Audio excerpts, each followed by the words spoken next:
When other rich second-generation students show off their Ferraris at the beginning of the school year, you descend from the sky riding a crane, causing waves of screams from the female classmates. Just because you got into college and awakened the immortal system, you are riding the crane on your way to school. At this moment, several male students at Magic City University are surrounding a girl dressed up in a flashy manner, holding fans, ice water, and other cooling gadgets with flattering expressions. Qian, are you thirsty? Here, this is the ice water I just bought. Quench your thirst first. Qian, feeling hot? I brought a fan. Facing the flattery of several people, Lu Qian's eyes showed undisguised disgust. A few poor bastards should take a look at themselves. With your silly appearance, are you worthy of me? Lu Qian, however, she didn't say anything. Although she looked down on these poor guys, she still enjoyed their behavior as lapdogs. Alas, I don't know when my Prince Charming will appear. I've been waiting all morning. Why haven't I seen the rich second generation yet? Boom! At that moment, a loud roar suddenly came from a distance, followed by a crimson Ferrari slowly driving into the school. As soon as the Ferrari supercar appeared, there was an uproar in the crowd. Damn! Ferrari supercar! This design! This color scheme! TSK! This Ferrari must cost at least 3 to 4 million. Bro! I just checked. This is a limited edition Ferrari. Only 100 units nationwide, with a starting price of 6.42 million. And even if you have the money, you might not be able to buy it. Wow! So expensive! A price I can only admire for a lifetime. Click! The car door opened, and a young man slowly walked out of the Ferrari supercar, dressed in designer clothes, standing next to the Ferrari supercar, a true rich second generation. Swipe! As soon as the man got out of the car, Lu Qian sitting under the sunshade couldn't help but brighten her eyes. It's her Prince Charming has appeared. The next second, she quickly took out a cushion from her handbag to touch up her makeup, then applied what she thought was the most seductive lipstick. After doing all this, she reached out to adjust her collar, revealing a large cleavage, and then, to the surprise of everyone, she ran straight towards the young rich second generation. During the run, Lu Qian's high heel shoe was kicked away, and she not only did not pick it up, but instead kicked her other high heel shoe away. It seemed as if the high heels were affecting her speed. The crowd was speechless for a moment. Some girls were stunned for a few seconds, then quickly reacted and rushed towards the position where the young rich second generation was, surrounding him in the middle. Junior, what major are you in? I am in finance and management. I can take you to report to your major. Junior, I am in the dance department. I can teach you dance up close. Lu Qian also squeezed into the crowd with great effort. She deliberately exposed her chest, so that the rich second generation only needed a glance to see the infinite scenery under Lu Qian's clothes. Faced with the girls surrounding him, the rich second generation pulled his clothes corner and deliberately showed the watch on his hand. When Jiang Sherdan saw the watch on the man's hand, the eyes of those girls turned green. This is definitely a rich second generation. If you hook him, you won't have to worry for the rest of your life. The second generation rich man looked at the girls surrounding him, with a proud look on his face. Not bad. This is the feeling. It feels great. He looked at the group of boys outside who were almost staring straight at him, with a hint of disdain on his face. Then he reached out and patted the sports car next to him, saying, "What are you looking at? Haven't you seen a rich person before?" After that, his gaze began to scan the women in front of him unscrupulously. "Oh, there are actually a few good ones.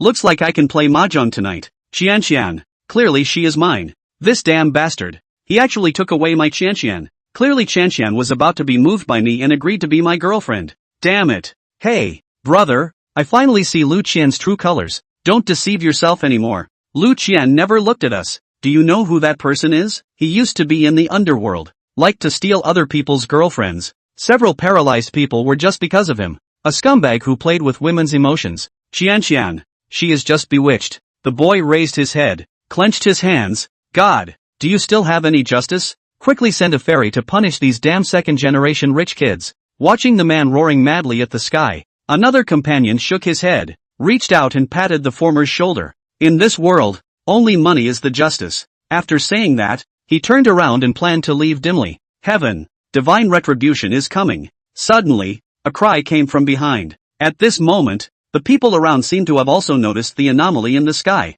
What is that black spot in the sky? What black spot? Are you seeing things? No, there really is a small black spot. Wait, that black spot is getting bigger. Yes, I see it too. But why does it look like a bird? Are you kidding me? What bird could be that big? Wait, that bird is getting closer. It seems to be descending towards here. Oh my god. Hearing the cries around him, the man also looked up at the sky, and the next moment, he saw a huge shadow falling straight down from the sky. The man's mind froze for 2 seconds. At this time, the surrounding crowd also seemed to have noticed something strange in the sky. Look, what's that black dot in the sky? What black spot? Are you blind? No, there really is a small black dot. No, that black dot is getting bigger. Yeah, I saw that too. But, why does that look like a bird? You're bluffing. What kind of bird could be this big? Crap! Hearing the cries of alarm from the surroundings, the man also looked up towards the sky. Next moment, he then saw a huge shadow falling straight down from the sky.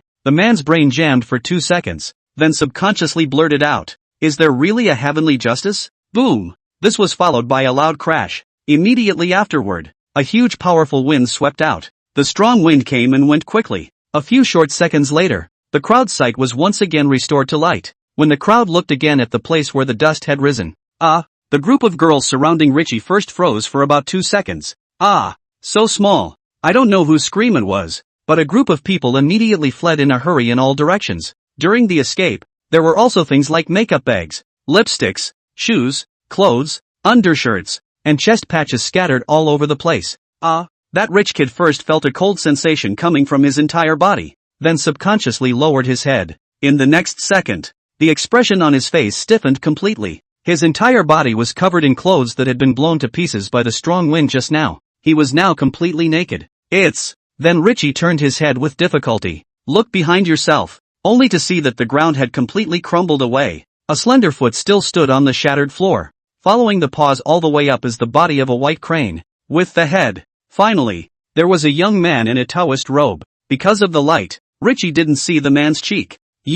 Richie was just about to speak. The young man standing on the immortal crane then let out a strange cry. It was an accident. Brush. Next, Richie only saw a flash of white light in front of him. Then the two figures, including White Crane, suddenly disappeared. Only a stunned group of people were left behind. Below. Brush. Over Mordor University. Cranes flapped their wings and hovered overhead. Looking at the noisy crowd below, Lin Yu wiped the cold sweat from his forehead. Just landed too hard. No consideration at all for the students below.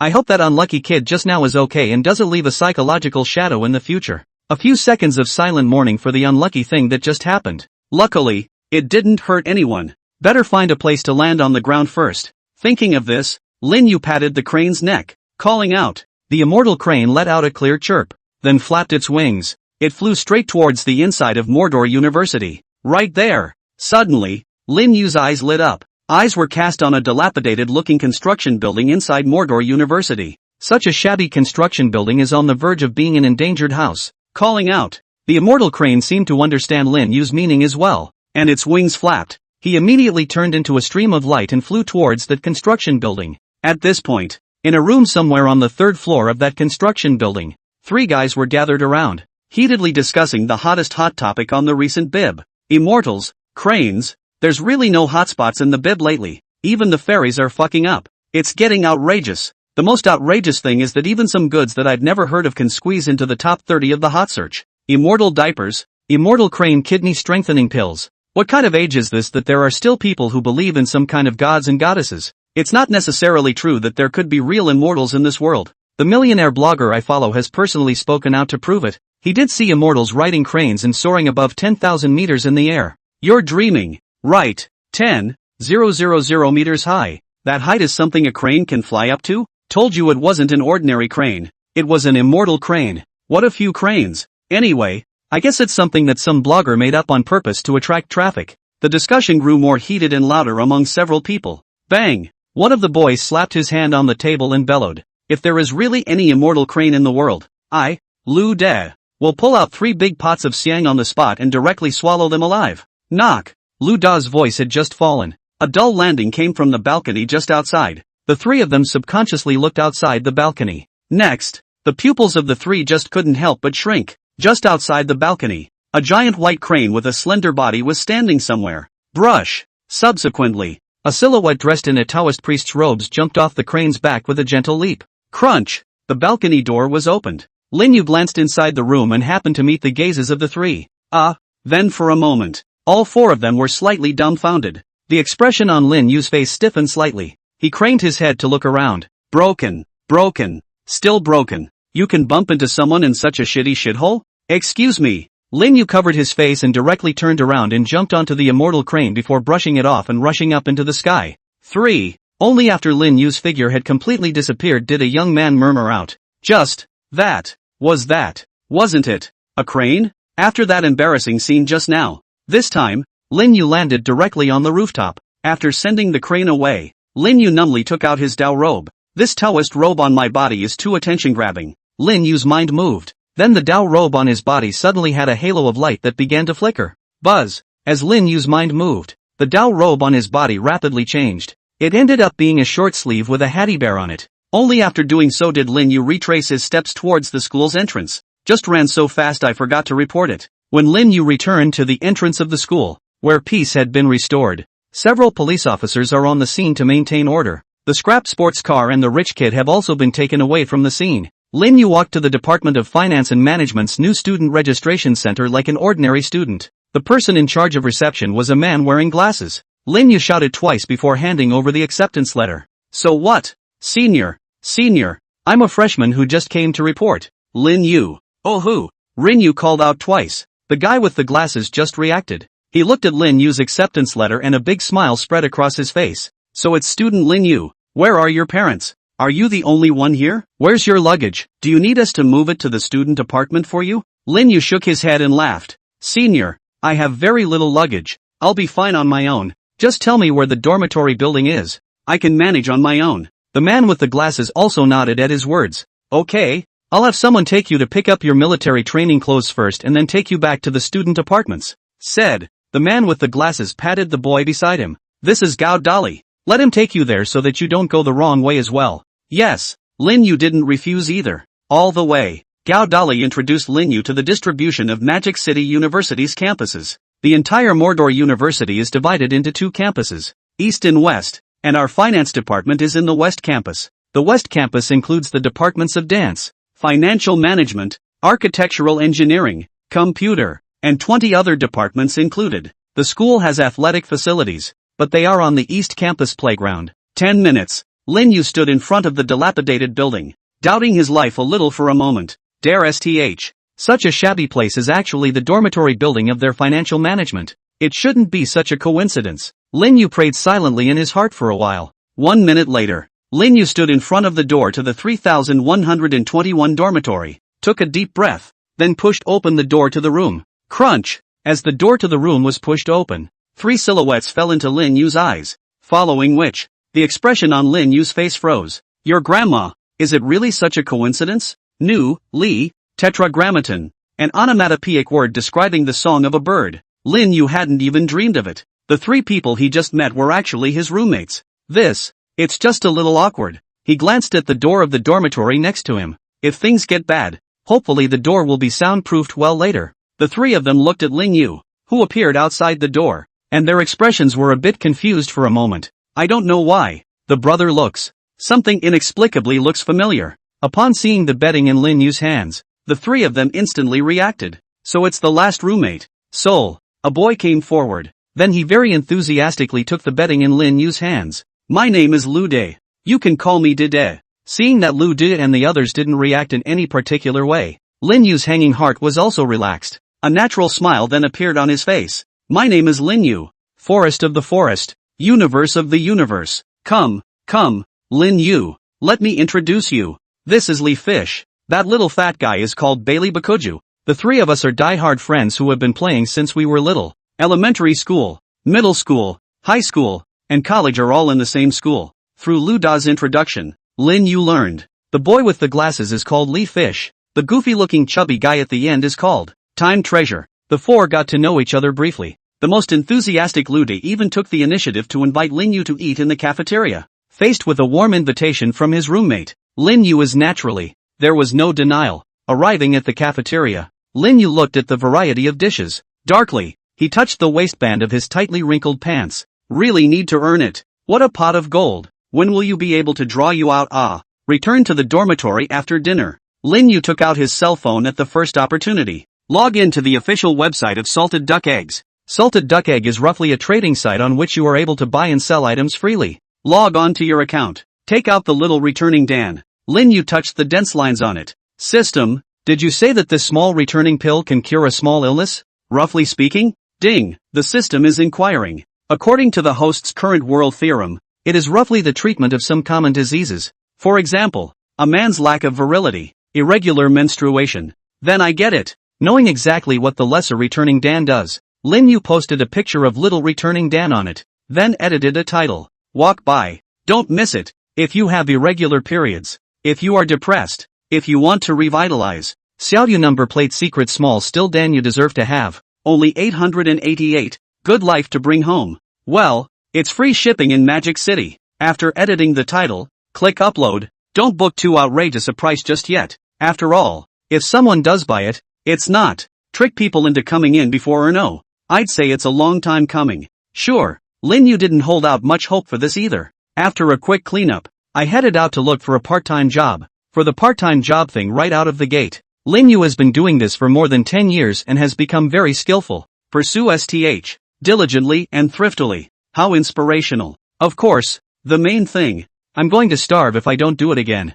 All I've got is $8, so I guess I'll have to wait 2 days for a drink. This garbage system. The opening didn't reward a few hundred billion mean like other systems. Alas, it's a hard life. Outskirts of Magic City. In the midst of an ancient and elegant manor house. An old man of about 60 or 70 years of age held up a small gold-flecked pill in his hand. Looking at the young man in his 20s sitting in front of him, he said in a serious tone, "Good grandson, do you know what this is?" Sitting in front of him was a young guy probably in his 20s. The latter rolled his eyes helplessly when he heard the old man's words. "Grandpa, you have to say this pill at least 50 or 60 times a day. Spare my grandson." The old man grunted softly when he saw that the young man was unaware of the situation. Said, "You know a ball. This item is called the small return pill. It is a master who took 10 years to refine it. For this pill, your grandfather I can put my old face. Yes, yes, yes. And then you also spent $1 billion to buy it from that master. My dear grandfather, what era is this? You still believe in this?"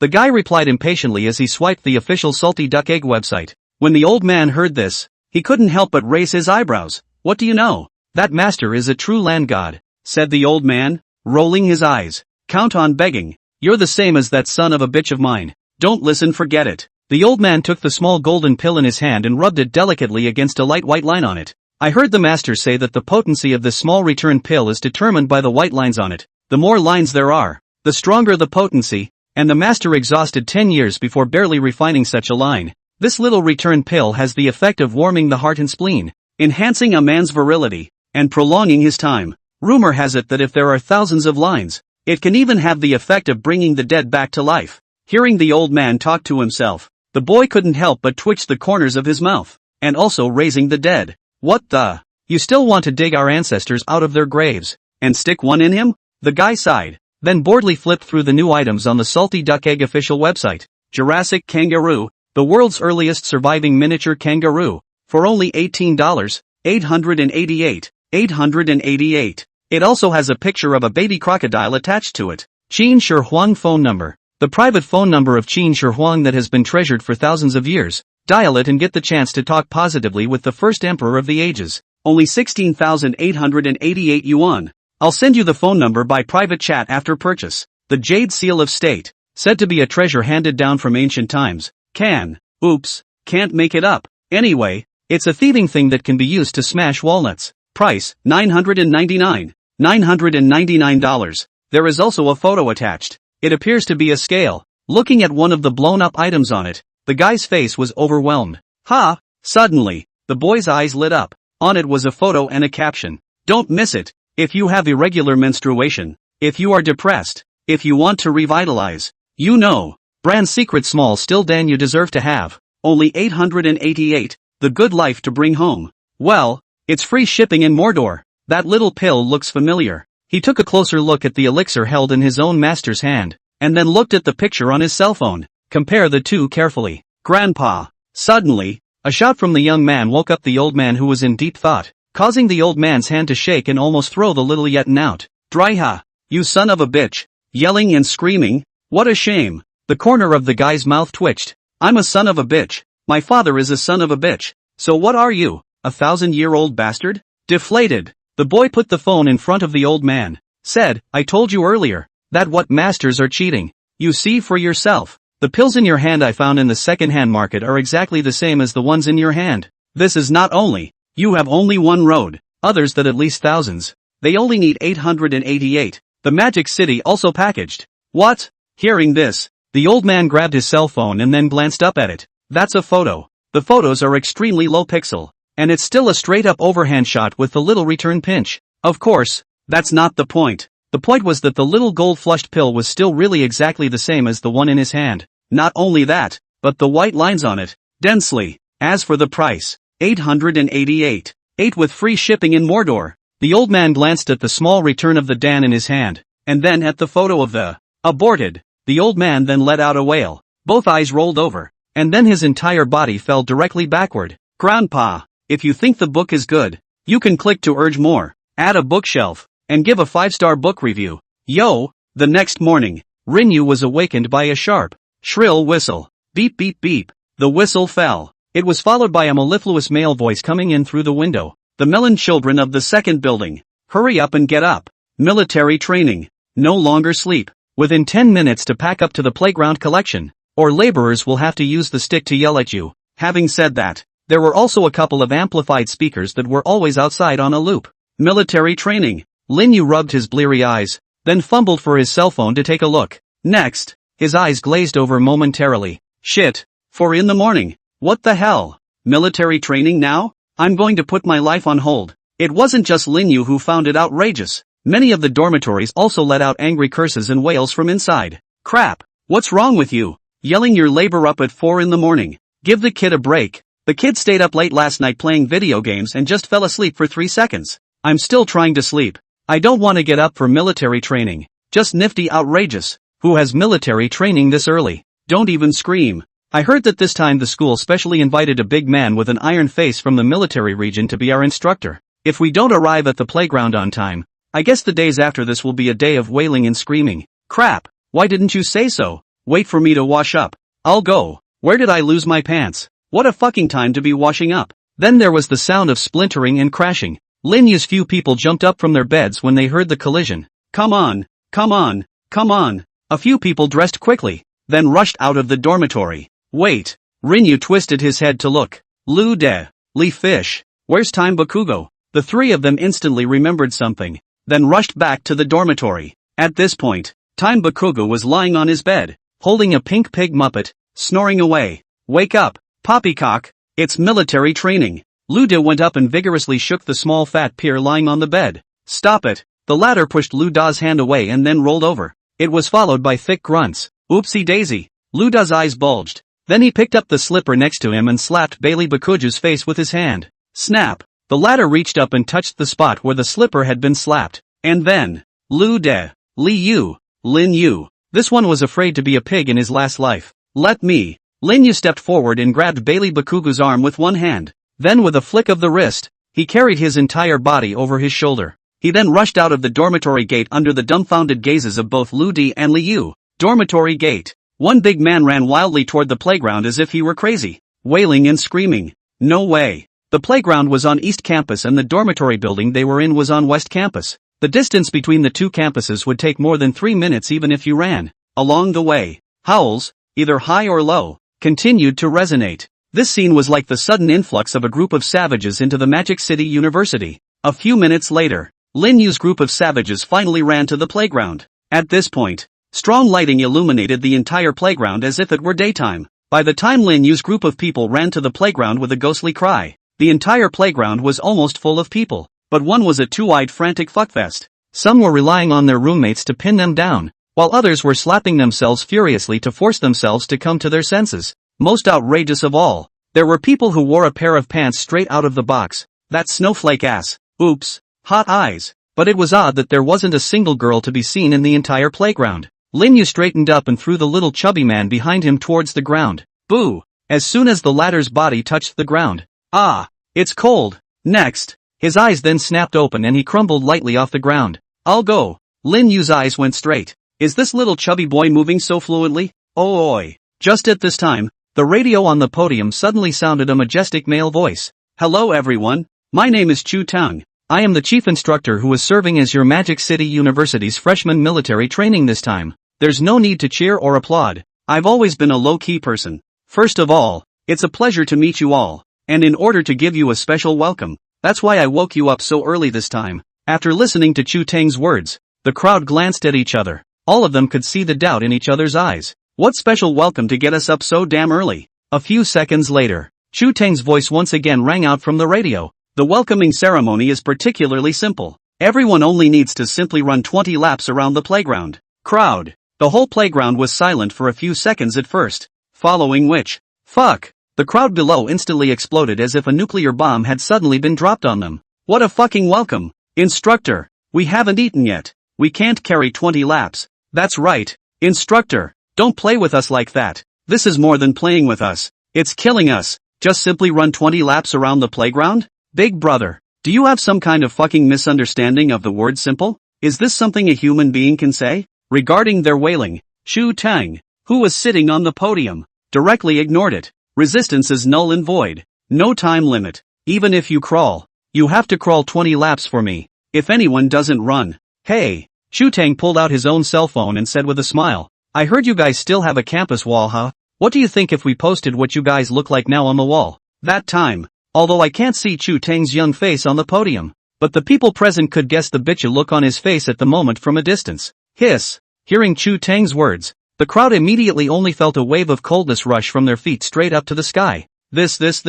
Is this an instructor? It's just so damn bitchy. I've been in the world for decades, and I've never met such a bitchy instructor. Somebody, hurry up and take this demon away. The way it looks now is posted on the campus wall, so damn if it doesn't just die a social death. I'm still a kid. Just got here. Should we play so big? I still want a girlfriend. Run. After about 2 seconds of silence, a heartbreaking roar suddenly rang out from the crowd. Then only one brother, wearing only his pants, was seen taking the lead. The crowd just froze for about a second. Next moment. Charge. Don't stop me. I'm going to run 20 laps to cheer up the instructor. All of you, get out of my way. Whoever dares to stop me from running 20 laps, I'll directly kill his own mother. Aha! When Chu Tang saw this scene, a smug smile appeared on his face. Not bad. Not bad. These melons are not bad. 3 minutes later, looking at a large group of students lying dead in the grass, the smile on Chu Tang's face froze. What's that? It's only just begun.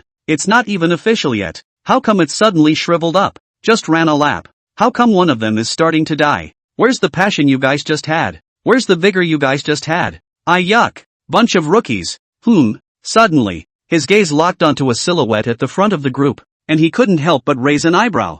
The young man seems to be pretty good. Hey, it's the third lap and it's actually picking up speed. Not bad. Lin Yu maintained his speed and ran around the playground without hurrying. In the past, when Master was around, he would drag Lin Yu down the mountain for a morning run every morning. After so many years of training, it was no problem at all for Lin Yu to easily run a dozen laps. And, after being transformed by the marrow cleansing pill, his quality had reached an extremely terrifying level. Run 20 laps. That's not just having legs. Lap 4. Speed up. Lap 5. Speed up. Lap 6. Speed up. Gradually, the podium. Chu Tang couldn't help but have a look of appreciation on his face. The student he had been watching ran 7 laps in a row. Instead of slowing down, the speed increased. Faster lap after lap.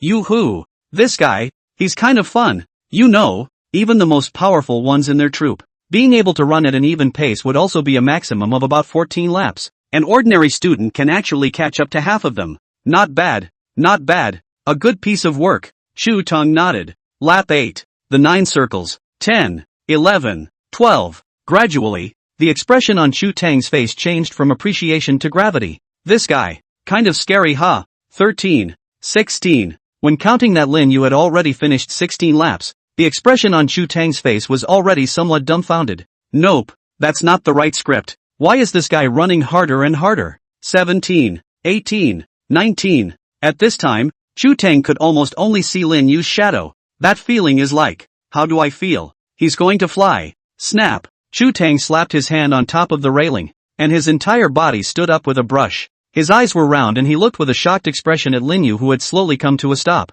Last lap. It took him just under 40 seconds. What a concept. The fastest humans run 100 meters in just over 9 seconds, and he ran the 400-meter lap. It took 40 seconds. And, Chu Tang still vaguely felt that the student had not used his full strength. Gulp. Chu Tang swallowed a mouthful of saliva. The eyes looked towards Lin Yu. This guy, he doesn't have a motor secretly planted in his body, does he? On the playground, one student lay like a dead body, 4 across on the cold ground. The podium. Chu Tang looked at Lin Yu, who was leaning on the ball rack with a leisurely face, and then looked at the others who had fallen on the ground and had been wailing. He was so angry. Damn, there really is no comparison. Look at you guys and look at people. People run 20 laps without turning red in the face. You guys have only been running for a lap or two, and it's like you're suddenly dying for your period. Damn, how can people be so different from each other? But, this kid ran 20 laps without even breathing a sigh of relief. He does look like a bit of an animal. Chu Tang's gaze looked towards Lin Yu,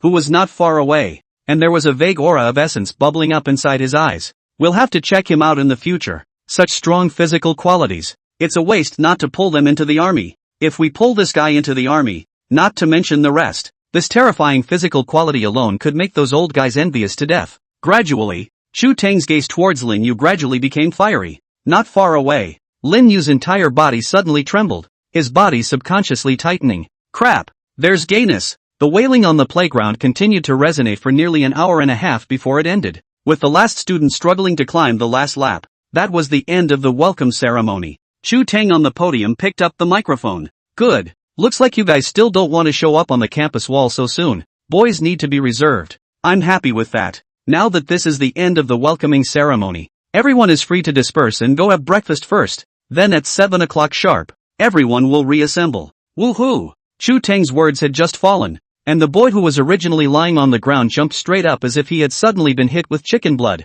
Liberated, liberated. Finally liberated. Charge. Go back to the dormitory. The laborer has climbed 24 laps. The fire is burning. Need to vent the fire immediately. Big brother, I'm with you. The grass has been rubbed out of my path. Looking at the cheering students below, Chu Tang couldn't help but have an inexplicable smile on his face. Ha. Laugh, laugh, laugh. You'll have time to cry later. Around 7 o'clock, the Mordor University boys had been receiving the sun's love for about 10 minutes. It was only gradually that girls appeared on the playground. Looking at the girls who came to the playground slowly, the boys group only had thick envy and jealousy. It's not fair. We got up at 4 a.m.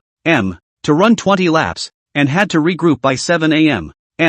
They hadn't been slow to come to the playground until now. Mama, is it too late for me to run off to Thailand and change my personality? I don't suppose you'll break my legs? Brush up. After the girls had all arrived as well, one of the instructors stepped down from the podium. Now, line up quickly in a horizontal 5 vertical 12, according to the left side high, the right side low, in free formation, quickly, in 1 minute. Wow! As the instructor's voice fell, the whole playground became noisy. Lin Yu was also quick to pull Lude and the three of them piled into the crowd. Less than 3 minutes, the originally chaotic crowd was suddenly divided into 50 squares. Lin Yu stood at the front of the queue. It couldn't be helped that the original height of 1 meter 8, coupled with the effects of the marrow cleansing pill, Lin Yu's height was now almost close to 1 meter 87. Standing in the crowd all have a crane-like demeanor. After all the squads stood neatly, Chu Tang once again picked up the microphone. First of all, there are still a lot of students who don't know me. Let me introduce myself again. My name is Chu Tang.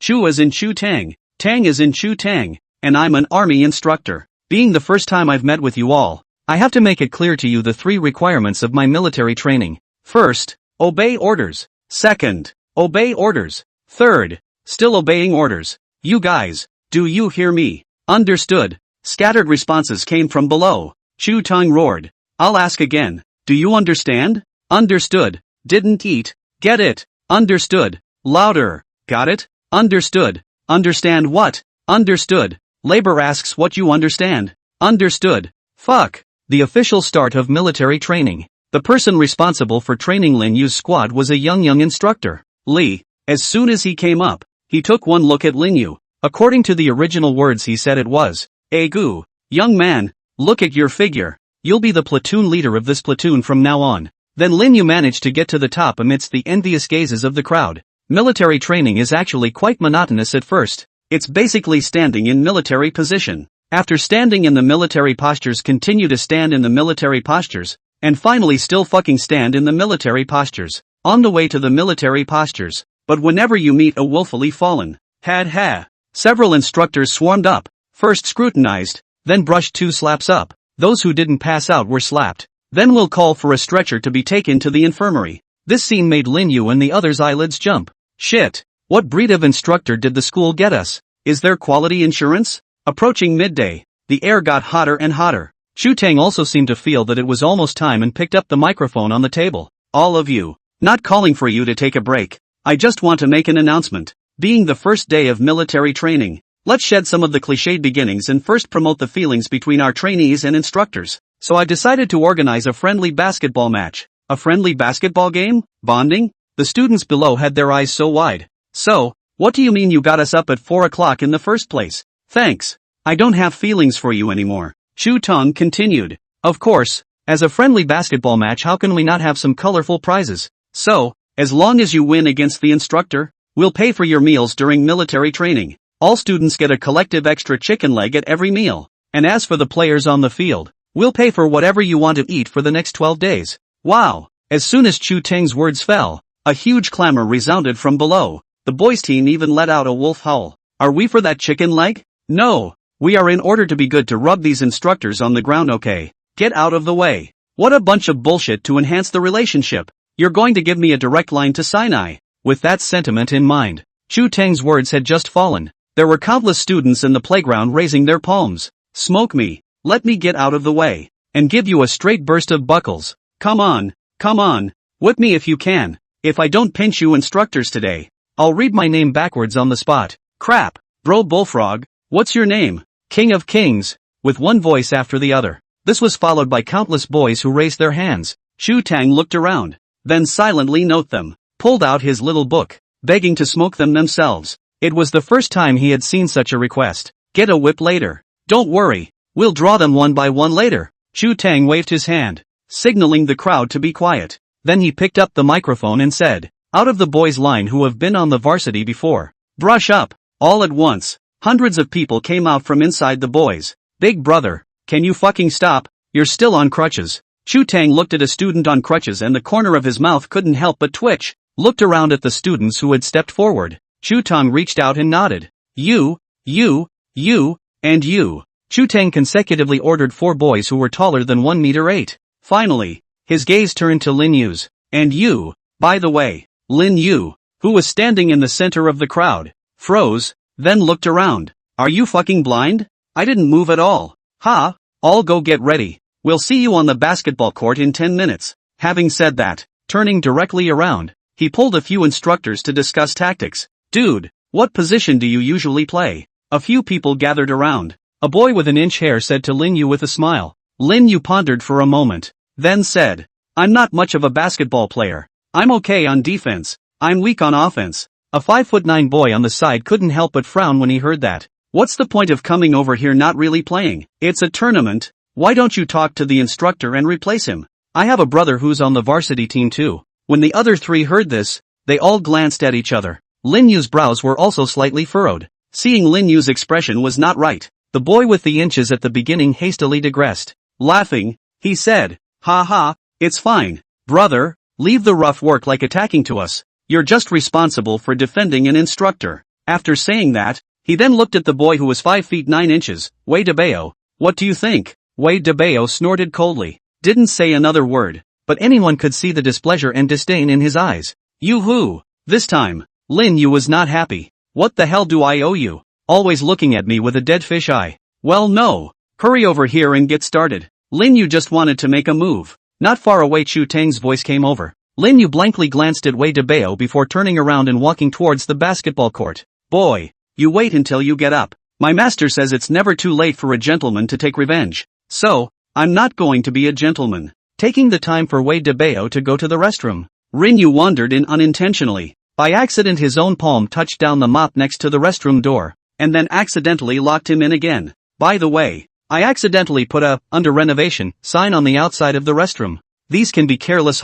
walking on the playground. Lin Yu stretched out in a relaxed manner. Not bad, nice and cozy mood. Finally, Wei Debao walked out from inside the toilet with a gloomy face. He was soaking wet at this point, looking at Lin Yu with a sultry look on his face. For Wei Debao's grudging to the core gaze, Lin Yu rightly ignored it. As they say, did you see me close your bathroom door? You can't do anything to me without proof. Wei Debao seems to know this reasoning, just staring at Lin Yu with a gaze of grudge and resentment. 10 minutes. The basketball court was surrounded by countless students. Center. Chu Tang was facing the 5 Linyu people and smiled towards them. You know all the rules, right? If there are no problems, then we can officially begin. The 5 Linyu people nodded. Then each of them spread out and identified their positions individually. Linyu was responsible for the defense of a rather burly instructor. He looked at Rinyu's size and couldn't help but smile. Kid, you'll have to be careful later. My power to bump people is not normal. Linyu also smiled at the instructor, revealing 2 rows of white teeth.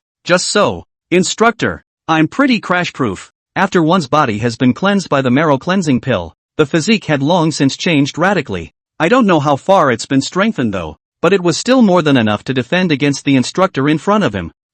Lin Yu's reply caused that instructor to stifle a stare. Quite crash-proof can be okay, after everyone is ready. An instructor acting as a referee then steps out of the lineup with a basketball. Ready, begin. With a whistle, the basketball was thrown high into the air. Brush. Immediately after that, 2 figures jumped into the sky. It's Chu Tang and Wei Debao. Pop. With the moment both palms touched the basketball at the same time, the crowd couldn't help but stop breathing. Be careful. The instructor who was in front of Lin Yu was the first to seize the opportunity, only to hear him give a light gulp before thrusting his body towards Lin Yu's torso. Boo! The expected staggering of Rin Yu by his own impact didn't happen. Instead, he felt like he had hit a wall. Yoo-hoo! Something. The instructor couldn't help but raise an eyebrow, then exerted enough strength to give it another hard thrust. Boo! This time, this instructor's entire body was directly bounced back. I'm going. The instructor was dumbfounded. What the hell? Old Wang, come and give us support. Where are you watching the show? On the other side, the battle was already at a white heat. Chu Tang looked at the instructor who stood motionless in front of Lin Yu and couldn't help but growl. No, Captain. Hearing Chu Tang's shouts, this instructor was instantly left in tears. I'd like to come in for reinforcements, but I can't get on top of this guy. Clunk. The crowd erupted in loud cheers as a basketball went precisely into the net. The boys' Q cheered even more. Bully, bully, bully, bully, Wei Debao, worthy of the varsity team. Yes, that's it, bloodbath the instructor in them. Compared to the cheers of the students, on the contrary, the instructors and the others, one by one, their faces became a little dark. Nice guy, taken a blood by a student. It's all because of this old wine guy, who didn't come for reinforcements for half a day. It's been resting still. Is that flirting or what? Wait, shall we go to replace the old Wang? Really? This guy will not dare to do anything to the students. We are in a competition, hey. Several people nodded in unison. A minute later, the game continues. This time, Lin Yu's charge of defense was changed to Instructor Li Jr. He glanced at Rin Yu, said very seriously, be careful yourself. I'm not like the old king who will be soft on you. I'm all about real and serious matches. Aha! Lin Yu nodded. Begin. As the whistle blew, the game started again. Instructor Li Jr. slammed straight towards Lin Yu's body. Boo! This time, no surprises. His entire body was also bounced back and sat directly on his butt. Boo! He was a little dumbfounded when his ass touched the ground hard. What? Try again. And again it bounces back. What's the situation? Instructor Shaoli froze and subconsciously had to change directions. However, just as his pace moved, Lin Yu's figure had already posted up. Boo! As soon as the two made contact, the instructor's body was directly bounced out with ease. Subsequently, no matter which direction this instructor broke out from, he would be gently toppled by Lin Yu, who appeared right after him. On the other side, Chu Tang saw that this instructor was again acting like a fool with Lin Yu there. Couldn't help but directly burst out. Big brother, what are you doing again? Captain. Hearing Chu Tang's roar, Instructor Li Jr. clenched his teeth, then slammed into Lin Yu with all his might. Seeing this, Lin Yu's body didn't move, and when the other party crashed into him, he only gave a slight tremor. Boo! With a dull voice, only to see that the moment Instructor Little Li's body hit Lin Yu, his entire body flew straight backwards towards the back. Jabla! Snap! It flew 3 or 4 meters and then fell solidly to the ground. It also rolled on the ground 4 or 5 times in a row before stopping. Chu Tang, Lao Wang, everyone present. Seeing this scene, the crowd was dumbfounded. What's going on? The instructor crashed into it and then brushed it off and flew out again? May I ask if this is an act? Or is it? Times have changed. Even instructors are now in vogue for bumper stickers? Newcomers new book. Begging for favorites and 5 stars. The entire crowd of students on the basketball court was dumbfounded. Now, even the instructors are learning to bumper sticker? Instructor, are you okay? In the end, It was Lin Yu who stepped forward and pulled up the instructor with one hand. It's okay. It's okay. Oh no. Something. Until now, Instructor Lee Jr. was still in a cloud of confusion. It was clear that he had hit Lin Yu with all his might. How come the one who flew out was also himself? He stared straight at Lin Yu and asked, "Just now, did I fly out?" Lin Yu froze, then rubbed the back of his head and said, "Instructor, you are really flying out. But why did I fly out? Probably because the forces are mutual. Don't be so complicated. I can't understand. Can you explain it simply?" Lin Yu. The corner of Lin Yu's mouth twitched. "Big brother, did you never go to middle school? I say, Lee, what are you doing again? Are you performing on the trapeze?" The instructor was just about to ask again. Chu Tang had already walked over angrily. "Good man. The 8 of them were fighting it out there. You two are good. You don't look like you're here to fight. You look like you're here on vacation." And performed a trapeze in the process. He stepped forward and hooked a hand around the neck of Instructor Lee and said, "Tell me about it. How many meals did you and old wine charge him for, one by one, to accompany him in this act?" "No, Captain. He's definitely practiced. I can't top him at all." As soon as Instructor Little Lee's words fell, the eyes of the surrounding students looking at Lin Yu immediately changed. Practiced?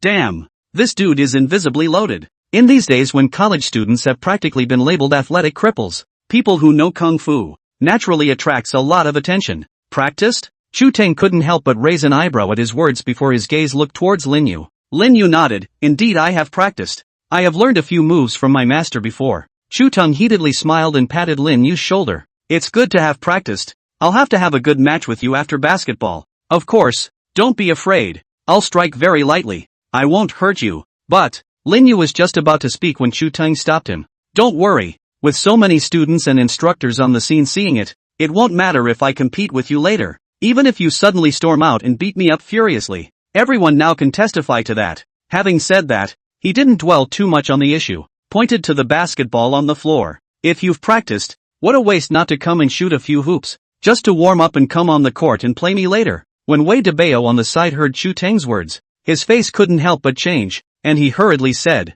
reporting to the instructor, "He doesn't know how to play basketball at all. He's just here to mingle." "Yeah." Lin Yu completely ignored Wei DeBao's words and walked directly towards the center of the field. "Walk over to the basketball on the floor." Lin Yu froze for a second, then slowly raised his paws. "Put." Seeing this, Wei DeBao couldn't help but snort out a laugh. "Instructor, I'm simply lifting him up when I say he can't play. Look at him. He doesn't even know how to." Snap. Wei DeBao's words had not yet fallen. Lin Yu's toes then flicked on the surface of the basketball. That I only saw the basketball that was lying quietly on the ground was actually rotating at a fast speed. Next, the basketball then automatically jumped into Lin Yu's hand in front of the stunned eyes of the crowd. "Crap, it's internal power." Seeing this scene, a gasp of shock rang out from the crowd.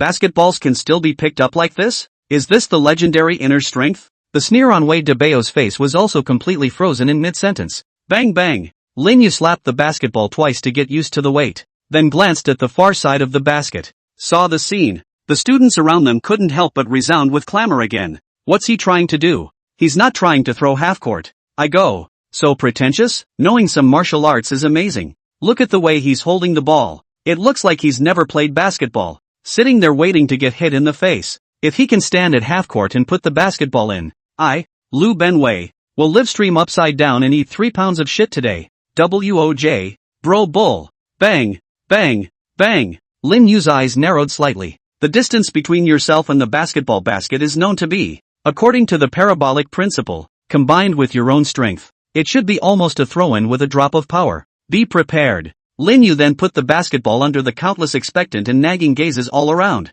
Gently toss it upwards. Chu Tang. Wei DeBao. Crowd. Brother, you've done half a day's preparation and this is it? Put. Wei DeBao was the first to be unable to hold back and directly poofed out a laugh. Instructor. I said he doesn't know how to play basketball. Ha ha ha. Laugh me to death. A pussy shoots the ball better than even you. Off the field. A large group of boys also burst into laughter. I can't. I'm laughing my ass off. I thought he was standing at half-court to put on a show, but it turns out. Ka ha ha. Goosey, I think he's not sure where to shoot. No, you guys, look at that basketball. Suddenly, a cry of alarm rang out. The crowd stopped cheering, and one by one, they couldn't help but look towards that basketball in the sky. Shoo, only to see the basketball that was lightly thrown up to the sky by Lin Yu crossed a weird parabola and flew towards the location of the basketball basket without any hurry. No way. Seeing this scene, the crowd couldn't help but stare in disbelief. This dude, he's not just going to let him throw it in with a flick of the wrist. That's fucking bullshit then, isn't it? Brush. However, the absurd scene did not occur. The basketball floated to the basket and then smashed into the steel frame. Phew. Seeing this scene, the stone in the hearts of the crowd fell to the ground. Ka-chow. Suddenly, a piercing and crisp snap sounded. I just saw that the whole iron frame was dented downward on that basketball basket. And that basketball, the whole thing went straight deep inside the iron frame. Click, click, click. Then, only the glass behind the ball basket was also quickly spread by a clearly visible crack. Boom! With a loud bang, only to see the entire basketball hoop collapsing directly as if it could no longer withstand it. And the basketball, which was originally on top of the iron frame, fell inside the basket in a smooth manner. Ball. Goal. The originally somewhat noisy playground quickly quieted down, as if the mute button had been pressed. Everyone stared at the basketball hoop, which had been turned into a pile of scrap metal, with wide eyes and horrified faces. I don't know why. They felt like they were dreaming now. A light ball. It's a basket case. Are you Superman? Gulp. Chu Tang swallowed a mouthful of saliva with difficulty. Thinking of the previous agreement with Lin Yu about passing a few moves, he suddenly kind of wanted to run away. Are you sure? You really only practiced a few moves with your master. What have you learned? A handful of nukes? Fuck, a plant. Lin Yu looked at the completely scrapped basketball basket, and his eyelids couldn't help but jump wildly. Cracked ah. It was clear that he had the power under control. How could it be dry scrapped with a light toss? Who the hell buys a shitty product with this hot ball basket? Just a little touch and it's straight gone. It's so fucking fucked up. Achoo. In the meantime, in an office somewhere at Mordor University, a big-bellied, middle-aged bald guy sneezed. He touched his nose. A puzzled face said, "Is someone thinking about me so?" On the playground, Lin Yu looked at the wreckage all over the ground and could not cry. It's over. It's over. The only 8 large dollars left are about to be declared depleted. Guess it's more than that. The latter also got to paint plates for free for 2 months at the place where I work part-time. He was depressed to the core. A shot of basketball, completely aggravating his already poor life. Phew. Lin Yu let out a deep breath. Then his gaze slowly looked over to Chu Tang, who was already looking dumbfounded on the side. Being suddenly stared at by Lin Yu, Chu Tang's entire body immediately trembled. He felt a terrifying beast watching him, causing him to wake up instantly. You, what do you want to do? I'm an instructor. Chu Tang's body couldn't help but take a step back. Lin Yu revealed 2 rows of white teeth, slowly walking towards Chu Tang. Nothing. Didn't the instructor just say that he wanted to practice with me? Now the ball can't be played, so I'll practice with you first. Instructor. Moody. Well, there has to be an outlet for that, doesn't it? It seems like you were the one who said you wanted to practice with me, right? It's you. Don't run. Wait. I suddenly feel physically ill. It's not too late for us to fight later. Chu Tang continuously retreated, the thing with the nuke in its hand. You asked me to fight him. I don't want it. Where did Lin Yu hear Chu Tang's words? With a sardonic smile, he walked towards Chu Tang. 8 big ones for the laborers. And the day after the day after the bird. I'm an instructor. Wait, we can talk this over. Throughout the playground, the wailing of Chu Tang constantly resounded. Hearing Chu Tang's miserable scream, the expressions on the faces of the people around them were also very exciting. Thrill. It's so damn exciting. On the first day of military training, he directly beat the instructor fat. Although this instructor was the first one to offer to go over the top before. How does it look? This instructor is all about being on the receiving end of bloodshed. Now there's just one feeling anyway. That's just soothing. You know you shouldn't get us up so early, right? Is it wrong? Oops. Don't admit you're wrong. Keep fighting. Don't stop. Lin Yu also casually ended it by beating the crap out of Chu Tang. After all, people are at least instructors. Still have to give people face drops. As for Wei DeBao, ever since he saw Lin Yu violently beat up Chu Tang, he squeezed inside the crowd at an early hour. This guy is horrible. Finally, Chu Tang covered his swollen eyes and got back to his feet. He gave Lin Yu a grudging look before turning to look at the students who were stifling their laughter. Directly angrily bellowed out, "Laughing my ass off. Look at a bird. The friendly match is cancelled. Hurry up and all get back to me to stand in military posture." After saying that, he also kicked the small Lee instructor next to him. "You two, get the hell out of here and organize squad military training. All of you, gather up. 1 minute, if I see anyone else not back in line, straight 200 push-ups." Wow, As soon as the instructor's words fell, the originally assembled group of students dispersed in a flurry. Where are you going? Chu Teng called out to Lin Yu, who was about to leave. Lin Yu froze. Go back and gather. Ahem. Hearing Lin Yu's reply, Chu Teng couldn't help but cough violently. You're so fucking good. Beat me up like that and act like it's okay. Phew. In the end, Chu Teng exhaled a mouthful of turbid air and swung his hand. Get your ass in line. Looking at Lin Yu's departing back, Chu Teng clenched his fist. You kid, wait. Just in a few days a brother is going to pass by here. Then I want to see you. Hiss. My old back. This kid hits hard. The time rolled on to noon.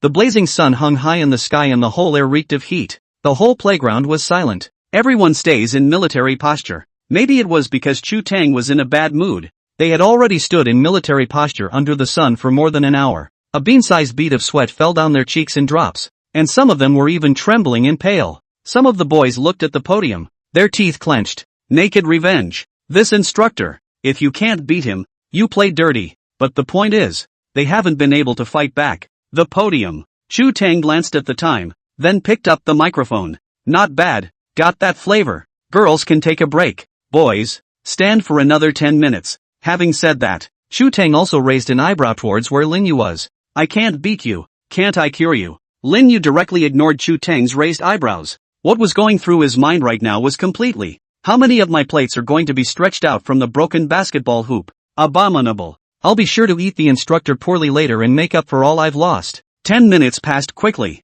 Chu Teng also didn't continue to toss the students. Grab the microphone and blurt out. Everyone is so tired. I'm not going to procrastinate. Later in the afternoon during the military training, let's recommend a few people to go up to the stage and perform their talents. And also let me see how rich and colorful college students really are. For the rest, there's not much I can say. Now, platoon and company commanders, in turn, lead their teams to the mess hall for dinner. Right. Promises as usual. Those 5 lads pull out alone. As usual.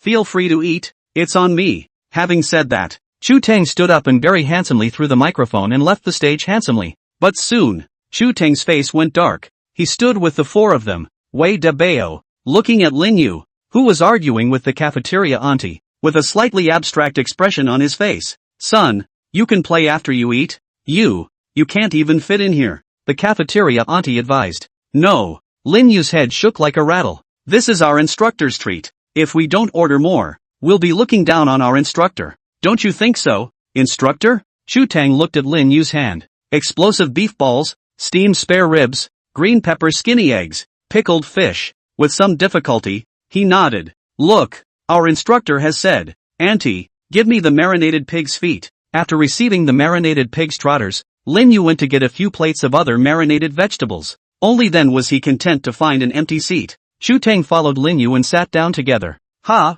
instructor, you have such a small appetite? Looking at a steamed bun held in Chu Teng's hand, Lin Yu asked with a curious look on his face as he opened his sparkling little eyes. The muscles on Chu Teng's face stiffened a little. He opened his mouth slightly. I've always had such a small appetite. Enjoy your meal then, instructor. I'll get started. After saying that, Lin Yu swept towards the large dishes on the table. Chu Teng looked at the windswept Lin Yu and then looked at the steamed buns in his hands. And then, carefully breaking off a small piece of steamed bread, he stuffed it into his mouth and chewed it. I'm not bitter. I didn't cry either. Chu Teng didn't know how he left the cafeteria. Anyway, of course the checkout. His brain fluttered with a rush of air and blood, and he almost didn't twitch on the spot. 268. That's $268 for one meal. Looking at Lin Yu, who was picking his teeth with a toothpick and dashing a batch, Chu Teng's heart was dripping blood. If I let him eat like this for a few more meals, I guess I won't even be able to eat buns in a few days. No.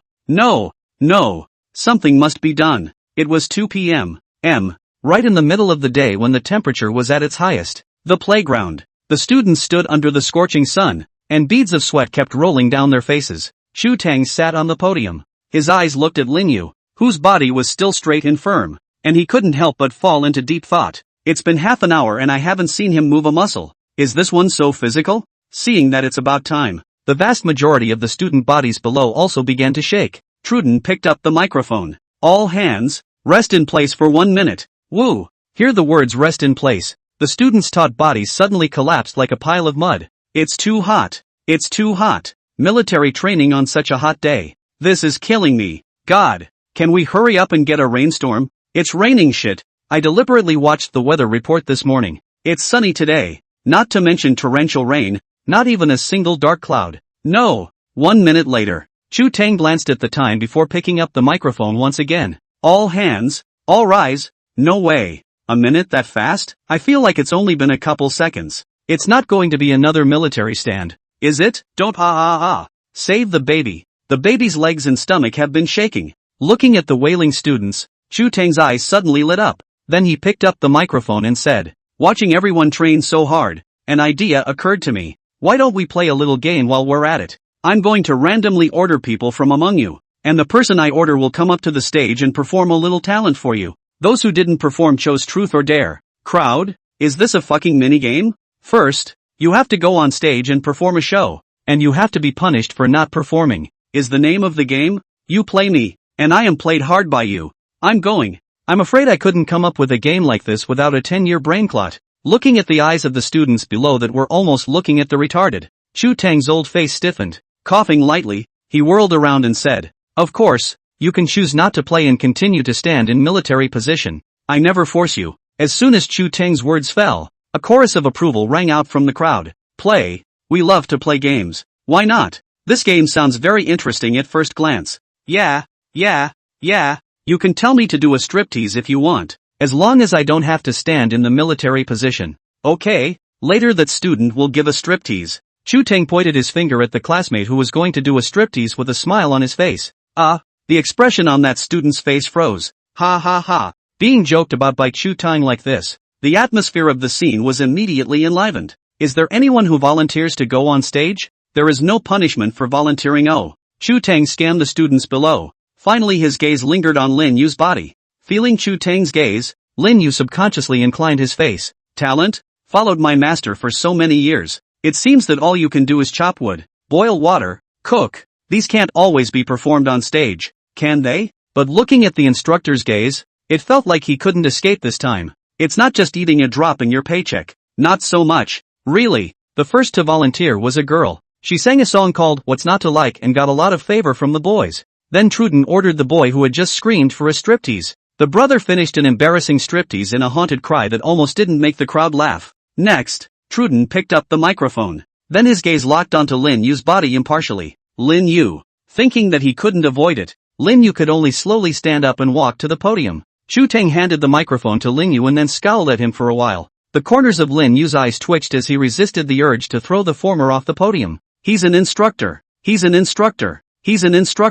3 times in my mind. Lin Yu picked up the microphone. A letter just popped out of his mouth, and countless cheers rang out from the crowd below. Yes. Good. Ringo is awesome. Ringo rises. Master Lin is mighty. We swear to support Master Lin to the death. Lin Yu. Chu Tang. The muscles at the corners of Chu Tang's mouth couldn't help but twitch violently. Okay? Holy shit. He just said one fucking letter. Good for you. Ahem. Lin Yu coughed gently twice. All be quiet. Ringo is about to speak. Brush. Shasta. The applause that boiled like waves stopped. Lin Yu picked up the microphone and slowly opened his mouth and said, actually, I don't really have any talent myself. I'm not much of a singer and I'm not much of a dancer. Chu Tang stood behind Lin Yu, listening to the latter's words. The corners of his mouth could not help but rise slightly. You who? This is not that who. Lin Yu, a few days do not see. So pulled. Even talent will not Oops. In that case, you'll just have to be punished.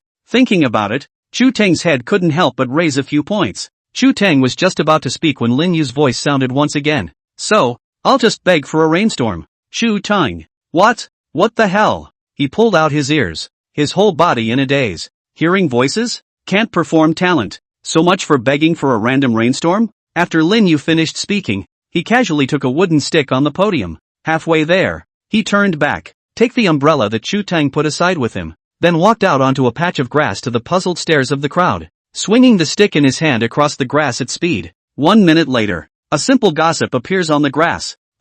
Seeing Lin Yu's movements, everyone looked at each other. What's this about? Is it really necessary to ask for rain? This thing begs for rain? I thought the weather report said it was going to be sunny all day. After drawing the 8 trigrams, Lin Yu flung the wooden stick. Then slowly lift your fingers and gently rub them together. Rain. Rumble. Next, a deafening thunderclap erupted from the originally clear and cloudless sky. Rumble. As Lin Yu raised his palm, A deafening roar resounded in the originally clear and cloudless sky. I'll go. The sudden loud roar scared Chu Tang so much that he almost threw the microphone out of his hand. He looked up at the cloudless turquoise sky. An extremely absurd thought surfaced in his mind. It won't. It's really going to rain. Rain, right? Next. His pupils just couldn't help but shrink. The crowd in the playground then seemed to sense it. It also raised its head in unison and looked to the sky. See only. The original turquoise blue sky grew dark, as if it had been cloaked in a coat of light gray. A pale gray coat covered the sky over the playground of Mordor University. On the playground,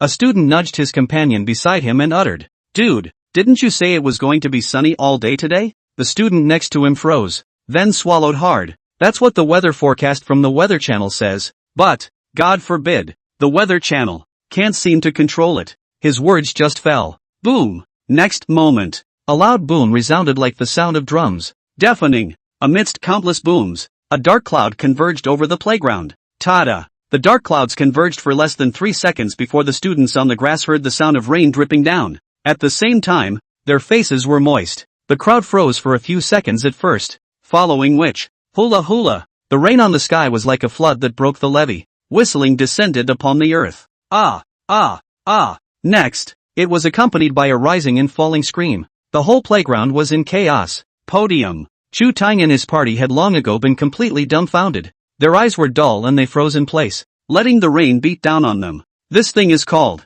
It's called talent. Art. This is clearly an immortal technique. On the playground, rain like a flood fell vertically from above. In a matter of seconds, everyone on the playground was reduced to a soupy mess. Due to the heavy rainfall, today's military training had to end early. Lin Yu held up an umbrella that he had passed on from Chu Tang, then returned to the dormitory with 3 roommates in extreme style. All the way, the eyes of the 3 of them looking at Lin Yu had been completely reduced to adoration. God, it's fucking divine. My roommate is no longer a human being. I can't say that. I should say not an ordinary human being. A wave of the hand invites a downpour. Ma, we've made a fortune, actually living in the same dormitory with the gods. In response to the bragging of a few people, Lin Yu just waved his hand lightly, said with a face that was as flat as can be, alas and alack, low and low, it's just a district begging for rain. It's not worth mentioning. It's not worth mentioning. This statement was made. The 3 almost went straight to their knees and cried out, Father Immortal, please take us as your disciples. We want to act like this too. The heavy rain landed for over an hour before it stopped. Snap! Looking at a playground full of standing water, Chu Tang patted his already stiff cheeks. Jingle bells. This time, Chu Tang's pants pocket suddenly shook. Chu Tang fished out his cell phone from his already soaked pants pocket. Press the answer button. As soon as it was connected, a loud voice rang out on the other side of the phone. Hey, old Chu. I am Dabeo. I will soon be to the Magic City University Lu. You did not say last time you witch pestle to a pricket? Don't worry about wow. I will come over to help the scene. You don't worry about it. I thieves personal hand hey have a measure. Just give that child a throw color to see on the line. Hey, Chu, are you listening? Waiting for the voice on the other side of the phone to urge for a long time. Only then did Chu Tang slowly uttered. Dabeo. If the opposite side is a god wow, can you get it to win? Dabo? Seeing that the other party didn't respond, Chu Tang added another sentence. It's the kind of fairy that draws a picture on the ground and then can call the wind and rain. After Chu Tang finished speaking, the opposite side was silent for a few seconds. And then, old Chu, what's wrong with you? When I got back to the dormitory, Lin Yu's 3 roommates very naturally transiently moved to the boys' dormitory next door. Our roommate made such a big splash today. We're not going to talk about it. I feel sorry for my own parents. A few minutes. A gasp of shock just kept ringing out from next door, accompanied by the sound of cool air being sucked in. Lin Yu lay on his bed, took out his own cell phone, and clicked on the official website of Salty Duck Egg. After all this time, I don't know how well I've sold my little potion. Proficiently log into your account and enter your password. Ha!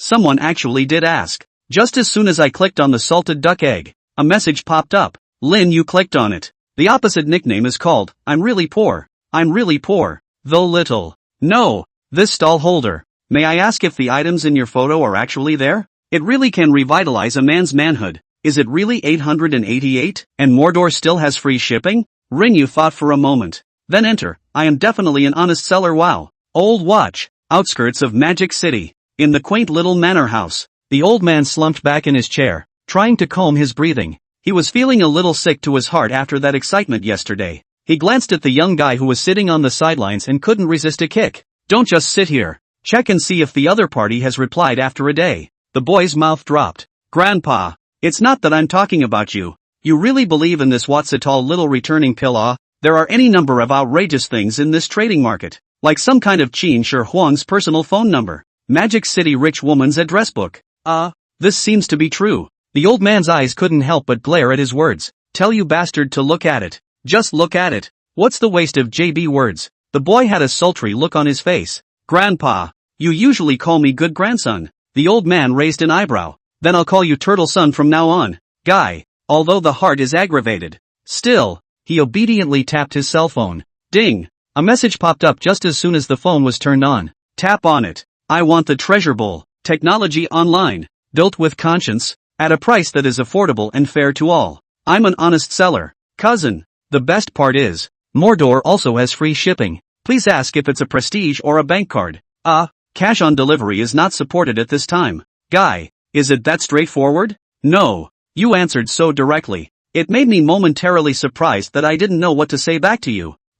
Saw the message on the phone. The boy was a little dumbfounded for a moment. This skillful opener. How it gave me a sense of going back to the old man telling fortunes on the footbridge many years ago. Glanced at the old man who was staring straight at him. The guy couldn't help but twitch the corners of his mouth. Pulled out his ears. Then replied numbly. Mordor University Dormitory. Jingle bells. Not long after Lin Yu had sent the message. His cell phone rang once again. Pick it up. I'm so poor. Do the real thing and the photo really match? I'm still a very young boyo. Don't lie to me, or else I'll be calling all the time. It's hard to coaxstay. It was followed by an aggrieved expression. Oh, Lin Yu. The corner of Lin Yu's mouth twitched, almost through the phone. A woman across the street would be acceptable, but a man. Phew. Lin Yu let out a deep breath. For a better future. I fucking endure. I want the treasure bowl. Kiss carat 3 carat. Of course. The photo is exactly the same as the real thing yo. I'll send you another photo to see it. Attached is a copy of ***. Sent out. Lin Yu took out the little redeeming Dan. Then took a picture and sent it over. The other side. The guy couldn't help but raise an eyebrow once he got the picture. Ugh.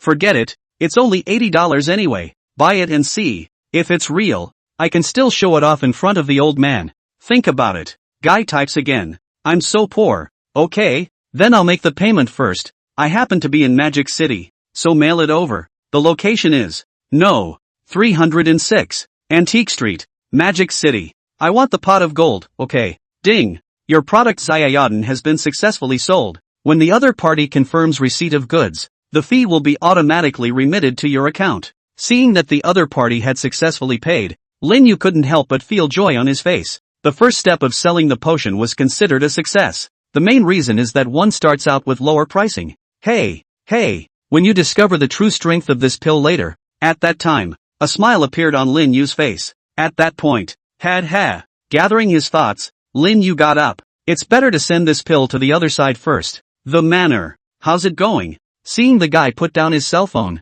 the old man hurriedly inquired out loud. The boy touched his hair. Smiling, he said, it's all under control. Bang! The old man lands a direct kick to the head. Fuck off. Talk to me like a human being. The boy was lost in thought. I just bought it, and I had him send it to the Antique Street. So I'll give Uncle Kong a call to keep an eye on it. Said. The guy then picked up his cell phone once again and dialed. No longer bothering with the boy, the old man sat back in his chair. He took out the small returning Dan and reached out his hand to carefully rub the white lines on it, and he kept muttering under his breath. 1 billion only one tattoo. $88.08. It can't be. It really can't be. 10 minutes. Outside the school. Lin Yu stood on the floor of the courier company. I looked at the near door, but I couldn't get my foot inside. He glanced at his cell phone prestige balance, then looked again at the postage written on the outside of it. Next, turned straight away. It's not a drag in the slightest. As the saying goes, it's hard to beat a hero for a penny. Then one is almost $10 short.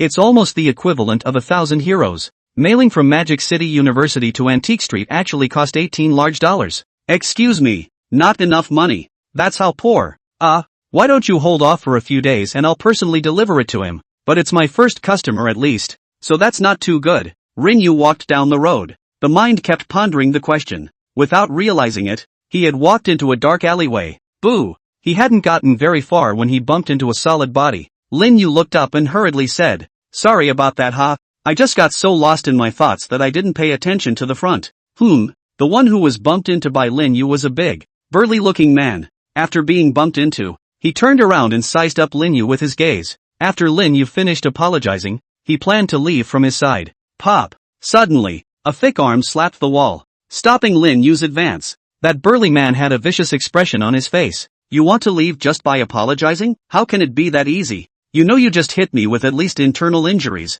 How can you possibly walk away without paying for it?" Lin Yu. He looked the burly man up and down. At 5'9", he weighed at least 200 pounds, and his entire body was covered in muscle. With that kind of physical fitness, you can get internal injuries from a light bump from me? Big brother, you could at least think of a normal reason for blackmailing someone. Lin Yu took a step back, then slowly spreading his hands, he said, "How much should that cost?" The burly man originally thought that the kid in front of him would still argue with himself for a wave. "I didn't realize it was so uptight. If you're so up for it, it saves me from having to do it." Only the burly man slowly stretched out 5 fingers. 500? Lin Yu looked at it, then shook his head. "That's too little. For you it has to be at least 5,000. Yoo-hoo! The burly man couldn't help but smile at his words. Good lord, first time I've seen anyone else offer to raise their price. Still, he was still satisfied. "Okay, as you say, it's 5,000. I'll take a loss." He finished his sentence. Lin Yu then reached out his palm towards him. "Stout man, what did you do?" The burly man froze. "What are you reaching for me for?" Lin Yu rubbed his fingers together, then explained, "Isn't it 5,000? Give it to me and let me find you a hospital to take a good look at it." The burly man froze at first. Immediately, a color of violent anger surged out on his face. "Fuck you. How dare you fucking trick me?" said, directly swinging his bushel-sized slap towards Lin Yu. Dang! With a muffled thud, the strong man's entire body suddenly trembled, and then his entire face directly turned a saucy purple color. The former slowly withdrew his palms, then shifted to lean against the wall. Just leaned against the wall for less than 3 seconds. The burly man's eyes then began to wander. Lin Yu touched his nose, then kicked the strong man's paw. Said to give 5,000. "I'll take you to the hospital and help you pay for your hospitalization." "You don't believe me." Having said that, Lin Yu didn't bother with the strong man anymore and walked straight towards the outside of the hutong. His punch was just a small lesson for him. About a month in bed and you'll recover. Not bad, not bad. I'm still really a kind kid. Halfway there, Lin Yu paused in his footsteps, then turned around and went back to the strong man's side. The master said, "As a kind child, you can't do a good deed without pointing out the benefits to yourself." Lin Yu searched the burly man's body, finally pulled it out of his pants pocket. A packet of instant noodles. Lin Yu, damn, growing so strong actually only afford instant noodles. Yuck, I despise you. Lin Yu put the instant noodles in his bag, dash a batch out of the alley. There's one more chapter to go, so nod your heads and give little gifts and write book reviews. The numbers are a little dismal. One back to school. Lin Yu then went straight back to the dormitory. Lu De and the three of them were still blowing off steam in the next dormitory. Lin Yu sat on the bed, listening to the lewd laughter that kept coming from next door. The corners of his mouth couldn't help but grin. I really don't know why these are the ones who can blow it so well. Could it be that? Is there too much good in me? But we haven't known each other for too long. Is it possible that I have so much personal charisma that they've already discovered that I've uncovered the rest of my good qualities? For now, that's the only explanation. After some self-congratulation, Lin Yu withdrew his mind and turned his attention to the system. I wonder how much prestige value I have now. A show of begging for rain should bring a lot of prestige.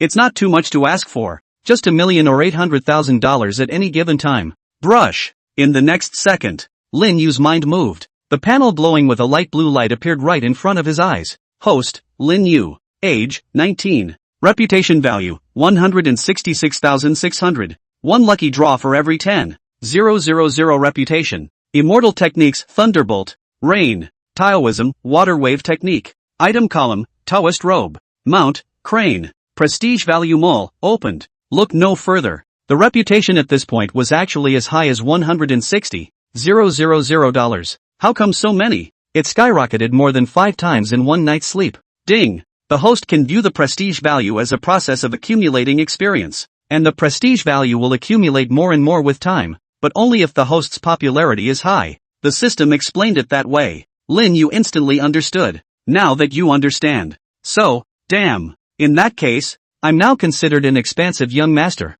System, give me a draw. I want a handful of 10 consecutive draws. Wealthy, it's just a 10-lot draw. It's no big deal. Buzz, Lin Yu's words fell. The huge carousel appeared right in front of his eyes. Brush, brush, brush. Then the turntable spun up at a rapid pace. In Lin Yu's ears, the system's beeps were also constantly ringing. Ding! Congratulations to the host for winning the consolation prize. Dahao Dan *1. Ding! Congratulations to the host for winning the consolation prize. Divine Walking Talisman *1. Ding! Congratulations to the host for acquiring the art of divination. Ding! Congratulations to the host for acquiring the magic spell space teleportation. Ding! Congratulations to the host for winning the consolation prize. Peace Amulet *10. A wave of 10 consecutive draws. Burst out an immortal and Taoist spell. There's just no pot of gold. Lin Yu looked blearily at the pot of treasure on the turntable. Potted, do you know how much I've missed you? For you, I can't think about tea. I can't think about food. I can't sleep. Forget it, can't make it up. The carousel slowly disappeared. Lin Yu's gaze looked over at the item bar. De Huan Dan, an advanced version of Xiao Huan Dan. Capable of curing certain large-scale diseases. Divination, can divine. Space teleportation, can teleport items? Simple STH. It's still a familiar recipe. Lin Yu rolled his eyes. I even took this extra step. Space teleportation. Can teleport items. Lin Yu took out the little redeeming Dan. Does that mean that I can save a fortune on postage? But is there a distance limit for this teleportation? It's better to try it first. Lin Yu picked up a packet of paper and placed it in his hand before sinking his mind into his mind. Utilizing the ability to teleport through space. As Lin Yu's mind sank down, in his mind, the beginnings of a building gradually emerged. Eventually that prototype slowly solidified, eventually forming the familiar school building, the men's restroom and the RI. Ringyu has found a shithole, then subconsciously threw down the toilet paper in his hand. Brush! The moment that packet of toilet paper came off his palm, Lin Yu, who was sitting on the bed, also opened his eyes instantly, and at this point, the toilet paper in his hand, it's gone too. Somebody help the baby. The baby pooped without paper. In a restroom on one of the floors of the school building. A boy in military training clothes squatted over a cesspool and slapped his hands feebly against the latrine door panel, kept hissing toward the outside. After hissing for half a day until his voice was hoarse, there was no movement outside. The boy's mood sank. I came out in such a hurry that not only did I not bring any paper, but I didn't even bring my cell phone. There's no one passing by outside right now either. God, what am I going to do with this? I can barely manage if there's a mop around, but there's not even a broomstick head in the toilet. You can't move the clothes on your body. It's just not possible. The boy looked at his right hand. As the saying goes, if you don't go to hell, who will go to hell? Big deal. I'll wash you a few hundred more times later. At the thought, the boy's teeth clenched. Then his palms went behind his ass. Phew, just got halfway through the settlement. There was a sudden whistling sound above his head. A pink pack of tissues then hit him in the head and rolled down to his eyes. Looking at the toilet paper in front of him, the boy's eyes couldn't help but blink. Then he looked at the thumb girl he had gotten deep into the back of his ass. Next, a maniacal howl immediately resounded throughout the entire school building. The morning turns long and hard, and the aftermath curls up. It actually did disappear. Inside the dormitory, Lin Yu realized that the toilet paper in his hand had indeed disappeared. Astonishment couldn't help but emerge in his eyes. With this ability, later on, what downwind? Kingston Express. Fuck him all over. Oh ha ha ha ha ha ha. Ahem. However, very quickly, Lin Yu realized that his laughter was slightly perverted and hastily stopped it. Now that we've understood how spatial teleportation works, the next step is to try and see if we can send it to the antique street. Lin Yu closed his eyes again. This time, he held in his hands the pen, cover, brush up. As Lin Yu kept trying, he was also becoming more and more skillful, and was also gradually mastering the distance of spatial teleportation. Almost 10 minutes in, Lin Yu stretched his back. Going to get the map of Curio Street figured out later. Then it's almost time to teleport the Kotobukiya straight through. He glanced at the time. 1846. It's nearly 7 o'clock in the evening. By this time, the dinner bell usually rings on time. The dinner bell rings. Then naturally, you need to replenish your energy plug. Hey! Lin Yu rubbed his palms together before walking straight towards the first floor. Why go to the first floor? That's a good question. Because the instructor in charge of this military training all live on the first floor, including Instructor Chutton, my dear briny pig. Oh no, it should be Instructor Chu. I'm here. Yo. Finally, Lin Yu again left the cafeteria in style in front of Chu Teng's grudging to the core gaze. Can't carry on. Your grandma. Next time the laborer is going to have to find the right time to run away directly in advance of the meal. Looking at Lin Yu's back, Chu Tang secretly made up his mind. As for the bullshit promises, wallets are going to be empty and promises are going to fucking hell. Phew. Exhaling a mouthful of turbid air viciously, Chu Tang glanced at the time, then turned around and walked towards the outside of the school. Estimating the time, Dabo was about to arrive at about this point in time. The night is low. The bright moon hung high in the sky, radiating its bright moonlight toward the earth. Dormitory. Lu Dason has fallen asleep.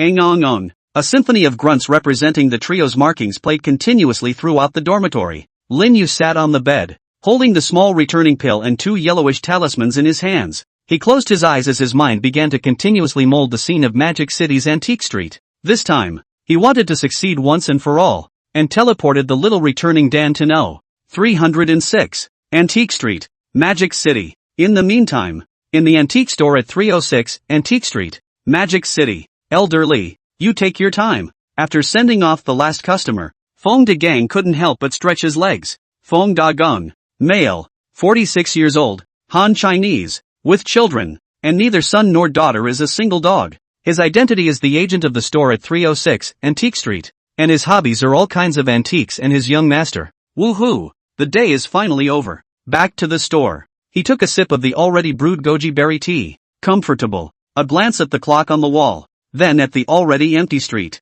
It's 10 o'clock at night. The parcel the young master said shouldn't arrive today. Think about it. Fong De Gang then turned off the lights in the store, intending to pack up and go home. Tonight is another sleepless night. Elder Lee's paintings have to be sent up in the next few days. Rubbing his temples, Fong De Gang picked up his accompanying thermos and headed towards the front door. Before closing, Feng Xiaojiang also very sincerely knelt respectfully towards the God of Fortune statue enshrined in the very center of the store. After doing so, Fong De Gang planned to close the door and go home. Clunk! Suddenly, a crisp crash suddenly sounded in the dimly lit room. Hearing the sound of a collision, Feng Xiaojiang's face changed. Just turn on the lights and double-check the room. My goodness, don't be some rat suddenly scurrying out and hitting some antique. The store is so. Fong De Gang hadn't finished his words. His pupils just couldn't help but shrink, while his feet stopped in place. Gollum! He swallowed, his eyes narrowing slightly.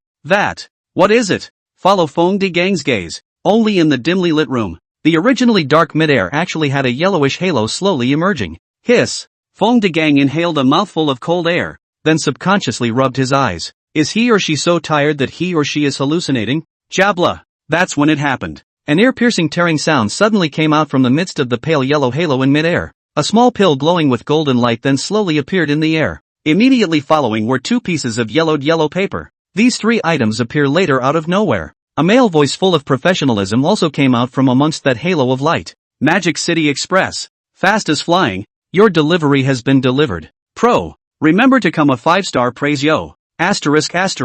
Brush. The professional male voice had just dropped. The pale yellow halo in midair disappeared, and those 3 items were floating slowly in Fong De Gang's hands. Seeing the 3 items in his hand, Fong De Gang suddenly had a feeling. I'm not too tired. I fucking slept through it. What the fuck is going on here? The gods have manifested themselves? Brush. Shasta.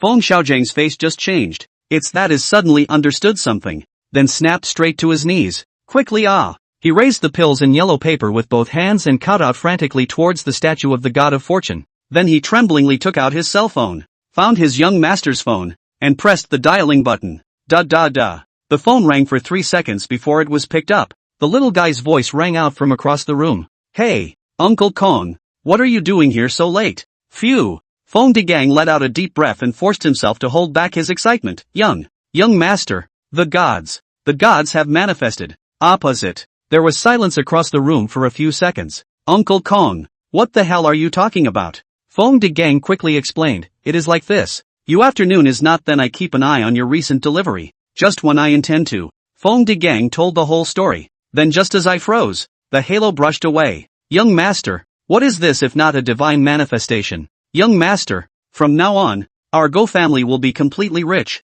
Immortals, legendary immortals. In a classic manor house. The boy listened to Fong De Gang's narration on the other end of the phone with a dumbfounded look on his face. After listening to half, I don't understand anything. What a parcel. The gods are coming. It's just a delivery? How did it become a manifestation of the gods? Do all these old ones play so fancy nowadays? Ahem. Coughing lightly twice, the young man spoke. Uncle Gang, calm down for a moment. The courier I asked you to keep an eye out for has arrived. Arrived. Or just swiped and appeared in the store. Guy. Okay, it's so early. You go home and sleep first. I'll come back tomorrow to get it. Young master, how can I still sleep? You know that fairy. Toodaloo. Hang up straight away. Hanging up. The guy couldn't help but roll his eyes. I guess Uncle Kong has been so tired lately that he's starting to talk crazy now. He also appeared out of thin air. Do you think the stall owner has the superpower of spatial teleportation? With a shake of his head, the guy's gaze then returned to his cell phone once more. Crap. This dog, actually sneaking around and eating my wild monsters while I'm on the phone. Damn. If I don't show my hand today, you guys really think that our country's service monkeys come up by blowing. Death to all. 3 minutes later. Taff it. As the home crystal slowly lifted up in front of her eyes. Then, there was an explosion. Fuck. The guy cursed angrily and, reporting. Once you've done that, return the screen directly to the desktop. Click uninstall. You have successfully uninstalled Peaceful Elite. Hot chicken eating chicken ruined my youth. Taking up my memory. Blocking my way to King Score. It's time to unload. Thanks to Huangquan for the reminder note. And thanks to everyone for the gifts. For all. Second day of military training. It's still 4 a.m.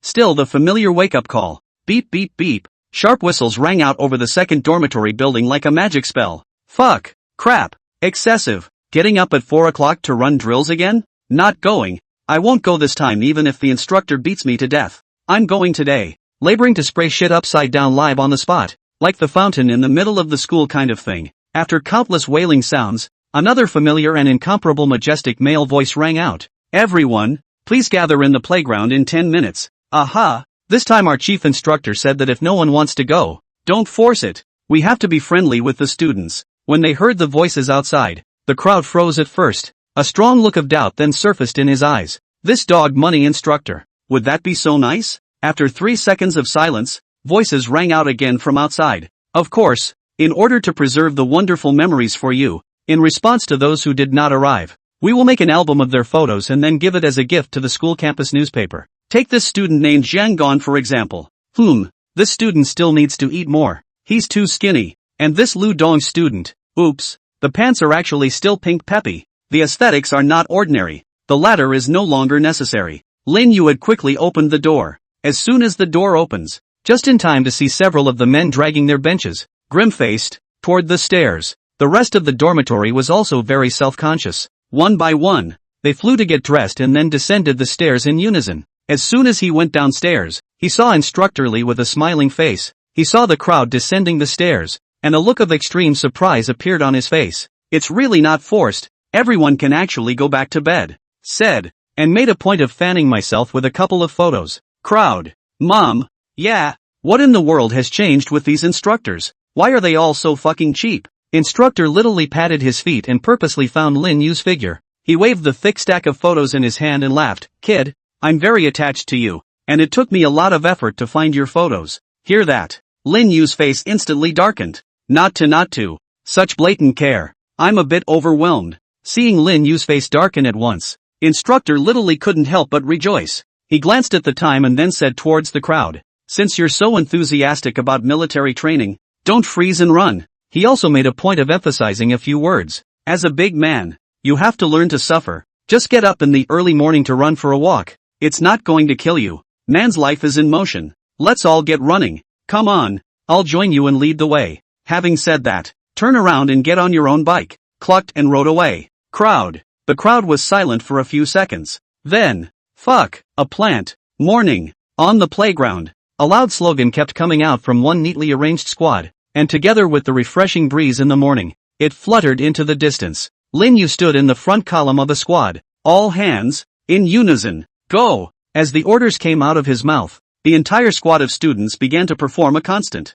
formation training. Tap tap tap. The sound of neat, consistent footsteps resounded through the playground. Together with the loud and clear slogans of the crowd, they intertwined to form a beautiful landscape. The podium. By Chu Tong's side. At this time, there was already an additional middle-aged man with a burly body type. He was the foreign aide that Chu Tang had hired.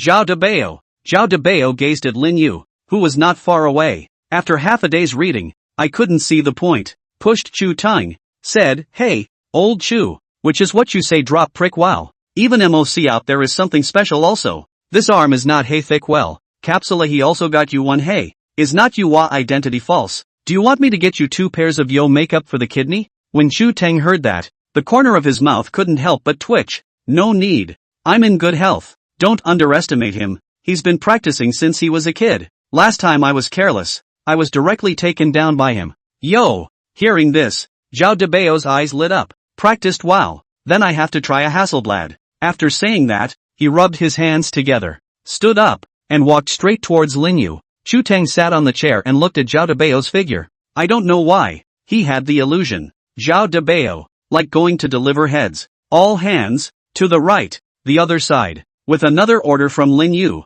the entire squad changed rapidly once again. Nay babe, it's too tiring to do this job. After shouting in order, Lin Yu swallowed a mouthful of saliva in an effort to moisturize his dry throat. I've been yelling almost all morning and my voice is smoking. Lin Yu glanced at instructor Shaoli, who was not far away joking with the other instructors, and couldn't help but roll his eyes. I'm here training hard, and you're there talking and laughing. I'm really envious. Just as he was thinking this, Lin Yu's afterimage saw a silhouette flying towards where he was. Wait for the man to come closer. It was only then that Lin Yu got a good look at him. He wore a wide tunic, his explosive muscles bare. A pair of worn-out slippers were on his feet. And look at the head. Lin Yu's eyes couldn't help but glare. Inch hair, big gold chain. I'm going to for all. This dude was sentenced to life and just escaped from prison, right? He hadn't even gotten to Lin Yu yet. And from his mouth came a flood of voices. Oh haha, kid, I heard that you're quite crazy come on, practice with me. Let even see how much weight you have. With that, he shrugged off the action. Lin Yu, it's not. Dude, who are you? Ka-ching. Zhao Debao's fingers pinched and clicked, and the excited expression on his face was unmistakable. Ouch. Just as he was about to walk in front of Lin Yu, the slippers under Zhao Debao's feet slipped, while the whole person fell directly towards Lin Yu. Snap. Just as Zhao Debao was about to fall to the ground, a slender palm gently framed him. Thanks. Zhao Debao expressed his thanks towards Lin Yu. You're welcome. Lin Yu replied back, and then his hand loosened. Crap. Boo. With a dull thud, Zhao Debao's face came into direct contact with the ground. Pop. The podium. Chu Tung covered his face. Crap. What the fuck did I say? This asshole is there to deliver. It's fucking humiliating. Thank you for all the gifts. You guys are awesome. The air in the entire playground froze for maybe 3 seconds. Everyone looked at the big man sprawled on the ground with an incomparably dumbfounded expression on their faces. This big brother. Just met. On the line such a big gift? Zhao Debao slowly raised his head, after looking around with his eyes, subsequently using his hands to gently support himself on the ground. His entire body bounced straight up from the ground. Once he stood up, Zhao Debao quickly jumped a step back, throwing the slippers off his feet. His body assumed a dry pose. It just didn't count. The cleats were too slippery. Lin Yu. Seeing that Lin Yu didn't react, Zhao Debao wiped the plastic grass off his face. Laughing foolishly, he said, Hey, little waif, dare to fight with even in a square fight. If you win, don't dare. Lin Yu shook his head. This dude is definitely out of his mind. Come on up and fuck. Better to send it back for a few more years of incarceration. After saying that, Lin Yu automatically ignored the former and walked towards Instructor Li Jr., who had a leisurely face not far away. After training for so long, I had to ask the instructor for a couple bottles of water to quench my thirst. Brush. Suddenly, a figure blocked in front of Lin Yu, or Zhao Debao. Only Zhao Debao raised his head and revealed 2 rows of white teeth towards Lin Yu. Don't need to look for your instructors. Just look for me. My rank is bigger than theirs. Hey much. Lin Yu stood still and looked at Zhao Debao's face. He also looked at the group of instructors not far away who had a face of watching the show and did not intend to come over. Lin Yu understood. This big man is the outside help that these instructors got. Seeing Lin Yu's face show a look of relief, Zhao Debao puffed out his chest. As long as you win, you'll be able to walk straight across the field, just like a crab. Lin Yu stared at the former for 3 seconds, and then, turn around and walk away. This guy is no longer simply out of his mind. It's already possible to call for confinement in a mental institution, or just pull them out and shoot them. Mama wouldn't let me play with stupid people because that would make me stupid. Hey, stand up. You capsule one, just go wow. Seeing Lin Yu turn around without hesitation, Zhao Debao was dumbfounded. What's wrong with you? What's wrong with what I said? It's just a fight with you. You straight up don't hang me. Hey. In that case, It's not my fault. Zhao Debao's eyes suddenly crossed. The thick arm also grabbed Lin Yu's shoulder. Watch out. The words fell. The veins on Zhao Debao's arms burst out. He stomped his paws to the side. Then with a force from his entire waist, he swung Lin Yu up and slammed him hard behind him. Sure, Zhao Debao thought so. And the reality is, as soon as his palm touched Lin Yu, he just wanted to exert force. Instead, he found, I can't believe I didn't shake the ladder myself. At this moment, the ladder was like a rock, fixed dead in the earth. Kind of funny, huh? A flash of surprise flashed across Zhao Debao's eyes. Immediately, his other hand also grabbed Lin Yu's shoulder, and then his hands fiercely exerted force. Get up for me. Under the force of Zhao Debao's hands, Lin Yu's entire body was also lifted. Go! Zhao Debao threw himself hard and Lin Yu flew out towards the podium. Ah! Saw the scene. There was a loud scream from the students on the playground. Murder! Fucking threw people straight out. What is this if not murder? Shoo! With huge screams from the crowd, only to see Lin Yu, who was flying in mid-air, turn around in the air with ease, and then his toes looked as if they were pointing in the air. Boo! Boo! Boo! With 3 crisp sonic booms, Lin Yu's figure had drawn up over 3 meters, then landed very gracefully on the railing on the podium. The whole process was very quick, but it was just so cool. Zhao Debao, Chu Tang, crowd. The whole playground became silent. Everyone looked at Lin Yu, who was standing on top of the railing, with a dumbfounded expression. That was just lightning? Boo!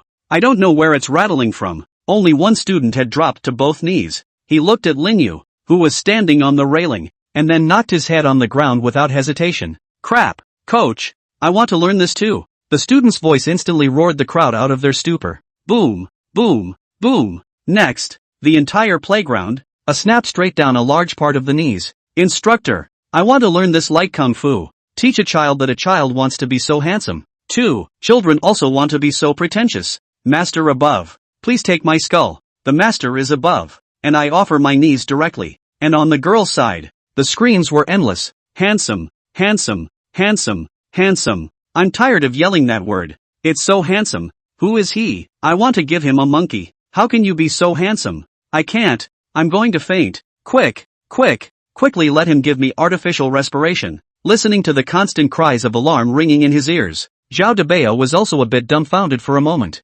Really? Can you really do lightweight? It's fucking beyond scientific common sense. The podium. Lin Yu jumped off the railing, then dashingly picked up the mineral water on the table and drank it all in one go. Ignoring Chu Tang, who already had a dumbfounded look on his face, he turned around and walked towards the bottom of the podium. As soon as he stepped off the podium, a large group of boys came straight up. Coach, please teach me. Master, please accept my disciple. Master, I also want to learn. Before they could finish, they were surrounded by an endless stream of girls. Men, get out of here. Don't take a piss and look at yourselves. Do you deserve to be taught by our male god himself with that lot of you? That's right. If the boy god wants to teach it, he'll teach us himself. Male god, male god. I can't. I'm tired of shouting the word male god. Boy god. Teach us girls to learn light kung fu. Any time period will do. Damn. Isn't it just a female? I'm going to go cut off my third brother and change my sex. Crap. Big brother. You're so mean. Hearing the cries of shock that kept resounding around him, Zhao Debao couldn't stop the corners of his eyes from twitching all the way. Mom. Yeah. These students are all fucking crazy. As for the students surrounding him, Lin Yu only waved his hand lightly. Hey. Isn't it just a district lightweight? Isn't that just a matter of having feet? Everyone don't get too excited, huh? Low key, low key. The subtext is, low key, says the lowdown on pretending to be a master. And I can pretend to be more than that. Woohoo.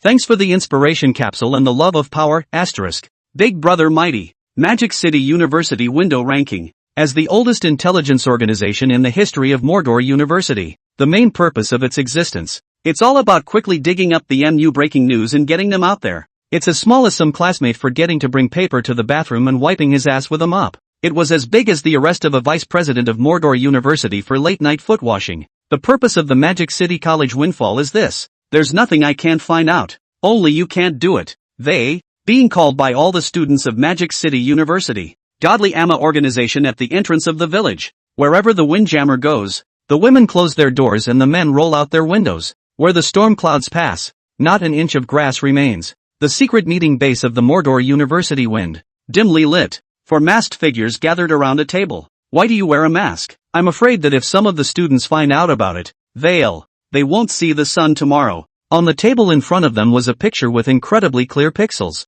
This one. A certain freshman was caught washing his feet at Footwash City before school started. And the person who took the picture was a sophomore who just happened to be the technician in charge of washing that freshman's feet. One picks up a photo. Inside the photo was a rather handsome-looking boy full of enjoyment, seemingly doing something indescribable. This one. A photo of a private rendezvous between Master Zhang, who sells baked sweet potatoes at the school gate, and Granny Wang, who sells bean flowers. This time he picked up one of two 67-year-old lords and ladies scowling under a streetlight. This one. Sorry, wrong one. It's my bath selfie. Silently put down the last nude photo. The man pushed up his glasses and slowly said, Mordor University's wind and cloud list, have always adhered to the code of conduct of, where the wind and clouds pass, not an inch of grass grows, and have always been digging up more explosive news for the students of Mordor, and after many years of development, we have succeeded, reduced to the point where everyone's screaming, how sad it is. The other man let out a long sigh.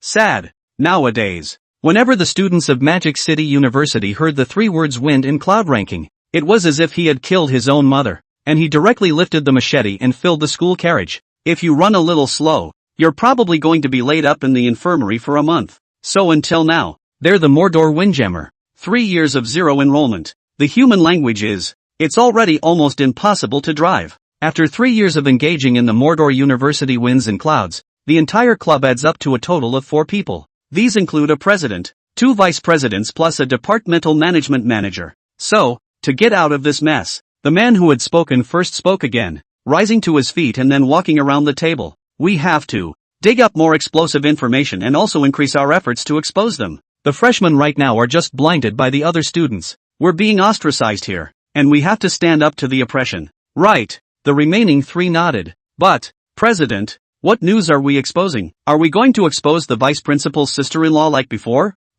Hearing this, the boy known as the president stuck for a few seconds, then shook his head. That path is currently out of reach, so it's better to wait for a new recruit to be recruited and let him take on that burden. The first thing we should do now is to find the right person to pull up our wind and cloud ranking card. This person better be freshly fired up and not yet recruited by another club. Only such a man, I feel, will be very difficult to find. After all, like me, the opening that is to reach the peak of the man, few and far between. Hey, invincible is. The president stroked his flowing bangs and was about to sigh a long sigh of invincible loneliness. President, it's been found. Suddenly, a man with a cell phone screamed out in surprise. President. The man put his cell phone on the table and clicked play on the video. In the video, it's a crowd of people gathered around. They were all wearing the uniforms of the Mordor military training. The camera pans out and a man, also dressed in military training garb, appears in the frame. The man was seen flicking his toe on the basketball. Brush. The basketball quietly placed on the floor automatically jumped to the latter's hand in the blink of an eye. Gee, not bad. You can still play with this kind of flower. The picture continues. The boy was seen slowly throwing a ball towards the sky. Seeing this, the president was dumbfounded. What's this? A light pitch? No milk in the morning? Can this thing be voted in? Boo. At this time, the sound of a basketball colliding with the basket came out of the screen. And then there's, boom. There was a loud breaking sound, only to see the sturdy ball rack collapse with a direct thud. President. Second image. It was a boy in military uniform holding a wooden stick in his hand and kept gesticulating on the grass. In no time, a simple Bagua diagram appeared in front of everyone's eyes. The man then lifted his finger and, gently rubbing. The crowd hadn't understood the meaning of the gesture. Next, rumble. Immediately followed by the sound of countless thunderclaps, along with which the picture gradually became dim. Subsequently, whoa! Across the screen, the 4 people in the room could hear the sound of heavy rain falling with a crash. Gulp! The president swallowed hard. Dare I say, yesterday's downpour came from this. Third image. It was a big man with a height of at least 2 meters or so, who grabbed the shoulders of a boy in military training clothes with both hands and then threw them directly behind him. Crap! Seeing this, the president bristled and stood up. Isn't this fucking murder? But an even more unbelievable scene happened to him. Only to see the man who had been thrown out of the room make a 180-degree spin directly in the air, then stomped the air 3 times in a row. The whole thing then landed lightly on the railing. President. Light. Fuck. Lightness. As the third frame ended, the scene froze slightly. So what? President, do you think that it would be very poker-like to pull him into our wind and cloud ranking? A boy suggested. Brush. The president bristled and looked up. There was a thick green light bubbling up inside a pair of eyes. More than a card face, he can directly pull in our club as a door god. This man must be cheated. Oh no, pull into our club. Thanks to one for the hypnosis charm. Big brother wise. A few people conferred briefly. The final conclusion is this: to be before the target is poached by another society. He has to be pulled inside the windjammer by any means necessary. Then make him sign a life and death contract. When necessary. You can even have the president sacrifice his color and wear black silk to seduce a bit, though he himself was reluctant. As he himself said, to reach the goal, all sacrifices are worth it. So that's it for today's meeting. Now, disperse. Bam, bam, bam. As the president's words rang out, the remaining three quickly got up and left the room without bringing their heads back. Will. The president's mouth twitched as he slowly said the last word. When the three had left, the president sat down in his chair and spread himself out. Hey. The thought that his wind and cloud ranking was about to make a comeback sent a wave of ecstasy through him. Where the storm clouds pass, not an inch of grass grows. Oh ha ha ha ha. Gradually, his laughter grew more and more unrestrained, getting more and more carried away. Bang! Suddenly, a muffled sound rang out from beside him. Then there was a loud voice coming from next door. Grass mud horse. The toilet laughs you numb ah. Laborer's shit cannot be clamped. President. On the playground. Looking at the students who were gradually going crazy, Chu Teng could no longer watch. He slapped the table vigorously, picked up the microphone and began to roar. What are you doing? All of you. What are you doing? This is military training, not a teaching assembly. All of you get back to me. Instructors all move and shoo them back. And anyone who disobeys me will run 40 laps around the playground. Wow! As soon as Chu Teng's voice rang out, the students surrounding Lin Yu instantly dispersed. The few people kneeling in front of Lin Yu even directly crawled back inside the square. In less than 10 seconds, everyone was already standing expressionless on the playground. Their bodies were straight and they did not look away. A good military stance. Lin Yu, Chu Teng, Zhao Debao. The corners of Chu Teng's eyes twitched violently a few times. Damn it. It would be a waste for one of them not to get an Oscar. Even Lin Yu froze for a few seconds. Immediately, his expression returned to its original state, and then he also quickly ran towards his party's position. You stop right there. Lin Yu's footsteps had just moved when Chu Teng's voice sounded once again. Lin Yu's face stiffened, then slowly turned around. Chu Teng walked down from the podium step by step with a gloomy face. He walked up to Lin Yu and glanced at him, then at Zhao Debao next to him. Boy, you were dashing just now. The corner of Lin Yu's mouth twitched at his words. That's a clear statement of words. He squeezes an awkward smile onto his face, smiley face. Just a little bit. Chu Teng. Seeing this, Zhao Debao, who was on the side, couldn't help but scratch the back of his head. Old Chu. Actually, you shut up. Chu Teng gave Zhao Debao a blank look. Would this shit have happened if it wasn't for you?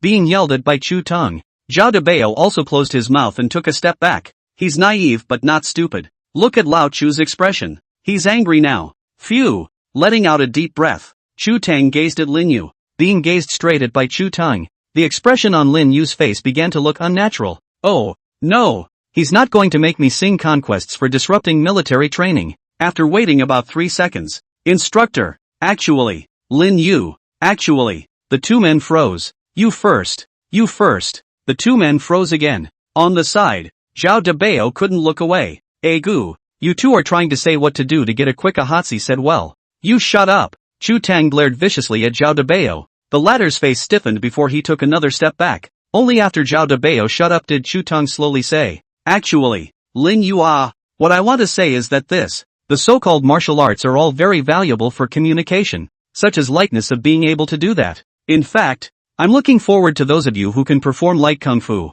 You know, instructor, I've never begged anyone before. Lin Yu listened with growing cloudiness. What do you mean? I don't know what you're talking about. Shouldn't you be raising hell right now? Seeing Lin Yu's bewildered look, Zhao Debao, who was on the side, sort of understood the words in Chu Teng's words. The next moment his eyes couldn't help but glaze over as he directly roared out in shock. No way. Old Chu. You still want to beg others to teach you lightness? You shut the fuck up. Chu Teng directly roared towards Zhao Debao. Being yelled at by Chu Teng. Zhao Debao's mouth couldn't help but deflate. Look at me. Damn old Chu, you also tune out a personal well. Was even said broken Lu, also annoyed and angry Lu. Chu Teng. No longer caring about Zhao Debao, Chu Teng once again looked at Lin Yu. Lin Yu looked at Chu Teng's eyes and he understood.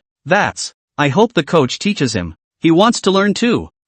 Lin Yu touched his nose. then revealed 2 rows of white teeth towards Chu Tang. Little Chu. Oh no. Instructor Chua. This lightness and stuff. It's supposed to be a trick. If you want to learn, I'll definitely be happy to teach it. Really? Chu Tang's eyes lit up. That's for sure. Lin Yu patted his chest. Then Chu Tang spoke halfway. Then his gaze looked at Zhao Debao on the side again. The corner of Zhao Debao's mouth twitched. You look at me to do ha. Even the dam can still roll to wear. Surname Chu drop. You do not go too far ha. Since people had said so, Chu Tang withdrew his gaze for the time being. Then he squeezed out a full smile towards Lin Yu. Well, thanks then haha. That. I, Chu Tang, am also not a casual person. What kind of payment do you need to teach someone kung fu? Lin Yu sniffed and waved his hand. Said casually, my master said that people in the Jianghu focus on generosity to their own family members to be happy to point out. Money and everything else is something outside the body. Hearing those words,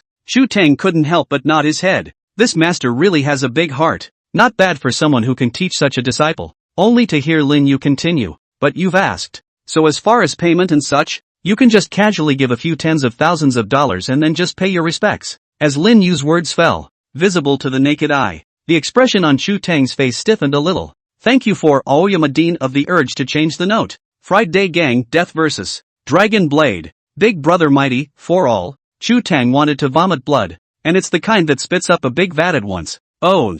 Why do you have to mouth off yourself? Why ask so much more? Ringo, can you pretend you didn't hear the last thing I asked? This way, I think we can still be good friends. Seeing that Chu Tang's face looked a bit unfavorable, Lin Yu blinked his eyes. Curious, he asked. What's wrong, instructor? Are you not feeling well? Chu Tang forced a smile from his face. Nothing, it's just a sudden sad thought. So what? You go back to the line first. I'm going to go over there and think about being quiet for a while. Don't ask who Jing is. Jing is my wife. Having said that, he then turned around with a slumped, unrecognizable back and walked back to the podium. Gu, old Chu, what's wrong with you? Sister-in-law is not called Miao Miao? What suddenly became Jing Jinglo? Jing Jing which Seeing this, Zhao Debao hurriedly followed. Halfway there, Zhao Debao turned his head and nudged his hand towards Lin Yu. Boy Juice, remember to start. The two of you are not done dueling. After saying that, his ass caught up with Chu Tang. Lin Yu. Magic City Psychiatric Hospital. Feng Degang was pressed to the bed by 4 or 5 guards. One of the nurses held a needle the size of a small thumb. Then it stuck straight into Feng Degang's ass. Hiss! The 2 eyes of the latter, who was originally struggling, suddenly glared, and his mouth instantly opened into an oval shape. And then, white eyes rolled and tongues lolled. Fainted straight away. Outside the door, the boy looked at Feng Degang on the hospital bed with a worried face. Dean Liao, how is my Uncle Gang's situation now? Beside the young man was an older man wearing glasses. Hearing the youngster's words, he spoke faintly and said, don't be in a hurry, young master. The patient was brought in just in time, and will be fine after a period of convalescence. That's good. At that, the guy breathed a sigh of relief. From the moment he arrived at the curio store first thing in the morning, Uncle Kong just kept telling himself about the miracle that happened last night. What fairy manifestation? Transmitting things through the air or something. And you have to pull a spaced-out pilgrimage in broad daylight. The latter is getting more and more outrageous. He would rehash it for any customer who came into the store. There is no way. The guy only had to send his just uncle to the mental hospital for some mandatory checkups. He glanced at Feng Degang, who had already passed out, then picked up his cell phone and walked aside. Since Uncle Kong's condition had stabilized, he'd better send a message to his old man to report it first. The other side. In a quaint and elegant manor house, the 2 old men sat opposite each other. One of them was the boy's grandfather. The other was a Taoist priest wearing a Taoist robe and holding a duster in his hand. His outfit with his already white beard and hair was quite an immortal way. The 2 sat for a while. The old man picked up his teacup and took a sip of tea. Then he slowly spoke. Recently, Master Teacher's temperament has become more and more transcendent. The old Taoist priest sniffed and smiled faintly. Scholar, calming the mind is the most basic professional quality for us monks. All cultivators are inseparable from the word stability. As long as one does not change one's color in front of Tarzan, then one belongs to the kind of people who have succeeded in cultivation. The old man nodded approvingly at the words. Immediately, he seemed to think of something. Master Teacher, that, I invited you this time. The old Taoist priest saw this. Calmly and incomparably, he said, there is no harm in saying what is on the mind of the monk. The old man sniffed. It was also slowly taking out that small returning pill from inside the treasure box. Master Teacher, do you still remember this little redeeming pill? The old Taoist priest nodded. Naturally, this is a divine elixir that I spent 10 years refining. It has the ability to warm the heart and spleen, heal traumatic injuries, and if necessary, grow that which you and your wife have time for. Speaking of which, the old Taoist priest glanced at the old man with slanted eyes and continued. In the beginning, if I hadn't seen that the Shirshir had a destiny, I definitely wouldn't have given up the pain to sell it to you. After listening to the old Taoist priest, the old man continued. At that time, I heard the master teacher say that the quality of the small return pill depends on the white lines on it, and the more white lines there are, the stronger the medicinal effect. The old Taoist priest touched the white lines on the little redeemer's Dan, and a smug look appeared on his face. This is natural. I have condensed this little returning Dan for 10 years and spent countless efforts to barely refine such a pattern. And I can even say that I am the only one in this world who can. The old Taoist priest hadn't finished speaking. The old man pulled out another golden-colored pill from inside an ordinary pocket. Master teacher, the main reason for inviting you all the way over here is to ask you to take a look and recognize the authenticity of this pill. The old Taoist priest sniffed. The eyes also involuntarily looked at the pill in the former's hand. It's. Upon seeing the first sight, the old Taoist couldn't help but stare. How do I feel about this thing? How about being so similar to the small return pill that he had refined? Color, shape. The old man saw something wrong with the old Taoist's face and hurriedly explained. You take it easy, mainly because I think this pill is just too outrageous. There are thousands of them on it. Crap. The old man hadn't finished his sentence when the next moment, the old Taoist priest sitting in front of him just jumped right out of his chair. Pop. Before the old man could react, the former's two hands also grabbed the old man's arms straight away. Come on, tell me, where did you get this? The old man was startled by the old Taoist's sudden movement. The latter at this time, completely gone was the floating temperament of the Taishan collapsing in front of him without a change in color. The old man couldn't help but swallow a mouthful of saliva and said, Old master teacher, didn't you say to be calm? Lighten up, my ass. The old Taoist priest directly exploded. Calm down? What fade? I never fucking said those two words. They weren't even born from the same mother as me. His hands trembled as he held up the small,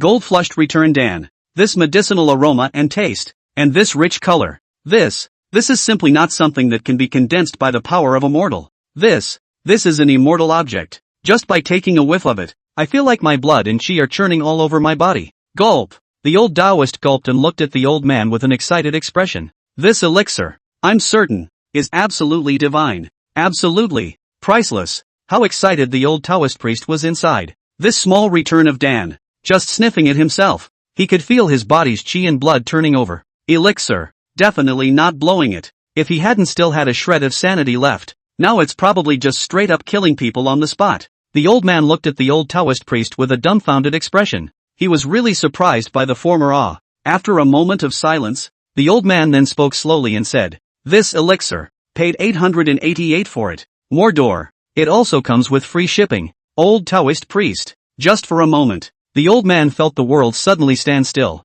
only to see that the old Taoist priest had completely frozen. After a long time, the old Taoist turned his stiff head to look at the old man. An incredulous face looked at the old man. How much? Is he hallucinating? 888? You fucking told me I bought it for $888. For a moment, there was only one character converging in the old Taoist priest's mind. That is, fuck. Thank you to tears. No trace for the inspiration capsule and Dean Aoyama for the love letter. For all s. The old dog had no idea how he left the manor. When he came back from his dazed state anyway, he had been set up in a car by several burly men and was whizzing toward the Mordor airport. On the plane, the old Taoist priest couldn't help but fan his cheeks as he looked at the disappearing Mordor below. 888. Bought a divine elixir? Heavenly Father is on. It's not that I don't believe it. It's just that. This is so fucking ridiculous. It took 10 years of labor to barely refine a single stripe of small reduction Dan. 1,000 times before I had to endure the pain of selling it for $1 billion. Nice guy. I didn't expect the other party to turn his eyes and directly and viciously whip his old face. $88.08? You don't have to buy a lottery ticket to have this kind of luck. Unless the other party doesn't know the goods. Or, the person simply can't look at this small returning Dan with thousands of lines. But, it's not like this thing is a ground floor product. How could it not look good? The old Taoist priest was very broken inside. $88.08. People want to buy hundreds of them too. Woohoo.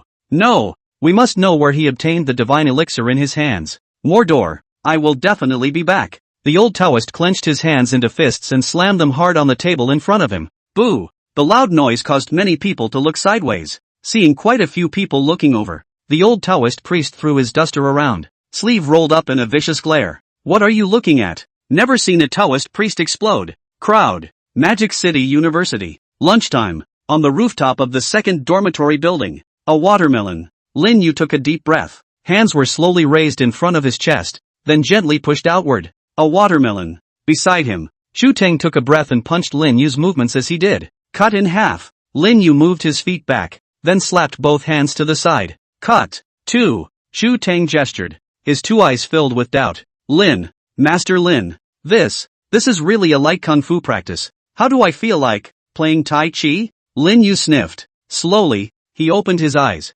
glancing at Chu Teng. He then said without haste, Little Chua, I'm teaching you luck. Once you have enough chi inside your body, you'll naturally reach the point where you're as light as a swallow. Chu Teng sniffed. An involuntary nod. A peer B. That's what it sounds like. Think about it. Chu Teng couldn't help but become excited inside again, and his luck became more and more vigorous. It was probably more than half an hour of gesticulating. Lin Yu stretched his waist, then waved his hand towards Chu Teng and said, You can practice on your own. I'm going to take a nap first. You can rest when you feel like practicing until your body is clear. Having said that, turning around, he walked towards the downstairs, leaving Chu Teng standing alone on top of the rooftop. Phew! Chu Teng placed his hands in front of his chest before pushing his palms out with his breath. At the same time he was chanting inside his mouth. A watermelon. Cut in half. Half for you. Half for me. We'll never be apart. Fate STH. Chu Teng's breathing gradually became heavy. At the same time was that he also felt what seemed to be an extra sense of obstruction in his abdomen.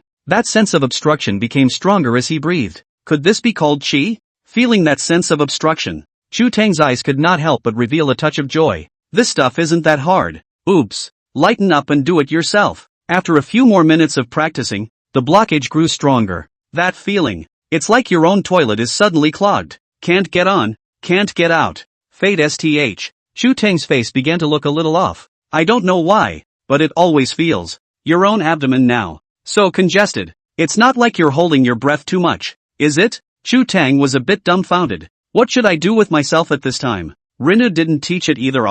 Knock, knock, knock. Right about this time, there was a sudden rush of footsteps in the hallway. Then Zhao Debao's figure appeared on the rooftop. Oh yo, old Chu Wow. You and Lo Lu Jie Hotzi it? Everyone waits up for you to meet it. Saying that, Zhao Debao stepped forward and grabbed Chu Teng before pulling him towards the stairs. Wait. Being pulled by Zhao Debao so suddenly, Chu Teng's face suddenly changed. For just a moment, the blockage in his own abdomen seemed to loosen a bit, but sensing that sense of looseness, Chu Teng did not have the slightest smile in his heart. I don't know why. The moment that looseness rose, a sudden blast of coolness blew through his own chrysanthemums. That's still waiting for the hammer. Oh, Zhao Debao didn't even care about Chu Teng's words and directly pulled the ladder and rushed down the stairs. No. Before Chu Teng had a chance to speak, Zhao Debao had already rushed to the first floor with him. At this moment, a dozen or so instructors had already gathered around, waiting for the arrival of Chu Teng's duo, and after running up 6 flights of stairs,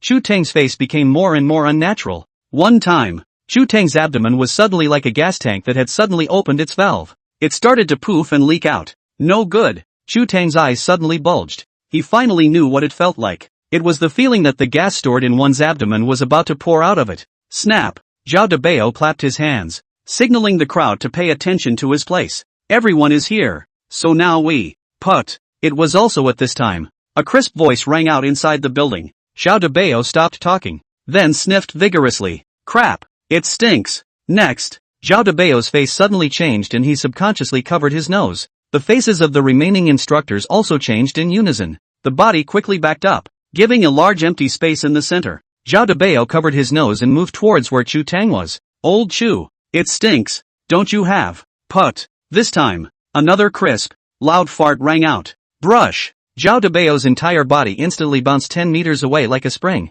He covered his nose and looked at Chu Teng with a shocked expression. Old Chu, you baby-ated noon la what? Fart tender a Jill stink. Chu Teng just wanted to speak. But. A fart that lasted a full 10 seconds sounded, and with a long coda following. It's the horrible ammonia odor. Vomit. Some couldn't take it and just fell to their knees and dry heaved. Put. Pfffffffffffffff. Poo-ah but. Zira. Poo-ah. A loud fart rich in rhythmic tones continued to ring out, punctuated by a sound of diarrhea. The entire building had rushed out of the dormitory building. Chu Tong shrugged his head low and stood still. After a long time, he slowly raised his head. Inside one of his eyes, at this time there was a thick killing intent condensing. Then his hands clenched and he roared out in a near-maddened voice. Lin, you, fuck you, pust, put, poo butt. And then another string of life-threatening serial farts. Thanks to asshole for the likes. Tears, no trace for the inspiration capsule. Big brother handsome, Lin you, fuck you. A growl full of grief resounded throughout the dormitory building. All of the students in the entire dormitory building were all woken up by Chu Tang's voice. One by one, they were curious to open the door to the room. Vom. Next moment, a foul odor swept through the room. This was followed by countless sounds of vomiting. Crap, it stinks. Who the hell didn't flush the toilet after taking a shit? Enemy attack. Enemy attack. It's a gas attack. I just had lunch. Vomit. Treadmill school cesspool blew up. I think, definitely a cesspool blew up. I can't. I need to go to the restroom. I feel like show and the restroom smells better. The entire dormitory building, enveloped in a horrible stench. Dormitory 2403. Lin Yu, who was lying on the bed, heard the sound and then opened his eyes in a daze. Who wants to fuck my uncle? Just now, in his sleep, he vaguely heard someone trying to fuck his uncle, but he doesn't have a grandpa. Is it okay to fuck the master? Boo! Right about this time, the door to the dormitory was kicked in. Then Bailey Bakugo rolled and rushed into the dormitory. He ran in front of Lin Yu at the first opportunity, then said urgently, You, quick, run, the instructor is chasing you. Aha! Lin Yu was dumbfounded when he heard this. Hunting me? Why? Time Bakugo swallowed, then explained. I'm not really sure of the specifics, but anyway, the instructor is looking around for you right now with a machete and red eyes, and he was farting life-threatening farts all the way, as he walked, like a fucking drum. Rinyu? Life-threatening serial farts? Newly learned moves? When did you learn it? And how does that move sound so outrageous? Hey, poo butt. Just then, there was a sudden series of loud farting noises outside the door. This was followed by Chu Tang's roar filled with killing intent. Lin Yu, get the hell out of here. If I don't chop you into 3 pieces today, my laborer's surname won't be Chu. Hearing Chu Tang's roar, Lin Yu instantly came to his senses. This Nima's killing intent that almost condensed into substance. He felt it from a distance. What's going on? Isn't he practicing his chi? What's with the sudden crankiness? The instructor will be here soon. I think you. Bailey Bakugo hadn't finished speaking. Next, all he saw was a flash of black shadows in front of him. Lin Yu, who was lying on the bed, had jumped off the bed, then quickly rushed out onto the balcony. Brush! A gentle leap. Lin Yu then jumped off the balcony in front of Bailey Xiaofang's shocked eyes. After a long time, Fatty couldn't help but sigh from the bottom of his heart. Damn, with this technique, I'm still afraid that I won't be able to grab a meal in the future. Under the second dormitory building, inside a bush, 3 figures were on the ground. The eyes were dead set on 800 meters away. There was a man and a woman sitting in chairs, both talking and laughing. Damn, I knew this grandson didn't have good intentions, letting us off the hook and then leaving us here to talk about love. What's there to tease about girls? The most important thing for us men is our careers. Our careers. The boy in the center clenched his fists, his face full of irritation. The 2 men beside him rolled their eyes in unison at that. The main reason? That's not because you don't have a girlfriend. Ugh. The rant went on for a while, but was eventually reduced to a sigh. Forget it, just give him a vacation. It's up to the 3 of us to do the rest of the great work. The boy in the center pushed his glasses up the bridge of his own nose, then gazed up to the 4th floor, toward the duo at his side. He said, After my multiple investigations, I determined that the target is in the 4th floor location, and all we have to do is find out exactly where he is. 2 vice presidents. Do you have anything to add before we move on? The man looked to the 2 men beside him. One of them scratched the back of his head, then asked curiously, President, so what? I'm just asking why we have to lie down here. Wouldn't it be easier to just walk into the dormitory building and knock on the doors one by one? Fair and square? Man. The man was momentarily speechless. Fuck. I was in such a hurry to get out that I forgot to think about it. He was silent for a moment, then said, One of the reasons we're doing this is because I want to know why our management manager went on strike and let us off the collective hook. And the main thing is, that what? The 2 men saw that their president had been coy for half a day and hadn't come up with anything. The muscles in his face couldn't help but twitch violently. Actually, shoo. Suddenly, the man's nose twitched a few times. Next, he then couldn't help but blush furiously. subconsciously covering his nose. Crap! Which one of you farted and it stinks so bad? The two men froze and were just about to speak. A foul odor followed the air and instantly filled the inside of their nostrils. Vomit. Next, the two men quickly dry-heaved. The man dry-heaved a few times. Then, with his arms folded, he cursed at the dormitory building. Crap! Can't top it. How long did it have to fall into a cesspool and soak before the smell came out? God damn it. Who's so uncivilized that they don't go and wash themselves when they fall into a cesspool? Brush. His words had not yet fallen. From above the balcony a huge shadow suddenly sprang out. Crap! And overhead. The man let out a yell and pointed his finger upwards. Aha! The two men next to him froze, then also looked up in the direction the president's finger was pointing. Then their eyes gradually widened, under the gaze of their eyes, only to see a silhouette brush off the balcony. Brush! As soon as that silhouette rushed out, the entire body of the person landed sharply. Boo! 3 short seconds. With a dull thud, the figure had landed safely. After that silhouette landed on the ground, it just glanced at the three of them. Then with a little bit of toe on the ground, the whole person quickly pulls up. It went straight over the 4 or 5 meter high fence. It disappeared from the sight of the trio. Gah! This instant, the three men froze directly in place. Click! The man known as the president slowly turned his stiff head. Reaching out, he pointed to the 4th floor balcony, then to the 4 or 5 meter high fence. Way! Wasn't there a guy who brushed off the 4th floor and jumped? And then the clicker jumped out of the enclosure? Wait! The man! Why does it look so familiar? Thanks to Green Emperor for the like, asterisk asterisk. And thanks to all of you for the gifts. Off campus, on an overpass, Rinyu leaned on the railing. In his mouth was a lollipop that he had bought for 50 cents on the dollar. Looking at the raging crowd below, Rinyu couldn't help but have his mouth turned up. Shit! What an abomination! The more I think about it, the angrier I get. I'm so sincere in teaching the lightweight luck method with the surname Chu.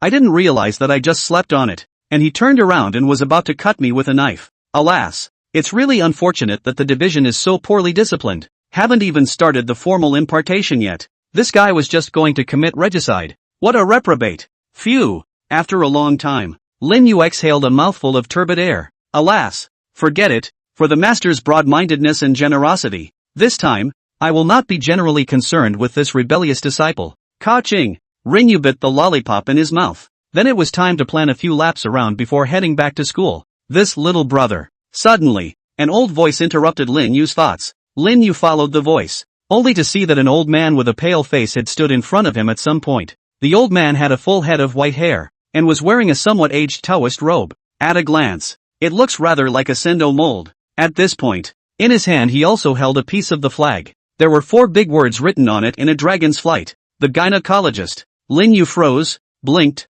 and said, I don't have a gynecological disease. The old man sniffed, glanced at the flag in his hand. Sorry, got it backwards. Having said that, turned the flag over in his hand. The magic of the planet. Lin Yu. Seeing this scene, Lin Yu couldn't help but violently twitch the corners of his mouth. Boy, that's a busy business you have. I can't believe I'm in 2 positions at once. Ahem. The old man coughed lightly to cover up the awkward scene he had just witnessed. He then gazed at Lin Yu and spoke. Little brother, I see that you have amazing bones and a full heaven. You will definitely have great achievements in the future. I have an absolute secret book here. Lin Yu directly rolled his eyes before turning around and walking away. You've watched too much Kung Fu, haven't you? You're here to sell me the Kama Sutra. Hurry home and get cleaned up. Wait, little brother. If you don't like the Rulai Divine Palm, I still have the Luohan Turning the Heaven Seal and the Jade Maiden Heart Sutra. Seeing Lin Yu turn around and leave, the old man couldn't help but freeze. I'm not done with this.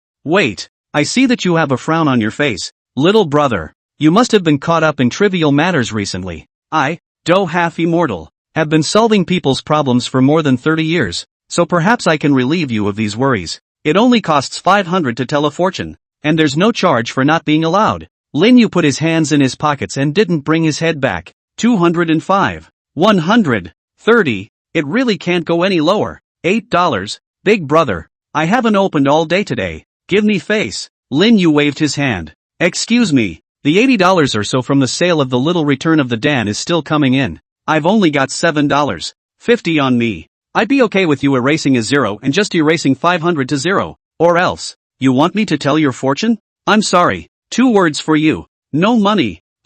Halfway there, Lin Yu stopped. He suddenly seemed to think of something. Spinning around, he turned and went back toward where the old man was. On the other side, Seeing Lin Yu leave without looking back, the old man couldn't help but sigh. Ugh. Next time it looks like we'll just have to find one of those goofy-looking people to scam. Damn. The students these days are more spooky than one another. Shook his head. The old man flipped the flag. Gynecologist. Better go ahead and fool the Amazons. You might even get yourself a few prestige. In the future then you won't have to labor so much yourself. Alas. Life is not easy. Even half-immortals sigh. The old fortune teller. Just a moment after he had just turned around, a familiar voice suddenly sounded from behind him. Crap. It's finally opening. Hearing voices. The old man's face burst with joy and he turned straight around. Turn around at the same time. His face was also restored to the Xian Dao look he had just worn. When he saw that it was Lin Yu who had retraced his steps, the smile on his face grew wider and wider. Gu, little brother. It's you again. Look how fortunate we are. Meeting again so soon, he said as he did so. While doing so, he flipped the flag back to the side of the God's machine seconds. Little brother, are you a gynecologist, or do you want your fortune told? Lin Yu's footsteps froze at his words. Then the two above. I'd love to slap you in the face. He rubbed his nose, then said without haste. Mostly because it just occurred to me after you mentioned it like that I seem to know how to tell fortunes too. Fortune telling is good. Many in my fortune telling go back directly after the sky. Soaring, day into the bucket of money, promotion and salary increase. Marry a rich white beauty, on the peak of life. Wait. Suddenly, the old man's voice stuttered suddenly. He then raised his head to look at Lin Yu with a shocked expression on his face. You, what did you say? You can tell fortunes too? Lin Yu nodded. But that's not exactly fortune telling on its own. It is, after all, the art of divination. He hasn't tried it yet. I'll go. The old man sniffed. He directly jumped a large step back, then looked at Lin Yu with a wary expression. Your grandma's labor hasn't officially opened today, and then this pops up as a business hijacker. His cloudy eyes stared at Lin Yu dead in the face, then spoke up. Little brother, as the saying goes, hitting people without hitting their faces, robbing money without robbing their rice bowls. I saw this path first. If you want to come and get it, you'll have to win against me. Do half-immortal. First, you know, I, half-immortal Do, have been in the Jianghu for more than 30 years, but I have never been so humiliated by a junior. Lin Yu didn't listen to the old man's blindly made-up words. His gaze was like a torch as he stared intently at the old man in front of him. At the same time, his mind shook tremendously. Ding! The host's use of divination was successful. As the system's beep sounded in his head, an inexplicable message suddenly flooded into his brain like a current. Name, Du Petal Kong. Sex, male. Virgin boys. Today's sign, crisis. The incident of being a virgin for 66 consecutive years. If you survive, you'll unlock the 87 years of pure virginity achievement. Lin Yu. Seeing the message that was fed back in his mind, the corners of Lin Yu's mouth couldn't help but twitch. Boy, it's more than just hitting the mother lode out of the womb and soloing all the time.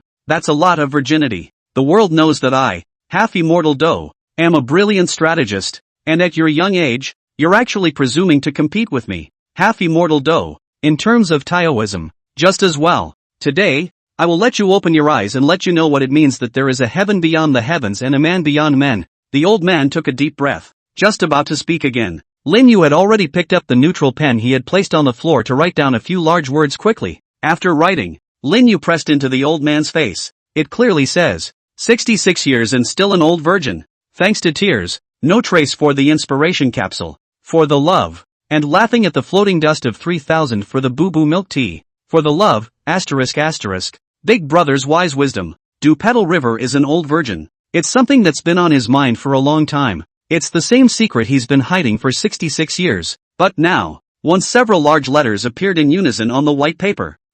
Looking at the few large words that appeared on the white paper, Half-Senpai Do was first stunned. Hiss. Next, his pupils shrunk hard. Brush. He grabbed the white paper in Lin Yu's hand, then read it word by word. Single for 66 years. He looked at Lin Yu with a shocked expression. You, how did you know? The half-dozen voices quivered. Thinking of me, Half-Sen Do. Think of it as an optimistic kid too. Ever since I ran into that Taoist priest 40 years ago, one becomes connected to the fortune-telling threads of fate. He has dedicated his entire life to the Tao, and has always been committed to carrying forward the Tao of fortune-telling. In order to acquire the Tao of fortune-telling, he worshipped a teacher and practiced monasticism, living alone in the mountains for 40 years in anonymity. For the sake of Taoism, he rises early and stays late. For the sake of Taoism, he practiced diligently and painstakingly. For the sake of the Tao, he End up sth. At last, the Emperor's day is over. He finally realized.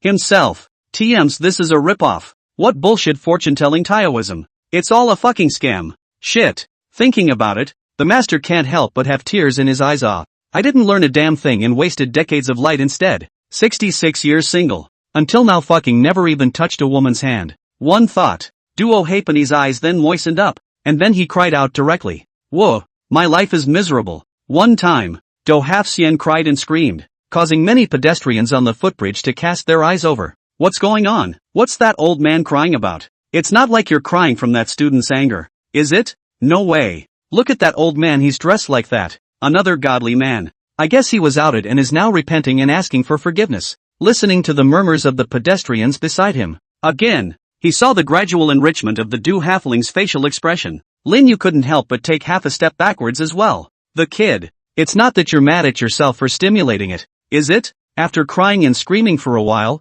Do Halfpenny gradually recovered. Jabla. He wiped the snot from the corner of his mouth as soon as he could. Staring at Lin Yu with a pair of slightly reddened eyes, he uttered, "Sorry, you poked me where it hurts, so I cried a little hard." Lin Yu smiled sarcastically. Then he took a tissue out of his bag and handed it over. Half-Doctor took Rinyu's tissue. Then staring at Lin Yu with his eyes deadpan, he inquired with a solemn expression, "Why? Why would you know that I've been single for 66 years? Lin Yu smiled faintly at his words. Speaking slowly, he said, "Of course it's fortune-telling." Half-dozen froze, then shook his head. Fortune-telling? It's fucking all fake. The old man has been in the fortune-telling business for decades. What lines in here would I not know? Fortune-telling? Only a fool would believe that. Lin Yu lifted his finger and shook it. Fortune-telling also depends on the real kung fu. Your kung fu is not good. Normal. Half-Doctor. Little brother. I have an MMP, I don't know if I should say or not. You don't have to hit people like that. Phew.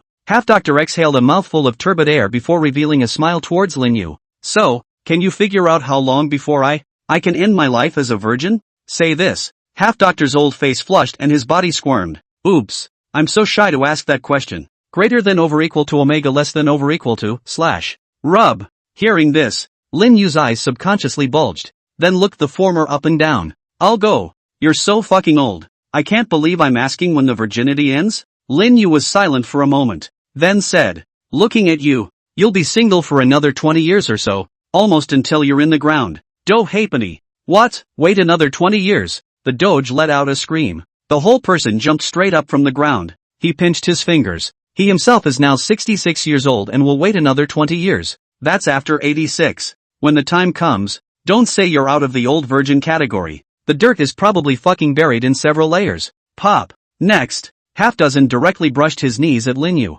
Master, please save the child. The child really doesn't want to go into the ground with regrets. What? You don't believe in fortune-telling? I'm a fortune-teller myself. There really could be a god mixed in here. I'd rather believe it than not believe it. I've been single for 66 years. I'm really scared of being single. It's so hard to count the people you've been single for so long at a glance, even if the other side is making it up out of thin air. Anyway, labor is poor anyway.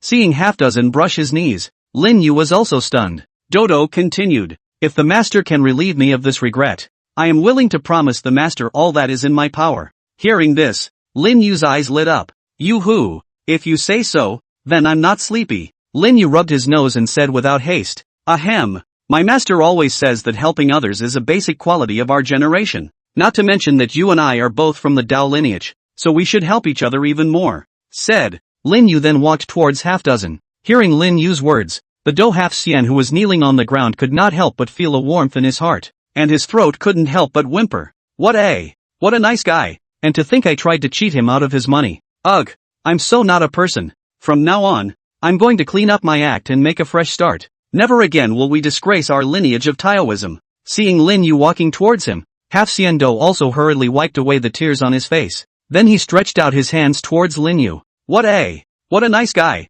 Before Half-Senpai Do could be moved for half a second, Lin Yu's voice once again resounded in his ears. But well, one size does not fit all. There is still a fee for fortune-telling. Having said that, Lin Yu then skipped over the kneeling Do Half-Sien. He picked up the Divine Opportunity banner that had fallen to the ground and held it in his hand and waved it. Come on. Fortune-telling is still fortune-telling. 505 times. Seeing as you're in the same vein as me, I'll wipe you a change. $500 will do. Half Doctor. Thank you to Old Woman's Terminator for the like. If you think this book is good, you can give it a 5-star review. Also, all you big guys, try not to feed the book and catch up more. It's important for the new book. As Lin Yu's voice fell. CSTH. The smile on Half Doctor's face froze a little. Spinning around, his eyes widened. With an incredulous face, he looked at the smiling Lin Yu. This, dare STH. Do you still charge for fortune telling? So what the fuck did you just say a whole lot about? And, the legacy of our Taoist lineage. Just fucking worth the $5 you erased? Crap. Really, just holy shit. Looking at Half Dozen's expression, Lin Yu couldn't help but frown. What the hell? You don't want to tell fortunes without paying, do you? Half Doctor's mouth twitched. Then he touched his dried out purse. A forced smile followed. What about? Little brother. You see, I haven't opened today. This $500, can I? Lin Yu heard it at once, directly put down the flag painted with, God's chance, got up with the intention of leaving. Excuse me, small business. There are no arrears. Wait, master, wait. Seeing that Lin Yu was getting up and about to leave, Half Xian Do was instantly anxious. He grabbed Lin Yu's clothes and his voice became agitated. It just occurred to me that I have a way to pay for your trig. Having said that, Half Doctor quickly pulled out his own cell phone. Then he flipped through his address book, hesitated for a few seconds, and then dialed a number. It rang for 3 seconds. Then a slightly puzzled voice rang out from the other end of the line. Hey, which one? Phew. The duo took a few deep breaths. Then a careful word. Jiang Shao. Grass. Half Doctor's voice had just fallen. A loud roar came out from the opposite side. I'll fuck you. Dog. You fucking still have the face to call the laborer. You fucking did not run away a long time ago? Labor has been looking for you, turtle, for 3 years.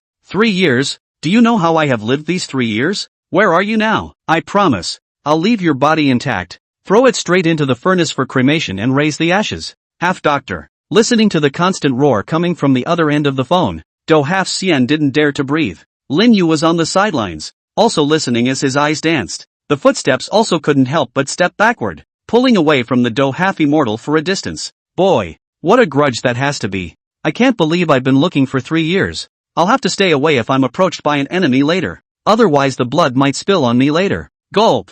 Hearing the incessant and endless growling from across the room, Half Doctor couldn't help but swallow a mouthful of saliva as well. A shaky voice followed. Jiang Shao, listen to my explanation. Actually, explain Nima. Get your ass to hell and explain. The opposite side disliked it again. Jiang Shao. Before, it was mainly because there was a mistake in my fortune telling. That's why it caused such a big misunderstanding. Misunderstanding? You count a life. Let labor to my grandfather to find a milkmaid to flush a joy, causing me to be hanged on the Huangpu River for 3 days and 3 nights to reflect. You are now telling me that this is just a misunderstanding. I misunderstand your mother. The corners of Half Doctor's mouth twitched violently, then subconsciously hold the phone away from me. Wait for the growling to die down across the room. It was only then that Half Do shuddered out and said, Actually, Jiang Shao, the main reason I'm calling you this time is to tell you some good news.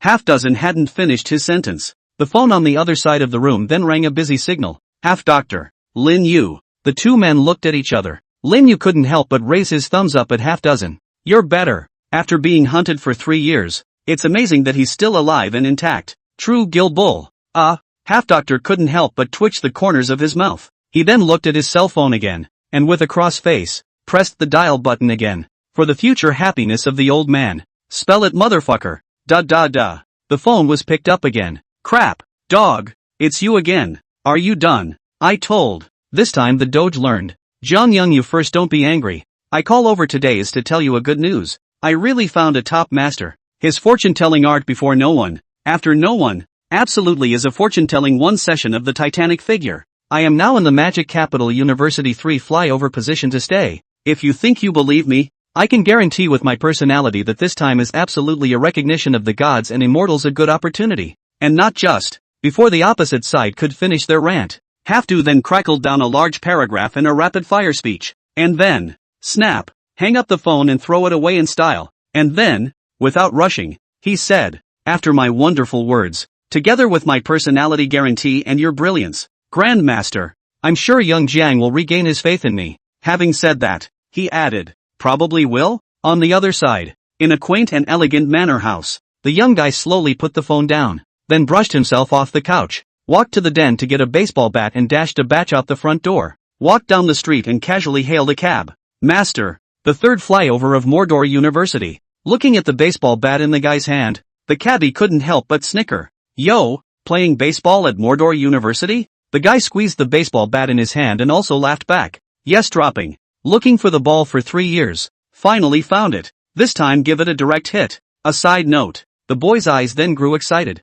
Shit. 3 years. The 3 years are up. I'm here to take your life. In those 3 years, labor is thinking all the time about how to find that old man who told my fortune on the footbridge back then. That's the dog. Said it would be a good way to flush out my grandfather by finding him a mom. I also blame myself for having a brain clot back then and actually believing his bullshit. He caused himself to be tied up by his own father and hanged on the Huangpu River for 3 days and 3 nights. Almost fed directly to the fish in the sea. From that time on, the boy then made up his mind. What a shit fortune teller. What a shit fairy. It's all fucking fake. Phew. A deep, cloudy breath was exhaled. The boy's mood was growing excited. The thought of giving the dog a gold pop later. It's just very hard to calm down. When I catch you, I'll stuff you straight into the fireplace. Ashes are fucking raised for you. Thanks to Tears Without Traces for the inspiration capsule. And Gaomiao who loves eating onions with radish for the blade. You're a great man. The thought of raising the ashes of that old goddamned man later. The guy just couldn't help but laugh out loud.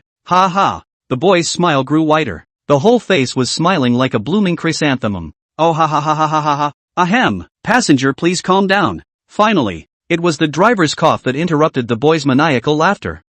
Hearing the driver's voice, the guy reacted quickly. He wiped the drool from his mouth. Pointing to the open road in front of him, he said, Master, please drive faster. If you're slow, that ball might just run away by itself. The driver sniffed. Pose with your hands in the OK position. Don't worry. Anyone who has ridden in my car knows that I am the Magic City taxi car saint. Buckle up. I'm going to start going. Having said that, before the guy could react, ignition, hanging gears, release the handbrake, boom, with a loud bang, the cab went straight out. Flyovers, with the half dozen or so after the call. The atmosphere around them became a bit stagnant for a while. After a long time, Lin Yu couldn't help but take the lead and say, why don't you, half immortal, run away first? Half dozen sniffed and raised his palm straight up. A cloudy face said, just now let the master laugh. The other party is just a young kid in his 20s. I've been in the jungle for decades. I don't carry any falsehoods at all. Just be quiet and watch from the sidelines later, master. With my witticisms, it's not like I have a mouth to make a 20-something-year-old kid submit. Having said that, the duo also took a few deep breaths. There was a look of victory on his face. Rinyu, looking at the expression on half dozen's face, Lin Yu couldn't help but twitch the corners of his mouth. That's what the words say though. But, brother, why are your legs shaking so much? Following Lin Yu's gaze, just see that Hafsierdo's 2 legs were now just like a humanoid piledriver. It's been sitting there shaking constantly. For those who don't know, they think he's going to fight his way through the earth on 2 legs. However, since half-immortal Do didn't even intend to run away early, Lin Yu didn't have much to say. He happened to also want to see what the unlucky kid who was crippled by the Do half-Xian's neglect looked like. Sheesh. Find a mom for your own grandpa. It's amazing that anyone believes such bullshit. Sure enough, it's still the townspeople who know how to have some fun. Sitting on the ground, Lin Yu moved his mind, then called out the system panel. Brush. As a light blue light flashed before his eyes, an illusory panel also surfaced in front of Lin Yu's eyes.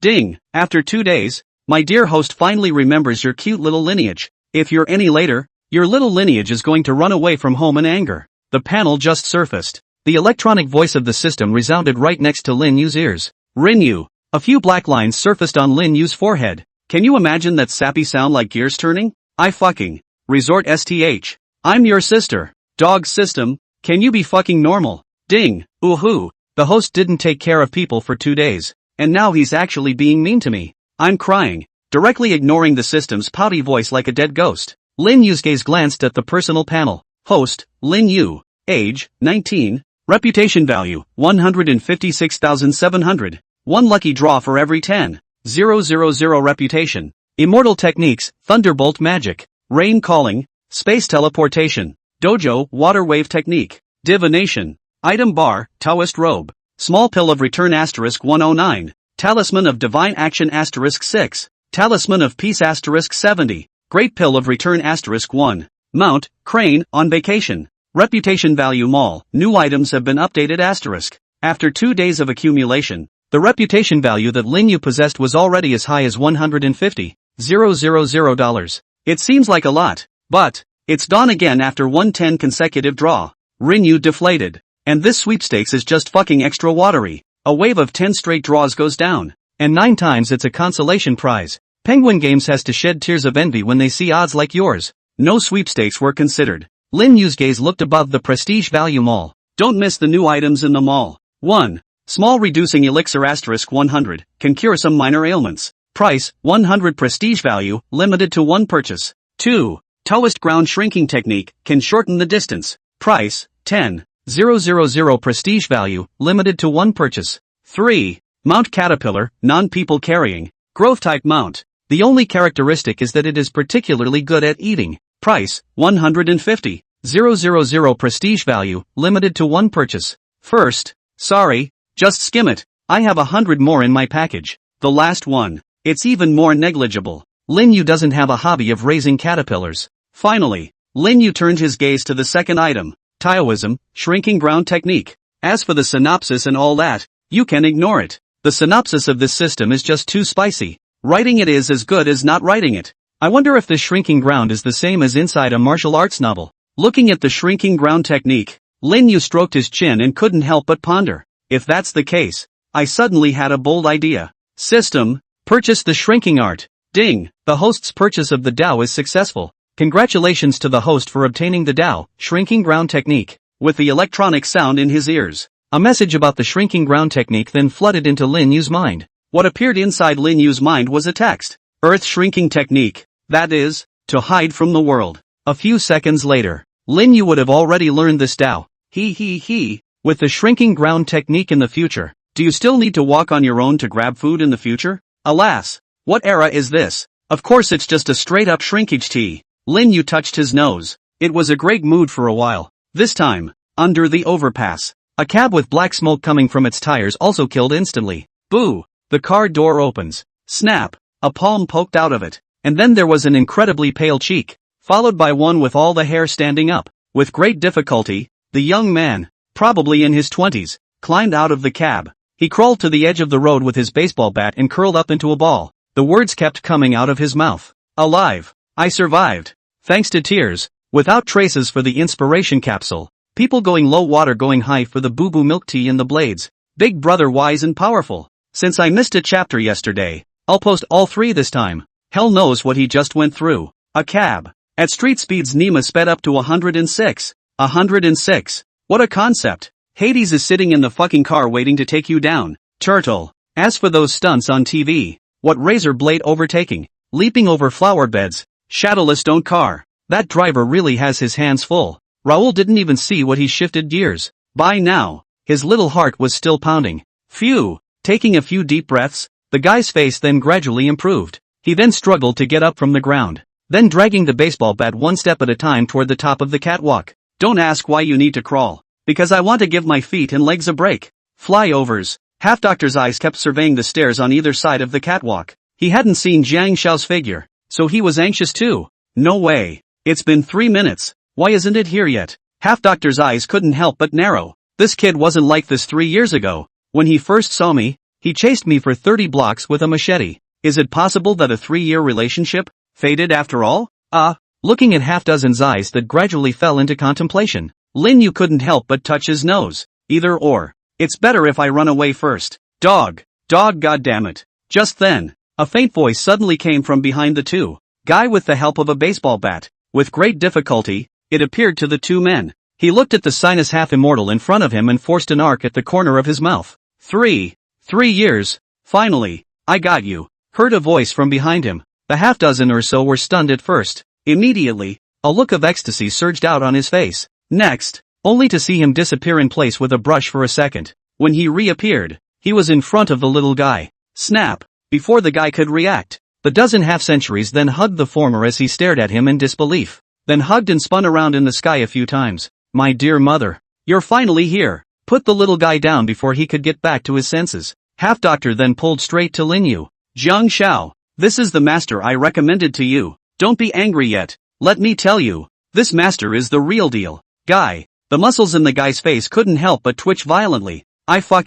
Labor is not here to hear about some guru from you. I'm here to take your life. Give the little master a death. The boy picked up the baseball bat in his hand and made a gesture to give Do Halfpenny a bat. Snap. Suddenly, Half Dog slapped the boy on the back. Don't be shy. Young Jiang, this is really a master. Being suddenly slapped on his body, the guy's entire body shook, and the baseball bat in his hand directly fell out of his hand. When the baseball bat fell to the ground with a crisp, unmistakable thud. After losing the support of the baseball bat, the guy's legs went weak, and then, snap, the boy's entire body then knelt straight down towards Lin Yu. Lin Yu, Guy, Half Doctor. One moment. The three men were outright dumbfounded. The corners of Half Doctor's mouth twitched. So what? I suddenly remembered that there's an old sow in my house that's about to give birth to her cubs and is waiting for me to deliver them. So guys, I'll just go ahead and leave, haha. As he spoke, his body was retreating. He suddenly thought, being a lifelong virgin is actually a little better than losing your old life right now. The words fell. He directly picked up the flag on the ground, then brushed it off and rushed inside the pile. Wait, Lin Yu was just about to speak. Just as the words reached his lips, all he could see was Do Half Xian's figure disappearing at the end of his line of sight. Lin Yu's palm stayed in midair. Yet, how many people has this guy been chased by over the years? It's amazing how thick you are to run away. Retracting his gaze, Lin Yu looked towards the young man still kneeling in front of him. There was silence for a few seconds, and then slowly out of the blue, he said, so what? Actually, we just met. There's no need to make such a big bow. Guy. 3 minutes later, the two men sat crouched next to the railing. The boy made fists with both hands and pounded his sore calves as hard as he could. At this moment, his face was filled with remorse. Who the hell would have thought? Counted on the beginning, not the middle course. One cab ride gave legs straight to the point of weakness. Damn, this is too excited. Next time the little master to come before the band let the people to the square 10 miles all surrounded. See how you still run, the boy cursed, grabbing the baseball bat at his side. He swung it hard, like this air is the head of the dozen, waved it around a few times. His gaze went back to Lin Yu and he asked suspiciously, look at your outfit. You seem to be a freshman at Mordor University. What the hell? Were you also tricked by him? Lin Yu shook his head, said, I'm not fooled by him. Hearing this, the young man couldn't help but nod his head. It seems you still have a strong sense of precaution. Unlike me, Lin Yu continued. He called me master. So of course I was telling his fortune.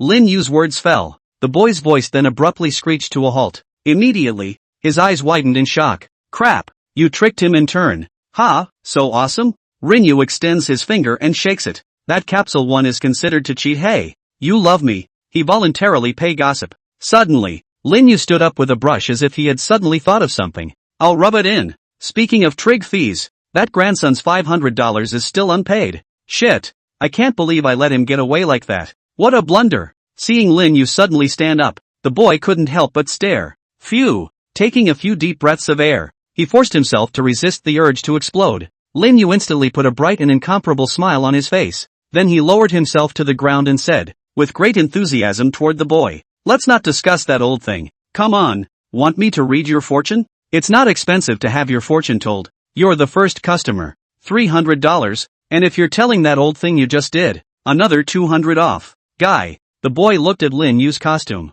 Another look at his warm, fiery smile. How does this look to you? Doesn't look like a guru either. Saying that, you're not in league with that old thing just now, are you? Seeing the expression on the boy's face, Lin Yu rolled up his sleeves. With a solemn look on his face, he said, to tell you the truth, that old guy just now hasn't paid me for my trigrams, and it just so happens that you're looking for him too, so I'll just go ahead and figure it out for you. When the time comes, I'll get my trig fee and you hammer him to death. So what? Thank you for your love. What? Looking at Lin Yu's innocent eyes and that passionate, fire-like expression, the boy was silent for a moment at first. A slow nod followed. But, I have to catch that old thing before I'll pay for the trig. Understood. See the guy nod. Lin Yu instantly came to life. Lin Yu then sank his mind into the middle of his mind. The art of divination. Subject of divination, sinus. Divination event, current location, divination in. 10 seconds later, Lin Yu opened his eyes. He then patted the youngster on the shoulder and laughed.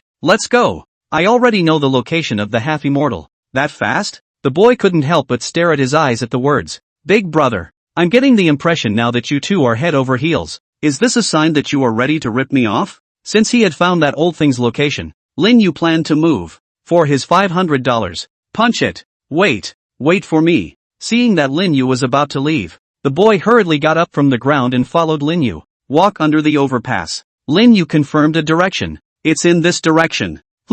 About a 30-minute run to catch up. Crap. Run for 30 minutes. The guy popped right up. How long has it been? And that old thing is so far away? It's really a waste of talent not to go to the Olympics for this shit. Asymmetry. That's not the point. The point is to run for 30 minutes. Isn't that killing the laborers? Snap. Lin Yu was confirming the exact location of the half-immortal. There was a sudden, crisp ringing sound from behind him. Turning his head, he saw that the boy had collapsed to the ground. It was written all over his face that he refused to run away. What did you do? Lin Yu frowned. Guy's head is shaking like a rattle. Let me run for 30 minutes. That might as well just kill me. Maybe I'll get hiccuped before I can find the old thing. Lin Yu ===. Lin Yu was directly speechless at his words. Drip drip drip. Just then, a cab brushed up beside them. The window rolled down, revealing a dry, thin face. Hey, buddy, you want to get in? It's a little fast. It has to be. Seeing the cab parked beside him,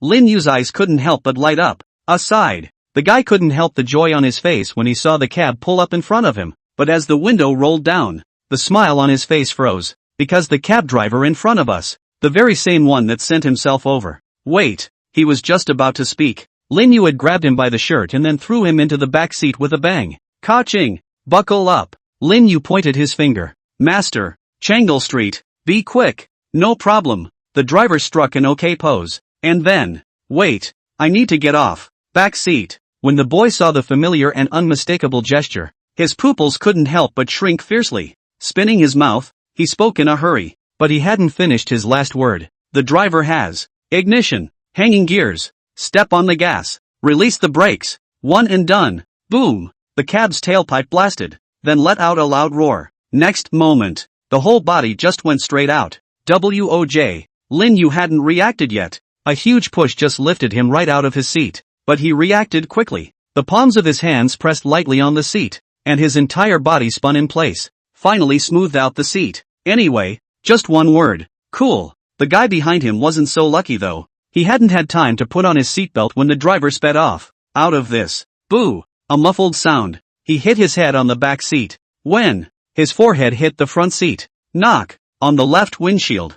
Bang. On the right windshield. The guy didn't realize how many times he had crashed. Anyway, he was so dizzy that he couldn't see how many fingers he had. Actually, boo! The guy's head went straight into the windshield in front of him. 2 minutes later, the cab rubbed 4 wind turbines and stopped in front of Changle Street. Originally sat about 10 minutes away. It turned out to take less than 2 minutes. Boo! The car door was slammed hard. Lin Yu stood still, not moving a muscle. Welcome to the next ride. The cab driver waved his hand towards Lin Yu before driving off. After the cab left, Lin Yu remained standing in the same place. After standing in place for 10 minutes, only then did Lin Yu move his somewhat stiff legs before dragging the already fainted boy. Step by step, he walked towards the inside of Changle Street. At this point, it's in an alley somewhere inside Changle Street. Half-dozen glared around for a while. After confirming that there were no acquaintances, it was only then that he carefully retreated to the corner. Ugh, the Doge sighed. Then he touched his pocket and pulled a coin out of it. If we don't open,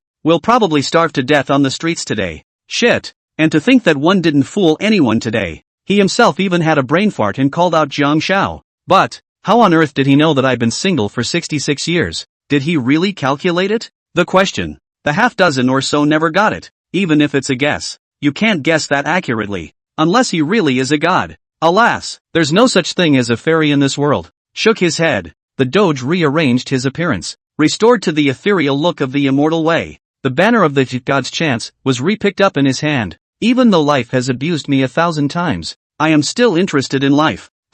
Suddenly, Half-Doctor's expression suddenly stalled. What's that? In his line of sight, only to see a sudden extra mass of dark shadows in the corner position. The dark shadow was becoming more and more pronounced, and there were 2 small dots writhing inside. It's like something is going to come out of that. I don't know why. At the sight of the dark shadow, Half-Seer Do's eyelids began to beat furiously. Glimpse STH. Something big is going to happen to himself. Gulp. Just then, the dark shadows in the corners finally condensed to a node position. Subsequently, the dots writhing in it were becoming more and more visible. Snap. With 2 crisp thuds, Half-Doctor's eyes couldn't help but shrink hard. Come on. Say it with me, Ola. For all. Thank you for the gifts. All of you are wise. Asterisk love lightwave. Think the book is not bad? Big brother can come to a 5-star book review. Send a free gift yo. Cool. Corner position. The two little black dots were like boiling water bubbles. Little by little it rose up from the ground under the shocked gaze of half dozen. Eventually, those two black dots slowly coalesced into two silhouettes. It's not. Looking at the two silhouettes that appeared in front of him, Half Doctor's mouth was wide open, and his body couldn't help but tremble violently. Phew. Next, the sound of a strong wind whistled past Half-Seer Do's ears. Immediately after that a baseball bat flew out at an extremely tricky angle against Do Half-Sean's cheek. Knock! The baseball bat smashed into the inside of the fence behind the sinus. Boo! A huge crater was smashed out. The whole process lasted less than a second. Phew! Half dozen froze in place for 3 seconds. He then exhaled slowly. Then he reached out and stroked his white hair, which had been disheveled by the strong wind. And then, snap! Half Doctor's legs went straight to the ground. The entire person directly knelt down towards those two silhouettes. Big brother, have mercy. Two big brothers. I also saw you popping out of the dirt by accident. It was simply an accident. I don't know what world you guys drilled out of Big Brother. I actually just wanted to come here to take a piss off. I have an 80-year-old mother, a 50-year-old child, and I feed 2 old sows at home. 2 big brothers. Just think of me as a fart and let me go. Will you? Said Do Half-Sean cowed out frantically to the two figures. At the same time, he was also constantly growling in his mind. Holy shit. What the hell? Have I really hit the fucking wall lately? Why is it that even squatting here you can run into fairies popping out of the dirt? Ma, I don't want to dream. Please give me a slap in the face to wake me up, okay? Boo! The duo just knocked halfway through. It was followed by a muffled sound. That sound was like something being thrown to the ground. Hearing voices, Half Doctor subconsciously raised his own head.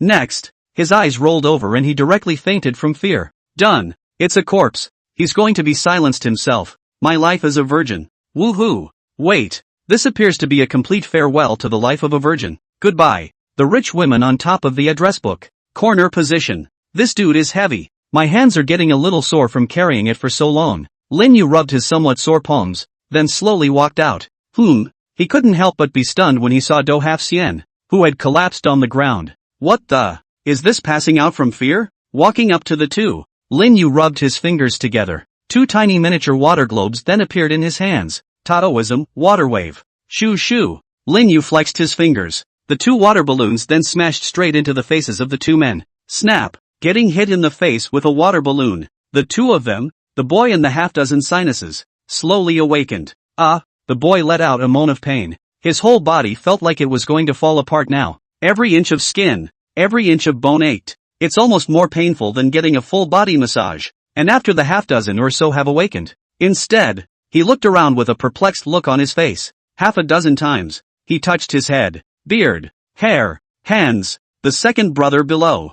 I'm actually okay? Half Duo's eyes couldn't help but light up. I can't believe I'm okay. Oh yeah. Snap. Next, before he could react, he was slapped across the cheek. Half-dozen froze outright. Then he slowly raised his head and looked above his head. You. Snap. Another slap.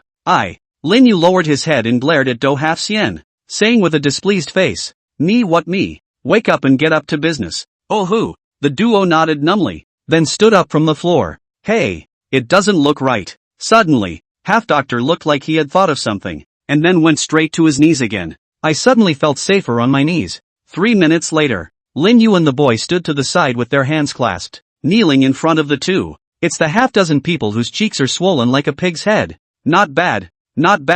And the mood felt incredibly refreshing all of a sudden. The guy waved a somewhat sore palm, relief written all over his face. 3 years. This time it was a complete fan favorite. On the sidelines, Lin Yu wore a smile on his face as he quietly watched the scene. Not bad. Customers' comfort is our greatest joy. So, I should have known I should have slapped a few more times just now. Those hundreds of kicks from Light were totally uninspiring. Scathingly, he glared a few times towards the kneeling Do Half-Senpai. The boy's gaze moved back to Lin Yu. After watching for a few seconds, he then spoke slowly. To be honest, I've actually always thought that you were in league with this old godly man, but after seeing you kick so hard just now, I think I was wrong. But, I still have a question. How on earth did you find this old godly man? Don't tell me you really did it by fortune-telling. Lin Yu waved his hand and smiled. Then he said, What fortune-telling? These are all falsehoods. Oh, that's good. The boy breathed a sigh of relief. Luckily it wasn't about fortune telling, because I am a real divination art,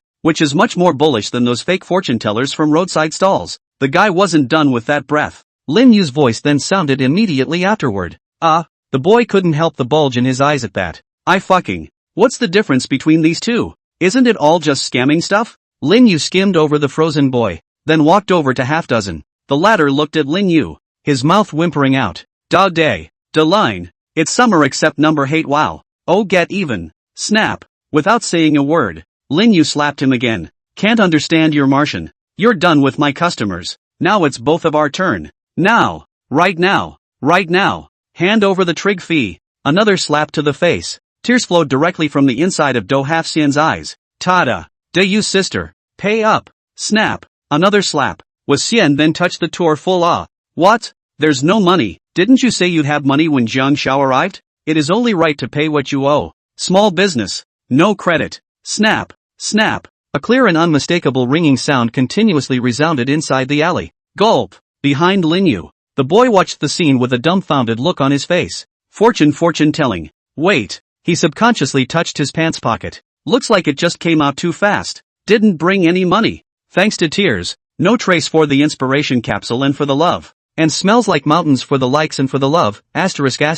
Pass the tea for the big guy. Snap. Snap. A coherent and powerful ringing sound continued to resonate through the alley. Woo. With a wailing sound, Do Half Xian foamed at the mouth and directly fainted. That's swooning? Lin Yu raised an eyebrow. One also makes a point of controlling the intensity. I didn't realize this old guy was so unflappable. Lin Yu squatted down and groped halfway across Half Senpai Do's body. Finally the only coin was pulled out inside his fanny pack. Shit. It's still a dime. Lin Yu skimmed his mouth, then tucked the dime into his pants pocket. Do all that? Lin Yu turned around. Once again, his face was covered with an enthusiastic smile. Ha ha ha, Jiang Xiao, I've made you laugh. Seeing Lin Yu's enthusiastic smile, the boy subconsciously flinched back. Wait, don't you come any closer. Lin Yu rubbed his hands together and smiled as he took a step towards the little guy. The main thing is that this guy owes me $500 of trigonometry. And what I hate most in my life is this kind of people who don't pay their debts. Said. Lin Yu also waved his fists a few times, his tone full of indignation. Spinning around quickly, a smile appeared on his face again. Of course, I believe that for someone like Jiang Xiaoyu, a mere few $100s of trigram fee, that's not a small amount of money. Tap. The boy's body retreated sharply, and he was soon backed into a corner. Lin Yu's smile faded. He looked at the youngster, his eyes blinking. Jiang Xiao, what are you always retreating from? Could it be that I just scared you? Gulp. The boy swallowed hard. You asked me why I'm backing out. No. I don't want to return it. I fucking wanted to run straight away. Big brother. You're going straight for the face. For a couple $100. The old goddamned man is on the verge of being slapped into a pig's head by you. The boy subconsciously touched his cheek. With a face like that, I'm guessing both slaps would have to be swollen to a pig's head. No. No. Absolutely not. The boy shook his head vigorously. One should never sit on the sidelines. Think about it. His eyes grew steadfast. He was seen clasping his hands and stepping forward with his left foot. Next. Bang. Straight away. He knelt down towards Lin Yu. Big brother, don't slap your face first. Give a cell phone first. I'll call my family to bring money right away. The whole process was not a drag at all. There wasn't a moment's hesitation. As long as I kneel fast enough and admit my mistake quickly enough, you wouldn't be able to slap me in the face. Lin Yu. A sudden series of maneuvers by the boy. It directly gave Lin Yu a whole lot of stupidity. After about 10 more minutes. Brush. A big Ben pulled up in front of Changle Street. The car door opens. Brush up. The two men in black were the first to get out of the car. Click. Immediately afterward, the passenger compartment was opened. An old man with extremely neatly combed hair, wearing a suit and sunglasses, slowly stepped down from under the passenger side. In his hand, he also carried a suitcase. The three stood at the intersection. The strange costume attracted countless pedestrians to stop and watch. The old man ignored the stares cast around him and glanced at the watch on his hand. Spinning around, he raised an eyebrow. This is the place young master was talking about. The man in black aside nodded. Said, the place that young master said is indeed here. And then there's no more. The three men stood still, none of them moving. After a minute, the old man pushed up his sunglasses. Said, it seems I didn't make myself clear enough. I mean, you can get ready to go to the young master. The two men in black nodded. And then, just silence again. Seeing that the two didn't move, the old man reminded again. I said, You can get ready to go to the young master. A man in black tapped his chest. Got it, steward. We're always ready. His words had just fallen. The old man then kicked him in the ass. I told you to get the fuck out of there now and prepare your sister. Being kicked by the old man like that, the two men in black instantly rushed into the crowd, looking at the two men who were in a hurry. The old man wiped the false sweat from his own forehead. I really don't know why the young master kept these two goods as his bodyguards. Is it just because of stupidity? But they're clearly being naive. It didn't take long for the two to rush out. Jingle bells, old butler, your own grandson is on the phone. The old man's pants pockets shook, and then a section of incoming calls rang. Click. The phone picked up. Hey butler, we found the young master. He turned left after entering the intersection for 300 meters, then turned right and went straight for 400 meters before drilling into an alley where there is a sign. You follow. Understood. I'll be right there. But, the old man hung up before the opposite side could finish speaking. 2 minutes later, the three stood with their bodies straight and expressionless outside the alley. Black coat, workmanlike sleeves, and handsome sunglasses, paired with the breeze blowing their hair if anything around them. And, it's a good day. It's a good day. One time, there's a good time BGM playing, setting the trio off with an unmistakable BGM. The old man slapped the black-clothed man next to him on the shoulder, then just grabbed his phone and turned the BGM off. He then gave a big wave of his hand. Wave run wave floor whose towel. Changed the BGM. That's what I'm talking about. Come on, let's go in and greet the young master. Having said that, the three of them then walked inside the alley with incomparable style. Young master, I'm coming, as the trio walked into the alley with smiles on their faces. Next, the expression on their faces then suddenly froze. Just see the position in the corner. His own young master was kneeling on the ground, his face white and his whole body trembling. On the sidelines, a student in military uniform was holding a stout baseball bat, with a bemused look on his face. He sat in a, similar to being on an individual, that appears to be a real person, still wearing clothes.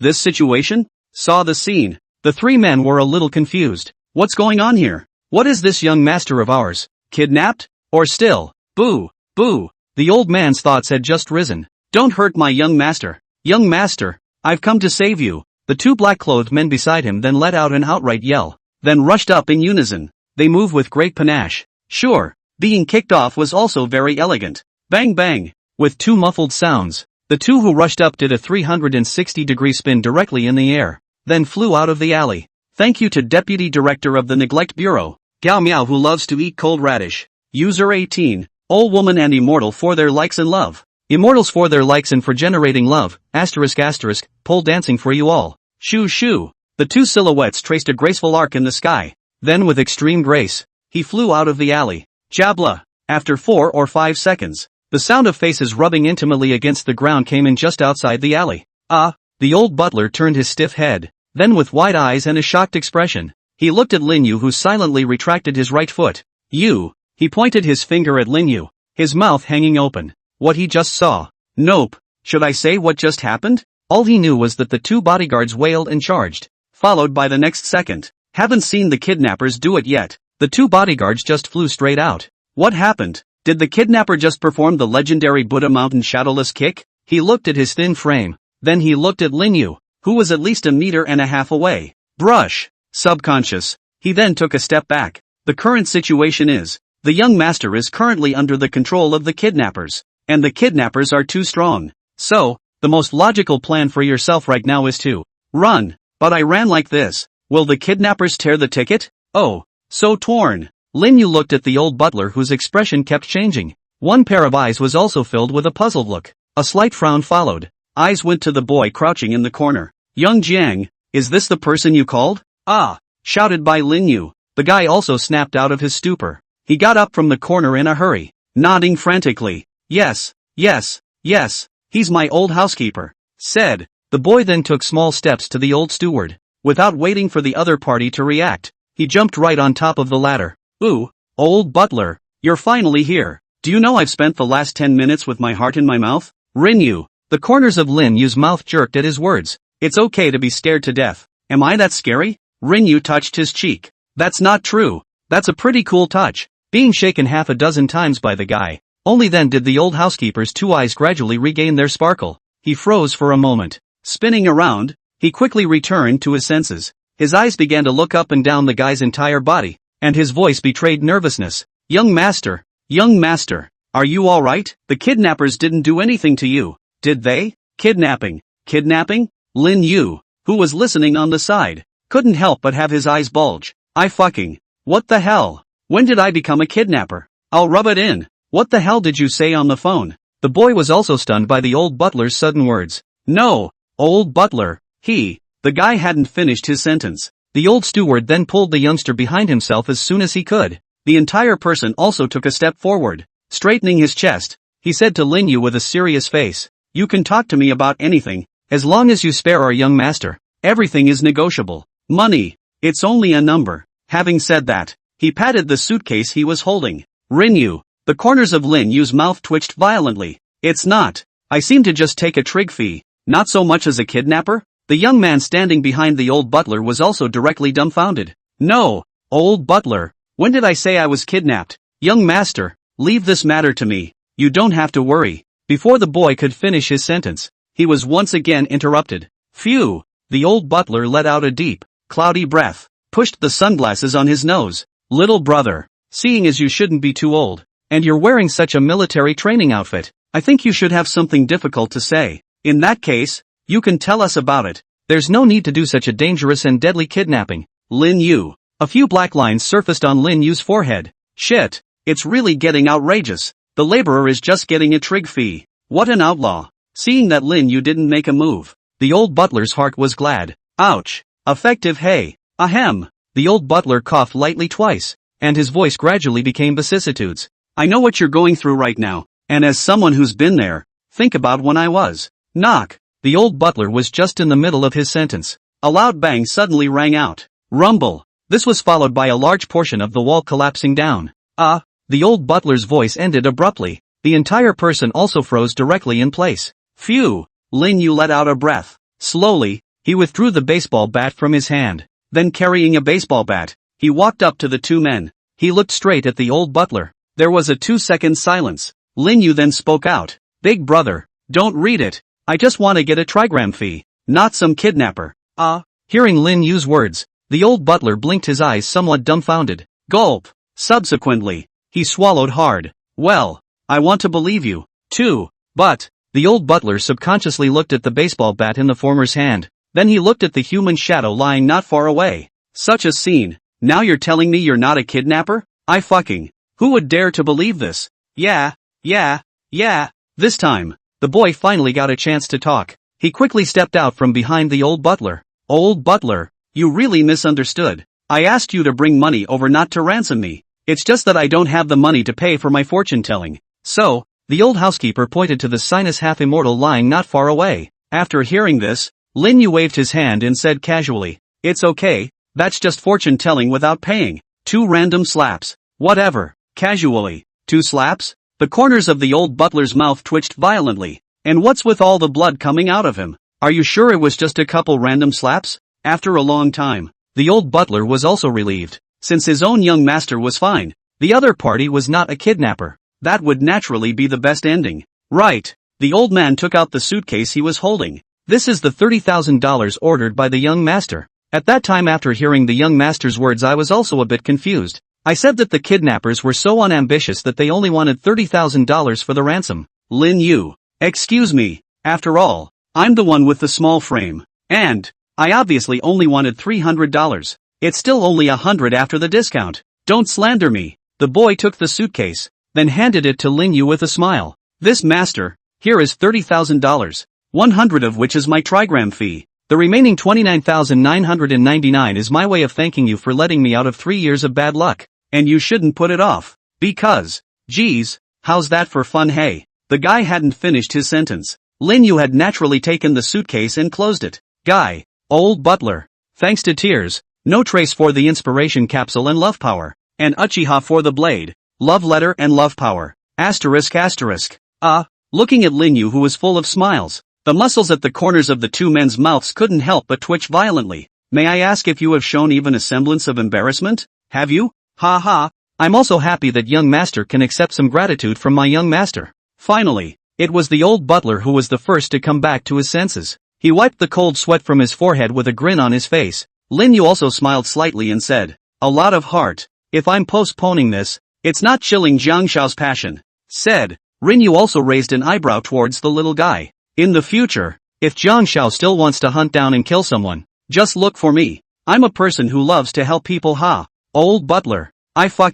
You can even say that without blushing or jumping out of your skin. Masterful. Snap. Lin Yu patted the suitcase in his hand. Toward the two men he said, since the trigram fee has been received and the things I promised Jiang Shao are done, I'll go back to school first. The boy nodded, then reached out and pointed at the half-dozen lying on the ground. Then Lin Yu waved his hand and said, his trigram fee can only be owed. Currently owes me $499.99. I'm a thief with principles. Absolutely will not charge more than 1 point trigram fee. Guy. The boy couldn't help but cast a sympathetic look at the fainting dozen. Sheesh. Meet such a master. You're also really bull-nosed. 3 seconds of silence for you. 1.5 seconds later, the boy withdrew his gaze, then clasped his fists towards Lin Yu. Then, Master, we'll leave first. I've memorized your contact information, so we'll be in touch often in the future. Lin Yu gave an okay sign. Subsequently, the boy followed the old butler out of the alley. Leaving, he also didn't forget to tell the 2 bodyguards who climbed in from outside to take the dozen with them. After a few people had left the alley, Lin Yu placed his gaze on top of the suitcase in his hand, and his face was then delighted. $30,000 is really not a bad deal for this trip out of school. The mood is stormy. This time, the young master is also considered to be out of the title of the poorest college student. Oh ha ha ha ha. Lin Yu laughed maniacally a few times. Subsequently, he pulled out his cell phone and checked the time. Holy shit. Next, Lin Yu's eyes couldn't help but glare. 13:58. Only 2 minutes before the start of the afternoon's military training. It's too late. 2 minutes. One would probably be too late even if one used the shrinking ground technique. And hell knows in case you shrink in the wrong place. Accidentally rushed into the girl's bath.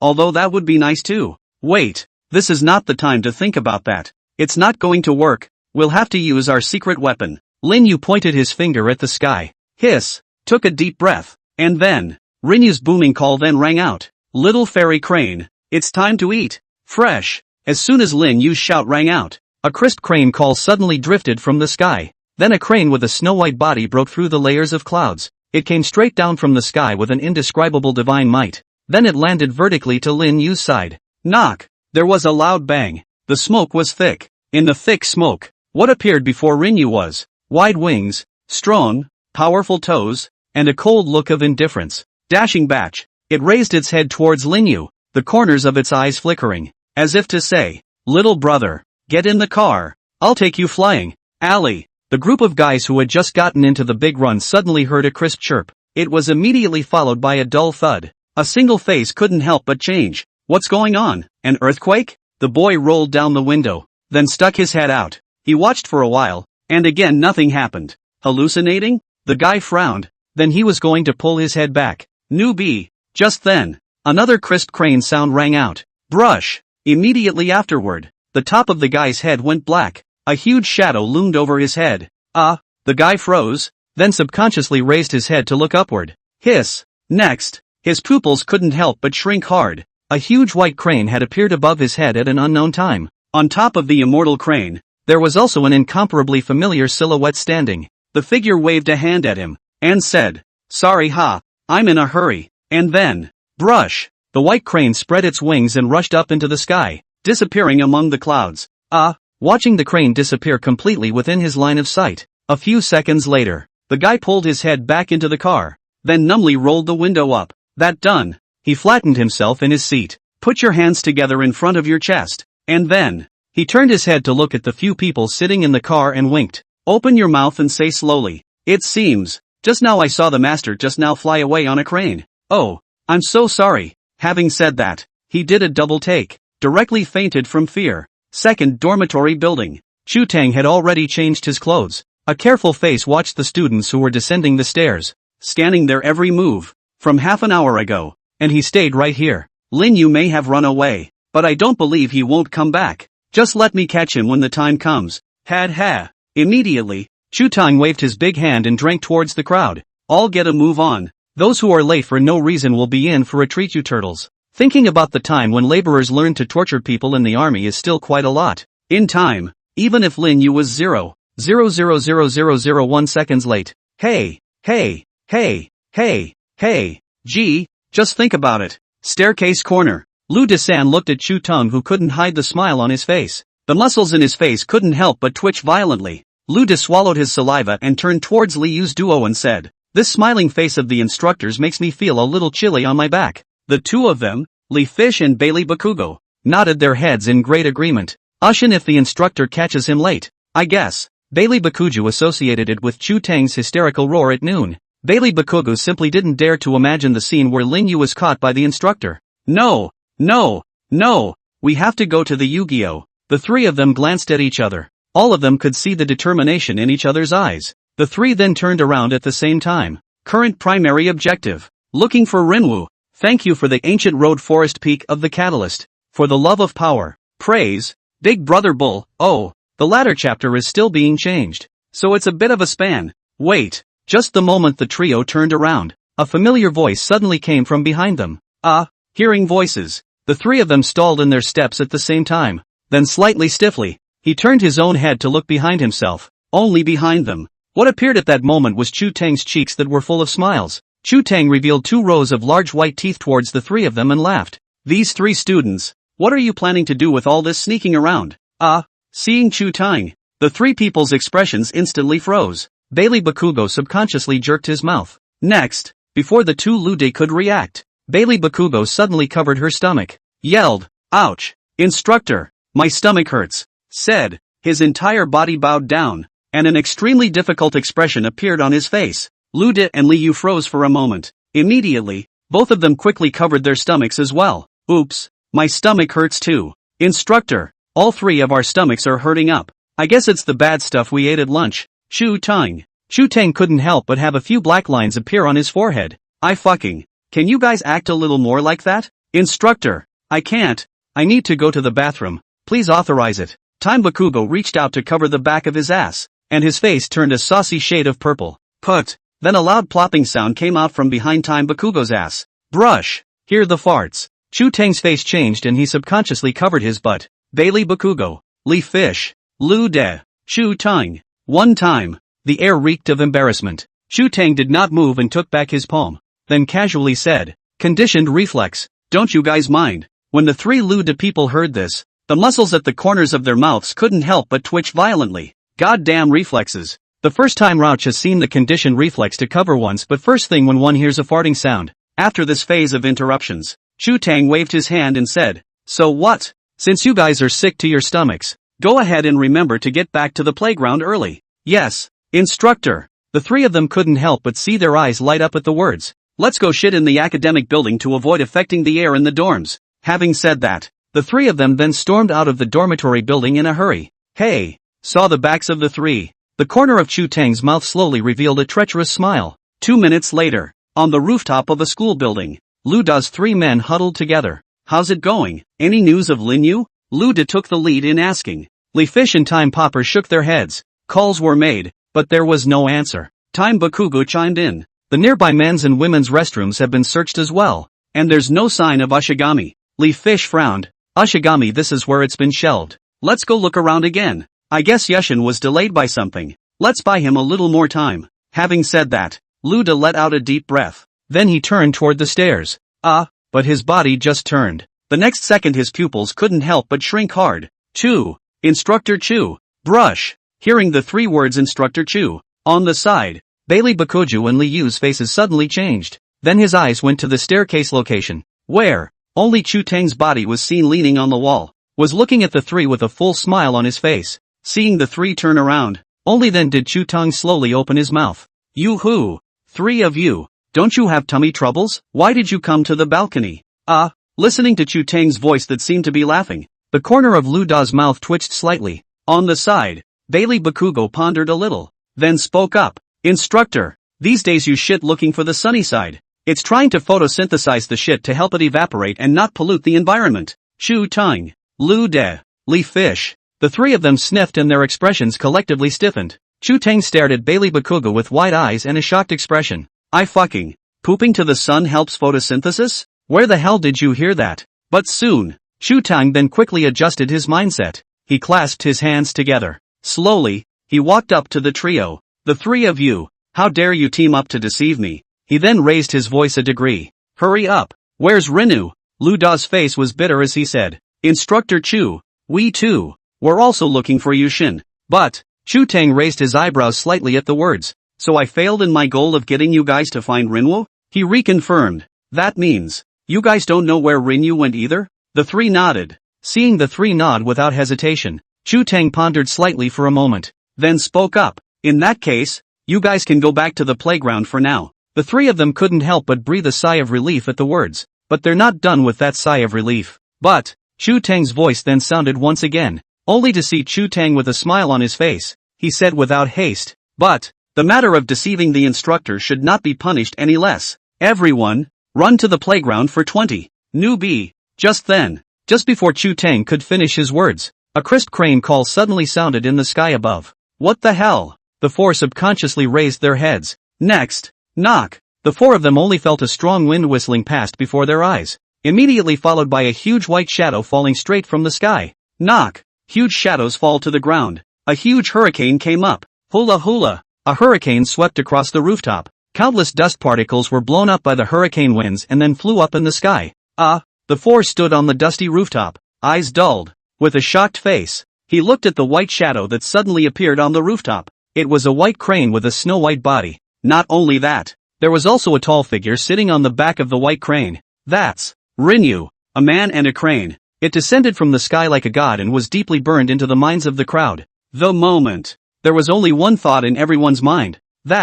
Do I really fucking live in the world of science? Lu De. Li Yu and Bailey Bakuju's breathing became rapid. The three of them looked at each other. Both could see the incredulous look in the other's eyes. No wonder I said I looked so familiar when I first saw Rinwu. Turn out STH. The immortal who appeared on the balcony in the first place. It's fucking him. One time. The three felt a little hot and bothered. Ma, did you see that? Your son has made a fortune. I can't believe I'm living in a dorm room with an immortal. Gulp. Chu Tang swallowed a mouthful of saliva with difficulty, then slowly lifted his own fingers. Pinch yourself hard in the center. Dare STH. This guy. A man rode a white crane and then descended from the sky. With a scenario like this you're telling me it's a scientific world? Science? I'm a science nympho. Who is it? Who the hell keeps emphasizing the need to believe in science? Come on. Someone hurry up and dig him out of his grave. Let him see for himself. Who the hell allowed you to cheat us? The future flowers of our country. Thanks to tears, no trace for the inspiration capsule. For the love of power. Big Brother Bullnose Punch Sky, Sigma for all, Sigma. 4 days have passed. Military training was in full swing as usual. Only the chief instructor was replaced with Zhao Debao. As for Chu Tang, I don't know if it's because after getting my little heart seriously broken that day, the whole thing just seemed particularly out of place. Been locking myself up in my dorm room, and Rinwu, have skipped military training several days in a row. The reason is simple. It has to be digested first, or I'll come out on top. What if one of them passes out with a nosebleed? For Lin Yu's reasoning, Zhao Debao went straight into a rage on the spot. I've lived for so long, but I've never seen such a shameless one. In the end, it was Chu Tang who stepped in to stop Zhao Debao's madness. On the rooftop of a school building, Rinwu crossed his legs, leaning leisurely against the wall and basking in the sun. Why is it so cool when you don't have military training? Lin Yu picked up the thermos cup next to him, then take a sip and let out an exclamation. Over the course of a few days, Lin Yu spent every day sitting on the rooftop and drinking tea. Either that or just randomly sneak around inside the school. From time to time, I still go to the top of the playground to check on my military training buddies. Watching them sweat, Lin Yu was truly envious. In fact, he wanted to stand in the sun with them to receive the wind. But, reality doesn't allow it. Ugh. Shaking his head, Lin Yu stood up, then stretched. Aha! It's about time. It's time to go talk to the self-absorbed Chu. It's been a few days. Chu Tang has been locking himself up in his dormitory. Haven't managed his military training meal in days. In order to not let Chu Tang keep falling inside the shadows. So Lin Yu decided to go ahead and enlighten the other party. It's just that I've been irritated a few times. Not so small-minded. As an instructor, you've got to be big. You've got to have a big heart. Tap. Just as Lin Yu was planning to move, there was a sudden rush of footsteps in the hallway. Then a figure with a huge exploding head rushed through the doorway. Crap! Seeing the exploding old man who suddenly rushed out, Lin Yu subconsciously jumped back and almost didn't directly kick up. Chu! Instructor Chu? After he got a good look at the face of the visitor, his eyes couldn't help but bulge. I'm on my way. Did you just get the fuck back from the battlefield in Syria? What's with the look? The person who came was none other than Chu Tang. At this point he had an exploded head and 2 swollen eyes. He looked at Lin Yu and was silent for a moment, then slowly said towards Lin Yu, "I've decided. Just do it." Rin Yu blinked. "What did you decide?" Chu Teng exhaled a mouthful of turbid air before stretching out his hand to point at Lin Yu. "After meditating on it for the past few days, I've finally figured out what you can actually use it for, ha? Rin Yu? It's not. Why am I getting more and more confused the more I hear?" Only to hear Chu Teng continue. "You, now get back inside the formation. I'm taking the entire student body and going off campus for practical training." Lin Yu, huh? Off-campus practical training? 10 minutes. On the playground, Lin Yu stood on the podium. He was holding up an off-campus training bulletin board with a bored look on his face. Off the charts. Just fucking outrageous. Why does it have to be the little man who holds up the sign? And when did this one take a picture of me in my sleep?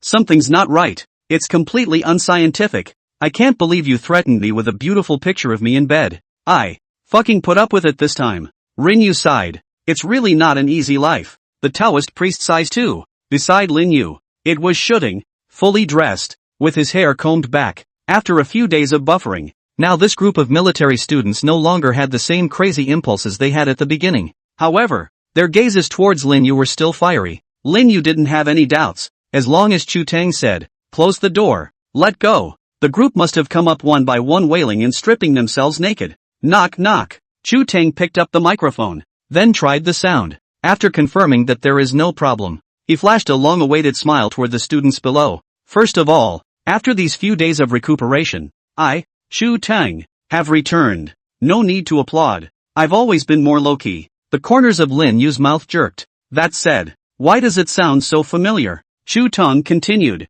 "During these 4 days, I have been thinking all the time about what I have to do to inspire the will of your military training. In the end, I realized that it's no use just to walk in formation by so-called standing in a military position. So, I've decided, take everyone outside the school to actually feel and experience life. What do you say, guys?" Chu Teng spoke with great excitement, almost even through the mic at the back of the room. And in contrast, the students below. 10 seconds passed. There was no response. Perhaps a few students couldn't look away. Snap, clapped twice. And then there's no more. Chu Teng. The corners of Chu Teng's mouth couldn't help but twitch violently. Crap, to not be so real. No reaction at all? It's a waste of time to talk so vocally. Fuck. Finally, Chu Teng gave up struggling. He gazed at Lin Yu, who was on the side.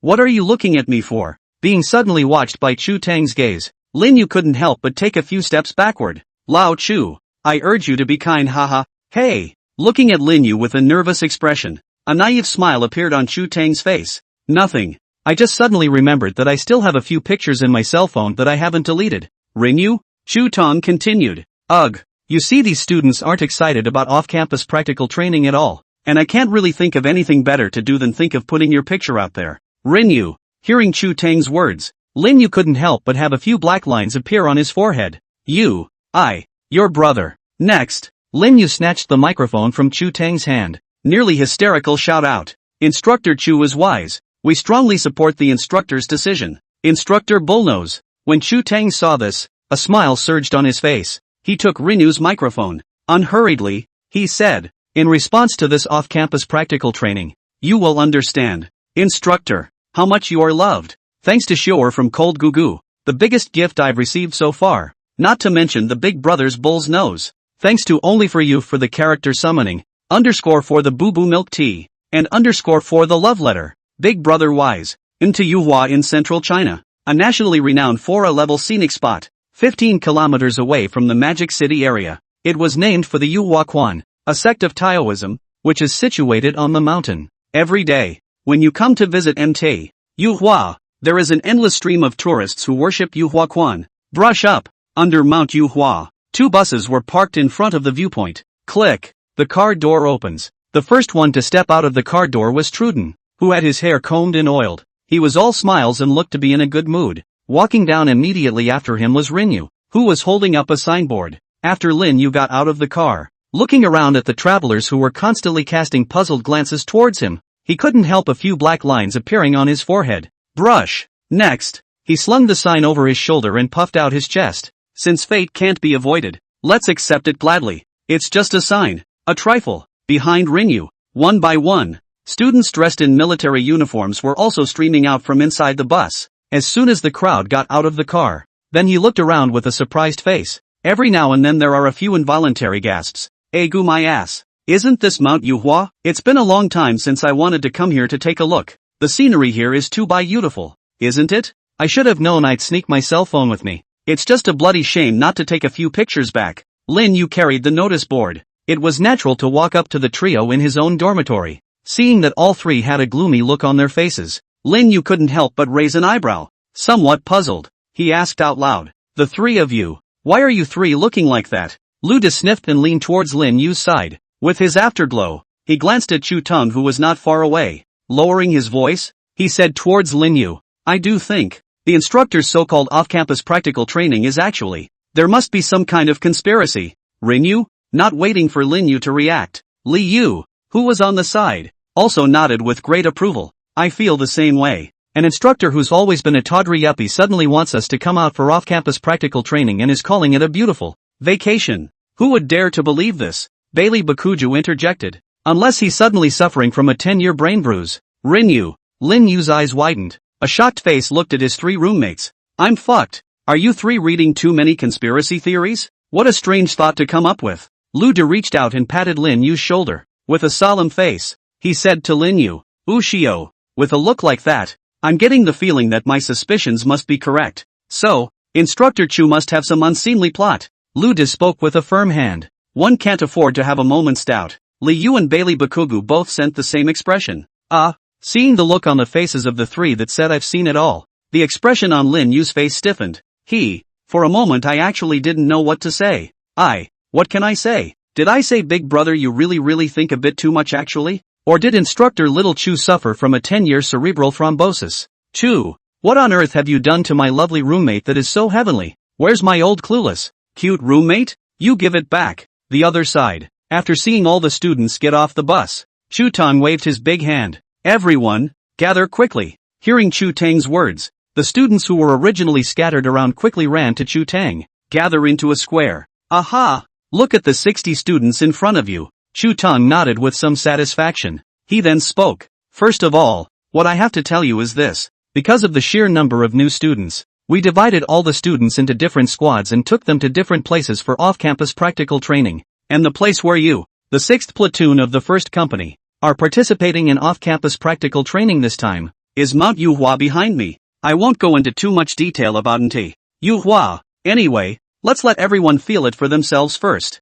Everyone just treat this off-campus practical training as a normal outing. Do you understand?" "Understood." The students issued a neat response. "Great." Chu Tang nodded once again in satisfaction. "Now, 4 to a team, line up in order to go up the mountain. In 2 hours, everyone must assemble at this place. Do you understand?" "Understood." Since it's all understood, if there are any more valuable items, leave them at the bottom of the hill for now, and I'll keep watch here. If not, then hurry up and get going. The moment Chu Tang's words fell, brush, a silhouette rushed right in front of him. Lin Yu was all smiles. "Instructor Chu, I think that this notice board is very important as the symbol of our training set, so keep it safe for now, haha," said. Lin Yu then shoved the notice board into Chu Tang's hand. Next, he then took the lead and rushed out with Lu De-san. Chu Tang. Chu Tang looked at the notice board in his hand, and the corner of his mouth couldn't help but twitch violently. At this time, somewhere 10 kilometers away from Mount Yuhua, 2 buses carrying dozens of students drove slowly down the road.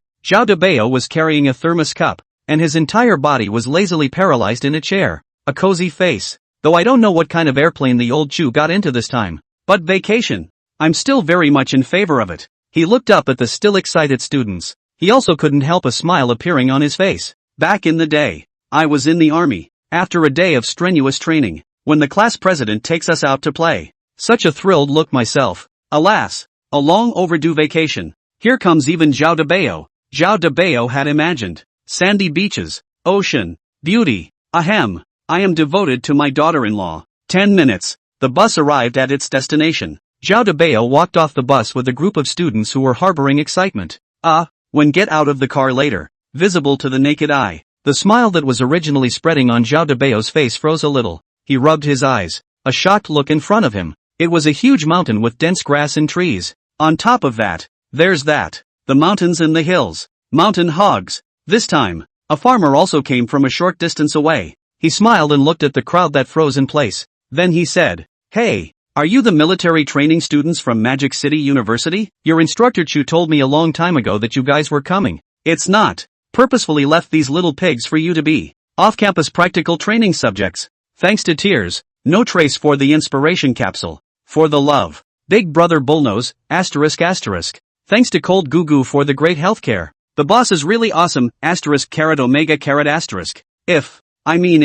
If God would just give me another chance. I Zhao de Bao. Damn sure won't agree to the surname Chu's bullshit off-campus practical training program. Labor's Beach, Labor's Waves, and Laboring Beauties. Not only is it all fucking gone, and now labor is reduced to roaming the hills here, catching mountain hogs. I chow your brothers. Son of a bitch Chu Tang. Labor is not finished with you. It's so true that the more I think about it, the angrier I get. Toward the end Zhao de Bao grabbed a handful of mud from the ground and flung it into the air. Then straight afterward, he looked up to the sky and roared out. His rant hadn't been long in coming. A few students on the side then anxiously shouted towards Zhao de Bao. Instructor Zhao, quick! This mountain pig is too ferocious. We can't clean it up. In the middle of them, it was a large mountain pig that was huge and quite tough looking. A few students blushed a little. Such a big-headed pig. Who the hell could stand it if it hit them? Out of the way. All of you. A bunch of hot chicks. Let the even come. Zhao de Bao was worried that he had no place to take his anger.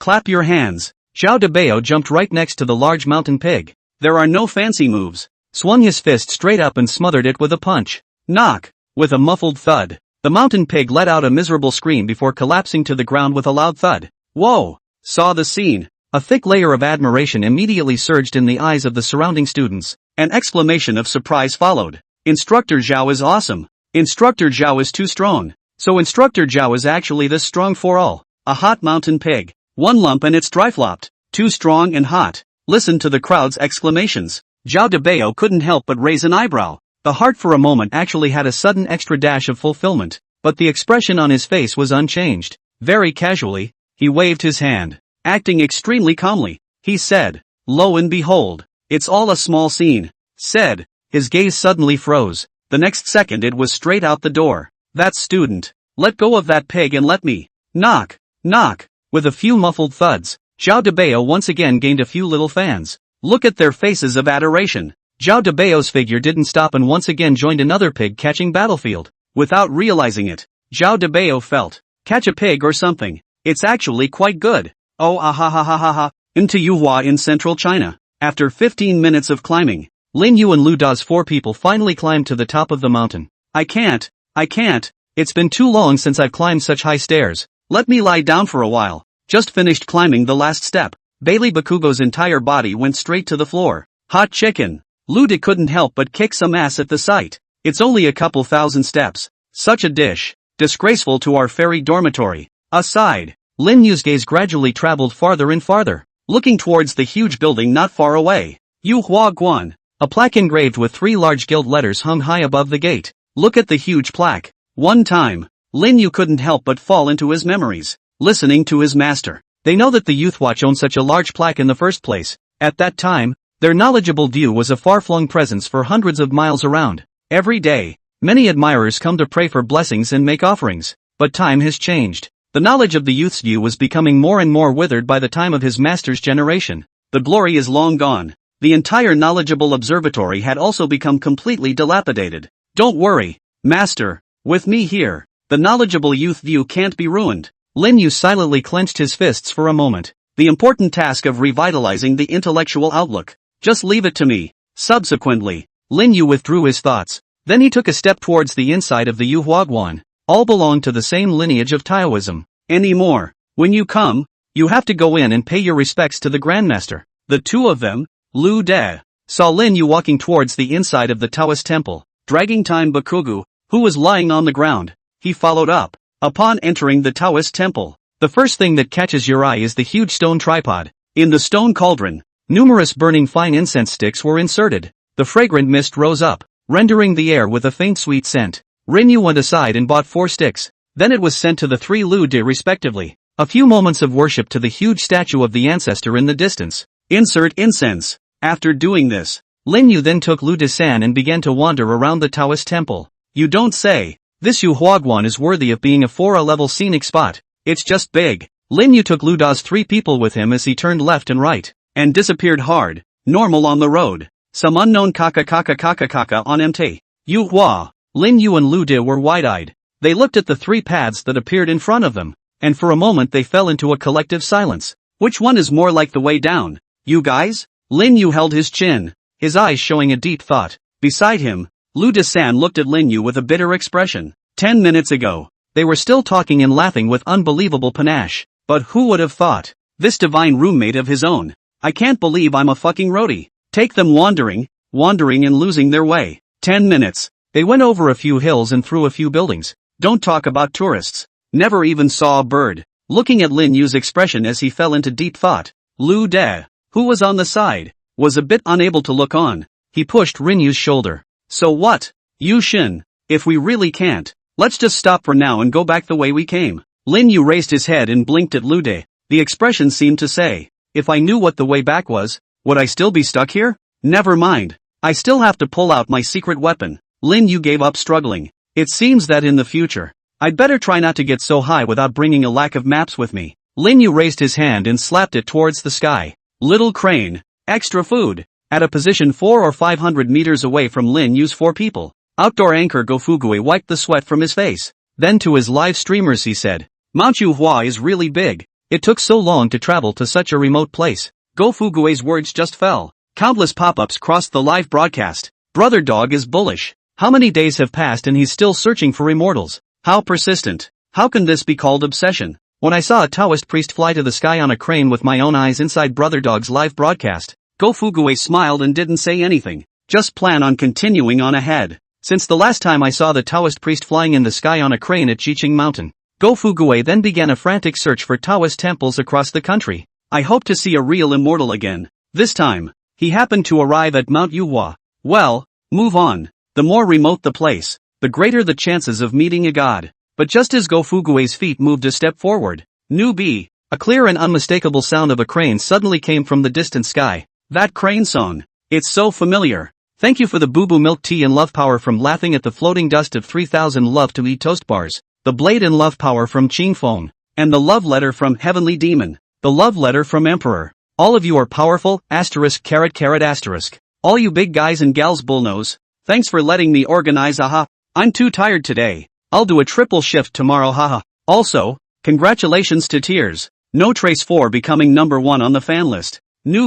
Crisp and loud crane calls resounded across the skies of Mount Yuhua. With the sound of that crane, Go Fugue's body, which was originally intended to be traveling, came to a steep stop. That crane. It's so familiar. Following which, he slowly raised his head and looked up into the sky. Brush. Under the gaze of his eyes. Just see it in the clear, empty sky. Suddenly a small black dot appeared. Is that? Go Fugue's eyes narrowed slightly. Subconsciously, he raised the cell phone in his hand. The picture is transmitted through the cell phone. Go Fugue and the crowd in the broadcast room saw it very clearly. That little black dot was a white crane with a snowy white body. The familiar crane song. And this white crane saw the white crane. Go Fugue suddenly had a bold thought in his mind. Could it be? Crap chow chow. I keep fucking. I proceeded to continue fucking. I'll follow after you guys fuck. Right about this time, a shocked exclamation suddenly rolled up from the live stream. Go Fugue hurriedly looked at the cell phone screen. Following which, he then saw a scene that would be indelible in this life.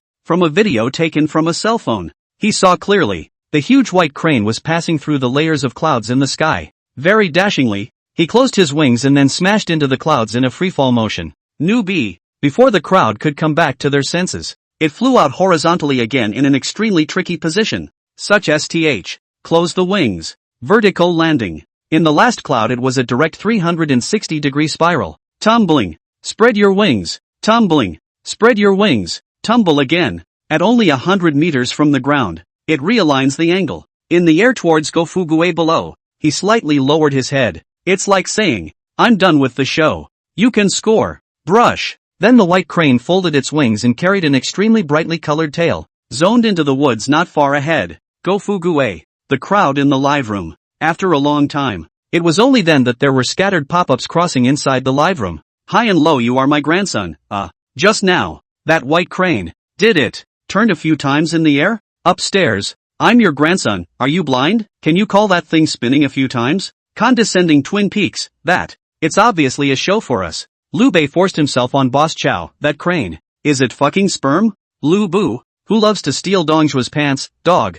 Wake up, hurry up and go after them to take a look. Lu Bu's righteous father, that's right. Don't stare at the fucking dog. Hurry up and find that crane. At the urging of the live audience. It was only gradually that Go Fugue came back to his senses. Hiss. Next, he opened his mouth and took a hard gulp of air. Then he reached out with his palm and patted the cheek that had stiffened down.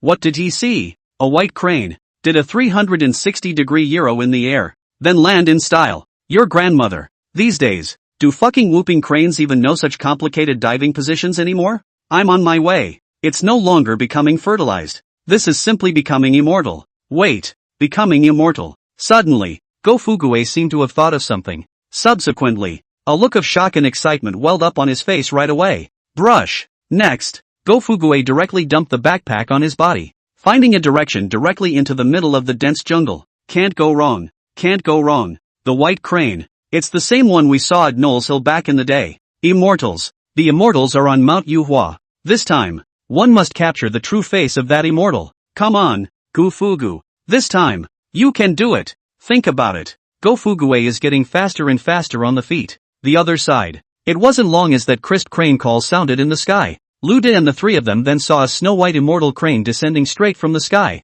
Knock. The crane landed. It kicked up countless amounts of dust. Ahem. Lu Dason coughed violently. But their gazes stayed dead on the white crane that appeared in front of them. This white crane. They've met 3 times to be exact. But to see it so close. That's a first. Gulp. Lu De swallowed a mouthful of saliva. With an excited face, he reached out his palm towards the white crane and touched it. The hand was just halfway up. Brush. A cold light flashed in the crane's eyes. The look on his face said, "You-hoo, brat, where does the hand go? Do you still want to hang out?" Feeling the cold gaze of the crane, Lu Da's palm directly stopped in midair. Appear B. Round. If you touch it yourself, the next moment it always feels like my little life is on the line. Seeing this, Lin Yu on the side shook his head helplessly, running a hand through her handsome hair. This little crane child, quite recognizable. Lin Yu said that while still smiling and extending his hand. Brush. Lin Yu's words were just in mid-sentence. The crane straightened and tossed its head, an expression that didn't want to talk to Lin Yu either. Lin Yu. The smile on Lin Yu's face directly froze. For all? What's the situation? My little crane. What's wrong with you? Ding. At this point, the system's beep also sounded in Lin Yu's ears. Ding. Please ask the host to settle the crane's salary as soon as possible. The crane is currently very dissatisfied and is on a strong strike. Renew? Strike? Arrears of wages? Buzz. Subsequently, in Lin Yu's puzzled expression, a light blue panel slowly emerged in front of Lin Yu. Lin Yu looked over. Name, Crane. Identity, host's exclusive mount. Function, can carry people. Current status, striking. Unpaid wages, 3 carats. Mood, dissatisfied angry face. System tip, please ask the host to pay the basic salary for the crane as soon as possible to avoid affecting your ride experience. Lin Yu. Looking at the information above the panel in front of him, the muscles on Lin Yu's face couldn't help but twitch violently. Big brother. You owe 3 carats and you're on strike? There is something wrong. Wow. Thanks to Yugua's Zhang Jishin River Crabjun for the love letter. I lost love to eat spicy rabbit little Jiang Xian for the likes. I lost love to eat hot and sour rabbit small Jiang Xian points of praise. Big brother bull pen. For all. Aha. Thanks for the gifts. 3 shifts to go today. Send payroll. Rinyu covered his forehead. He suddenly remembered. This dangling crane is all carrot and no man. I can't believe I owe 3 carats. Not 100 miles to consume 1. Lin Yu frowned. The system. That's no way to fuck up the spread. Ding. The host has interrupted the crane's vacation time twice in a row. And this is all subject to extra pay. Lin Yu. Hearing the system tone ringing in his ears. Several black lines instantly surfaced on Lin Yu's forehead. Good point. I can't believe I don't know how to retort. Where is one going to find a carrot now? Lin Yu rolled both eyes. Boy. As soon as this secret weapon of his own was summoned, he started asking for a paycheck from his own boss. Who the hell can top that? Newbie. Seeing that Lin Yu hadn't pulled a carrot out of his pants in half a day, Crane rolled his eyes. Straight away, he stepped aside with a condescending stride and straightened his own feathers. Lin Yu. Damn it. This time when we go back, I'll directly buy 10 baskets of carrots. No matter what, we can't let a crane look down on us. Lin Yu couldn't help but raise a middle finger at the crane in his heart. Dead hanging crane. 30 years in the east and 30 years in the west. No carrots for the youngsters. When I get back, I'm going to hit you with a carrot and make you kneel down and call your father. On the sidelines, Lu Dason blinked. With a puzzled expression, he looked at Lin Yu, who was standing in place and stomping his feet. Finally, still, Lu De coughed lightly twice, then asked towards Lin Yu, Yujin, what's wrong with you? Lin Yu waved his hand. Nothing, just forgot to pay my salary. Lu Da? Leaf fish? Momochi Bakugo? What the hell? Payday? Your cranes are still paid to work. Ha? Well, got a vacation? What's the paycheck? Is there insurance? What are the job prospects? Oh, by the way, still hiring? I think I can be ridden too. Aha. Fail. It's okay to have enough to eat. Ugh. I've been walking for so long. I'm getting hungry. Seeing that several people were standing still and not moving, Time Bakugo let out a wail, then sat straight down on the ground. After taking a few hard breaths of air, slowly, he pulled out a stick from inside his pants pocket. Ham sausage. Luckily I was prepared. I was afraid I'd get hungry during military training, so I brought a ham sausage to fill my stomach. Bailey Bakugo tore open the package and made a gesture to stuff inside his mouth. Brush. But he just handed it halfway. A white light flashed with a brush. Next, the ham hock disappeared from his hand. Momochi Bakugo? He looked at the empty palm. Green bean-sized eyes couldn't help but blink hard. Where's my ham? Brush. Next, Time Bakugo let out a scream and brushed himself off the ground. He stared, with a confused look on his face. He looked around. Finally, his eyes locked onto the beak of a crane not far from him. At this point on the crane's beak, hanging is none other than his own disappearing ham sandwich. Crap. Saw the scene. Time Bakugo's eyes bulged. Let go of that ham. He then shouted and charged directly at the immortal crane. Crane glanced at the charging Hayakuri Bakugo with his afterimage. Then, snap, just slowly lifted himself up on his paws and stubbed a toe. A light flick against Hayakuri Bakugo's torso. There are no fancy moves. Ow. Bailey's entire body jerked and let out a wail similar to a ghostly scream. And then, boo, it flew straight out. Gulp. Solved the 100-mile burst of chrysanthemums. The crane directly opened its large mouth and swallowed the ham hock in one gulp, waiting for Lin Yu's trio to react. Just in time to see the scene where Momochi explodes and flies out, and the crane swallows a ham sandwich. Lin Yu, Lu De, Li Yu. The three men looked at each other. What's the situation? Ding. Right about this time, the electronic beep of the system suddenly rang in Lin Yu's ears. Ding. Congratulations to the host for successfully recharging. Crane has successfully obtained a ham sausage. Ding. Congratulations to the host for successfully completing the payroll for Crane. Name, Crane. Identity, host's exclusive mount. Function, manned. Current mood, satisfied. Current status, operational. Lin Yu looked at the crane that had suddenly fallen from dissatisfaction into a state of contentment. One time. I can't believe I don't know what to spit. Mom. Yeah, a ham sandwich could set you straight. You damn well said it. The 30,000 reputation value of the laborer before. A fucking blood loss to the pants. I chow your brothers. Bailey Bakugo, who had been kicked away by Cien Crane with a geo-kick, reared up from the ground with a carp. He looked at the leisurely-looking crane and his eyes practically erupted with fire. A roar of rage. Then charged again. In front of the food. What a shit crane. All for Master Sinead. Boo. Another scream. And then the sleek little chubby little man flew off again. 10 seconds or so later, Bailey Bakugo sat on the ground with a lifeless face. Done and done. My ham sandwich. Ooh. Lin Yu, who was on the side, saw this. The corners of his mouth couldn't help but twitch. Stepping forward, he patted Time Bakugo's shoulder. Don't cry. Don't cry. Later when we go down the mountain, I'll take you to Chaw-Brined Pig's Feet. If you still. Really. Before Lin Yu finished speaking, Bailey Bakugo's face changed violently. The expression that had just looked so lifeless quickly turned into excitement. Time explosion. I'm going to have marinated pig's feet, and I want them 2 at a time. Lin Yu. The pile of comforting words that Lin Yu had originally prepared were suddenly stuck in his throat. I fucking. Following which. Well, now that the paycheck is settled, it's time to get down to business. Lin Yu clapped his hands. Newbie. The crane immediately understood. Brush appeared beside Lin Yu. Go. Lin Yu was holding Lu De with one hand and Li Yu with the other. Then with a long leap, he jumped onto the crane's back. Newbie. The immortal crane let out a clear chirp. Straight away, he stretched out his toes and grabbed the side of Bailey burst. Flap your wings.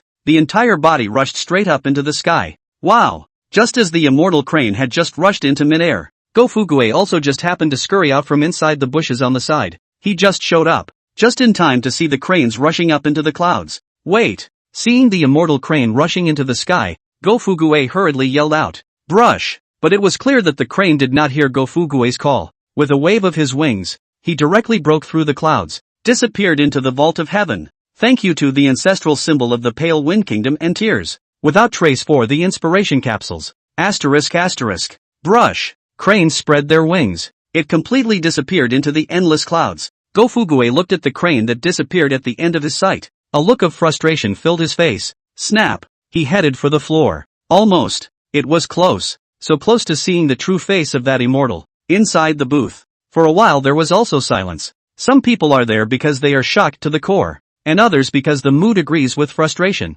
Lu Bu, who loves to steal Dongzhua's pants, ugh. So what? Brother dog? Don't get frustrated. Next time. There's still a chance next time. Lu Bu's righteous father. Yeah. I missed it this time. But. Condescending bimbo, just a little bit closer. Ugh. Go-Fuguei looked at the pop-ups inside the live broadcast room. A smile was forced onto his face. Said, "It's fine. I can only blame myself. Not having the chance to see the true face of an immortal." Following which, he stood up and patted the mud from himself. Just rushed too fast and fell down several times. Suddenly, he raised an eyebrow slightly. Back then I met the immortals at the Knowing Watch. And this time it's at Mount Yuhua again. And there's also a Yuhua temple on Mount Yuhua. Would that be? Go-Fuguei's eyes gradually widened. At the same time, and a hint of excitement. Phew! He exhaled a cloudy breath. He gets it. No wonder he hadn't been able to reach the immortals. Immortals. It is usually hidden in a Taoist temple deep in the mountains and forests. Suddenly appeared at Yuhua Mountain. Argue-STH. There must also be an immortal presence on Yuhua Mountain. These days, it turns out that the gods like to string them along too. Think about it. Go-Fuguei could no longer hide the excitement in his heart. Bumper to bumper, he ran towards the bottom of the hill. He wants to spread the word that there are fairies on Yuhua Mountain. By then, pressure of public opinion. There's a chance it might even draw the gods out. Right, that's the way to do it. This time, he's going to start straight from the bib. Song Debo, modern-day popular youngster bib traffic dominator, creating buzz on Twitter. That's literally my specialty. He fought for 30 years of his life, almost without a single defeat. Though a sudden hiccup in the first place got himself out of his original company. But, how the jewels are dusty. There will always be bosses who still believe in my abilities and my talents. Out of this, I got back on top of the position. Phew! Song Debeo took a hard drag on his cigarette, then exhaled a smoke with a circle. Song Debeo stood in the smoke, looking at the constantly busy crew. A flash of long-lost wariness appeared in his eyes. Nice. I'm Song Debeo, still the brightest star on the scarf for creating buzz. Supervisor, title ready. This time, a staff member raised his hand in a gesture. Song Debeo nodded, then took out his cell phone to double-check. Top 3 searches. 1. Hashtag an actress is revealed to be unmarried and pregnant. Hashtag. 2. Hashtag a certain Sue singer has released his latest single. Elegant and popular. Hashtag. 3. Hashtag the opening of a variety show. Hashtag. Nice. Determine the hot list later. Sung Debo pushed the glasses on the bridge of his nose. A big hand. Publish headlines and buy hot takes. Yes. Supervisor. Song Debeo's words fell. Several staff members quickly got busy. Hashtag a certain popular traffic star was reported to have cheated on his wife in his marriage. And the person he cheated on was actually. Hashtag. Upload. With a hot search. The tweet was quickly pushed into the message notifications of countless neckbeards. Just under 10 seconds. The tweet alone received hundreds of comments, thousands of retweets, and tens of thousands of likes. Dabble. Then it was a direct airplane ride all the way to the top 10 of the hot search list. Damn. This one's solid. Song Debeo looked at the still growing number of comments. A long-lost smile on his face. He then took out a cigarette. There was a pause for a second. And then just dumped the cigarette. Damn. This one is definitely going to be solid. Last time it was a mistake because of smoking. This time, never commit it again. 30 seconds passed. A minute passed. This tweet he created has been on a steady rise. Comfortable. Seeing that nothing stood out, Song Debeo breathed a sigh of relief, then reached up and wiped his face. Finally got through it. Supervisor. Before Song Debeo could fully let go of his breath, a frightened voice suddenly came from inside the staff member's mouth. Song Debeo's face wiping came to an abrupt halt. Then he removed the palm that was blocking his eyes a little bit. Ma, it's not going to be another sudden situation, is it? He stared, then looked at the screen. At this point, above the hot list, A hot search that displayed the title Hot Explosion was rapidly rushing up from the lowest end of the page at an extremely terrifying speed. Hashtag Yuhua Mountain is back to being a fairy. Yuhua Mountain is feared to be an immortal's cave. Hashtag hot hashtag. Looking at that tweet, Song DeBeo froze directly in place for a moment. Wait, it always felt like the plot. So familiar for all. What the fuck? It's fucking immortal again. Why is it that every time I'm on the hot seat I fucking run into a god? Supervisor, there's another hot search coming up. Hashtag Yuhua Mountain in detail. Hashtag Supervisor, we've squeezed our tweets from 8th to 9th. Supervisor, here come 2 more hot searches. Hashtag map of MT. Yuhua in detail. Hashtag locations where immortals may exist on MT. Yuhua. Supervisor, to the back. Song DeBeo could no longer hear what the men were shouting. He hugged himself, then walked out onto the balcony with a numb face. Silently, he pulled out a cigarette and lit it. Hiss. Took a hard drag. The mood was surprisingly calm. Jingle bells. This time, another sharp cell phone ring rang from Song DeBeo's pants pocket. Song DeBeo took out his cell phone and took a look. Boss. Press the answer button. Song DeBeo. You fucking too. As soon as he got through, a hysterical growl came from across the room, but the opposite side wasn't done ranting. Song DeBeo cursed out. Grass mud horse. Call your mother a hot chicken thing. Still want to scold your grandfather. Also do not take a piss to look at what they are. A few things. I, Song DeBeo, am not a good bully either. From now on, you're fucking fired by labor. Having said that, Song DeBeo hung up, then flung the phone up in the air. Turn around in style. A hot chick boss. Still want to disturb the laborer to go home and farm? Thanks to Fat Doodle Kung Fu for the like. Oh, thank you to Chill Goo Goo for the great healthcare. Once again, I'm going to give you a pole dance. Oh, 3 shifts there's time for 3 more tomorrow. Wow. Also, congratulations to Cold Goo Goo for becoming number 1 on the fan list. The topic of the appearance of immortals on Yuhua Mountain quickly rushed to the top of the hot search list. One time, the entire internet is almost entirely devoted to discussing topics about the gods and goddesses of MT. Yuhua. Ugh, did you hear? What? A fairy has appeared on Yuhua Mountain. Big brother, you don't have to be funny. Where in the world are there any immortals? I'm serious. It's all over the bib now. Wasn't there some anchor who filmed a Taoist priest ascending on a crane last time? Didn't he say it was made of special effects? I guess this time it's just someone trying to get hits to fool people.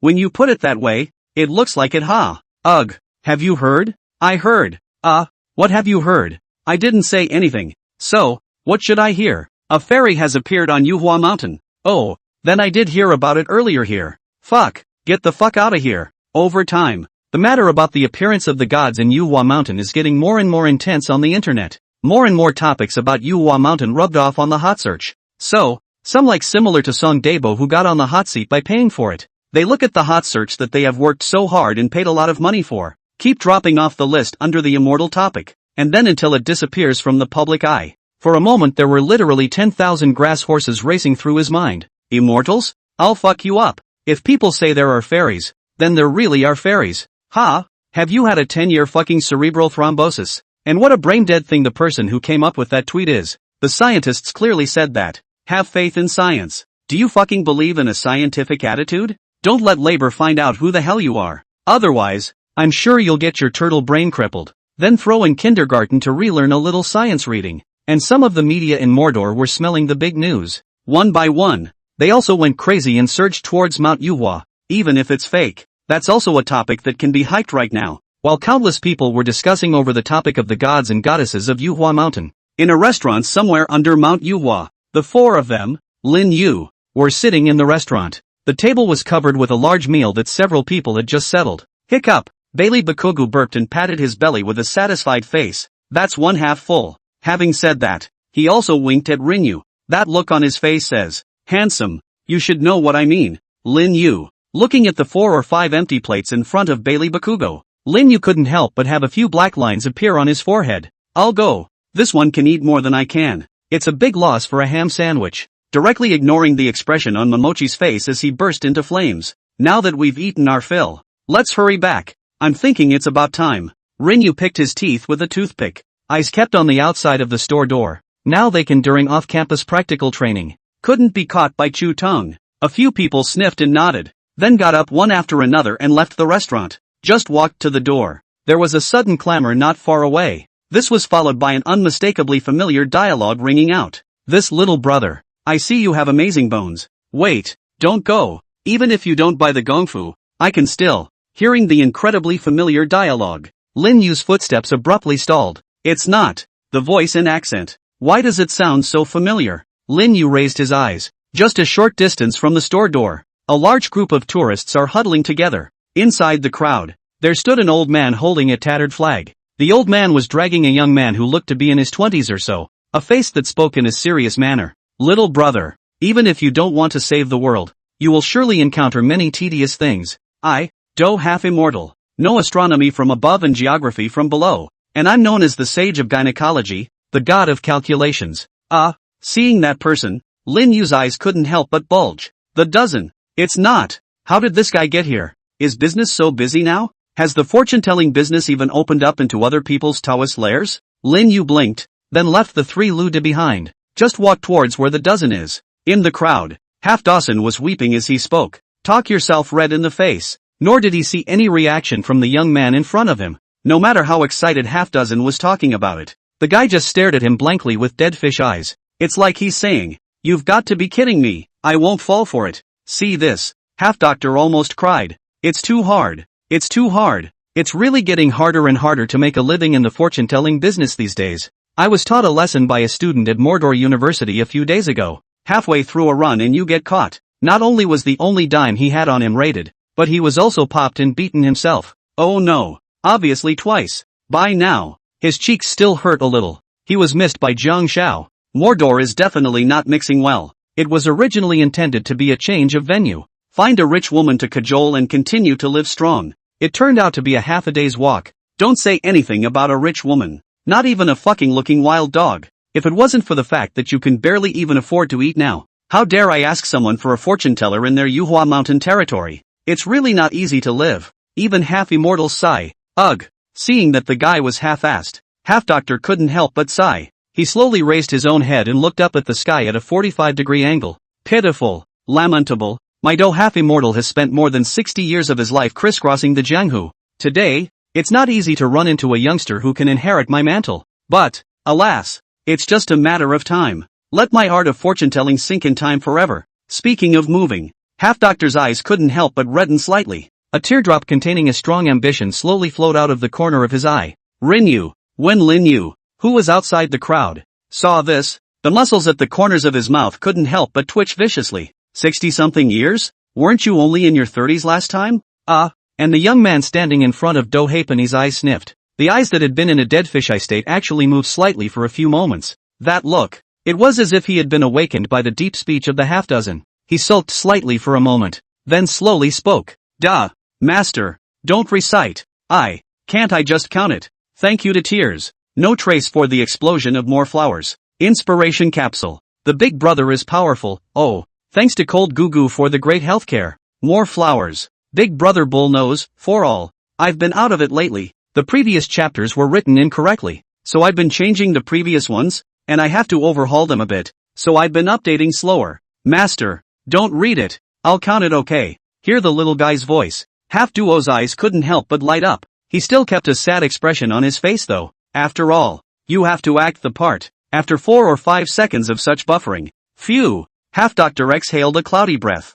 A very serious pat on the guy's shoulder followed. With a solemn look on his face, he said, "Not bad. I really didn't look at the wrong person. You really have a very poisonous eye." Being so this complimented, the guy couldn't help but twitch the corners of his mouth. Next time, the Do Halfman then begins to use all of his strength to begin snubbing up that little guy. What? I observe that you have a full heaven and a rich face. Must have been a very rich man before. Half-Doctor closed his eyes and rubbed his right thumb and middle finger together slightly. His brow furrowed. It seemed to have fallen into deep thought. After 3 or 4 seconds, the sinus half-immortal slowly opened his eyes. It shall not be. It shall not be. He murmured out. He then looked at the youngster, his eyes covered in shock. Little brother, as I observe your face, your career has been very smooth in recent years, and you have a feeling of prosperity, and by the look of your face, you still have this career about programs. Let me ask you if you've had any recent happy events regarding your career. The boy sniffed. The original dead fish-like eyes opened slightly.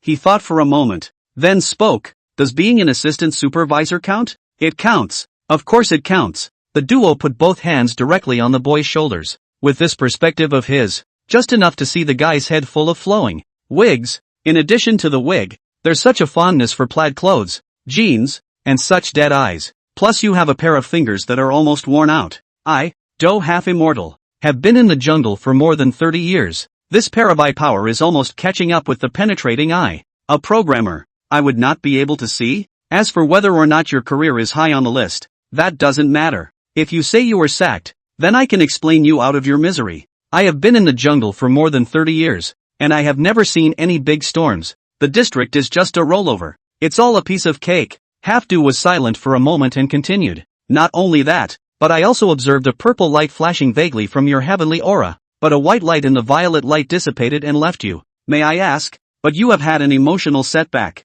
Here the words relationship meet setback. The guy's originally dead. Dead fish eyes shuddered violently. Duh. Grandmaster. You. How do you know? Isn't that a waste of a few words? Labor has counted so many people. There are a few programmers who are not disliked by their daughters-in-law for having a bald head. Half-Doctor shook his head with a bemused expression and put his hands behind his back. Said, it's not something I know. It's something God told me. Said, with his hands behind his back, the duo began to circle around the boy. At the same time, his voice began to realize a 3D loop in the guy's ears. As the saying goes, if your life is meant to be, you must have it. If your life is not meant to be, don't force yourself to have it. There are no fragrant grasses at the end of the world. Why do you need to be in love with only one flower, under the peony flower? No. Anyway, that's roughly what it means. Hear the 3D looped sound in your ears. The boy's body shook steeply. Then he actually made a respectful bow towards Half-Do under the astonished gazes of the crowd. Master, I have realized. Having said that, he fished out $100 directly from his pants pocket and handed it to Half-Do. Looking at the 100 yen suddenly handed to him, Half-Doctor couldn't help but blink. Big brother, what do you know? I haven't even started. After the boy handed the money to Half-Do, the whole person just felt like a different person in an instant. What had been a set of dead-eyed cheeks also turned into an expression of excitement. The others couldn't help but let out a gasp of surprise when they saw this. Holy shit, that's quite a master. Quickly, it's not easy to meet such a master. Hurry up and let him do my math. Guru. I would like to ask my son who is 26 years old and has never even touched a girl's hand. What can I do? Guru. You calculate for me my future essay. Master. One moment. The crowd around them swarmed towards the Do half-century. Half-Dozen also reacted quickly. Don't rush. One by one. What? You're asking if your son hasn't held a girl's hand at 26. So surely your son likes guys. This little sister is really well maintained. I thought you were a student. Alas and alack. There's no need to be so courteous. We cultivators are only here for the fruitfulness of our stomachs. You want to ask about your future. I observe your face. You will be wearing a yellow robe in the future, accompanied by big fish and meat every day. Young warrior is so generous. Rinyu, who was outside the crowd, blinked. Then subconsciously, he also ran the divination technique on that little guy. Name, Joe Dahai. Trigger sign, future trigger sign. Future sign, wearing a yellow robe and being accompanied by big fish and meat every day. Delivery boy. Then a little man in a delivery outfit came to his mind. Lin Yu. The muscles at the corners of Lin Yu's mouth couldn't help but twitch. So, should he say it's accurate? Or should he say it's spot on? Looking at the Do half-cien with a smile on his face, receiving money received hand cramps. Rinyu just rubbed his nose, then told Luda and the three of them to go back first. He himself sat in the corner with his hands clasped. 10 minutes. The duo covered the pockets of his pants, which had risen to full capacity. With a grin on his face, he left the scene as the crowd cheered him on. All the way. The smile on Half-Dozen's face never disappeared. That's a hairy one. Road money is fully earned. Maybe he could even find a place to break the shackles of his 66 years of virginity. Oh ha. Think about it. Half-Doctor's smile got a little more indulgent. Snap. Right this minute. A slender palm suddenly tapped on his shoulder. An incomparably familiar voice of Half-Dozen then rang out. Aya, old iron. It's been a long time. Meeting again so soon. Hearing an unmistakably familiar voice, Half-Dozen's body stiffened abruptly. Then he subconsciously turned around. Next, upon seeing Lin Yu who appeared behind him, the smile on his face froze a little. He then shivered, forcing a smile worse than tears from his face. Smiley face. Yes. Da Cien. What a coincidence. Thanks to Tears Without Traces for the inspiration capsule and for the love of power. Big brother awesome. Guys and gals, The reason the update is so late is because I'm changing the previous chapters. Check it out, folks. A lot of it has been changed by me. I'll make sure to do 3 shifts today, but I'm not sure when I'll be able to do it. Can I just say I don't want to stumble upon it so coincidentally? Looking at Lin Yu who appeared behind him, Do Hafxian's entire face was smiling harder than crying. Lin Yu, on the other hand, ignored Do Hafxian's smile. With a smirk on his face he raised an eyebrow towards the former. The gaze then went very naturally to the pockets of the dozen's pants. Half-dozen's face froze. Just about to speak, Lin Yu had picked up his own palm. Half-doctor couldn't help but twitch the corners of his mouth violently a few times. Then he used his trembling palm to gently press down on Lin Yu's somewhat restless palm. So what, Dyson? I was just about to get to you. I see, but I keep remembering that I still owe you the trigram fee. It just so happens that I've earned a little bit,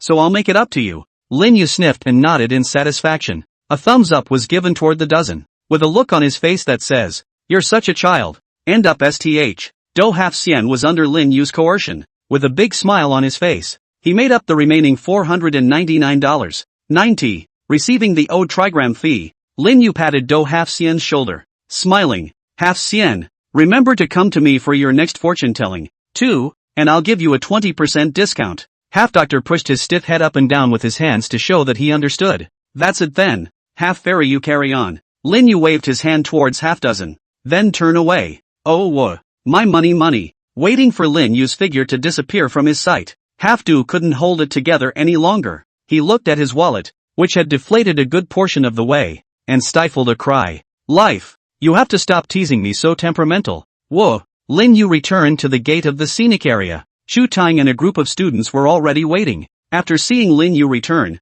Shu Tang didn't say anything, directly with a big hand. Back to school. The crowd got in the car. Rumble. Subsequently, 2 buses ignited and started, carrying the students back towards Mordor University. When the crowd left shortly after, a small car marked with the Magic City News Agency was also parked in front of the Yuhua Mountain scenic spot. Click, click, click. The car door opens. Then a reporter in professional formal attire stepped out of the car. Then the photographer and so on. Quickly, hurry up and turn on the equipment. We want to get the latest content about MT Yuhua before the other news agencies do. Zhang Xiaonan, as a debut reporter for Magic City News, every time he senses a big story he acts on it immediately. This time there is news about the appearance of fairies on MT Yuhua, and he was obliged to go next. And this time, he was even more forthright in choosing to do live-style news coverage from MT Yuhua. When all the equipment was ready, Zhang Xiaonan gave an OK gesture. A photographer on the sidelines saw this.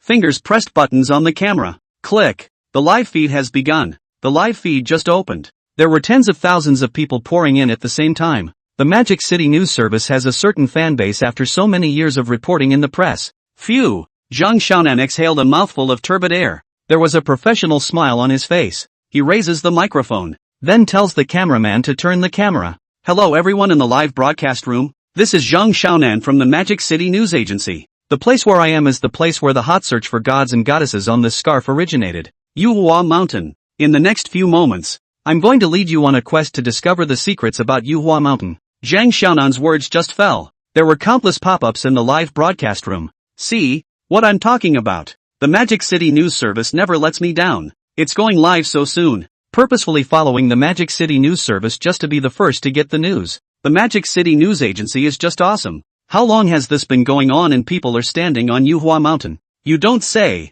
This Yuhua Mountain looks quite like a fairy mountain. I think so. After the introduction of the purpose, Zhang Xiaonan then led the cameraman towards Mount Yuhua. This is the Yuhua Monument, said to have been built by the first sect master who founded the Yuhua Temple. Over there is the cold water cave, in which the water is extremely cold and incomparable. All the way, Zhang Xiaonan was not idle either. Without stopping, he introduced the viewers of the live broadcast about the landmarks of MT Yuhua. This has given a lot of people the illusion. I'm not here to see the gods. I'm here to listen to Yuashan detail the conference. After 5 minutes of walking like this, Zhang Xiaonan's group had finally arrived at the mountainside of Mount Yuhua. The moment. The entire Mount Yuhua still had countless crowds of people. Zhang Xiaonan couldn't help but raise an eyebrow as he looked at the surrounding crowd. So many people. When will we get to the top of the mountain? Ha! Suddenly, Zhang Xiaonan's eyes lit up. His eyes then looked over at a certain figure crouched on one side of the steps. The man was also wearing a tattered Taoist robe, holding a ham sandwich in his hand. It's a bit of a mess, though, but it couldn't hide the fact that he had an immortal look about him. That's him. Zhang Xiaonan took the cameraman and walked over to the figure. Michinaga, Taoist master? 2 barks in a row. Only then did that old Taoist priest slowly raise his own head. He opened his eyes and looked at Zhang Xiaonan. Then he put away the ham sandwich in his hand and said with a serious face, "This one. What is it? Gynecology or fortune-telling? Gynecological disease for the sake of you being a man. I'll give you a 20% discount." Zhang Xiaonan. He knows. What the hell is this gynecology? The audience in the live broadcast room was also amused by the old Taoist priest's sudden reply. I'll go. Are all Taoist priests so bull-nosed nowadays? A guy gets a 20% discount on gynecological visits. Ha ha ha, laugh me to death. Anchor, quickly let him do the math for you. Zhang Xiaonan's expression stiffened before he squeezed out a smile on his face once again. Slowly, he spoke. This Taoist master, I don't count gynecological diseases. I just want to ask you a question. Half-doctor raised an eyebrow. Asking questions, that's fortune-telling. He put his hands to his chest and said, You ask. The fortune-telling is not allowed. And no money is charged. Zhang Xiaonan exhaled a mouthful of turbid air, then slowly spoke. Taoist master, may I ask if you believe there are real immortals in this world, or are there really cranes? Having said that, Zhang Xiaonan's eyes burned as he stared at half-dozen, as if unwilling to let go of any hint of expression on his face. Immortals? Half-doctor frowned at his words, and then his expression became a bit grim. He lowered his voice and spoke slowly. Fairies? Immortal cranes? Where did you hear that from? Seeing the movement of the half-dozen sinuses, Zhang Xiaonan couldn't help but blink his eyes. Way. But before he could think much about it, half-dozen brushed himself off the ground and stood up. A solemn face said, So you must be hallucinating T. We are a scientific world. Even old me, I can only call myself a half-immortal. And as for any gods, fairies, cranes, or the like, they don't exist. Here, I must appeal to everyone for a moment. We must believe in science. Having said that, half-doctor touched his stomach, then tore open the package of ham hocks in his hand. I can't. Hungry. Woohoo. Blame it on the vagaries of fate. It's all here that I run into debtors. My $499.90. With that kind of money, do I have to eat ham and sausage to get by? Woohoo. I can't stop thinking about it. Seeing half-dozen's serious expression, Zhang Xiaonan actually didn't know what to say for a moment. Truth be told, I also don't believe in fairies, cranes or anything like that in this world. I am a believer in newbie. However, just as the words of half-dozen had fallen, a clear chirping sound suddenly rang out in the sky above Mount Yuhua. Then a snow-white crane suddenly landed straight down from the sky. Half-doctor, Zhang Xiaonan, crowd. After the white crane landed, measured the crowd with his eyes. Finally, he locked his eyes on top of the ham hock in the dozen's hand. Brush. Next, a white light flickered in the eyes of half-dozen. The ham sausage in his own hand appeared just above white crane's mouth. Gulp. The white crane swallowed it in one gulp. Then lift yourself up on one paw. A toe was raised at the sinus half. It was as if to say, I'll watch your ham, little brother. Newbie. Next, before the crowd could react, white cranes spread their wings. A hand picked up the frozen dough half-cien, then swiped up into the sky. It disappeared into the clouds. Thanks to little cauliflower for the reminder. Boo Boo milk tea, and the inspiration capsule. I'm so proud of you, ***. The new book is about to make its debut, so I hope you bigwigs will click on the 5-star book reviews, add a bookshelf, and come with some small gifts to support it. Brush. After a 10-minute ride, the school bus stopped at the entrance of Mordor University. Today's military training ends here. Everyone go back to their respective dormitories first and have a good rest. Chu Ting didn't give any more orders either. Instead, the students were simply told to go back to their respective dormitories. Oi, today is liberating. Awesome. Instructor Mighty. Instructor Bullnose. Instructor, you sure do love us forever. Somebody, cut off my roommate's head for everyone. Fuck off. Chow your brothers, why don't you cut your own? I have a better face. As soon as I heard no military training, everyone's faces burst into ecstatic smiles. Then one by one, they all jumped and rushed back to the dormitory. Looking at the students who were full of excitement, Chu Tang didn't say anything and just silently turned around. Time goes by. Without realizing it, it was already the last day of military training. And this day, it is also the day when the freshmen present the results of their military training to the school leaders. On the playground. 1, 2, 1. March. To the right. Look. March. Military style fist at the ready. First stance. Dagger team ready. First potential. The military training inspection assembly was conducted in an organized manner. Lin Yu and Zhao Debao stood on the steps around the playground. Phew! Zhao Debao stretched and glanced at Lin Yu. Puzzled, he said, "Say, why don't you go to the military training inspection conference?" Lin Yu shook his head. Said, "I haven't even practiced for a few days, so I won't go up there and embarrass you." Instructor. Zhao Debao also couldn't help but stare at what he heard. He then rolled his eyes towards Lin Yu. That expression seems to be saying, "You're positioning yourself quite correctly." Zhao Debao knocked on the railing in front of him and said, "Old Chu still thinks highly of you, and to be honest, you're also one of the most flirtatious students I've ever seen." With that, he glanced at Lin Yu. "What? Interested in trying out for the army?" Lin Yu sniffed and pondered for a moment, then shook his head. "The army is too strict and too sacred for my kind of character to enter." It seemed to have known Lin Yu's thoughts for a long time. Zhao Debao didn't say anything else after mentioning it. "Although I can't drag you into the army, if Lao Chu and I ask you for a small favor in the future, will you say yes?" A smile appeared on Lin Yu's face. "It would be a great honor to do the instructor a favor. Then I'm sure. But if it's anything like coaxing my wife or something, forget it. Get out." Zhao Debao raised an eyebrow. "Hey!" Lin Yu let out a giggle. "Poof!" Zhao Debao snorted coldly and stopped ignoring Lin Yu. Lin Yu touched his nose. Then he pulled out 2 wallets from his arms and handed them to Zhao Debao. "What is it?" Zhao Debao froze and took the purse, intending to open it. Lin Yu hurriedly stopped it. Hey, this is my gift to you and Old Chu. If you open it won't be meaningful. Just leave it as a reminder." Zhao Debao's eyes couldn't help but bulge at the words. "Yoo-hoo! Young man, you're still playing quite a game." Lin Yu just smiled and didn't say anything. "Okay, then leave a thought. Labor go back," and Old Chu said. "This is what you give to how to. Go back and remember to offer next to their ancestors." Lin Yu waved his hand and said, Not so much. Just put it a little below your ancestor." "Fuck. You fuck." Zhao Debao made a move to hit someone. Lin Yu laughed, then slapped his palm lightly on the railing. The whole thing just landed and ran away in great style. Looking at Lin Yu's back, Zhao Debao's originally furious expression couldn't help but smile. Damn. That brat. The military training test results were soon over. Next is a speech from the school leader or something. Then there was some kind of orientation meeting. Anyway, it was drummed up until the evening. The curtain of night falls low. The playground. The spotlight illuminated the entire playground as if it were daytime. Everyone was sitting on the lawn, waiting for the last hurrah of the night. This time, the instructor also sat in their respective company rows, talking and laughing with the crowd. Hoo. As the crowd waited anxiously, the lights on the podium slowly came on. Chu Tang's figure then appeared on the podium. Chu Tang stood on the podium, looking down at the group of students seated below, picked up the mic, then spoke slowly. "Everyone, 12 days.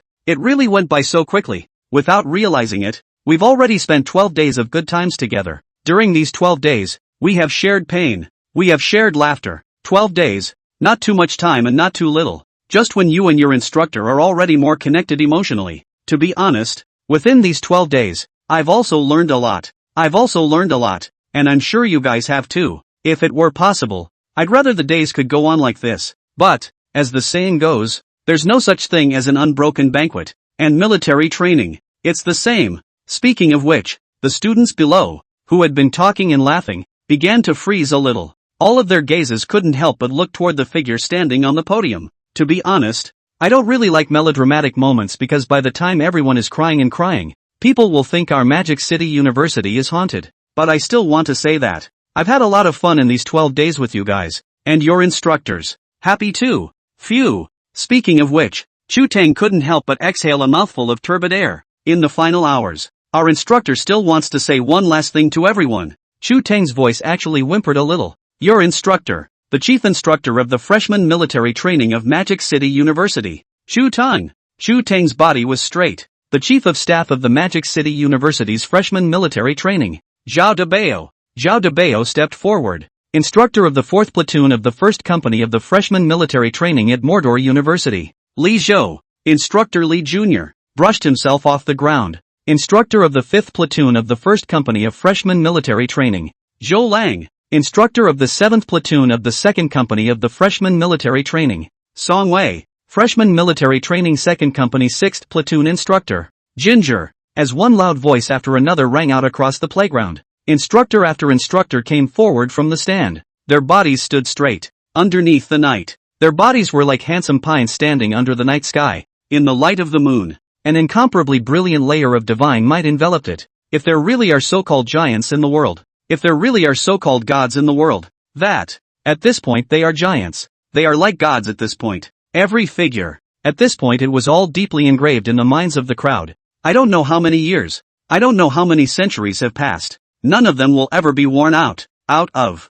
They are. Instructors. Spend 12 days with them together as instructors. Now. In a daze of light. The crowd suddenly realized. When these instructors first came to the university during the first days. Chief Instructor Chu Tang likes to tease people the most. The first day of military training let us run 20 laps. And it says something about it being a welcoming ceremony. That time. Almost all of them lay down on the playground. Using their hands to just manage to crawl through. The next day it was even more sore all over and I could barely walk. And Instructor Lee Jr., always with a smile on his face. On the surface, he looks like an amiable big brother and speaks well. But those who know him know, if he smiles at you, don't look back. Run. Run as far as you can. And Instructor Cho, he's the best one to bully. And also the one who loves to joke around with his classmates the most. And Instructor Song. Instructor Jiang. One time. Nostalgically remembering the bits and pieces of what he had experienced with these instructors in these 12. A myriad of emotions flooded his heart.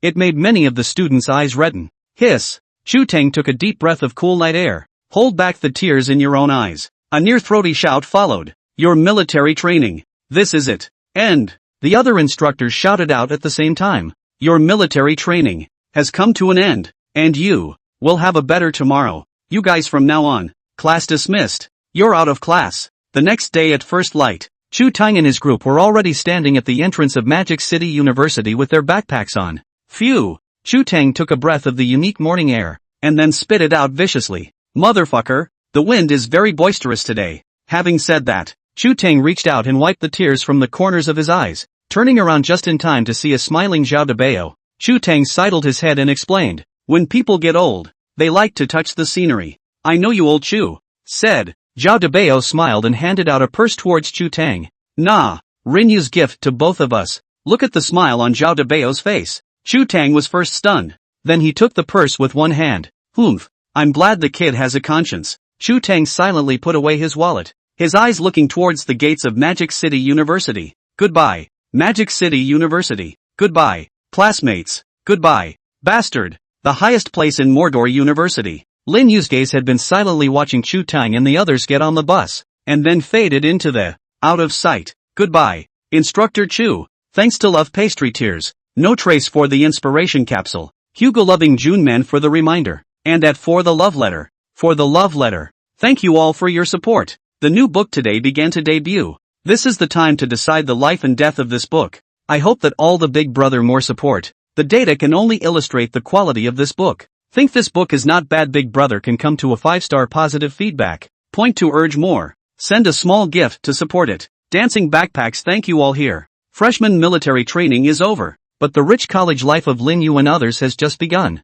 Dormitory 321 in the second building. Lu De and Li Fish, Bailey Bakuju, 3 people holding a cell phone in a circle. All 3 of them were scowling. From time to time, there was also a fierce striking sound coming from inside their cell phones. First, not spicy. Big Boo Key hungry. Spray Fry Key hungry. The moment. They are playing the hottest mobile game of the moment. King Pesticide. Oh ha ha ha ha. Rauji is going to make a big kill. Today, Rauji will officially break through the tough Platinum's Rustum. Lu Da's maniacal laughter rang out. I say big asshole. Don't rush up there. Wait for me. Be careful of getting shaded. Li Yu watched Lu Da get a little carried away and hurriedly persuaded him to speak out. You fart. Who dares to fight with me one-on-one? Raoul's 6 godly costumes. Come 1 to kill 1. Come 2 to kill a pair. At this moment, I am the god of the canyon. Egu. F***CK. This mother **Ker actually dares to sneak attack. Easy easy easy. I'm coming to help you. So the 3 yelled and screamed for about 3 minutes.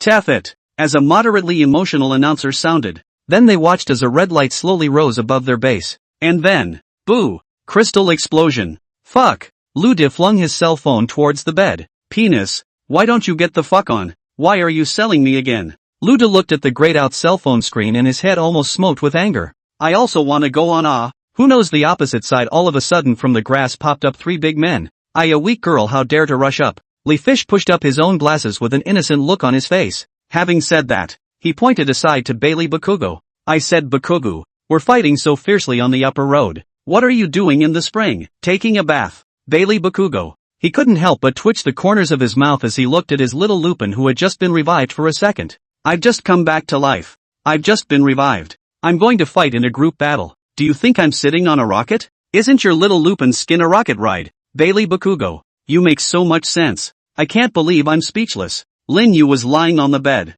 In his hand was a copy of that How to Chase a Rich Woman Quick manual. The consciousness also quickly sank into the system. Ding, dear host, welcome home. Your system mate has been waiting for a long time. Please give your orders. Rinyu. Shit. This dog system is really getting over the top. System, view personal information. Host, Lin Yu. Age, 19. Reputation value, 569,000. Immortal techniques, thunder, rain, space teleportation. Dojo, divination, water wave technique. Props, great restorative pill *1, small restorative pill *109, divine walking charm *6, peace charm *70, Taoist robe. Mount, crane, on vacation. Reputation value mall, new items have been updated *. Reputation value mall. Bad luck charm, can make people unlucky for 1 hour. Selling price, 100 prestige value, limited to 100 purchases. Immortal technique, soul fade, purchase for detailed answers. Highly recommended by the system. Perfect for the host. Price, 20,000 prestige value * 50% off special offer, limited to 1 purchase. Disconnect charm, after using this charm, you can block the surrounding signals for a short period of time. Price, 1 prestige value, limited to 100 purchases. The reputation value had increased to more than 500,000 all of a sudden, which Lin Yu was not expecting. And this time the new props on the prestige value mall shelves. He was more than expected. Bad luck charms he could understand. What the hell is this disconnect charm this time? Did you damn well know my roommate was playing games? And then trying to get me to give them a kick in the pants?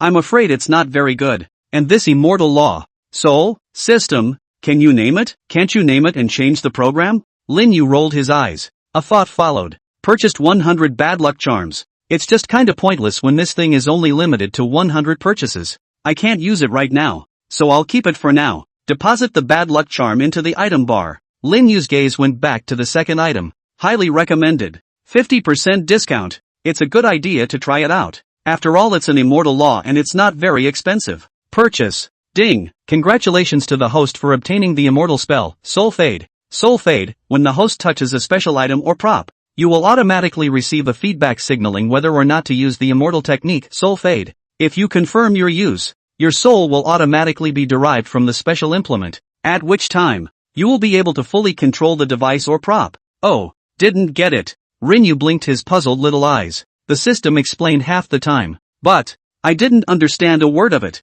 Damn it, my dream of diamonds is fucking shattered again. The other side. Lude covered his cheeks with a hard look on his face. It's hard to take half a day. He then looked over at Lin Yu, who was lying on the bed, rubbing his hands together and grinning. He walked over to the ladder, said, Lao San, you don't just lie there either. Come and play the game. Lin Xin Shen exited the system, then blinked at Lude and said, Big brother, big asshole brother, I've never played this game either. Lin Yu was telling the truth. Almost every day inside the Taoist temple used to be spent chopping wood, picking water, cooking. The only use of a cell phone is to contact the master, or else to be used to browse the mall. The game thing. He had only heard a little about it, but he really doesn't play much. Lude smiled and pulled on Lin Yu's shoulder. It's okay if you don't know how to play. It's just a recreational activity anyway. It's almost time for official classes. It's not a bad time to have some fun while you're here. If you don't have a number, I'll get you one. Since people have said so.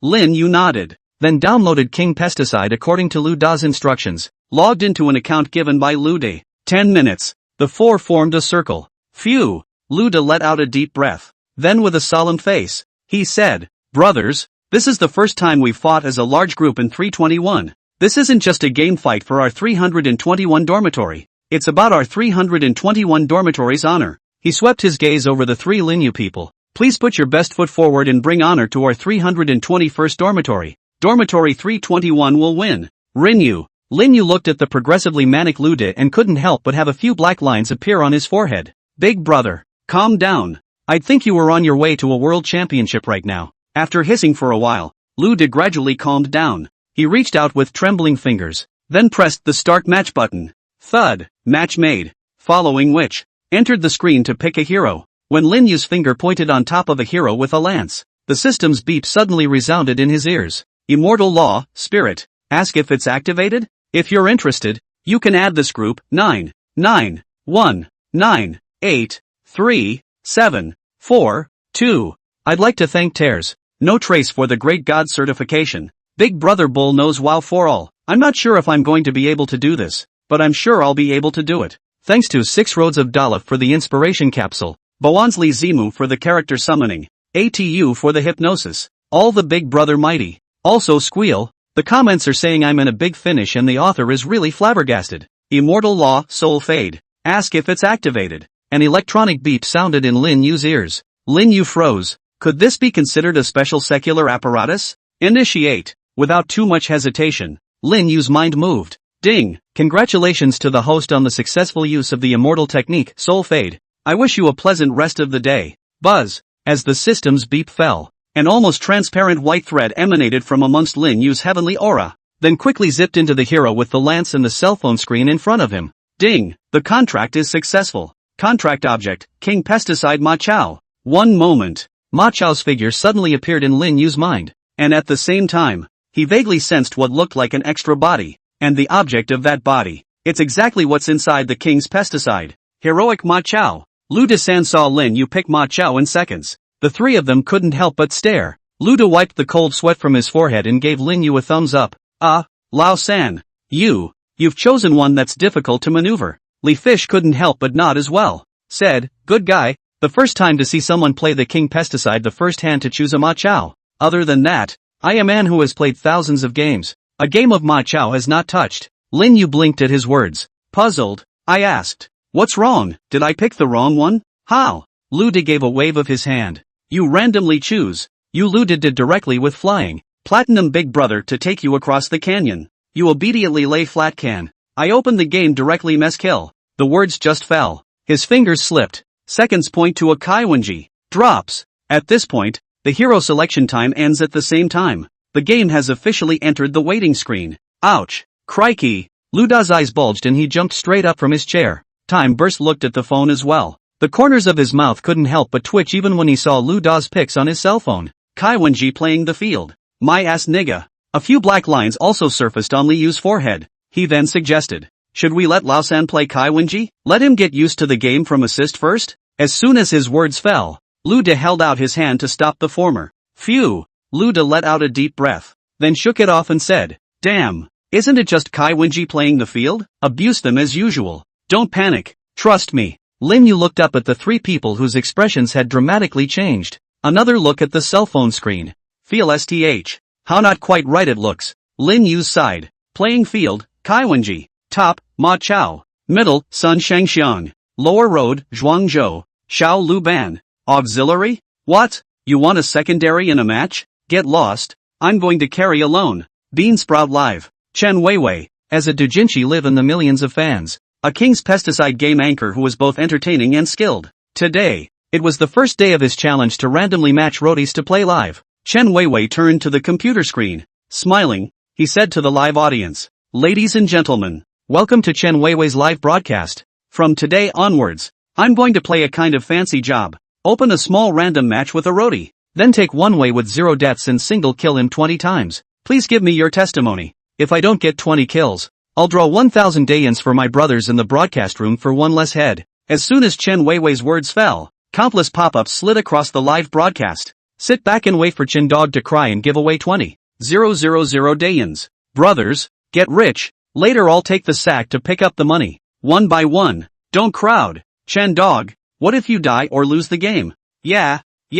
There has to be a punishment for that too. And it has to be strong. Looking at the pop-ups in the live broadcast, Chen Weiwei snorted, laughed, I will die? That's fine. If I die once, I'll live stream the upside down hair washing, and if the game is lost, I'll smash this computer on the spot. Sit back and wait for Chen Dog to smash the computer. Chen Dog steady this computer you spent more than 100,000 configurations smashed the strange pity. Simply mail me over. Ha ha ha ha ha. Chen Weiwei had long been used to the live broadcast audience's flirting. Tapped directly on the screen. He then had a treacherous smile on his face. Unfortunately, I'm going to have to let you guys down this time. Because this time I'm playing a platinum trumpet. Chen Weiwei flashed his cell phone screen, and on the screen was none other than the platinum logo. The crowd in the live room. What? The entire live audience froze for a few seconds at first. This was followed by a big wave of hellos. What the hell? You're a fucking king of glory playing a platinum sentence?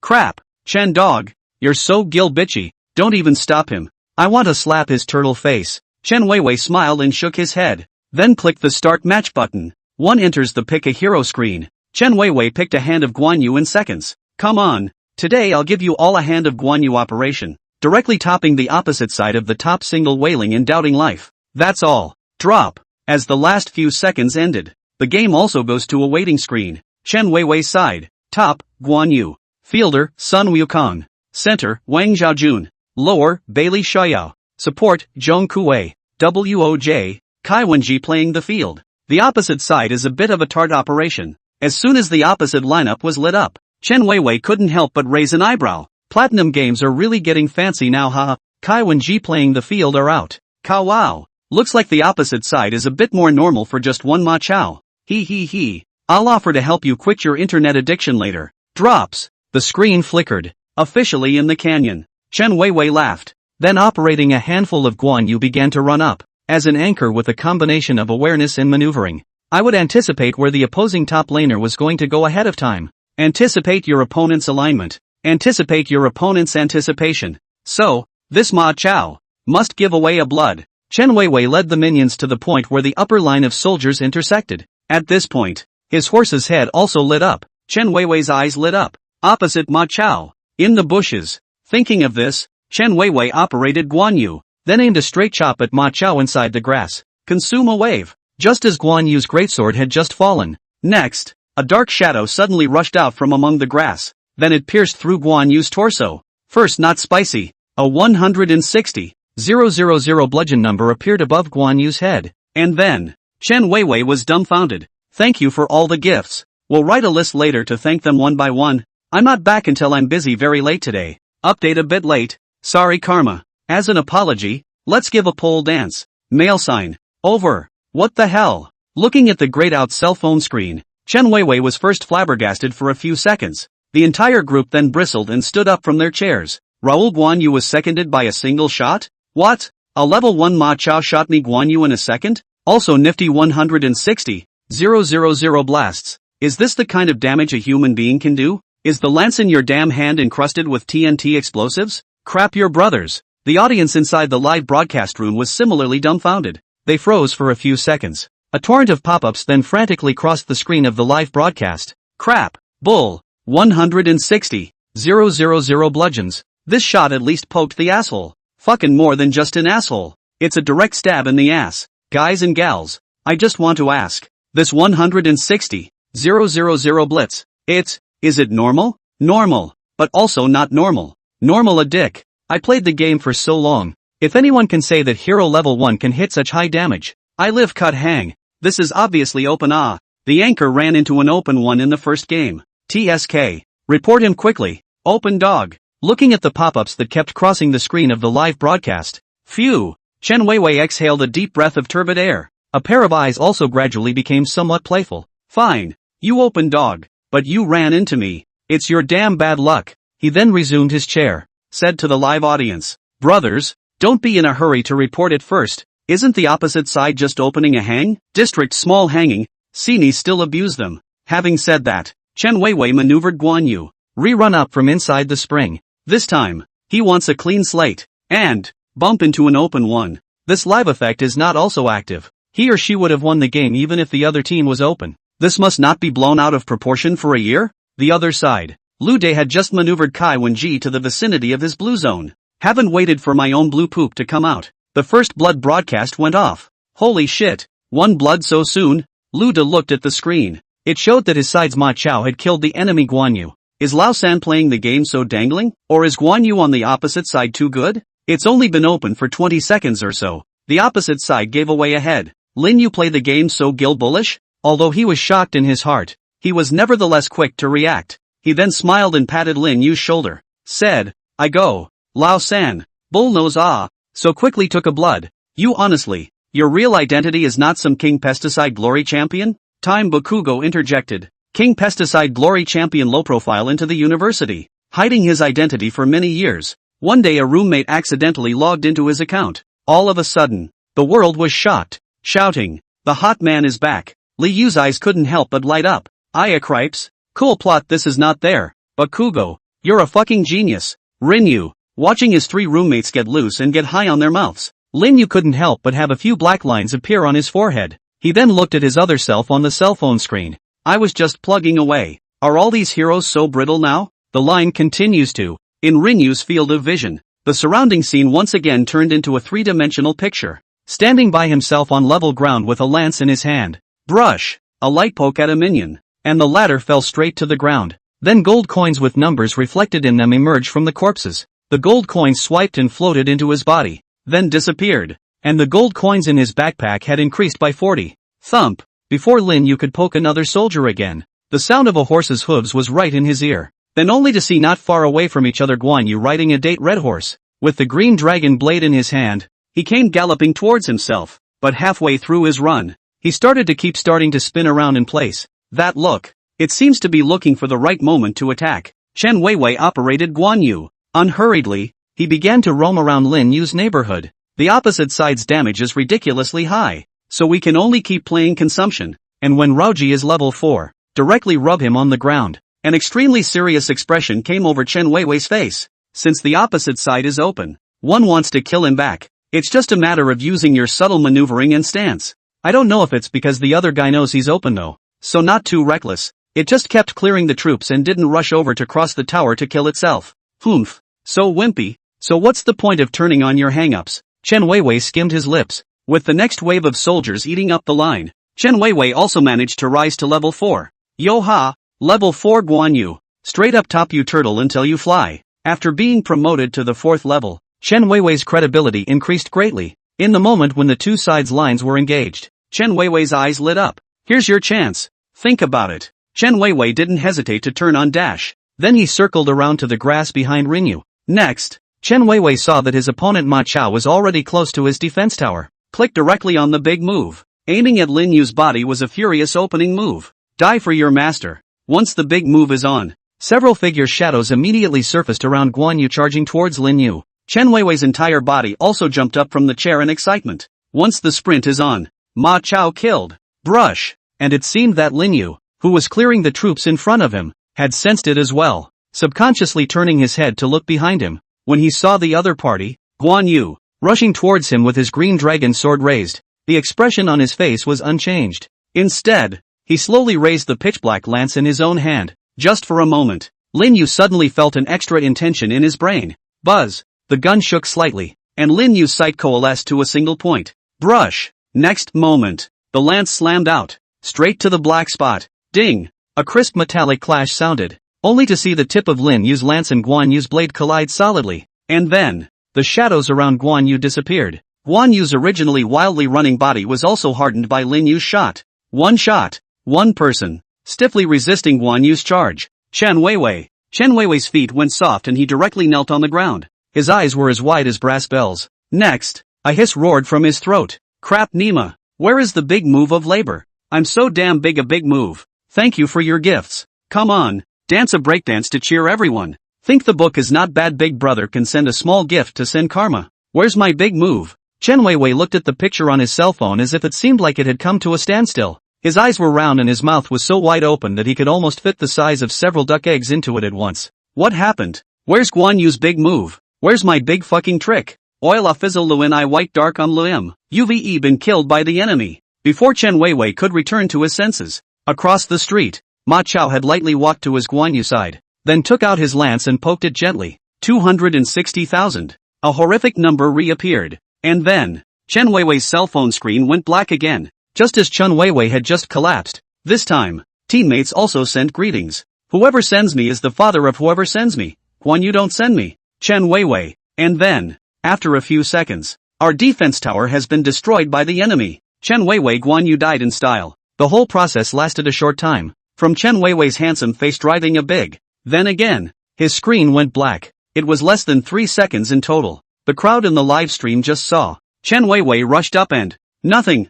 No more? What the hell? After about a few seconds, The audience of the live broadcast then reacted. They looked at the screen, then rubbed their eyes hard. Some disbelief in typing down pop-ups. What the hell? It went up, and then it's gone? Chen Dog opened up big. And then, it just blacked out again? Where's your alignment? Where's your maneuvering? The anchor died too quickly for me to see clearly. So, can I die again? Looking at the pop-ups inside the live broadcast room, Chen Weiwei brushed himself off and jumped up from the ground, then manipulated his loud voice to yell at the live audience. Brothers, quickly run. This plugin is to several hangs. Laborer's big move directly by the opposite side of the Ma Chao to poke lost. What did you say? Let me abuse him myself without rushing to report. I'll abuse you. Who the hell mentions that again today? I'll wrench the third brother right out of your ass. After speaking to the live audience, Chen Weiwei also tapped on the team voice without hesitation. Brothers, I've met a hangman. This Ma Chao is a hangman. Naya a pummel of 260,000 blasts,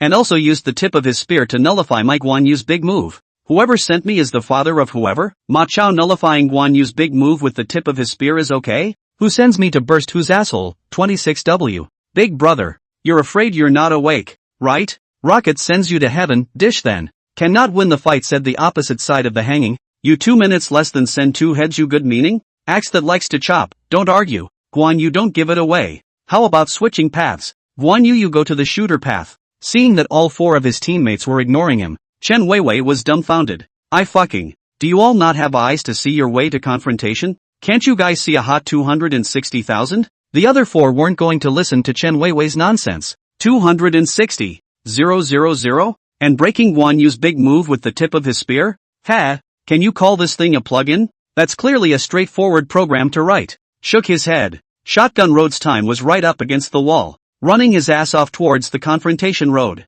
When I've secured the opposite side of Ma Chao, I'll see what you, Guan Yu, can say. Time reaches the confrontation road. Across the street, Ma Chao had just returned from somewhere, with a blue poop on it. Just now, after Lin Yu had killed Chen Weiwei's Guan Yu, tapping the defense tower a few times in passing. The latter didn't last more than a few seconds before it simply blew up. Lin Yu then looked at Lu De and the three of them. Lu De was trying to pinch a jackal-like wild monster with his pummel. Li Yu was using Zhuangzhou to frantically be fighting against the opposite side's Zhong Kuei's two flat A's against each other. Thousands of miles of exploding chrysanthemums of short legs. Lu Ban is under the shooter road, being rubbed on the ground by the opposite side of the Sun Yukong. The one remaining unknown teammate was dancing awkwardly with Wang Zhaojun. Lin Yu felt really bored, so it was off to the opposite field with the lance to skate around. Seconded a blue poop by the way and took the buff up the counter path. When Lin Yu appeared on the confrontation road, the eyes of Bailey Shoyo, who was hidden in the corner, couldn't help but light up.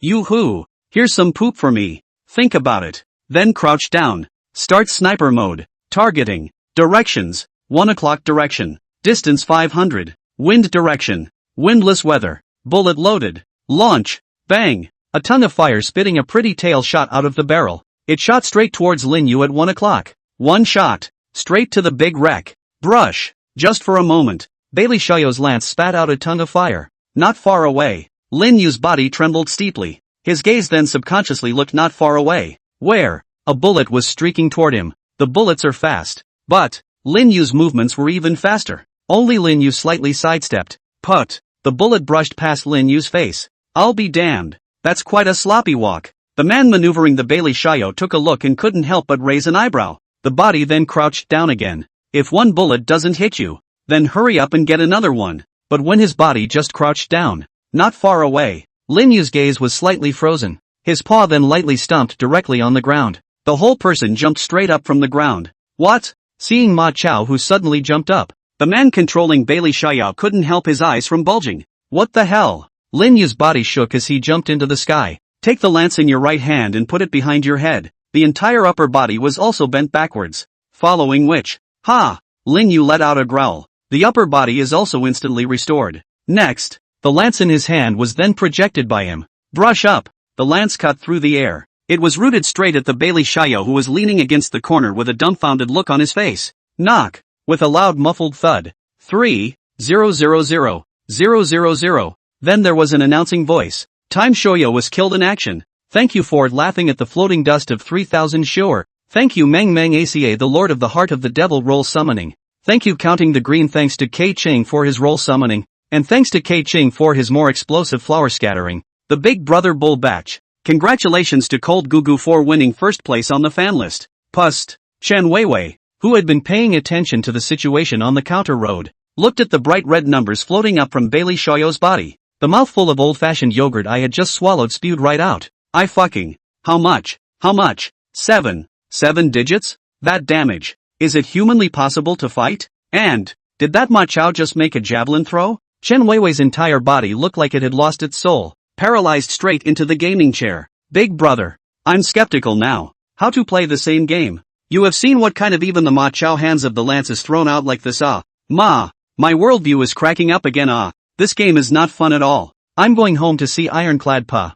Woohoo. With the hint of another kill coming from the confrontation path. Brush. Lu Da's eyes couldn't help but light up. Brush rose from his chair. Crap. It's okay. I can't believe Lausan is so good at playing games. I need to see how this guy operates. Think about it. He quickly walked over to Lin Yu and reached out to pat the latter's shoulder. He was just about to speak to compliment Lin Yu. His gaze was also involuntarily thrown onto the screen in Lin Yu's hands. Next, his eyes bulged violently, and his pupils couldn't help but shrink hard. And at the moment, Lin Yu had also basically familiarized himself with his body in the King's Canyon. After killing Bailey Xiaoyao, his eyes then looked towards the enemy's crystal, which was thousands of miles away. Brush. Next, Lin Yu didn't hesitate in the slightest. Raise the gun and accelerate, and then it went right out the door. While approaching the opponent's second defense tower, Lin Yu's speed didn't slow down in the slightest. Put the gun away. Zap out. Boom. There was a loud bang. The next scene was the one Lu Dashu saw.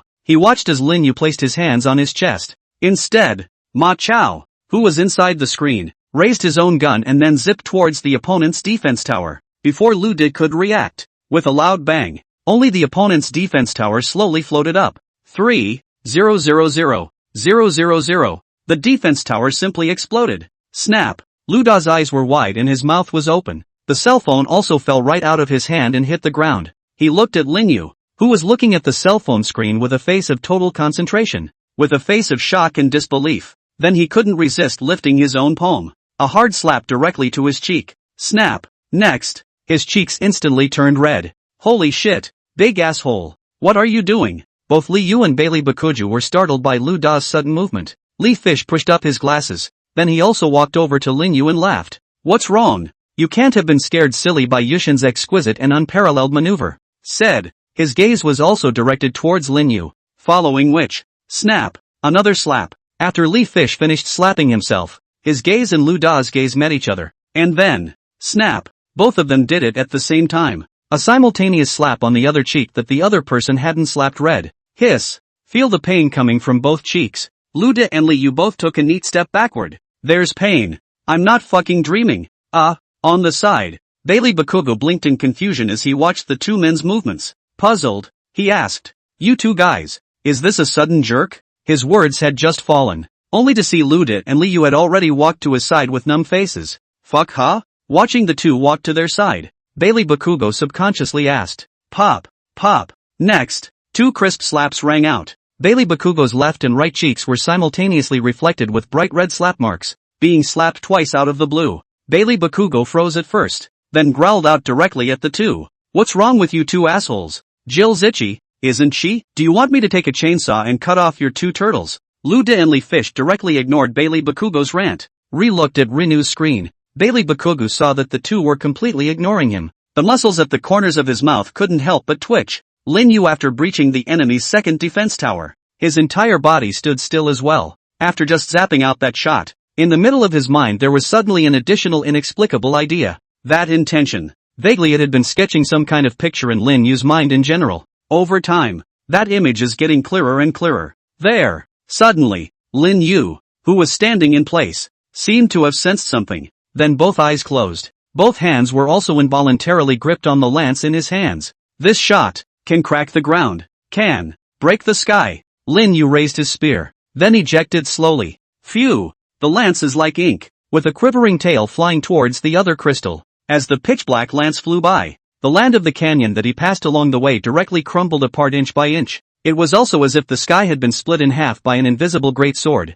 Half of it is black, one side is bright. Rumble. Everyone who was sparring heard the boom. All of them turned their heads in unison to look over the confrontation road. Next moment, only a pitch-black lance sprang out of their sight. then forcefully pulling their cell phone screens towards their own high ground. Brush. The lance brushes over the high ground defense tower. Boom. There was a loud bang. Highland defense towers explode. And then, the lance stuck straight on top of the bright red crystal. Click. A crisp cracking sound rang out. Next, only to see countless cracks like spider threads instantly covering the entire crystal. And then, boo! The bright red crystal exploded. Countless airwaves swept out in all directions with the explosion as the origin. The newly revitalized time looked at the sweeping waves of air. The entire person's expression was numb, frozen in place. Wait, he was just about to speak. Next, endless waves of bright red air directly engulfed him. Time Shoyo was killed in action. Hula hula. Under countless bright red air waves. The enemies Wang Zhaojun and others have not yet reacted and have similarly stepped into the dust of Bailey Shayo. Give the touch over. What's the situation? The teammates on the same team as Lin Yu couldn't help but stare. Next, a bright red wave of air then suddenly surged out of his eyes. What is this? A hidden egg in King's pesticide? Brush. Waves of bright red air swept by. You have been killed by Ma Chao. Teammate? Click. Before he could react, the same cracking sound suddenly came from his own crystal. Subsequently, boom. With a loud bang, there was also a blue light rising from within his own crystal. And then, 2 large letters emerged from his screen. Failure, Mordor University. Dormitory 321. Luda's 3 men watched dumbfounded as their own crystal rose into the air. Then it exploded. The 3 men looked at each other. Both saw the incredulity in the other's eyes. What the fuck? What the heck is it when your own crystals explode too? Lao-san. Luda saw Lin Yu sitting on the chair with his eyes closed. After a moment of contemplation in place, finally gathering the courage to slowly walk over to Rinyu's side, just about to reach out and slap the other guy on the shoulder with his palm. Brush. Next, only to see Lin Yu brush his eyes open, then gently picked a chopstick on the table and flicked it against the wall. Bang! Next, the air made an audible pop, and the chopstick directly turned into a stream of light and stuck into the wall. Knock! With a dull thud, there was suddenly a small hole in the wall of the dormitory. And that chopstick, the whole thing was also completely inside the small hole. Lu De, Li Fish, Bailey Bakugo. The 3 men's mouths fell open. A horrified face looked at the small hole in the wall. The one yang finger? Oh no. Snapping fingers? Lin Yu stood up, then curiously looked at his palm. This soul fade immortal technique is similar to a way of separating one's soul out, and then attached to some creature. Gain some special ability from above that creature through comprehension. This time Lin Yu from Ma Chao's body gained this ability to easily use chi to control a gun. Now, one is finally like a martial artist inside a martial arts novel. Lin Yu was overjoyed in his heart. In the future, what picking leaves to hurt people and using chi to control swords? Unity is no longer a dream. Wrap it up. Only then did Lin Yu turn his gaze to the 3 looted people, looking at the 3 of them with a dumbfounded look on their faces. Lin Yu couldn't help but stare. Asked, "You guys, what's going on here?" The 3 of them sniffed and looked at Lin Yu. Another look at the small hole in the wall. "What happened to us? Don't you know better than that?"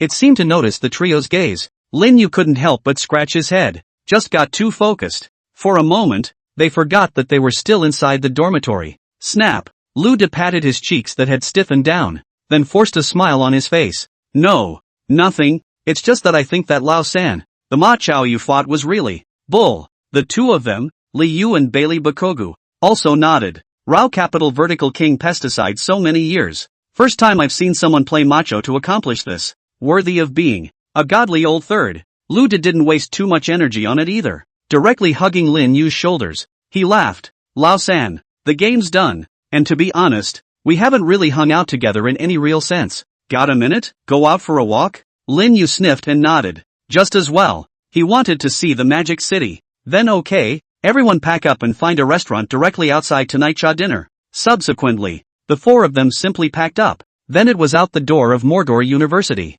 10 minutes, on a street in Magic City. The 4 of them, Lin Yu, were each holding a bucket of popcorn, walking down the sidewalk of the street with great panache. Alas, you don't say. Mordor is just developed. Lu De chewed his popcorn, while saying to the Lin Yu trio. All the while, he kept surveying the youthful girls passing by in the surrounding area with his gaze. "You don't say. This dress is so big. It's so white." Li Fish pushed up his glasses, rolled his eyes towards Lu De. The 3 even knew exactly what pants the other was wearing today. Of course he knew what Lu De was thinking. Shaking his head, he then couldn't help but look at the older woman next to him. Lu De is still short-sighted. These days the only real best choice is these big moms. Time Bakugu was completely different from the two. His entire focus was now on the popcorn in his hand. Grab a handful of popcorn. Click, click, click. The food was so good. Lin Yu followed along. The eyes kept glancing up above the surrounding buildings. The Magic City is really living up to its name. The buildings. Suddenly, Lin Yu's eyebrows raised. His eyes locked on top of a small car not far away. Only the small car slowly stopped in front of the Mordor Bank. Then 4 men dressed in black came out of it. The 4 of them looked at each other. Then all of them walked into the bank with a handbag without a second thought. Lin Yu frowned as he looked at the 4 people entering the bank. I don't know why. He always had a feeling something would happen. Bang! Just as his thoughts had fallen, a gunshot suddenly came from inside the Bank of Mordor. Murder! Call the police. There's been a robbery. This was followed by a scream. Just from the entrance of the Magic City Bank. One by one, pedestrians with panicked expressions ran out from wherever they were rolling. Brush! See this. Lin Yu's gaze stared slightly. This is robbery? Inside the Bank of Mordor. A man dressed as a security guard fell to the ground twitching helplessly. It's in his chest position. A bullet hole was dripping blood towards the outside. All the people did not dare to gasp for air, and each one of them slumped to the ground with a horrified look on their faces. Just now, 4 hooded men burst into the bank. Then without saying a word, he shot at the security guard. The black man in the lead looked around the room with his gun. A hoarse voice then came out from underneath the hood. Here, who's the manager? On the count of 3, stand. Stand out. 1, 2, I'm the manager. Just as the black-clothed man in the lead was about to say 3, from the slumped group slowly stood up a middle-aged man with a big belly. He looked at the guns in the hands of the 4 men and swallowed hard. Then tremblingly, he walked from the crowd to the black-robed man at the head. The one in the lead just glanced at the latter lightly. Then straight away he flung his cell phone at the other guy. Call the police and tell them we want 100 million in cash, plus a bulletproof car, and deliver it with the car and the money to the door of the bank in 10 minutes. Ha! The middle-aged manager sniffed. His voice hadn't even dropped. The black-clothed man in the lead directly raised his gun and aimed a shot at the head of the security guard who had fallen to the ground. Bang! Another shot rang out. The guard moaning on the ground died outright. Don't even scream.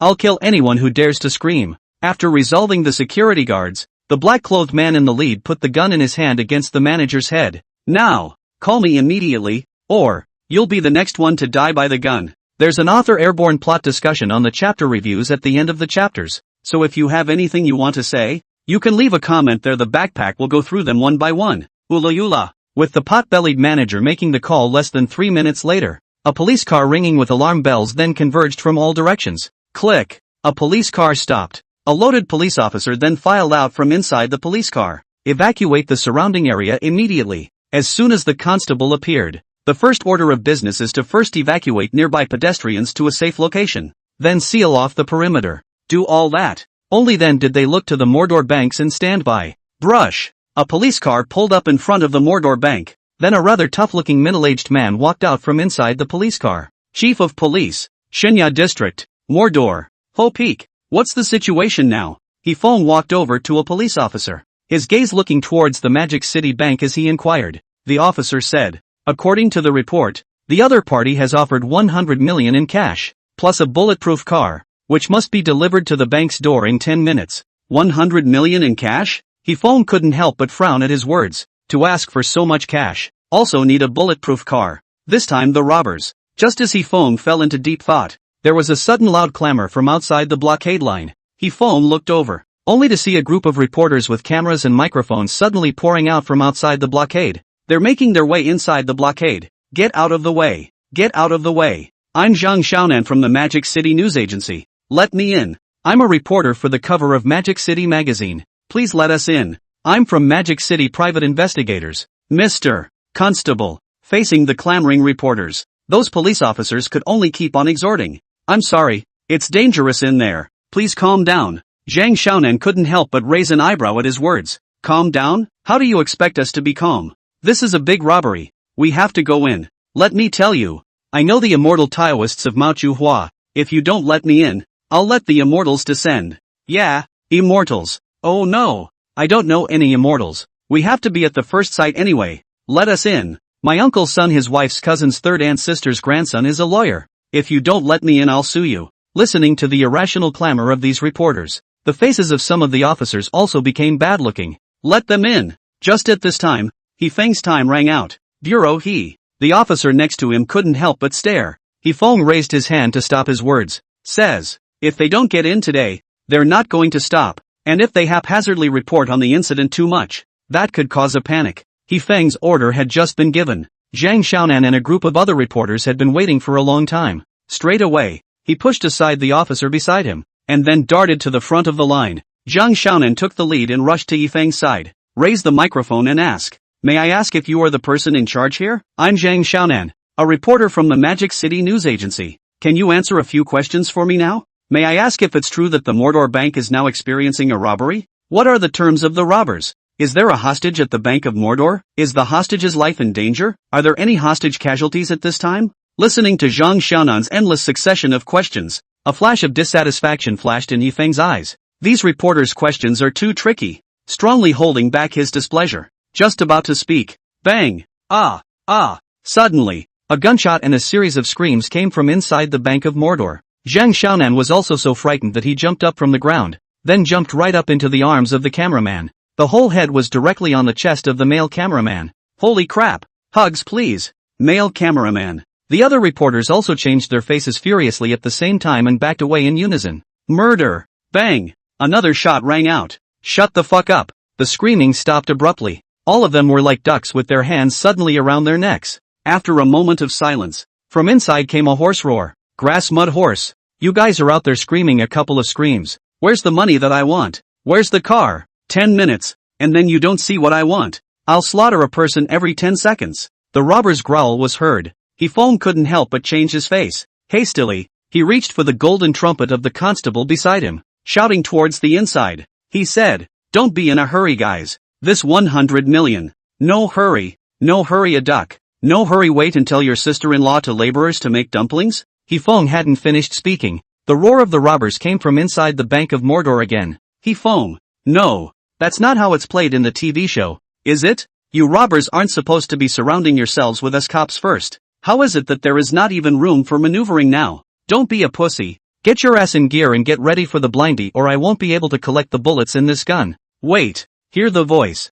Feng directly threw off the golden trumpet in his hand. Now this time. Saying something about a few handfuls of circumstantials doesn't have Gil's eggs anymore. Still have to gather 100 million in cash plus a bulletproof car immediately. On the periphery, Lin Yu looked at the gradually noisy Magic City Bank, turning his head to look at the three Lu De who had already looked dumbfounded. Tapping Lu Da's shoulder, he asked, Boss, do you have any banknotes? Lu De sniffed, then subconsciously touched himself. A shake of the head followed. Li Fish and Bailey Bakuju were also shaking their heads frantically. Now in this day and age, who goes out with paper money? Lin Yu couldn't help but raise an eyebrow, then touched himself. Next. He couldn't help the way his eyes lit up. Then from the pocket of his own pants he fished out a somewhat aged coins. Oops, I'll go. The dozen. You're getting a lot of credit for this coin. In the meantime, into Komolungma or Komolangma, Tibetan. Achoo! A tattered Taoist robe. Do half-senpai sneezed. Then he subconsciously rubbed his hands over his body. Damn. This place is cock-a-doodle-doo cold. On the sidelines, the crane crossed his legs dashingly and lay flat in the snow. Every now and then, he exhaled a mouthful of white air from his mouth and blew it towards the Do half cien on the side. It's a long-term meal ticket. Nothing can happen to you. Hey. And now I don't know what the master is doing, haha. Your little crane. Missed you. The carrot of the carrot. I'm not in the right state today. I'm dizzy. I fell asleep while I was coding. Sorry. Only one more haha. In front of the Mordor Bank, Zhang Xiaonan and a group of other reporters had already retreated outside the cordon. Some reporters even took it upon themselves to glue up the cordon they had just ripped off themselves. They were a little pale, obviously terrified. Inside the cordon, Feng stood next to the police car. Every now and then he glanced at the watch on his wrist. A look of anxiety overflowed on his face. Time passes by. The situation of the entire Mordor Bank is also getting more and more serious. On certain buildings across the street from the Magic City Bank, a sniper with a long sniper lay motionless on the roof of the building, aimed the scope at the main entrance of the Mordor Bank. The orders they received were, when the robbers appeared in front of the bank, secure the hostages. You can even kill the robber outright if necessary. Periphery. Lin Yu took the coins that he had searched from half-dozen. After a brief moment of contemplation, he then headed inside the cordon. Lao San. Lu Dason saw this. The words he was about to say got stuck in his throat. Lin Yu easily squeezed into the crowd and then walked next to Zhang Xiaonan. Reach out and smooth your palm. When he took his palm out again, there was already an extra press pass in his hand. He quickly walked over to the officer, then spread his press card out on the reverse side. A reporter from the Magic City News Service. Having said that, Lin Yu didn't care about the police officer who was frozen in place. Lift the cordon and walk right in. Constable? What's the situation? Aren't you journalists scared off? Ha! Zhang Xiaonan, who was at the back, heard the voice and also subconsciously looked at Lin Yu with wide eyes. What? Same place as me? No. How come I haven't seen this guy before? Seeing Lin Yu walk inside the cordon without haste, the other reporters from the surrounding news agencies were unable to resist leaning over to Zhang Xiaonan's side. I'll go. Zhang Xiaonan, your Magic City news agency is really deep in hiding. When did you recruit such a ruthless person again? Zhang Xiaonan? The reporter on Zhang Xiaonan's left deflated, irritated. He said, Zhang Xiaonan, it seems that your old boss still has some trust in you. The number one ace of the Magic City news agency, and actually sent 2 people. Some journalists also began to continue arching the fire. Yeah, look at people. They're called rising to the occasion. He. It seems that before long, the number one trump card of your Magic City news agency will change hands. Brush. Hearing the man's words, Zhang Xiaonan's eyes couldn't help but bulge. He reached straight up and grabbed the man by the collar. You put nasty shit. Laborer's Magic City news agency's number one ace. Is not it robbery? I absolutely do not bring false. Having said that, straight up with a flutter of the sleeve, one grabbed the cameraman's camera, then striding toward the inside of the cordon. No one is allowed to follow me. I would like to see who dares to steal the thunder from me at this time. Police car. He-Fong watched as the time to the robber's stipulated time grew shorter and shorter. The cold sweat on his forehead was also increasing. The cash has only been scraped together to the tune of $10 million so far, and it's being anxiously shipped over. He then looked at the roof of the building in the distance. According to the information passed on by those snipers, now those robbers inside the bank are in a position to completely snipe the dead center position. I just hope the cash shipment will stabilize these robbers. It's really not possible. It's just a matter of letting me go in first to pacify these robbers. Anyway, the first one has to make these robbers trust me. Have yourself as a hostage. These robbers should have their guard down a bit. Think about it. He-Fong was just about to reach out and wipe the cold sweat off his forehead. His afterglow then suddenly caught a glimpse of a young man's shadow walking towards his place. Saw the shadow of the young man who was walking straight towards here. He-Fong couldn't help but stare. His gaze then went back to behind the shadow of the young man. There was another man there who was running wildly with a camera on his shoulder. He-Fong? Didn't these reporters just get scared off? Why another one? Also brought a dedicated videographer. Lin Yu walked quickly to He-Feng's side. Then he patted the other man on the shoulder and said, Trust me. Having said that, directly skipping the ladder, he walked straight to the Mordor Bank.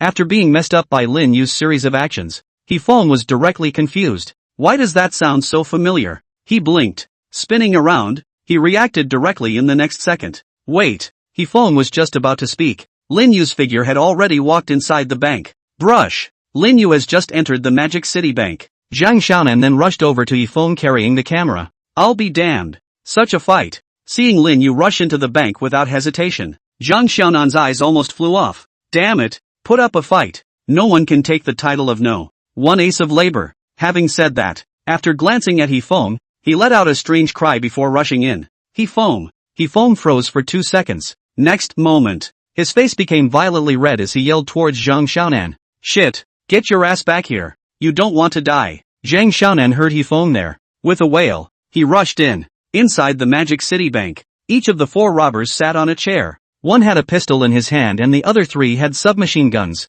Looking at the crowd that was lying on the ground shivering, the black-clothed man in the lead couldn't help but let out a sneer. Hey, look at them pussies. He then glanced at the clock hanging on the wall. All horse have 8 minutes. Outside these people cannot so big magic cannot get 100 million ocean? Said. He glanced at his men, pointing to a couple of women sprawled on the floor. Why don't we kill it first and fuck it up while it's hot? Hey, hear the boss speak. The 3 remaining men couldn't help but let out a lewd laugh. Boss is wise. Labor has been held back for months, jerking off every day. It's almost balding the skin. The man in black on the side frowned. 4. Thick is what's called jerking off. That thing of yours can only be called jerking off. Having said that, directly regardless of a woman's screams, yanking her by the hair she flung herself in front of Lao Si. Screw the speed. You've only got a minute. Ha ha, Ergo says too much. He'll last 3 seconds. Get out. The oldest jerked his fist toward the third. Then take the submachine gun in your hand.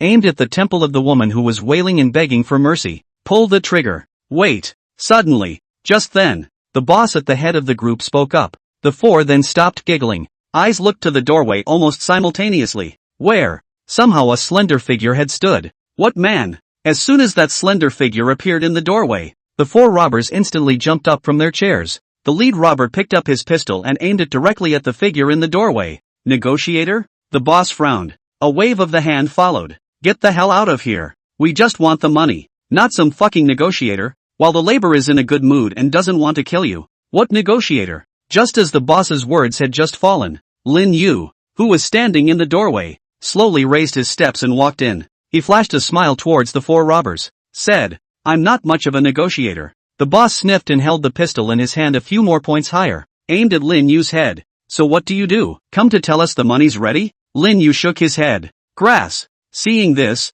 the boss directly cursed angrily. Then without hesitation, he aimed at Lin Yu and pulled the trigger. Bang! Crap! Gate! Zhang Xiaonan, who had just run to the door, hadn't yet had time to breathe a sigh of relief. Just in time to see the robbers shoot directly at Lin Yu, Zhang Xiaonan let out a scream. Straight away, he brushed his knees and his eyes closed without hesitation. Shit! This pussy turned out to be the one who came to die. Fuck you! Dang! But, the scene where Lin Yu was hit by a bullet and let out a wailing sound didn't occur. Instead, Zhang Xiaonan only heard a crisp crash. Zhang Xiaonan slowly opened his eyes, then looked inside the bank once again. Hiss. Next, his pupils just couldn't help but shrink hard. Just see inside the bank. A bullet stood playfully in front of Lin Yu. It was 40 to 50 centimeters away from Lin Yu's face door, but it was never able to advance the slightest bit. And in front of that bullet, it was Lin Yu holding an aged coin in one finger. Zhang Xiaonan. The four robbers. Oops. Crap. What's the situation?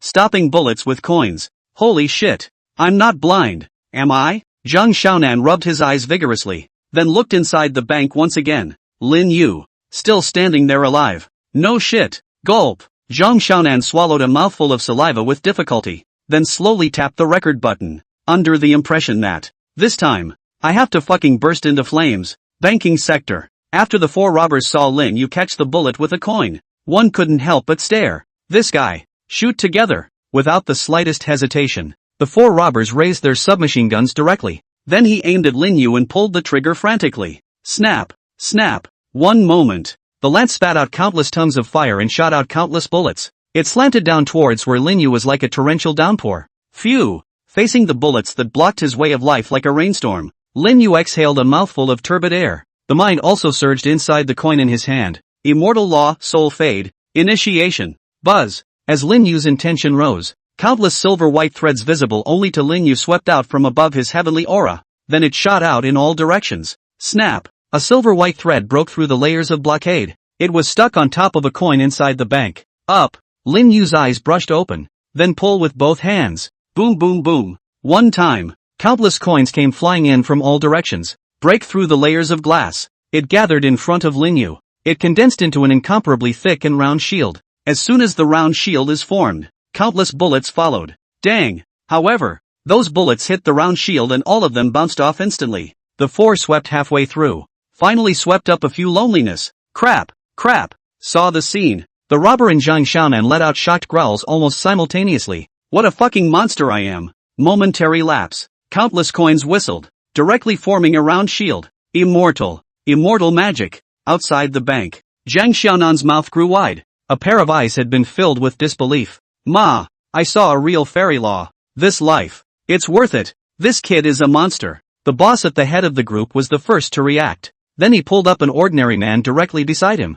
I'm telling you, you hurry up and tie your hands, or else. Bang! His words had not yet fallen. With a dull, muffled sound, his eyes then widened with horror. Boo! His body slowly fell backwards. Only in the center of his brow, a rounded coin had been dented at this point. The other three robbers couldn't help but change their faces furiously when they saw this. Big brother. Next moment, they were just about to make a move. Brush up. 3 more coins whizzed by. The 3 of them let out a wail and all fell to the ground at the same time. Almost. Looking at the fallen trio, Lin Yu nodded. These 3 lives remain. Only this life is considered completely incapacitated. I'll leave the rest to the constable. Lin Yu clapped his hands. Then he turned and left the bank. Brush. Lin Yu just walked out of the bank. A bulletproof car brushed to a halt just outside. Countless police officers already had their guns in their hands. Hifeng leaned against the police car, kept hissing into the walkie-talkie. The robbers are extremely unstable right now, and there's been gunfire coming from inside for a long time.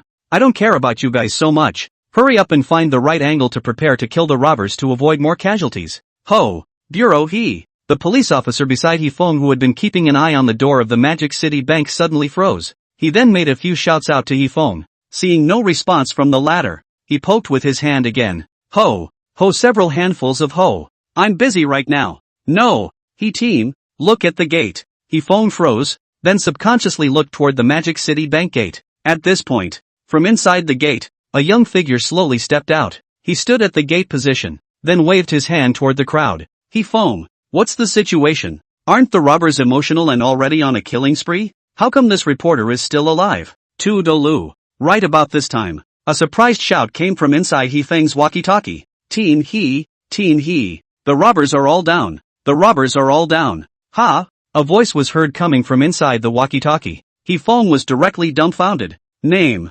Rinyu. Age, 19. Identity, freshman financial management at Mordor University. In the Magic City police station, Linyu sat down on a chair. Hifeng and a police officer in charge of records sat in front of him. Just 10 minutes ago, after Linyu leisurely walked out of the door of the Magic City Bank, Hifeng then received a message from the sniper team that the robbers were all dead. After he rushes into the bank, all that was seen were the 3 robbers who kept wailing in 2 corpses, and the countless shell casings scattered on the ground, as well as countless remains of coins that have been broken. Phew! Retract your thoughts. Hifeng's gaze once again looked at Linyu, who was sitting on the chair, opened his mouth and asked, "Got a girlfriend? Or a little chick?" Rinyu raised his head, eyes slightly shocked. He looked at Hifeng standing in front of him, flabbergasted. He then spoke. "Officer, is this a necessary inquiry for the case?" Hifeng pondered for a moment, then nodded. Ahem. Yes, this one is a new special regulation. Rinyu? The police officer next to Hifeng also had a puzzled look on his face. Bureau he, when did you add it? Hifeng sniffed and glared at the latter. Labor just added a new one. Who the hell asked? Do your record. Constable. The constable deflated in aggravation, then concentrated on lowering his head and writing his statement. Humph. Hifeng grunted lightly. Then silently, he turned the computer in front of him and put it in front of Lin Yu's eyes. So, now can you please tell me how this scene was done? On the computer screen at this time, it was playing with Rinyu waving his hands around. There were countless coins converging around him towards his location. It didn't take long for it to coalesce into a huge round shield. What followed was, snap, countless bullets flew, all of which were blocked by the round shield made of coins. The scene. How to watch. It's all very fucking outrageous. Hifeng's eyes burned into Lin Yu's expression. Honestly, when he first saw this scene, his eyes nearly flew out of his head. Shit. If you didn't believe in science yourself, probably just had to catch Rinyu straight away. Brother Magneto, is that you? May I ask if there are any other heroes who have traveled to modern times together? Tell me. I'd like to get an autograph from the exterminator. Looking at Hifeng with a gaze that was vaguely trying to melt him, Linyu couldn't help but have a few black lines appear on his forehead. Big brother, don't look at me like that. I'm feeling a little panicky. He then looked at Hifeng before silently taking out from his arms a coin. Flex your fingers. Dang. Next, the coin that was in his hand then flew out of his hand. The coin slowly spun in the air a few times. Then, in the shocked gazes of the 2 Hifengs, slowly descending from the air. Thump! The coin lands. Hifeng, constable. The 2 men stared at the coin on the ground for about 3 or 4 seconds. And then, nothing happened. The muscles at the corners of Hifeng's mouth couldn't help but twitch violently. That's it? You're playing me. Hifeng stood up from his chair with a brush, just about to speak. Knock. Next, his shoulders were suddenly as if he had suffered a heavy weight forcing them down. The whole thing didn't react at once and sat straight on his butt. Bureau he. A police officer on the sidelines saw this. He also hurriedly stood up, then made a gesture to pull up Hifeng. Knock. But when he stood up, next, he was also following in the footsteps of Hifeng. Knock. The ass came into close contact with the floor once again. Hifeng, constable, what's the situation? Click. Just as the 2 froze, a crisp cracking sound suddenly reached both of their ears. The 2 men subconsciously looked at the coin lying on the ground. I don't know when. The floor around that coin had appeared in numerous cracks. The cracks extended out like spider silk, all over the room. Saw the scene. Hifeng and the officer looked at each other. All of them could see the disbelief in the other's eyes. This, boo, Next, before the two could react, there was a sudden dull thud in the room around them. Subsequently, it was only seen that the surrounding walls looked as if they had been forcibly twisted by countless invisible giant forces. A thick steel bar breaks through the concrete wall. In unison, they appeared in front of the two. But just a few seconds, the two were already surrounded by incredibly sharp steel bars. Gulp! Looking at the steel bars almost close to his face, Ifong couldn't help but swallow hard. His gaze went to Linyu. The eyes were already filled with shock. This guy, it can't really be Magneto, right? Hey! Looking at the two who were already stunned, Linyu touched his nose, then just about to speak. Jabla! Just then, a sound like rags tearing apart suddenly resounded in Linyu's mind. Next, his face then snapped. That's the sound of a peace sign breaking. In the meantime, thousands of miles away on some deserted island, Pust, Zhao Debao was lying on the trunk of a tree. At a certain moment a mouthful of redness suddenly appeared on his face, then directly spit out a large mouthful of blood. Hiss! Zhao Debao wiped the blood from the corner of his mouth, and then ripped open his chest. At this time, his chest had completely sunken down a large portion and was dripping with blood. To the naked eye a rib pierced his skin and spread out. Zhao Debao then felt out an embroidered brocade pouch from his chest position and pulled it open. Inside the pouch at this time, a talisman emitting an ancient aura lay peacefully. However, at this moment, that talisman was already covered with cracks, as if it would turn into flying dust and dissipate at any moment. Hey! I didn't expect to bring this kid Linyu's farewell gift and save Raoul's life. The corner of Zhao Debao's mouth cracked into a smile. Just now if it wasn't for this magical talisman, he himself might have been blown to bits by the other Barrett. But, brat, this life-saving favor will only be repaid to you in your next life. Zhao Debao gazed into the depths of the jungle,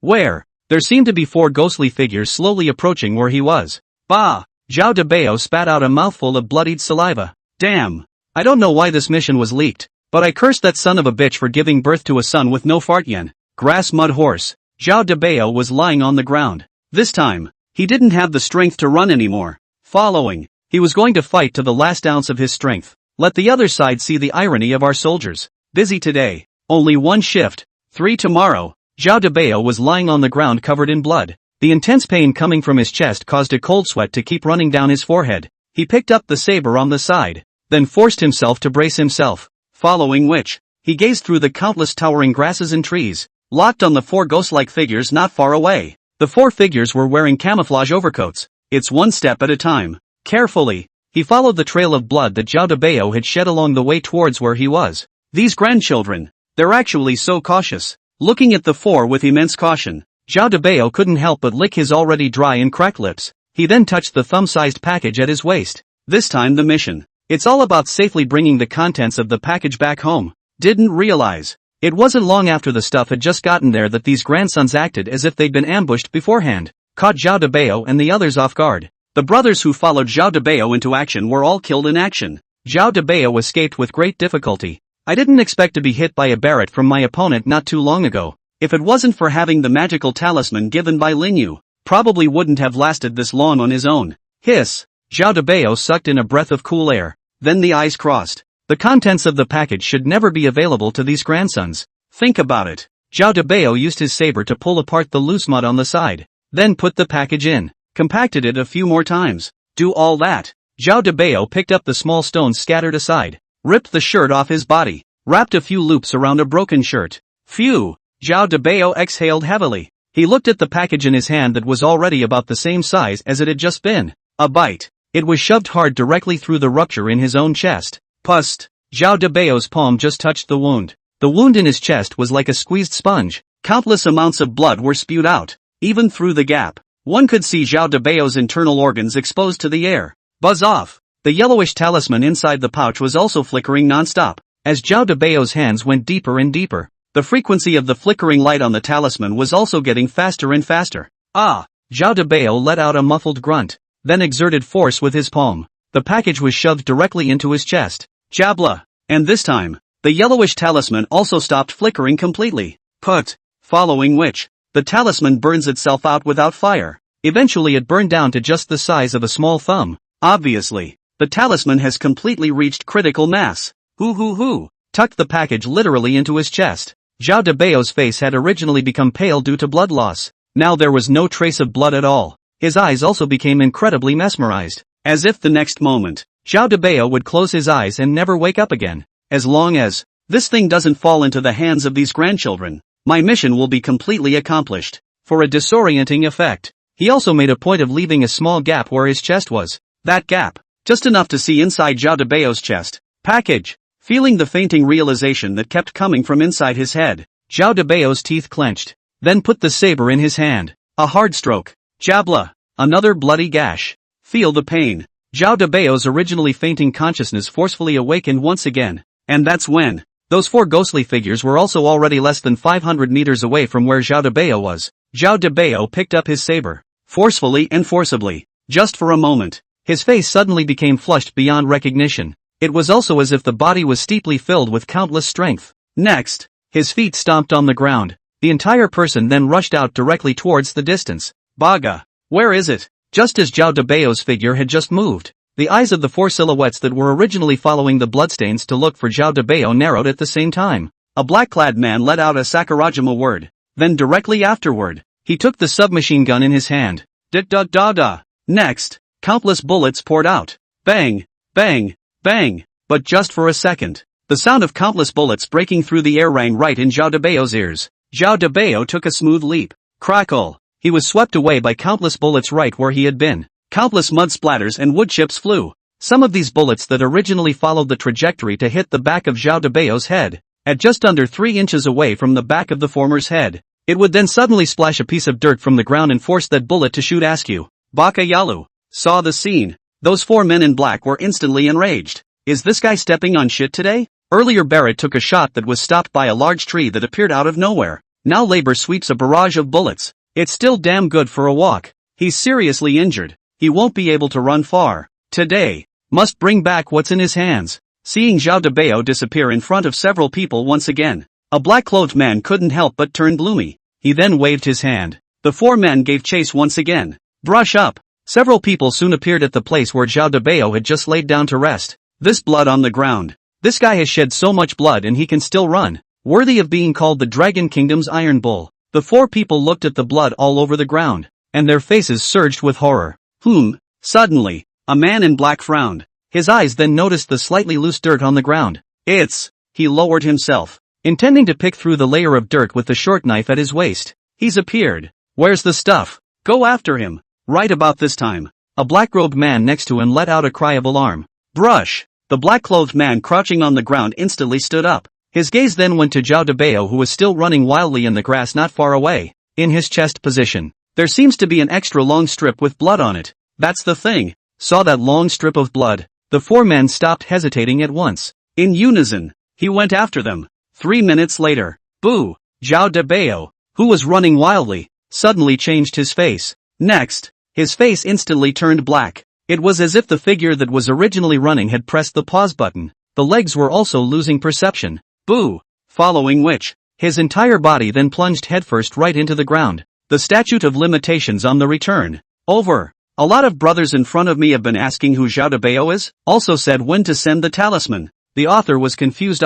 Really 2 tears in the eyes. Magic City Police Department. Lin Yu's face was a bit gloomy. The sound of a peace sign breaking. What this means? Chu Tang, or Zhao Debao. They're in some kind of mortal danger. There was no further hesitation. Lin Yu stood up with a brush, then waved his hand. The countless steel bars around them were as if they had received Lin Yu's orders. The rumble retracted back into the wall. Everything seemed to be calm again, but from the crumbling floor, and the walls that had caved in around them, proof that it wasn't all a dream. Ignoring the 2 Hefomes who had been stunned on the ground, Lin Yu's mind sank into his heart. The one-piece talisman belonging to Chu Tang was still safe and sound. Belonging to Zhao Debao's brush. Lin Yu brushed his eyes open. The one-piece talisman that belonged to Zhao Debao. It's down to the size of a small thumb at this point. Officer, I have matters of immense urgency at the moment, and as for questioning in the case, I will wait until I return. After putting down a sentence, Lin Yu's mind moved, shrinking the ground into inches.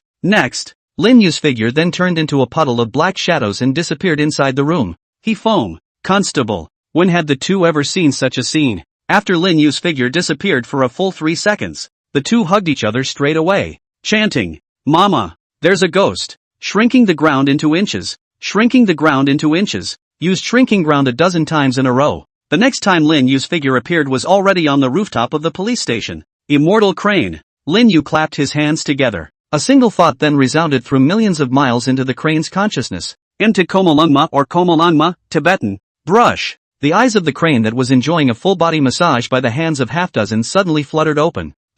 Looking at the crane that suddenly opened its eyes, Half-Do froze, then said carefully, Senzuru-sama, is my strength not appropriate? Newbie. The crane didn't reply to the half-immortal's words. Extending his claws, he hooked a handful of the latter's collar. Then, without the latter reacting, he directly unfolded his wings. It disappeared into a stream of light on Mount Everest. Brush. With a stream of light flashing, the figure of the immortal crane had then appeared high above the sky. Newbie. He sensed Lin Yu, who was thousands of miles away, and let out a loud and incomparable chirping sound. Rumble. Next, the sky suddenly resounded with countless deafening booms. Half-dozen subconsciously looked up when he heard the voice, following which, he then saw a scene that he will never forget in this life. Just see as the cranes chirp. Gollum. The originally calm sky was suddenly countless like boiling water. It began to boil violently. A powerful tornado began to slowly form high in the sky. In the midst of those horrible tornadoes, a seven-colored light could be seen converging. Lights converge. A seven-colored portal just appeared in front of the immortal crane. Gulp. Saw the scene. Half-Duo couldn't help but swallow a mouthful of saliva.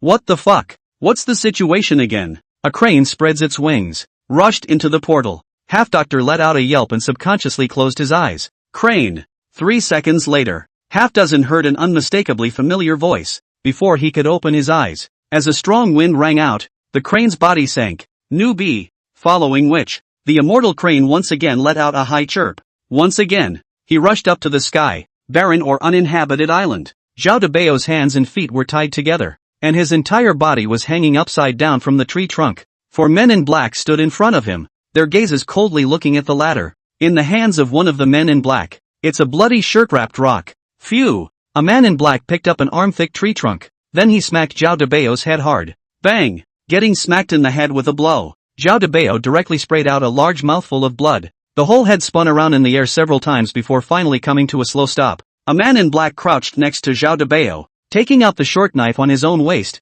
then sticking it on Zhao Debao's face. Jabla. Pull hard. A large chunk of flesh and blood was cut right off the hard way. Come on. Where's the stuff? Zhao Debao raised his head with difficulty. Bah! A mouthful of bloodied saliva was spat out towards the former.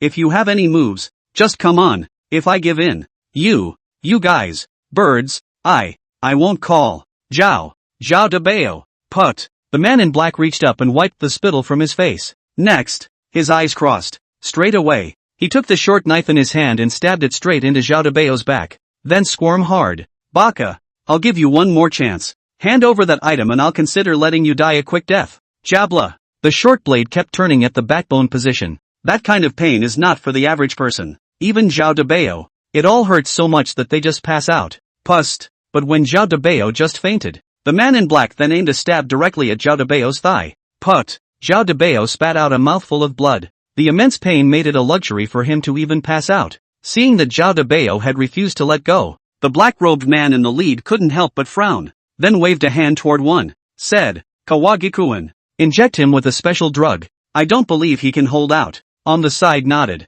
Then from inside the case at his waist he took out a syringe as well as a small bottle. After pumping the medication inside the vial into the syringe, the man walked directly to Zhao Debao and lifted his head. Then without hesitation, he zapped it. Newbie. Just then, a clear chirp suddenly rang out from the sky. The man's movements in his hands subconsciously stopped. Next, brush up, with the sound of 4 air-breaking voices.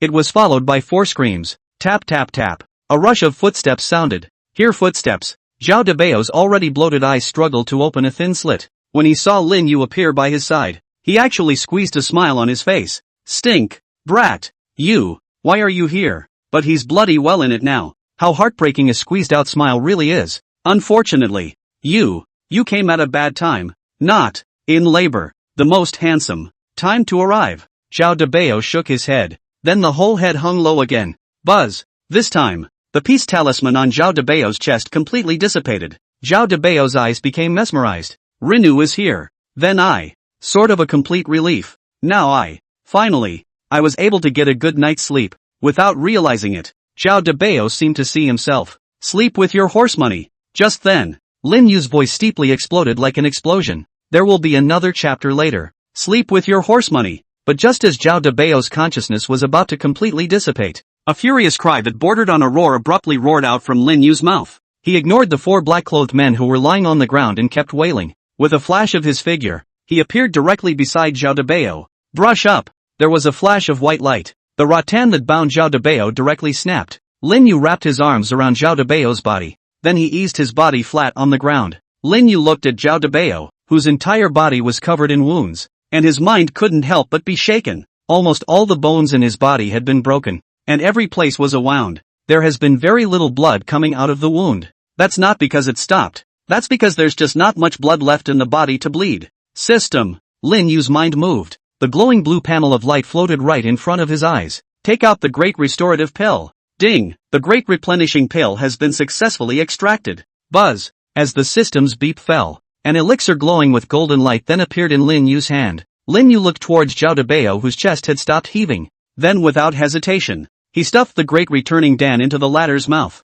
Debo! Hang in there! Brush! This time, the crane that was originally hovering in the sky also landed on the ground with Do Half Xian in a leisurely manner. It's... Half-Doctor looked at the blood all over the floor. There was also Zhao Debao, who was lying in Lin Yu's arms, and his entire body directly froze. This bleeds this. So much blood. Half-Doctor swallowed a mouthful of saliva. The man, still alive? He looked at the silent Lin Yu. It was surprisingly difficult to know how to comfort the latter for a moment. After all, I don't know which one is lying in your arms. And, I'm always talking like I'm in a big hurry now. Deflated. Half-Doctor's gaze went to the 4 black-robed men lying not far away and wailing all over the place. What's going on here? Half-Do froze, then walked towards the 4 men in black. Baka Yalu. Seeing half-dozen approaching, a black-clothed man's gaze crossed and he was about to pick up his short sword and rush towards the former. But at that moment, his entire body was immobilized by the tiny coin on his chest. No matter how much he struggled, he was never able to move the slightest bit. It's like, that tiny coin. It weighs 1,000 pounds. Crap. Birdman. The Sakurajima language was heard from the man in black. Half-Doctor couldn't help but stare with his eyes. He then looked at the few people who were struggling on and on. It seems, they've been subdued by the great immortal. Half-Doctor looked back at where Lin Yu was. A treacherous smile then appeared on his face. Rolling up his sleeves, he headed toward the 4 bird countrymen. He. I've long been sick of you stinking bird countrymen. Mal Bill. And now I've finally got my chance, ha. Baka Yalu. Asshole. What do you want? Seeing half-dozen's unsuspecting smile, a look of panic couldn't help but appear on the faces of those 4 bird countrymen. The duo doesn't say anything, just dashingly picking up the short knife on the ground. Not doing anything, except that when I was a Taoist priest, I learned to neuter, pigs by the way, and it just so happens, I haven't tried it for years, so I'll take you guys to try my hand at it. Neuter a pig? The 4 of them couldn't help but stare at the words. The Doge hemmed and hawed.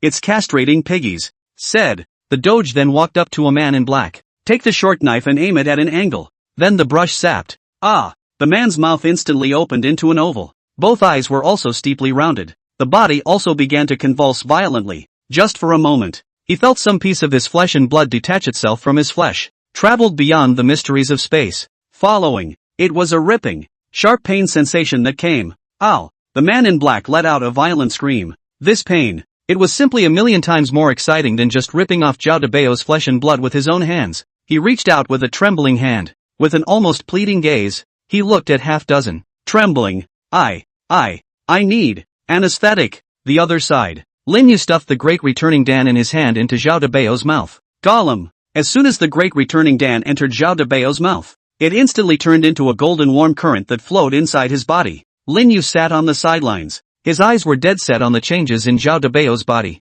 In a second. In 10 seconds. 1 minute. Time passed by. Du Halfpenny has bumbled his way through the castration of 4 people? Filled with glee, he began working on other spin-off projects on them. No, 10 minutes passed. There was still no reaction on Zhao Debao's body. Lin Yu's mind couldn't help but sink. Ahem. Right about this time, a weak coughing sound suddenly rang out from the mouth of Zhao Debao, who was lying on the ground. Brush. Hearing the coughing, Lin Yu's eyes couldn't help but light up. Zhao Debao slowly awoke from his unconscious state. He opened his eyes and the first thing he saw was Lin Yu's worried gaze. Seeing Lin Yu, the corner of his mouth cracked into a smile. It seems I still have unfinished business on my mind, so Hades is going to give me a little more time, said. His gaze went to Lin Yu. In a serious tone, he said, honestly, Lin Yu. Lin Yu waved his hand. Long story short, Zhao Debao, at cough. Zhao Debao coughed violently. He felt that Yama was feeling bad about dying just like that, intending to let Lin Yu piss himself off all over again.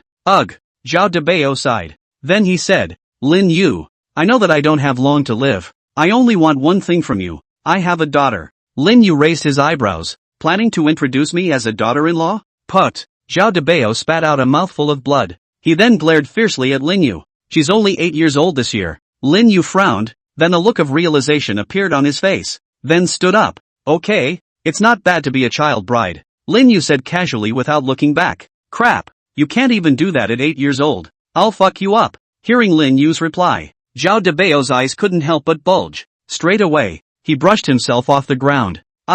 After Zhao Debao popped up from the ground, his whole body just froze. Your own body. Spinning around, he subconsciously looked at his body. Those hideous, unbelievable wounds. At this time, there was a golden light flickering above it. The light flickered as it did. Zhao Debao could clearly sense that those wounds were slowly recovering. At this point, Lin Yu's voice came from the front. I'm not really interested in taking care of little kids, so take care of them yourself. Right now, I'm busy. Where's the bird slaughterer? Neuter is to sterilize a pig. If you're interested, you can look it up. Jabla. Half-dozen crouched beside a man in black, then narrowed his eyes slightly. Brush. Next. In his hand the short sword swung out with a brush. Put. The short blade entered the flesh and brought up a small piece of broken meat. The black-clothed man who had originally fainted woke up in pain. He held out his palm shakily. Subconsciously, he felt for his crotch position, but in the next second his pupils snapped shut. Only his outstretched palm. At this point the 5 fingers had lost half of them in unison.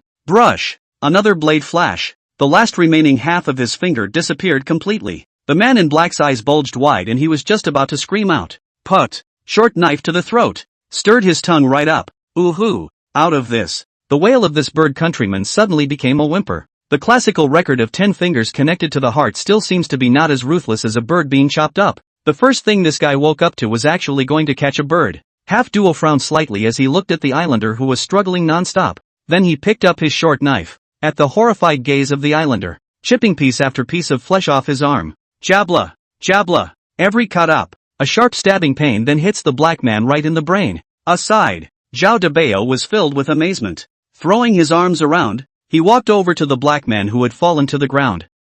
When he saw the sinus half-immortal move, there were also bloodstains at the crotch locations of the 4 black-clothed men, and the whole group couldn't help but be stunned. He looked towards Lin Yu, who was standing on the side holding his arms and watching coldly. Then he looked again at the half-dozen people who were still going on and on. Couldn't help but open his mouth and ask, this one, you're in? The Doge heard voices. Turning his head, he replied subconsciously, just randomly researching the ancient I've looked up about human pain tolerance levels. Half-Duo was just in the middle of his sentence, when he saw Zhao Debao who stood playfully in front of him. The whole man blinked slightly dumbfounded, his eyes looking not far away again. Brother, aren't you lying there? Next. Brush. Half-dozen's entire body jumped straight up from the ground. Crap. There's a ghost. He swished and zipped in behind Rinyu. Duh. Great immortal. There's a ghost. Hurry up and cast a magic spell to collect him. Rinyu. Zhao Debao. The corner of Lin Yu's mouth twitched. Zhao Debao couldn't help but have a few black lines appear on his forehead. He clenched his fists and held back his anger. Said, Ghost? What kind of ghost have you seen that looks as handsome as I do? The Doge slowly stuck his head out. Then his gaze went to Lin Yu's face. Without thinking, he said, Dyson must be more handsome than you when he dies. Phew. His words just fell. A strong wind rang out. Knock. Half-Doctor's mouth instantly opened into an oval shape. The whole man bent straight down as well. Rinyu's morose voice came. Can't talk. Just say less. Lin Yu withdrew his fist. Then directly one hand carried the already foaming at the mouth sinus half-immortal. Walked over to the 4 black-clothed men lying on the ground and wailing. Lin Yu turned his head. His gaze looking towards Zhao Debao. Asked. Are these guys still useful to you? Zhao Debao shook his head and said. There's no use in keeping these people. But I'm more interested in knowing who's behind directing them. Or rather, the person who leaked this classified operation of ours. Who is it? Speaking of which, Zhao Debao couldn't help but clench his hands tightly, and anger welled up on his face. If it hadn't been ratted out, this mission, originally, would have gone very smoothly. After hearing Zhao Debao's words, Lin Yu nodded, then patted Do Half Xian's cheek hard. Snap. after being slapped several times in a row. It was only then that Half-Doctor opened his eyes with a bewildered look on his face. Lin Yu didn't turn around either. Straight away, he shoved the short sword back into the dozen's hand. Go on, keep working on your classics, and ask them who's behind it. By the way, of course, I don't want them to let go easily either, so look into it and don't worry. As long as there's a breath left, I'll be able to pull it back together for them. After pulling them back, then cut them slowly, cut them until they reveal who's behind it. Lin Yu's voice was not loud, but everyone in the room could easily hear it. The muscles on Zhao Debao's face couldn't help but twitch hard. His gaze then went to the 4 black-clothed men lying on the ground and wailing. The eyes grew firm again. Against these beasts, Lin Yu's tactics were just the right ones, and the 4 people lying on the ground listened to what Lin Yu and the others did to them. One by one, their gazes also gradually became terrified. Crazy. This is nuts. The man in black was now filled with thoughts of panic. He looked at the Do Half-Xian who was walking towards him with a smirk on his face and a short knife. His body began to struggle violently. I don't want it. Death. It's not scary. The scary thing is, when you know what kind of torture you are about to, and it's torture that you can't die even if you want to. After having seen the horrible and incomparable destruction of this lewd old man, these birdlanders simply don't dare to take any more chances. Think about it. A few men in black looked at each other. All of them clenched their teeth fiercely. We pledge our allegiance. Having said that, just bite the poison in your mouth. But when they bite hard. Next, a few people, however, were collectively stunned. Then stuck out his tongue and licked the pill hidden in his own teeth. No. Where's my poison? Where's my big poison? It seemed to see the dumbfounded look on several people's faces. Duo Halfpenny said with a smirk. It's also thanks to the fact that I've watched a lot of TV shows before. I know that you people usually like to hide poison in your teeth when you have nothing else to do.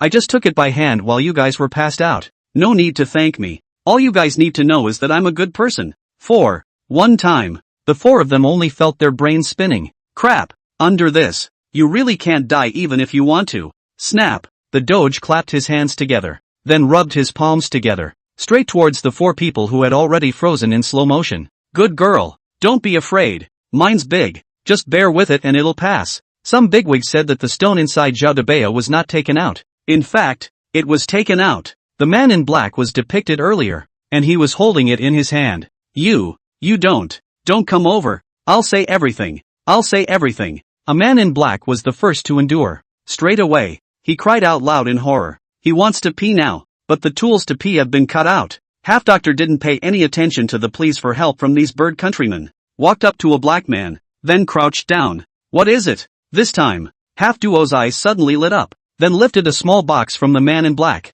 Open it later. Inside were 3 small syringes and 10 vials of small potions. On the side, Zhao Debao saw the contents of the box. Explained. This thing is called forced confession water. After injection it will cause one's brain to fall into an extreme fainting state as the pain expands. Only half a bottle is needed and the prisoner will tell countless secrets without warning. It is a means commonly used by the birdlanders to force confessions. Speaking of which, Zhao Debao couldn't help but feel a pang of fear. If Lin Yu hadn't shown up in the end, even if one's will is strong, after being injected with this forced confession water, it's likely that the location of the package will be revealed without warning as well. Then this is good stuff. Hearing Zhao Debao's explanation, the duo halfling's eyes lit up. Straight away, he took out a syringe and then sucked on 4 or 5 bottles of forced water, aimed at the neck of the black man in front of him. Straighten up with a zap. Gollum. As soon as the 5 bottles of forced water were injected into that bird countryman's body, a short 3 seconds, the former's body then began to convulse violently,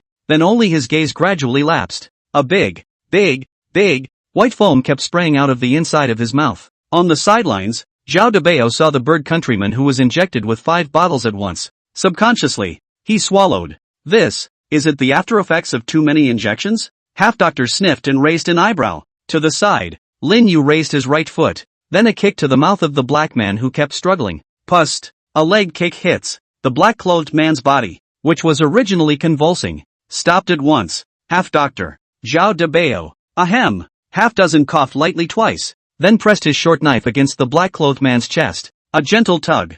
Jabla. A wound, not deep or shallow, appeared. In an instant countless amounts of blood gushed out along the wound towards the outside. That's not all. Following which, half-dozen was again under the shocked gazes of the 2 Lin Yu men. From inside the bag he was carrying, he pulled out a packet of salt. Hey, it's a dinner guy, so of course you have to carry it with you. Seeing the expressions on the 2 men's faces, Half-dozen scratched his own head. Then he grabbed a handful of salt and sprinkled it on the wound in the bird countryman's chest. Hiss! As soon as the salt bar was sprinkled on, the black man's whole body went into a violent convulsion. The eyes were also getting more and more lax. At this time, Half-dozen felt that the time was almost right, opened his mouth and asked, "Man-bird, say, who sent you?" "Coo coo." The man in black first vomited a pool of white foam from his mouth, then hissed a reply. "Yes, it was the master who sent us. We are the greatest warriors." Pop! Half-dozen slapped the former in the face. "Samurai Nima coin,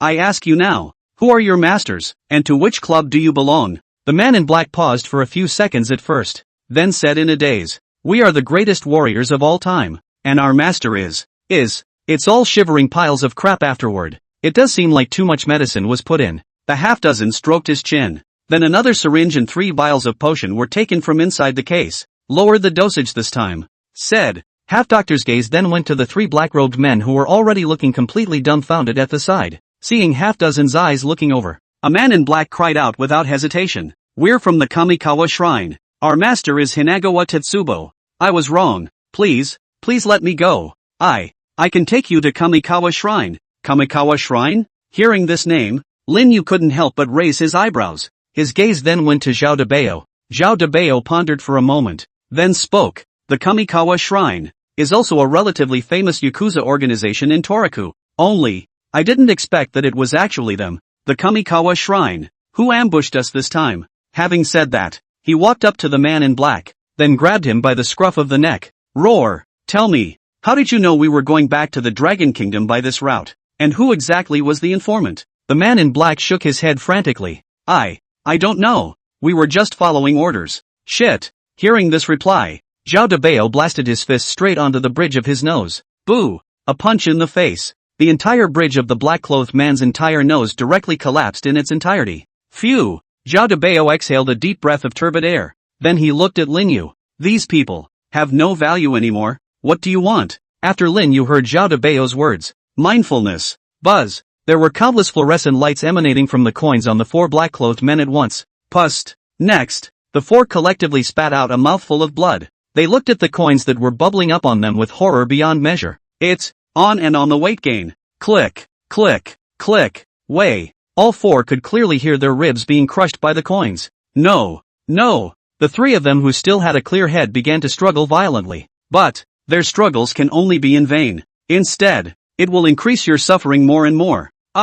Finally, in the midst of 4 screams, boom boom boom boom, the 4 men's bodies were instantly crushed hard by the coins. After resolving the 4, Lin Yu's gaze went back to the other side of the island. Speaking to Zhao Debao, he said, "How many more of them are there?" Zhao Debao had already seen Lin Yu's methods. Said, "There were 10 of them, 4 dead here, and 6 more on the other side of the island. But those 6 of them have heavy weapons in their hands. If we just rush over like this, it's likely to be dangerous." Lin Yu sniffed and pondered slightly for a moment. "Give me a minute." Having said that, just walked alone to a big tree nearby. Brush. Reach out and touch the palm of your hand to the big tree. Lin Yu closed his eyes. At the same time, the mind's intention flicked on. Immortal Law's Souls. Initiate. Anyone who is urging for more work can move over. There is an author parachuting in at the end of the book to start a brainstorming topic. So all of you bigwigs can describe the plot development you want to appear in the book. And if it's appropriate, the author will add it to the book appropriately.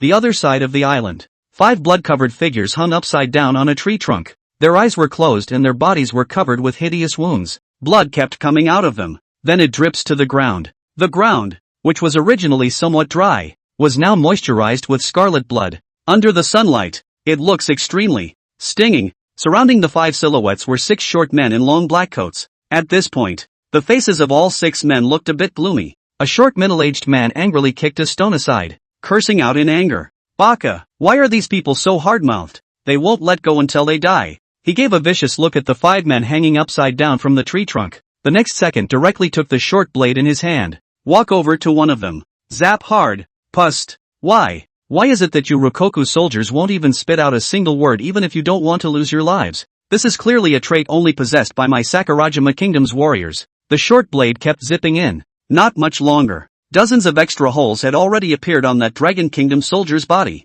Phew! Dozens of zaps in a row. The short man exhaled a cloudy breath. Then his eyes looked out into the dense follies not far away. Now, just hope, Kawagi-kun will be able to bring me back good news. The opponent was nothing more than a small character who had been seriously injured and fled in distress. There are 4 trained Sengoki-kuns in pursuit at the same time. On this island, could he have plugged in and flown? Think about it. The short man grunted angrily, then stepped aside. Hang their bodies here. I want to see their blood drain away drop by drop. Hi, shoo shoo shoo. But, it wasn't long after the short man had just turned around. A sizzling sound suddenly came out from the middle of the dense jungle. What's that noise? Hearing voices coming out of the jungle, some of the black-clothed men from the island couldn't help but frown. Ugh, Oji-kun, go see if Kawagi-kun and the others are back? An islander nudged his teammate beside him and said. The black-robed man known as Shamu couldn't help but raise an eyebrow at his words. Why am I the one to see it? Didn't you and Kawagi-kun have a passionate and exciting fight on the boat last night? I saw it all.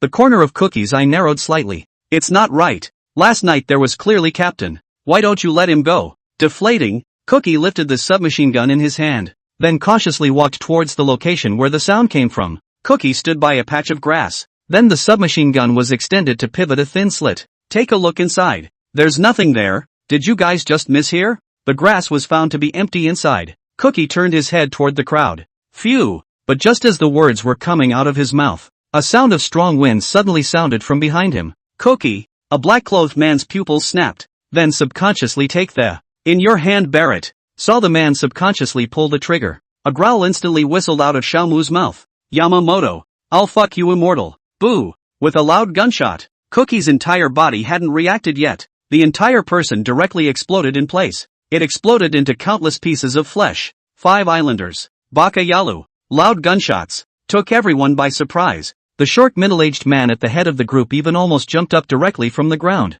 His eyes then went to Cookie, who had been blown to smithereens. The expression was actually a bit dumbfounded for a moment. Yamamoto. He turned to Yamamoto, who was equally dumbfounded. A pair of eyes seemed to be spitting fire. Brush. Just as the short middle-aged man was about to make his move, there were suddenly countless air-breaking sounds in the grass. What is it? Hearing the sound of breaking air, everyone subconsciously turned their heads to look. Next, all of their pupils contracted fiercely. Only from the grass, an incomparably thick tree trunk pierced through the air and shot towards their face door. Snap! The tip of the trunk glinted devouringly in the sunlight. These, what are they? Saw the trunk of a fish out of water. The 5 islanders' gazes were a little dull. Phew! Pust! The trunk shoots out, hard into the neck of an islander's body. Well, the islander hadn't reacted yet. The whole person was thrown hard by the trunk of the tree in the next second. There's an ambush! The short man was the first to react. He took the lance in his hand at the first opportunity, then aim at those tree trunks and pull the trigger without hesitation.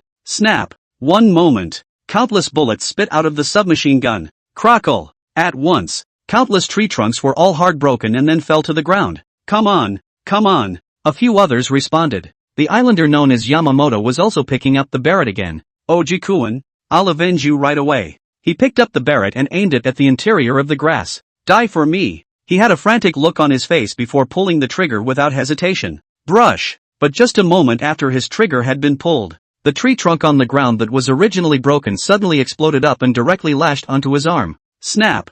Yamamoto's arm ate the pain. The arm holding Barrett subconsciously shifted. Boo! A gunshot! An islander who was frantically strafing a tree trunk with a submachine gun hadn't reacted yet. Next, boo! His body just exploded. Yamamoto. Remaining 3. Gulp. Feel the warmth of his face. The short man swallowed with some difficulty. Yamamoto. You. What he was tempted to ask was, are you damn undercover agents sent from across the street? Brush. Ah. But he hadn't finished his sentence. A cracking sound rang out. His entire body was also directly pierced through his abdomen by the sharp tree trunk. His body was then directly thrown up, hanging upside down high in the sky. The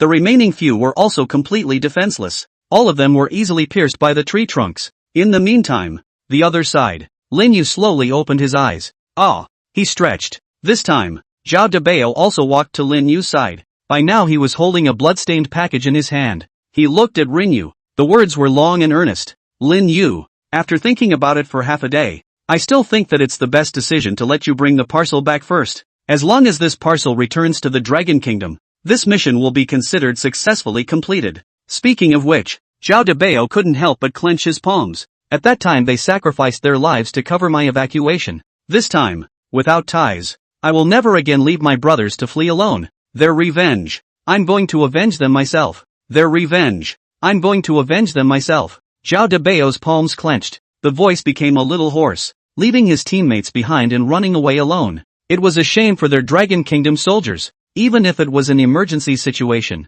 But just think of the time when they rushed forward to stall for themselves. Zhao Debao couldn't help but feel a sharp pain in his heart. After Lin Yu heard Zhao Debao's words, he also fell into silence for a while. The military ethos. There is nothing like it. After 2 or 3 seconds, Lin Yu reached out and patted Zhao Debao's shoulder. Said, anymore, I at least belong to you guys to teach out. Letting the instructor be in danger alone. This is something I, Lin Yu, can't do. Rin Yu, you. After hearing Lin Yu's words, Zhao Debao became incredibly emotional for a moment. Sure enough, Chu Tang and I can't be wrong about our eyes. We didn't look at the wrong person. On the sidelines, Half-Doctor nodded. Although my Decian is cheap and slutty, and can chase and kill laborers dozens of streets for a few $100s. But, Half-Dozen hadn't finished his sentence. Boo! An uppercut. Do Half-Xian's entire body fell backward trembling. Lin Yu swung his fist. With an innocent face, he shrugged helplessly. You say the Long is still a person. How come you have such a bad mouth? Shit. What a great atmosphere it had been. Destroyed by your turtle's words. Do I, Lin Yu, not want to be ashamed? I jiao your mother. Zhao Debao. Zhao Debao blinked. He looked at Lin Yu, and then looked at Do Half-Xian, who had fallen to the ground, under the impression that, these two, it will collide differently. Seeing Zhao Debao's inquisitive expression, Lin Yu couldn't help but have a few black lines appear on his forehead. He then lifted his foot towards the other side of the island. Come on, instructor. We'll be too late to cut Jill's throat in time for the birds. Ha! Zhao Debao sniffed. He looked at Do Half-Xian, who was still lying on the ground, and then looked at Lin Yu in front of him. He then followed Lin Yu with a dumbfounded expression. Wait for the two to leave. The crane inserted a small savage waist and walked slowly to the sinus half-immortal, rolling his eyes at the already fainted dozen, then reached out a claw and gave it a gentle hook, took the dozen and followed. It's 3 minutes later, the other side of the island. Zhao Debao opened his mouth wide. With a shocked face, he looked at the 5 black-clothed men hanging upside down on the tree trunk. How could they? Zhao Debao felt like the world was collapsing a bit at this moment. What happened? How did these guys get hung? All of a sudden you can't think? One is in a hurry to commit harakiri? That's not fucking right either. These people aren't stupid. What's the point of all this shit? At this point, the 5 black-clothed men's bodies were as far as they could go by the sharp trunks of the trees. Blood was gurgling out down the trunk of the tree that had pierced them. Look at their expressions. They are hideous at the moment. At first glance, it looks like it's been through a tremendous amount of pain. These trunks are poisonous camphor trees, which carry toxins of their own, capable of causing severe pain effects. Looking at the 5 islanders who had already been tortured beyond human shape, Lin Yu couldn't help but nod his head. The power of this poison camphor. It works pretty well. Poison camphor. Hearing Lin Yu's voice, Zhao Debao turned his head to look at Lin Yu. These wouldn't be your. Did you do this? Zhao Debao swallowed a mouthful of saliva. What did Lin Yu just do? He just stood by a big tree with his eyes closed in deep thought.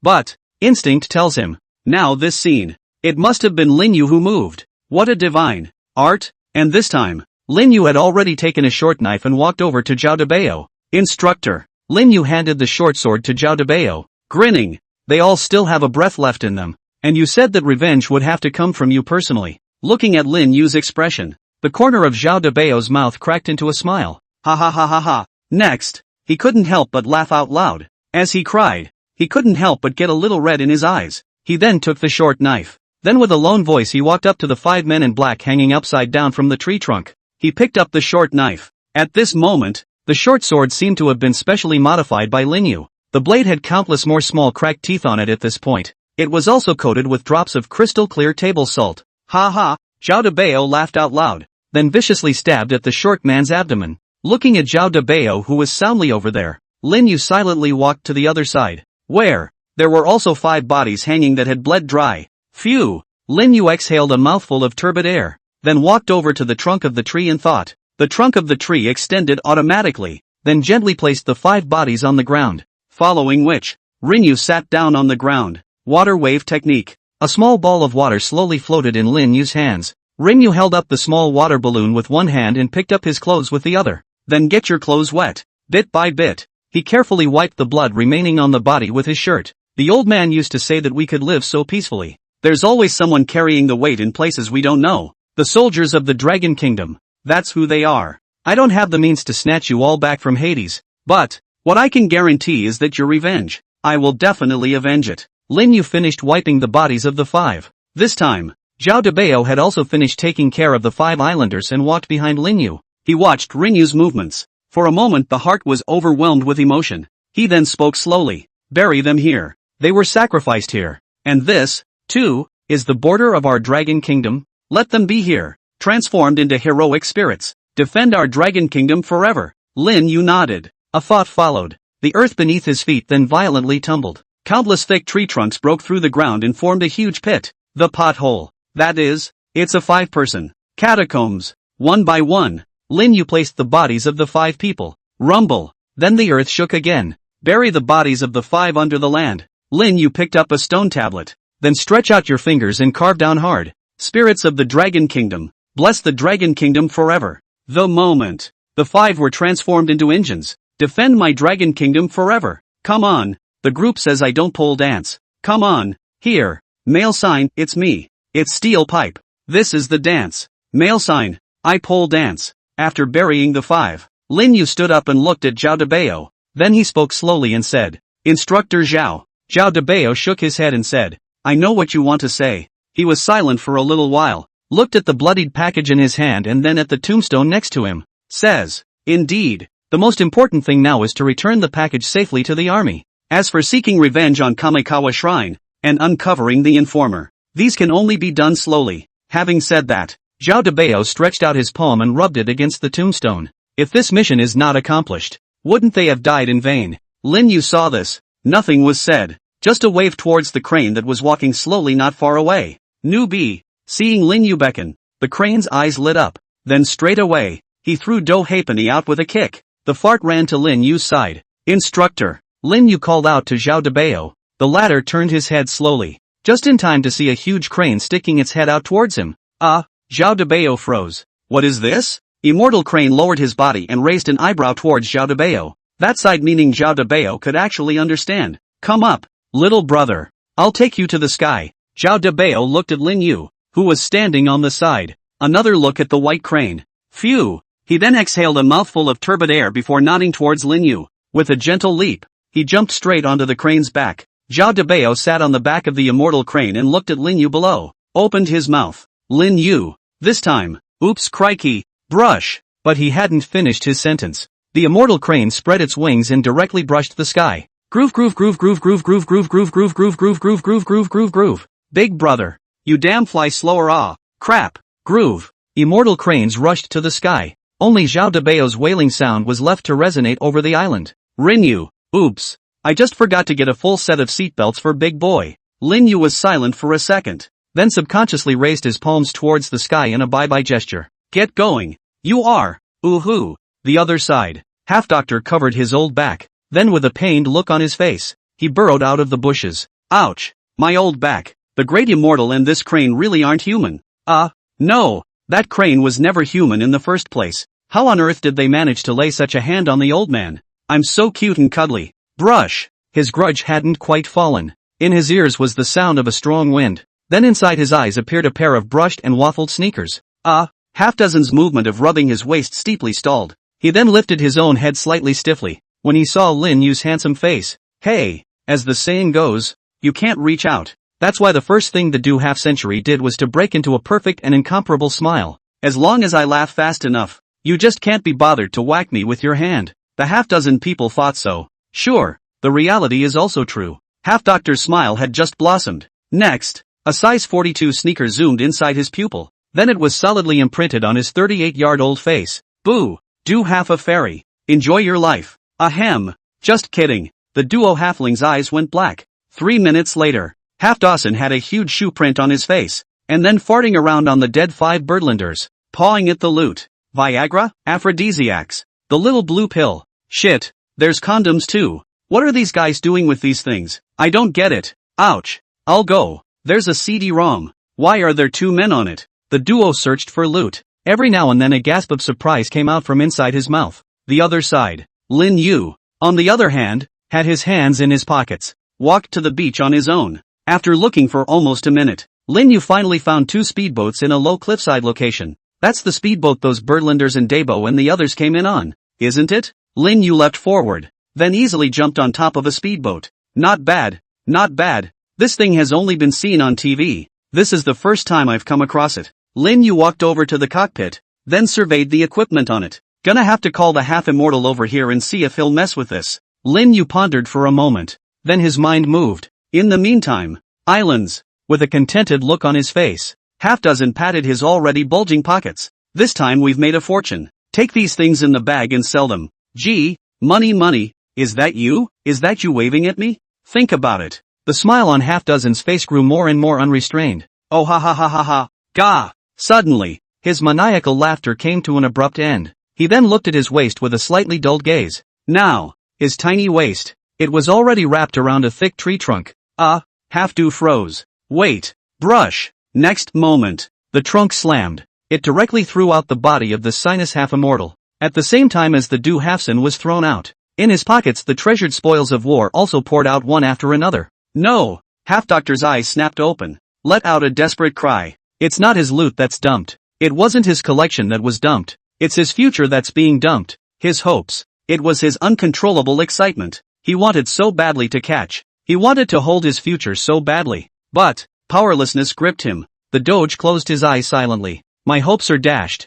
So die alone. The moment. He gave up struggling. Also, after 18 years, I will never again. Brush. He hadn't finished venting his exclamations. The sea below suddenly boiled violently. Following which, boom, a huge column of water rose to the sky. The figure that flew out of the Do Half-Senpai was accurately caught. Before Half-Do could react, a palm slammed into its collar. At the same time, a laughing voice reached the ears of Half-Dozen. Half-Immortal, get ready. I'll take you to Birdland. Flirt with the girls. Brush. Just for a moment, it was as if Half-Dozen's entire body had suddenly erupted with tremendous power. He then crossed his eyes. Directly in the air, he did a 360-degree spin. Boo! A smooth and unobtrusive landing on the ground. He waved his palm. Mordor problem. Decien is wise. 10 minutes. The boundless sea. On a raft. Lin Yu took a block of wood pulp and blackened his face. A look of displeasure at the same holding a block of wood pulp. The Half-Dozen with an exploding head.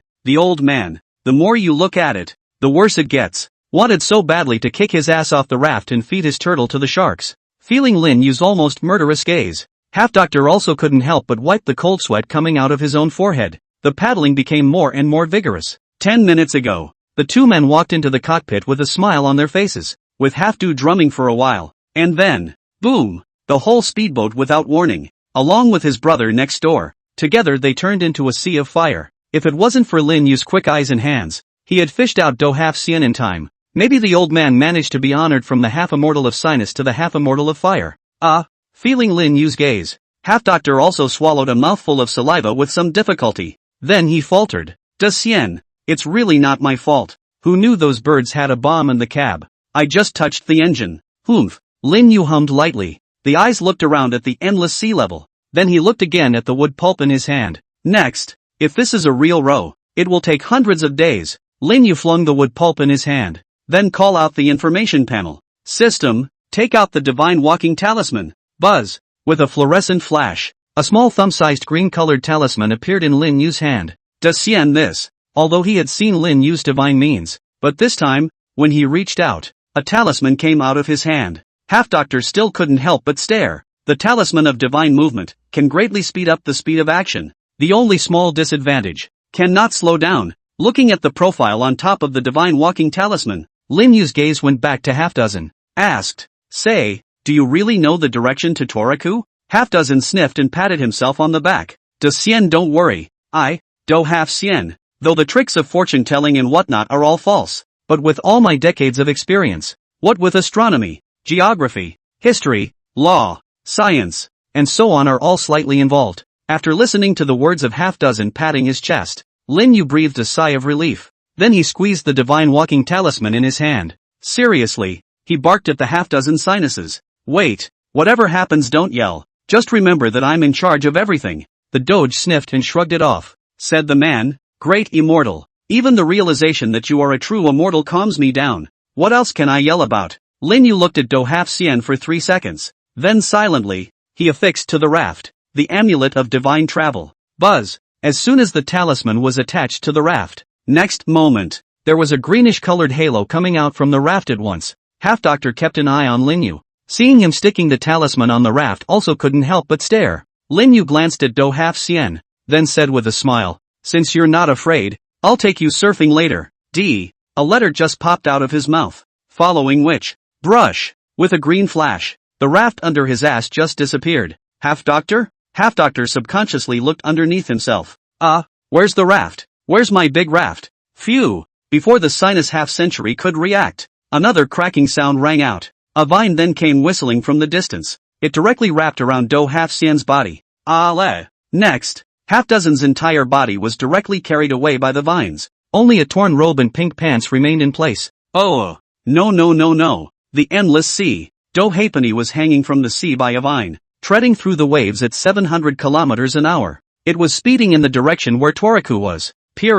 Half-Doctor let out an endless wail, but all those voices get slapped behind them by the huge waves that kick up. Rinyu grabbed the raft with one hand. The other grasped the vines that bound the dozen. He kept his gaze fixed ahead. From time to time, he used the palms of his hands to brace the raft under his feet and avoid the huge reef in front of him. He's multitasking now. Since he was paying attention to the reef in front of him, he also had to pay attention to the sinus half-century who was hanging behind him. At the same time, he had to use the water wave technique to protect Do Half Xian from being slapped to death by the waves that were raised. But honestly, that's still a bit slow. Lin Yu raised an eyebrow. Then once again, he touched out a divine travel talisman. Brush. The green light skyrocketed. On a certain piece of sea in the Dragon Kingdom, an aircraft carrier flying the flag of the Eagle Nation was traveling across the sea level with great fanfare. Cockpit. David sat in his chair. A steak and an open bottle of red wine were set on the table in front of him. David picked up the wine and poured himself a glass, then picked it up and took a light sip.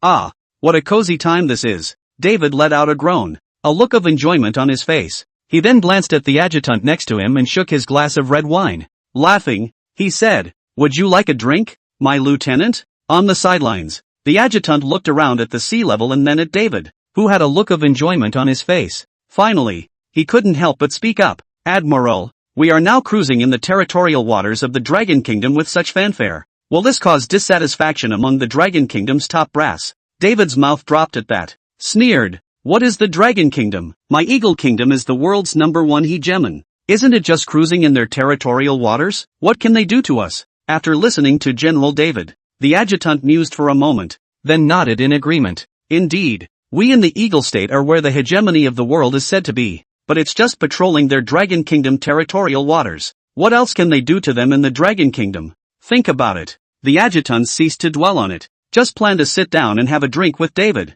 Rumble. But just as the adjutant had just sat down, a loud roar suddenly resounded from not far away. "What is it?" Adjutant David looked out of the cockpit at the same time. Hiss. Next, the pupils of the two men shrunk violently. Only a short distance away, a huge wave was sweeping towards their location. In front of a huge wave, there seemed to be a greenish-colored fluorescent light flickering. What? David was just about to scrutinize the glare. Brush. The glare brushed right past their eyes. Click. Immediately after, a loud cracking sound resounded from the surface of the ship. David, oh by God. Boom. And then, brush it off. The aircraft carrier exploded right out of the sky. Thanks to all the greats for the gifts. Buzz. A vast expanse of sea. Four cruisers flying the flag of the Dragon Kingdom were driving along at speed. In a cruiser at the very front, a middle-aged man with a 5-pointed asterisk on his shoulder stood in the cockpit. At this moment, his face was gloomy. The pupils of his eyes had a color of blooming anger that was hard to hide. The expression on the adjutant's face beside him was also covered with anxiety,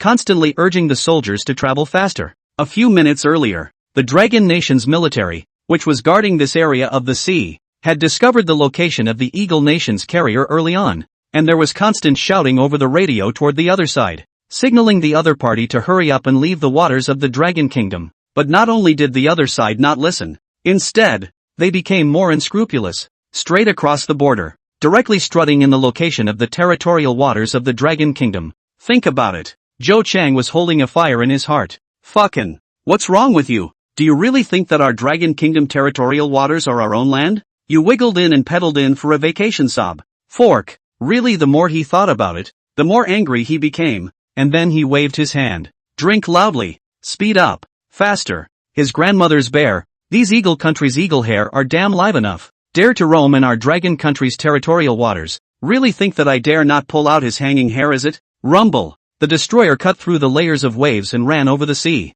15 nautical miles to go. The adjutant looked at the distance shown on the radar and said towards Zhou Chang, who was at the side. Having said that, he took another glance at Zhou Chang, who was burning with rage. Slowly, he spoke. Captain, what's the best thing for us to do when we run into those eagle nations later? Do we need to report this to our superiors? Zhou Chang's eyes bulged at his words. Pointing directly at the adjutant's nose, he cursed. People are coming in the fucking carriage to their face. You still instructed a few. When we meet, let's get the momentum out of the laborers and press them to get out of our Dragon Kingdom's territorial waters. If you don't get out of here, just sink his carrier. And if anything happens, I'll take the blame. Hearing Zhou Chang's words, the adjutant couldn't help but wipe the cold sweat from his own forehead. The name Captain Firebrand. It's really not a blowout. They are aircraft carriers. Can you just sink it? But with these words from Zhou Chang, the adjutant also hardened up. Since the captain has given the word, let's just fuck them. Big deal. We'll be criticized together.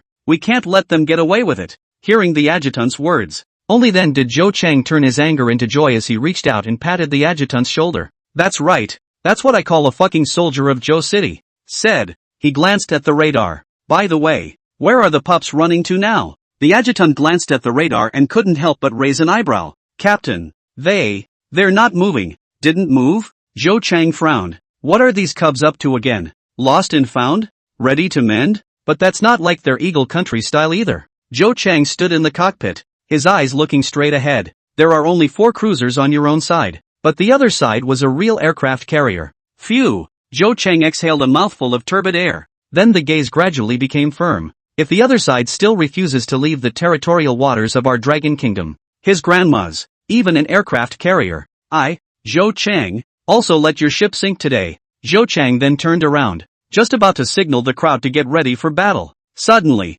Zhou Chang's nose twitched. What's that smell? The air seemed to be thick with the smell of smoke. Captain, look! Suddenly, a gasp escaped one of the soldier's lips. Zhou Chang subconsciously turned his head, following which, Zhou Chang's pupils shrunk violently. Following Zhou Chang's gaze, just see in the endless sea. A huge plume of smoke curled up at that moment. Pick up the pace. See the smoke rising. Zhou Chang couldn't help but jump in his heart. I don't know why. He always had the feeling that something huge was happening ahead of him. Rumble. A few minutes later, the 4 cruisers were parked neatly in the wide open sea. All the officers and men on the cruiser at this time had only one expression. That's dull. I saw the sea in a vast expanse. Endless smoke rises from the sea level. Where the smoke rises, a huge aircraft carrier was only half left on the surface at this point. Countless corpses and wreckage were scattered all over the place. Gulp. Zhou Chang swallowed hard. Now his whole thing was kind of floating. What did he see? Eagle Country's aircraft carriers. Blown up?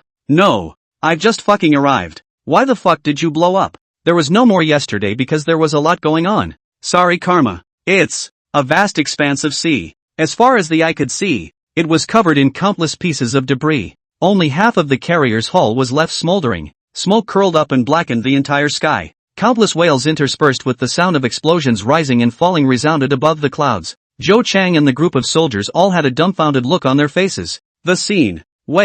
Gulp. After a long time, Zhou Chang swallowed hard. Couldn't help a sentence popping out of his mouth. This scene is really dry. Oh no. It's just too bloody. Said. Zhou Chang covered his cheeks with his palms. I can't. It's been too long since I've seen this kind of earthly purgatory. People's eyes are going to cry. Quick, don't let me see this. The adjutant at the side saw the uncontrollable excitement at the corner of Zhou Chang's mouth. He couldn't help a few black lines appearing on his forehead. He then picked up his binoculars. Carefully, he surveyed the half of the wreckage that remained at sea level. Through that half wreckage, the adjutant could vaguely see a series of English letters written on it. Translated, Lee. Saw the string of letters. The adjutant hurriedly said towards Zhou Chang. Captain, it's the Eagle States leads. Indeed, it's the leads that shows up on the radar view. But, how did it suddenly become like this? Zhou Chang rolled his eyes. Labor wasn't there, so how would I know? Adjutant. Before the adjutant could respond, Zhou Chang waved his hand. Brothers, withdraw first. We can't stay here. The deputy's eyes bulged. No, Captain. What about the others down there? Man, I don't see it. Are you blind? Then this is our territorial waters. Yes. Oh,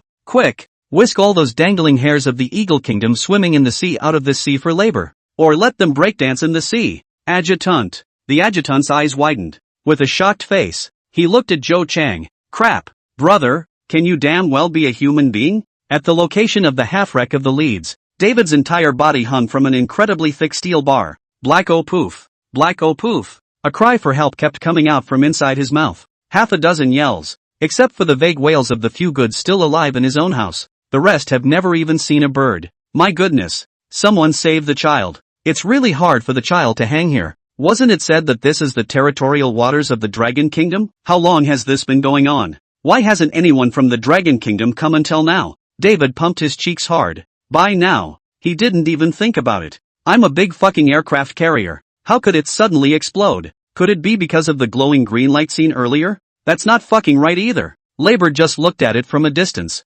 This could all blow up your own carrier? Woo woo, it's just too hard. I should have known better than to wander around blindly with nothing to do. I just wanted to pretend to be in the territorial waters of the Dragon Kingdom. As a result, the pussy didn't get loaded. Aircraft carriers to fucking hitchhiking. This is not going to go back straight to cool? Nope. No one came to my rescue again. I need to cool off now. Black oh poof. Black oh poof. The child is afraid of heights. Tootsie. It was not long after David's shout. A siren suddenly blared in his ears. Thank you, Father. There really is someone. David lifted his head in a hurry. Then across the distance he saw the cruiser coming slowly this way. Those cruisers on. The flag of the Dragon Kingdom was raised high. Black oh poof. David didn't care who came. He was now filled with excitement. Only if someone comes. Then he's saved and doesn't have to keep dangling high up here. Rumble. David dangled from the carrier. Watch as the four cruisers slowly leaned over in front of the half-dozen wrecks. A middle-aged man then slowly emerged from one of the cruisers across the street. It's the savior. Seeing that middle-aged man, David couldn't help but see his eyes light up. This time, that middle-aged man's gaze also happened to look at him. Seeing this, David hastily opened his mouth and shouted, Pris, Black oh poof M. He hadn't finished his sentence, only to see the middle-aged man across the street pull out his ears, raising an eyebrow toward the adjutant beside him. He said, what the hell is he yelling about there? The adjutant on the sidelines heard this and pondered for a moment. Then he said, can't understand. Hey. David couldn't help but have an anxious look on his face when he heard the conversation between the two. I'm so damn simple English. Hey. You two don't get it? But David was too late to spit. He suddenly thought of the dragon language he had been taught to speak by the dragon teacher he had specifically hired earlier. So in a hurry, I was wise. Directly towards the two men he hissed. Crap your brother. Hurry up and untie the laborer. Zhou Chang. Adjutant. The two of them, Zhou Chang and the adjutant, glanced at each other. The expression on his face then became unmistakably hideous. You who? You little pussy. It's kinda awesome. Wow. It's all hanging here. How dare you use that tone of voice to talk to the laborer? Untying? Yuck. Labor can just loosen your bones. Nanny? Seeing the expressions on the two men's faces, David couldn't help the bulge in his eyes. What's going on? Something doesn't feel right about the situation. Seeing the two men coming towards him, Baka Yalu, don't come over. Yabai Butterfly, Black Palace in Eagle Country. Nyobi is lying in a chair. On his side, a hot secretary was gently rubbing the former's shoulders with her own hands. Nessa, not much longer. Nyobi let out a moan of overwhelming comfort. Jingle bells. Just then, an urgent phone rang. Nyobi frowned. This time, who is it? Bullby picks up the phone and says coldly. Hiss biker, Lord Nubizi, there's a big problem. The Ritz has blown itself up. As soon as the phone was connected, an anxious and unmistakable growl came from the other side. Nyobi, listen to the hoarse growl on the other end of the phone. Nyobi blinked, indicating that his entire being was a bit confused. What the hell? The carrier blew up? And blow up yourself? There was silence for about 3 seconds. Nyobi spoke slowly. Vicky, did you fight a little too long last night with your secretary and now your mind is starting to wander? Across the room, Vicky fell silent for a moment. So what? I did have a long fight with my secretary yesterday, but that's not the point. Lord Nubizi, are you listening to me? Bullby picked up a cigar, then signaled the secretary behind him to light it. Rub. Cigar lit. Hiss. Bullby took a hard drag on his cigar. It was only then that he said without haste, Minister Veach, you must be too tired. How could the leads blow itself up when I just sent it out to harass the territorial waters of the Dragon Kingdom? Unless the Dragon Kingdom blatantly used nuclear weapons against the leads. But that's strictly forbidden. I drop a Nyobi Lord please turn on the TV to see it. Now Milan country BAC news reports have spread crazy Nyobi heard Vicky's words. He couldn't help but frown. Then turned on the TV with a puzzled look. The screen just turned on. The channel then automatically jumped to the latest international BAC coverage platform. The Eagle Kingdom's aircraft carrier, the USS Leeds, has sunk in the Dragon Kingdom's territorial waters. Did the Dragon Nation openly break the contract and start to use nuclear weapons against the Eagle Nation? According to the Dragon authorities' reply, the Leeds aircraft carrier entered Dragon Kingdom waters and blew itself up. The Dragon Kingdom did not launch a nuclear strike against the Leeds, BAC Online reports. The Dragon State has distorted the facts, openly torn up the world's nuclear weapons treaty, and unleashed weapons of mass destruction against the Eagle State. All countries should unite to counteract the Dragon State. A bright red headline kept appearing on the screen. The scene then shifted again. A drone flew in mid-air. In the footage transmitted via drone, Calby was able to clearly see the thick smoke rose throughout the sea, and countless carrier wrecks littered the surroundings. On some wreckage, vaguely visible is the burned in only half Eagle country flag. Snap! Saw the scene. Nyobi's entire body froze straight away. Not even the cigar in his hand fell to the ground without the slightest sensation. My Ritz number. It's fucking blowing up. The other side. On a certain continent, a huge gully almost bisects the entire continent. The gully is deep. Look along the gully. You could even see a few splinters of wood that had become crumbs stuck in it. Lin Yu stepped on the sturdy land with both feet. At this moment, his expression was very wonderful. He looked at the scene before him, then subconsciously glanced at the sinus half-immortal beside himself with an exploding head. Half-immortal Do. I'll ask you again. Are you sure you know the exact direction of Birdland? Lin Yu extended his finger to point not far away. In front of them is a glimpse of the prairie. On the prairie, a few crooked trees were randomly rooted in the land. Not far, there were also a couple of buffalo that were lounging around the waterhole. How does this look? It's not like Birdland either. Huh? That fart of a place with such a large meadow? To the side, the duo ruffled the hair from his face, then carefully surveyed the surrounding area. 10 seconds later, his body subconsciously shrank back. Two fingers tapped each other on their chests a few times. So what? Does Cien? Let me explain. Actually, I didn't come out in a hurry, and I didn't have a lot of things with me. And that wasn't himself leaning too far back to see clearly in front of him. So, Duo Halfpenny said as he spoke. The whole person also involuntarily stepped back, because at the moment, there was a murderous intent that was locking itself in place. Feeling that killing intent, the smile on Halfdu's face couldn't be pocketed any longer.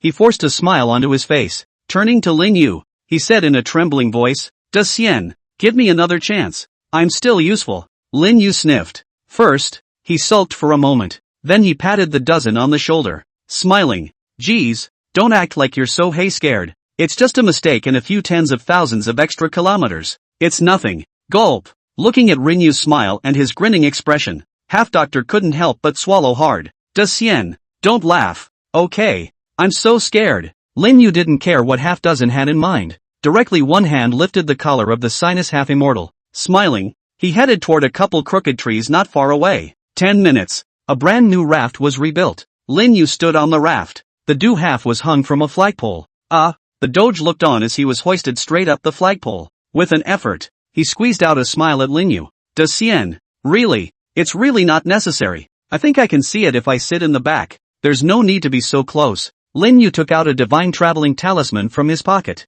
After listening to the words of half a dozen people, shaking his head, he said, "That won't do. If you sit back there and your eyes get bleary again, won't we have to make another trip for nothing?" "No, Dyson." Half-Duo was just in the middle of his sentence. Lin Yu had already put the divine walking talisman on top of the raft. Boom! A green light flashed up. The raft washed out again. A terrifying hurricane then raged on. Countless amounts of dirt were blown away, turning into roiling earth arrows that descended from the sky and struck the earth. "Oh yeah, by the drop Along with the hurricane rattled the hysterical wails of the dozen. Birdland. Jogyo Shrine. Numerous birdmen dressed in Toriku's national costume walked inside the shrine. Some stopped by certain shrines. With a reverent look on his face, he paid homage to the spirit seed enshrined on it. Look at the look on their faces. Hate to harden the bodies buried underneath the shrine. Then bring it back to your own home to raise incense and worship at all times. This is Jogo Shrine. It's where the Birdman brainwashes. Outside the Pure Fruit Shrine,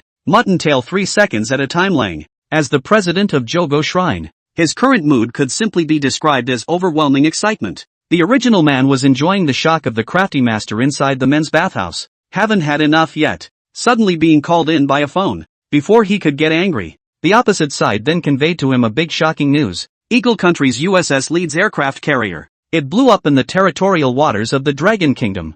Muttontail 1-time triple second Lang can be said to be in a springtime mood at the moment. As soon as he heard the news, he kicked the teacher straight out of his cross. Horseshoe gathered a whole bunch of reporters and then raced to the front of the shrine. They've always pretended to be noble, haven't they? Now it's not blatantly tearing up the treaty and sinking the Ritz. What? It wasn't you Dragon Kingdom that sank it. Then I don't care. The Ritz exploded in your Dragon Kingdom. You didn't sink it. Did it even explode on its own? Phew. Goat's Tail let out a deep, cloudy breath once Trisacondro. Then his eyes looked down at the bustling reporters below. A gentle wave. A follower then consciously moved a microphone and put it in front of him. Ahem. Gentlemen. It is a pleasure to meet with you all in the hallowed grounds of our country. I am Muttontail 1-time triple second Lang. When Sheep's Tail was talking for 3 seconds at a time, certain reporters below were also very sensible and shifted their cameras to him. As per Goat Tail's 3 seconds at a time Lang, his every word in action at the Pure Fruit Shrine was to be directly broadcast live in real time to platforms around the globe.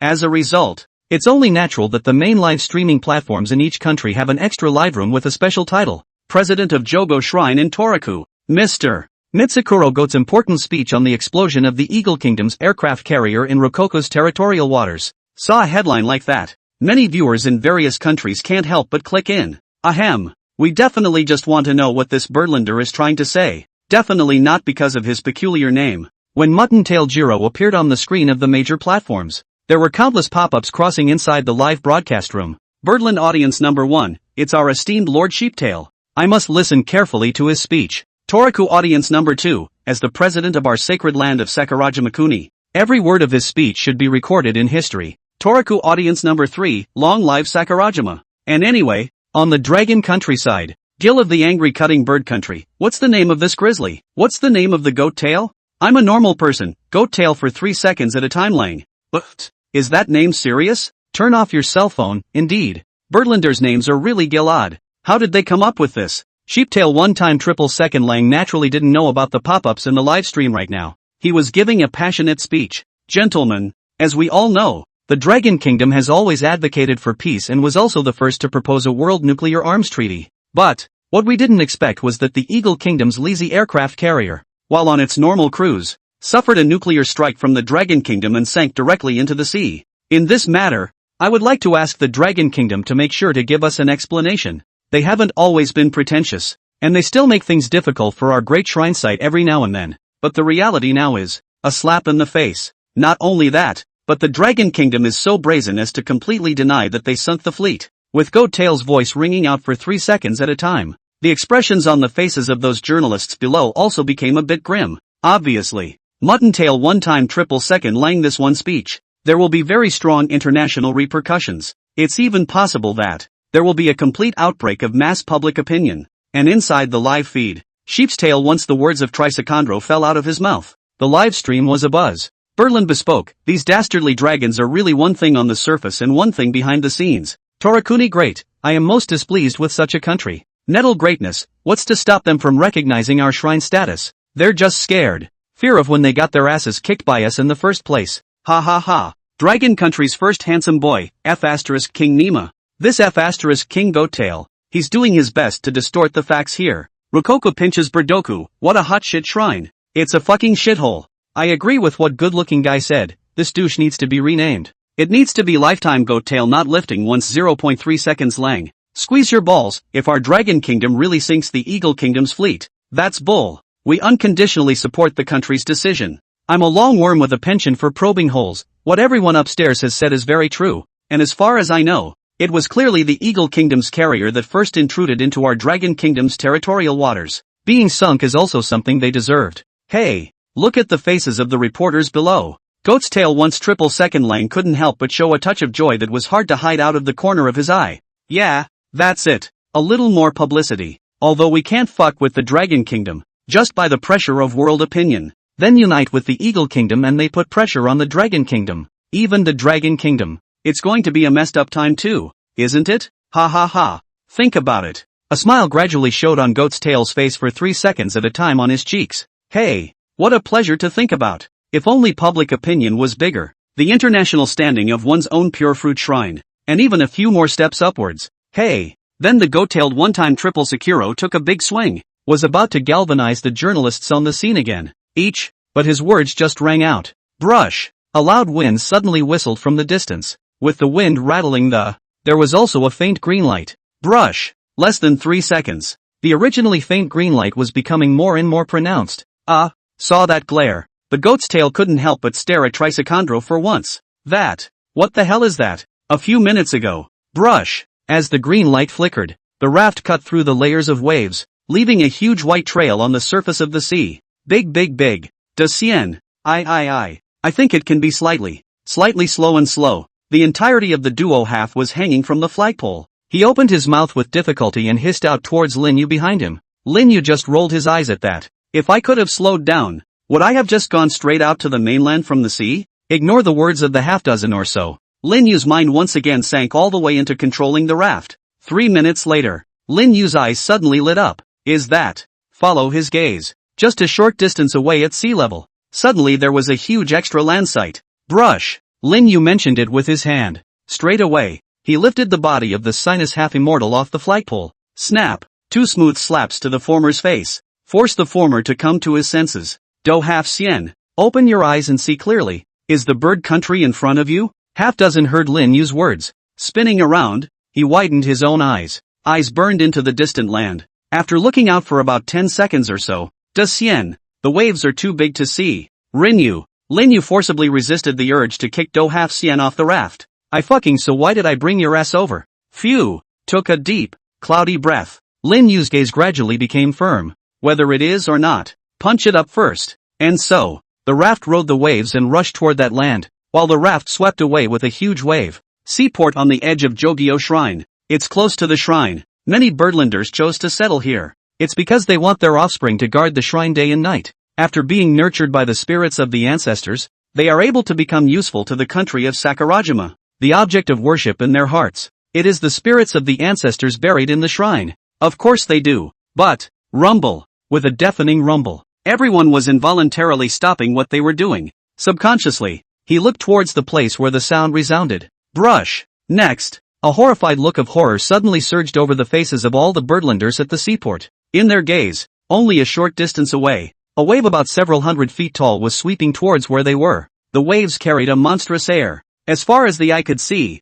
it was like a wall of water that could not be seen to the end. The waves were so loud that the near-destructive roar could be heard from a distance. Gulp! All of the people in the bird country at the seaport couldn't help but swallow a mouthful of saliva. A birdlander held out a finger to point at the overshadowing waves. A hard turn of his head followed. Inquiring out towards his companion behind him, Moo sang, "Am I blind? Is that a tsunami?" Beside him, Woodsong froze. Then he sat straight down on his ass. A near hissing growl ensued. Hi! Tsunami! Quick! Run! Being yelled at like that, the crowd that had been frozen in place suddenly reacted one by one.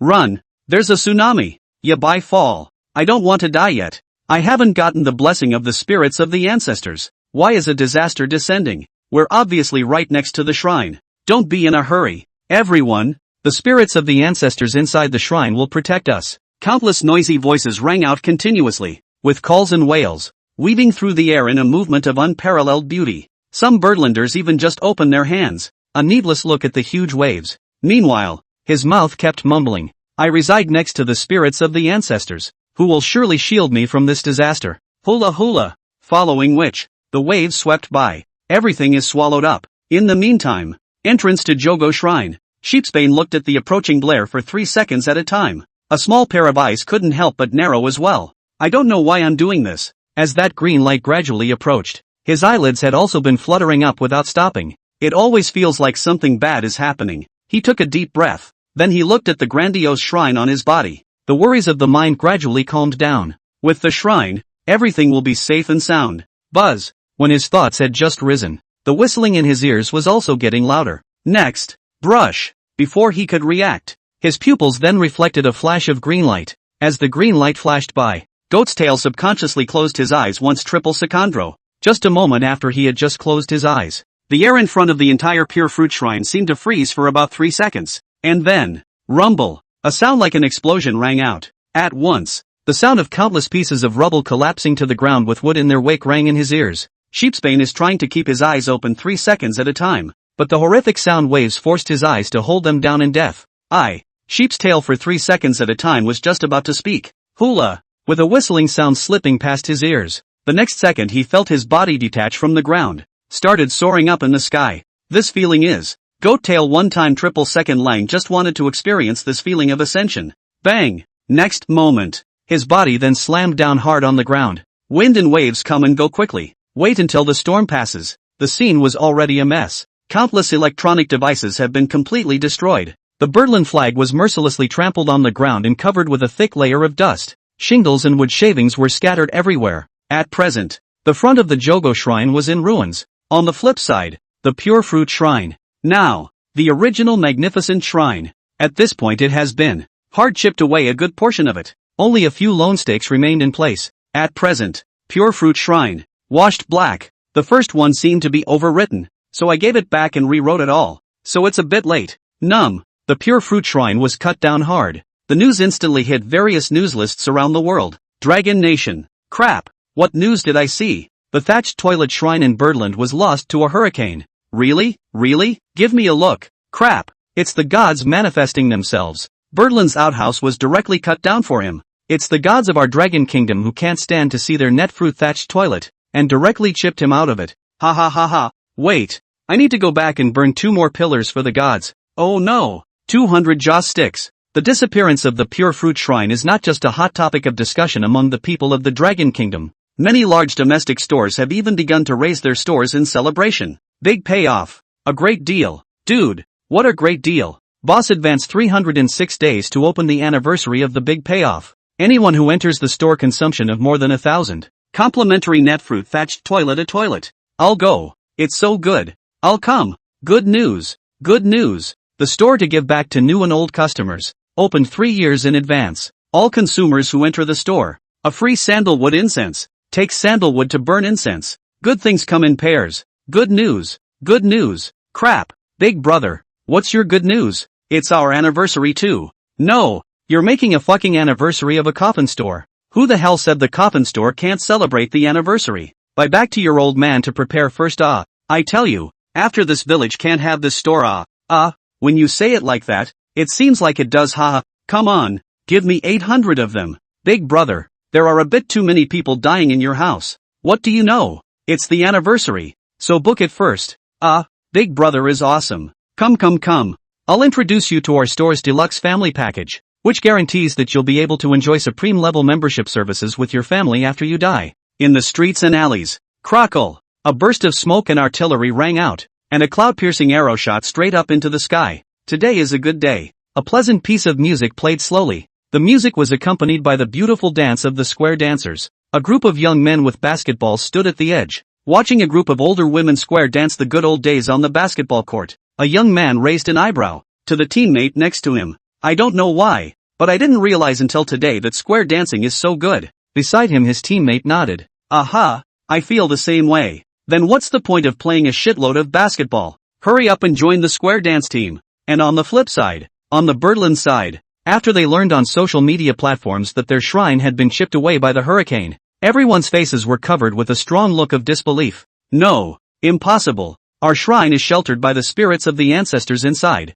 How could it be destroyed by a hurricane? This must be the work of the Dragon Kingdom. I want to file a complaint. I want to report it. The Dragon Kingdom is the most suspicious. Hurry up and pressure them to admit it. No, my shrine. Oh my ancestors. It's all the fault of those wretched Rukoku. One time. The whole bird country is in chaos. A whistleblower letter continued to pass from below to those in power. Keep those in power in Birdland busy. Toraku's Supreme Council Chamber. Omoto Niwa sat at the head of the table with a grim look on his face. Some of the legislators below him also had very ugly faces. On the big screen in front of them, the current state of the shrine is being broadcast. Looking at the shrine that had been reduced to rubble, everyone couldn't help but clench their hands tightly. Shrine. It's their faith. It's their Birdlander pride. But now, their faith and pride were all ravaged to smithereens. The air was silent for about a minute or so. Bang! Omoto Niwa slammed his hand down hard on the table, and then, with a snarl that bordered on rage, "Get on it for me.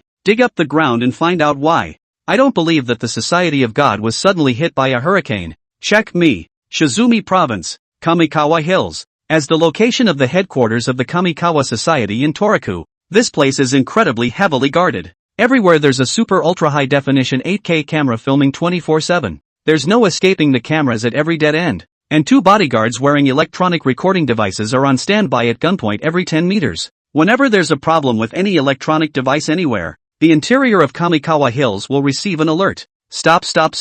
Half immortal. You can actually not have to explain to me so carefully. Somewhere in the grass on the outskirts of Kamikawa Mountain Villa, Lin Yu rubbed his temples, then signaled to the sinus half to stop pushing. At this point in time, the Do half-century, he was explaining to Lin Yu with a diagram of the internal structure of the Shinchuan Villa that he had gotten from somewhere. This, great immortal. I've gone through a lot of trouble to get this information. Seeing Lin Yu stop his movements, half-dozen was in a hurry to get this information. He himself has not only sold his color. Lin Yu directly ignored Do Half-Xian's grudging and incomparable little eyes. Then he sank his mind into the system interface. System, start the lottery screen. I want to draw a wave of prizes. Buzz. As Lin Yu's intention fell, a panel with a light blue glow slowly emerged in front of his eyes. Host, Lin Yu. Age, 19. Reputation value, 498000000, is continuing to grow. Long press to refresh. Immortal techniques, Thunderbolt, Rain, Space teleportation, Soul Trap, Dojo, Water Wave Technique, Divination, Package, Xiaoyu Dan *109, Shinxing Talisman *3, Pingon Talisman *70, Bad Luck Talisman *100, Mount, Crane, in Transportation, Reputation Value Mall, the props have been updated, please check it out by yourself.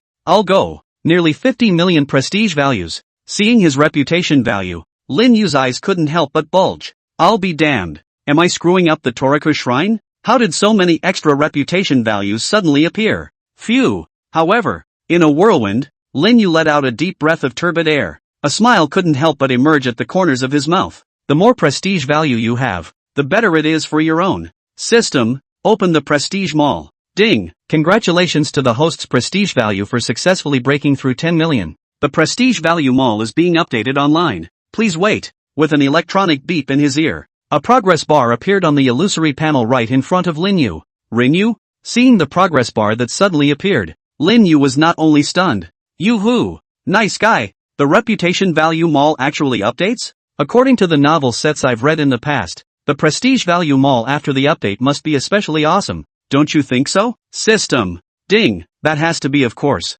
1%, 20%, 60, 99%. Ding. Reputation Value Mall update completed. Lin Yu stood still and waited for about 2 or 3 seconds. The progress bar managed to reach 100%. Buzz. This time, the Reputation Value Mall interface has also changed dramatically. The original mall only had 3 items on it. But now, Lin Yu let his eyes go, only to see that on the mall interface, hundreds of various props had been added at this time. Not only that, it is also purposely divided into many different types. Props automatically display their effects after purchase. Smaller reduction than advanced version. Price, 500/PC. Limited to 100, Winky Face. High order bad luck charms. Price, 500/PC. Limited to 100, Winky Face. Bear Whip, collectible bear. Price, 200,000/PC. Limit 1, Winky Face. Kidney Treasure, Collector's Kidney Treasure. Price, 100,000/PC. Limited to 1, Winky Face. Bouncy Castle. Price, 40,000/PC. Limit 1, Winky Face. Immortal spells, their effects are automatically displayed after they are purchased. Flying with the Wind. Price, 500,000,000 prestige value. A Thought of Blossoms. Price, 600,000,000 prestige value. Look at those extra props in the props category. The muscles at the corners of Lin Yu's mouth couldn't help but twitch violently a few times. The system. Is it decent? Grandma's bear whip and kidney bowl are out of the special brew. Do I need this? My kidneys are bullish as hell. And this immortal law. Is that so outrageous? Let me count the ways. 1, 2, 3, 4. Brother, father, ancestor. Immortal. You grandpa. 500 million prestige values. Are you fucking kidding me? Props are plentiful though. but it's either scrapped or the thief Jill is expensive. Lin Yu simply gave up. I still believe in my Ouija system. Open the draw. Ding. In the process of opening the lottery interface for the host. Ding. Because the host's reputation value has successfully exceeded 1 million, the deluxe lottery mode has been successfully opened. Ding. Delivering deluxe lucky draw mode data for the host in progress. Buzz. With fluorescence bubbling up. A message instantly flooded into Lin Yu's mind. Just a few seconds. Lin Yu then understood the so-called deluxe lottery mode. That is, it is a lottery that costs 100,000 prestige values at a time. The rewards you get from this kind of draw will also be more and more lucrative. Currently 50 million prestige values. All the draws can be drawn 500 times. Pump me up. Ding. Start the lottery. 10 in a row. Ding. Congratulations to the host for obtaining the prop, treasure pot *1. Ding. Congratulations to the host for winning the consolation prize, great restorative elixir *1. Ding. Congratulations to the host for obtaining the treasure bowl. Saw the extra shit yellow pots and pans on top of the item bar. Lin Yu's eyes couldn't help but light up. Crap. The deluxe draw is just awesome. Give the master to draw out the pot of gold that he has been longing for. Lin Yu's mind clicked into the top of the treasure pot. Prop name, treasure pot, level 1. Effects, the treasure bowl can automatically store 100 oceans in the early hours of the morning every day, and can be collected every other month, with a maximum of 1 month,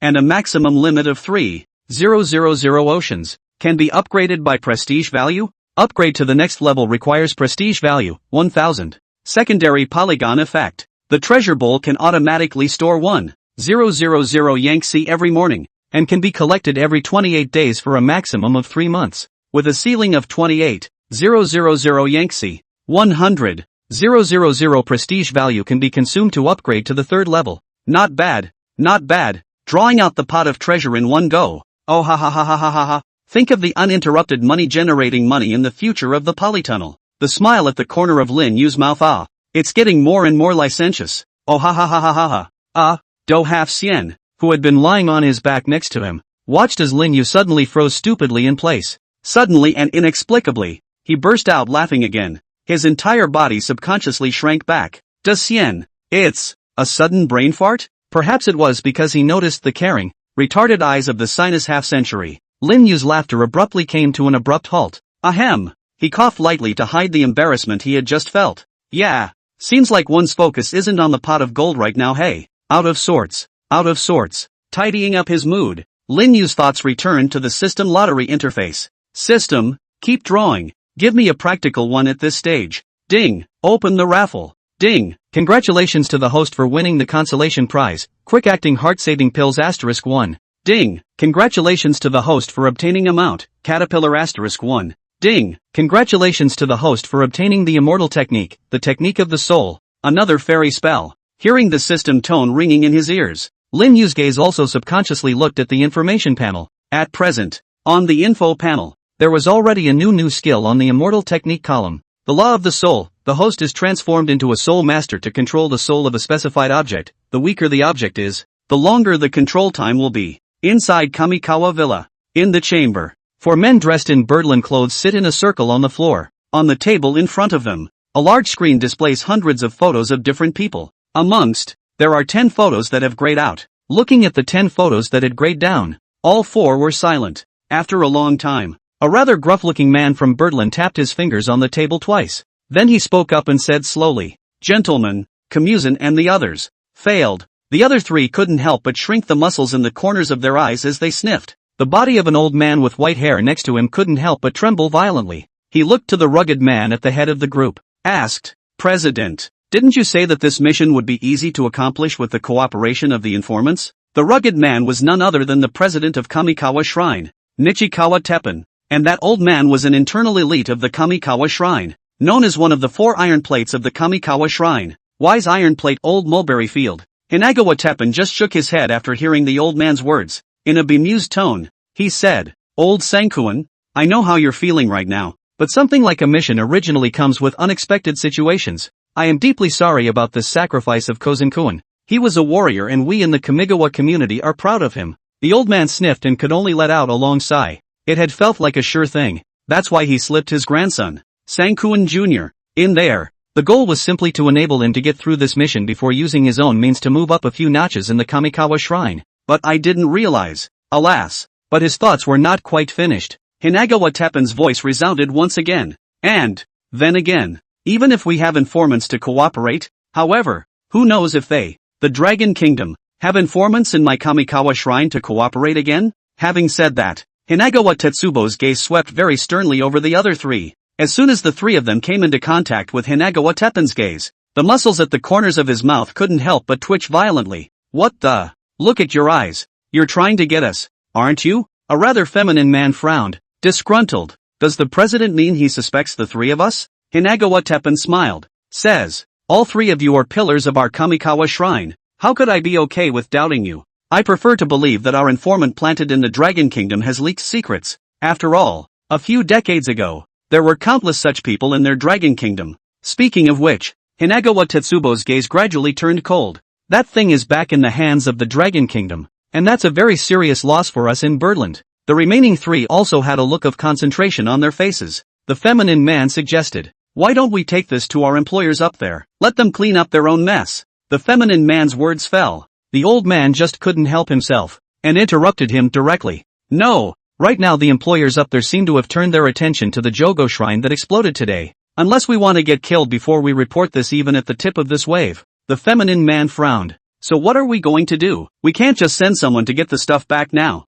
can we? The man with the tiger's back, who had been silent at the side, interjected. I can lead it myself. The old man rolled his eyes. By the time you get there, the people in Dragonland will be long in bed eating. That's called hot pot, right? So what do you say? I don't know. The three of them argued for half a day, but they couldn't come up with a result. Hinagawa Teppan looked at the two men who were arguing, also rubbed his temples. Have to say, screwed this up. The employers up there would be very angry if they knew. Mess up STH. They, Kamikawa Shrine, are likely to become a piece of history. Hinagawa Teppan mused for a moment, then spoke slowly. Now that the news of the mission's failure hasn't gotten out yet, I gathered you all here in a hurry today just to inform you. While the attention of my employers up there is not here, so I intend to use this time to redeem myself. Although that item is gone, we got the location of their handover from our informant. Of course, this can't be separated from your abilities, so please don't hide yourselves, and utilize all of the forces planted in the Dragon Kingdom.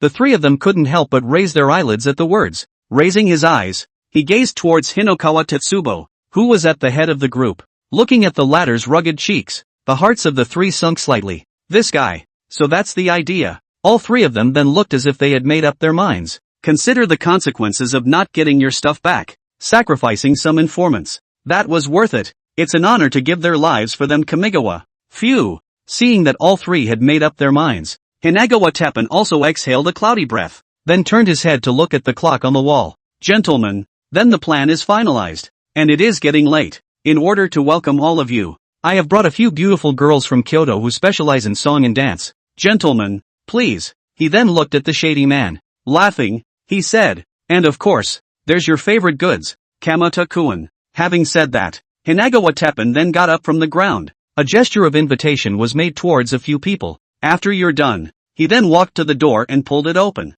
Hinagawa Teppan just pulled the door open. The smile on his face then froze violently. The remaining three saw Hinagawa Tetsubo, who stood frozen in place. The feminine man asked suspiciously, "What's wrong, Mr. President?" "What's?" His words had not yet fallen. The pupils of his eyes then suddenly widened. A shocked face looked at the door. Just see where the gate is located. At some point in time there had been two rather slim silhouettes standing. It was a young man of about 18 or 19, and an older man with an exploding head. You don't say. That old man's bare ass is pretty white. The feminine man couldn't help but stick out his tongue and lick his lips. Wait, that's not the point right now. These two, when did it show up here? And how did it come to be here? While the four were watching the two uninvited guests, one of them, the old man with the exploding head, even directly pushed away the sunrise iron plate who froze in place. Then he walked into the room on his own. You, Hinagawa Teppan stretched out his finger to point at which old man. The latter waved his hand. I know what you want to say.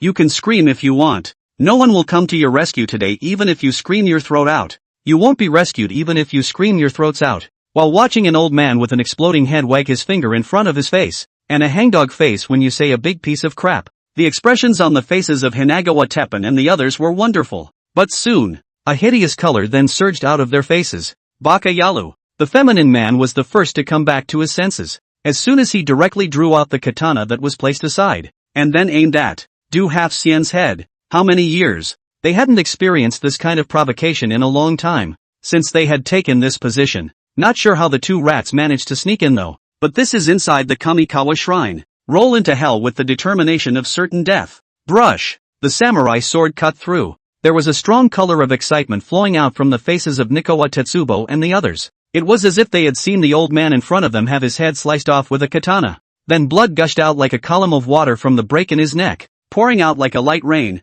coloring the ground red for the scene, though they were used to such scenes. But every time I think of the head I personally cut off, that feeling, still very soothing. Nishinai. The feminine man let out a growl, then swung his katana straight down. Phew! The samurai sword slashed through, bringing up a shower of blood. In the meantime, the smile on Hinagawa Teppan's face also came to a sudden and abrupt end. Tick-tock. The katana in the feminine man's hand kept dripping blood. At the end of the flow of blood was a withered old arm. At the moment the grim smile that had just appeared on his face had completely disappeared. He lifted his head with difficulty, then slowly raised his own eyelids along with the katana. When he saw the figure blocking his katana, the muscles in the corner of his eyes couldn't help but contract hard. San. The one who stood in front of the feminine man's katana was none other than the old man who had just been standing at the side with a sinister smile. At this moment, his face was incredibly pale. He looked at his right hand with a horrified expression. At this point his entire right hand had been broken off flush with his wrist. Countless amounts of blood were constantly bubbling outward from the location of his wounds.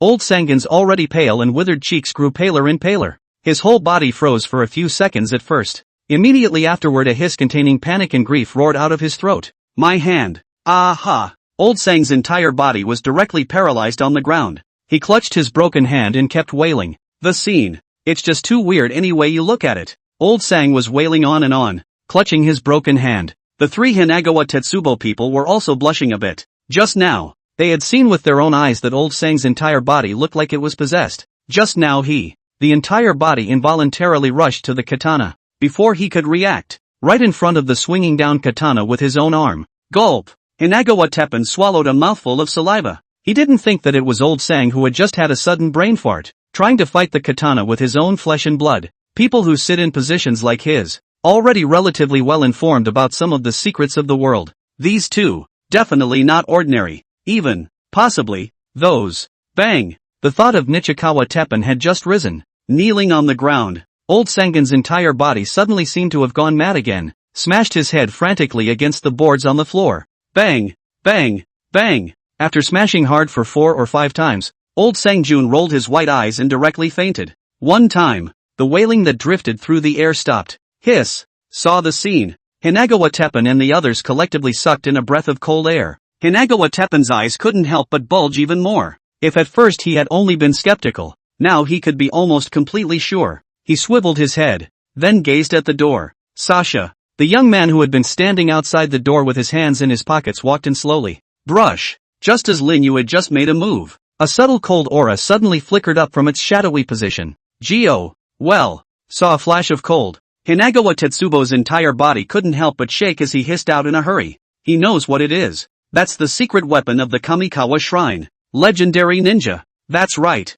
The reason the Kamikawa Shrine has been able to wield power in Sakurajima Kingdom for so long is because they have legendary ninjas. The ninjas serve as the last secret weapon of the Kamikawa Shrine, and each one of them is an ace weapon. Their duty is to defend the Kamikawa Shrine, eliminate all threats against Kagawa Shrine. The pride of Kamikawa Shrine. As soon as they're out there, then there's almost nothing they can't do. But, the moment the ninja hidden in the shadows made their move, I don't know why, for the first time, Hinakawa Teppan, who had always held a sacred heart for ninjas, felt an inner anxiety. He looked at the expressionless young man in front of him. I don't know why, a surprising feeling of powerlessness rose within him. It felt as if, even the Kamikawa Shrine, which has ninjas, nor could they necessarily survive him peacefully. This young man, maybe it really is that organization. Just when Hinakawa Tetsubo was thinking so, the cold aura was also finally approaching Lin Yu's neck. Call out. The cold aura was reflected in Lin Yu's black and white pupils. In the face of the sudden onslaught of cold awnings, Lin Yu did not show any panic on his face. He just slowly lifted his own fingers. Then it bent downward slightly.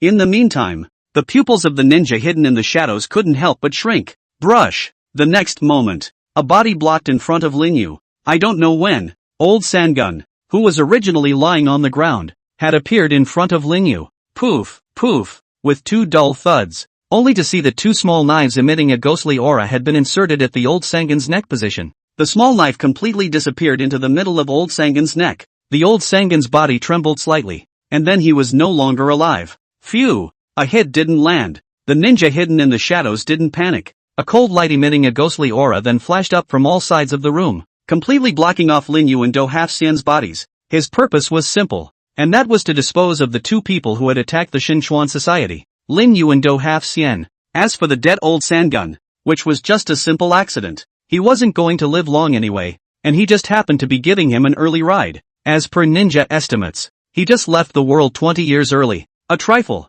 Shoo shoo shoo. A cold aura flickered. Floating in front of everyone's eyes was a strangely shaped dart. The darts shimmered turquoise in the light. Apparently, this dart is coated with toxins. I'll fuck you up. Seeing this, the Do Half-Xian on the side couldn't help his eyes from bulging. Crap. Why did you have to include me in the equation? People are just a walkover, okay? Does Xian help? Hearing the voice of the half dozen or so, Lin Yu's eyes flashed. Then he kicked the corpse that fell in front of him straight away. Brush. The body was kicked off by Lin Yu. Then it flew straight to where the Do Half-Senpai was. The half dozen or so just turned their heads. A shadow slammed right into his torso. Put. Half Duo's entire mouth suddenly opened into an oval shape. Crap. It then rolled aside with the old Sangun's body. After Do Half-Xian's body was carried away by old Sang Jun's corpse, revealing the shady man who was already looking a bit dumbfounded on the sidelines. At this moment, the whole of the feminine man was also a bit confused. He blinked. Where's the man in front of me? Where's the big guy? Soon. However, both of his eyes were covered by the dart's cold aura. Yeah, bye. The feminine man hadn't reacted yet. Next, several more dull sounds rang out. The feminine man then collapsed to the ground with a resigned look on his face. All over him, darts covered in toxins had been lodged. Hinagawa Teppen. Ninja. Oops. Killed another one. The ninja hidden in the shadows silently touched the shuriken at his waist. His eyes couldn't help but look at Hinokawa Tetsubo and the other big man who were still standing in the same place. After a kick to free the sinus half-century, the poison darts that blocked every part of his body in front of him, Lin Yu didn't have any hesitation either. Hands tapped slightly on his chest. Immortal technique, soul fade activation. Brush up. Subsequently, countless white threads that only Lin Yu could see poured out from the top of the celestial aura. In the meantime, Lin Yu's eyes gradually became transparent. Soul fade immortal technique order of the king. A low voice sounded in Lin Yu's mind. With that voice ringing out, the next moment, the whole world suddenly looked like a pause button had been pressed.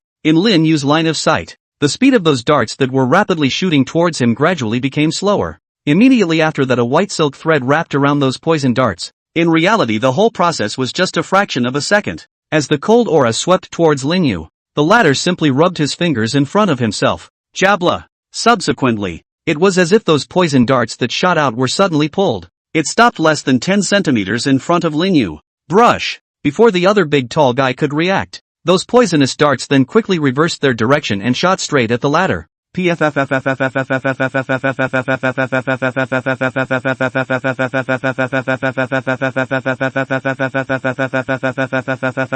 And so, another hedgehog covered in poisonous darts then arose again, and look out in other people's eyes. Those poison darts first paused in the air for about 0 seconds. Then without hesitation, he turned over and screwed his other teammate along with him. Ninja. Nikawa Teppen. It's. Looking at the three people lying on the ground who were already completely lifeless, Hinagawa Teppen's gaze became a little dazed for a moment. This. His own ninja struck out. And then nonetheless, the intruder was wiped out. It also took care of its own +1 insider in the process. He really wanted to ask now. Big brother, are you damn undercover agents sent from across the street? Baka Yalu. The next moment, Hinagawa Teppen couldn't stand it any longer. He let out a hiss. The whole thing then jumped a big step straight back, growling out towards Lin Yu. Who the hell are you? What exactly are you trying to do by coming to our Kamikawa shrine? Even if you're from the other land organization, you shouldn't be so rampant and reckless. We are the Kamikawa shrine. Do you know what the destruction of the Kamikawa shrine means? Do you alien organizations want to appear openly in the eyes of the world? Said. He growled again towards the ninja in the shadows. Don't you damn well stop sneaking up on us. You're killing us all at Kamikawa shrine. After listening to Hinokawa Teppen, Lin Yu couldn't help but frown. What the hell? He touched his nose, then swung his fist into the air beside him without hesitation. Bang! With a dull voice, a figure wrapped in black robes then slowly emerged from the air. Bang! As soon as the latter appeared, the entire person directly collapsed to the ground, losing his breath. Rinyu's gaze didn't take more than a glance at the dead ninja. He raised his steps to Hinokawa Teppen. Hinagawa Tetsubo saw Lin Yu dispose of the pride of the Kamikawa society with unparalleled ease. Hinagawa Tetsubo's face suddenly became even whiter and whiter. Lin Yu walked over to Hinagawa Teppen, then squatted down. Tell me, what is an off-site organization? Off-site organizations. Lin Yu walked over to the side of Hinagawa Teppen, then squatted down and opened his mouth to inquire. The name. So strange. Also, it's reasonable to think that as a president of Toraku, he would be so scornful of an organization. No, one might even say fear. Then this organization. It must have been horrible. Suddenly, Lin Yu felt a little amused. Himself the still can't escape like some fictional protagonists. It is expected that in the future, it will be in the mind of this organization called Otherland again. And at that moment, after Hinagawa Tetsubo heard Lin Yu's question, the expression on his face showed bafflement as well. He stared at Lin Yu with wide eyes and a confused expression. No, dare I say you're not from an off-site organization? Phew. Unconsciously, Hinagawa Teppen couldn't help but let out a sigh of relief. Luckily, it's just not someone from an off-site organization. That proves one has a chance to live. LOL. Wait. Suddenly, Hinagawa Teppen suddenly thought of something. He raised his head, his gaze deadpan on Lin Yu. If this dude isn't from an off-site organization, then who the hell are you? Brush. Next, before he could react, a whistling sound suddenly rang in his ears. Snap. He was then slapped hard on the cheek by the sinus half. Do Half-Sien pointed at Hinokawa Tetsubo and angrily shouted. Decien asked you, where are you salivating for the beauty of Decien? Let me tell you, our Decien is not interested in old men. Said. Half-Duo couldn't help but lick his somewhat dry and cracked lips. Hinokawa Teppen was dazed by a slap on the wrist. Seeing half-dozen's movements, he seemed to understand something at once. He subconsciously interjected. Not interested in older men. Then, I also have a son. He's only 18 this year. If you two are interested, I can. Having said that, Hinagawa Teppen slowly lowered his head, occasionally glancing at Lin Yu with his afterimage. Sheesh. You guys are being cryptic though, but I get it. I get it all. They also have one within the 4 iron plates that only likes older men. Have to say, you people have such unique tastes. Low EQ, you're afraid you're gay. Highly emotional, you have such unique tastes. At the same time, Hinagawa Teppen was also silently repenting in his heart. My sweet son, put up with it for dad's sake. Consider yourself stabbed in the ass with a pin. Daddy will remember you well. Following which, Hinagawa Tetsubo looked at the two and said with a serious face, my brat grew up afraid of pain. You too. You, as much as possible. Gently, half-doctor. Lin Yu. Hearing Hinagawa Tetsubo's words, the muscles at the corners of Lin Yu's mouth couldn't help but twitch violently.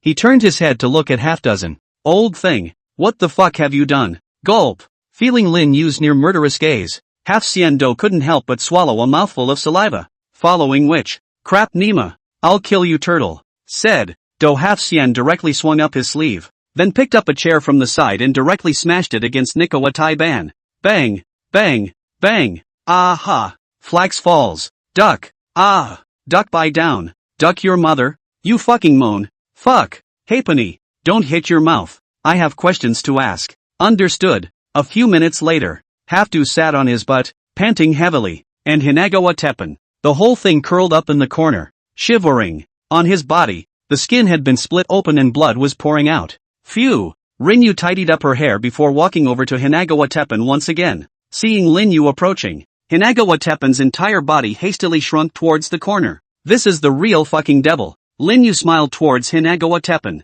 revealing 2 rows of white teeth. Speaking. From now on, you answer whatever I ask you, okay? I'm very gentle. Hearing Lin Yu's words, Hinagawa Tetsubo's gaze subconsciously glanced at the steel pipe that had been smashed and bent in Lin Yu's hand. For a moment, he couldn't help but cry old tears. You're so gentle. Tell me, about what you know about the off-world organization and who is the traitor in the Dragon Kingdom and your contact list. Heterogeneous. The off-site organization is. After the introduction of Nikawa Teppen, Lin Yu's gaze gradually became grave. This organization, the world's hidden assassin organization, every assassin inside was an extremely terrifying existence, But it's not like your average assassin organization. Specifics. Nichikawa Teppen doesn't know either. Anyway, as soon as the offsite organization strikes, then that person is basically bound to die. The offsite organization has existed in this world for who knows how many years. Their most recent strike had been the total annihilation of a reinforced regiment of some small country by one of the men inside the offsite organization.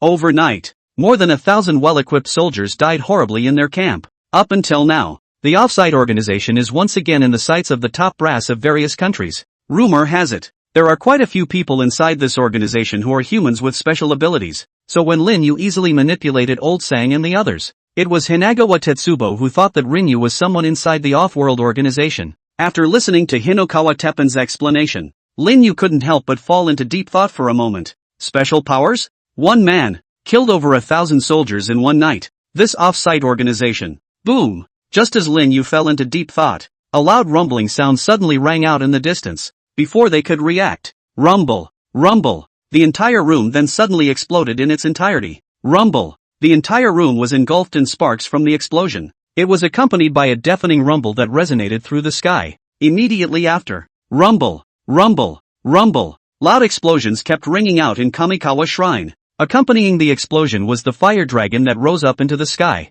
One time, with a shout and a cry, the entire Kamikawa Shrine is on fire. From a distance, it's like a big fireworks extravaganza. Outside Kagawa Shrine, not far away on a small hill, a figure shrouded in a black robe looked at the still exploding Kamikawa Shrine. Slowly, he turned away. P.S. Dear readers, I'm sorry to say that I've been busy handing in my final assignments, and I've been catching up on my homework every day, and I've been drawing pictures every day that hurt my eyes, so I've been really busy, and I've been breaking my updates for a long time. Some neighborhood in Toraku. A 7 or 8-year-old boy pressed his face against the window, his eyes burning into the distance. Somewhere in the moment, the boy lifted his own head and shouted towards the woman behind him who was cleaning up the house, smiley face, "Mom, there's fireworks going off over there." Behind him the woman favored the boy with a glance. Then he said, "Oh, Koki sweetie, there's no place to set off fireworks right now yo. If you want to see fireworks you can wait for your pupa to come back." Said.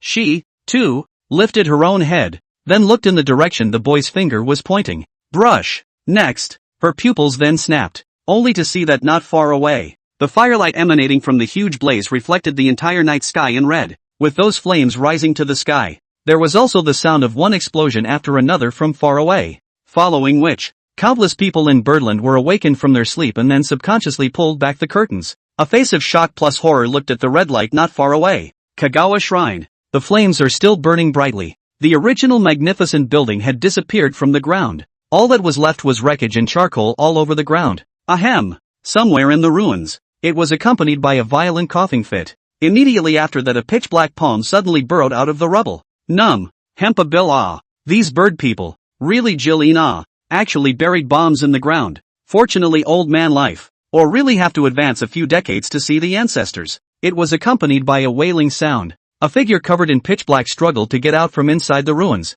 He looked around at his surroundings and couldn't help but feel a pang of fear in his heart. The latter tore off a small rub of fairly clean cloth from the top of what was left of his pants, then spat in a puddle of spit. With great effort, he wiped his eyelids and cheeks, which were already covered with dust. It's none other than Half-Dozen. Half-Dozen struggled to get out from inside the rubble. After drilling out of the ruins, Dohan sat straight on his butt. Immediately after, he suddenly looked as if he remembered something, then hurriedly looked under his ass. The first thing that revealed itself to Half-Dozen was a head that had been charred, then a body covered in darts. This guy looks familiar. Looks like it was just as shady. Dead eunuch. These birds are so ruthless. They can burn their own people like this. TSK. Without further observing how many minutes the body had been roasted, Do Half-Xian's eyes began to search around the area. That explosion was so close to Daisy just now. Does Xian, you can't be okay. Suddenly, Half-Doctor's eyes snapped open. Not far away, he vaguely seemed to see a charred black figure that was crouching. The pose that Dyson had just taken appeared to be a semi-squat like this. That's Dyson? The half-dozen or so were stunned at first. Spinning his ass like a rocket, he popped right out of the coke. Big. Does Xian. Half-Do rolled and crawled to the charred black figure, looking at the latter's entire body, which had been burned to the point that there was not a single intact part of it. The entire person's pupils also contracted fiercely. Great immortal. It can't really be you, can it? You're a real immortal. This little explosion. Half-Doctor shuddered and held out his finger. Then the trembling point was placed on top of the figure. Phew! Half-Doctor's fingers had just touched the charred body. A tearing sound was emitted from the latter's interior, and then his entire body dissolved into a puff of dust that dissipated in the stupefied gaze of the half-immortal. Half-Doctor's entire expression froze for a full 4 or 5 seconds. Brush! Next moment, he let out a wail. Reaching out with his palms, he frantically grabbed at the charred ashes that scattered in all directions. Da Sien. I didn't mean it. You're really burnt to a crisp. Woo, great immortal. At this moment you've really become a crumbly gray. The doge wailed with a sniffle and a tear. Dyson, you're so gone. What will I do if I'm left behind as an old man? It's not like I speak bird. I don't know the way back to the water. Sien. You come back soon. While Half-Doctor was still crying over Linyu who had become slag dust, the other side, the figure fully shrouded in black robes slowly advanced under the moonlight. Somewhere in the moment, he stopped abruptly. A slight frown followed. Brush slap. Next, from the depths of the darkness, a vine with spikes suddenly sprang out. The vines flung towards the black-robed silhouette with a cracking sound. The latter looked at the vines that swept towards him, and his hands flew to point several times in front of his chest.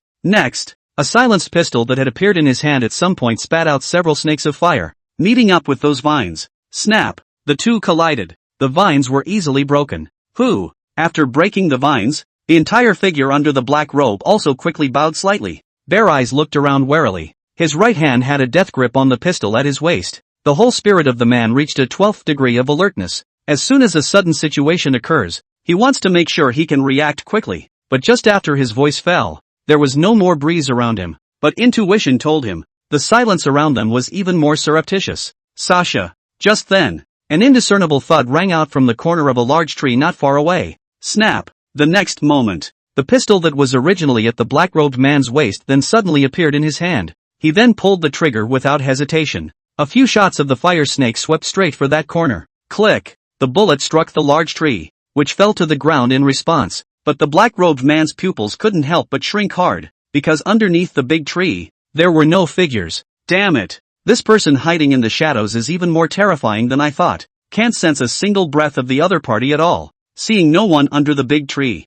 the black-robed man also didn't dare to fight. The whole group quickly ran towards the back. Pust! Just as he was moving, several air-breaking sounds swirled around his ears. He then saw several vines slapping towards his body. The vines had barbs, which were ghostly and covered in paralyzing toxins. If you're not careful, you'll get hooked by those barbs. The toxin wasn't fatal, but one's movements would certainly be restricted. Damn! Assholes who only hide in the shadows. Seeing those vines that swept towards him like a resurrection, the black-robed man let out a curse, then picked up his pistol and fired several times. It seemed random, but each shot hit those vines very precisely. Snap! After resolving those vines, they didn't wait for the black-robed man to be happy. Brush up! Several more air-breaking sounds rang out one after another. Damn it! Hearing those air-breaking sounds, the black-robed man couldn't help but darken his face. It's a forest. There are as many vines as you want. The other party seems to be an alien as well. We can't spend time with him here. The black-robed man took a deep breath. Then his gaze gradually turned cold. Only his pupils gradually turned red. Eventually the red was even a little black to see. The color red took over his eyes. Brush! At this time, those vines also killed. The black-robed man raised his pistol, then slowly pulled the trigger. A fire snake spat out. Boom! Next, a huge explosion rang out. Brush! In the meantime, in a certain tree about 100 meters from the engagement, Linyu snapped his eyes open. At this moment, Linyu's entire body was also in a sorry state. The clothes were burned down to a few charred strips of cloth. The exposed skin on his body was all pitch black, and he could even smell the odor of roasting. Blown up? He felt the message that came from those big trees. A look of consternation could not help but appear in his eyes as well. In the explosion just now, Linyu used the bodies of Hinagawa Tetsubo and the others to create a physical barrier for himself and Do Half-Sien. After barely saving the half-immortal's old life, the first thing Linyu did was to go after the black-robed man who had just been there. If Linyu guessed correctly, the other party is most likely what Hinagawa Teppen was talking about. Someone inside the alien organization. Originally, Linyu intended to rely on the vines of the forest to drain his opponent's strength, but what he didn't expect was, the opponent's last strike actually directly blew up that battlefield. Because of the shockwave he had suffered, Linyu's consciousness had been squeezed from those large trees. Now, he lost the black-robed man's position. Sure enough, this organization is truly terrifying. One's own abilities could almost be called immortal magic in the eyes of ordinary people in this world. But face to face with someone in a different place, the other party was not only not surprised, but even had the appropriate countermeasures to deal with it. If Lin Yu hadn't guessed correctly, in the explosion just now, that black-robed man definitely didn't die. And there are also quite a few people inside the other land organization who have special abilities. Lin Yu rubbed his brow. I guess I don't have many quiet days to clear my head in the future. Forget it, soldiers come and go. Lin Yu stood up and glanced towards the explosion, then turned around and swept towards the Kamikawa shrine, which was already in ruins. With all the commotion, Birdland's police would surely be arriving on the scene soon. Lin Yu didn't want to be famous in front of the world with this look. Find half dozen, then take him and hurry away from this place of wrongdoing. When Lin Yu rushed back to Kamikawa shrine, he was just in time to see half dozen wailing there holding a pile of ashes. Xian, you can't just leave me alone like this. Xian, how can you let me send off my black hair in vain? How can you let me live if you leave like that? You're just a little bit mean, a little bit cheap, a little bit stingy, a little bit. Other than that, although you don't have any good points, but you can't just leave me alone. Lin Yu. The muscles at the corners of Lin Yu's mouth twitched violently. What do you mean there is no merit beyond that? He lifted his step and walked over to the half dozen people who were ghosting and wailing. Then he kicked the latter in the ass. Bang! The wailing sinus half-son was kicked in the face like that. The whole face was buried directly under those coke. Blah blah blah. Half-do struggled to his feet, then spat the coke from his mouth. Subconsciously, he twisted his head to look behind himself. Da-da. When he saw the black boy in front of him, his entire being said it was dumbfounded. Brother, which one of you froze halfway through the day? It took a moment for the words to pop out of the duo's mouth. Hey! To this, Lin Yu flashed his familiar large white teeth towards half dozen. Then by the way, he was served his most familiar technique of kissing his cheeks with his right and left 5 fingers to make them go crazy with flesh. 1 minute later, swollen into a pig's head, Do Half Xian very skillfully hugged Lin Yu's thigh. Data da line, edge lie ning kol tear, needle do xia private nest. I'm sorry, I'm sorry, I'm sorry, I'm sorry, I'm sorry, I'm sorry, I'm sorry, I'm sorry. Lin Yu clapped his hands, feeling much more relaxed after loosening up my shins a bit. Oh la. This time, sirens were also heard down the hill. Lin Yu didn't stay put and wait any longer either. With one hand on the sinus, he ran towards the other side of the hill. Somewhere on an open plain, the land is starting to loosen up. A chunk of dirt began to sink down towards the bottom and eventually became a hole. Rip.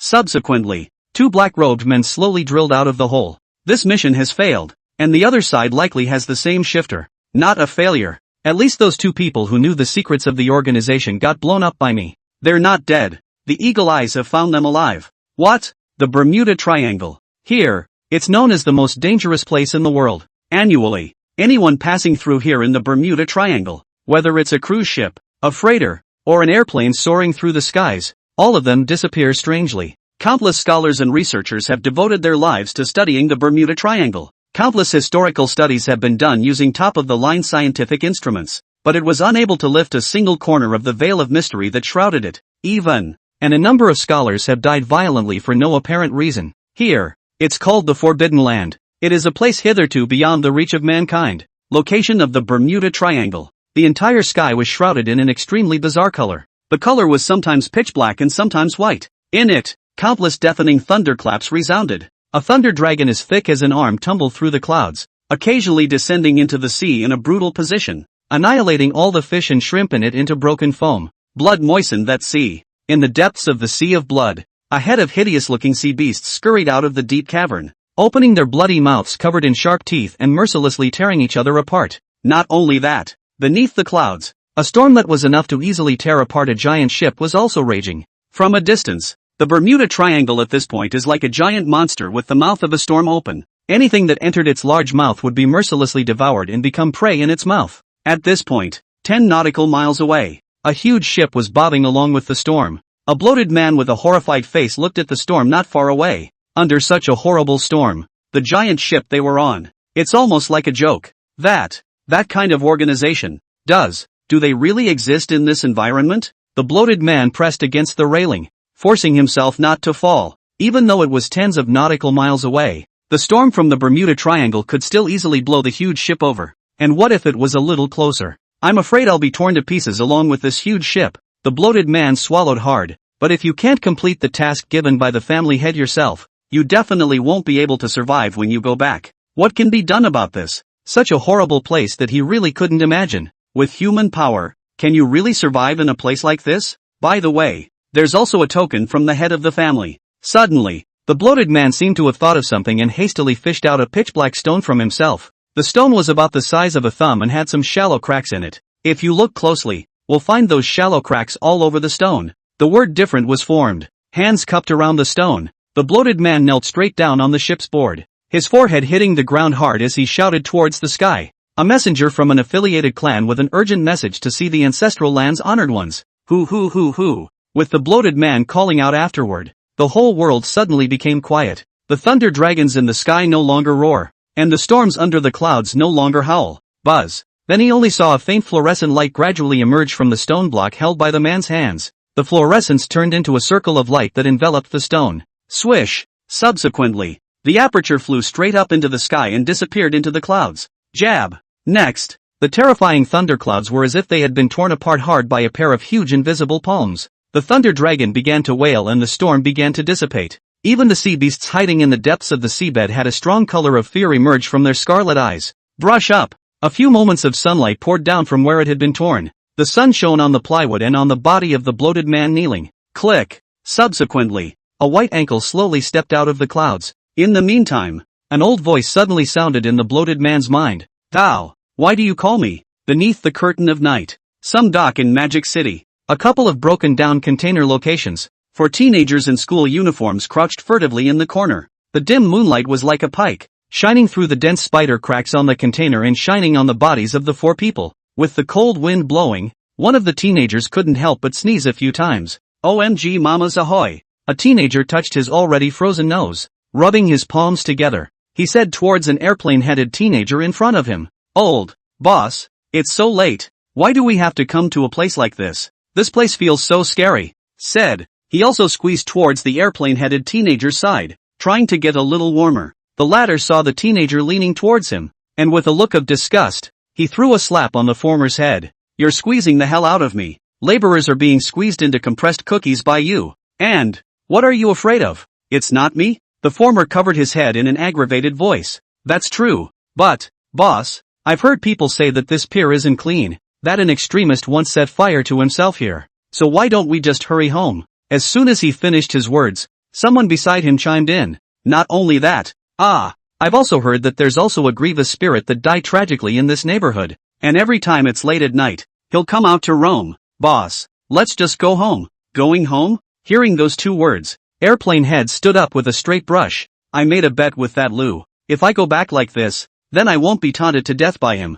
No, I definitely won't go back. With that, he also pointed towards the remaining 3. It's not just me. You guys can't go back either. My fists won't recognize anyone who does. Of course, I won't treat you guys poorly. After playing along with me this time, tomorrow I'll take you guys to eat and drink spicy food. Under the airplane head's coercion, the 3 could only nod helplessly. Having set the 3 men in motion, the airplane's head then pressed against the container and slowly poked his head out. You guys, is there really something dirty in this place? Are the rumors true? But I don't feel anything at all, other than the wind being a bit colder. I really don't feel anything else. When the 3 of them heard this, they all glanced at each other. Our boss is so stupid. Is it really good? Doesn't it smell good to be in a big warm bed on such a cold day? Woo, I miss my big warm bed. Time passed by. I don't know how long it's been. The airplane head's initial enthusiasm had also completely dissipated. All he could feel now was the cold night air. Wait until it's late at night. All that was left behind the container were 4 teenagers curled up in a ball.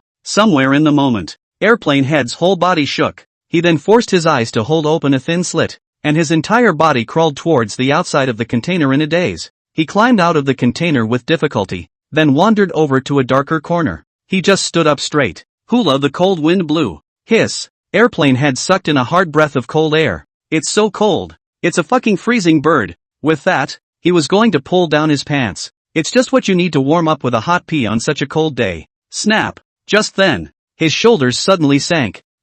Airplane Head's entire body froze, and even the movement of taking off his pants froze in midair. Wait, what's going on here? 3 guys sleeping like dead pigs trying to joke with him?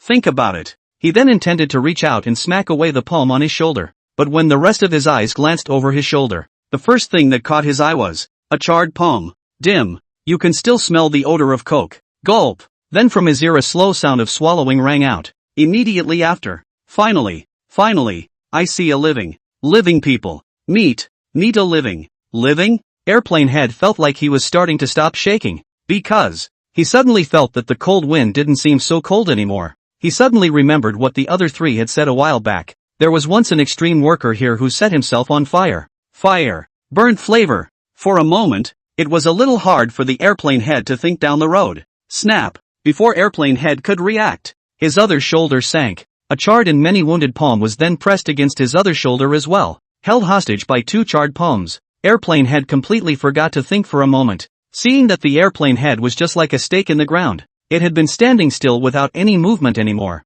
The palm pressed against his shoulder shook, and a hoarse voice resounded. The word I just came out. Next, Airplane Head's entire body just popped right up off the ground. Subsequently, his entire body fought its way forward. Knock. His head made solid contact with the container in front of him. What a sound! Right after the nose of the plane and the container kiss. The loud noise was also waking up the other three people who were inside the container. They rubbed their eyes and collectively poked their heads out from inside the container. Out of this, 5 pairs of eyes met collectively. The container's 3 teenagers looked dumbfounded at the 2 figures standing outside. Then he looked at the fainting Airplane Head. The air seemed to freeze at the moment. About 3 seconds later. 3 screams rang out. Then there were 3 more dull crashes. Knock, knock, knock. With the sound of 3 dull crashes, 3 more fallen figures came out of the side of the container. Looking at the fainted several people, the 2 figures standing in the shadows seemed to be frozen as well. Out of this, the air seemed to freeze at that moment. What's the deal? One of the figures froze, then reached out and scratched the back of his head. Master, is it because you're so scary looking that you scared them? He looked to the other figure beside himself in disbelief. Bang! No sooner had his words fallen than the figure standing next to him kicked him in the ass. Old man dog, shut up if you can't talk. With the sound of voices, the moonlight was also gradually becoming brighter, and the faces of the 2 silhouettes were finally revealed. It was none other than Half Dozen and Lin Yu. Lin Yu had one hand stuck in his waist as he looked at the fainted several people, his brows not only tightly furrowed. I was going to find someone to ask where this place was, but I didn't realize I had so little guts. Think about it. Lin Yu's gaze couldn't help but look at the dough half-immortal on the side again. If it wasn't for your crappy compass, we'd have gone home and laid around watching soap operas. Being stared at by Lin Yu, half-century dough squeezed out an awkward smile on his face. Great immortal. I can't be blamed for this. It's mainly that asshole who sold me the compass. Talk about excitement. Dough Half-Cien even pulled out an ancient compass directly from his pants. The treasure that cost me a huge sum of $8.08 to find, and also reasoned with that asshole to cut the price for 4 hours, is actually a piece of junk. Lin Yu. At those words, Lin Yu couldn't help but violently twitch the corners of his mouth. Lin Yu then stopped caring about Dough Half-Cien and walked over to the fainted 4 people. I don't know what these kids are doing wandering around in this cold weather. Buzz. With a flip of his palm, 4 small water spheres slowly emerged from his hands. Shoo. Lin Yu then flexed his fingers and 4 water spheres enveloped each of the 4 people who had fallen to the ground. Aha! Suddenly, Lin Yu's eyes snapped open. Following his gaze, he saw it only above the clothes the 4 were wearing. It's clearly written. Marker for the first high school in Mordor. So, this is the Magic City. Back. Once he loaded the 4 people inside the container, Lin Yu led Dough Half-Cien towards the neighborhood. As for the 4 of them, leave them to the police uncle. 3 days later, Mordor University Men's Dormitory Room 321. The whole atmosphere of the dormitory seemed a bit gloomy at this time. The 3 of them, Lin Yu, Bailey Chubby, and Li Yu, sat around. The 3 of them had a very tangled expression on their faces, and across from them was the springy Ludi. Lin Yu's hands were clenched tightly, his brows were locked, and his gaze was constantly scanning Ludi. Phew! A few seconds later, Lin Yu exhaled a deep breath of turbid air, then a big hand swung downward. 2 cards were thrown out. 1 on 3. King Bomb. The pair of 3s in Lin Yu's hand just hit out, and Lu Di directly threw out a hand of King Bomb. Lin Yu was dumbfounded for a moment. He looked at Lu Di and said with some uncertainty, "Big brother, I'm a pair of 3 hey." Lu Di nodded, "I know you a pair of 3. I make a Wong Bomb no problem." A few black lines surfaced on Lin Yu's forehead. "Make a motion that I concede." Lu Di smiled at the sight. "Then since you can't afford it, it's my turn again." Having said that, Lu Di slapped the dozen cards in his hand onto the table. "Airplanes, the fight is over. Rin Yu, Lin Yu bulged his own eyes wide and blinked helplessly towards the two people beside him who were also looking dumbfounded. I'm no match for him either. It was over so quickly that I really didn't react at all. Lu De put his cards away and revealed 2 rows of white teeth towards Lin Yu's trio. It can't be helped. I've had a slightly better hand lately. Willing to bet, ha? Xiao Yu, you go take out the trash. Isley Fish went to buy you lunch. Fatty went to wash my pants. Right. And socks. Lee Fish. 100 miles chubby. The two men's mouths instantly opened into ovals. Why is it that Xiao Yu only has to take out the trash, but I'm the one who has to bring you food? It's not fair. You don't think it's fair. The laborer thinks it's unfair. Why should I wash your pants? For the two to yell. Lu De just pulled out his ears and said without haste, if you guys can beat Xiao Yu, then I don't have a problem letting you guys switch it up. If you guys don't do it. I've heard that there's a club in the school that loves to collect students' strange stories. 3. Carrying a garbage bag up the stairs, Lin Yu couldn't help but sigh. To think that I, the hero of bird extermination, was actually reduced to taking out the garbage. I'm at least an immortal, eh? Shaking his head, Lin Yu could only lament the injustice of fate. Looks like I'll have to go find a poker cheating fairy spell next time. I can't keep losing like this. When Lin Yu's days at Magic City University officially returned to calm, inside the office of the president of Mordor University, a man with a beer belly was smiling and pouring tea for a man and a woman sitting on a couch. The two of you came all the way here. Mr. Liao has missed out on welcoming you. These 2 cups of tea are considered Mr. Liao's amends. Principal Liao placed the tea in front of the two, then rubbed his palms together and stood aside. So what? I wonder what the two of you are doing here on our campus. The man and woman in front of him were dressed too strangely, totally unlike modern dress. The man wore a white robe with a sun design outlined in gold. On his face, there was always a harmless smile. Only the smile on his face always made Principal Liao feel uncomfortable. As for the woman, she was dressed almost identically to the man. However, she was wearing a black robe with a design of a moon on it. As for the expression on her face, it was a different story. Cold. It's been 10 minutes since I entered, and I haven't smiled once, so I guess I'm a bad talker. But it was their status that made Principal Liao not dare to slack off. A special department head. The sudden arrival of these two made Principal Liao really cloudy. After a few minutes of waiting anxiously inside Principal Liao, the man who always wore a smile finally spoke. He said without haste, Headmaster, please don't be in a hurry. The two of us are actually here just to ask Headmaster Liao to do one thing. That would be to ask Principal Liao to give the two of us a position in the school. When Principal Liao heard this, a tangled look appeared on his face. It's, both of you. The matter of our school position is not even under my jurisdiction. Perhaps, the two of you have come to the wrong person this time. And, changing positions at Mordor University is complicated and requires a lot of formalities. I'm afraid, the two of you might get impatient waiting. The man sniffed and just smiled. He then fished a brocade box out of his arms. Seeing the brocade box, Principal Liao couldn't help but stare. Man laughs. This is an immortal elixir refined by the family master, with the efficacy of prolonging one's life and strengthening one's body, and it exists for a price all over the world. The specific efficacy of Principal Liao can be accessed on his own. Of course, if this item is useless to Principal Liao, yet it can be used as a gift to offer to those in need. Hear this. Principal Liao froze. This object is. The man slowly opened the brocade box. This item is named God Returning Pill, the Divine Return Pill. With the white-robed man's voice falling later, the fat on Principal Liao's face involuntarily trembled. If it wasn't for the fact that the two were in the way there, he would be a bit skeptical that these two were not intellectually challenged. You two came over here specifically to tease him. You're making a scene. God, what's the dan to come? Also, the master himself refines it. Big brother. It's the 21st century. Who still believes in this? Principal Liao reached out and pinched his somewhat stiff cheeks before squeezing out a smile once again. So what? I suddenly remembered that there are several classes in our freshman class that have not yet been assigned a teacher. If you two don't feel aggrieved, you can first serve as a temporary teacher. You two, do you think it's appropriate? The two men sniffed and looked at each other. Only the woman in black pondered for a moment, then nodded. This time the man in white slowly closed the brocade box and placed it on the desk. Then thank you, Headmaster. Then the two of us will go ahead and get ready, and we'll wait for your notice then. After saying that, the two of them did not stay any longer and turned around to walk out of the office. When the two left, Principal Liao looked at the brocade box on the table, thought for half a day, and finally decided to put him away. After all, people's status is there. I just don't know what the two special department personnel have nothing to do but seek a position with me. Could it be? Suddenly, Principal Liao's eyes widened steeply as if he had thought of something. These two are planning to come out. Do part-time? Bang! Principal Liao's voice had just fallen when a crash suddenly came from outside the office. What followed was a trash can rolling out of the office door. Bedroom 301.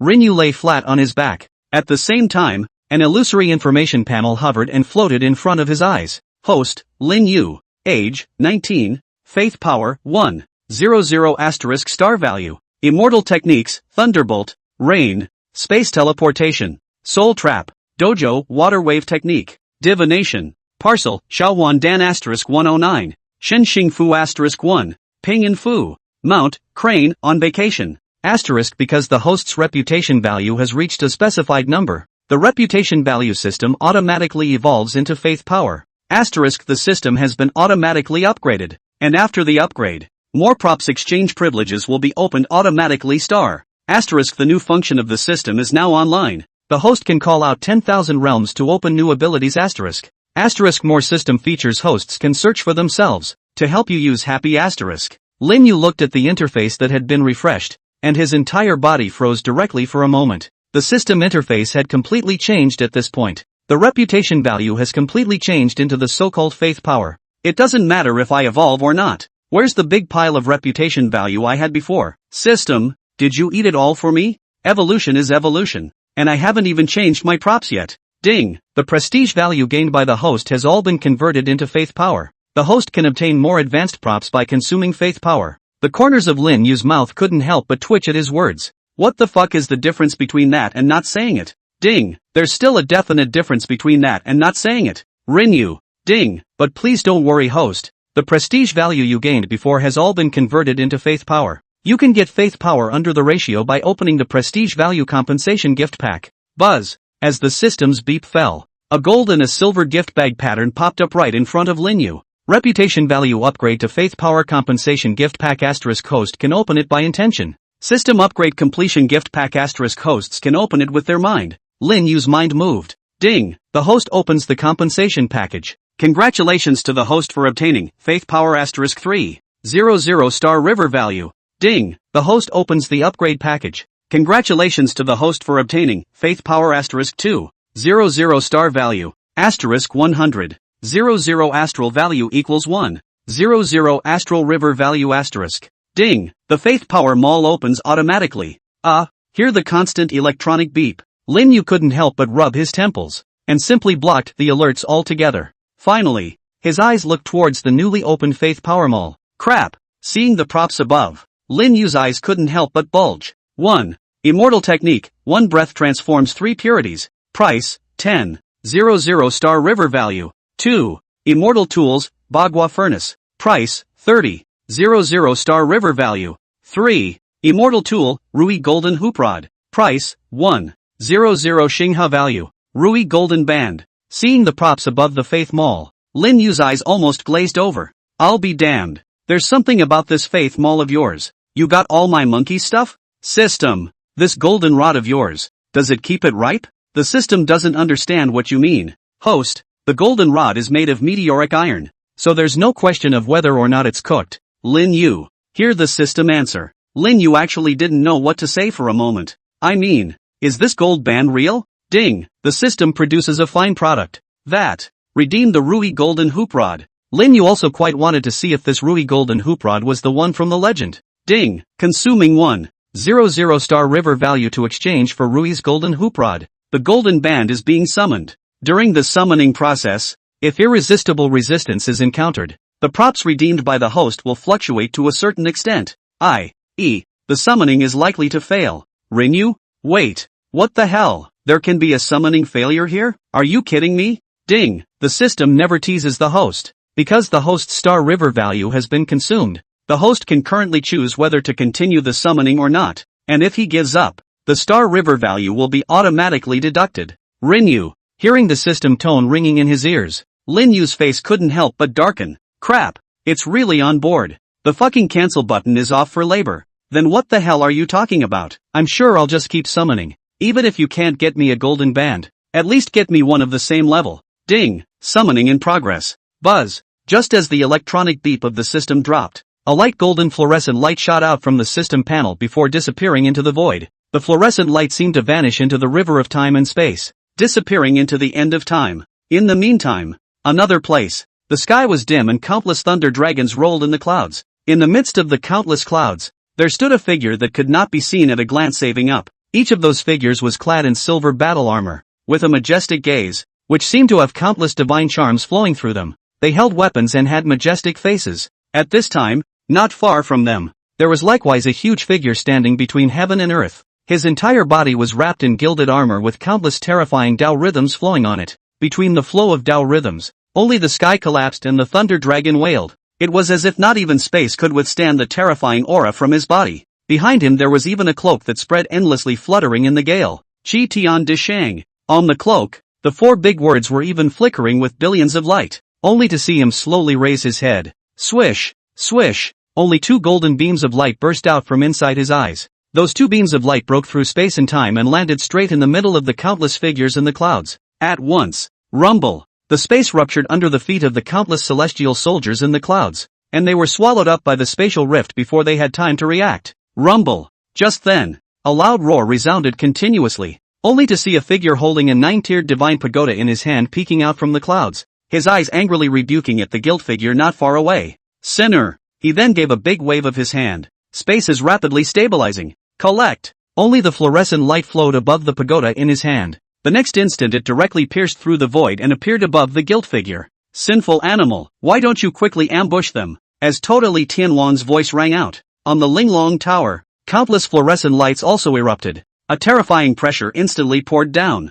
The owner of those 2 golden lights, however, did not have the slightest fear on his face in the face of the incomparably terrifying aura above his head. He then slowly flexed his fingers and probed into his right ear. A long stick with a golden yellow body was then slowly pulled outward by it. Rui's golden hoop. Go! The latter flexed his fingers. The golden hoop rod in his hand then surged against the wind and swept toward the Linglong Tower in the sky. Swish! The 2, originally separated by an unknown distance, collided together in just a single breath. Buzz! But just then, the anomalous suddenness. Only the moment the 2 were about to collide together, the space in the middle of the 2 suddenly collapsed open, followed by a huge flash of golden light. The Linglong Pagoda and the golden rod were then swallowed in one gulp. Swish! The golden light flashed again. It disappeared directly into space. Magic City University. Ding! Congratulations to the host for successfully summoning the Rui Golden Band. The Golden Band has been automatically stored in the item bar. The host can directly extract it through his mind. Lin Yu, who was lying on his bed, couldn't help his eyes from lighting up when he heard the electronic beeps ringing in his ears. Next, without the slightest hesitation, call out the item bar panel directly. Buzz! With a movement of Lin Yu's mind, a golden panel slowly emerged in front of him. The gold panel lists rows of small squares. At this time, inside the 2 small squares in the first row, there were already 2 small items standing on them. 1. Rui Golden Band. 2. Linglong Pagoda. Aha! Seeing the small tower pattern inside the second small square, Lin Yu's eyes couldn't help but bulge. Lingering Pagoda. Why does this thing look so familiar? Isn't Tota Heavenly King's weapon the Linglong Pagoda? Next, Lin Yu instantly snapped out of it. Good guy. This is the legendary buy one get one free. Just do not know where the system put aside to get this Linglong Pagoda. With a thought, Lin Yu exited the item bar interface. It's too late now. Let's wait until we have time later to drum up these 2 immortal weapons ourselves. 2 hours later, on the playground,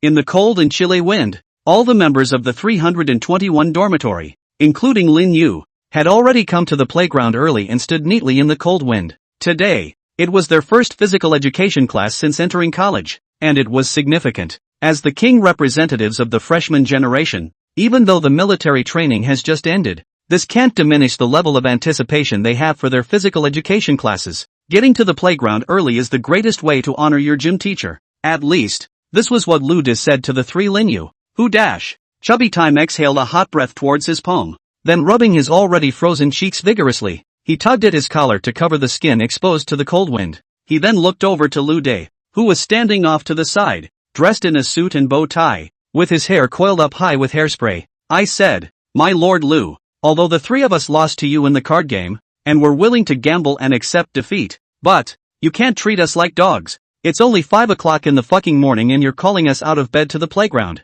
Are you stupid from military training? Aside, Lee Fish also pushed his frames. That's right. Just now in my dream I was already at a critical moment with Tsuehua. Do you know that you suddenly gave me a fright? I'm almost stuck with Tsuehua as my best friend forever. Lin Yu didn't say anything though. but you can tell by the unmistakably sultry look in his. He was not in a good mood at the moment. The feeling of being roused in the middle of the night while you are sleeping is simply too painful. Lin Yu almost didn't hold back at that moment and directly slapped a volley towards Lu De. By now, Lin Yu's entire body was still in a daze. Seeing the three men with unsettled looks on their faces, Lu De just calmly stretched out his finger and shook it. Make a lofty face. You guys don't know this, do you? I call this foresight. If you weren't my brothers, I wouldn't tell you this secret? Secret? Lin Yu raised an eyebrow. What secret can't wait until morning? Or just say it in the dormitory. Dragging us to the playground this early in the morning. Lu De was silent for a while, then scratched the back of his head with a somewhat awkward expression. So, I got so excited. I forgot. Bailey Chubby. Li Yu. Lin Yu. The corners of the three men's mouths twitched violently. The world. About to lose a gay man again. Ahem. Seeing the trio's gazes that were about to explode into murder, Lu De hurriedly coughed a few times, then stammered. You. Don't be so hasty. Listen to me. In fact, it's only an advantage to come earlier this time. According to reliable information, the one who will give us PE lessons this time is a super beauty. Ka-ching. Lu Da's words had just fallen. On the side, Bailey Chubby's fingers had already pressed and snapped. Yo, Master Lu, just what kind of beauty have you not seen before that you actually want to pull us up so early as well? I see. You just owe it to yourself. On the side, Li Fish had already silently removed his own glasses so that he wouldn't accidentally hurt himself later. And what kind of gym teacher comes to the playground so damn early? This time, Lin Yu also rubbed his hands together. He was thinking, why don't we use Lu De to try out the power of the Rui Golden Band cudgel later? Hey guys, don't come over haha. Come any closer and I'll scream molestation. Seeing the stupidly moving trio, Lu Da's face couldn't help but start to change wildly, and his entire body couldn't help but back up. An extremely lewd smile appeared on Bailey Chubby's face. Go ahead and scream. Scream as loud as you can. No one will come to save you today even if you scream your throat out. Hey! Lin Yu rubbed his hands together and followed the duo of Bailey Chubby and Li Yu as they pressed towards Lu De. Knock knock. Just then, a slow and high-pitched footstep sounded. The four of them stopped their hands at the same time and subconsciously looked towards the place where the footsteps sounded. Just see where. A woman in black robes was walking slowly towards them. She was clearly stepping on a plastic running track, but in the ears of the four people, the sound of a crisp landing sounded at the same time. Although her steps looked slow, whenever she landed on her paws, she would instantly appear 10 meters away. In just a few seconds, though, she had made her way from the playground track to the four men. Rinyu. Swish. When the black-clothed woman's ghost-like figure appeared in front of Lin Yu's four people, several people's expressions were collectively stunned. Big sister. It's so far away. You just flash right over? Gulp. Lu De involuntarily swallowed a mouthful of saliva. Some trembling ensued. According to the reliable information I got from the club, there seems to be something unclean in our school's playground. Every time in the wee hours of the morning, the corner of our school's playground will always resound with the sound of moaning. Hearing Lu Da's statement, Bailey Fatty and Li Yu felt their chrysanthemums tighten at the same time. This big early morning, a distance of a few dozen meters flicked away, and just now there was the sound of high heels on the ground ringing in their ears. What's the matter? The expressions of the three people looking at the woman in black gradually became a little twisted. What about? They encountered the legendary super paranormal at the very beginning of college, didn't they? Lu De lifted the somewhat slack waistband of his pants, then reached out a slightly trembling palm to rest on Lin Yu's shoulder. Lin Shin. Later on, if the situation is not right, you hold on and we'll go get you some help.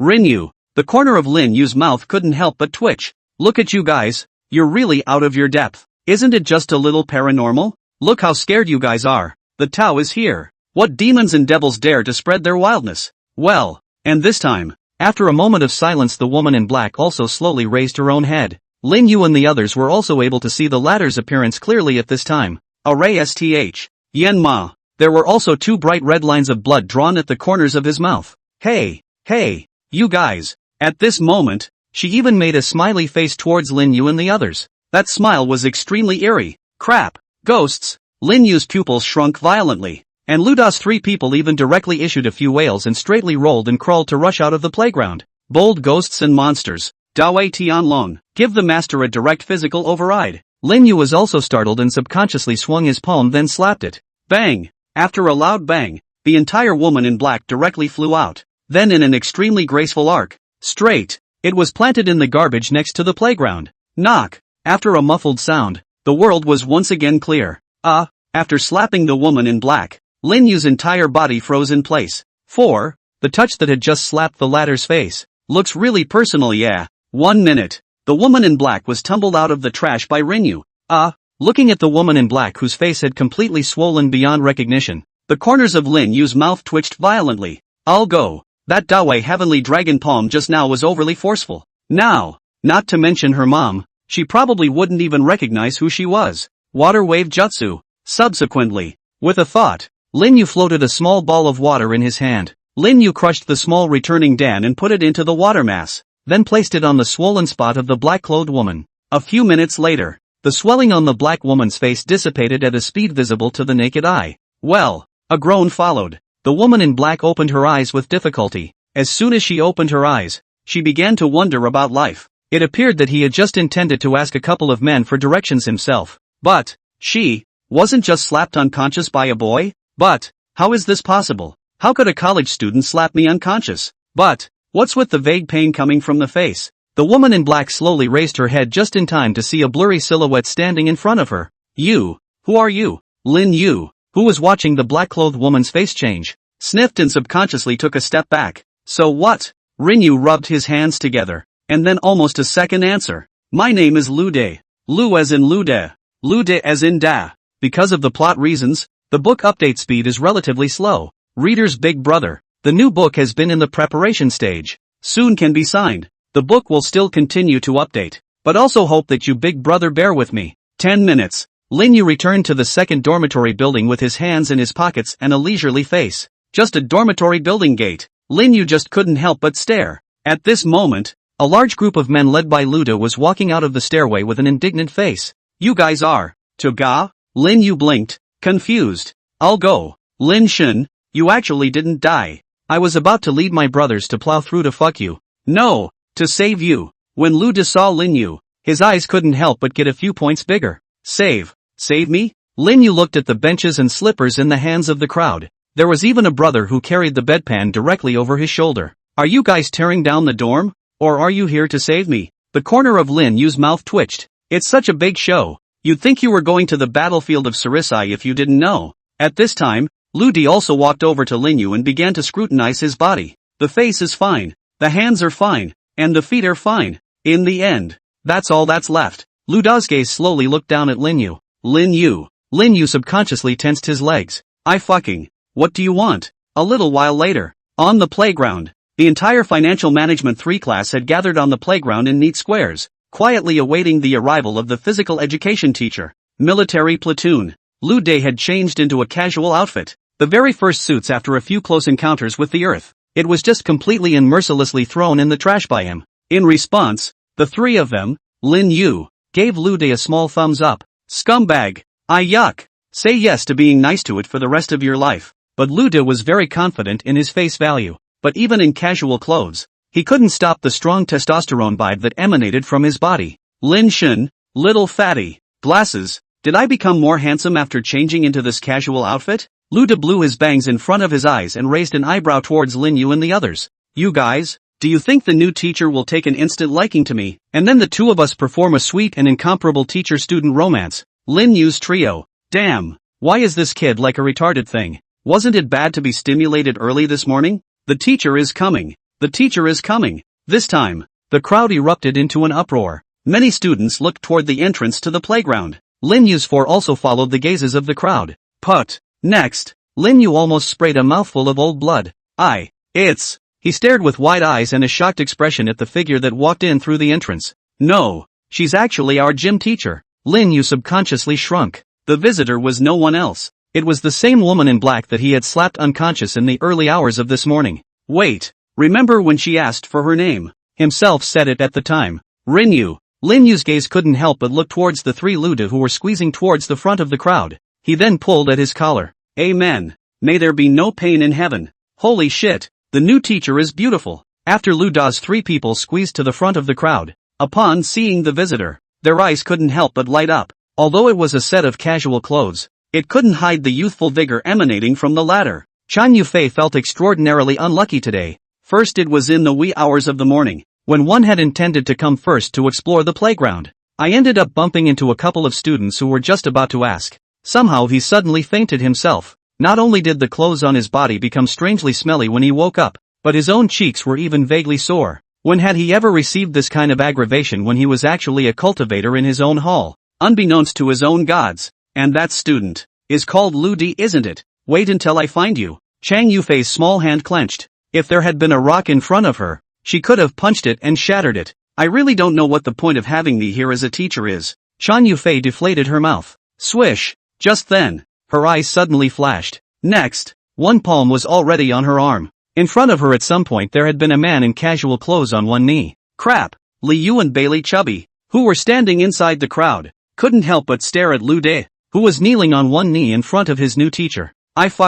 Wasn't this one just next to us? How did it suddenly appear over there? Teleportation? Flash? The latter shook off the flowing bangs in front of him, looking at Chang Yufei with a gaze full of deep emotion. Teacher. Hello, I'm your future student. My name is Lu De. You can call me Da Day. Said. Lu De also raised an eyebrow towards Chang Yufei. Chang Yufei would never have thought of it in her life. I can't believe I've come across such a doggone scene on my first day of classes as a teacher. My name is Lu De. Dear teacher. But I prefer it when people can affectionately call me by my nickname. Oh but Dada. Looking at the man kneeling in front of her, Chang Yufei's head directly short-circuited on the spot. Although I used to be confessed to by many boys during school, where have I seen such a flirty way of picking up a girl? The goosebumps on my body. Wait, what did he just say his name was? Lu Da? After half a minute, it was only gradually that Chang Yufei came back to her senses. She looked at Lu De, who was kneeling in front of her, and her eyes narrowed slightly. Yes, my dear teacher. Chang Yufei's words just fell. Kneeling on the ground, Lu De swished and stood up. In his mouth, he didn't know when he was already holding a red rose. Lu De shook off his bangs in front of his eyes and said with a deep expression, I didn't expect you, teacher, to be so impressed with me that you remembered it after hearing it once. Chang Yufei. The rest of the class. The corner of Chang Yufei's mouth twitched slightly. My old lady's liver. It's hurting. Ha! Forcibly resisting the urge to hammer the person in front of her away with one punch, Chang Yufei could only dryly laugh a few times. Swish! Chang Yufei's smile had just unfolded. Lu De had already been quick on his feet and shoved the rose in his hand into the former's hand. Teacher, your smile is so magical. All of a sudden it cleared the haze in my heart, and gave me a feeling like a spring breeze, renewed and renewed. In order to thank you, this rose please do take it. Chang Yufei. Rinyu. Chubby 100. Lee Fish. The rest of the class. Holy shit. Chang Yufei's eyes almost glazed over. Brother, can your brain circuits be any more convoluted? Captain, I want to go home. The three of them, Lin Yu, were also shocked, feeling many of the students around them looking at Lu De with almost stupefied gazes. The three of them moved very silently to the back of the crowd. I'm sorry, we don't know him well. Hiss. Chang Yufei took a deep breath of cold air, forcefully squeezing out a smile towards Lu De. So what? Thank you for your gift. Lu De-san, can you please go back inside the class first? I'm going to start class. Yes, sensei. I dare not disobey your command. Lu De raised an eyebrow towards Chang Yufei, then turned around and walked into the line in style. Click. When Lu De turned around, he didn't notice. A crisp cracking sound rang out from Chang Yufei's feet. Soon, Chang Yufei organized herself and her expression regained its serenity. She gazed at Lu De, who was standing as straight as a handsome pine, and the corner of her mouth slowly sketched out a wicked smile. Lu De, right. Finally, I found you. Hello classmates, I'm your freshman semester physical education teacher. Let me introduce myself first. My name is Chang Yufei. You can call me MS. Fifi. I hope that in the future, we can not only become teachers and students, but also become good friends. Yes. As soon as Chang Yufei's words fell, Lu De excitedly applauded. Mr. Lu De. Okay, calm down for a moment. Next, let's all introduce ourselves and familiarize ourselves with the names. Just from. Lu De had already raised his hands impatiently. The corner of Chang Yufei's mouth twitched. Then let's start with Mr. Lu De. Swish. Lu De made a turn and went straight to the front. By this time, his face had been replaced with an elegant, steady image. Good guy. My name is Lu De. I'm 19 years old. I'm from Magic City local, Sagittarius. I usually like to play basketball, catch up with dramas, sing and play the piano. Most importantly, I'm currently single. Chang Yufei. So, that last sentence is what you wanted to say, right? After Lu De finished speaking, the rest of the students went to the front in turn to introduce themselves. Someone whose family digs coal said that from now on everyone has nothing to do but go to his house to dig coal under the ground. someone whose family owns a factory. You can screw in his house later. There are also people whose families are gangsters, saying that they can be called in for future group fights. In short, 1,000 strange and varied invitations. It directly gave Chang Yufei a silly hearing, with the introduction of yet another student whose family owns a pig farm. Chang Yufei couldn't help but cover her forehead. Next, just that student. Chang Yufei's finger pointed to Lin Yu at the end of the crowd. Truth be told, the man at the very end looked inexplicably familiar to her from the start, always feeling like she'd seen him somewhere before. Being nailed by Chang Yufei, Lin Yu rubbed his nose, then silently walked to the front of the crowd. Hello everyone, my name is Lin Yu, from an ordinary Taoist temple in the southwest. The Taoist temple? Hearing the words Taoist temple, Chang Yufei couldn't help but stare. This man, or a Taoist priest? It's him, the big guy from military training. Crap, it's really him, so he's from our class. No wonder he feels familiar. Lin Shun, it's really Lin Shun. When Lin Yu's words fell, the entire third class immediately looked like a cat seeing a salted fish, and all of them became incredibly excited. All the classes were broken up during military training, and I didn't realize that this living god was actually inside his own class. Lin Shun, that's a legend of military training, drawing a formation for rain, floating on a light pole, which is not a legendary event that has become the entire Mordor University. I didn't realize that the honored one would actually be in his own class. The kid has come out on top. He's actually assigned to a class with the rumored Lin god. Upon seeing Lin Yu take the stage, the surrounding students became incredibly excited. Chang Yufei couldn't help but stare. What? Is this guy famous? Why are all of them getting so excited? Aha! Suddenly, Chang Yufei's gaze was slightly fixed.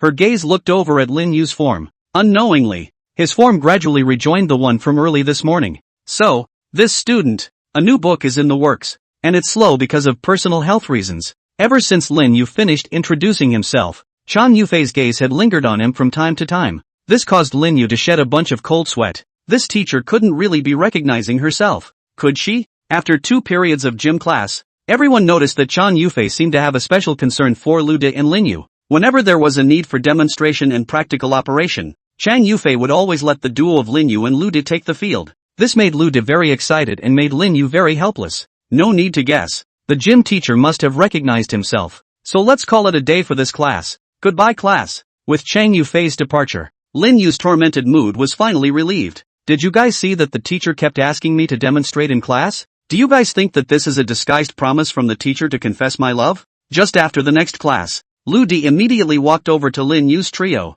The excitement on his face couldn't be concealed. In response, the three of them, Lin Yu, just rolled their eyes towards him and then directly walked out of the playground without shaking him off, minding their own business. Shit. Seeing that the three of them didn't want to take care of themselves at all, Lu De gave his middle finger towards them and then followed them with his ass. As soon as Chang Yufei returned to the dormitory, she immediately took out her own cell phone and pressed a series of numbers. Toodaloo. After ringing for 3 seconds, a majestic male voice rang out on the other end of the line. What's wrong? Chang Yufei lowered her voice and spoke. Captain, the person you asked me to look for seems to have been found? Knock. The sound of a chair falling to the floor rang out on the other end of the line. The male voice then became noticeably more urgent. Really, Chang? Are you sure that's the person I want you to find? Chang Yufei didn't know why her captain had suddenly become so eager. She pondered for a little while, then spoke. Captain, if I'm not mistaken, I'm sure it's him. There was silence across the room for 3 seconds. Good, Chang, you continue to keep a close eye on him, and report to me immediately if there's anything going on. Hard work. Yes. Hanging up the phone, Chang Yufei couldn't help but see a puzzled look in her eyes. What kind of person, exactly, would make the captain take it so seriously? In the meantime, in an office somewhere, a middle-aged man with a solemn face slowly put down the phone in his hand. He pondered for a moment, then clicked on the video on the computer in front of him. In the video, it's a vast ocean, and on the ocean, an aircraft carrier flying the flag of the Eagle State is traveling. A colorful red line divided the waters where the carriers of the Eagle Kingdom were located from the waters of the Dragon Kingdom, only to see the carrier of the Eagle Kingdom ignoring the red line and sailing straight into the waters of the Dragon Kingdom. Next, without warning, the sea not far away suddenly set off a huge wave, which swept over, accompanied by a loud noise, only to see the Eagle Kingdom's aircraft carrier actually blow up directly. Phew! The middle-aged man exhaled a mouthful of turbid air, then quickly zoomed in on a small cyan-colored point of light in front of the giant wave. It wasn't until after zooming in hundreds of times that one could barely see 2 blurs in the glare. Small black dots. The middle-aged man turned off the video and then opened another one. In the video, a dark sea level. There is suddenly a small green dot reappeared. The speed of the small green dot is very fast. In the video only stayed 0.00001 seconds. Another video of two dark figures suddenly appearing in a deserted shipping container in the neighborhood of Mordor as a green light flashes. The same familiar glare. And two small black dots. Turning off the video, the middle-aged man walked over to the window. The videos, all classified at the SSS level, were observed via strategic satellites. But even the tracking pixels from strategic level satellites can only barely be analyzed as that the two little black dots are two living, breathing human beings. But, how could a human in this world have such terrifying speed? The middle-aged man silently returned to the front of the table and silently clicked on the last video. Inside the video, only two small black dots were seen completely disappearing from the location of Mordor University. Since Chan Yufei has already identified the target with a high probability, we must act as soon as possible and never let these two people fall into the wrong hands. Obviously, these videos are seriously beyond modern science. Even certain old-timers who believed in atheism were a bit dumbfounded for a while after seeing these videos. The middle-aged man tapped his fingers lightly on the table. According to relevant sources, it seems that this time, the destruction of the Toriku Shrine as well as a certain organization is very much linked to the two people in the video. Hopefully, it's not too late. Magic City Airport. Chang Yufei was wearing a white hat and a white casual dress. She tiptoed up on her feet every now and then to look out toward the airport exit location. It's this time of day. Why isn't the captain coming? Chang Yufei looked at the clock on her hand and couldn't help but pout her own little mouth. After speaking with the captain on the phone yesterday, the captain made it clear that he would be coming to Mordor University today to officially face Lin Yu. After waiting anxiously for a few minutes, Chang Yufei's eyes suddenly lit up. And then she stretched out her slender arm towards a figure with a duck-tongued hat not far away and shook her arm rapidly. Luo Tingtian took off his duck-tongued hat,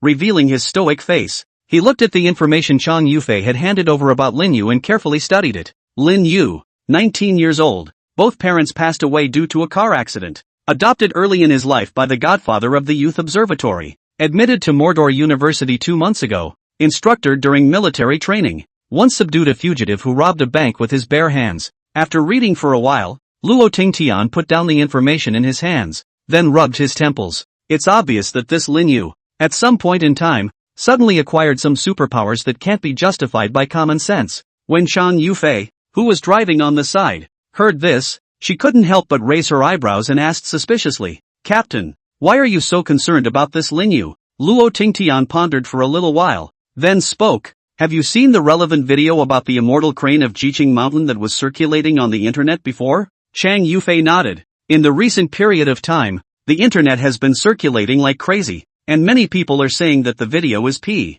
However, even if it is proved by the most professional means, the authenticity of the video cannot be explained. Aha! Luo Tingtian nodded and continued. Then do you know about the Eagle Kingdom's aircraft carrier that recently sank in our territorial waters, as well as the shrine that collapsed for no apparent reason in the bird country? Speaking of this, the corner of Chang Yufei's mouth was even more raised. Of course I know. I even retweeted and liked it by the way. It's so god. Suddenly, Chang Yufei's words stalled. She then looked at Luo Tingtian with some shock. Captain, you don't mean? Luo Tingtian nodded. So, that's why I'm focusing on the ultimate purpose of letting you check on Lin Yu. If I guessed correctly, in the hands of this Lin Yu, he possesses an ability that cannot be explained by the science of this world. Chang Yufei exhaled a deep breath of turbid air. So, what does that mean up there? Luo Tingtian didn't answer, and Chang Yufei herself had already guessed. Once this emergence of something that has become unexplainable to humans, there are generally only two ways to deal with it. One is to be collected for the use of the state to ensure the security of the whole country, and the other is to eliminate hidden dangers. Obviously, the only person who arrived today was Luo Tingtian, not a large army. Then the attitude of the higher-ups towards Lin Yu is obvious. That is, recruitment. The car was speeding down the road, and the atmosphere inside the car was becoming a bit gloomy. If this time Luo Tingtian came over and didn't negotiate. So, Chang Yufei no longer dared to imagine any further. A being capable of easily overpowering an aircraft carrier. What a catastrophe that would cause if it were to be eliminated. When Lin Yu was told to go to the principal's office, he was in the middle of a heated discussion with Ludi and the others about the big decision of who would wash the socks of the entire dormitory tonight. Today, no one should rob. Ludi is happy today. He must be allowed to wash. Chubby Bailey raised a bucket of socks from the side and pushed it to Luda's side with a smile. Luda's nose twitched, and he almost even spit out last night's dinner. He kicked it chubby 100 miles. Get the fuck out of here. So many socks. Why don't you go to hell? Want me to wash your socks? Sure. Win me at cards and I'll wash them for you. Chubby time, beat your sister. You're a big bull today. Doesn't this allow you to wash your socks once? Luda, that can't be either. Little Fifi and I were meant to be a match made in heaven. Bailey chubby, vomit. Luda. Can you damn well not be so disgusting? Luda, what do you care? Lin Yu was already completely speechless towards these two people. He shook his head, then smoothly threw a few pairs of his own smelly socks inside Bailey Chubby's bucket. Jingle bells. At this time, Lin Yu's cell phone rang. Lin Yu pressed the answer button. Hello, it's me. Come to the principal's office. Right? Yes. Hanging up the phone, Lin Yu waved his hand towards the three of them before walking out of the dormitory towards the principal's office. 10 minutes later, Lin Yu appeared outside the door of the principal's office. Da-da-da-da. Knocked lightly on the door. Come in. Lin Yu answered and walked into the office. Upon entering the office, the first thing Lin Yu saw was Chang Yufei sitting on the sofa. In front of Chang Yufei, there was also a man with a duck-tongued hat. Hello, principal. Lin Yu was the first to greet the principal. Principal Liao, who was sitting on the chair. Principal Liao looked up at Lin Yu, then said towards him, It's Lin Yu, right? Teacher Chang and this gentleman are looking for you. Upon hearing this, Lin Yu's gaze couldn't help but automatically look towards Chang Yufei and the man beside her. The latter stood up and walked over to Lin Yu, then slowly removed his own ducktail hat. He extended his palm towards Lin Yu and revealed a gentle smile. Lin Yu. Hello, my name is Luo Tingtian. I'm Chu Tang's superior. 1. My name is Luo Tingtian. I am Chu Tang's superior. Luo Tingtian reached out his palm towards Lin Yu with a kind smile on his face. Although he had already learned a series of information about Lin Yu, when he first saw the young man in front of him, Luo Tingtian was still able to detect some sharp edges that were difficult to conceal from underneath the latter's unimpressive face. Looking at the middle-aged man in front of him who extended his hand towards him, Lin Yu was first slightly stunned. Chu Tang's boss? Wouldn't that be? Lin Yu looked at Luo Tingtian in slight surprise,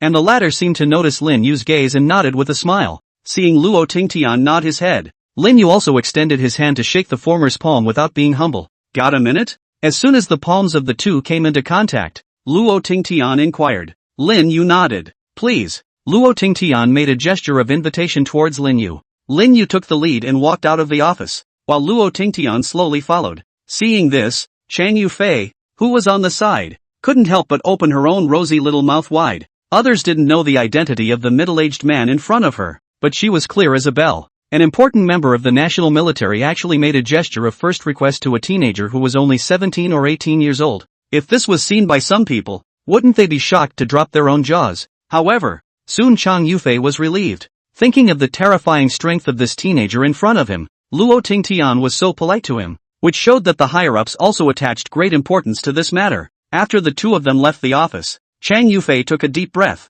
and then her gaze looked at Principal Liao on the side. Principal Liao, I hope you can keep your mouth shut about everything that happened today. After saying that, Chang Yufei also walked out of the office. His own identity, Principal Liao, is also familiar with the situation. With his many years of mixing in the workplace, I think he must also know that there are some things that should not be said, and there are some things that should not be seen. Saying so himself was a good-natured reminder to him. Rooftop. Lin Yu leaned against the wall, a cell phone in his hand. Inside the cell phone was playing a series of videos about the Eagle Country aircraft carrier as well as the Torika Shrine. On the side, Luo Tingtian was like a statue, standing quietly on the side. As the video played on, the look of gravity in Lin Yu's eyes grew more and more intense. Without Luo Tingtian having to say anything, Lin Yu had already guessed his purpose for coming here to find himself this time. Obviously, one's abilities have been detected from above. Lin Yu turned off his cell phone and gazed at Luo Tingtian. Under Lin Yu's gaze, Luo Tingtian slowly opened his mouth. Classmate Lin Yu, to be honest, we were actually shocked when we saw these videos at the very beginning. We really didn't expect that there would really be people in this world who could possess some superpowers that science can't explain. But, this isn't actually the first instance we've found of humans being able to perform similar superpowers. Lin Yu's eyes narrowed slightly at his words. Lin Yu actually knew about an organization that also had superpowered humans. At this time, Luo Tingtian continued. I wonder if you, Mr. Lin Yu, have heard of an organization called the Otherlands. Off-site. Here we go. This organization, the Otherland, we actually don't know much about it. We just know that it seems to have appeared as if out of thin air. And everyone in this organization seems to possess a series of countless superpowers that are explained by science. Back a few decades ago, the organization Otherland first appeared around the world, and the famous Malaysia Airlines incident actually came from the handiwork of this organization. At that time, the senior management of all countries were extremely angry about this incident, and they all proposed to send troops to eliminate this emerging organization. But, the location of this off-site headquarters is extremely difficult to find. The countries have sent countless teams in the name of the search and rescue team to search for the Malaysia Airlines crash, but could not be traced to any trace. So this matter can only end up in the end. As Lin Yu listened, his heart was also shocked. It turns out that the famous Malaysia Airlines crash case actually had such a big hidden secret in it. Luo Tingtian looked at Lin Yu's expression, paused for a moment, and then spoke once again. Mr. Lin Yu, I think the reason I'm here should be clear to you as well. I won't beat around the bush. In fact, after watching these videos, the top's first thoughts about you were to stifle new humans like you who possess superpowers, and prevent you from becoming an off-worlder. Simply put, at this moment, Luo Tingtian's aura suddenly changed. An aura like a lion awakening burst out from inside his body. Click, click, click. The floor under his feet, as if it couldn't withstand his terrifying aura, actually broke apart inch by inch. The treatment of you is simple. Either take it as your own. Luo Tingtian's body bowed slightly, and a low hissing sound came from his throat. Either eliminate the hidden dangers. Rumble. The rooftop. An invisible storm swept towards Lin Yu's location with Luo Tingtian as the origin. At this moment, Luo Tingtian's face was grave and his body was tense, as if he had already prepared to make a move on Lin Yu at all times. As for Lin Yu, who was located in the center of the storm, the expression on his face did not change in the slightest when he faced Luo Tingtian, who looked like a furious lion. This was because he could clearly feel that although the storm that wrapped around him was loud and powerful, it did not have any substantial killing intent flowing out of it. Obviously, the Luo Tingtian in front of him had no intention of making a move on himself at all. After a few seconds, Lin Yu slowly spoke. Officer Luo, I understand what you're saying, but I still stick to my opinion. At least for now, I have no intention of joining any organization. Wow! Lin Yu's words had just fallen, and the storm around Luo Tingtian suddenly receded like a tidal wave. Lin Yu continued. Of course, I won't join any organization on the premise that I won't take the initiative to be an enemy of the country. Mainly I'm a person who's used to being lazy. When my master was alive in the past, he knew that I'm a person whose nature is to be idle, and if I suddenly join inside a certain organization, all kinds of rules in it will instead make me very uncomfortable. After hearing Lin Yu's words, Luo Tingtian couldn't help but frown tightly. Although, this reply from Lin Yu was not unexpected. But, the above would not allow a character with a powerful threat to go unchecked by the rules of the country no matter what. To put it bluntly, if he himself sent Lin Yu's answer back to the top as it was, the top wouldn't easily agree to this option. For a while, Luo Tingtian couldn't help but feel a headache. On the one hand, he was still completely unaware of Lin Yu's abilities, and if he rashly made a move against him, it would probably be counterproductive. After a long time, eventually Luo Tingtian exhaled a mouthful of turbid breath, then spoke to Lin Yu. Student Lin Yu, I will pass your meaning to the top as it is, but, I, Luo Tingtian, will put my words here first, no matter whether you agree to join the country's organization or not. As long as you don't do anything bad that harms the people and jeopardizes the security of the country, I, Luo Tingtian, won't restrict your actions, and otherwise, even if I give up this old life, I will fight you to the death. Luo Tingtian clenched his hands into fists and said with a firm face. Although these words sounded as if they were a warning to Lin Yu, Lin Yu didn't get angry. Instead, he straightened his chest and stretched out one finger to the sky. With a solemn face, he said, I, Lin Yu hereby swear that all my life, I will never do anything bad to wrong the country and the masses of the people, and violating this oath, I will not be forgiven by my master for the rest of my life. Seeing Lin Yu swear with his own master in front of him, Luo Tingtian was also relieved. Before his eyes, Lin Yu had made a guarantee to himself with the most practical actions, which made his still-taut nerves soothe for a minute. Since that's the case, then student Lin Yu, I won't bother you anymore.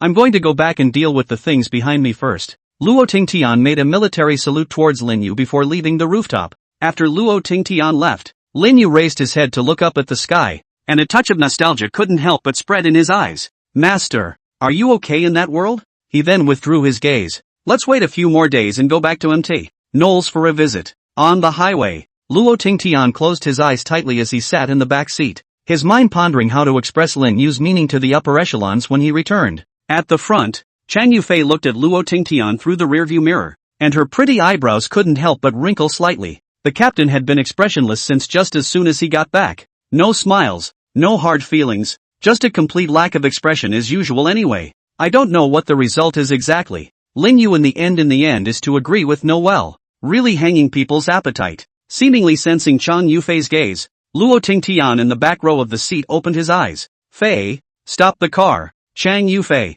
Team Row, we're on the highway, and you're telling me to stop? No, the captain can't be stupidly irritated. Buzz, the thoughts in Chang Yufei's mind hadn't even fallen yet, and at the back, a terrifying aura immediately erupted from Luo Xingtian's body. He then grabbed the frozen Chang Yufei before pulling her behind himself at speed. Boom! Luo Tingtian had just pulled Chang Yufei behind himself when the car speeding along the highway suddenly erupted with a loud roar, and then countless flames quickly engulfed the entire car. Boom boom! The blazing flames were like a fire snake engulfing the entire car. Not far away, Chang Yufei's small face was pale, looking at this scene with a horrified expression. It was just a second away from almost being a corpse itself. She turned her head and gazed at Luo Tingtian who was standing beside her. At this moment, Luo Tingtian's upper body clothes had been completely burnt, revealing skin filled with bronze color, and his hair was slightly curled, with some burn marks remaining on it. Luo Tingtian's gaze was like a pillar of fire as he gazed tightly at a certain place. Seeing this, Chang Yufei's eyes also followed the former's gaze. Hiss! In the next second, Chang Yufei's pupils couldn't help but shrink fiercely, only to see that at the location where the thick black smoke filled the air, a figure wrapped in a full body underneath a black robe was slowly walking towards them. It was a distance of hundreds of meters, but the latter arrived in front of the two in just a few blinks of an eye. Die! From underneath the black robe, an extremely sharp and hoarse howl came out. As soon as the word death fell, the black robe silhouette instantly shot out explosively towards Luo Tingtian's location. Only when he reached out and clenched his hand, a pitch black and sharp black scythe appeared in his hand. The black scythe revealed an incomparable sharpness under the refraction of the light. Go! Seeing that the visitor made a direct move without any greetings, Luo Tingtian's eyes widened in anger and he greeted them straight away. Knock! As the two collided, an invisible wave of air instantly swept away, and the wreckage of countless automobiles was washed straight away. Hearing Luo Tingtian's words, Chang Yufei immediately came back to her senses and immediately turned around and swept towards the dense forest without hesitation.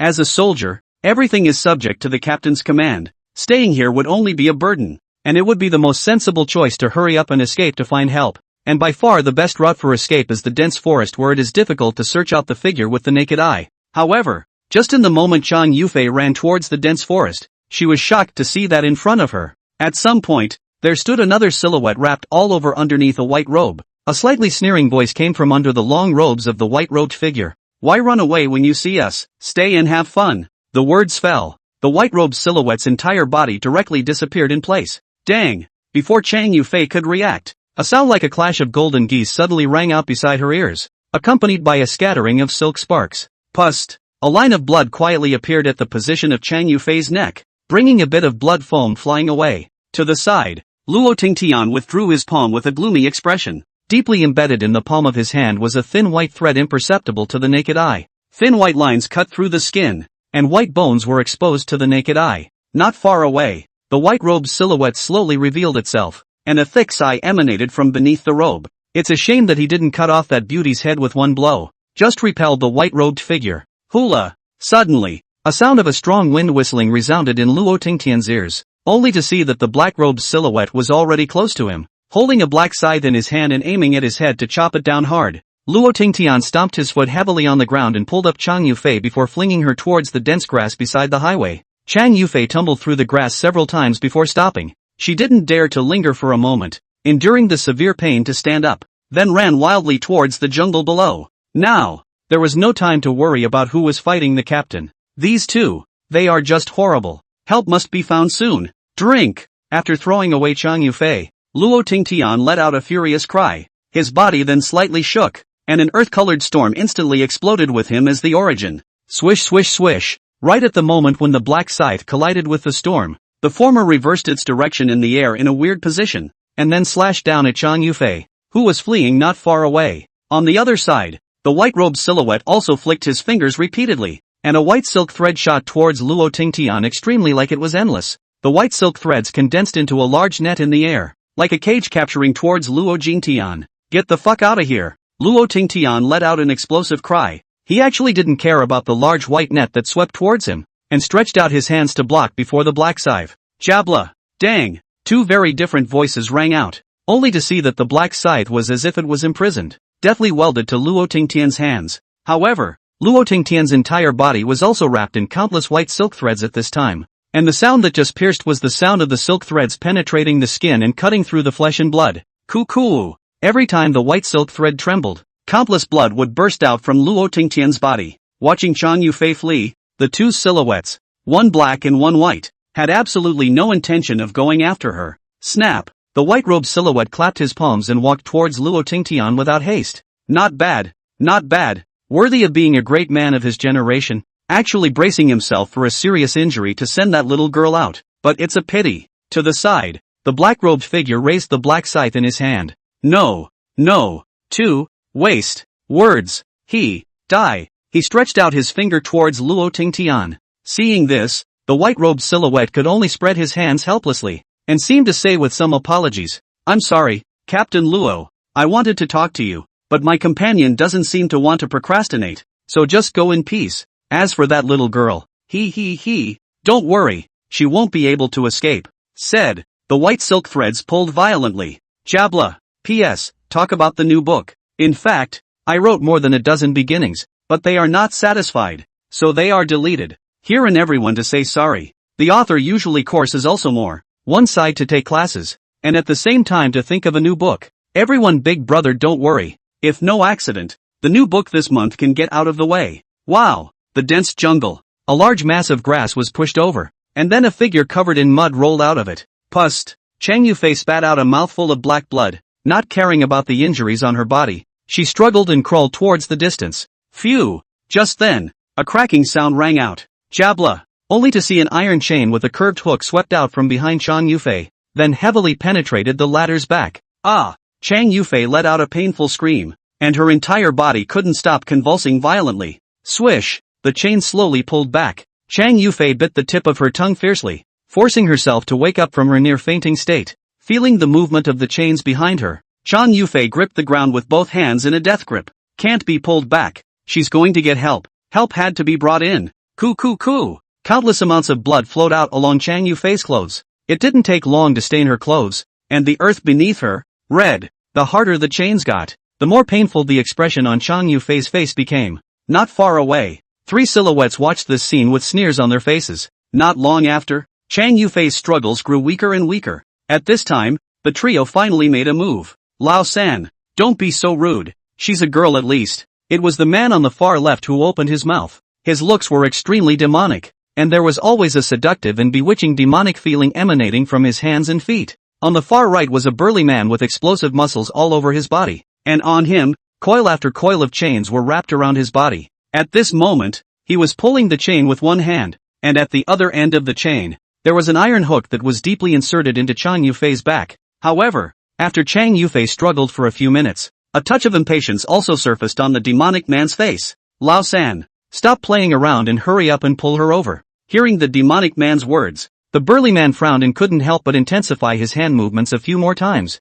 The chains tightened violently. Jabla! Not far away, Chang Yufei's fingers had all scratched, but she could do nothing but watch her body being dragged hard toward her back. Only what the three of them didn't notice was that a small piece of debris fell from Chang Yufei's body as she kept struggling. After the debris fell, it was quickly covered by the mud that Chang Yufei had lifted up. When Chang Yufei was dragged in front of the trio, phew! A silhouette in the very center made a gentle leap, then came to Chang Yufei's side. He then pulled up his hat, revealing an elegant and easygoing cheek. Seeing the elegant man walk to Chang Yufei's side, the faces of the remaining demonic man and the burly man involuntarily trembled. The elegant man bent down, then touched Chang Yufei's stained cheeks with a look of enjoyment on his face. Oh, what a wonderful flavor! As soon as the words fell, he was seen extending his palm and slapping it fiercely on top of the curved hook. Pust! Chang Yufei's pupils contracted fiercely, and a great sense of pain instantly swept up her entire body. But before she could scream out, the elegant man had already covered her mouth. The elegant man held out a finger in front of his mouth and made a shhh motion,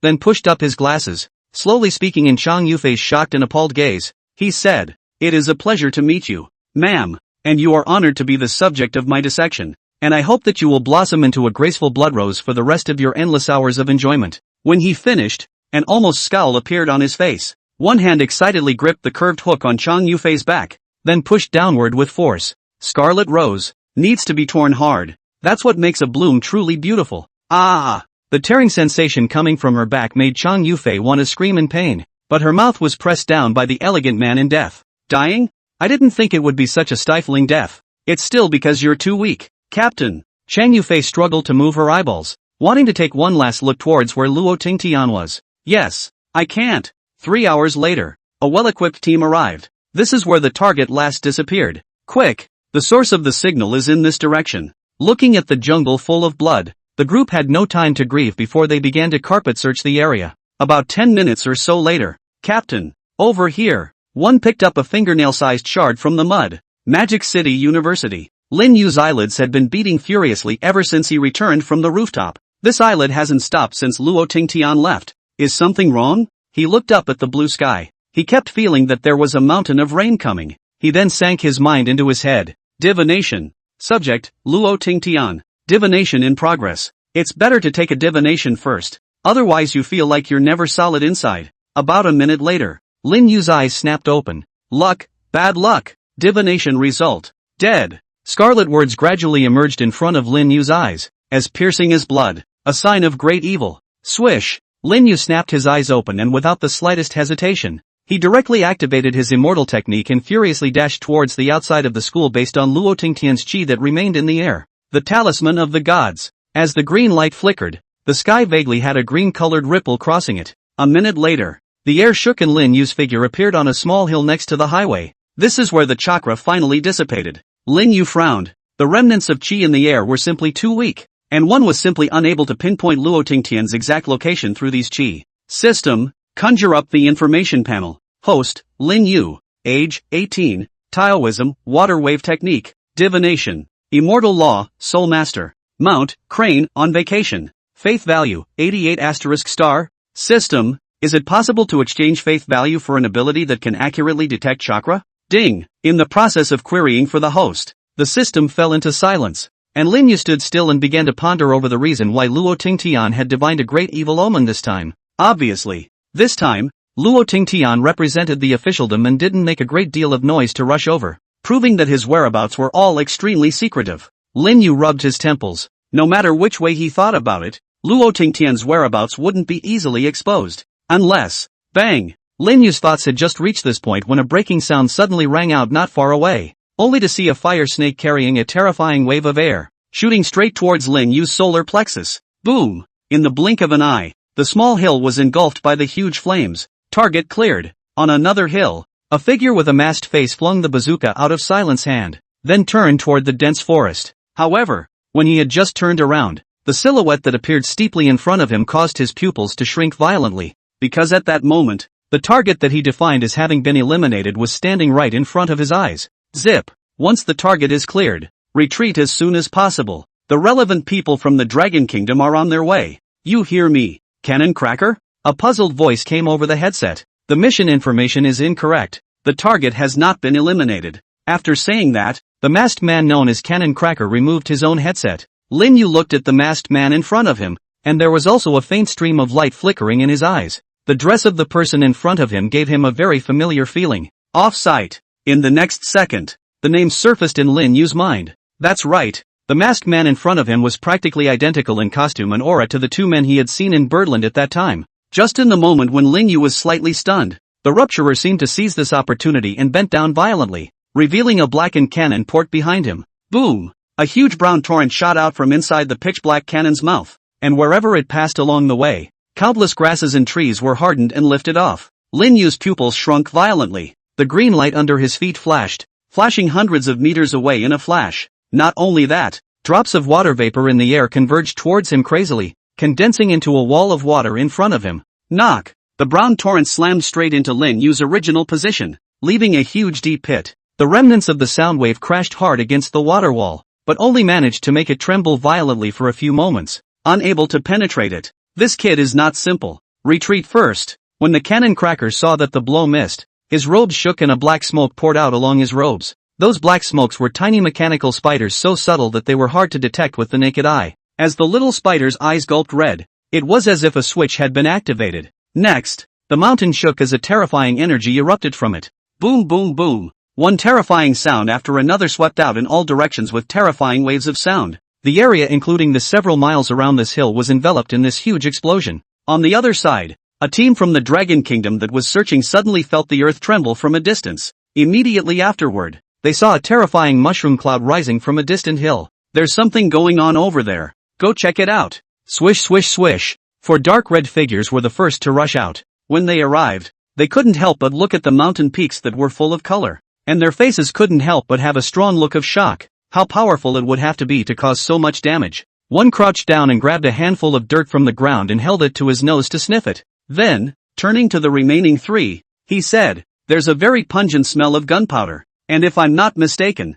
there are explosives strapped all around this mountain. I just don't know why they suddenly detonated." As he said that, there was also a look of fear on his face. If they search this hill and the other side detonates the explosives, by then, the consequences are simply unimaginable. In all likelihood, they'll just go all to hell. The one in charge frowned, then closed his eyes. A few seconds later, he opened his eyes, looking slightly tired. There are traces of a battle between 2 men here, but the traces were badly damaged by explosives. But, there's one person whose lingering scent is clearly. When he said this, he was suddenly struck by a sudden frown, and then his brows furrowed. It shouldn't be. Didn't he die a long time ago? Seeing the other 3 look at him with puzzled eyes, he mused for a moment. Then he slowly spoke. "This scent that remains in the air is almost identical to that destruction advocate back then." Rupturer? A few people couldn't help but change their faces when they heard this. This guy awakened his artillery ability 30 years ago, and when he first awakened, he destroyed a city in a certain country with horrific destructive power. To this day they remember the city that was full of holes. Although the rupture was finally claimed by the country to have been wiped out, none of those present questioned the former's suspicions, because unless the person's scent didn't belong on the blue planet at all, none of it could escape the searching eyes of the man in front of him. Put it this way, the original rupturer didn't die. And, breaker, and also to the Dragon Kingdom. In the ruins filled with scorched earth, the 4 people's faces all had unsightly expressions. Who would have thought that the rupturer, the spokesman for destruction that shocked the world 30 years ago, would not be dead? Not only that, he reached the middle of the territory of the Dragon Kingdom. This matter must be reported as soon as possible. A dangerous person who is like a small nuclear bomb is in the territory of the Dragon Kingdom. If we don't take precautions in time, then the consequences are simply unimaginable. One offered. The remaining 2 sniffed and nodded in agreement. It's even necessary to ask the above to send out all the superpowers to carpet search the entire magic capital as well as the surrounding area. And if the rupturer is found, it's recommended to strike directly and forcefully, and not allow him to escape, in an effort to minimize the losses. The moment this proposal came out, the one in charge couldn't help but frown. After all, if one wanted to encircle an ability that had long ago awakened over 30 years ago, apart from a handful of seniority and powerful guardians, others would basically only be able to serve as cannon fodder. But these guardians in turn hold down the 4 corners, deterring those with abilities from other countries. If one were to rashly leave the position they were originally guarding, it would likely cause the ability users of other countries to take action. He couldn't help but rub his brow at the thought. This matter was really too difficult to handle. After all, the one who entered the territory of the Dragon Kingdom was not an ordinary nameless ability. Instead, it was a fierce, vicious rupturer. Pass the information about this place to the top and ask the people above to deal with it. Somewhere in the Dragon Kingdom, in the conference room, the atmosphere seemed a little tense. 8 people were sitting around on top of a round table, and on the large screen in front of them, the video report that was uploaded back at high speed from Magic City was being displayed. Standing at the front was a burly middle-aged man, wearing a formal dress with a resolute face. Turning off the video, he looked around and spoke. "I'm sure everyone knows what happened by now. Luo Tingtian and his team member Chang Yufei are currently nowhere to be found, and the rupturer that destroyed a city in the first place has reappeared. Gentlemen, what do you think?" Down below, a beautiful woman with a hot body exhaled a mouthful of smoke from her mouth and rolled her eyes. "How can I see? I'll just look with my eyes." "Firebird, don't be ridiculous, this is a serious moment." Next to her, an old man whose eyes had sunken and worn out. "Cut." Firebird cut in non-committally, cocked her head to the side and stopped talking. That old man continued. "What I'm curious about is that Xingtian's actions are very secretive, and other than us present who know his whereabouts, it's unlikely that there would be a second person who would know about it." As he said that, his gaze swept over the few people present. Snap! Firefinch slapped his hand on the conference table. "Old man M.O., what do you mean? Are you doubting us?" The old man shook his head at the words and said blandly, "Everyone present is very suspicious. Of course, what I'm actually more puzzled about is, What did Interceptor and that person called Lin Yu say? And why did the latter just leave the Magic City University and directly lost contact? I also don't understand why Interceptor would pay so much attention to a little brat. He's only how old? Even if he's cultivated from his mother's womb, he can't possibly have much skill. I remember. Back then, it seemed like you, Firebird, were also very much suggesting that Interdictor go and talk to that little brat named Lin Yu alone, weren't you? On the side, a sultry man holding a needle and thread and making an orchid finger also spoke out. Boom! A blazing flame instantly blazed up on the fire sparrow's body. You talk a lot of shit, dead demon. You only talk nonsense on the side to disgust people. If you have the ability to fight with my mother. Zip! The smile on the demonic man's face froze right after Fire Sparrow said dead man demon. A lightning bolt visible to the naked eye flashed on the silver needle in his hand,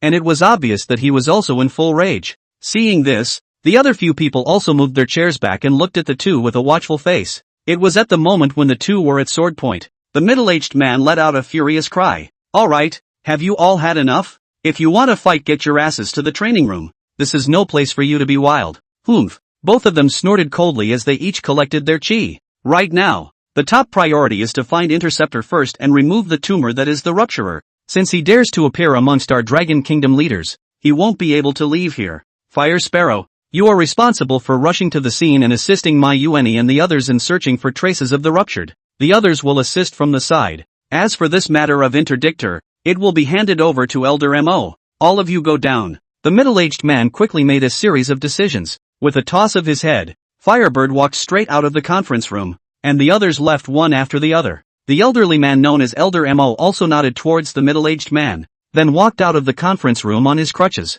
After a few people left, the middle-aged man reached out his fingers to gently tap the conference table. His eyes narrowed slightly, and he looked deeply in the direction where Elder Mo left for a few moments. I hope I'll be able to pull out the hidden rats this time. Swish! A flash of green light passed by. Immediately after that, a silhouette directly flew out backwards and ruthlessly smashed into the middle of a valley. Click! The mask on the ruptured man's face shattered in response, revealing a scarred cheek. Ahem! He coughed violently a few times, looking at the figure not far away whose entire body was bathed in golden light, and there was a strong color of shock surging out of his face. Shit! He spat out a mouthful of bloodied saliva, then struggled to his feet and vanished towards the distance. Hurry up and run! This girl is a tough one. Can't beat her at all. As soon as we get to the front, when the time comes, Raoul is going to get back the face he just lost. Run? Where do you want to run? But just as he moved his feet, a voice like a ghostly one rang in his ears. Hiss! The Rupturer's pupils contracted violently.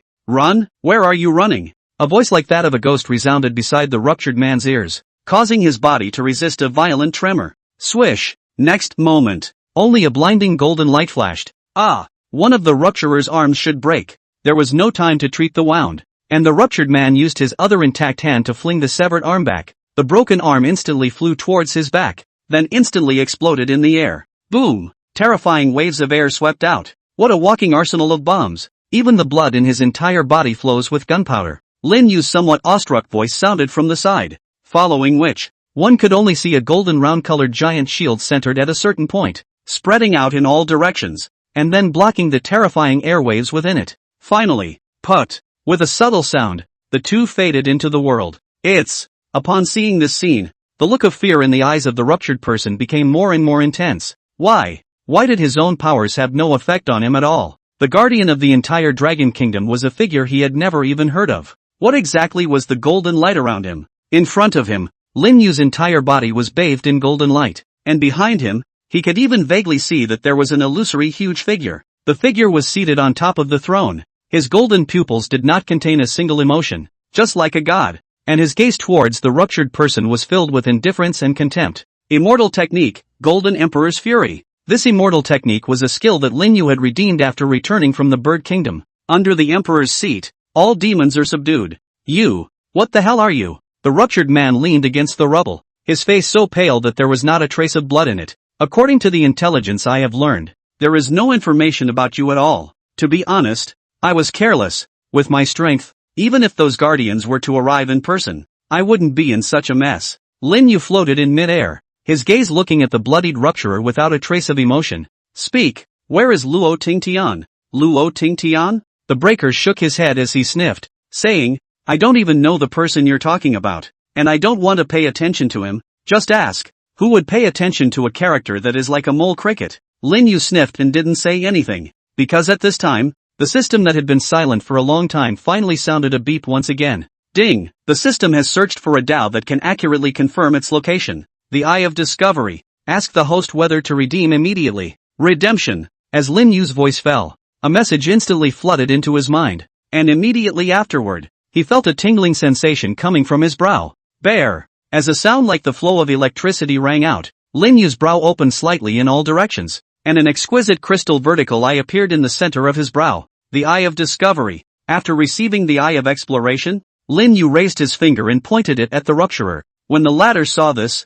his face couldn't help but change as he hurriedly spoke. I can tell you a very important piece of information that has information about a traitor in the upper echelons of your guardians. I can be a good helper. As long as we are together, money, wealth, women and even status can be obtained. And I haven't committed any crimes in the Dragon Kingdom. Even if you're a guardian, you can't easily sanction me. Otherwise, Buzz. Without waiting for the ruptured person to finish speaking, Lin Yu pointed out a finger. A light golden point of light slowly coalesced at his fingertips. No, you can't kill me. Swish. The point of light turned into a beam of light that went straight through the rupturer's head, churning out his vitality. But you clearly tried to kill me before. Lin Yu shrugged, then withdrew his fingers. After disposing of the rupturer, Lin Yu was also in deep thought. It was obvious that the organization called Otherland was on to himself. Moreover, the words of the rupturer just now confirmed Lin Yu's previous suspicions. The upper echelon known as the Guardians of the Dragon Kingdom. There are traitors. It's even possible that the leak of Instructor Zhao and their whereabouts in the first place was the handiwork of this traitor.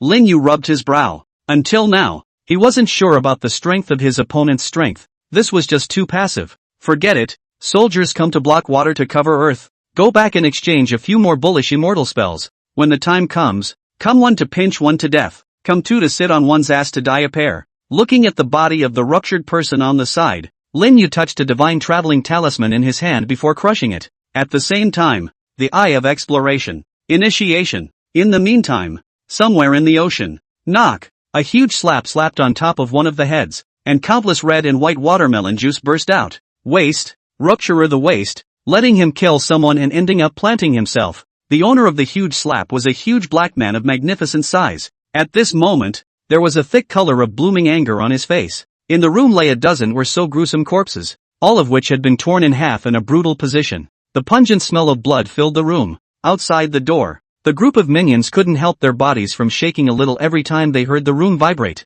Now, they just prayed that their bosses had killed enough. The room. The giant black man sat down on his ass in his chair, then tapped the table gently. Crunch! At that moment, the minions who were outside the door fishtailed into the room, quickly dragging out the bodies on the floor, and then cleaning up the room. 10 minutes later, the whole room was brand new. Hiss! The giant black man took a deep breath of the airborne sobering agent, a look of intoxication on his face. Sure enough, it's the fresh air that smells best. However, the next moment, his face became gloomy. I can't imagine that the rupturer has actually planted in the Dragon Kingdom. If this is known to those lords of the Holy Land, it will most likely cause them to be dissatisfied. They will doubt my ability to do things. No. Definitely can't let this kind of thing happen. Going for the surefire kill? No. It's still too early. But, after mumbling like a nervous wreck for several minutes, a flash of madness welled up on the face of the giant black man. Go! Notify Black Phoenix of the Dragon Kingdom and tell him to speed up his progress and advance his plan. Yes. On the side, a junior brother got the order, and then quickly gave the black giant man's order. When that junior brother conveyed the order, he turned his head just in time to see the giant man staring at himself with a spring in his eyes. You, come here. The giant man hooked his finger, signaling his little brother to come over. The little brother's face instantly turned white as a sheet. An hour later, a naked man in a ghastly state of death was carried from the room by several men. Deep in the mountains, Lin Yu sat cross-legged on a rock. At the center of his brow, the crystal-like vertical eye was flickering brightly. At the same time, an indescribable torrent of breath that only Lin Yu could see emanated outward along the crystal vertical eye. The quest for leads. After the materialization of the Eye of Exploration, it was able to reveal the chakra of someone or something. Jingle bells. At this time, the cell phone in Lin Yu's bag rang. The crystal-like vertical eye trembled slightly, then slowly closed. Lin Yu took out his cell phone and looked at it. It showed an unknown call. Hello, is this Mr. Rinwo? As soon as the phone was connected, A female voice with a strong fiery odor came from the opposite side. Lin Yu picked up his cell phone and looked at it. I don't have insurance. The opposite party froze, and then said in a hurry. Don't hang up yet. My name is Fire Sparrow. This call is actually to ask you about Luo Tingtian. Do you have time to meet? Lin Yu pondered a little, thinking for a few seconds, then said, yes, I'll set the location. The opposite party froze, probably not expecting Lin Yu to be so vigilant. Ha ha, that's natural, but I can clearly tell you, Mr. Lin Yu, that although you're the most suspected right now, I still believe in my own vision. Lin Yu was stunned at his words. What vision? Shaking his head, Lin Yu stood up. Now that the official is here, it's just the thing to save some trouble.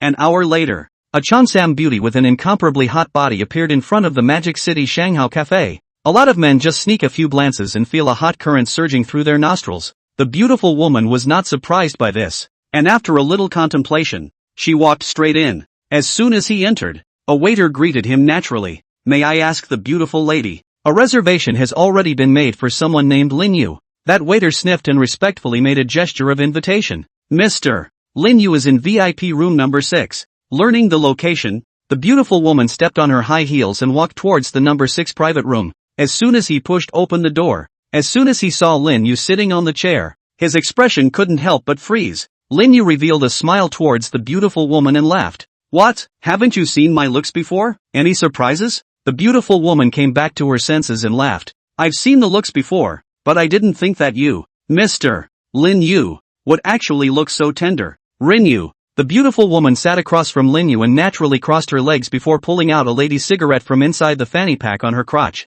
My name is Firebird. Mind if I smoke? Mind. Firebird. Firebird rolled her eyes, but cooperated by putting the cigarette back. After putting away the cigarettes, Fire Sparrow then said bluntly, Mr. Lin Yu, I'll just open up the sky. Regarding Luo Tingtian's matter, this time, the higher-ups feel that you are the most suspected. Firebird kept his gaze on Lin Yu, wanting to catch the slightest fluctuation of emotions from the other party's face, but after staring for half a day, the latter's face didn't even blink, not to mention emotions. Seeing this, the Fire Sparrow sighed slightly and continued, Of course, I naturally don't believe that Mr. Lin Yu would make a move against Luo Tingtian. After all, there's no reason. Lin Yu didn't say anything because at this moment, his entire focus was on what he had just already explored about Luo Tingtian's chi. Just now, the eye of exploration had basically locked onto the latter's aura, and now he only needed to dig it out and then follow the trail to find Luo Tingtian's location. Only, regarding Luo Tingtian's aura was rapidly dissipating.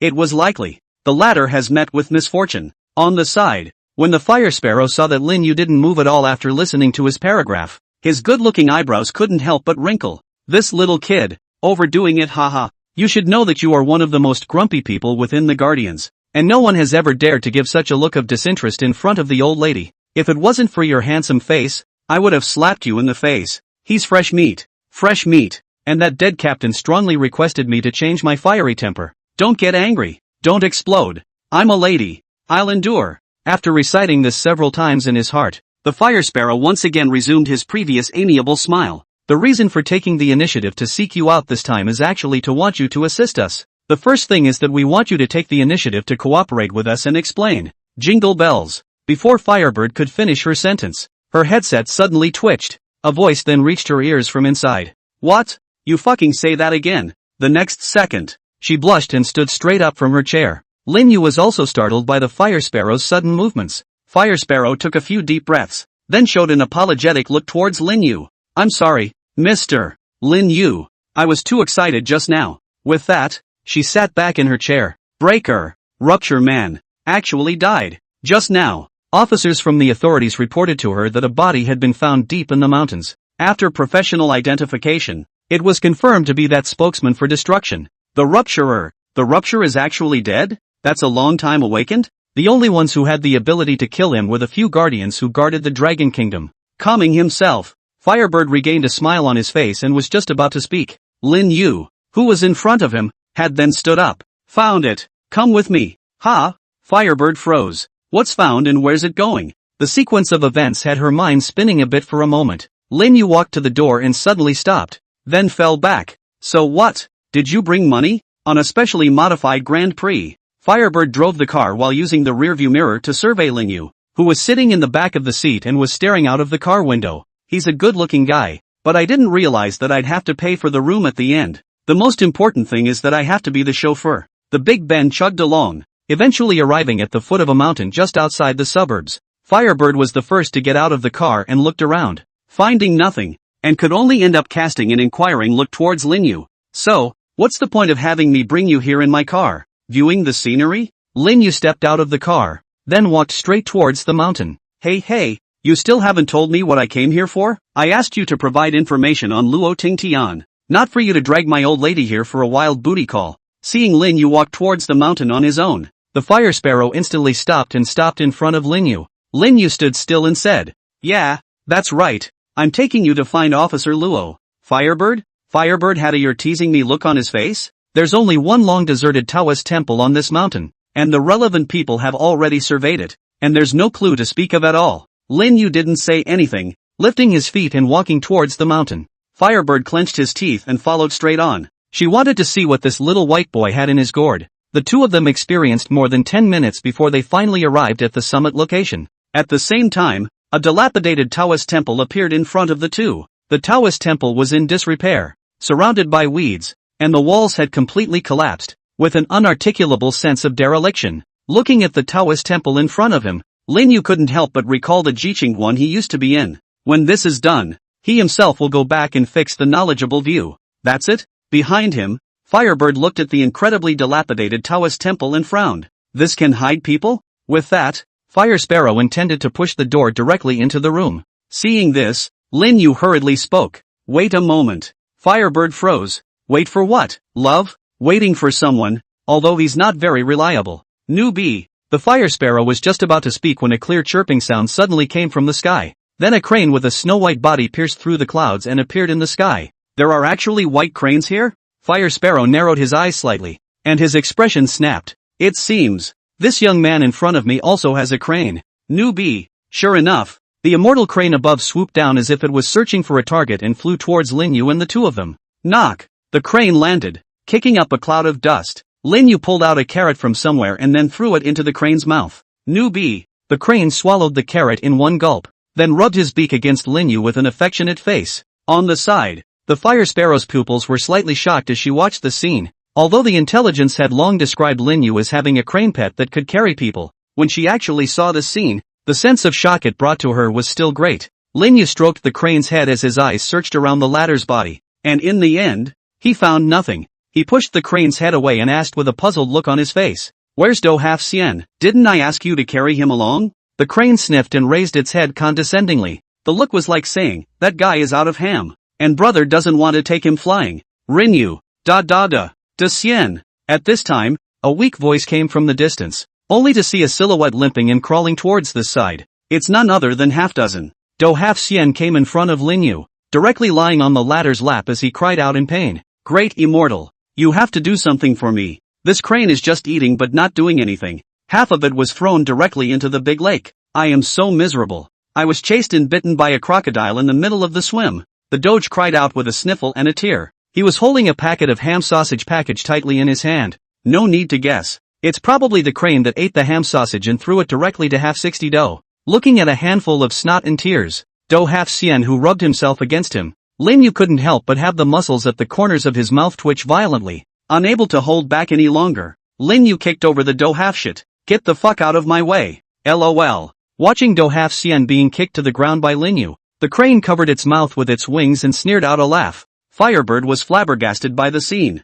A crane. A shameless slutty old man. Is this who you're waiting for? It's simply too unreliable. Okay? Linyu grabbed the wailing crane and wiped the snot on his pants with its feathers, and inquired towards Half-Century Do. "Well, did you find what you were told to look for?" Half-Doctor dug around in his pants for half a day, then pulled a handful of condoms out of it. Rinyu. Firebird. Fairy crane. Half-Dozen froze and hastily withdrew it, saying somewhat apologetically, "Sorry, I'm used to having this thing ready with me. After all, just in case it breaks." Stuffing it back in, the Doge began to fumble around in his pants again, then pulled out a red pantyhose. "Who put this in my pants?" The Doge frowned and tucked his pants back in. Firebird was completely dumbfounded. In the end, Half-Doctor pulled out an ancient compass. Firebird stared at the crotch of Do Halfpenny's pants, then at the compass in his hand with a look of shock. Shocked? I'm 100 fucking years old and you dare to stuff such a heavy guy in there? Lin Yu looked at the compass that was still warm in the palm of Do Hafxian's hand, and finally gave up on taking it over. You take. After Lin Yu finished speaking, he tapped his hands in front of his chest, and a crystal-like luster appeared from the center of his eyebrows. The Eye of Exploration. Firebird's mouth opened wide in shock. This ability was very familiar to him. There were also people among their guardians who possessed this ability, which was extremely rare, and every such awakened person was an extremely precious existence in every country. The ability of the Eye of Exploration, in simple terms, is to be able to view the awakened ability of the awakened person, so as to formulate the relevant means of prevention, if practiced to a certain level, and even according to the chi left behind by a person, to lock the existence of that person. Legend has it that when the Eye of Exploration is cultivated to its peak, it can even break through the rules and explore space and time. As the crystal-like light flickered, Lin Yu's brow gradually cracked open a tiny slit. Subsequently, a torrent of crystals invisible to others entered from the brow position onto the compass in half-immortal Do's hand. Cock. The compass quickly shifted, and then the pointer on it spun rapidly, eventually locking onto the Taoist temple in front of them. Do Hafxian followed the guidance of the compass, then walked to the Taoist temple and stretched out his finger to press lightly somewhere on the gate. Click. The next second, it sounded as if something had broken. Rumble. Immediately afterward, the gate shook violently. A hidden cave entrance gradually appeared in front of several people's eyes. It's. Firebird opened her rosy lips wide. It's. Secret passage. Looking at the passageway that suddenly appeared, Fire Sparrow couldn't help but raise an eyebrow as he walked straight to the entrance and pushed Do Hafxian away. You fucking. The young lady you gave birth to is so pretty. Being pushed away by a sudden hand, Do Hafxian had an unsteady center of gravity and directly slumped to the ground. As soon as he jumped up, he cursed and pointed at the Fire Sparrow, but when Do Hafxian took a good look at the Fire Sparrow's unbelievably high peaks, his expression instantly became fawning. Oops, I just paid attention to Xian. I actually didn't notice this young lady. How are you, young lady? My name is Sinus Petal Sauce. You can affectionately call me Sauce. Fire Sparrow slapped Do Hafxian's cheek, directly slapping the latter inside the passageway. Get lost. Get out of the fucking way. You slutty old man. After slapping Do Half-Immortal inside, Fire Sparrow raised her eyebrows towards Lin Yu at the back again. Go inside with my lady. Lin Yu mourned for Do Hafxian for a few seconds of silence. So fucking horny that he dared to tease anyone. Shaking his head, Lin Yu lifted his foot and followed, walking inside the passageway. Beneath the deep, dark tunnels, the wet walls were covered in black and green moss, and the entire passageway reeked of a foul odor that emanated from decaying corpses. At the end of the passage, the space gradually became open. The first thing that caught his eye was a huge altar. On the altar, 10 candles burned, and wisps of black smoke poured down a channel onto one of the idols carved into the wall. Those idols were all fierce-looking evil spirits, and as the smoke poured in, each idol loomed like it was coming to life, greedily sucking in the smoke. And in front of the idol, 4 silhouettes were making a non-stop pilgrimage, and on their faces, they were all wearing a pitch-black colored mask. At the moment, their mouths were chanting, "Oh my divine Lord, please accept the sacrifice of your pious slave. Holy Lord, Holy Lord." And the sacrifices they were talking about were 2 corpses laid flat on a stone platform, Luo Tingtian and Chang Yufei. As several people chanted, the altar also had a gust of cloudy wind blowing up, and the 2 corpses quickly dissipated at a speed visible to the naked eye. It's like it's literally being devoured. At a certain moment, a silhouette that was making a pilgrimage suddenly stopped doing so. Then slowly, he raised his head, revealing a dry, aged cheek. He stretched out his finger and pointed to the mouth of the passage. There are intruders who presume to come and disturb our Lord who awakens the sacred. Go and stop them. Ho ho ho. As soon as the words fell, the idols on the walls let out a deafening roar. Only a stream of black wind whistled out from inside their mouths, carrying an incomparably fishy odor as it swept towards the mouth of the passage. In the meantime, in the dark, damp tunnels, a faint flame burned up from the lighter in Fire Sparrow's hand as she walked ahead of him, and behind him, there was a wary Do Hafxian and a cozy Lin Yu. Do Hafxian walked in the middle, tightly relying on Lin Yu's side, not daring to leave that much more than a millimeter. The Fire Sparrow in front glanced at the former with his afterglow every now and then, helplessly rolling his eyes. That's it? You want to hit on me? You can't even get an erection when you're naked. Cut. I really haven't seen such a timid old thing. At least more than Lin Yu lived for decades. This can't wait to be tied to someone else's posture. I'm so sorry. Behind him, Do Hafxian held a compass in his hand and looked around cautiously, fearing that something would suddenly rush out. If he knew what was going through the mind of the Fire Sparrow at this moment, he would probably cry out directly, "You think I want to get the fuck down here? Buzz off." Just then, the needle on the compass spun rapidly. Dyson. Seeing this scene, half-immortal Do subconsciously looked to the side at Lin Yu, who was frowning as he gazed towards the passageway in front of him. "Stay by my side." As soon as the words left his mouth, Lin Yu's eyebrows naturally parted, revealing the crystal-like vertical eye inside, the eye of exploration. And the fire sparrow at the forefront seemed to sense the danger as well. Reaching out and touching at her waist, a fire whip was held in her hand. Crackle! The fire whip was flung, and sparks flew everywhere. Crap! Seeing this scene, half-century Do couldn't help but stare in shock. "Oh, my mother, is this girl a fairy too?" As the eye of exploration appeared, the passageway became visible. Ho ho ho! In the passageway, there was a miserable roar coming from far and near. Subsequently, a ghastly wind whistled past, and in the ghastly wind, there were evil ghosts vaguely visible roaring. Those evil ghosts were holding swords and axes, and they made a gesture to chop down on the fire sparrow who bore the brunt of the attack. "Spirits and monsters, how dare you show your face in front of my mother?" Fire sparrow coldly grunted and flung his fire whip. A blazing flame then burned up from above, and the fire glowed to the sky, illuminating the entire passage. "Even though you're already dead, I want to kill you again." The fire whip was flung. Wherever they went, countless evil spirits let out mournful screams and dissipated into wisps of green smoke. Directly give a forced override. Pust. On the other side, a man in black spat out a mouthful of blood. His pupils were filled with shock at this moment. How could it be? How could my legions of evil spirits be broken up with a single whip? The man clenched his teeth. His palms flew to form seals, and he continued to urge the evil ghost to attack towards the fire sparrow.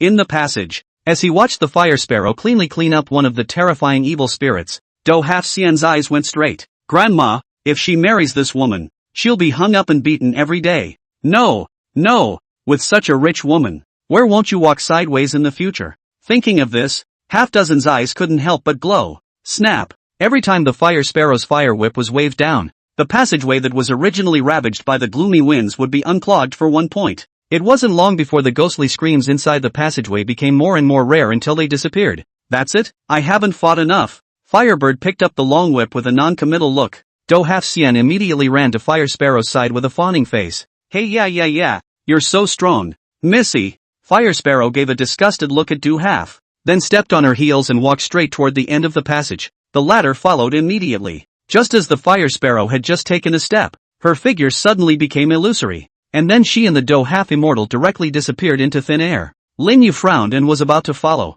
but just as he raised his step, the passage in front of him suddenly transformed rapidly. Next, he had appeared inside a cave full of giant stone statues. GGG. A sinister voice rang through the room. "Based on my observation, that smelly woman is too dangerous to fight. As for that old man, he should be a hidden big shot and not easy to deal with. And in the whole team, you seem to be the only one who is the most inconspicuous. As long as I catch you, then I'll use you to threaten them." Jia. In the corner, a black figure gradually emerged. He revealed a hideous smile towards Lin Yu. "Don't worry, I'll gently twist your limbs." In the deep and silent cave, Lin Yu listened to the black-robed man's quite reasonable analysis, and for a while he couldn't think of any reason to refute the latter, so he could only nod his head in recognition and said, "You're very observant, knowing that I'm the best to deal with. But, before I die, am I able to ask you a few questions? I won't be able to escape you anyway." The man in black stuck out his tongue and licked his somewhat dry and cracked lips, hoarsely saying, "There is an old saying in our dragon kingdom. It's called the villain dies from too many words, and why should I answer your question? Wouldn't it be more pleasurable for me to let you go to hell with your doubts?" Lin Yu shook his head and folded his hands in front of his chest. "God won't forgive the sins in me if you kill me off like that. And, how can you be called a villain when you are a slave of God?" Man in black. At this moment, the black-clothed man fell into silence, seemingly dwelling on what Lin Yu had said. After a while, he looked at Lin Yu with slight doubt and inquired, "You are also a believer of my God?" Lin Yu smiled faintly. Of course. Along the way, Lin Yu realized that there were countless hideous demonic patterns carved on the walls of the passage. Patterns that Lin Yu had once seen in an ancient book, a type of demon with two fleshy wings called a gargoyle. On those patterns, the depictions are a picture of the rituals of human beings making offerings toward the gargoyles. Obviously, this place is similar to an altar for gargoyles, and at that moment, the cave full of gargoyle sculptures, as well as the gargoyle patterns engraved all over the black-clothed man's body, moreover, verified many of Lin Yu's conjectures. "May I ask what an organization that worships gargoyle demons would call the creatures they worship?" "Of course it's divine. Of course, if Lin Yu didn't get it right this time, then we will just force our way in, and cripple the black-clad man in front of us directly, and then hang him up and torture him, just wondering how much of the information that was tortured out at that time was actually true or false. But luckily, this time, Lin Yu's guess was right.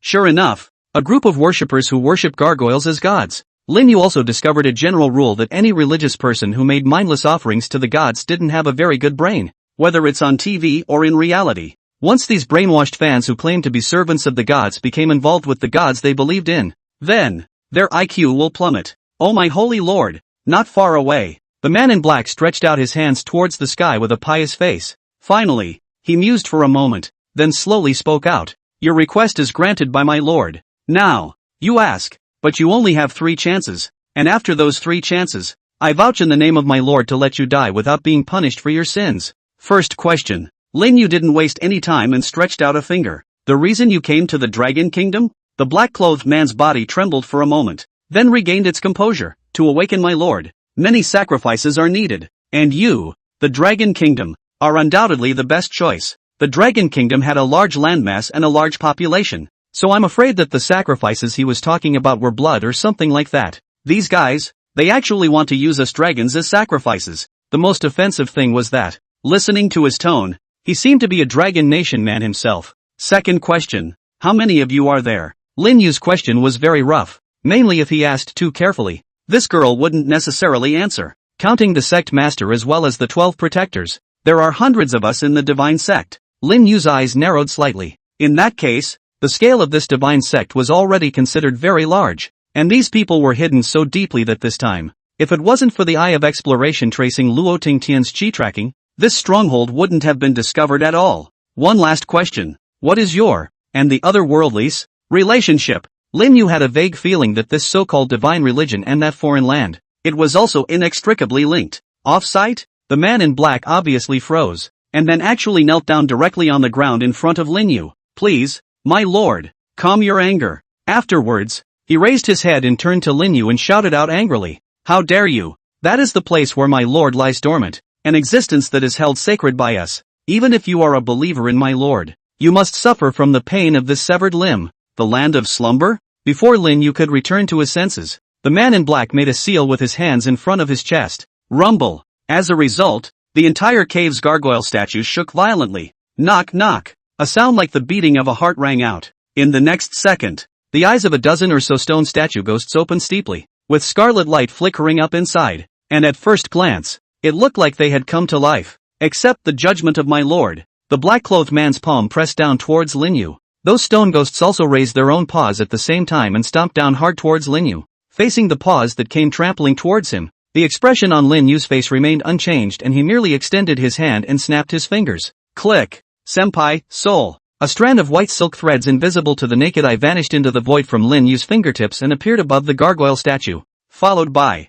pust. It poured straight into the bodies of those statues. Put. The black-robed man in the distance spat out a mouthful of blood, and there was a strong look of shock in his eyes. My manipulation of the idol. No, what the hell did you do? In a split second, he felt like all his control over the statue had all but disappeared. His first reaction was that this was all the handiwork of the teenager in front of him. Lin Yu didn't bother with him as he rubbed his chin and fell into deep thought. The basic information so far is that this is an altar. The number of people is currently unknown, and that the altar was opened by an organization called the Theocracy. The purpose is to awaken a god. No, I should say a gargoyle boogeyman, and this Theocracy is inextricably linked to the other lands. Are there really gods in this world? Lin Yu gazed over at the stationary stone goblin statue. This otherworldly place seemed even more terrifying than he had imagined. But then he smiled easily. God or no god, but this awakening ceremony will not take place if you try to use my Rococo people as sacrifices. Lin Yu reached out and shook his hand. Knock. A statue then rose straight up and crashed towards the wall. Bang, bang, bang. With a dozen loud bangs, the statue crashed into pieces. No. Looking at this scene, the black-clothed man on the side immediately felt his liver and gall blown apart. My lord, you shall not be forgiven. You shall be punished by my lord to hell. Lin Yu pulled out his ears with a look of disbelief. He stretched and took a step towards the man in black. Whether I'll go to hell or not I don't know. But if you don't tell me all you know, I'll let you feel it early. What is called hell? Not long after, with a rumbling sound, the door slowly opened, And then the man in black walked out from inside the room. Outside the door, there were already two religious men, also dressed in black robes, waiting. Seeing the man in black come out, the two men bent down toward the former with great respect. "May the Lord be with us." When they finished, their eyes looked around the room just in time to see the corpse lying not far away and the remains of the stone golem scattered all over the floor. The two men's eyes widened for a few moments. Seeing this, the man in black opened his mouth to explain. "I was too gullible. I didn't realize that the intruder was strong, and in order to kill him, I went so far as to destroy all the statues of the gods. May my Lord be able to forgive me for my sins." With that, the man in black folded his hands. The two men's wide eyes gradually regained their composure, and they similarly folded their hands in front of their chests. "My Lord Deacon, you are doing this all so that my Lord can awaken from his slumber, and I believe that God will understand you." The corners of Lin Yu's mouth hidden under his mask grinned slightly. "It's best not to have that chance." He then lowered his voice and said in a hoarse tone, "Take me to the altar. I have a very important announcement to make." "Yes." Without further question, the two men turned and pressed somewhere on the wall. Click. A brand new passageway then appeared in front of the three. Lin Yu's eyes narrowed slightly when he saw this. Good Lord, there are a lot of organs in this place. Seeing the two of them walk into the passageway, Lin Yu also hurriedly followed them in. The passage wasn't very wide, just wide enough to accommodate two people side by side. What made Lin Yu somewhat sick to his stomach was the light green liquid that was filling the floor of the passageway. There was a sticky feeling when he stepped on it. Moreover, the fishy odor that emanated from it almost made him fail to raise his breath. Crap! Are the two dangling hairs in front of us completely oblivious to the stench? Looking at the two people in front of him whose footsteps were not affected in the slightest, Lin Yu couldn't help but speculate about did they grow up in a cesspool? Lin Yu stretched out his finger and lightly pinched it. Pust! A small ball of water then appeared in his hand, and while the two of them weren't paying attention, Lin Yu quickly placed the small ball of water inside his mask. Hiss!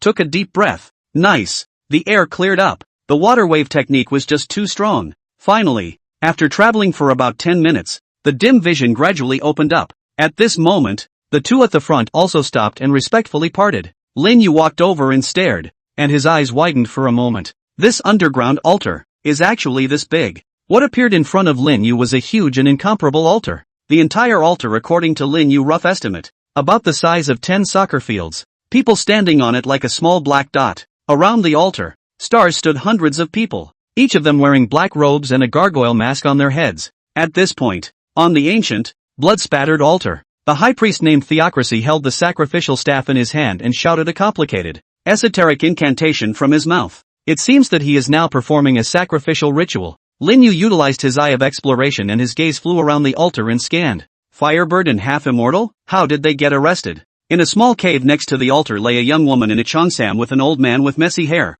It was none other than Fire Sparrow and Do Hafsan. Their bodies were covered in wounds, especially Fire Sparrow, whose cheongsam was in pieces, revealing a large area of spring light, and her fire whip had broken in two and was casually tossed aside. Purify.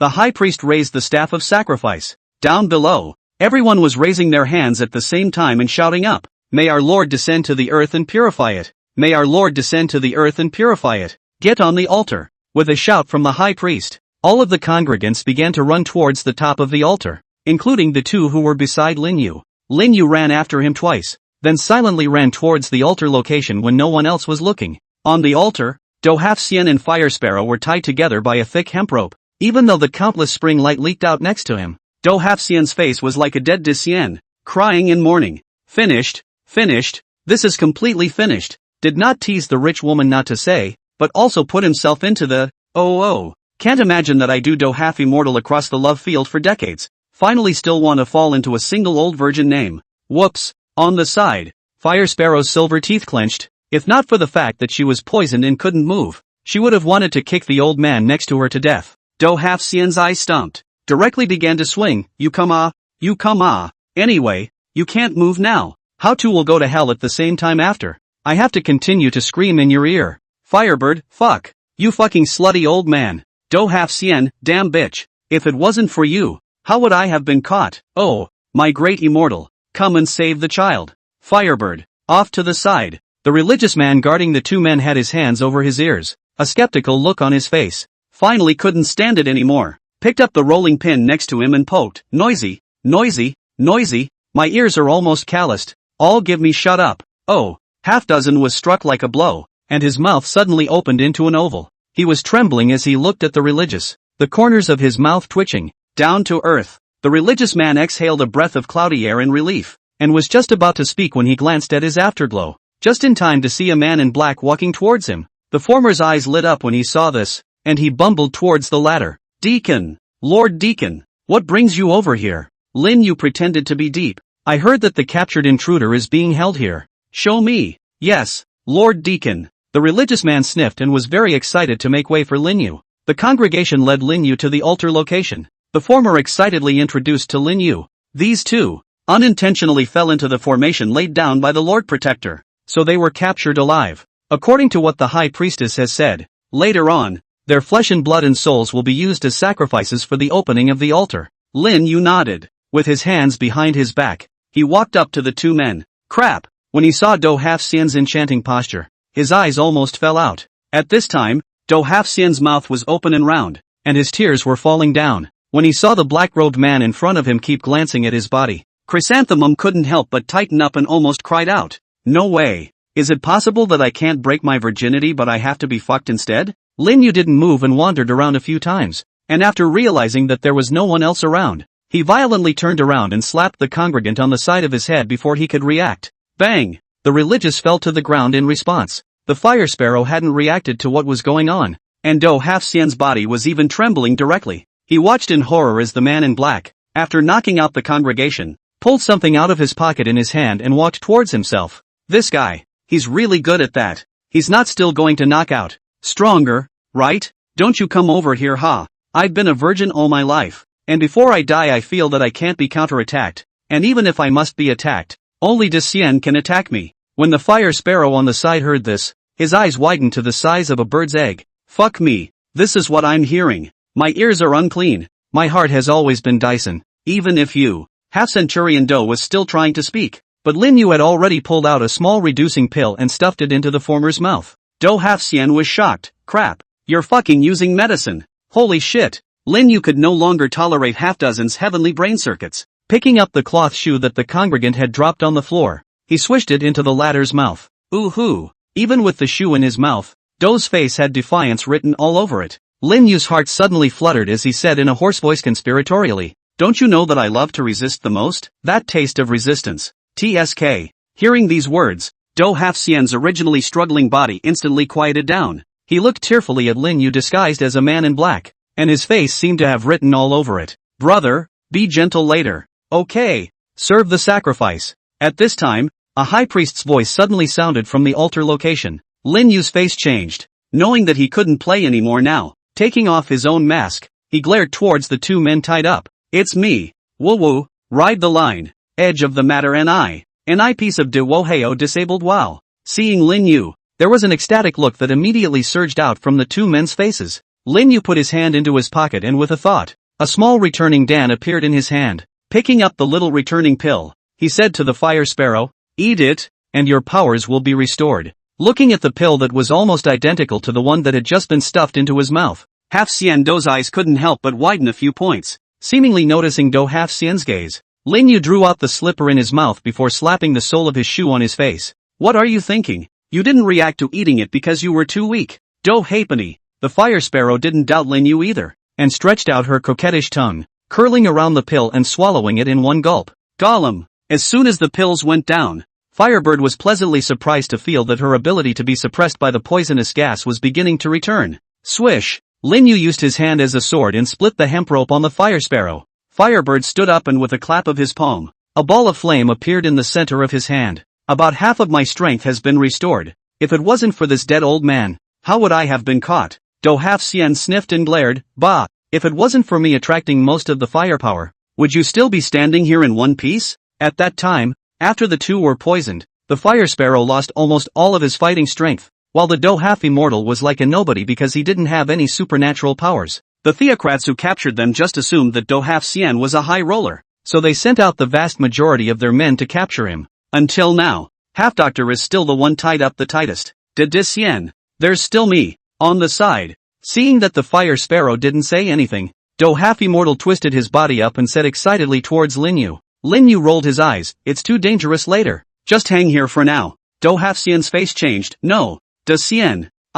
Still wanting to speak. A group of people had already vastly appeared not far away. Seeing this, Firebird picked up the broken whip next to him, and Lin Yu hurriedly stopped the former. Seeing the puzzled look on the Fire Sparrow's face, Lin Yu smiled slightly. Don't be in a hurry. I think it's still possible to take them by surprise. By the time a group of people trooped into the cave entrance, seeing the weak-faced Fire Sparrow, the fallen congregants, the bound doe half-immortal, and the black-clothed deacon standing on the side. That black-clothed deacon. This group of congregants hadn't yet understood why the Lord Deacon had appeared here. May our Lord descend to the earth and purify it. At this time, the black-clothed deacon suddenly stretched out his hands and cried out reverently. The group of people were only slightly stunned, and all of them raised their hands at the same time, shouting slogans at the top of their lungs. After shouting, the black-clothed deacon asked in a deep voice, Aradal, why did you appear here? The group froze outright. Yeah, what am I showing up for? No, it should be what are you doing here? A member of the congregation stepped forward and asked suspiciously,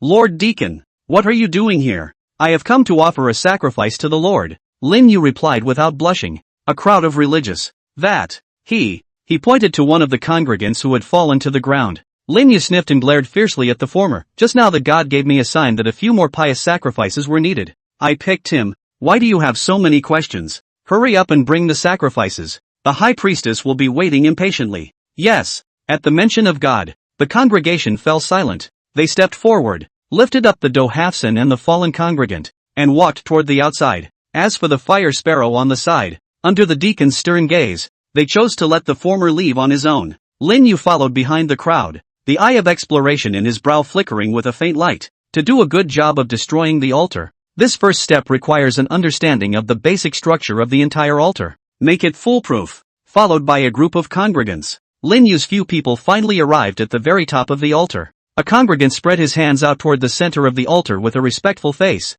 High priest, God's sacrifice has been delivered. Lin Yu also looked towards the center of the altar. There, the high priest with a scepter in his hand was kneeling before a huge golden statue of a stone golem with a pious look on his face. He was seen waving his scepter and drawing a tedious pattern on the ground at a rapid pace. Buzz! Only to see that huge golden stone statue ghost's body quickly trembling. There were actually 2 huge drops of blood tears flowing out from its pupils. A few of the congregants beside the statue were quick on their feet and flew to pick up their pots and pans to catch the 2 drops of blood and tears. A strong, fishy odor filled the air. It made the 3 of them, Lin Yu, recoil a little for a moment. After doing so, the high priest exhaled a deep, cloudy breath, then slowly stood up before turning around. Hiss! Looking at the appearance of the high priestess, Lin Yu's pupils contracted fiercely, and waves of shock rolled up within him. This high priest, actually, him. When the high priest's true face appeared in front of Lin Yu's eyes, the latter's heart immediately set off waves of shock. How could Lin Yu have never imagined that the high priestess of the divine sect would actually be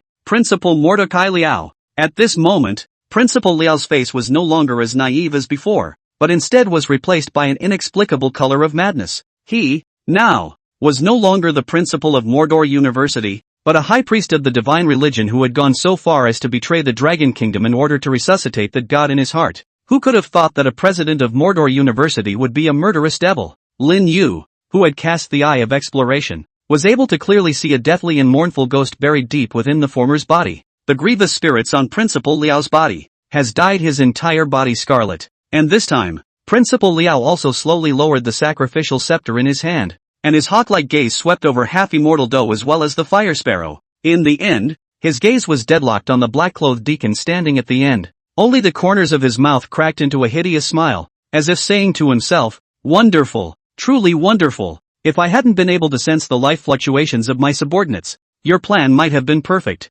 When these words came out, the faces of the Fire Sparrow and the doe half-immortal suddenly changed. Under Principal Liao's gaze, Lin Yu whirled around and stopped pretending and took off the mask on his face. Seeing Lin Yu take off his mask, Principal Liao reached out to stop the group of congregants and seemed to be in no hurry to make a move, instead spreading his hands out as if declaring his trophy. Rinyu-san, did seeing me surprise you? Lin Yu's eyes narrowed slightly. It's a surprise, although the student hasn't seen you many times, but every time he's impressed. Principal Liao smiled and said, actually, I've been paying attention to you. It's just that what I didn't expect was that the top figures of the Dragon Kingdom would actually come to Magic City in person because of you. Swish! As Principal Liao's voice fell, 2 silhouettes actually swept out steeply on both sides of the statue.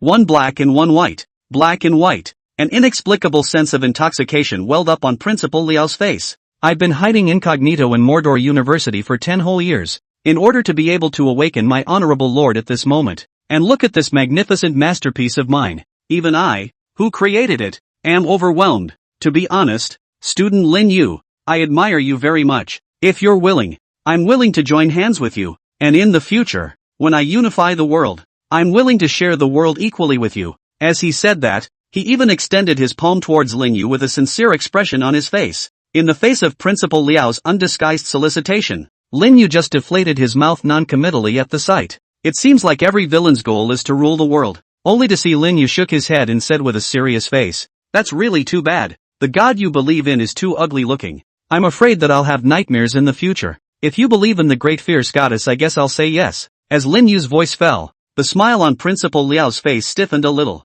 Immediately afterward, there was a grimace showing from his face. "You're looking for death. Do it." Two voices sounded almost simultaneously. Boom! In the next second, a blazing flame rose from the fire sparrow's body, transforming into a pillar of fire. The congregants around her took the brunt of the fiery column of fire that hit them straight on. Ah! With a mournful cry, a dozen or so congregants were instantly roasted. Principal Liao's pupils suddenly shrunk. "Go, drain the blood of that stinking woman. I want her to die." Swish! Black Fiend was the first to rush out, his palm transforming into a curved moon as he slashed down. Good timing! The fire sparrow stomped his paws on the ground and without dodging, he also met them with a palm. Phew! Just at the moment when the two palms were about to come into contact, there was a vague flash of ghostly aura in the void. Fire Sparrow's face changed, and his body subconsciously rolled to the side. Pust! A pitch-black scythe suddenly flashed out from the side, slashing down horizontally along the Fire Sparrow's torso, bringing up a large swath of flesh and blood. Knock knock! Firebird's entire body rolled on the ground a few times before the force was removed from his body. She touched her waist, and by now, a huge wound had multiplied there. Playing dirty with my mother. Firebird spat a mouthful of bloodied saliva. In the next second, her pupils snapped shut, only to see that at some point, a white silk thread that was hard to see with the naked eye had been wrapped around her limbs. Not far away, the corner of the mouth of the man in white robes slowly cracked into a playful smile. Prey, on the hook. Seeing this scene, a smug smile appeared on Principal Liao's face. How about it, student Lin Yu? Are you confident in your own strength? Or can you just ignore your companions? Principal Liao gave a wink towards White Fury, who got the order. Afterwards, he pointed his 10 fingers in succession, and he wanted to tear the Firebird's body into pieces. Pardon. Next moment, a huge pillar of light that looked like a vast golden light descended from the sky and landed directly on the body of the Fire Sparrow, annihilating all the countless white threads on its body. At the same time, it also shook back the Black Fury who was planning to make a fatal strike. White Fury. Both of them looked along the golden light at the same time, only to see that not far away from Lin Yu's body, a terrifying pressure spread out amidst a shroud of golden light. Vaguely, the crowd could also see a gigantic silhouette located behind Lin Yu looming. Kill him! Principal Liao raised the scepter in his hand, and pushed it down to the ground with force. Rumble! Next moment, as the scarlet light flickered in the eyes of the golden gargoyle, it was actually gradually awakening. Another statue play. Lin Yu folded his hands in front of his chest and threw a bottle of great restorative elixir to the Fire Sparrow. You stop those two. If you can't do it, get high. I've got enough. The Firebird caught the great restoration pills, then took out one and swallowed it. The golden light flashed, and the huge wound at her waist actually recovered instantly, and her shriveled breath returned to its peak. A matter of seconds, and it's as good as a nothing. White Fury, Black Fury, Principal Liao. The eyes of the three instantly widened. I fucking get high and recover. Crap, not with that. Give it to me. She must be bluffing. After experiencing a brief moment of shock, Principal Liao also reacted quickly, his deeply sunken eyes staring at Lin Yu in death, while he ordered towards the two black and white twins in a deep voice. Swish! As Principal Liao's words fell, the black and white twin fiends also shot out again at the same time. Good timing! Seeing this, the Fire Sparrow felt the surging power coming from within his body and slapped his hands together fiercely in front of his chest as he shouted. Boom! In the next second, a terrifying flame transformed into a huge pillar of fire that shot up from her body. Visible to the naked eye, the Fire Sparrow's black hair that was originally fluttering in the wind was also rapidly turning crimson. Phew! She reached out, and a musket that was entirely condensed from flames appeared in her hand. Sound of. Around the musket, because of the high temperature, the surrounding air is violently distorted, which is not lacking in intermittent sonic boom sound. Paired with the fire sparrow of the fire lance, the entire person stood there, her entire body bathed in firelight, just like a flaming Valkyrie. A great restoration pill not only repaired the fire sparrow's injuries, but even brought her to a higher level of strength. Jabla. At this time, the black fiend was also the first to kill. She raised the black scythe that was several times more massive than her own body, and chopped straight down at the fire sparrow with no expression on her face. Pust. The ghostly light flickered, and at this moment, it was as if the air was fractured. Facing the black scythe that was chopping towards him, Fire Sparrow exhaled a mouthful of cloudy air with fire in it, then raised his fire lance. Get the fuck out of here! The Fire Sparrow swung with great force, and the crimson flames immediately swept towards the Black Fury like a layer of waves. Black Fiend's face changed, and with a twist of his wrist, the black scythe that was originally slashing straight down suddenly turned into a shield and blocked in front of him. Knock! The flames were all over the place. Black Fury's entire body flew straight backwards, leaving a huge trail on the ground before it managed to stop. That wasn't all. Firebird gripped the musket with both hands and then spun it around at speed. Zip! Zip! Zip! Zip! Zip! A white thread was then ignited by the flame and exposed to the air. Not far away, White Fury's expression was also shaken. He and Black Fury glanced at each other, then rushed out at the same time. Ho ho ho! Next moment, it was like a mountainous attack was poured out towards the Fire Sparrow, and the Fire Sparrow was happy to meet them one by one, casting his fire lance. At once, the entire altar ground shook. Hiss! Principal Liao's Fire Sparrow actually did not lose in the fierce attack of the two black and white twin fiends, and his pupils shrunk slightly. Immediately afterward, his gaze locked onto the bottle of elixir in the Fire Sparrow's hands, and a salivating color gradually flowed out of his eyes. How could he not know that the Fire Sparrow's ability to recover from a state of exhaustion in the blink of an eye to such horrifying strength now was entirely due to swallowing that elixir? If you can get the elixir yourself. Unconsciously, Principal Liao's mouth had cracked open to an extremely terrifying point. He looked at Lin Yu, who was standing in the distance. Brush! In the next instant, he violently raised his scepter, then shook it downward with force. Knock! Roar! Behind him, the gigantic golden gargoyle statue let out a terrifying wave of roaring sound. It all happened in a lightning-fast time. Only the sound wave swept out, transforming into a sound wave visible to the naked eye, instantly engulfing the defenseless Lin Yu. Dyson! When half-dozen saw this, his face couldn't help but change. Just as he was about to speak, the aftermath of the sound wave raged on, and he was instantly struck as if he had been hit hard. His eyes lost in thought. Just the slightest aftershock can cause a person to lose self-awareness. Looking at Lin Yu, who was completely engulfed by the sound waves, a long-lost smile finally appeared on Principal Liao's cheeks. I'll admit that the secrets in your body are indeed beyond my expectations, but it's a pity that you're still too young. As the sound waves dissipated, Lin Yu stood in place, his eyes similarly displaying a state of having a loss of concentration, as if he, too, lost his mind to the sonic influence. Hiss! Not far away, the Fire Sparrow's face changed when he saw this. Swish! Without waiting for her to make a move, the black spectral light in the afterglow flickered again. She subconsciously raised her musket in front of her. Pust! In the next second, she instantly lost consciousness in her right leg, only to see that a white silk thread had run through her entire thigh, bringing up a large piece of blood and flesh that flew back into the White Fury's hands. The White Fiend retrieved the white silk thread and stuck out his tongue to lick the residual blood on it, a sickly flushed color welling up on his face. Sure enough, the blood of a beauty is just extraordinarily delicious. But immediately, the smile on his face turned grim. My beauty, to lose your concentration while fighting the two of us. That's a very bad decision. Oh. A tingling sensation surged through the Fire Sparrow's entire body, and as visible to the naked eye, a layer of pitch-black color had been quickly smeared over the wounds on her thighs. The Firebird immediately took out a great restoration pill and stuffed it into his mouth. Hula hula! When White Fury saw this, his brows couldn't help but tighten. Soon, though, his frown stretched. He licked his lips. But that's better. I love it when bugs struggle helplessly. The more you struggle, the more excited I get. Excitement paralyzes you. On the Fire Sparrow's body, the flames burned once again, and then with a wave of her right hand, there was actually a pillar of fire burning towards the White Fury. At this moment, she had already catalyzed her potential to the extreme. The main reason was that just now, Lin Yu was defenseless and was successfully sneak attacked by Principal Liao. And now there was no other way but to fight with force. Wish! Lin Yu was able to recover from his state of disorientation. Principal Liao opened his own hands and knelt reverently towards the golden statue of a gargoyle, then turned to Lin Yu, transformed into a god, and chanted, "Under the sound waves of my god, no matter what kind of creature it is, it will lose its self-consciousness and fall into slavery to my god." Come, receive the favor of my god. A vast expanse of darkness. Lin Yu looked around with a puzzled face. How did I get here? Lin Yu frowned. He only remembered that at that time, after he was engulfed by the sound waves of the stone goblin statue,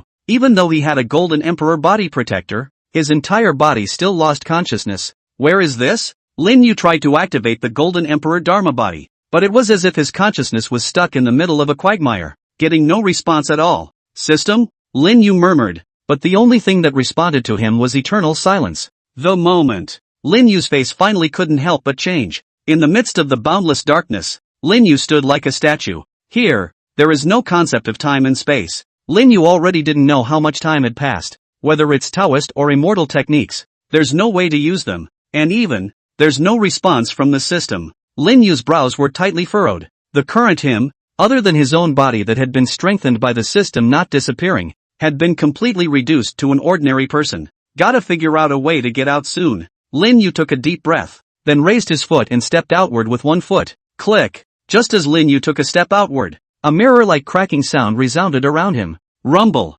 Subsequently, the surrounding area was actually like broken glass, directly collapsing. Lin Yu's eyes first flashed with white light, and then, clarity was restored once again. Hiss! When the surrounding ones completely collapsed, Lin Yu's pupils couldn't help but shrink fiercely. The first thing that caught his eye was a pale, dark, corpse-strewn earth, and the sky, which took on an extremely creepy blood and ink color. In the air, there was an indescribably foul odor, as if it was the odor of a corpse fermenting after rotting for countless years. Not far away, on a few crooked tree stumps, a pitch-black three-eyed crow stood like a ghost. Grrrrrrr. They let out a few soul-crushing howls after seeing Lin Yu. Then flapping his wings, he disappeared into the dark earth, just as Lin Yu was shocked by the scene before him. Roar! A loud hissing sound resounded from the depths of the earth. Rumble! Afterward, the earth collapsed downward violently, and a crack like a spider's web instantly spread all over the entire piece of pitch-black soil. Bang! Immediately afterward, a pitch-black giant claw that was large enough to cover the sky poked out from under the shattered earth,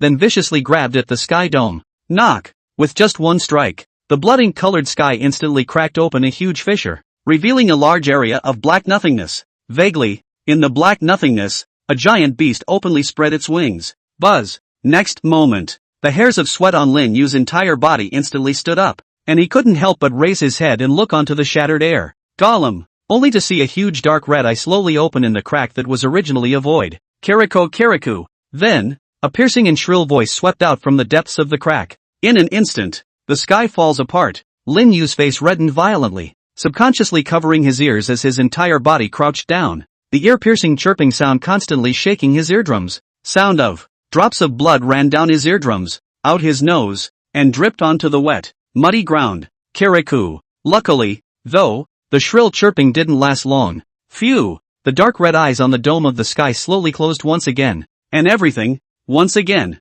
returned to peace. Phew! Lin Yu sat down on the dark soil and breathed in a big gulp of turbid air. Just now, what's that? Dark red eyes filled with evil and scorn, and a piercing chirp drew shivers to his soul. Even, an inexplicable sense of pilgrimage kept surging into his heart, as if it was luring him to make a pilgrimage towards the sky above. Is it a pilgrimage to the gods? Was it meant to force himself to submit to him? And in the vault of the sky, the owner of the dark red eye, is that a real god? If it's really a god, then how do you save yourself? Lin Yu struggled to stand up, his gaze once again looking into the depths of a void of cracks. Golem! Then the dark red eyes reappeared. Kiriko Kirikou! Sharp chirps like ultrasonic waves swept down the earth once again and swept straight towards Lin Yu. Knock knock! The earth crazily collapsed, and countless pitch-black fragments began to fall down from the sky. It's all like extinction. Instead, at this moment, Lin Yu slowly closed his eyes. He emptied his consciousness completely. At the same time that Lin Yu emptied his consciousness, an illusory figure slowly manifested within him. It was an old Taoist with a stooped body. The old Taoist was holding a worn-out duster and had an amiable face. Master! Master! Seeing the old Tao, Lin Yu's heart and mind were suddenly shaken. Subsequently, a picture continuously flashed out in Lin Yu's consciousness. The old Taoist walks in the world, ferrying the world, transmitting the method of disease relief for the world, and countless people honor him as the Taoist master. Then, the old Taoist picked up a baby waiting to be fed in the river. The Taoist asked around, no one to adopt, and then, the old Taoist saw a destiny with the baby, so he took him as a disciple. Name: Lin Yu. From then on, No matter where the old Taoist went to give alms and preach, behind his back, he always carried a baby on his back, and in the future, he was bound to ask for a mouthful of milk and food for the baby. And then, several years passed in a flash. There is often the sound of teenagers reciting poetry coming out of the intellectual viewpoints. The old Taoist taught countless Lin Yu's way of being a human being by word and example. One day, little Lin Yu sat on the gate, staring blankly at the azure sky, curiously inquiring of his master. Master, are there really immortals in this world? The old Taoist stroked little Lin Yu's head and smiled slightly. There really are immortals in this world, and they are all in the sky, blessing the earth. Shall Lin Yu, then master, why don't we Taoist temple offer incense to the gods and pray for them to repair the Taoist temple? If we don't offer incense to them, will they still bless us? The old Taoist smiled, put his hands behind his back and said, Lin Yu, you have to remember that no true God in this world is forced to have the world honor him through coercion. He who forces the world to submit is the devil. Knock. The picture crumbles. In the meantime, hiss. Dark red eyes shrank hard from the crack in the sky. Bang! The moment the image collapsed, in the sky above the dome of the heavens, the huge dark red pupils contracted fiercely. Kirikou! Immediately after, a roar laced with anger resounded from the depths of the cracks in the sky. At once, the heavens and the earth shook and the earth crumbled. Countless pieces of space debris fell sparsely from the dome of the sky like a downpour. Subsequently, in no time at all, a huge figure that was large enough to prop up the entire heaven and earth was revealed. The figure, with a hideous-looking head, was pitch black, with thick hair and a mouth full of sharp teeth. Most prominently, on his back, two fleshy wings spread lightly, covering the entire vault of heaven. Gargoyles. At this moment, in the dark red eyes of this behemoth, there was a thick color of anger flowing out. It seemed to be angry that the bug in front of him had actually shattered his illusion, finally showing his true form. Seeing the stone ghost reveal its true form, Lin Yu's body shook. Buzz! A huge ball of golden light then erupted from his body. The moment the image had just collapsed, Lin Yu had sensed that he had been able to use his immortal arts and Dao techniques normally. Everything he had just experienced was nothing more than an illusion. Bow! Lin Yu reached out and beckoned, and golden light automatically converged in his hand, gradually coalescing into a huge bow of light. At the same time, an extremely condensed figure emerged behind him. Golden Emperor. Stick! Lin Yu made a move with his other hand. At that moment, a long gilt rod poked out of the void and fell into his hands. Rui's golden band. Tower. As soon as the words fell, the Linglong Pagoda floated above Lin Yu's head, emitting a seven-colored haze that shone on his body. At this moment, Lin Yu urged his full strength. He's going to demon slaying.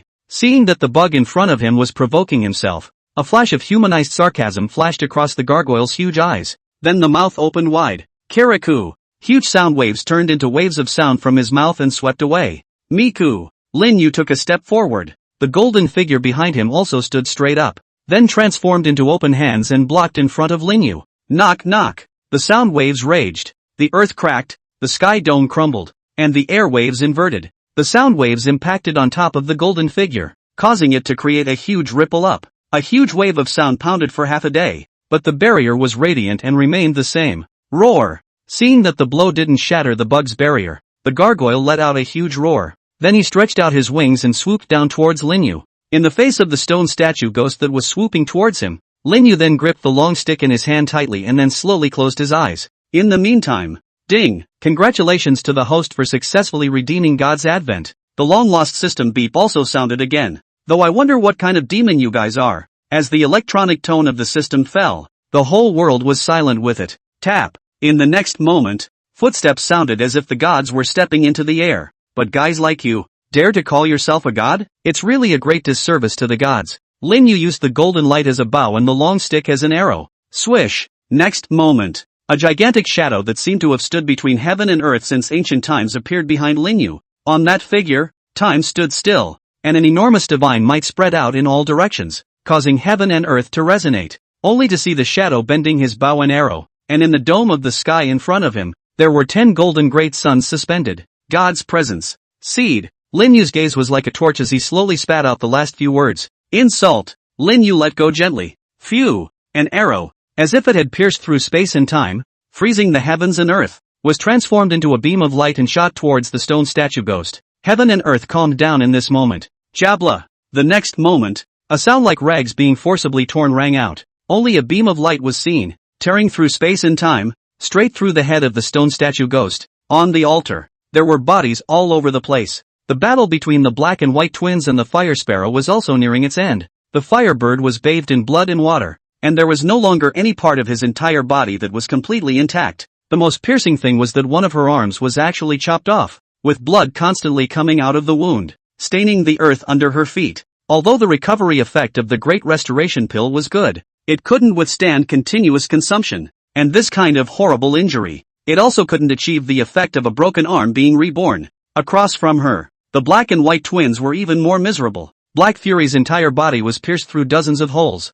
and the wounds kept having to receive the burning pain of the flames. There was a huge scar on White Fury that spread from the position of his head to the soles of his feet, nearly splitting his entire being in half. Bah! This dead woman. Finally bouncing off the walls, White Fury spat out a mouthful of saliva and looked at Fire Sparrow with hatred in his eyes. He swore, "I'll be sure to skin this stinking woman alive later." On the other side, Principal Liao also slowly opened his eyes, his face a little pale. In order to communicate with the gods to completely enslave Lin Yu, he had spent too much of his essence injected inside the golden gargoyle statue, but it was all worth it. His gaze looked towards Lin Yu, who was still standing in place like a statue not far away, and a smug smile appeared on his face. By enslaving him, he'll have all the secrets of his own body to learn. Click! Just before Principal Liao's thoughts had completely fallen, an ear-piercing cracking sound resounded steeply on the altar. The smile on Principal Liao's face froze. Then he subconsciously turned his head and looked at the golden gargoyle statue behind him.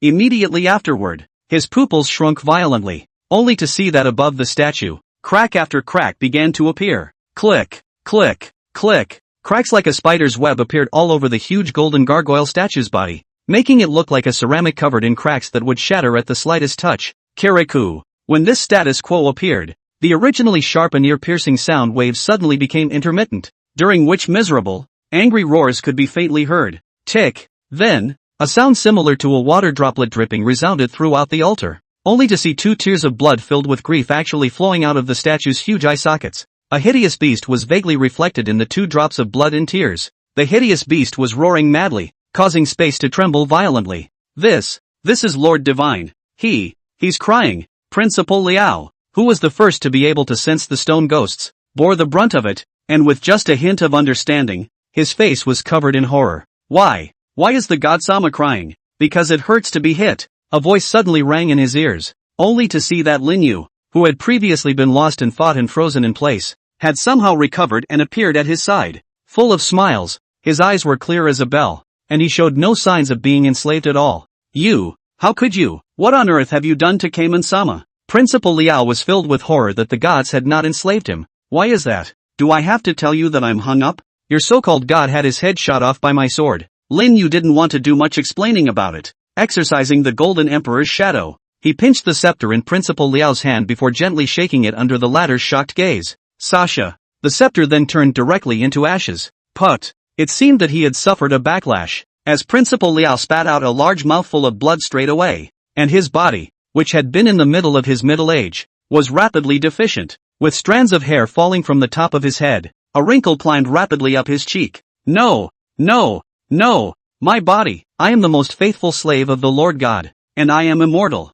Feeling his body's vitality fading rapidly, Principal Liao growled helplessly. He tried to reach out and grab the scepter, which had been reduced to ashes, but immediately sat down powerless. In just a few seconds, Principal Liao looked like he had aged dozens of years. At this point in his life, the line will be wooden. This scene fell into Lin Yu's eyes without startling the slightest ripple. For the sake of the so-called gods, he would not hesitate to feed the demons with his own essence blood. The way he looks now, he just asked for it. Leaving Principal Liao to fend for himself, Lin Yu walked over to Do Half Xian, whose face was close to being distorted due to his violent struggles in the illusionary realm, channeled some of the Golden Emperor's luster within its consciousness. Do Half Xian's originally distorted expression gradually regained its calmness, and finally regained its composure. In the end, Lin Yu then arrived at the battlefield between the Fire Sparrow and the black and white twin fiends. At this point, on the battlefield, the two black and white twins were also looking at their gradually aging bodies with horrified faces. They could clearly feel that the originally vigorous vitality in their bodies was dissipating at a rapid pace. They stared at their pupils with unwillingness and struggled to reach out their hands, wanting to ask Lin Yu for help. Help! Lin Yu ignored the duo and came straight to the Fire Sparrow's side. Seeing that Lin Yu had finally recovered, the Firebird struggled to squeeze a smile from the corner of her mouth. You you finally woke up. Old lady, I really can't hold on any longer. As soon as the words fell, the Firebird's eyes closed and he directly fainted to death. After such a long battle, she couldn't hold out any longer either. Lin Yu caught the Fire Sparrow's fallen body and looked at the latter's body, which was covered in wounds. A water wave spell was then cast to remove the scabs of blood from his body. Reaching out, he put his hand on the latter's pulse, and in the next instant, his brow furrowed. Because of the overly intense destruction and reconstruction, her body is on the verge of a state of military disintegration. Vaguely visible, line after line of fine, imperceptible lines arose in the Fire Sparrow's exposed skin. It was a precursor to the dissolution of the army. System, inquire about the method of removing others from the state of military dissolution. Ding, the query is complete. The current methods for resolving the state of military dissolution are as follows.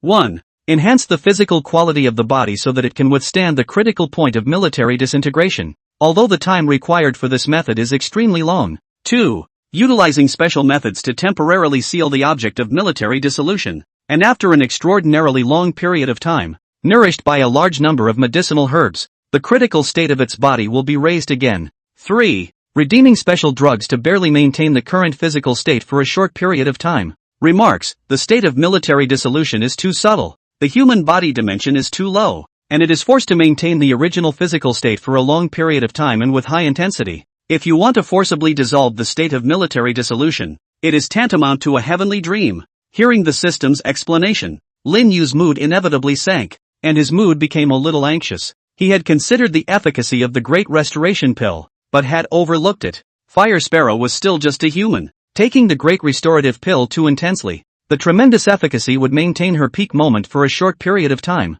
but she would have to face the crisis of disintegration of her soldiers. Phew! Lin Yu slowly exhaled a mouthful of turbid air as his gaze gradually became firm. System, inquire about special drugs that can maintain humans in a state of military dissolution. Ding! Query successful. An illusory pop-up window appeared in Lin Yu's field of vision, and on it, there was a pattern of a pill the size of a dragon's eye. Delayed disintegration elixir. This elixir can only be used on a creature in a state of military disintegration, and the creature's body dimension is not high. After taking it, it can serve to delay the disintegration of military disintegration. Special note, the elixir can only be taken by one person, and the after effects are so great that the state of military dissolution cannot be lifted after the effect of the elixir has expired. Price, 10,000 W of faith. Current host's remaining faith value, 6 stars, equals 12,000 W faith value. Redemption. Ding. Congratulations to the host for successfully exchanging the extended resolution pill. The current host has 2,000 W of faith value remaining.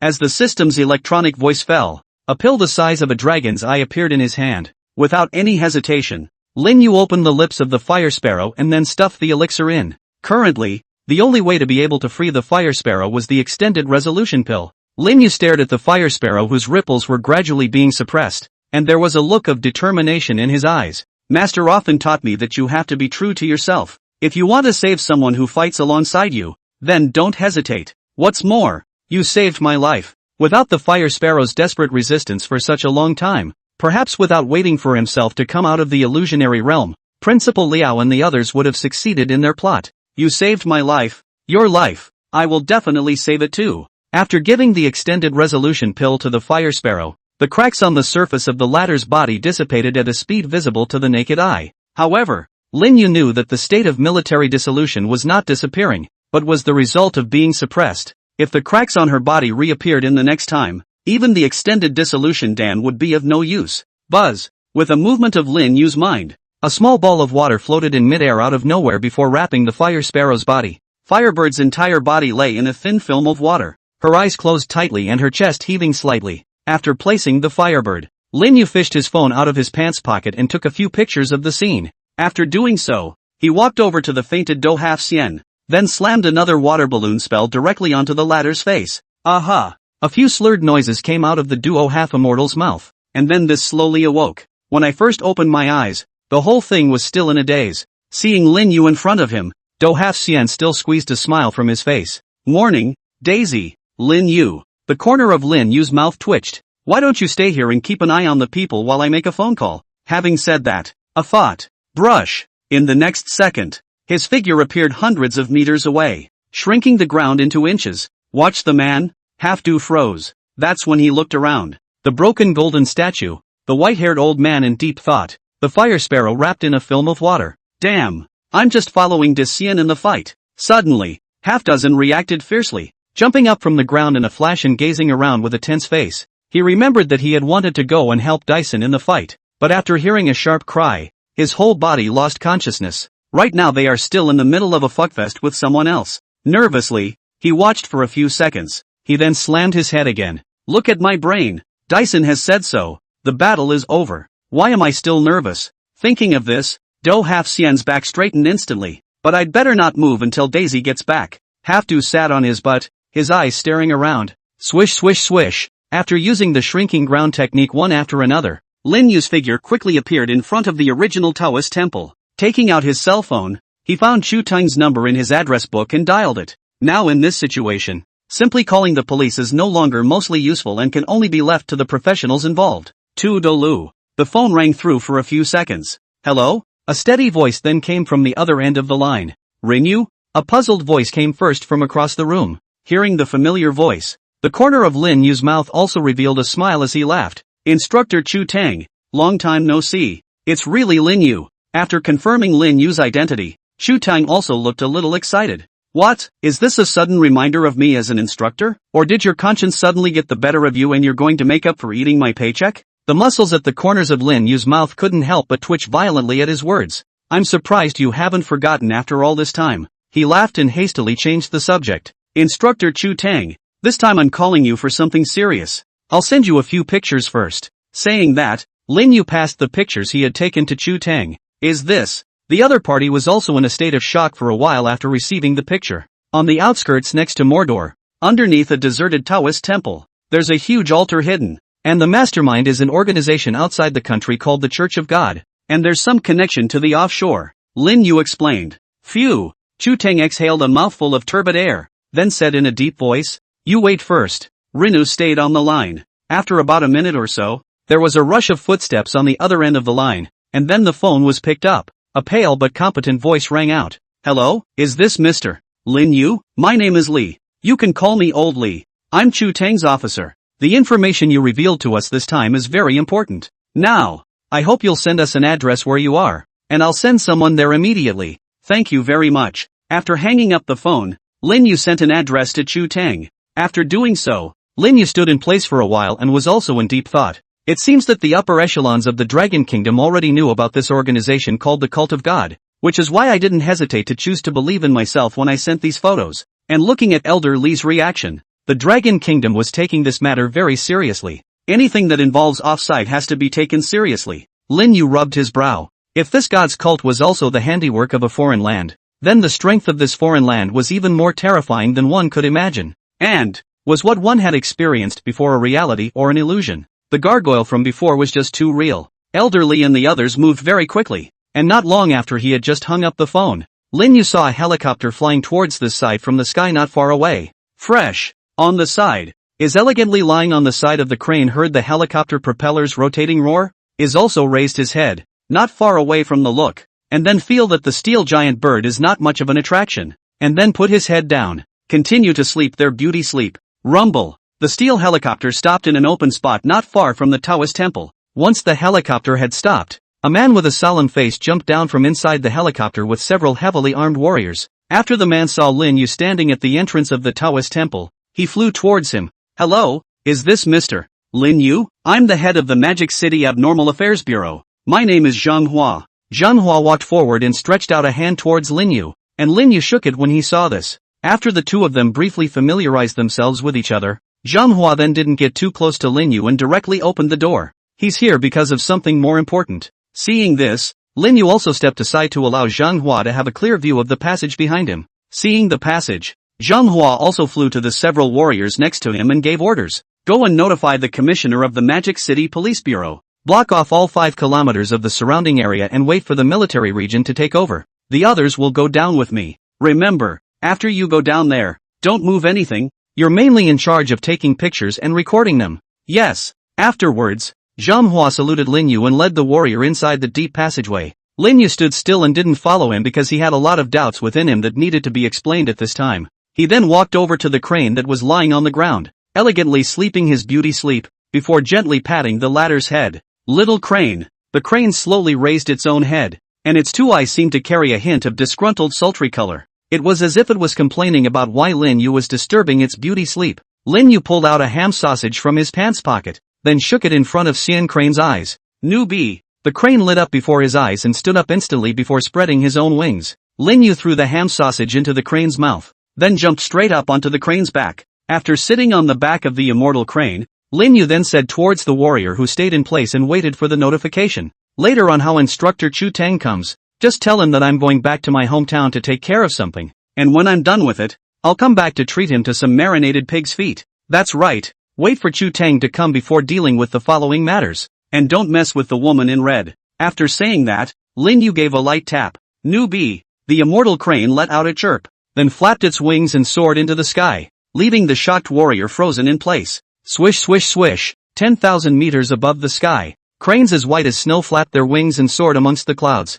Lin Yu, on the other hand, sat on the back of the crane, looking at the gradually fading clouds gradually falling into contemplation. Otherworldly, theocracy, stone ghost, master. He always felt as if it was all forming a cobweb-like mystery, and one is like a butterfly deep in the middle of it, and the more one struggles and tries to get out of it, the deeper one falls in. Is this what's known as a protagonist attracting hate template? He originally just wanted to go to a good college, graduate in an ordinary way, and then marry and have children to fulfill his master's last wish. But looking at this current state, I guess it is getting farther and farther away from the goal that I have set for myself. Lin Yu then shook his own head to shake off the thoughts in his mind. Wow! However, in a short while, the immortal crane once again flapped its wings, then descended straight downwards. The clouds gradually faded, revealing a mountain range here and there, these mountains towering, standing in the clouds, like a fairyland in general. From time to time, there is a white crane. Immortal cranes shuttled between the clouds constantly, occasionally emitting a loud and clear chirp. Lin Yu's gaze narrowed slightly, then his eyes locked onto a mountain peak not far away. Knowing the mountains, Nt Knolls, a township in the Heilongjiang province. The green grass was green, and the transparent dew pressed down on the leaves, trying to descend on the soil. Lin Yu landed on the mountainside location, and after leaving some ham sausages for the cranes, he stepped on the moss-covered stone slabs alone, and walked towards the Taoist temples at the top of the mountain. Lin Yu didn't walk fast, and it was only after about 10 minutes or so that he reached the peak position. At the same time, a life-spanning Taoist temple appeared in his sight. Only a few months have passed, and the Taoist temple has already changed so much? Lin Yu took a glance and saw that all around the Taoist temple, weeds were overgrown, and even the long-closed gate was full of vines. Apparently, after a long period of time without anyone's care, the Taoist temple's surroundings were getting closer and closer to dilapidation. This time I came back, not only to clear the doubts in my mind, but also to reorganize the Taoist temple. Swish! With a gentle leap, Lin Yu's entire body rose up in the air, then crossed the wall and jumped into the interior of the Taoist temple. In the meantime, underground, the location of the theocracy's altar. Boom boom! There was a rumbling sound, and then a large door somewhere slowly opened, revealing the faces of Zhang Hua and the others. As soon as the stone door was opened, a strong smell of blood filled the air, and Zhang Hua frowned before looking towards the center, where an old man was lying on a stone platform in an exceptionally enchanting posture. Director, we have a situation, a warrior suddenly spoke out. After saying that, several warriors raised the muskets in their own hands almost simultaneously, then aimed them at the old man not far away, and the other side. Seeing Zhang Hua and the others appear, that old man first froze, then his entire body stood straight up from the stone platform, looking at them with a vigilant face. Zhang Hua and the others were also instantly on full body alert, fearing that this old man was a remnant of his cohort. At this time, neither side dared to move. Right at the moment when both sides were at sword point, Zhang Hua had even reached out to touch the musket at his waist. Right at this moment, the old man's eyes suddenly narrowed slightly, his gaze looking towards the plug-in in their hands, and then the originally vigilant expression on the latter's face just froze. Next, the old man in front of Zhang Hua and the others was suddenly pulling his voice and started to yell towards the top. Xian, the wind is tight. Pulling the who? Damn, how there are still guns with guns. You guys won't be able to win. As soon as the words fell, without waiting for Zhang Hua and the others to react, that old man bumbled away. Zhang Hua silently withdrew his own palm that was reaching for his waist, then signaled the warriors on both sides not to shoot, because in the intelligence's indication, beside Lin Yu, from time to time, there would follow an old man who was upside down and crazy, calling Lin Yu a great immortal. No need to guess, It's the guy in front of me. Director, just let him go? The situation at the scene, he must know a lot of information. A warrior warned out. Zheng Hua shook his head and said, since he's Lin Yu's man, we can't follow the normal procedure of leaving him behind. This is also considered the goodwill emanating from Lin Yu from above. He then spread his hands again. By the way, tell everyone up there to keep an eye out, and find a chance to explain things to him. After saying that, Zheng Hua fished out a white glove from his pants pocket before walking towards the center of the altar. Once he reached the center of the altar, he couldn't help the expression on his face change. The altar was in a miserable state, beyond his imagination. A cruise ship in the territorial waters of the Dragon Kingdom. A giant black man with a cigar in his mouth sat in a beach chair, his other hand holding a golden fishing rod. And as the bait for the fishing rod was a man in sunglasses whose face was covered in fear and whose body was covered in wounds. Around the cruise ship, there was also a head of sharks roaming that followed the smell of blood. Boss, we've entered the territorial waters of the Dragon Kingdom. At a certain moment, one of the henchmen standing next to the giant black man warned. The giant black man narrowed his eyes slightly. The rod was then lowered, and with it the man hanging from it he sank into the sea. As soon as the man was put into the seawater, the sharks that were already hungry and thirsty in the surrounding area, as if they had smelled a delicacy, opened their mouths full of sharp teeth and began to tear at the man's body crazily. A wail of pain resounded. Qingdao, a mountain in the Heilongjiang province, famous for its scenery. The walls around the dilapidated Taoist temple were covered with signs of age, exposing the mottled siding therein. Lin Yu cleaned out an open space, then set up a futon in the center, skillfully lit a few green incense, and paid respectful obeisance to the ancestor master. After doing so, Lin Yu then sat down on the futon. By this time, he was revisiting his mission to return to the Taoist temple. The Taoist temple is much more deserted than it was when I first left. Other than that, there are no extra changes. After looking around for a while, even Lin Yu had used the eye of exploration, and found nothing. Everything was no different from when he first left. The only difference was that the Taoist temple was now a bit more dilapidated than before. Am I overthinking this? Lin Yu frowned. Perhaps his own master had nothing at all to do with this foreign land, and he himself had only been targeted by the foreign land by coincidence. Thinking of this, Lin Yu exhaled a mouthful of turbid air, immediately throwing away the cluttered thoughts in his mind and stood up. Don't think about that. Since I've come back this time, let's clean the Taoist temple properly. Lin Yu rolled up his sleeves and rubbed his fingers together in succession, and a small ball of water appeared out of thin air in front of his eyes. Snap! Lin Yu flexed his fingers and flicked them several times, and the water balloon shot straight out in all directions. Half an hour later, the afternoon sun hung directly overhead. Taoist temple. As the last piece of dust was swept away, Lin Yu reached out and wiped the sweat off his forehead. Looking at the nearly new Taoist temple, he couldn't help but have a strong sense of pride in his heart. Nice! It's just so easy to clean with the water wave technique. Basically the place was pretty much cleaned, and all that was left at the end was. Lin Yu's gaze looked towards the pavilion located next to the main hall, which was a little smaller in size. The Master of the Watch Pavilion. A place where offerings have been made to successive generations of goddesses of mercy. Patting the dust on his body, Lin Yu walked towards the Master Observer's pavilion. Crunch! The ancient wooden door was slowly pushed open, and Lin Yu fanned the dust that drifted over, then stared wide-eyed and fixed his eyes inside. The entire Guan Master's pavilion wasn't big. In the innermost part, a spirit seat was placed on it. Not only that, there was also a huge portrait of the Heavenly Master hanging on the wall position.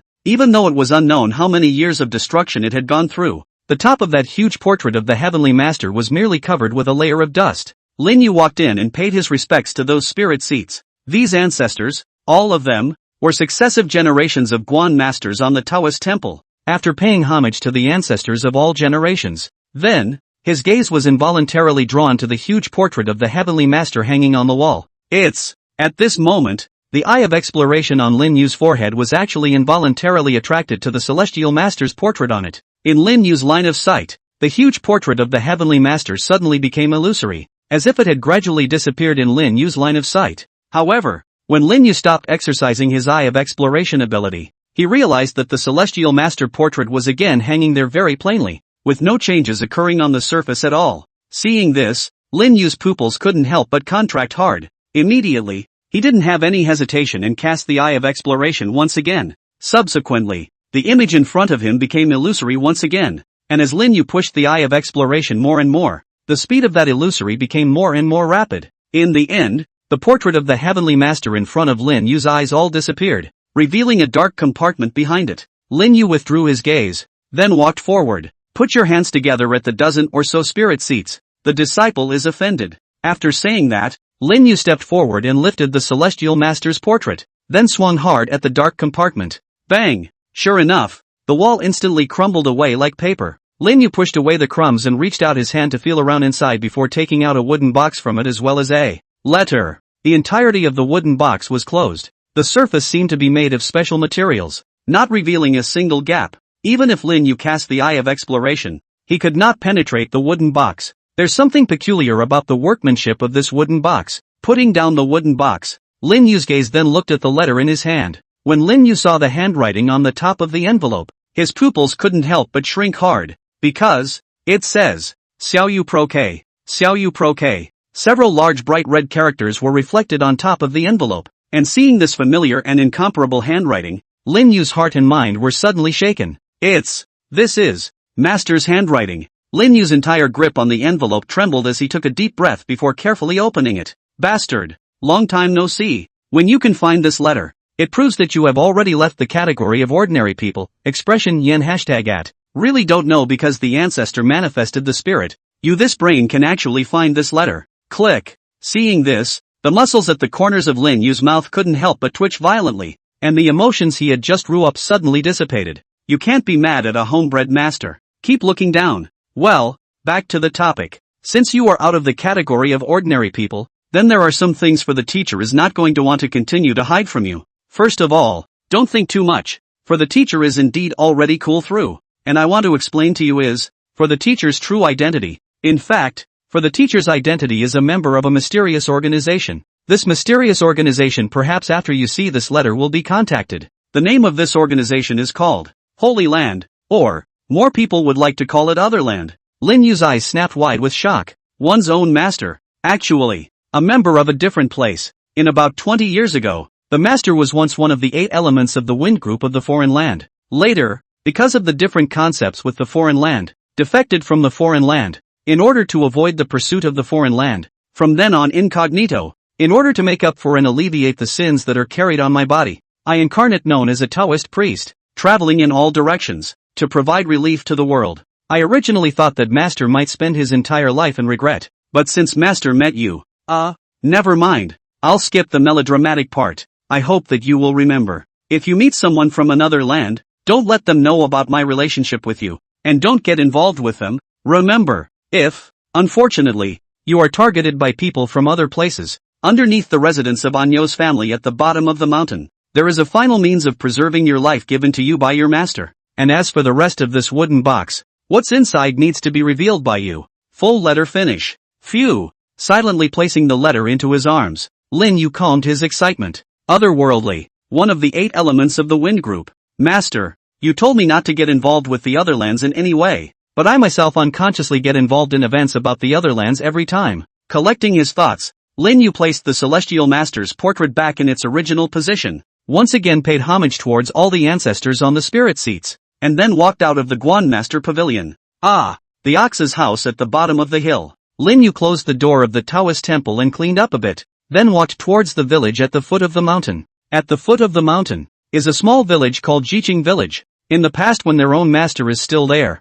incense customers are endless. Jiqing Village villagers are even daily come to carry out pilgrimage. Only by the time the master passed away, most of the people in the village had moved out, leaving only some who still missed the master, some who stayed. Anyo, on the other hand, was a named disciple left behind by the master at Jiqing Mountain, and could also be considered Lin Yu's senior brother. The other side, in a fishing village by the sea in Rikoku, more than a dozen fishermen steered their small boats with joyful smiles on their faces as they gradually sailed towards the fishing village. From the smiles on their faces, they were able to tell that they had a good harvest today. As they neared the fishing village, one of the fishermen looked a short distance behind them, then narrowed his eyes slightly. What was that? At his reminder, quite a few of them also stopped swinging their oars and moored up, before looking in the direction pointed by the former's finger. As they watched, 3 steel giants cut through the layers of waves and appeared on the waters. Is it a cruiser? At first they thought it was a cruiser from the Dragon Kingdom and were just about to reach out to say hello, but when those steel giants got closer,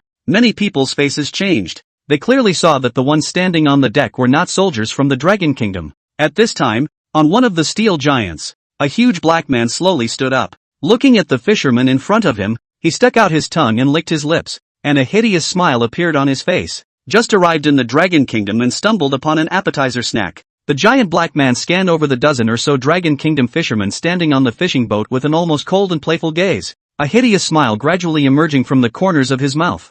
I wonder if it's more fun to fish with these Ryukins. Thinking of this, he then raised an eyebrow towards the black-clothed bodyguard next to him, who shuddered and sweat flowed out of his forehead, then immediately reacted with an almost hissing growl. Hurry up and arrest them all. Hearing this, hundreds of meters of black-clothed bodyguards immediately rushed out from the ship, and then all of them jumped down into the seawater as if they didn't want to die, and then swam towards the fishing boat. Every so often along the way, the giant black man threw a man overboard to fish for sharks, and every moment they were on the boat, each of them was on tenterhooks and tormented, lest they should be the next to be used as bait. Now it seemed that the giant black men were interested in the dozen or so dragons, and it was all they could do to desperately hold on to these dragons in order to keep themselves alive for a few more minutes. Seeing the group of people violently tossing and turning in the seawater, the dozen or so fishermen were instantly shocked. Quick! Run! It's the savages! They immediately picked up the oars and then slid up frantically, trying to leave behind the group of black-clad bodyguards that had gone crazy behind them.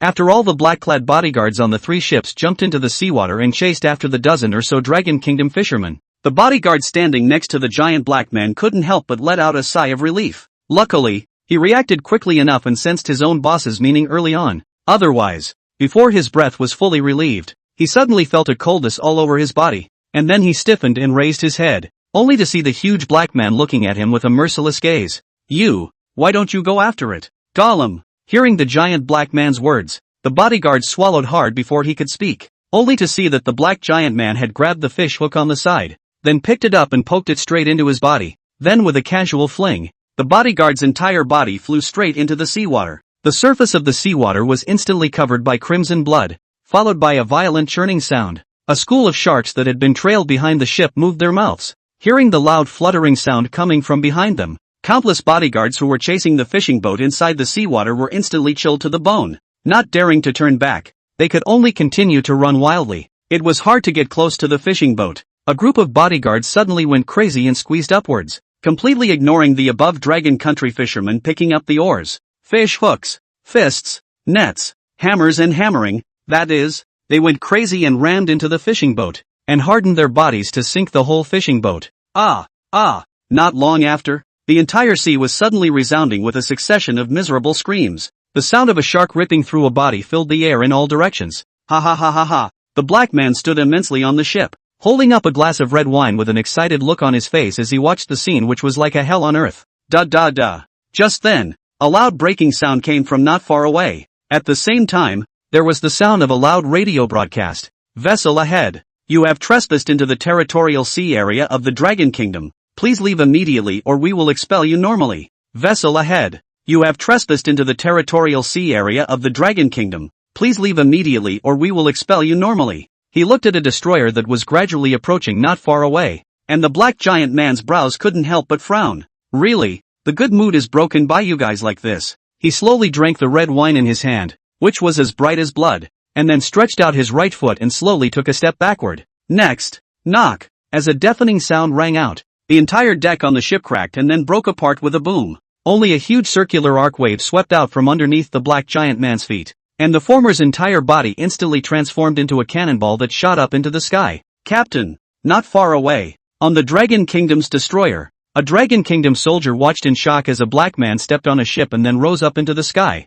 and all of them couldn't help but stare in disbelief. With one kick, even a ship built of steel collapsed and jumped so high in one leap. Is this still human? In the destroyer, the Dragon Kingdom officer at the head couldn't help his palms from shaking at the sight of this scene. As early as some years ago, he had been vaguely exposed to some topics about abnormal humans, and to his surprise, he had actually seen it today. After a few seconds of panic, he snapped back instantly, drinking in a deep voice. Don't panic, continue to eviscerate the target. This is the territorial waters of the Dragon Kingdom. He will not be allowed to spread his wildness on our Dragon Kingdom's land. Immediately reflect this to the higher echelons. The rest of you prepare for battle. Yes, with the captain's command, the entire crew of the destroyer became organized once more. Radar scan complete. Cannon rounds loaded. Target lock successful. Rokoko's special council chamber. On a huge screen was live video coming from the destroyer ahead. The middle-aged man sat on a chair, gazing expressionlessly at the giant black man floating in the air in the video.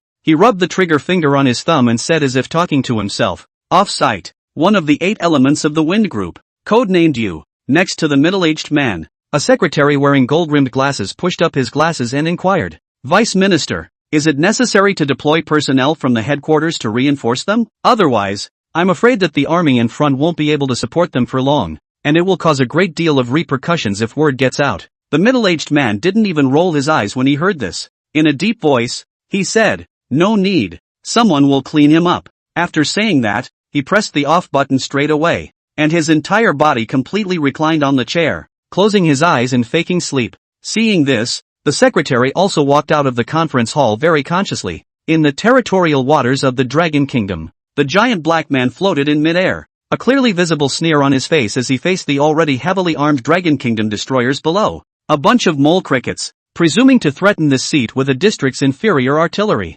Fire! It was at that moment that a missile was shot out of the destroyer and then rushed towards the giant black man. "Hey!" The giant black man slapped his hands on his chest. Knock! Afterwards, only his body was seen expanding rapidly at a speed visible to the naked eye. But in just a few seconds, his body swelled to a massive body of more than 10 meters. And from afar, it seemed as if he was standing like a giant. The swollen giant black man reached out with one hand. Bang! Then, a scene that shocked the crowd of the Dragon Kingdom happened, only to see the giant black man intercept the missile with his palm in a hard way. The missile rotated rapidly in his hand, wanting to break free, but the palm of the giant black man was like an iron clamp, and the missile's massive impulse was unable to shake the former in the slightest. With the passage of time, the missiles had no strength in their aftermath, and in the end, they even slowly fell down into the vast ocean.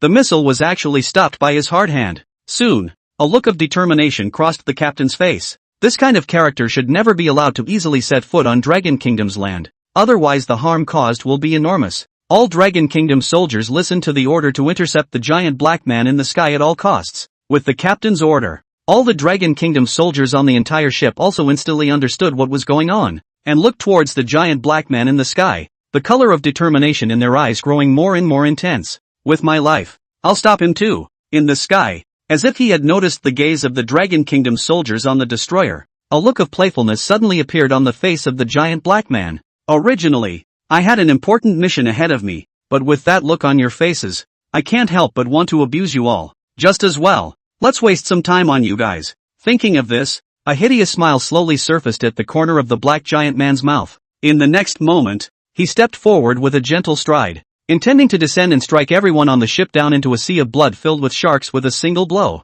Click! However, his paws had just stepped out, and before he could land, a dangerous aura instantly enveloped his entire body like a fierce tiger. His body subconsciously trembled, and then his gaze slowly looked into the middle of the seawater below him, only to see there a roughly adult-sized turtle slowly floating in the sea. Regardless of how the surrounding sharks flopped, were never close to the turtle 10 meters, and on the back of the turtle, a man in scruffy attire was half lying down. Seeing the gaze of the giant black man fall, the man revealed 2 rows of white teeth far towards the former, smiling. "Don't move. Move and you die. Don't move. Move and you'll die." On the back of the turtle, the man with the most unkempt attire was half lying down and smiling towards the huge black man floating in the sky. Although his tone was not filled with tit-for-tat, his words did not hide the incomparable sense of dominance in the slightest. Ha! Ha ha ha ha ha! The giant black man first froze at his words, then he covered his forehead with his hand and scoffed indulgently. His laughter lasted for a few seconds, and then the expression on his face suddenly became hideous as he extended his palm towards the scruffy man and pinched him remotely,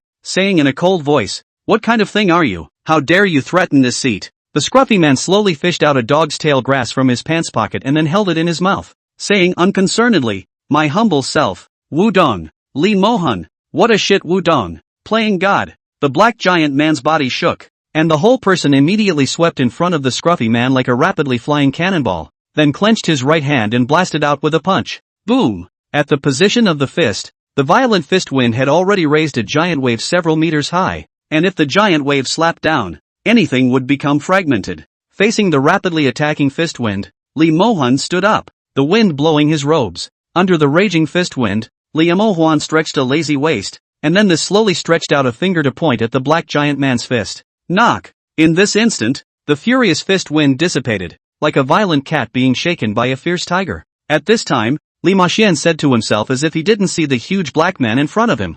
Gee, I told you not to move. Why did you? You don't listen. As his last word fell, he was seen stretching out his fingers and rubbing them gently in front of the giant black man's eyes. Buzz. Next, the whole sea was like boiling water general churning up, only to see a root diameter of several meters thick water tornado from the seawater below the rough rise. The number of water dragon scrolls totaled 8, fixing the black giant man firmly in the center, while the figures of Li Maxian and the old turtle under his seat slowly became illusory, and finally appeared hundreds of meters away. Standing hundreds of meters away, Li Maxian wrapped his arms around his chest. As a member of the older generation of the Otherland, you, one of the 8 elements of the Wind Group, before you enter the Dragon Kingdom, I would still like to invite you to appreciate the hospitality of my Dragon Kingdom. The words fell. The 8 water dragon scrolls operated straight up, transforming into a giant dragon that covered the sky. Tefuk. Seeing the 8 giant dragons that appeared in the sky and feeling the enormous energy contained within their huge bodies, Yu's mouth couldn't help but let out a furious curse. I had thought that this mission would be very easy,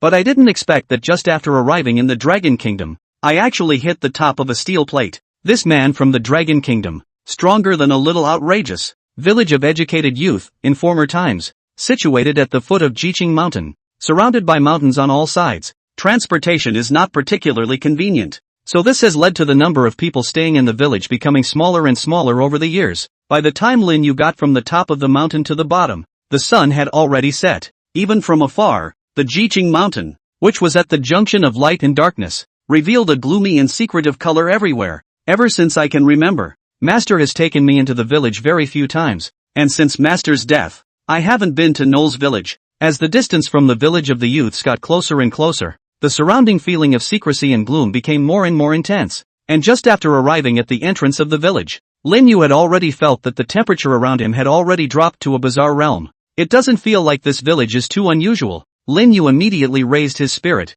Although he and his master had been to the village a few times before, he wasn't too familiar with the specifics of this village. Jiqing Village is a typical mudwall and wood village, where the walls are plastered with mud and the dwellings are built with wood, and because of too long a lack of time to live in the village, the mud walls and dwellings have collapsed down in many places. How come there's no one? After walking around the village for a while, Lin Yu suddenly realized that he hadn't seen anyone at all along the way. Even if most of the villagers had left, it wasn't so bad that there wasn't a single person all the way down, right? Crunch! Lin Yu went up and pushed open the door to a hidden room, then realized that there was no sign of anyone inside except for some moldy food. The food on the table looked like it had just been prepared and hadn't been consumed yet. Was something going on at that time? The whole house is dead and gloomy. Lin Yu reached out and touched the dust on the table and quickly came to a conclusion. In quite a few places, there were dark drops of water dripping down, eroding the earth and emitting a foul odor. These pitch-black water droplets were because the surrounding yin qi was just too thick, and the moisture in the air absorbed the yin qi and turned into corpse water. We'll investigate what really happened to the village when we first get what the master left behind. Lin Yu withdrew his palm, then turned around and walked out of the house. It's not appropriate to make more trouble now. Let's get what the master left behind first. When Lin Yu disappeared into the center of the room, the entire room became silent once again. There were only cobwebs spread all around, and dark corpse water dripping slowly. Crunch, crunch. However, just inside the inner room of the room Lin Yu was in, inside a worn-out cabinet, a subtle and crisp voice suddenly came out from inside. It kind of sounded like something inside was slowly pushing open the broken cabinet door. Within a few moments, the cabinet slowly cracked open a tiny slit. Through the tiny slit, one could see that it was completely dark inside, but it was in such a dark crevice that a dry, horribly nailed palm slowly reached out from within, and the direction that this palm was pointing was the very gate that Lin Yu had left. After sunset in the village of the youth, it seems extremely secretive. In the sunset and the darkness that will soon replace the light, but also reveals an indescribable gloomy and sorrowful atmosphere. From a distance, the entire village of the youth, like a horrible ghost hibernating body, waiting for the opportunity to devour the misguided people. The village, which used to be bustling with people, was dead, completely devoid of any trace of vitality belonging to the living. As Lin Yu went deeper and deeper inside the village, the temperature dropped more and more noticeably, and even more obviously, a layer of mist gradually floated up around them, and the mist was so thick that Lin Yu's line of sight could only be shortened to the 10-meter position in front of him. Lin Yu had to stop his body, and then his brow wriggled as a crystalline eye flipped out from underneath his flesh and blood. The Eye of Exploration. I can't believe everything is normal? After casting the Eye of Exploration, Lin Yu easily penetrated through the layers of mist. However, what surprised Lin Yu was that the entire village hadn't changed in any way, and even the air didn't have any fluctuations regarding special energies. Could it be that the village that appears so unusual on the surface is actually nothing special? Lin Yu's brow tingled, and then the eye of exploration once again spread out in all directions,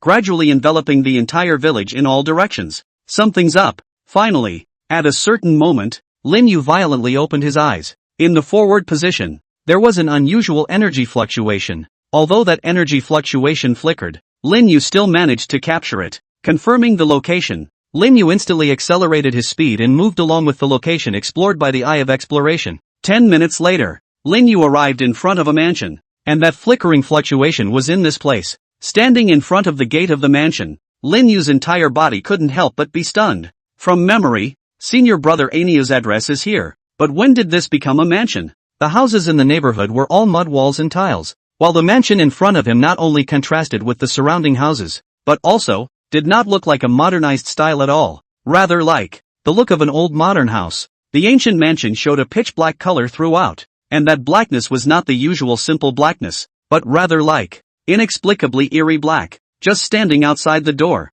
one could feel the eerie aura that flowed from within. Going in? Lin Yu narrowed his eyes slightly. Although this ancient mansion revealed mysteries everywhere, with his current strength, self-preservation would not be a problem. What's more, if this is really senior brother Ania's residence, then it's all the more reason to go in and take a look. Thinking of this, Lin Yu walked forward and slowly pushed open the door that had been closed tightly for an unknown amount of time. Crunch dash! The wooden door slowly opened to reveal the scene inside. There was no moldy smell as expected. Instead, a light fragrance floated in the air inside the entire ancient mansion. Lin Yu had just pushed open the door when a huge courtyard appeared in his sight. Lofts, pavilions, running water, stone bridges, corridors, everything. Following the stone bridges and corridors, Lin Yu arrived at the location of the nearest pavilion. Inside the pavilion platform, there was a stone chessboard and 2 chess pots containing black and white chess pieces, and in the depths of the courtyard, there was the sound of a guzheng floating vaguely. When Lin Yu froze, Sasha, a sound of light footsteps rang out, and then only 2 underlings dressed as maidservants were seen walking out at the corner location. They were dressed as the ancients, only to see them make a slow edit to Lin Yu. In a soft, seductive voice, she said, "My lord, my master has an invitation, an ancient mansion in a modern style," but the maidservant coming out of it was dressed in an ancient style. After the 2 maidservants had made their invitation to Lin Yu, their bodies instantly stayed motionless in their original places, without even turning their eyes. Lin Yu's eyes narrowed slightly. Then he intended to wait and see what happened. The inside and outside of this ancient mansion revealed an indescribable sense of secrecy. At least, before he had detected the true face of this ancient mansion, before he had gotten what his master had left behind, he currently did not know how to strike. And the master of their mouths may be the one who was important in unraveling the secret of it all. Thinking of this, Lin Yu took a step forward and walked straight towards the direction that the 2 maidservants had pointed out. As Lin Yu walked, the 2 sculpture-like maidservants also finally moved, one in front of the other. One of them walked in front of Lin Yu, seemingly leading the way for him, while the remaining one followed behind him, only 10 steps away from Lin Yu's body. Led by the maidservant in front, Lin Yu passed through a winding corridor, passing by one ancient attic after another. This ancient mansion was so much bigger than he had imagined. It seemed, it's like there's no end to it at all. Finally, after walking for an unknown amount of time, when the maidservant led Lin Yu through a gate once again, the sight finally became open. What met Lin Yu's eyes was a very open courtyard. The entire courtyard was especially arranged like the courtyard of the Dragon Kingdom. Moreover, the decoration of the courtyard was very luxurious. Even on the pillars that served as support, golden lines carved in gilt could be seen. Above the surrounding corridors, there was also a flickering lantern emitting a faint glow. "Sir, please wait here for a moment. Don't move around. The slave girl will go and ask the master for instructions." At this time, that maidservant also bowed slightly. Then with a smile on her face, she walked out of the door with the maidservant behind Lin Yu. When the 2 maidservants disappeared in the doorway, Lin Yu didn't freeze in place, but walked straight to the door of a room in the courtyard. Though it does seem a bit disrespectful to the owner of the ancient mansion to probe these rooms at will without his consent. Coming to the doorway of a room, he was just about to reach out and gently push open a door. Starting with this room, to explore the inside. Pust. Suddenly, inside a nearby room, an extremely soft sound suddenly caught his attention.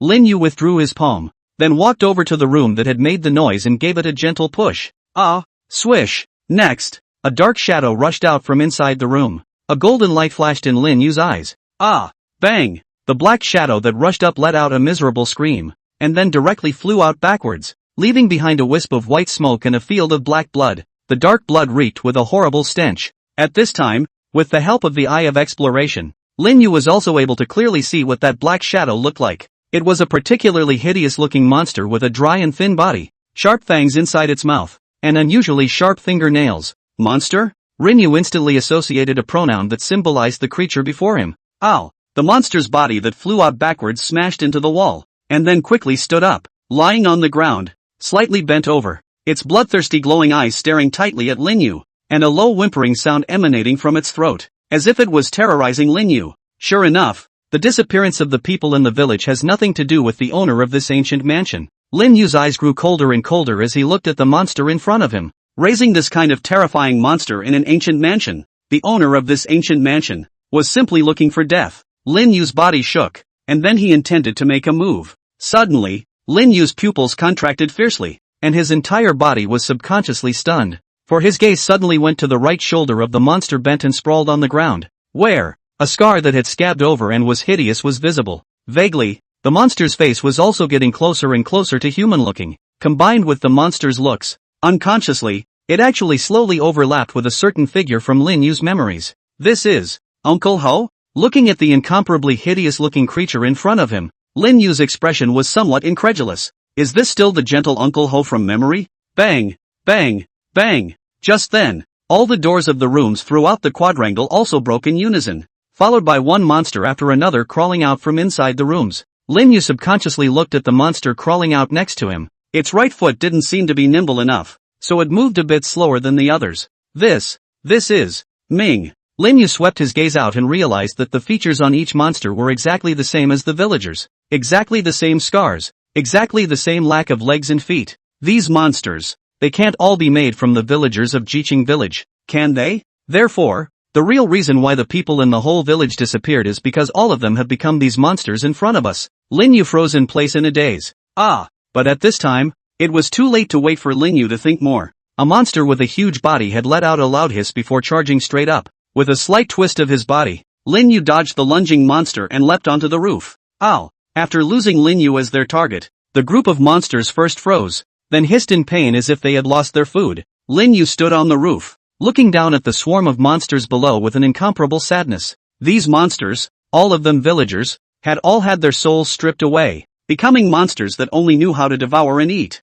There is no way to save them. The previous uncle Xiao Ming, and had a wonderful time with them in the old days when he was down the mountain himself. But now, unforgivable, and absolutely unforgivable for those who turned them into this state. Lin Yu's eyes grew colder and colder. All of this, it was definitely someone's doing. That person definitely has nothing to do with the owner of the ancient mansion. Find the owner of the ancient mansion. Right at this moment, Lin Yu suddenly noticed that the originally aimless swarm of monsters down below began to crawl towards the walls. The gates. By the looks of it, they're planning to get out of here. Seeing this, Lin Yu couldn't afford to be sad and clasped his hands together. Swish! Two long swords emitting a ghostly aura were then held in his hands. In Lin Yu's eyes, two golden auras flashed continuously, and vaguely, a huge shadow appeared behind him, wrapping his entire body. The Golden Emperor is majestic. He slowly closed his eyes as he looked at the swarm of monsters that were continuously crawling towards the outside of the ancient mansion. If they were let out,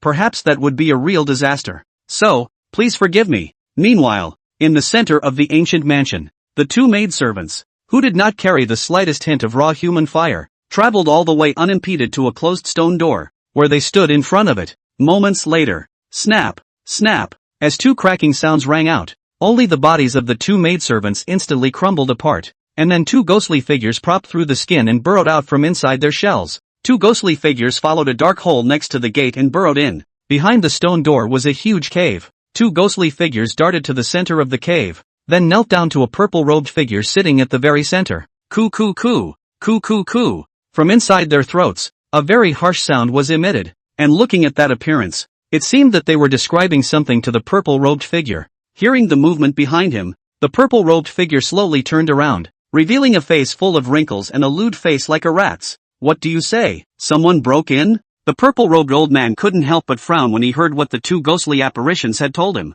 Could it be that one's movements had attracted the attention of the special department of the Dragon Kingdom? And did he behave strangely? The two ghosts looked at each other. Then both shook their heads. Nothing strange manifested. Then you guys took the opportunity to bring the man to the feeding grounds. The old man stroked his chin, then fished out 2 small red pills from inside his sleeve robe before throwing them in front of the two ghosts. You guys did a good job on this one. Coo coo coo. Seeing the small red pill on the ground, the two ghosts' eyes suddenly glowed red, and they each spat out a mouthful of black mist before rolling the small pill into their bellies. Go down! With a wave of the purple-robed old man's sleeve robe, the two ghostly figures slowly dissipated. After doing so, the purple-robed old man then stood up. His gaze was fixed on a circular device in front of him. There were purple-black flames flickering in the cloudy eyes from time to time. My good senior brother, you went to great lengths and spared no expense to bring this thing to escape from the middle of the Holy Land and escape to this poor countryside. Even in order to cover your tracks, you purposely made a village on top of this thing to use to cover your tracks. You said, what's the point? In the end, it led me here. Inside the courtyard. Pust. Knock. As the last monster fell, Lin Yu silently withdrew his longsword, and his robes, which were originally bulging with energy, slowly calmed down. Looking at the corpses all over the ground, Lin Yu mourned in his heart for a moment. I'm sorry, there's no time to bury you all yet. When I catch the culprits, I'll make sure to erect monuments for you one by one. The long sword was flung, and a ball of flame sprang up from it. Swish! With a wave at the corpses, the flame suddenly floated to those corpses as if they had a consciousness. Boom! Next moment, huge sparks blazed up. Swish! In the dimly lit cave, the purple-robed old man's eyes also snapped open. Next, a hideous rage was instantly rendered from his face. Asshole! With a big wave of his hand, the two ghosts from earlier were flung out by him. Get the hell out of there and check the feeding area. My connection to those golems has suddenly disappeared. Coo coo coo. The two ghosts sniffed and quickly turned their heads before rushing straight out of the cave. The purple-robed old man looked at the circular device in front of him, and his cheeks, which looked like dead wood, were deeply squeezed together. To be able to kill a ghost golem that has been refined by my secret method in such a short period of time, this fellow, shit, this bastard, simply deserves to die. The purple-robed old man's voice, which was laced with resentment and indignation, resounded in the cave. Which ghost elves were pets that he had spent a great deal of money on and raised for months before barely raising them, and now they had actually been taken out by Lin Yu in one pot. It is really hard to eliminate the hatred in his heart without taking this revenge. Snap! Only to see him stretch out his dry hands in front of his chest. Jabla! With the moment the old man's hands touched together. Next moment, a loud tearing sound resounded steeply in the cave, followed by the cave trembling violently. Buzz off! From the old man's feet, there was a piercing scarlet light flashing up, which gradually revealed a huge spell formation. Woo-hoo-hoo-hoo! As soon as the huge spell formation appeared, an ear-piercing sound of ghosts crying and wolves howling resounded continuously.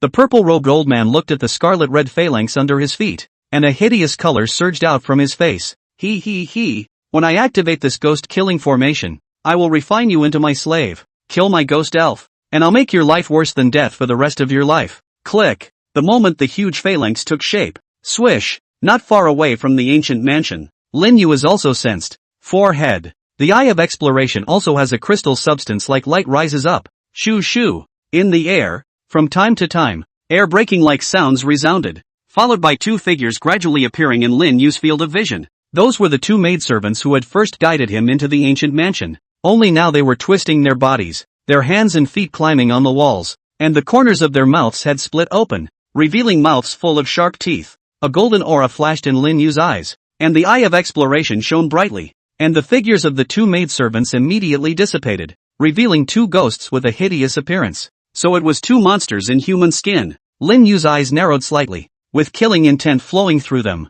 GGG. At this time, the ghost suddenly let out a sneering scoff, seemingly mocking Lin Yu. Lin Yu raised his hand and slashed. Jabla! The golden aura flashed, and the mocking ghostly apparition was directly split into two halves. Coo coo coo. But the next moment, the ghost that had been cut in half actually coalesced together again and revived. Seeing this, Lin Yu couldn't help but frown. These two ghosts, it seems, are still a bit difficult to deal with. GGG. At this time, the two ghosts also let out sharp chirps, then swarmed up and swooped towards Lin Yu. Lin Yu crossed his feet and took a step forward, and a huge golden figure appeared behind him. Golden Emperor Void. While a shocking battle was taking place inside the village of Knolls, outside the village of the youths, however, it was as calm as ever. Nightfall. The entire sky was covered with a black canopy, rolling. Suddenly, the silence of the night was torn apart by a loud booming sound, only to see that on the highway not far away, 3 sports cars were speeding along, the huge headlights of the cars reflecting the whole highway and also illuminating the situation inside the cars. Inside each sports car sat a man and a woman who listened to music and drummed. "Brothers, go further ahead. In about an hour or so, we'll reach our destination, and then I'll treat my brothers to a big party." From the driver's seat inside the first sports car poked out a head topped with yellow hair, who grinned and shouted to the few people behind him, "Brother Shang is mighty. Brother Shang is cowhide." The yellow hair of the man known as Brother Shang very enjoyably stroked the yellow hair on his head, then grabbed the peak of the female companion next to him, and then squeezed it fiercely. The female companion next to him had her face twisted up for a moment, but seemed to be hindered by her fear of yellow hair and could only silently squeeze out a small smile. "Fuck, that's a fucking creepy smile, don't you give me face?" Snap. Brother Shang frowned and directly slapped the latter's face. The latter covered a reddened cheek and curled up silently. Tears were welling up in his eyes, but he didn't dare to shed them. Cut. Shang snorted coldly, then stopped paying attention to the female companion next to him. Rumble. Several sports cars continued on the highway. Probably after a few minutes of driving, a huge cloud of mist suddenly appeared in their sight. A few people didn't care and continued to drive forward. However, after probably a few minutes of traveling, jabla. Suddenly, loud brakes sounded. The 3 sports cars left 6 huge tracks on the ground before coming to a stop on the side of the road. "What's the situation? The mist that appeared in front of us was just too dense for even the headlights to shine through, and it was clear that there was no road ahead. What's wrong, Sang?" At this time, a few people in the back also came out, looking at Brother Shang with a puzzled expression. Sang touched his hair and said, "That's not right. I remember it's going this way. How come there's suddenly no way out?" "No, Brother Shang, the way we came is gone too." Not only that, they were also alarmed to find that the road they had just driven to was also covered by the mist, and they could not see the direction clearly at all. "What the fuck is going on here? It's not a ghost, is it?" Toodaloo. And at this time, the 3 cars suddenly shook violently, and then the headlights just went out directly. Crap, no cell phone reception either. At this moment, several people could no longer show calmness. Even one of the female companions already had the sound of crying coming out. Shang frowned and cursed angrily. "Cry. Hammer, don't fucking bother here. Hurry up and take out your cell phone and turn on the flashlight to find out if there's a road."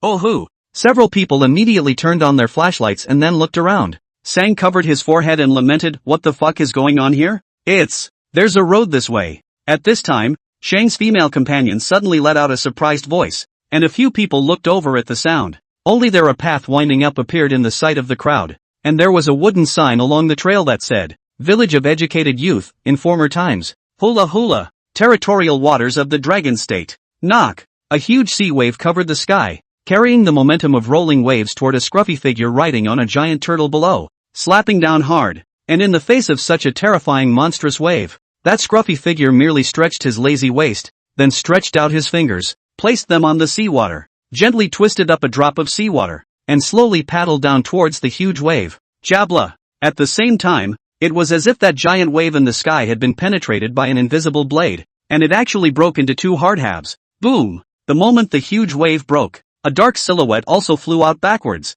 ruthlessly smashing into the sea island not far away, kicking up huge dust. Ahem! The dust cleared to reveal a giant black man whose limbs had been severed. It was also the figure of Yu, one of the 8 elements of the wind group of the other lands, that came. At this time, the khaki color that he had at that time was no longer on his face, and instead, it was covered by a thick color of scorn. Li Mo Han. This guy. It's just sick. And on top of the giant tortoise, Li Maxian also had a lazy face as he wrapped his arms around himself and chewed on the small grass that he was carrying in his mouth. Mission accomplished. The Joker has been taken care of. Next, before the words fell, an inexplicable throbbing suddenly arose from his heart. Next moment, he jerked his head around and looked away, and the small grass he had been carrying in his mouth had unconsciously fallen onto the seawater. The other side. The few people who were blocked by the mists were crammed into an area with only 1 meter of visibility. Until a certain moment. "Brother Shang, there's a road this way." A surprised shout rang out, only to see Sang's female companion waving her cell phone with delight.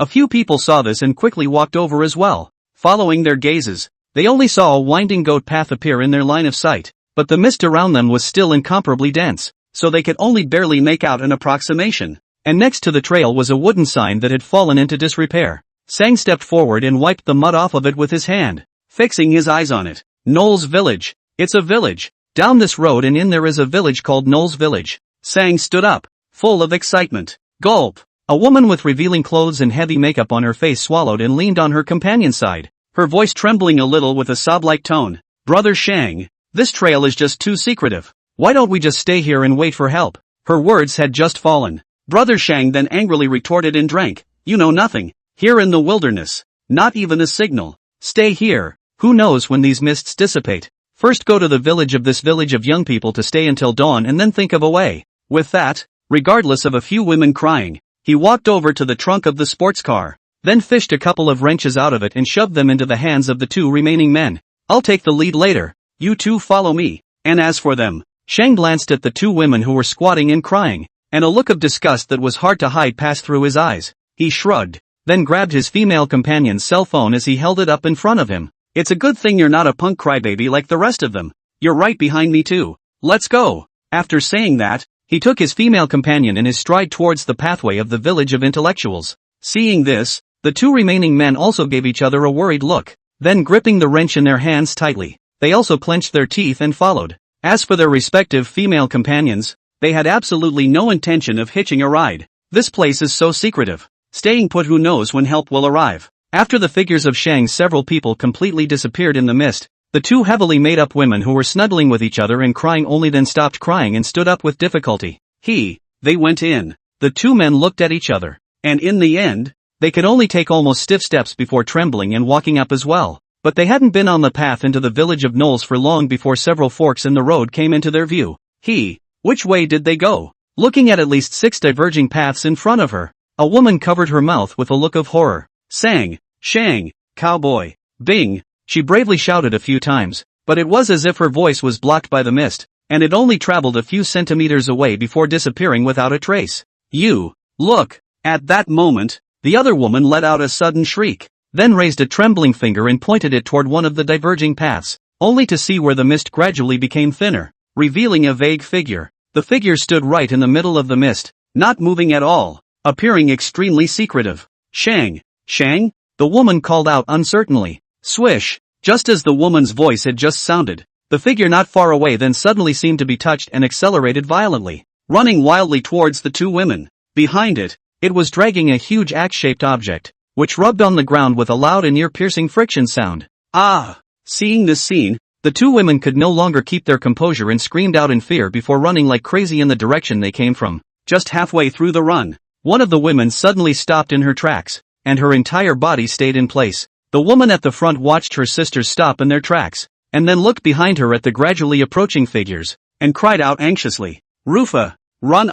What are you waiting for? Cluck cluck cluck. But she was answered by a laugh that was shuddering beyond belief. The woman known as Ruahua then slowly raised her head, revealing a face that had been distorted to an indescribable state. It was a cheek that no longer had human skin, crawling with maggots and emitting an extremely foul odor. At the sight, the woman screamed in terror. But before her screams could spread, she was hardened by a blood-stained axe that split her in two. For a while, blood splattered. Inside the old house, shoo shoo, the two ghostly figures kept flickering and jumping between the buildings. It was simply difficult to confirm the trajectory of their movements with the naked eye. Swish swish swish, a few golden awns cut off their figures with a forceful aura, but in no time, their figures coalesced again in another place. LOL. From time to time, there was also a sneering sneer coming from all directions, as if they were mocking Lin Yu's incompetence. In response, Lin Yu frowned. This isn't the way to go. These two things are weird as hell. Thinking of this, Lin Yu then stopped his useless attacks and instead closed his eyes. However, the crystal eye located at the center of his brow was greatly opened and began to constantly flash with light. The feeling was as if it was sifting through the location where those two ghostly creatures had just acted. GGG. When those two ghosts saw this, a humanized look of joy appeared on their faces. His body then flickered and swept in front of Lin Yu, raising his sharp and foul-smelling claws and grabbing straight down. Buzz. However, just as those claws had just touched the position a few meters in front of Lin Yu, they actually spontaneously combusted without wind. A mournful scream hissed out from the ghost's mouth. Immediately afterward, their figures quickly stormed back, staring at Lin Yu with a scornful face, not daring to make another move. For a while, the two sides formed a situation where no one could do anything about it. After about a minute or so, the corners of Lin Yu's mouth slowly grinned, and the eye of exploration on his brow slowly closed. So, these two ghosts were, in fact, some sort of special, in-between virtual and real existence. When they attacked, they condensed their bodies into substance, and when they dodged the attack, they nullified their own bodies. If I hadn't met someone else, I guess I wouldn't have been able to do anything to the two of you even if I had cut my sword off today. Lin Yu spread his hands out and directly put away his dual swords. But what you are facing is hanging wall. Afterwards, Lin Yu clapped his hands together and chanted out silently in his heart. System. Sound of nibbling. Inside the dark and damp cave, there was a constant sound like the crawling of poisonous insects. The purple-robed old man's eyes were tightly closed. His chest was slightly rising and falling, and in his eyes, which were already deeply sunken, two purple-black flames emanating a bizarre color kept pulsing. Under his feet, a huge spell formation was slowly operating, along with the rotation of the spell formation, only to see that the kind of nuisance sound around was also constantly being expanded. Gradually, that kind of nuisance sound expanded to a certain extent, suddenly turned into a kind of tearing sandwich-like sound. Rip! Suddenly, a palm full of rotting flesh reached out from the ground, then pinched the ground hard, leaving a huge crack. Immediately afterward, a skeleton covered in rotting flesh, with one root exposed outside the air and covered in maggots slowly drilled out from the crack. Just the look of this skeleton makes you want to gag raw at the sight of it. Then, the monster's shoulders, body, and feet were also gradually revealed. At first glance, monsters like this actually filled the entire perimeter of the cave. And not only that, underneath each monster was dragging a huge axe-like object. Looking at the surrounding monsters that were gradually reviving one by one from beneath the earth, the purple-robed old man finally squeezed out a trace of excitement that was hard to hide from his parched cheeks. It's not in vain that I spent such a long time setting up this ghost-killing formation. The dead corpses here actually have such great power. He. Senior brother. It looks like you really found a good place. It's just a pity that it's ultimately some half-baked products. If we had spent some more time, the terror of these monstrous corpses could even be taken to another level. But it's enough for now. To be able to easily kill my carefully refined ghost mandrill, it's probably someone from the Dragon Kingdom's special department who has their eyes on this place. When he thought of this, the purple-robed old man's eyes began to flicker with purple-black flames constantly, and his gaze couldn't help but look towards the circular device underneath himself. We can't wait any longer. After spending months of time, we still haven't been able to crack this thing. Since this is the case, we can only forcefully take this thing away, and figure out a way to crack it when we return to the Holy Land. However, before that, one has to let that fellow die under my ghost-killing formation. As the words fell, the purple-robed old man moved with a thought. One of the monstrous corpses then raises the axe on its own back before aiming a slash at the rock below the circular device. Bang! The rock was hacked away, and with a single reach, the monstrous corpse placed a rock, and the circular device adhering to it, inside its exposed chest frame. The carrion then wriggled and covered the entire circular device. Only after doing so did the purple-robed old man slowly close his eyes, putting all his energy back into the ghost-killing formation below. Since the special department of the Dragon Kingdom had found this place, it was possible that the other party was more than just one person. So in order to make sure that it was safe, he made a second-hand plan first. If the ghost-killing formation failed to kill the other party later on, and when the reinforcements from the special department of the Dragon Kingdom arrived, then it shouldn't be a problem for him to run away with the device. It's not arrogance that has kept him alive this long, but rather caution at every step. Buzz off! As the purple-robed old man began to fully activate the ghost-killing formation, huge changes began to occur outside the cave. Rip! Rip!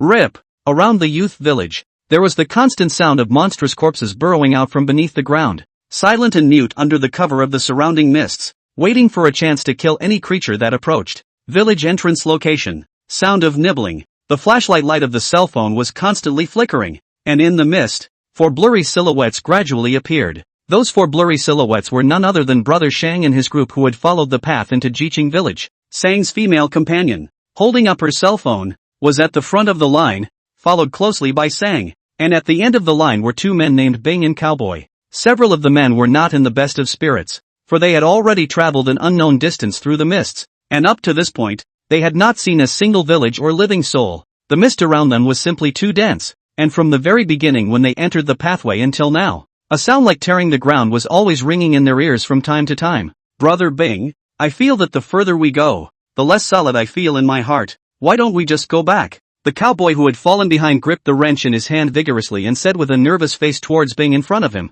Inside the mists, because their vision was obstructed, he and Bing could only rely on their bodies to move forward close to each other. You know the fucking way back? At that, Bing rolled his eyes. With such a dense fog, even his own mother probably wouldn't know where to go when she came. Hurry up and follow brother Shang, don't get separated later. With that, he suddenly froze, because in the time they spent chatting, the two Shang brothers, whose figures were still vaguely visible in front of them, had already disappeared. Even though I was using my cell phone to shine the light, there was no way to determine the actual direction the two people in front of me were advancing. Fuck, the thickness of the mist has deepened again. Bing cursed, but he could only harden his head, relying on his memory, and follow the location where Shang had walked before. Sound of nibbling. Shang and his female companion stayed close to each other, their eyes looking around warily. The further they went, the thicker the mist became, and they didn't know how much longer they would have to walk before they could see this village called Jiqing Village. In fact, he was regretting it now, but now that they had come this far, the way back was nowhere to be found. Shang, Sang, front. Suddenly, the female companion in front of him jerked to a halt. What's going on? Sang froze and moved his eyes toward the spot in front of him. The next moment, the outline of a village came into his sight. It's the village. Bing, the cow. Shang subconsciously turned his head and called out to the two people behind him with a face full of surprise. But in the next second, his voice came to an abrupt end. In the next moment, his pupils widened violently, and his face was filled with panic, because only to see that behind the two of them, probably less than a meter away, a figure that was visually 3 or 4 meters huge stood there, and behind it, it was dragging a huge axe-like thing. From the figure's entire body, a foul odor emanated as if it had been corroded for hundreds of years or more, and just the smell alone made people unable to help but be raw and nauseous. At this moment, the figure stood there, and the axe behind his back was slowly raised, his two empty eyes gazing at the two people located in front of him. Shang's legs went limp and he directly fell to the ground. His crotch was directly rendered in a yellow color, but he forcefully covered his mouth and tried to keep himself from screaming out. However, the female companion in front of him was not so lucky. The latter huffed and subconsciously said, "Brother Shang, do you smell that? It stinks. Brush." Just as her voice had sounded, it was as if the huge figure had been violently activated, and the axe behind it flew with a brush. Pust. At once, countless blood splattered, and a head with a sickening expression was thrown up high. Ooh-hoo. Being splattered with blood all over his body, but Shang still covered his mouth in death, not daring to make a sound at all. Gaga. After decapitating Shang's female companion, the huge figure fell silent once again, not moving a muscle. I don't know how long it took, but Shang felt like his whole body had completely stiffened. He tried to move his fingers gently. The huge figure didn't move. Move your feet again. Then the shoulders, the head, and finally the whole body. As Shang's entire body began to slowly squirm on the ground, the massive figure remained unresponsive. Bit by bit, Sango squirmed and then crawled towards where the village was. Alive.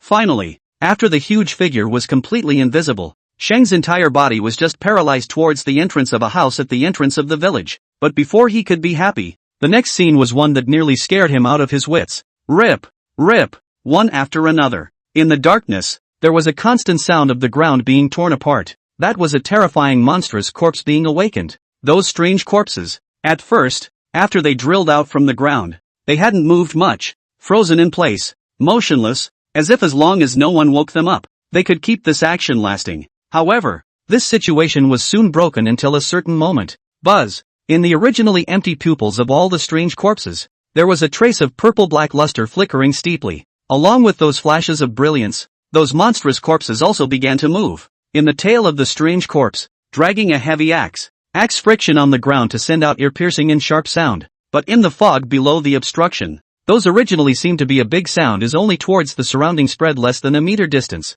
Vaguely, it was only possible to see a blurry and incomparable figure from the thick mists. But soon, those figures were recovered by the mists again. Shang was so scared that he immediately jumped up from the ground, then ran towards the inside of the village like crazy. Just what he didn't notice was the location of that doorway after he fled. An extremely ugly monster also poked its head out. A pair of hideous pupils stared him dead in the face. Jabla. In the village of the youths, a figure fled hastily on the village road, looking behind him from time to time with a face full of panic, as if there was some terrible monster behind him. The clothes on his body were shredded into pieces of rags, and his exposed skin had scratches strewn with blood. Every now and then there were drops of blood dripping down the scratches on the ground. Bang! At a certain moment, the man who was fleeing accidentally stepped on top of a protruding rock, and then his entire body fell to the ground uncontrollably. He showed his head with a gray head, The very same Shang who entered the village of the youths. No! Don't kill me! Don't kill me! At this moment, the collapsed Shang on the ground struggled a few times, but finally got in the way of his body could no longer support him up.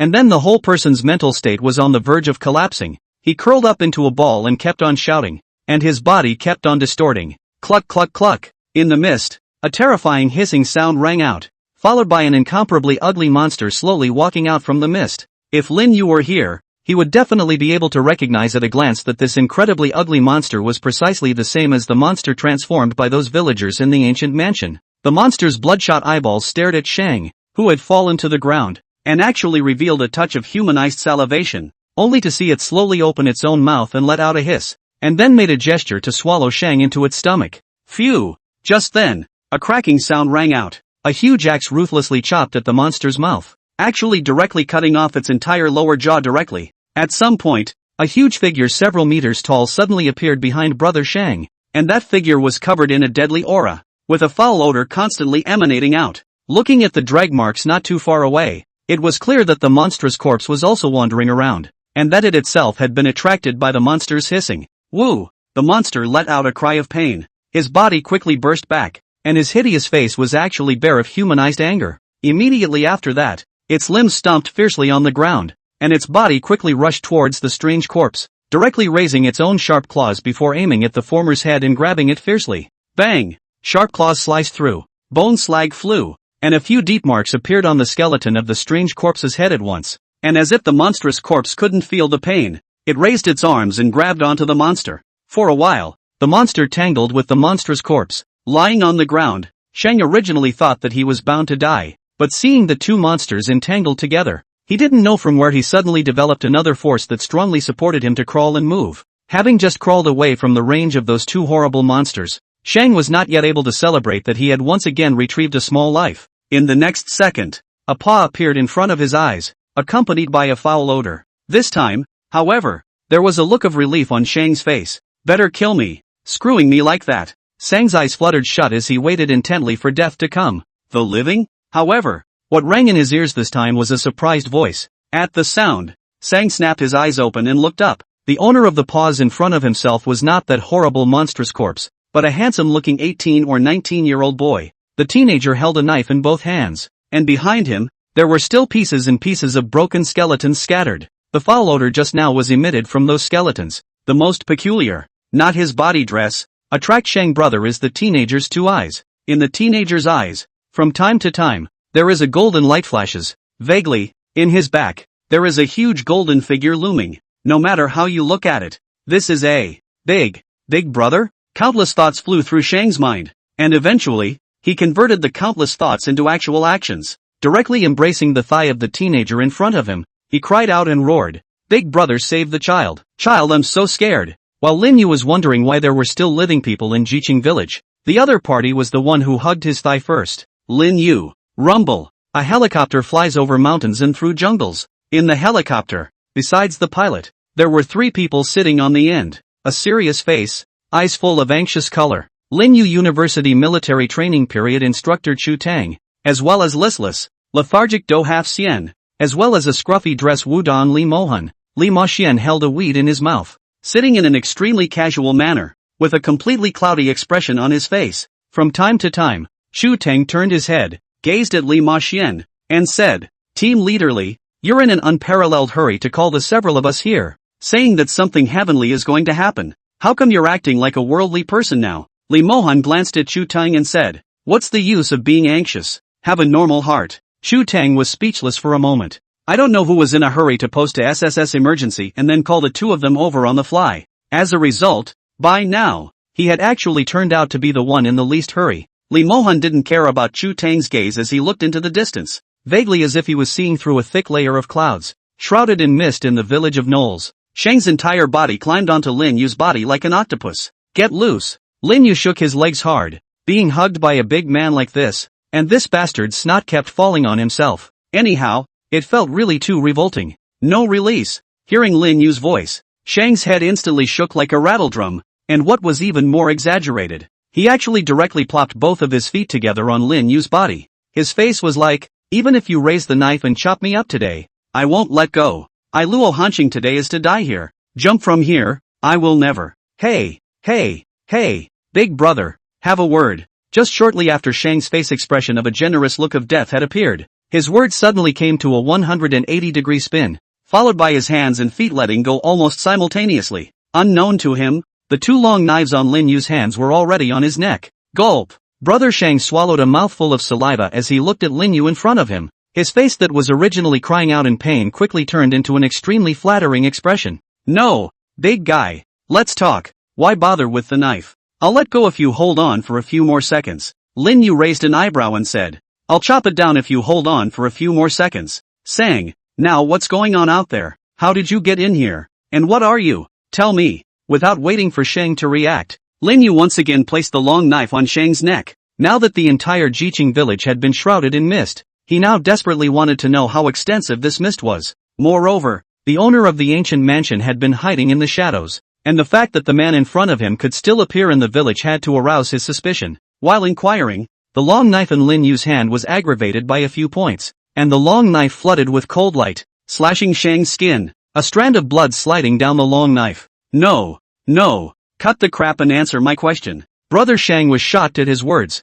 and then flew into a story about what he and the others had experienced along the way. Lin Yu, on the other hand, stood to the side, his eyes glittering with essence. He was testing the truth of the man's words before him. In the end those two monsters fought so I could take the opportunity to climb out. Believe me, what I'm saying is true. If you don't believe me you can still go to the entrance of the village and take a look. The body of my female companion is still lying there. After Shang finished speaking, he looked at Lin Yu with a nervous expression. Lin Yu, on the other hand, narrowed his eyes slightly. If it was according to what Shang had said, then this mist had actually just appeared not long ago. As for the strange corpses roaming around, it was probably the handiwork of the owner of the ancient mansion as well. The mists are enveloping the entire Jiqing village, and they are still expanding outwards. The owner of this ancient mansion is not of an ordinary ability. Now we must find him as soon as possible. Thinking of this, Lin Yu did not hesitate any longer and casually fished out a small knife from the system space and threw it to Shang. Go ahead and find a place to hide, and leave this knife for your defense. After saying that, Lin Yu's figure gradually became illusory and eventually slowly dissipated into thin air. Sang held the knife with a completely unresponsive look on his face. He looked at the small knife in his hand, which was only the size of his palm, and then at the huge axe scattered not far away. For a moment, he couldn't help the corners of his mouth from twitching violently. No, big brother, you have two long knives in your fucking hand. Why are you throwing me a small knife? Pust. The long blade penetrated through the bones, followed by a gentle twist, and it was able to twist those huge monstrous corpses into pieces. Soon, however, another dozen or so strange corpses reared up from the ground. Seeing this, Lin Yu's expression rose slightly. These strange corpses, although there was no threat to him, but this strange corpses, as if they could never be chopped up. This way, he had already chopped up no less than hundreds of heads continuously. According to this trend, it is very likely that without waiting for himself to find the mastermind behind the scene, the scope covered by this strange corpse fog will expand to another extremely horrifying level. Damn it, this dog, he's hiding really deep. Even the eye of exploration can't find him. Lin Yu swung the long knife in his hand once again, and several more monstrous corpses that wanted to get close to him were shattered into pieces. But soon, another dozen or so strange corpses crawled out again. Lin Yu's figure shook. Then he quickly retreated and jumped up to the roof position in a single leap. Looking at the strange corpses wandering below, the essence in Lin Yu's eyes was also constantly flickering, trying to find some clues from these wandering strange corpses. After observing so for a minute or so, to Lin Yu's disappointment, these strange corpses were always walking aimlessly, without any pattern at all. There's no way out. We can only hope for the system at the moment. Thinking of this, Lin Yu no longer hesitated and called out the system panel. Aha! Help! Just then, a sharp call rang out. Lin Yu fixed his eyes on it, only to see that in the middle of the layers of mist, Shang with a face of horror was madly running wildly in front of him, and behind him, there was an overwhelming mass chasing him. Every now and then, the direction he was running in would also encounter a strange corpse that was roaming around, and so it would be that the overwhelming group of chasers behind him would be one more to add to the list. Mamma mia! Help! Brother Shang ran with reckless abandon, clutching the knife Lin Yu had given him in his hand, snot and tears running down his face constantly. He is now super step horse regret. At that time why want to drive a sports car out to sneaking around, and now I've actually encountered something like this. Originally, he should have been lying in bed, drinking cold beer. nibbling on watermelon and watching. Snap. Nope. What I should fucking regret most is that I didn't just hug that thigh and the leg hair. Sang almost cried to death at the thought. If the heavens could give him a chance to reform himself, he would hug the one's thigh without turning his head back and not move a muscle. Lin Yu's eyes narrowed slightly as he watched this scene. The last time he belonged to the category of unintentionally rescuing Brother Shang. It was also considered that he and Brother Shang had a bit of destiny. It's just that he can't always hitch himself up to save a stranger. This mist was unpredictable, and many hidden dangers might not even be able to be solved by himself. So if he brought another ordinary person with him, he would probably meet with a great disaster. Not to mention, the most important thing for him right now was to find the mastermind behind this, the owner of the ancient mansion. And only by catching him out would he be able to put an end to all of this and save more people. So this time, Lin Yu only glanced at it slightly, and did not intend to waste his time here. Unfortunately, I was blinded by hatred at that time. If I hadn't transcended all the monsters transformed by those villagers at that time, I might be able to get some clues from them now. Lin Yu's thoughts had just reached this point when suddenly, a figure attracted his attention, only to see that among the overwhelming group chasing Shang, a figure running at the front of the dozens of strange corpses was particularly attention-grabbing. Aha! Seeing that figure, Lin Yu's eyes lit up and his gaze looked towards Shang. It seems that you guys really don't deserve to die. It seems that this guy really doesn't deserve to die. Thinking of this, Lin Yu no longer hesitated. His body swept out, and the long knife in his hand was also quickly thrown out, accurately and incomparably blocking before the huge axe of a monstrous corpse. Dang! A crisp voice rang out. The giant axe flew out, and with it a maggot-covered arm skeleton. All of this happened in a flash of lightning, and Shang, who was originally crouching on the ground, holding his head and already ready to meet a good death to come, was also dumbfounded by this sudden scene. Before he could react, the strange corpses around him instantly fragmented as a golden light flashed up. Ow! At this time, the monstrous monster following Shang also sensed the danger, and its figure quickly burst back towards the back. Yo! Still trying to run. At this moment, a voice with a slight teasing sound rang out, only to see a palm full of golden light wrapped in a golden light penetrate through the mist and poked out from the void, then straight away grabbed the monster's neck and pressed it ruthlessly to the ground. This, Shang froze aside, his mouth wide open, looking at Lin Yu, who was wrapped in golden light, with a shocked expression. Mommy, I fucking saw a man with a light bulb in his body. In a small rural courtyard, a twisted, ugly-looking monster was tossed aside in a heap. On the other side of the room, a man with a flattering face waved his small hand and gently pounded the shoulder of a teenager sitting on a chair. That is to say, you're from Mordor, and have some power in Mordor? After listening to Brother Shang's self-introduction, Lin Yu stroked his own chin, his eyes vaguely having a refined aura gushing out. I can't imagine that I've saved the son of a big shot with a more impressive status. Brother Shang sniffed and slightly exerted force on his hands,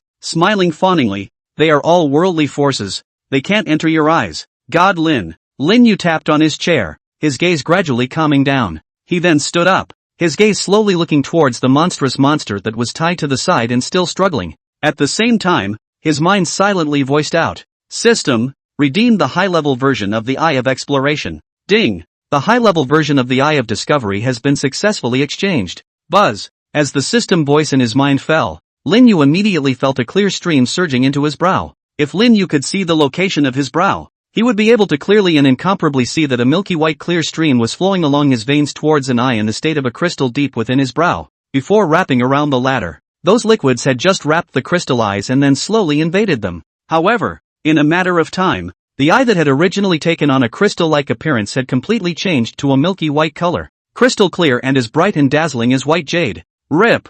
In the next second, a sound as if rags were being torn rang out, and the originally milky white eyes were quickly torn apart, followed by layers of black swirls suddenly rendered up. The white jade-like eye kept being compressed until the black vortex took up half of the entire eye, and only then did it slowly stop its attack. As a result, the entire eye took on two forms, one black and one white, and from a distance, black and white were distinct. The black one appeared to be extremely profound and mysterious. The slowly rotating vortex seemed to be able to easily suck out the soul of a person, while the white one was incomparably radiant, just like the eyes of a god. Ding! The upgrade of the high-level version of the Eye of Exploration is complete. The whole process seemed to have lasted for a long time, but in reality only less than 3 seconds had passed. Phew! Lin Yu exhaled a deep breath of turbid air, and his brow slowly opened, revealing the eyes in which showed the dual colors of black and white. Presented a black and white eyes appear extremely secretive. One side is like able to swallow the heart and soul of the whirlpool, The other side is a kind of angelic appearance full of holy atmosphere.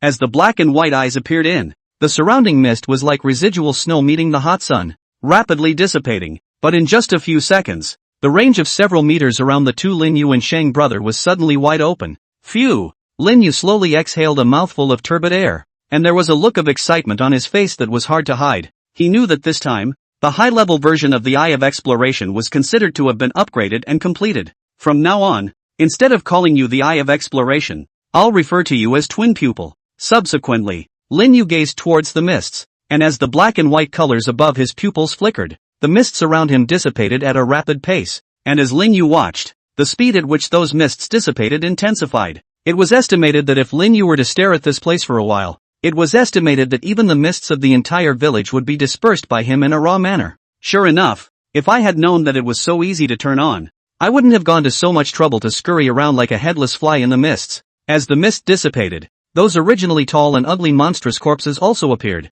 but it seemed that because of the loss of the support of the mist, those monstrous corpses even directly stopped moving, frozen in place, motionless. All of this fell into the eyes of Shang behind Lin Yu. At this moment, he grew his mouth and looked at Lin Yu, his eyes full of shock. He naturally guessed that everything that was happening in front of him, I'm afraid that it was all the handiwork of this teenager in front of him. It just stood in place for a few seconds, then glared, and the mist around it dissipated of its own accord. Is this still something that ordinary people? No. Is this still something humans can do? Unconsciously, Shang looked at Lin Yu with a look of awe in his eyes, and he swore that this gang must hold this thigh to death. After dispersing the surrounding mist to a certain extent, Lin Yu also silently put away the luster of his pupils, and instead looked towards the monster that he had tied aside. Being stared at by Lin Yu, the monster that was originally struggling madly instantly calmed down, and its gaze became dull, as if its soul had been absorbed by the black vortex in Lin Yu's eyes. Buzz. Subsequently, the colors of black and white reappeared, and a wave of vague memories about some of the monsters in front of him quickly flooded into Lin Yu's mind. Moreover, a ray of light, which could not be described or illustrated, seemed to rise slowly from the body of the monster, and just as it rose, it quickly disappeared into the void, and the next moment it appeared. It was in a certain location deep in the village. The corner of Lin Yu's mouth cracked into a smile. Found you. Rumble. The helicopter's propellers kept turning with a loud roar. Sitting in the helicopter, Li Mohan had his arms wrapped around his chest, a weed in his mouth, and his face always had a look of blandness. However, after the helicopter went over a mountain peak again, the bland look on Li Maxian's face finally changed to a look of gravity. What is this? Up ahead. The pilot let out a horrified cry. Seeing this, Chu Tang and Do Half Xian also could not help but gaze their own gazes towards the bottom of the helicopter. Hiss! In the next moment, both of their pupils couldn't help but shrink fiercely, only to see that down below, between a mountain peak, what met his eyes was a pitch-black color, and the thick mist was like a protective film, shrouding all of the scenery below. Even with the light of the sun, the crowd still couldn't see the scene inside the mists below. At a rough glance, the range covered by the pitch-black mist was actually hundreds of miles away. And this range was still increasing. What is this? Chu Tang was horrified. Li Maxian slowly removed the small grass from his mouth, then said with a grave expression, "Descend the airplane." But the pilot sniffed and his expression froze. The mist below seemed to have an extremely chilly feeling. Just by gazing at it, one couldn't help but let one's body grow cold all over. If one were to land down, I'm afraid. Obey the order. At this time, Chu Tang also collected the shocked color on his face.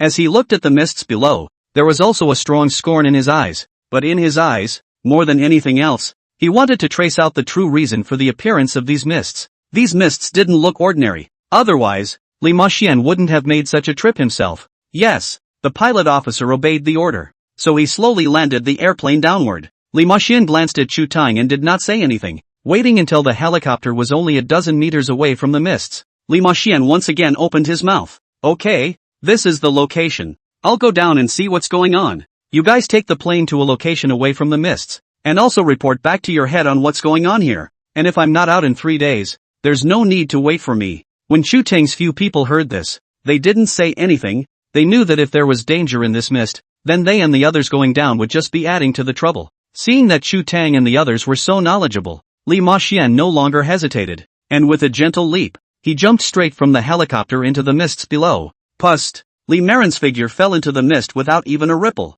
Chu Tang looked at the place below where Li Maxian had disappeared, and then looked at the pitch-black mist that was as terrifying as the sea. and his eyes gradually became mesmerized. On the side, Do Half-Xian's expression also became ghostly as he looked into the distance, his gaze seemingly searching for something through the mist. "Does Xian, where the hell are you? 1 inch. Hoo. Li Maxian's figure fell sharply from the sky toward the bottom, and the sound of the wind kept whistling incessantly in his ears. Seeing his fall speed up more and more, he entered the mist in just the blink of an eye. Phew! As soon as he entered the mists, an indescribable suffocating feeling instantly enveloped Li Maxian's entire body, causing his breathing to become a bit messy, and as far as the eye can see, all are so thick that people's vision is completely obscured by the dark mist. That's a tough feeling. Li Maxian gently bit the small grass on his mouth and inhaled a drop of juice from it. For a moment, an instantly cool sensation gradually spread all over his body from the location of his mouth, and the suffocating feeling brought about by the mists was instantly alleviated.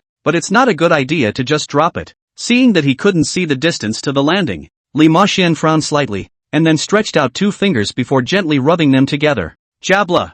Visible to the naked eye, an invisible wave of air immediately rippled out from his fingertips, and although that wave of air was blocked by the mists, it eventually penetrated the mists and rippled out in all directions. Almost, feeling the message transmitted back from the surrounding airwaves, Li Maxian's feet gently pointed in the air, and then his entire body was like pointing on top of an invisible wall of air, slowly and smoothly landing on the ground. Swish! Not waiting for him to look around the situation, a cracking sound suddenly came from behind him, only to see a huge axe shadow against Li Maxian's head straight down. Along with the axe shadow, there is also a stench of rotting corpses. Li Maxian spat out the grass in his mouth toward the location where the sound came from, and the originally soft and incomparable grass was taut and straight, and even directly collided with the axe shadow head-on. Thump! Like the sound of a golden goose colliding, the shadow of the axe broke apart, and with it, there was also a skeleton that had already rotted away. Li Maxian reached out 2 fingers, gently caught the grass has become soft again. Just want to stuff into the mouth, but a smell above the smell. Frown, towards the side of a fling, and then from the accompanying pockets once again touch out a small grass in the mouth. The small grass that was thrown out by Li Maxian fluttered out, and after circling in the air for a few times, it actually directly transformed into a huge vortex in the same place. The vortex was running at a rapid pace, and it actually began to suck in the surrounding mists at a rapid pace. However, in just a few breaths, the surroundings were actually gradually becoming clearer. Gradually a highway is revealed. That's more like it. Only after doing this did Li Maxian slowly walk towards the location where the axe shadow had just appeared. Carrion? Looking at the rotting bones scattered around, Li Maxian couldn't help but raise an eyebrow. Nope, not a normal carrion. Normal carrions at most crawl out of the ground but still should remain in their original state. But why is this carrion carrying such a large axe on its tail? After freezing in place for half a day, Li Maxian, who ultimately didn't have any thoughts, could only helplessly shake his head, and then lifted his steps towards the depths of the mists. The small grass that was originally hovering in mid-air as a vortex also moved along with Li Maxian, always keeping the 10-meter range around Li Maxian is clearly visible. Li Maxian, hands in the pocket, face a bland expression, walking in the mist, as if walking in their own house, even along the way encountered those corrupted corpses. Those corrupted corpses also seemed to not notice his presence in general. After walking for about 4 or 5 minutes, Li Maxian came to a fork in the road, and at the intersection, there were still a few sports cars that had been turned off. After traveling for so long, I finally found a little clue. Li Maxian walked over to one of the sports cars, then fished out a yellowish talisman from his pocket and stuck it on it. It's been years since I've used it, so I don't know if my skills are still proficient. Li Maxian took off the small grass on his mouth, then flicked it on his finger. Pust! A drop of blood then dripped down his fingertip onto the yellow talisman. The art of the way. Buzz! As Li Maxian recited an incantation, he saw that the yellowish talisman had a golden aura flashing up, and with the appearance of the golden aura, the runes on the talisman seemed to come alive, writhing crazily and devouring the blood on it. When the blood was swallowed cleanly by the runes, a green smoke also slowly floated up. The green smoke twisted and turned in the air, and in the end it gradually turned into a stream of miniature little old men. That little old man skillfully took a puff of his old cigarette and then said in a hoarse voice towards Li Maxian, "Kid, you wanna ga?" Swish swish swish. In the Jiqing village, the black and white light flashed continuously, like 2 incomparably sharp swords, easily and incomparably slicing through the dense black curtain filled with pitch-black mists. When this state of affairs occurred in the mist, not far from the cave, the purple-robed old man was also the first time to sense, "What's going on? Why do I feel like the mist's power is weakening?" Feeling inside the mists, it was as if there was something that had been consuming the mists, and that kind of thing had an extremely strong restraint on the mists. He whirled around and sank his mind, trying to find out where the reason for the weakening of the mists was through the formation. Buzz, while he was sensing, Lin Yu, who was originally traveling in a steady state, also violently sensed something. In the next moment, the thread of destiny in his brow that took on two colors, black and white, suddenly glowed and became more condensed, then broke through the mist at an indescribable speed, revealing a cave with a closed mountain door in front of Lin Yu's body. Seeing the huge stone door that had suddenly appeared in front of him, Lin Yu's face revealed an expression that was just like that. No wonder I could never find the source from which these mists eventually gushed out. It turns out that it's right near me. It's just hidden by an illusion formation. Since the exact location of that mastermind was now found,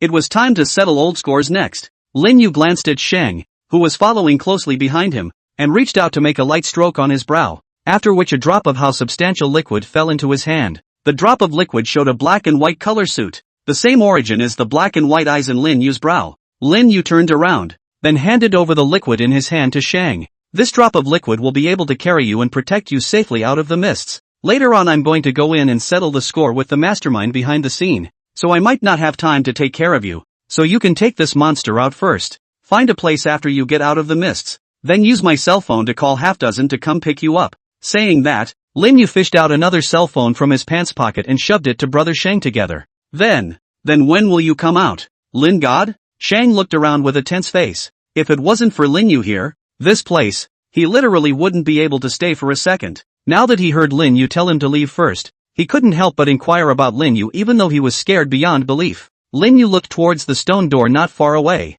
His eyes narrowed slightly and said, soon. Upon hearing this, Shang didn't dare to stay longer, pulling the bound monster along and following the guidance of the drop of liquid in his hand. Soon, his figure disappeared into the misty fog. Brush! Lin Yu felt out the two long knives at his waist, and with a tremor of his body, his entire body shot out like a cannonball. And under the rotation of the eye in his brow, a defensive formation on the stone door was also clearly visible. Lin Yu manipulated the sword with one hand and slashed straight at the weak spot of the formation. Click! With a crisp, crunching sound, the formation on the stone door shattered. Inside the cave, the purple-robed old man sitting on the ground's face changed. Good guts! I can't believe you actually found your way here. With a wave of his sleeve robe, the strange corpse that was originally standing in place, holding a huge disc in its hand, suddenly looked as if it had come to life. Only to see him clutching the disc, he quickly squeezed down into the ground and disappeared. After doing so, the purple-robed old man waved his sleeve fiercely again. The countless monstrous corpses inside the entire cave immediately opened their scarlet eyes and stared straight towards the entrance of the cave. It was as if any creature that appeared in the next moment at the entrance of the cave would be drowned by them in a thunderous tide of corpses. Periphery of the village of intellectuals. With a piece of grass in his mouth and his hands in his pants pockets, Li Maxian walked through the mist as if he was aimlessly walking. It turned out to be not too ideal of an answer in the end. When he thought that the price he had spent was no match for the information he had gotten, Li Maxian couldn't help but feel upset in his heart.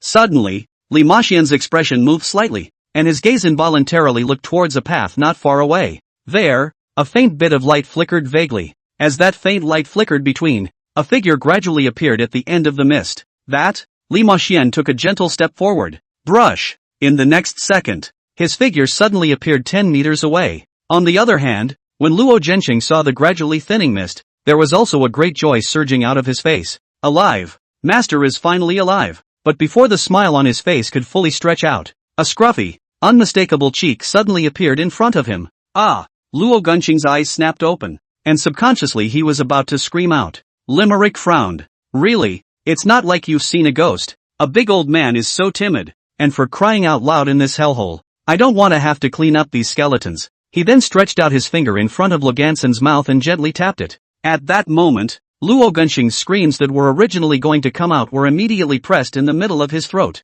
No matter how grim his expression became, he was never able to make a single sound. At this moment, Logansen was confused again. He stared wide-eyed and deadpan at the scruffy man in front of him. Damn, this is another run-in with a godly character. Without half an aura. How did you, an ordinary person, get out of this mist? Suddenly, as if she had discovered something, Li Mohan stared at Luo Zhenxing and let out a sound of surprise. Afterwards, his gaze naturally looked towards the lotus flower in Luo Zhenxing's hand that showed the colors of black and white. With just a glance, Li Mohan instantly understood. This black and white colored lotus flower contains an extremely rich karmic chi in it. No wonder it can bring you out of the mist. Then, Li Mohan aimed a light stroke at Luo Zhenxing's mouth. How did you get this lotus? Luo Zhencheng swallowed a mouthful of saliva, his face filled with nervousness. With his decades of experience in the world of novels, he had never seen any bridges of killing people and seeing their wealth. If he said anything, betraying De Xianlin not to mention, he probably wouldn't be able to walk out alive himself. So, it can't be said. It can't be said to death. Yo, you're a funny kid. Seemingly sensing Luo Gunxing's reaction, Li Mohan couldn't help but want to laugh out loud. Immediately explained, you this karma lotus in my like floating clouds,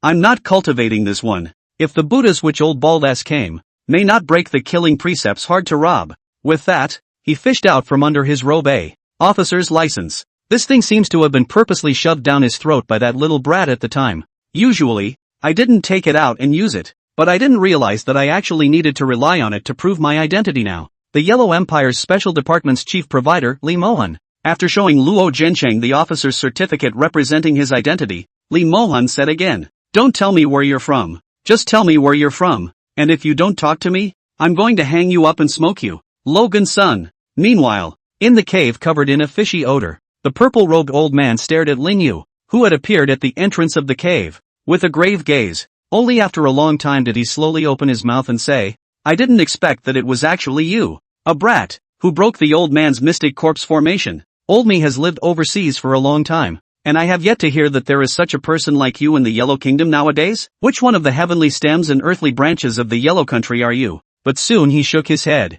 No, no, no, these people have been famous for a long time, and you're not the right age. Weird. The purple-robed old man's face was filled with a strange color. Lin Yu didn't answer the purple-robed old man's words, only the black and white eyes on his brow shook slightly. The long sword in his hand slightly pointed towards the purple-robed old man. The village of Jiqing, 103 people, were refined by you into monsters whose gods and souls are destroyed and who only know how to eat human flesh and blood. So today, you don't need to care who I am. You just need to know that I'm the one who killed you. Ha ha ha ha ha. As soon as Lin Yu's words fell, the purple-robed old man was first stunned. Then he snorted loudly. Soon, however, the expression on his face became incomparably grim. Kill me? What a heavenly joke. Even the topmost heavenly stems and earthly branches of your Yellow Kingdom wouldn't dare to say this to old man. You, a tiny waif, how dare you mouth off? Rip. Before his words fell, a flying knife swept towards his cheek. The purple-robed old man's pupils shrunk, and he subconsciously inclined his head. Knock. The flying dagger sliced along his cheek and pierced straight through the wall of the cave. Before he could speak again, he only saw that Lin Yu had already held his sword in both hands, and with a single stomp of his feet on the ground, his entire body swiftly swept past a single monstrous corpse. Fucking bleep and talk. Lin Yu's long sword trembled slightly. A watery ripple just appeared out of nowhere. Hiss. The old man's pupils shrunk as he reached out and a monstrous corpse stood in front of him. Jabla. Watery ripples crossed, only to see the monstrous corpse blocking the purple-robed old man's body instantly cut off at the waist. The purple-robed old man also took this opportunity to instantly storm back out, and at the same time, the spell formation that had yet to be condensed under his feet was also rapidly crumbling. Seeing this scene, the purple-robed old man's deeply sunken pupils couldn't help but shrink slightly. This little doll actually recognized that he was stalling for time to set up a spell formation. After a sword cut off the formation, Lin Yu once again held the sword. His body flashed, and in a few breaths he once again approached the purple-robed old man, making a gesture that he was going to beat up a falling dog. Good guts. Is it true that old man is not made of clay? A little doll also dares to bully to old man's head. The purple-robed old man opened his mouth and took a deep breath. Hula hula. Countless pitch-black mists were gulped into his stomach as much as he could, while his entire body was rapidly expanding. Within a short while, the purple-robed old man's figure had swelled to 12 feet huge. Afterward, only the purple-robed old man reached out and waved his hand. A demonic wind automatically formed from his sleeve robe alone. The demonic wind whistled, blowing all the surrounding strange corpses towards Lin Yu. Golden Emperor's shadow. Lin Yu slashed across his sword. A huge golden figure coalesced behind him. At this time, on the Golden Emperor's figure, a piece of armor mold could already be vaguely seen. As soon as the Golden Emperor's silhouette condensed, he gently waved it in the same manner as Lin Yu, while the golden aura that surrounded him automatically condensed into a giant sword in his hand. The giant sword swept across, and countless monstrous corpses instantly fell apart. When the purple-robed old man saw this, his fleshy eyes contracted fiercely. It's really something, but that's about it. Having said that, the purple-robed old man crossed his hands in front of his chest, then slammed them straight into the ground. Pang. Originally, this bottom card was reserved to clean up your heavenly stems and earthly branches, But now, in order to have a quick battle, I'll take you as a sacrifice first today, dying in the tide of corpses of my purple corpse, Heavenly Father. Your life has been worth it. Gollum. At the place where the purple-robed old man slapped down, the earth rapidly decayed, and the skin of the ground continuously fell off. Eventually, a deep crypt gradually formed. Pust. The crypt had just formed when an arm full of white bones violently poked out of it and grabbed the edge of the crypt. Then, there was a corpse that had been dead for an unknown amount of time, with only fishy, rotting flesh remaining, crawling out of it, one after another, head after head. Among them are humans and other creatures. A succession of monstrous corpses covered in rotting flesh crawled out of a large crypt. They crawled out of the bottomless crypt, then stomped their empty pupils and crawled with a staggering gait towards Rinyu, who was positioned at the entrance of the cave.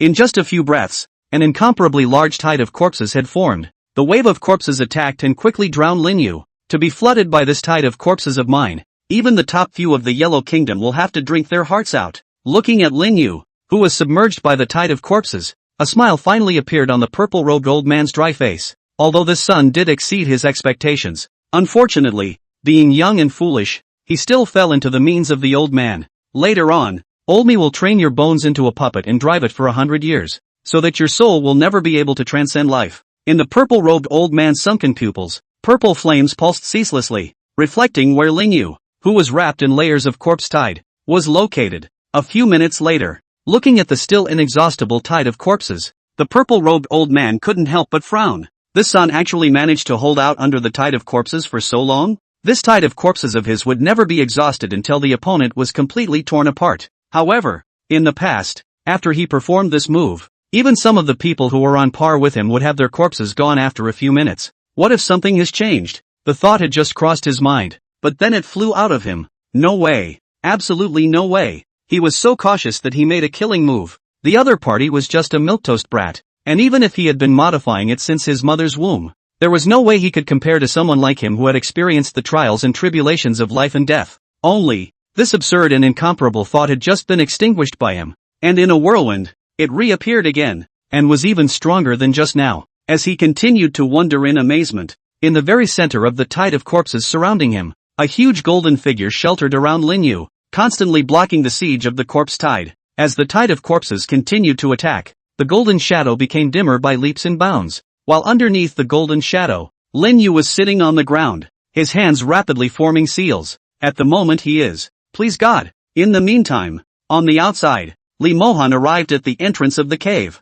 Only at this time, his face was also a bit gloomy. It's a psychedelic formation, hidden actually so deep. If it wasn't for the help of the ancient guide, it might take me quite a bit of time to find this place. It was just that although he knew that the eye of the psychedelic formation was nearby, it was a pity that he didn't know anything about formations at all. Motherfucker, I should have known that I would have brought old man Gongju with me. Slightly annoyed and rubbing her temples, Lee Mohan couldn't help but clench her teeth. Never mind, I can't really summon another ancient. Thinking of this, Lee Mohan no longer hesitated, took out a short incense and made a gesture to light it. Sound of. Right at this moment, a fluctuation that caused even his heart to palpitate suddenly emanated from somewhere, causing his entire being to be stunned. What is it? Lee Mohan was first stunned, and then a strand of golden silk steeply emerged from the air. When the strand of golden silk thread appeared, the originally dense mist around them directly turned into nothingness as if the clear button had suddenly been pressed. Immediately afterward, the psychedelic formation that had plagued Lee Mohan also directly collapsed.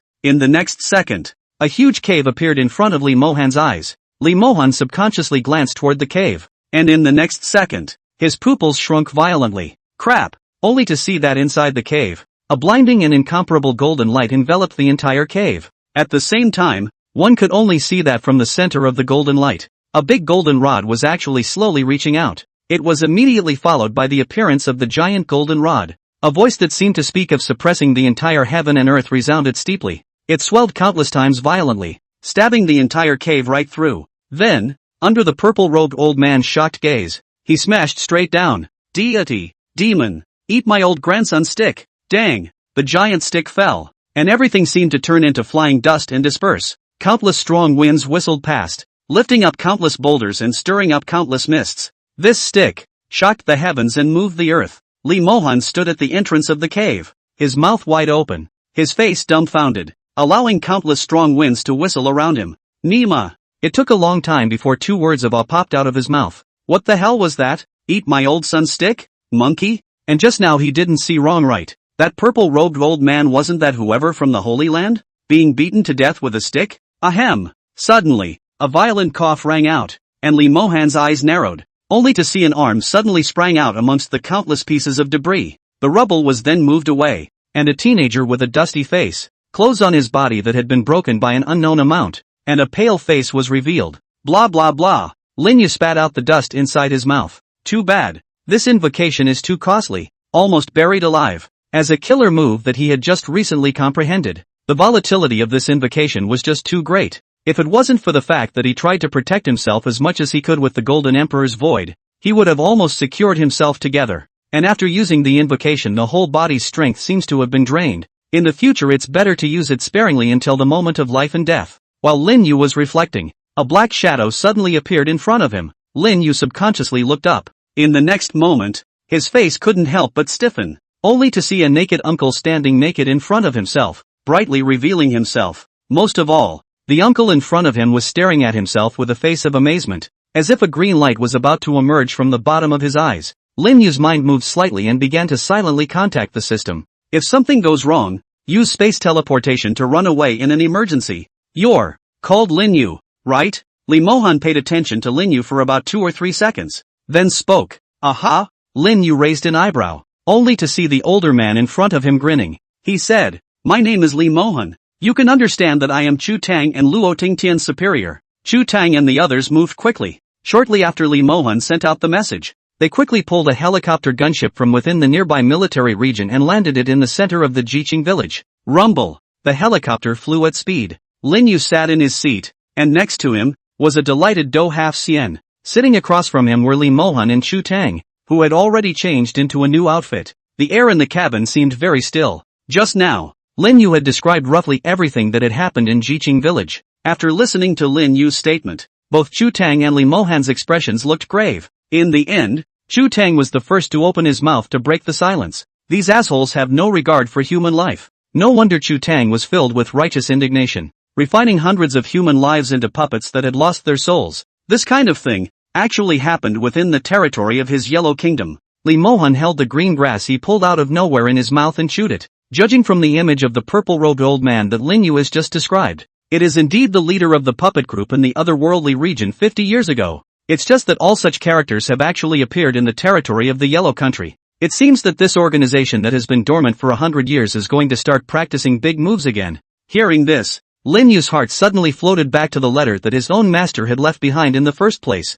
On that, it also seems to say that the master was also the leader of the group in the other place at first. Lin Yu pondered for a little while and opened his mouth to inquire. This off-world team leader, is it a very high position in the foreign land? Lee Mohan sniffed and glanced at Lin Yu, smiling. Although we don't know much about this matter, but you're about to formally join inside the heavenly stems and earthly branches, so it's fine to know some information about the foreign land in advance. Heavenly stems and earthly branches? Lin Yu froze again. This organization also appeared in the purple-robed old man's mouth at that time. I only heard Lee Mohan explain. You can go back to the headquarters to check the specific information of the foreign land. And as for the heavenly stems and earthly branches, I can give you an answer right now. The so-called heavenly stems and earthly branches, that is, divided according to the 10 heavenly stems and 12 earthly branches of our Yellow Country's ancient times. It represents the strongest special organization in our Yellow Country. The heavenly stems and earthly branches are divided into the 4 sectors of heaven, earth, Xian, and yellow, of which there are 10 people in the heavenly character sector.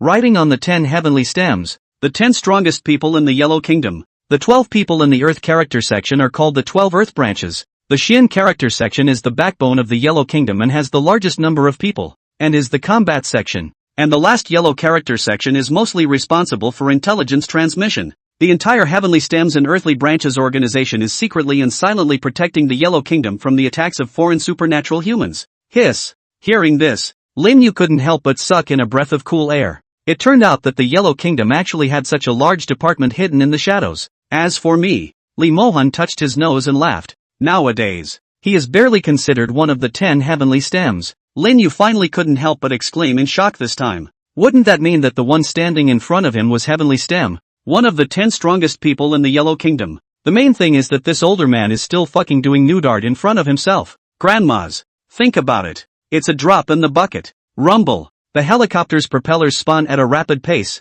creating a loud noise. Lin Yu sat in the cabin with a pensive expression on his face. Heavenly stems and earthly branches, representing the hidden special powers of the Yellow Kingdom. Among them, the existence of many humans with special psychic abilities. In addition to the heavenly stems and earthly branches of the Yellow Kingdom, there is also the organization called the Other Land. Without realizing it, a lot of things are involved in the other place. From the Divine Council of Toraku, to the Mordor Divine Cult, and Master's death. Perhaps the cause of the Master's death was not as simple as it seemed. Since the Master was from a different land, perhaps, he would have to officially face this mysterious organization. Only at the moment one knows very little about exotics. Thinking of this, Lin Yu couldn't help but look at Li Mohan, who was sitting on the side, resting her eyes. Perhaps sensing Lin Yu's gaze, Li Mohan slowly opened her eyes. He raised an eyebrow and smiled. What? Something wrong? Lin Yu nodded and said, I want to join the Heavenly Stems and Earthly Branches organization. I want to learn about the information related to this organization in Otherland. Li Mohan couldn't help a flash of surprise in his eyes when he heard this. In fact, he had long wanted to invite Lin Yu to join inside the Heavenly Stems and Earthly Branches organization. But according to the information he had gotten before, the other party did not mean it, and he did not want to force the issue, so Li Mohan did not open his mouth. What he hadn't expected was that Lin Yu had taken the initiative to propose that he wanted to join the Heavenly Stems and Earthly Branches organization. However, when she heard Lin Yu's reasoning behind it, Li Mohan couldn't help but frown. Getting relevant information about a foreign land? That's it? Afterwards, Li Mohan said with a solemn face, do you know what joining the Heavenly Stems and Earthly Branches organization represents? Do you know what this organization represents? If you only joined on a whim or just for the sake of so-called intelligence. Humph. Afterwards, Li Mohan closed her eyes once again and stopped talking. Lin Yu's mind was suddenly shaken. That's right. The Heavenly Stems and Earthly Branches is not simply an organization. What can be said is that it always protects the safety and security of the hundreds of millions of people in the Yellow Kingdom and the Shadows. What a huge amount of significance it represents. One is perhaps a little too self-righteous, purely just to investigate the death of his master and thus choose to join the Heavenly Stems and Earthly Branches organization. For a while, Lin Yu couldn't help but fall into deep thought. At this time, Chu Tang saw that the atmosphere was a bit off. Hurriedly opened his mouth and said, Li Tianchang, 10 heavenly stems called Tianchang, Zhang, do not get angry. Words do not have to say so heavy. We that before joining the organization, there has been a real understanding of the significance of the Heavenly Stems and Earthly Branches, not because of the one-time personal experience to really understand. Li Mohan sighed softly in his heart when he heard this. In fact, he didn't get angry. Chu Tang's words were right, and Lin Yu's thoughts were also right. It was just that. LOL. He kept his eyes closed, as if he did not take in Chu Tang's words. Lin Yu, on the other hand, was in a state of contemplation. After Chu Tang finished speaking, seeing that both of them did not move, he squeezed his eyes towards Do Half Xian who was sitting on the side, quietly eating melon. It means you'll persuade a few too. The latter right not to see. This time, he kind of understand. A few sides are big brother. He just need to keep beautiful. That said, it doesn't appear that this flight route is back to Mordor, does it? The duo moved his butt and gazed out the window. Seeing Do Half Xian casting his attention out of the window, not hearing anything outside the window, the corner of Chu Tang's mouth twitched slightly. So, why bring this old guy along? What's the point of having him? The atmosphere fell into silence, and the air grew slightly chilly. At last, Chief, Silent Hill is here. The sound of the airman's voice broke the silence. Silent Hill. After the helicopter rolls over a lush mountain peak, the scene below suddenly opens up a bit. Lin Yu looked downward, only to see that in the center of the mountains surrounded by mountains, there stood a tarmac. Rumble. The helicopter dropped quickly and then landed in the parking pad below. Crunch. The hatch opened and Li Mohan was the first to get up, while Chu Tang smiled at the Lin Yu duo and said, Let's go. Lin Yu and Do Half Xian looked at each other, then both stepped out of the helicopter with confusion. Around the helicopter, more than a dozen fighters armed with real bullets were already standing. Hello, ID nameplate please. When several people stepped out of the helicopter, a soldier ran up to them and gave a military salute. Li Mohan fished out a silver and gold badge from his pocket and handed it to the warrior. As soon as that warrior saw the golden badge, his expression became solemn, and he straightened his back once again and saluted towards Li Mohan. Good day, Tian Chang. This sound of heavenly long goodness was not only a respect for Li Mohan's identity, but also a respect for Li Mohan's defense of his family and country. As a warrior of the special department, he naturally knew the meaning that Tian Chang represented. The three in the back. One is Chu Tang from the Xian division, and the other two are students I brought to the trial. Li Mohan nodded and pointed to the three people behind him and said, Yes. After giving a military salute towards Lee Mohan, the warrior trotted to the front of the trio. Please understand. Duty calls, please cooperate with the inspection. Aha! After a brief inspection, several people boarded a small car and, guided by a warrior, began to drive towards the unknown mountain range. After traveling for roughly 30 minutes, the outline of a huge building gradually appeared in front of everyone's eyes. The huge building was like a water bowl, inverted on the ground, with peaks above it, surrounded by mountains, hidden in the center of the mountains surrounding it, and even if you looked down from the sky, you could only see the appearance of an ordinary mountain peak. WOJ. Watching this scene, Halfdoo's couldn't help but let out a gasp. The building, as if it had been made by hollowing out several peaks entirely and then using the peaks as a surface camouflage. That's fucking huge. Chu Tang explained from the side. This is Training Base 03, in which special humans from all over the country are gathered. Special humans. Lin Yu couldn't help but stare at his words. Doesn't that mean that this place is part of the heavenly stems and earthly branches? Seemingly just as Lin Yu thought, Chu Tang continued to explain. Every person who joins the heavenly stem and earthly branch will undergo initial training in the training bases established all over the country.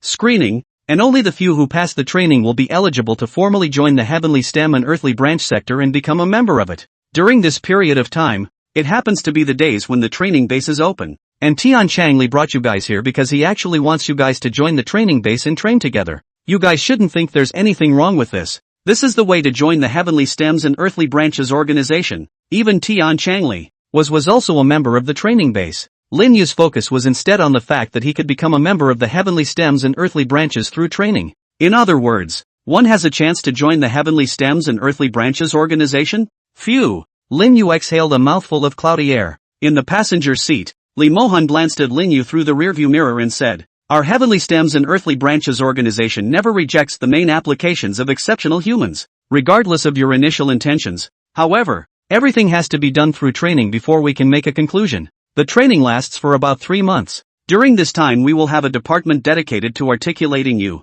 You can rest assured that you will train at the base and then just take the test. Swish! Just as a few people were talking, the vehicle also arrived in front of the huge building. Waiting until the vehicle came to the training base below, Lin Yu and Do Half Xian could only see how grand this castle-like building was. The wall made of reinforced concrete, not knowing how thick it was surrounded by countless thick vines, which reflected glittering light in the sunlight and emitted an endless ghostly aura. When Lin Yu looked at those vines, vaguely, one of them trembled in a way that was hard to see with the naked eye. The crowd was finally released after an incredibly strict verification and inspection by the guards at the entrance. Please note that driving vehicles is not permitted on the base, so please get out of your vehicles and walk when you enter the base. The guard gave a military salute before trotting aside to dial a signal. Drop. Rumble. As the signal was dialed, the huge steel-reinforced concrete door that stood in front of the crowd shook violently for a moment, letting out a loud roar, and then slowly opened. Later on, Chu Tang will take you guys to get your entry certificates, and about half a month later,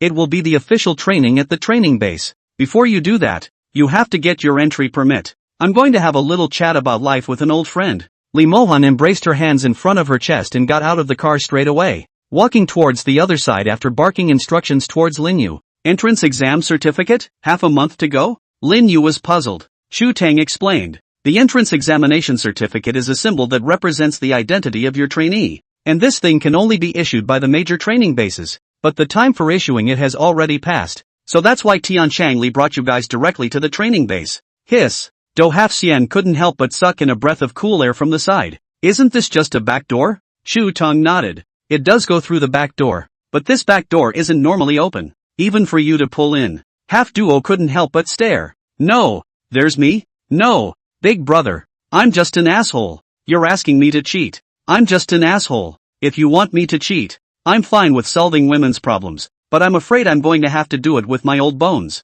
Chu Tang waved his hand. I thought you were still holding the thigh. By the way, you two don't just survey the surroundings. Don't be too far away from me. There are prohibitions set up by those adults everywhere around here. The two followed Chu Tang to the door of an office-like room. Knock knock. Chu Tang knocked on the door. Enter. A masculine male voice came from inside the house. Crunch. Chu Tang pushed open the door of the room. And at this time, several people also saw the scene inside the room clearly. The first thing you see is a mirror. Why the A? Because that mirror can't help but be reflective. And it's fucking round. Bald? That's right. Sitting in the office chair is a middle-aged man whose head is so bald that it can already reflect light. Instructor 2. Chu Teng stepped forward and gave a sergeant's salute. Tu Ding nodded. Then his gaze naturally looked towards the Lin Yu duo who were behind Chu Teng. Instructor 2. This is the Lin Yu Do Hanjiang duo that Tianchang Li asked me to lead the two of them here to receive their entry certificates. Li Tianchang? Tu Ding couldn't help but raise an eyebrow when he heard this, but immediately, he couldn't help but frown. The time for the issuance of the entrance examination certificate has long since passed. Let them go and come back after 3 years. This rule, even for those brought by Li Tianchang, cannot be broken. After saying that, he lowered his head again and dealt with the papers on the table. But Instructor 2, the rules don't seem to state that admission cards will no longer be issued after the time they are issued, right? Bang! As soon as Chu Teng's words fell, Tu Ding slapped the table, drinking loudly. Chu Teng, I read that you were a member of the training base in the past, and now you and I are peers. That's why I'm being so polite to you. When I say the time is over, it's over. Come back in 3 years. If you're not convinced, then tell Tianchang Li. Even if Tianchang Li comes in person, I'll still say the same thing. Rules are rules. Rules are rules. Tu Ding sat in his position, with a faint wisp of low thunder resonating from his body. Chu Teng's face was also a bit ugly, although he called Tu Ding an instructor. In fact, the two of them were at about the same position level, but at that moment, Tu Ding actually wanted to turn Lin Yu away for the sake of a so-called rule. The two of them actually went a bit toe-to-toe for a while, and the air in the entire room was a bit scorched. Seeing this, Lin Yu hurriedly stepped forward, and just then, a bright laugh suddenly came from the doorway. Ha ha, Instructor 2, don't be so angry. No, Tianchang Li has personally come. With the sound of a bright laugh, a man with a resolute face and wearing a dark red robe walked in side by side with Li Mohan. Swish! Seeing the visitor, Tu Ding hastily collected his breath and stood up violently. Chief Instructor, Li Tianchang. In response, Li Mohan nodded bashfully and said to Lin Yu, this is the Chief Instructor of Training Base 03. Qin Zhang, also a member of the 10 heavenly branches of the heavenly stems and earthly branches. Lin Yu, good day. Instructor Qin. Qin Zhang laughed, resting his chin on his hand as he looked Lin Yu up and down. TSK. It doesn't look very handsome either. That said, kid, before coming here old Li was full of praise for you. A demon among geniuses.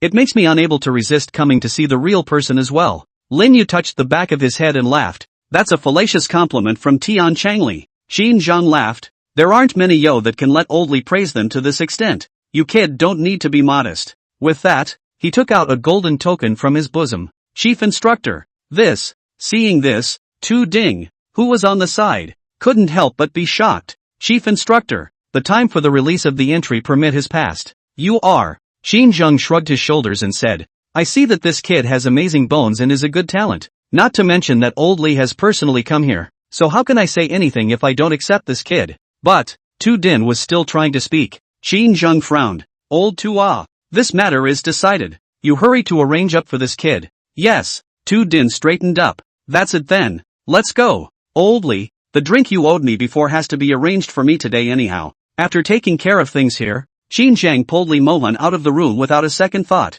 Only after the two left did Tu Ding take out a piece of parchment from a drawer and then handed it to Lin Yu. On this is the trial mission. The deadline is before training begins, and you can only officially enter the training base after completing the mission. Of course, you can also choose to give up, but at the same time you'll have to hand over your entry card. Lin Yu took the parchment straight away. Seeing this, Tu Ding didn't say anything else, sat down his body, buried his head and started doing his own thing. Chu Teng also did not intend to talk to Tu Ding any further and led Lin Yu, Do half Xian out of the room. Outside the room, Chu Teng instructed Lin Yu with a serious face. This trial mission, we can't intervene. It can only be completed by yourself, and you can't easily look for helpers. As for half-immortal Do, I'm going to take him to report to the yellow section of the heavenly stems and earthly branches, where he doesn't need to participate in trial missions. Aha, Lin Yu nodded. In the end, Chu Teng took Lin Yu and Do half Xian with him, and after many bounces left the training base and appeared in the magic city. As for Li Mohan, it seemed that after drinking Qin Zhang down, he left the base alone, not knowing where to go. As soon as he returned to the magic city, Chu Teng took half-shining Do and headed to the yellow department of the heavenly stems and earthly branches magic city. Lin Yu, on the other hand, had once again appeared at Mordor University. This time, however, Lin Yu didn't go back to his dormitory. Instead, he opened the parchment and began to study the contents of the quest on it. Buddhist temple, loanword from Sanskrit Niku, ferry port. At this moment, the entire Watanuki port location was brightly lit, with a vehicle loaded with goods unloading the goods from the cargo ship in an orderly manner and transporting them to the far side. Hundreds of black-clad men looked around warily, and in their belts, they all hid bulging guns. Phew! Suddenly, it was as if a black light flashed in the stillness of the night. Some of the black-clothed men immediately drew the guns on their belts and went into a state of full-body alert. After a minute, seeing that there were no abnormalities in the surroundings, these black-clothed men slowly lowered their guns, only that their gazes were still incomparably vigilant. Phew! When the black-clothed men in the periphery lifted their guard, a slight and incomparable exhalation sounded in the darkness, and a masked man wiped the cold sweat that broke out on his forehead. Thank God for that. Bobby, you almost got us killed. At that moment, a scolding voice rang out next to the masked man. Only in the narrow spot formed by several containers, several figures dressed in the same costume as the masked man were lying on their backs. At this time, their palms were also resting on the guns hanging from their waists, and their eyes, which were only exposed, also had the look of having survived a robbery. And it was the masked man leaning against Bobby's side who spoke. Bobby lowered his voice and said, "Sorry, Tina." Tina gave a few hand signals to her teammates who were hiding around the container, and those who saw that, all of them hid their figures and began to move towards the cargo ship's location. After doing so, Tina then turned toward Bobby and said, "Bobby, I hope you won't hold the team back during the next operation." After saying that, pulling down the mask, the whole person was like a ghostly figure shooting out.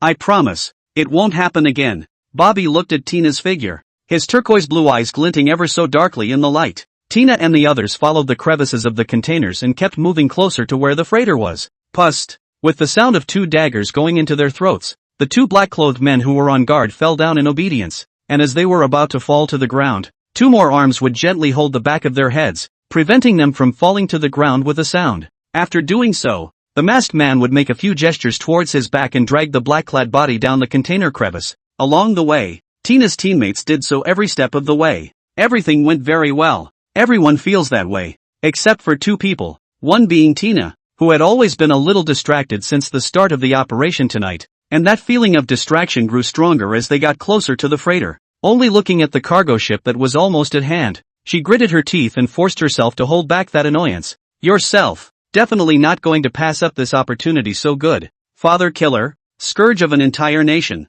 Vermin, tonight is the night of a lifetime." The other man was Bobby, who couldn't help but force a smile onto his face as he got closer and closer to the freighter. At this point, though, he was wearing a mask, so the only thing you could see in his exposed eyes was utter madness. "Tonight, Tina, you will belong to me, Bobby, forever." Bang! As the last few black-clad men guarding the freighter fell to the ground, Tina and the others finally appeared at the edge of the freighter. "Punch it!" Looking at the nearby freighter, Tina couldn't hold back any longer, drew the gun at her waist, and leapt down the container. Swish! Along with Tina's order, dozens of figures quickly swept out of the surrounding container crevices. Knock knock! Just then, the originally brightly lit cargo ship suddenly went out. The next moment, hundreds of guns poked out of the freighter. Da-da-da-da! Without any unnecessary negotiation, countless flames whistled out from those pitch-black holes like fiery snakes. The blinding light nearly illuminated the entire night. Those masked men who hadn't been overly prepared were suddenly caught off guard in a single glance. Bang! Bang! Bang! One after another, the masked men were caught off guard by the sudden ambush, and one after another, they all fell to the ground dead with shock on their faces. "There's an ambush!" Tina snapped. Immediately afterward, she immediately flew on the ground and rolled, dodging a bullet that whizzed past her. "Pull back!" Tina immediately gave the order, and all the masked men began to quickly retreat, but not before they moved. Bang! Hundreds of containers behind them were suddenly and simultaneously blown apart, followed by a pitch-black muzzle poking out from inside. Da-da-da-da! Then the fire snakes flew. This unexpected scene directly caused the countless masked men to look stunned. The next moment, they were beaten alive by countless bullets. Pust! Even the incredibly agile Tina was shot several times in the hail of bullets. Pust! Tina spat out a mouthful of blood and sat helplessly on the edge of the container.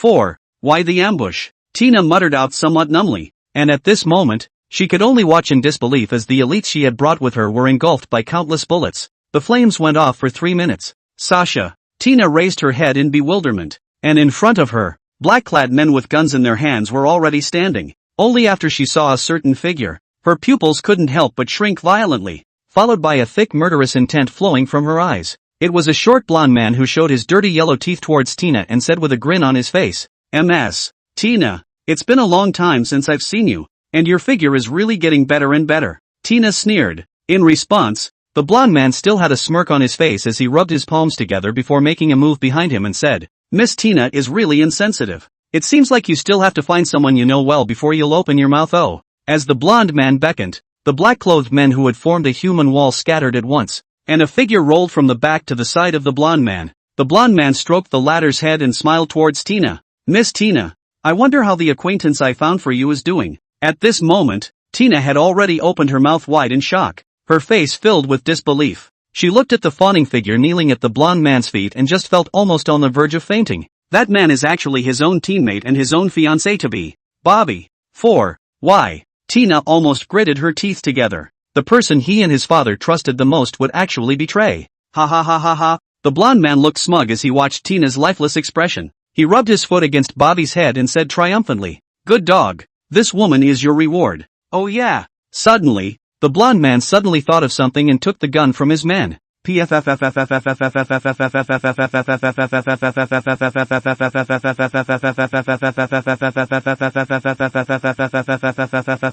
Four shots in quick succession, each one hitting Tina in the arm and leg. After doing so, the blonde man laughed and walked straight to the cargo ship. Only when the blonde man was gone did Bobby look up, and right now, he was looking at Tina with fire and madness in his eyes. He slowly picked up the dagger that had fallen to the ground and took a step towards Tina. Tina, do you know how much I love you? I would do anything for you. I don't mind offending the ruling minister. I don't mind being cut 10 times by others. I don't mind. But what about you? You don't care about any of this at all. And that old man, he's an asshole too, actually trading you like a commodity. He must die. I really love you so much. Tina, don't worry. When you die, I'll eat your whole body little by little. Not a single bit. While saying that, Bobby took the dagger and also slowly approached Tina's heart. Pust. The dagger stabbed into the flesh and blood, slowly going deeper. Tina's eyes grew dull. So, is this what dying feels like? Unfortunately, father, mother, Tina can't avenge you.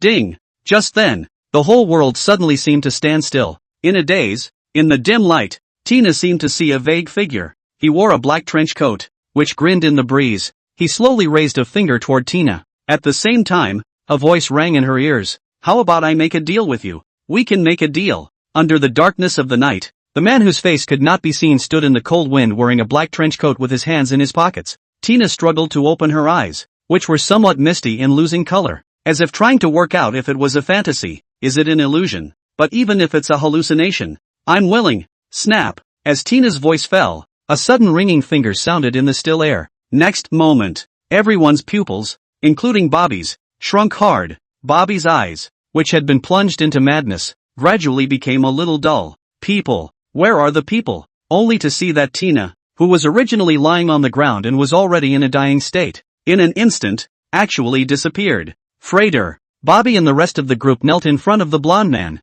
trembling unceasingly. After listening to Bobby's description, the blonde's eyes narrowed slightly as he teased. You mean, she disappeared on your watch? Yes, Lord Sanch. Ha ha. A smile appeared at the corners of Sanchi's mouth. But what showed in his eyes was total killing intent. Soon, however, that killing intent was pressed down on him. Just as well, a mere invalid. So what if he escapes? The focus right now is the task that Lord God Emperor has given down. After wiping out the Tina family this time, there will only be the old king's family left in the entire country of Nechu. With that, he glanced down at Bobby. Bobby, I'll leave the task of decimating the Tina clan to you this time. I hope you won't let me down again. After all, Lord God Emperor never needs trash under him. Yes,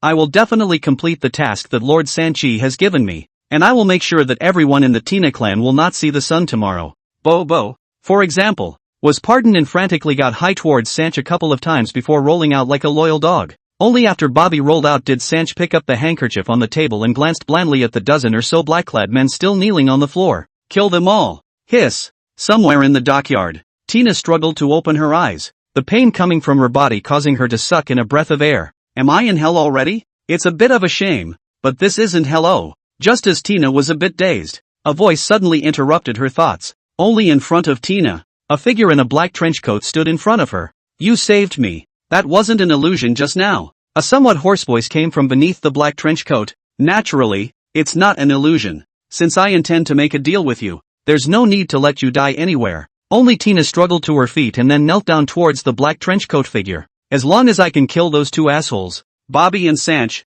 handily, I'm willing to die even if you want me to. Tina gritted her teeth, the killing intent in her eyes almost about to condense into substance. Having said that, Tina dropped her head toward the trench-coated man again and hissed out in a hoarse and hideous voice, "If you, sir, can help me, Tina would like to spend eternity as a slave and a servant, honoring you as her master." The dockyard fell silent for a moment. After a moment, a hoarse voice rang out from beneath the black trench coat. But, let's make our previous deal first for the moment." Having said that, the man in the trench coat fished 2 pieces of paper out of his sleeve. "Use your power to find these 2. Tina picked it up, startled at first, then looked up at the trenchcoat man. "Subordinate." Before Tina could finish, she was interrupted by the trenchcoat man. "I know you're asking why you're wanted, because in the entire country of Nechu, it's just you, the Tina family, and the Sanchi family who have the 2 most powerful forces. Just know that these 2 are the ones I need to kill, and they're inside the Sanch family." "Yes, sir." Tina nodded, then struggled to her feet. "Sir, I need to get back to the family and set up. We've lost a lot of money tonight and I'm afraid Sanch will take advantage of the situation." "Aha!" The man in the windbreaker nodded, then fished out a jade bottle from inside his sleeve. "This item is called the small return pill, and it can effectively treat the injuries on your body." "A small return?" Tina's eyes were wide with a confused look on her face. "What is this?" Tina received the jade bottle containing the lesser returning Dan with a pious face. Looking at the jade bottle in her hand, Tina couldn't hide the excitement on her face. Even through the jade bottle, Tina could feel the faint fragrance emanating from it, and even that fresh scent was surprisingly making the injuries on her body somewhat better. Intuition told her that it was definitely not mortal. She swallowed in slight agitation. "Which, my lord, may I ask if you are the legendary Inhuman?" As the heir to the largest family in the country of Nichu, Tina had grown up hearing about international secrets from her own father. This alien is one of them. The reason why the Sanchi family, which had originally been stepped on by their Tina family, had suddenly become what it was today was because his family had been chosen by the legendary Inhuman. Until now, Tina could never forget the scene that happened that day. A middle-aged man broke the heavy traps laid by the Tina family to smithereens by himself alone, fearless of bullets, with a black halo rising from his body. He just snapped out a finger, and the entire Tina family's manor was mostly destroyed. Such horrific tactics. To this day, Tina wouldn't dare to make that man the object of her vengeance, because that's long past human perception. And now a perhaps true Inhuman stood before Tina's eyes. As long as they hugged the thighs of the man in front of them, then there was a good chance that the Tina family would be able to create another glory. At this time Dutna, her eyes were filled with fire. If she had said earlier that she wanted to use the trench coat man in front of her to avenge her family's death, then now, all she could think about was how to make this trench coat man in front of her truly accept their family, and make their family a true appendage under him. Only by becoming his subordinate, they, the Tina family, could survive. Inhuman? Sort of. A hoarse voice rang out from beneath the trench coat. Receiving an accurate answer from the trench-coated man, Tina suddenly knelt down respectfully towards the former 26th generation of the Tina clan. "See my lord, the task commanded by my lord, my subordinate will do it now." The man in the windbreaker nodded, then his body flashed, and he actually directly disappeared in place. Seeing this scene, Tina first opened her mouth wide in shock, and then the ecstasy in her eyes couldn't be hidden. She glanced back at the harbor that was being lit up. "Sanch, Bobby, I'm going to make you pay." On the rooftop of a tall building, the trenchcoat man slowly took off his hat, revealing a green and handsome face. That's right, this person was none other than Linyu. Linyu looked at the stars dotting the sky, then fished out the piece of parchment from his pocket. "Tina, Nichu country Tina family sole heir." 2 months ago the Tina family suffered a change of heart. The patriarch and the 12 patriarchs at the same time had shocked the entire Nichu country. Half a month ago, a letter of help was transmitted from the palace of King Necha to the hands of the Yellow Kingdom, and it was said that the culprit this time was the Sanchi family, a family that was always located under the Tina family. And then I don't know where to look for the foreigner, but it was possible to overthrow the entire Tina family in one night. This mission, investigate the real black hand that overthrew the Tina family. Looking at the mission briefing on the top of the parchment, Lin Yu recalled the obscure fluctuation he had detected while hiding in the shadows at the harbor. The divine messenger that short, fat blonde paper talks about. It's very likely that there will be a relationship with the Holy Land. As for the Tina family, it can be considered. After all, it's too slow to gather information about the Holy Land by yourself. The first family of a small country, Lin Yu instantly determined the target in his mind. So far, The Sanch family has begun in purging the last remnants of the Tina family.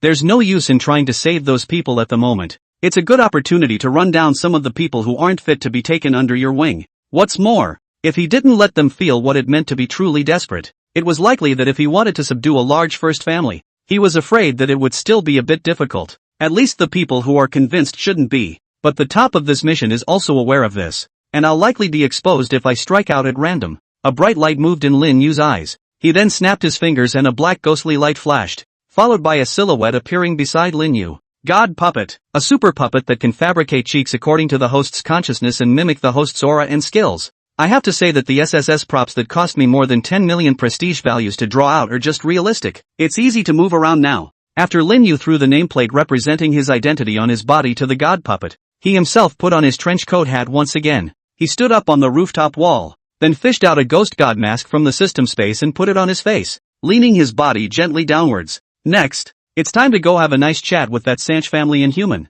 Tina's family. As one of the most massive families in the Nichu kingdom at one time, when the Tina family was at its most prosperous, even the royal family of the Nichu kingdom had the shadow of the Tina family behind it. Although the Tina family had slowly gone downhill in recent years, its position in the Nichu country was still unshakable. But with the loss of the group leader and a bunch of patriarchs of the Tina family overnight, the once untouchable Tina family is now becoming somewhat precarious. Not only is the new family young, but it's also a woman, which makes it hard to convince people at all. For a time, the entire Tina family was in the dark. Even many of those affiliated clans that had originally submitted to the Tina family were somewhat unable to hold back, wanting to reap some benefits from the already precarious Tina family. The heads of some of the affiliated clans have quietly begun to fall on their sword to Tina's nemesis, the Sanchez. For a time, the entire country of Nichols began to stir. Tina's family. In the council chamber, a dozen or so silhouettes sat around the center of the hall. They were old and young, male and female,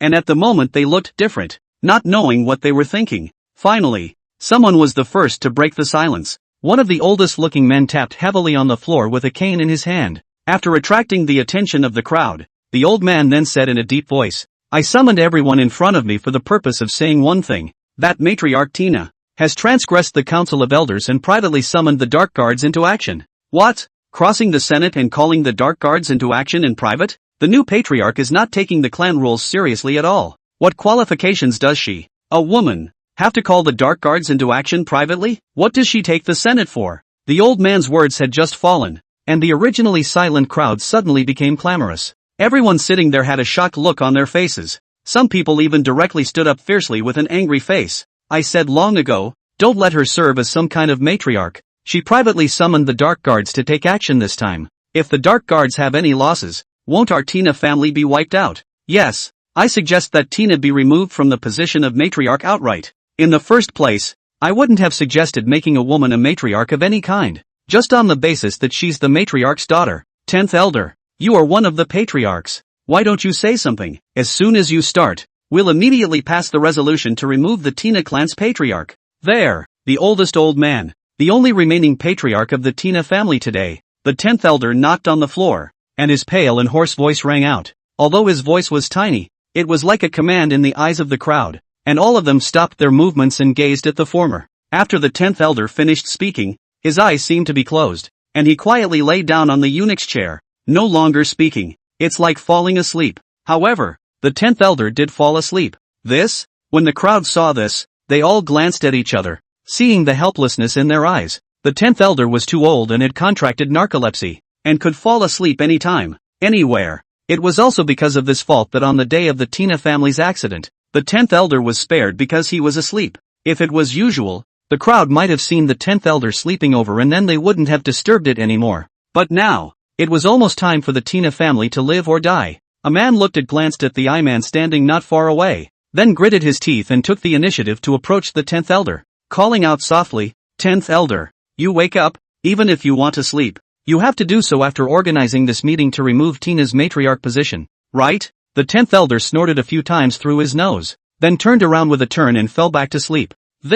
Seeing this, the man directly reached out and gently patted up the 10th elder's body. "10th elder, you wake up." After calling out for half a day, the 10th elder still didn't move. The man whirled around and stood up straight. After looking around the crowd, walked straight to his seat. Since the 10th elder is incapable of presiding over the meeting, and it's a time of crisis. And since all the family heads of the major subveins are now present, we'll start the meeting to remove Tina's matriarch. What does everyone think? The crowd sniffed and pondered for a few seconds. Then they all nodded. Seeing that the crowd was okay with it, the man was the first to raise his palm. I move that Tina be removed as matriarch. Raise your hand if you agree. Brush up. At one point, more than half the people in the room raised their hands. The man glanced a few times at the known resolution to remove Tina as matriarch passed. So now that the patriarch position of the Tina family is vacant, does anyone have a recommendation? The crowd looked at each other again, their eyes gradually becoming wary. There was no way. This position was just too important.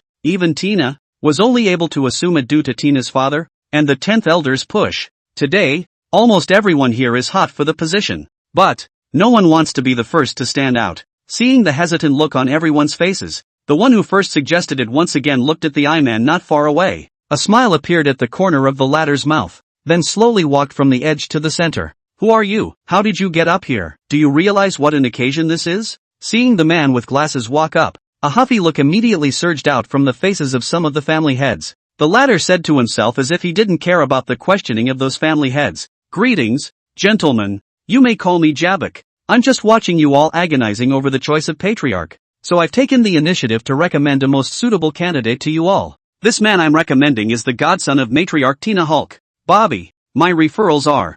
Bobby. What? When these words came out, the whole hall was shocked. Everyone was in a state of a daze. But soon, what kind of thing is Bobby? He deserves to be on the patriarch's waiting list? He's nothing more than a dog under the hand of the former patriarch. Even a dog presumes to get his hands on the patriarch's position. Soon, some of the house lords reacted and looked at Gapak with a somewhat grim expression. A stout householder even pulled out a pistol from his belt and aimed a blackened muzzle at Gabork's head. Gentlemen, this dog dares to speak up above the senatorial council. Nook family head, this is someone from your family, right? Since that's the case, it's alright for me to help you with an unintelligent subordinate, right? Stop it. Jack, put the gun down now. Off to the side. Nook couldn't help but blush when he saw Gaborke with a pistol pointed at his head. What appeared on his face was not only a look of anxiety, but also a strong sense of fear in the depths of his eyes. Don't be so stingy, Master Nook. The big deal is that I'll just compensate you for a few more servants later. With that, Jack turned on the pistol's safety and gazed at Gaborke with a teasing look. Following which, click, the safety returned to its place, and his finger eased up on the trigger. He was in no hurry to beat this lowly servant in front of him to death right now. His favorite thing to see was the fear these lowly people showed before they died. But what surprised him a bit was that the expression on the face of Gaborke in front of him didn't change at all. Jack frowned. Dogs, in your next life, pay attention. When he finished, Jack snapped his fingers. Bang! A loud bang rang out in the council chamber. Only a severed hand was seen flying out, spilling beads of blood along the way and splattering on the people present. Everyone stared with shocked faces. Gaborke pushed the gold-rimmed glasses on his face and said with a grimace, I'm sorry, I don't really like having a gun pointed at my head. In front of him, Jack's eyes were also filled with incredulity. With difficulty he deluded himself as to the position of his right hand, where, empty, the only thing spurting was bright red blood. Ah! Jack let out a wail of pain. Silence! Gaborke snapped his fingers. Karma! In the next second, the voices that were wailing came to an abrupt end. Bang! Afterwards, Jack's head suddenly burst right open like a watermelon. Fear day. Blood dripped down on the faces of the crowd. Incomparably hot, but the crowd had a chill that made the soles of their feet cold and went straight to their heavenly aureole. Gaborke had his hands in his pockets, and he was, as always, clean as a whistle, without a speck of dust. He was seen pulling out a handkerchief from inside his coat pocket and wiping his palms silently. Now, I hope you'll all listen carefully to what I'm suggesting. Also, all of you don't need to worry about little matriarch Tina, because she doesn't seem to be able to come back. Gaborke flashed a smile toward the crowd. The smile was incomparably kind, but combined with the tragic situation at the scene, everyone felt more and more that they were now facing a demon. Besides, what did he mean by that? Tina can't come back?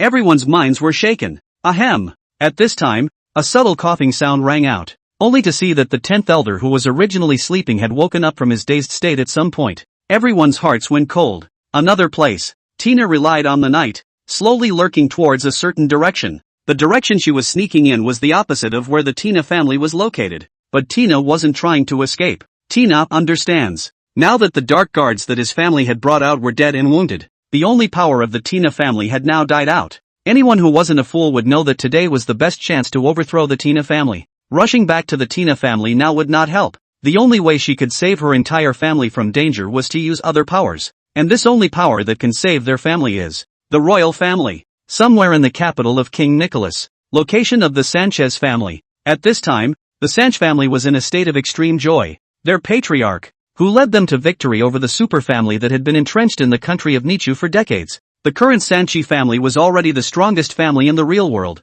and even the current royal family could only avoid it. Drink. All don't worry and drink boldly. After tonight, there is no more Tina family in the world. From now on, in the whole Nichu country, only my Sanchi family will dominate. In the halls of the Sanch family, Sanch held up his glass of red wine, his face slightly flushed, and there was a joy in his eyes that was hard to hide. As soon as Sanchi's words left his mouth, several choruses of agreement rang out from below. Congratulations, matriarch, on taking down the Tina family. From now on, the entire country of Nickel is ours. The matriarch is wise and valiant. Thanks to the matriarch's leadership, the smugness on Sanchi's face became more and more evident as he heard the praises coming from around him. After 3 rounds of drinks, Sanch refused the assistance of his entourage and waddled toward the backyard. After about a few minutes, Sanch came to a patio door. Phew! He exhaled a cloudy breath. The original drowsy demeanor suddenly disappeared and turned into a viciousness. He didn't look back, as if he was talking to himself. My friend, it's time to come out after following you for so long. My friend, after following for so long, it's time to show yourself? As Sanch's voice fell, a state of silence seemed to fall all around. A snort escaped Sanch's lips. I didn't expect you to have the guts to sneak into my Sanchi family and not have the guts to show yourself in front of me. In that case, I'll just have to let me personally let you out. Just as Sanchi's words fell, he was seen clapping his hands in front of his chest. Jabla! Only a strand of black gas emanated from inside his body, then quickly enveloped the surroundings. Later, there was a cold flash in Sanchi's eyes. Found you, rat! Swish! Only to see Sanchi gently leap. The whole person was surprisingly flexible and did not look like a fat person at all. He quickly dodged in front of a certain large tree, then raised his fist. A blast of smashing. Knock! A sonic boom sounded, and immediately afterward, a sober figure covered in a black trenchcoat flew out lightly from the shadows and landed not far away. What are you? Sanch's eyes narrowed slightly. After his own body had been completely transformed by Lord God Emperor, its strength had completely exceeded the limits of what a human could endure. Even an incredibly thick steel plate could be penetrated by his punch. But that punch he had just thrown himself was like hitting on top of a piece of diamond. Intuition told him, the person in front of him was definitely not an ordinary person either. You are reinforcements brought in by the Tina family, planning to assassinate me? Sanchi's whole body was on alert, and he made a tentative inquiry out of it. Swish! But as if that figure didn't intend to answer him, with a flash of his figure, he actually pulled out 2 long knives from his waist and killed towards him. How dare you! Sanch was instantly furious at the sight. Instead of retreating, he roared and charged straight towards the sword-wielding figure. At the same time, there was also a black gas lingering on his arm, and then it was actually gradually growing pitch-black scales in general. Afterwards, Sanchi actually directly raised his arm to catch the chopping long blade hard. Dang! A crisp crash sounded. Only 2 broken long knives were seen flying out. The trenchcoat man, that is, Lin Yu's bare eyes couldn't help but narrow slightly. In the next moment, golden light flashed under his feet, instantly flashing out 10 meters away. So hard? Lin Yu looked at the long knife that had broken in his hand and was somewhat speechless for a moment. It cost him a fortune to build. Now cracked. It directly added to his already poor life. I can't say that the long knives are too brittle. I should say that the scales on this Sanchi in front of me are out of this world. Lin Yu looked at Sang-chi, who was 10 meters away, and saw that the scales on his arms were constantly trembling, as if they had a unique life. As it continued to breathe, strands of pitch-black gas continued to be gulped out from it. According to the intelligence, the Sanchi in front of him was originally just an ordinary person, but now, he had actually evolved from an ordinary person to a genuine inhuman. It seems that the water of this mission is deeper than I thought. Just as Lin Yu's thoughts emerged, the golden light beneath his feet flashed rapidly and disappeared in place. Boom! Lin Yu's figure had just disappeared in place when Sang-chi's fist fell straight down, instantly blasting out a huge crater. Sang-chi looked towards Lin Yu, who had appeared in the distance, a hideous smile appearing at the corner of his mouth. It seems that when the Tina family asked you to come and assassinate me, they didn't tell you that I'm already different from before. Lin Yu rolled his eyes. Who wants to assassinate you? I'm obviously here to find out which one of you is behind this. Now that he saw Sang-chi, there was an inexplicable intuition in Lin Yu's heart. This matter should have something to do with the Holy Land as well. Swish. At this time, Sang-chi once again bullied his way forward, just as if he intended to intercept Lin Yu here. In response, Lin Yu made a move with his palm and two more long knives appeared in his hand. At the moment I have no answers to the doubts in my mind, so I still have to ask the one behind you to come out. Buzz. As Lin Yu's words fell, there was a flash of golden light on the two long knives. Previously, he hadn't attached the Golden Emperor's power to the long blade, so it shattered at the slightest touch. But now, it's different. Although the Sang-chi in front of him was an inhuman, but his own strength was not strong. According to the realm division, it was probably less than the third order of strength. Like that purple-robed old man before who was a 7th-ranked summoner. He could have slaughtered him himself. You're a shrimp and you dare to be rude in front of your brother. Hiss. As the long blade was covered in golden light, the pupils of Sang-chi, who was sweeping towards Lin Yu, couldn't help but shrink fiercely, and all the power in his arms was erected. It was a warning of perceived danger of death. Run! The man in front of him was definitely not something he could defeat. That was the best information that came pouring out of Sanchi's mind. That's the message he gave him. Without the slightest hesitation, Sanchi instantly turned around in the air before running like crazy towards the palace with its closed doors. I'll let you run 39 meters first. Lin Yu held his sword and swung it. As the golden light flashed, the light of the long sword instantly skyrocketed dozens of times. No good. Looking at the golden light that instantly skyrocketed behind him, Sanchi instantly felt his soul was scattered. Without hesitation, he slapped his chest and spat out a puddle of foul-smelling mucus. At the same time, from his body there was black gas constantly spewing out,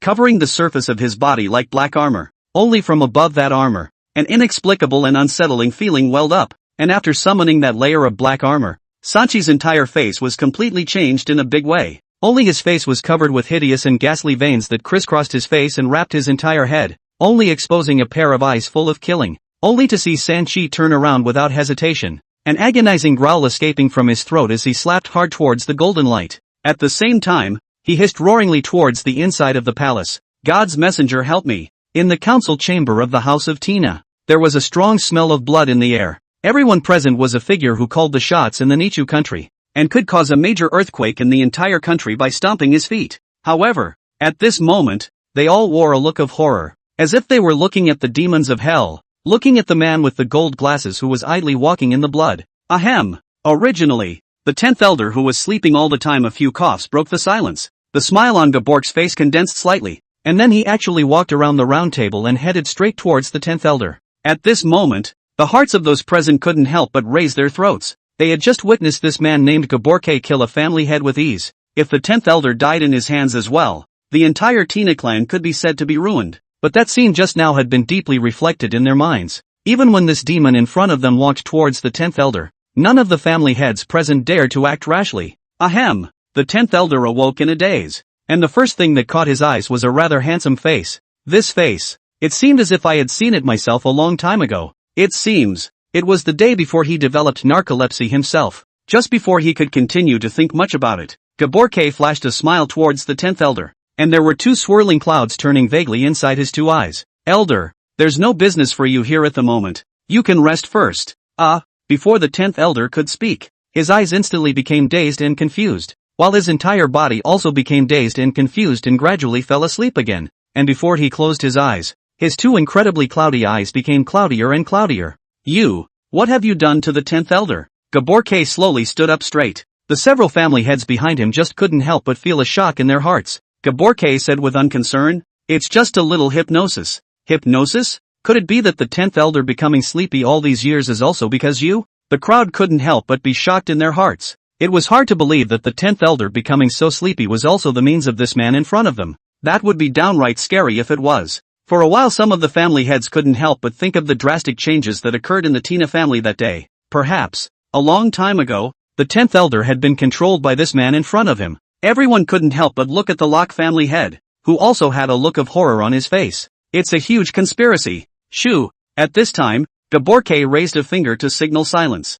Listen, you guys, outside. The crowd couldn't help but change their faces and subconsciously pricked up their ears. The next moment, it was as if their hearing had been amplified several times. But it's incredibly calm out there. The silence is silent. Nothing happened at all. Quiet. Still quiet. But, it was just too quiet. It was important to know that since the drastic change in the Tina family, They had come to the meeting carrying the most elite entourage of the family to follow them. But nowadays there is not a sound outside calmly. It was just awfully quiet. Asshole, what the hell did you do? A family head's face was so fierce that he actually forgot to fear the man in front of him. Gaborke shook his head, spread his hands, and said helplessly, I don't know what's really going on out there. Crunch! It was at this time that the closed door was suddenly pushed open from outside, followed by a figure walking in through the door. Bobby. Seeing the visitor, instead of having a look of joy in their eyes, the crowd became more and more terrified. From the moment Gaborke had just recommended Bobby, they had already made the connection that Bobby was in fact a traitor as well.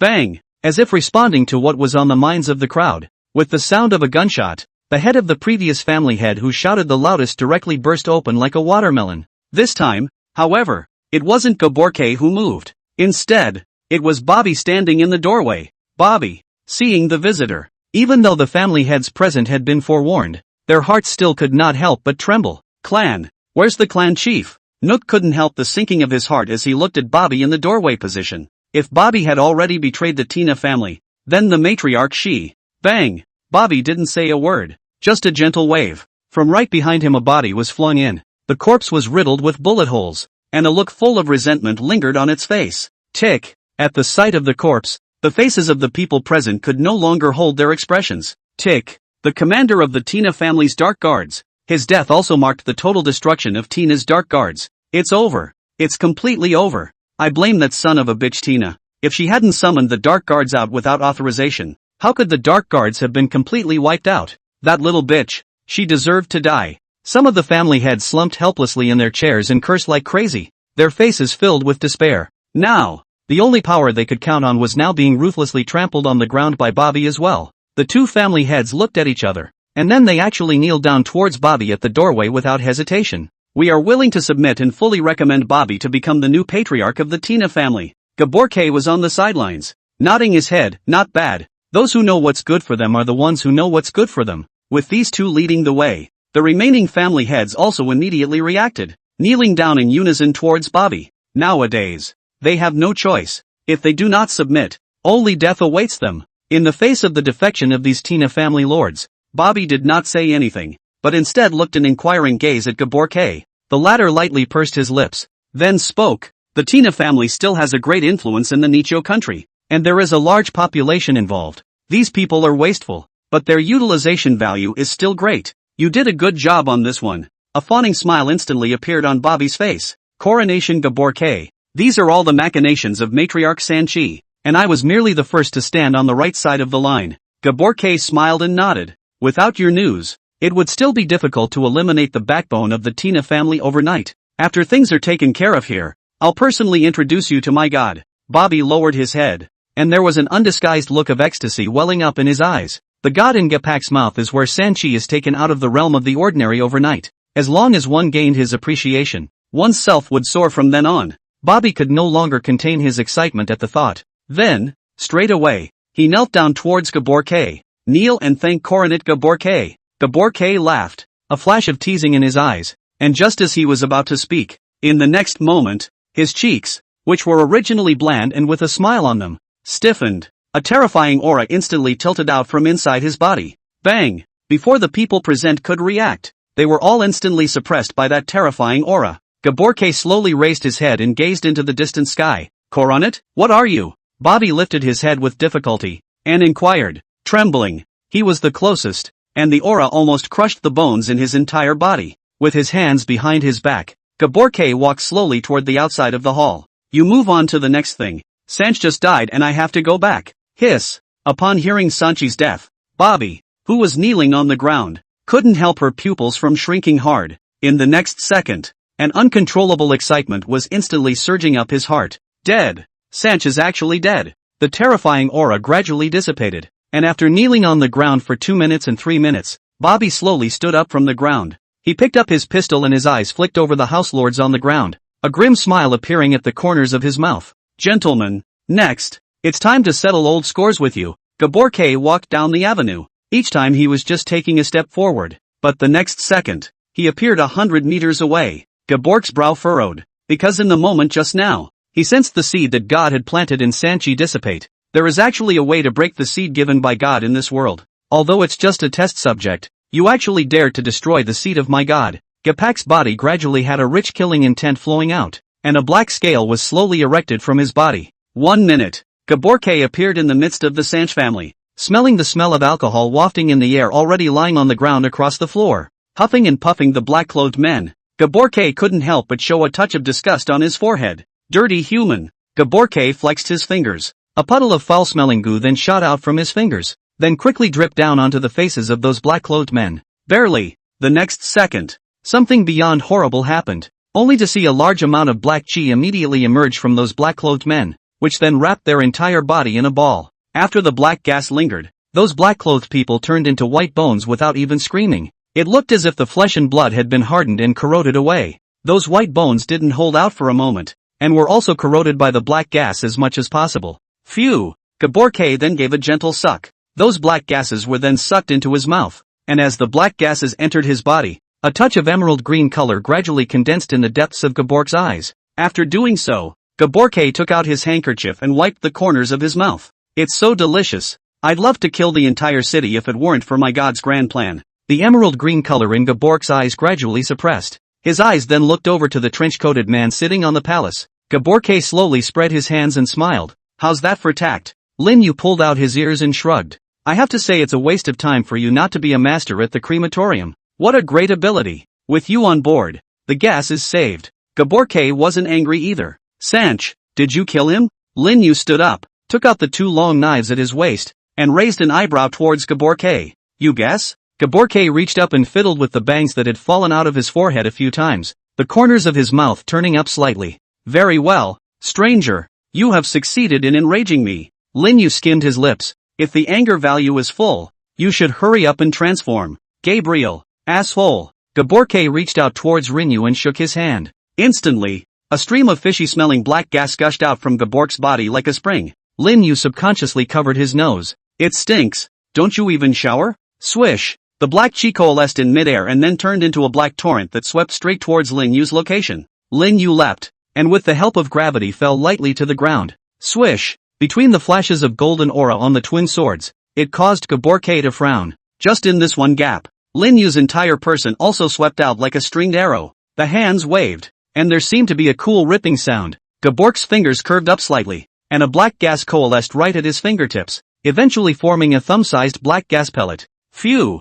Flex your fingers. The black air pellet swept straight out. Lin Yu's gaze condensed slightly and his hands made a chop. Dang! The sound of Gingo rang out. As countless sparks flashed, Lin Yu's dual swords also slashed precisely on top of the black air pellet. Boom! Next moment, Lin Yu couldn't help but change his face, only to see that black air pill explode with a loud bang. At that moment, countless black chi lingered, making a move to devour Lin Yu. Mud! Played dirty! The golden light coalesced under Lin Yu's feet, and his figure quickly stormed out. He had just seen this black gas, capable of corrupting people to the point where there was not even a crumb left. Swish! However, just as his figure moved, a strong wind whistled in his ears. Next moment, a palm full of pitch-black scales then poked out from the darkness, precisely grabbing towards Lin Yu's heart. Lin Yu's pupils suddenly shrunk. The long blade in his hand turned sharply and slashed above that healed scale palm. Dang! Unsurprisingly, sparks flashed, and that palm stance did not decrease, still unrelenting towards Lin Yu's heart,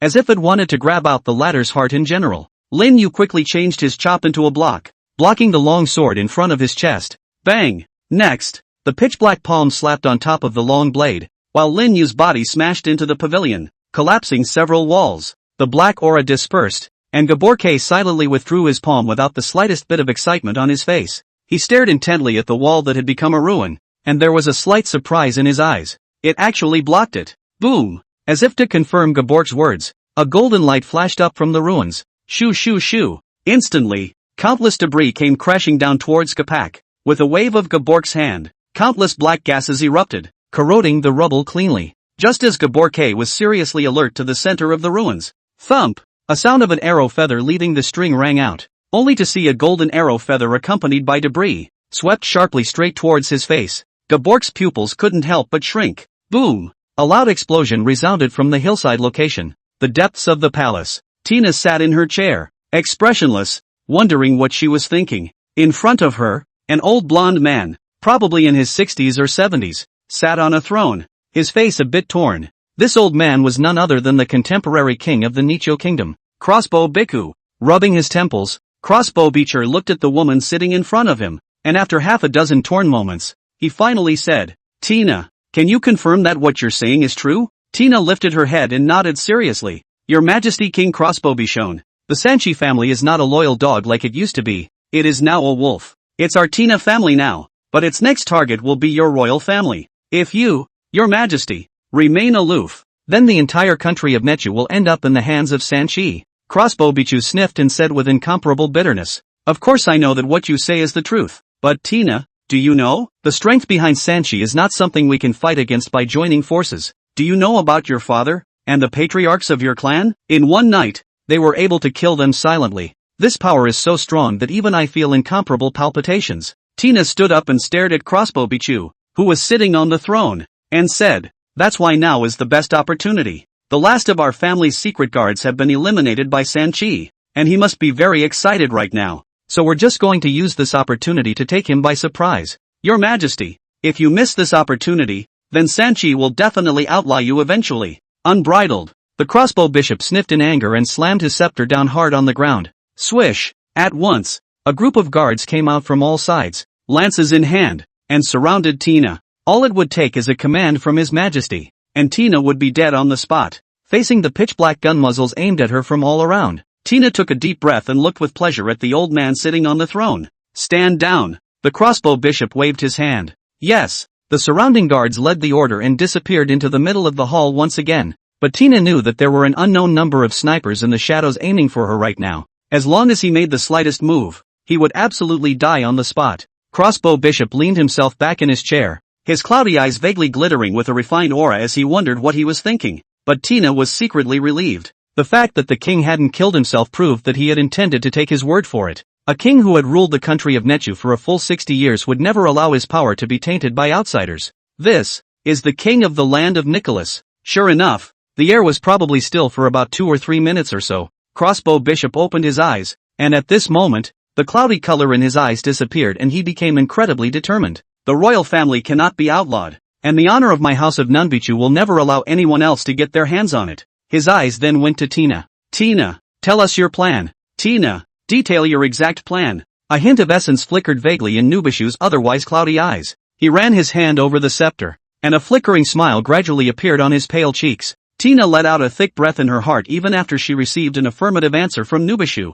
Afterwards, she began to state the plan that she had been planning in her mind for a long time, and in the midst of this, she also silently omitted a series of things about Linyu. Nubishu listened to Tina's plan and did not move. Only the palm covering the scepter solidified silently for a few moments. When Tina had finished telling her plan, Nubishu nodded and spoke. "Tina, go on down. This is something I need to think about for a concrete plan." Tina frowned, but stood up and gave a royal salute toward Nubishu. "Yes, Your Majesty, but, Your Majesty, I need to be reminded that we are running out of time." Nubishu did not speak, and Tina could only retire in silence. When Tina had retired, the whole hall became instantly silent. "Shadow, what do you think of Tina's suggestion?" Nubishu said as if he were talking to himself. The air was still, no sound emitted. "Oh, don't you think this is a good opportunity?" Nubishu seemed to have gotten an answer and continued to ask. After a few seconds, a flush of color gradually welled up on Nubishu's pale cheeks. "Do you not know what this opportunity means? Isn't this the best chance God has ever given us, the Nubishu family, to reclaim our royal honor? The Tina family has suffered a heavy blow, and they can only rely on our royal family now in order to get their revenge. And I, for one, am not trying to use them, the Tina family, to remove the last obstacle." The more Nubishu spoke, the more agitated he became, and even the palm of his hand that was gripping the scepter tightly had veins emerging from it. Vaguely, inside his veins hidden beneath his skin, there was a flash of black threads that were hard to detect with the naked eye. It exudes a sense of foreboding. Zip!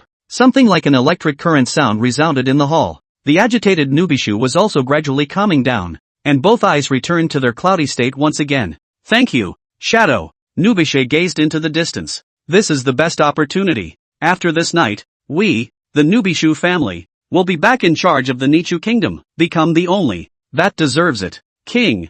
Bang, bang, bang. Then, after Nubishu's words fell, a dozen bodies were thrown into the center of the hall. They were all guards who had just appeared, and at the moment, Fear lingered on their faces as if they had encountered an extremely terrifying existence in their lifetime. In response, Nubiko did not even blink. These assholes, what favors did the Sanchi family give them to presume to defy me? The air rippled. Nubisho slumped back into his throne, narrowing his eyes slightly. Speaking, go on, make the waters of the entire kingdom a little more muddy, and the skies of the kingdom a little more cloudy. Phew! As soon as Nubisho's words fell, a dark shadow swept out from the edge of the throne behind him. It was also just after the black shadow swept out that Nubisho's admonition rang in his ears in time. Give Tina the benefit of the doubt, and when it's all over, let her sink into the ground forever. In the vast palace, with his hand on the scepter, which represented royal power, Nunbicha forcibly braced himself and rose from his throne. He trembled as he walked to the entrance of the palace,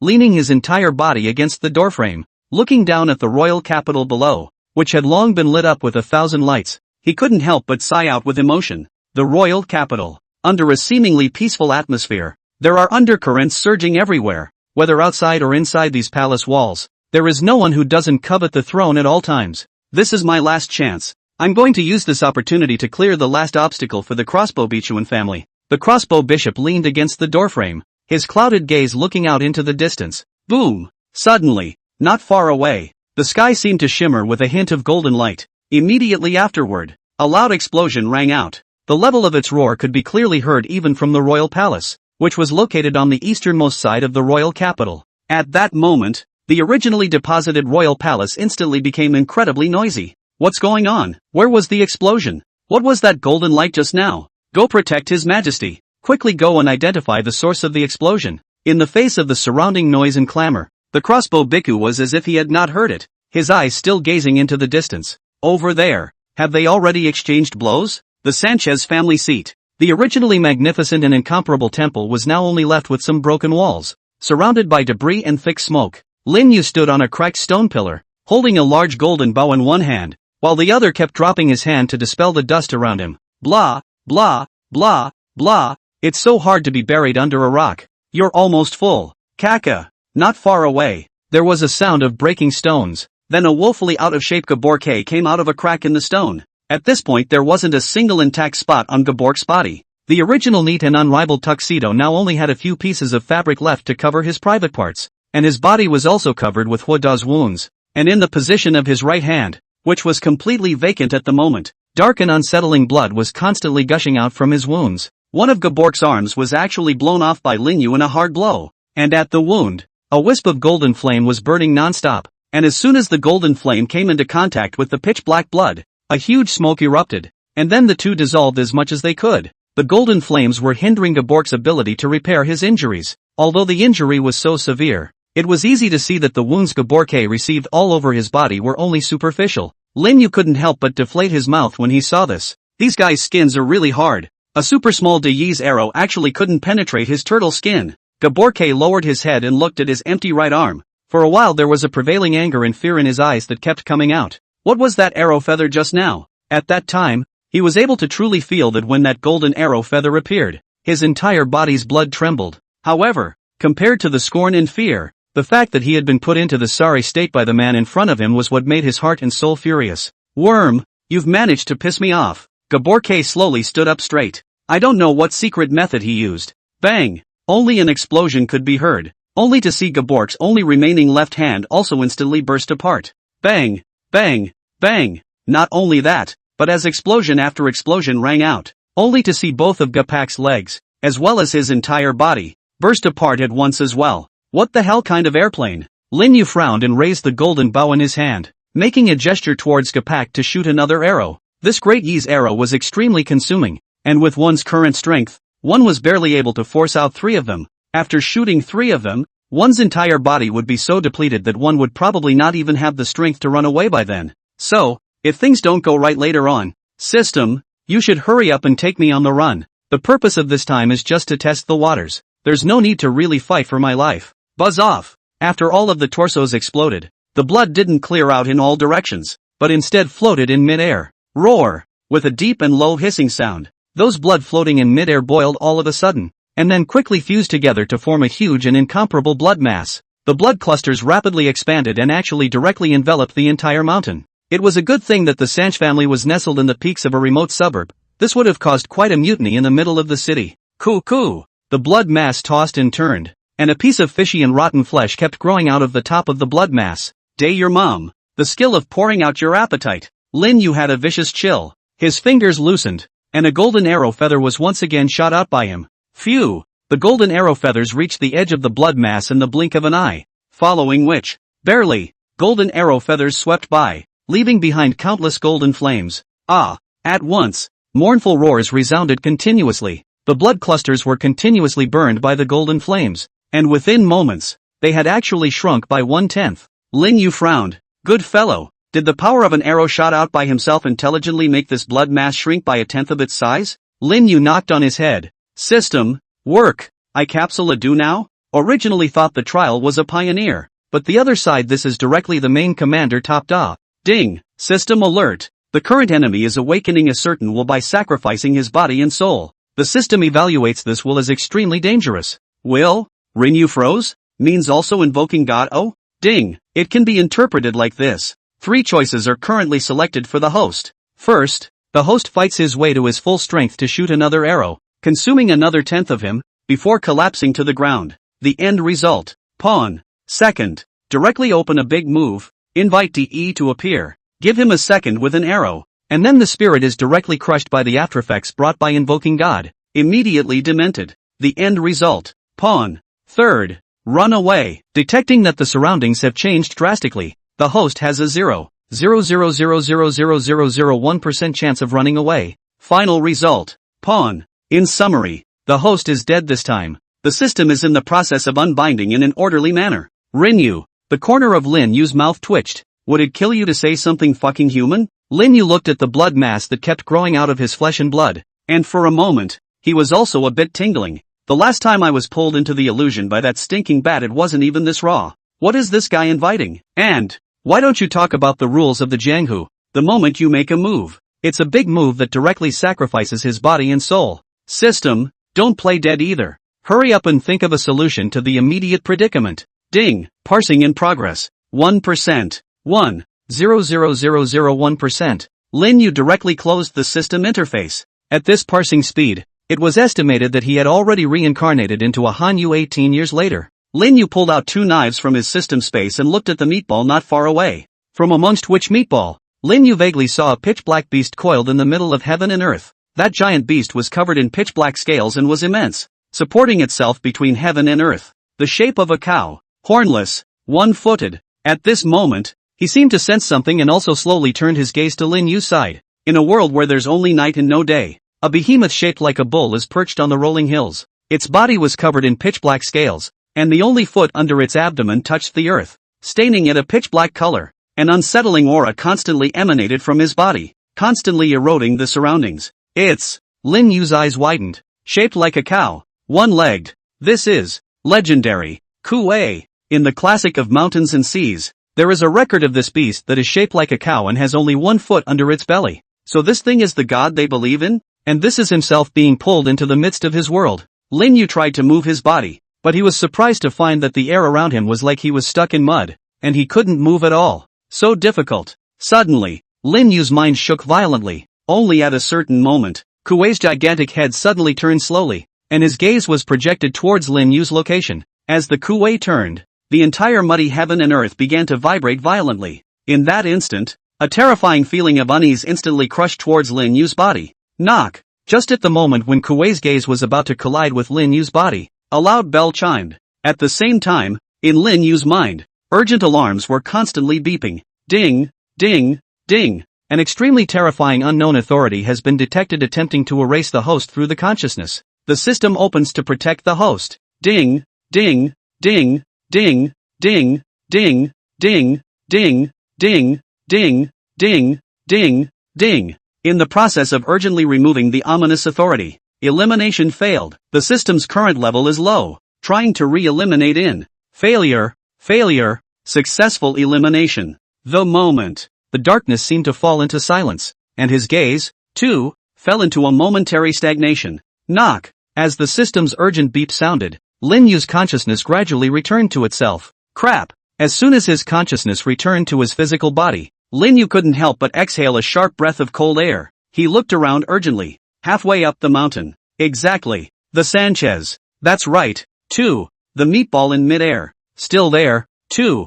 Phew, it's back, it's back. Lin Yu wiped the cold sweat from his forehead. Just now he seemed to have been dragged into a pitch-black heaven and earth. Also saw the legendary Kuei. Almost cold. Lin Yu still had some heart palpitations to this day. Compared to the legendary Kuei, the bat he encountered in the magic capital divine sect was simply a hot chicken. This so-called authority is just too scary. Even the system eliminated it thousands of times before it worked. No, I can't let this thing grow unchecked. If it pulls me into Kuei's world again, I might not be so lucky this time. Lin Yu stared at the meatball in front of him, and then he took a deep breath of cold air. His brow was also slowly cracked open, and an eye pupil that took on the color of black and white appeared. Buzz! The two colors flashed among the black and white pupils, and a strand of black and white gas that was hard to see with the naked eye quietly fell into Lin Yu's hands. Lin Yu blew gently. Those few strands of black and white chi then drifted along the clear wind into the huge blood sphere. In an instant, the originally bloody and thick blood orb became clear in Lin Yu's eyes. The naked eye could see that a meridian and bone were gradually forming, and in the deepest part of the blood sphere, a hazy and chaotic mass of consciousness was gradually forming. Invoke the gods. Lin Yu's mind moved with a slight thought. A huge consciousness instantly took over his body. Chop chop. Lin Yu threw the twin swords in his hands and then gently gripped them. A golden light then converged in his hand, eventually condensing into a large golden rod. Tai, I, Lao Sun, have come. Lin Yu let out a furious cry, then transformed into golden light and scurried straight into that huge blood ball. The imagined obstacles didn't appear, and Lin Yu stepped into the inner space of the blood sphere with great ease. This blood sphere, there's actually some great space inside. With both feet stepping in the blood and water, a fishy odor constantly irritated Lin Yu's nostrils. Not only that, the blood water under his feet had formed a blood mist because it was too dense, shrouding the surrounding area in a layer of blood mist. The blood mist was so thick that it seemed as if it was all about to re-solidify into blood water. That's a punchy flavor. Lin Yu's body flickered slightly with golden light, evaporating all the blood mist around him, revealing a large area of vacuum. That's a much clearer view. Lin Yu looked to the bottom of his feet, only to see that in the endless churning blood water, a thick blood vessel was spread around like a spider's web. These veins were hideous and terrifying, and in them, there was a vague and unsettling aura emanating from them. These veins were intricately intertwined and stretched out towards the distance. Obviously, the purpose of these veins should lead to the chaotic consciousness that he himself had seen through the eye of Yin and Yang when he was outside. Gabork's consciousness must have been mixed in there as well. He must have had something to do with the fact that I was able to come in so easily. Lin Yu didn't think that Gabork had deliberately let him enter the blood sphere to take his life. The only thing that would have made sense would have been that Gabork was expecting himself to get into the middle of this blood sphere. Although the spiritual power is much enhanced, the duration of the invocation doesn't last much longer, so we must fight as fast as we can. Lin Yu's two eyes burst out with a rich golden light, and within which golden light, there were two flames pulsating. Swish! He held the golden rod, cutting through the layers of blood and water, and swept towards the very center. The blood and water raised along the way was vaporized into nothingness by the golden light beside him. In the meantime, in the council chamber of the Tina family,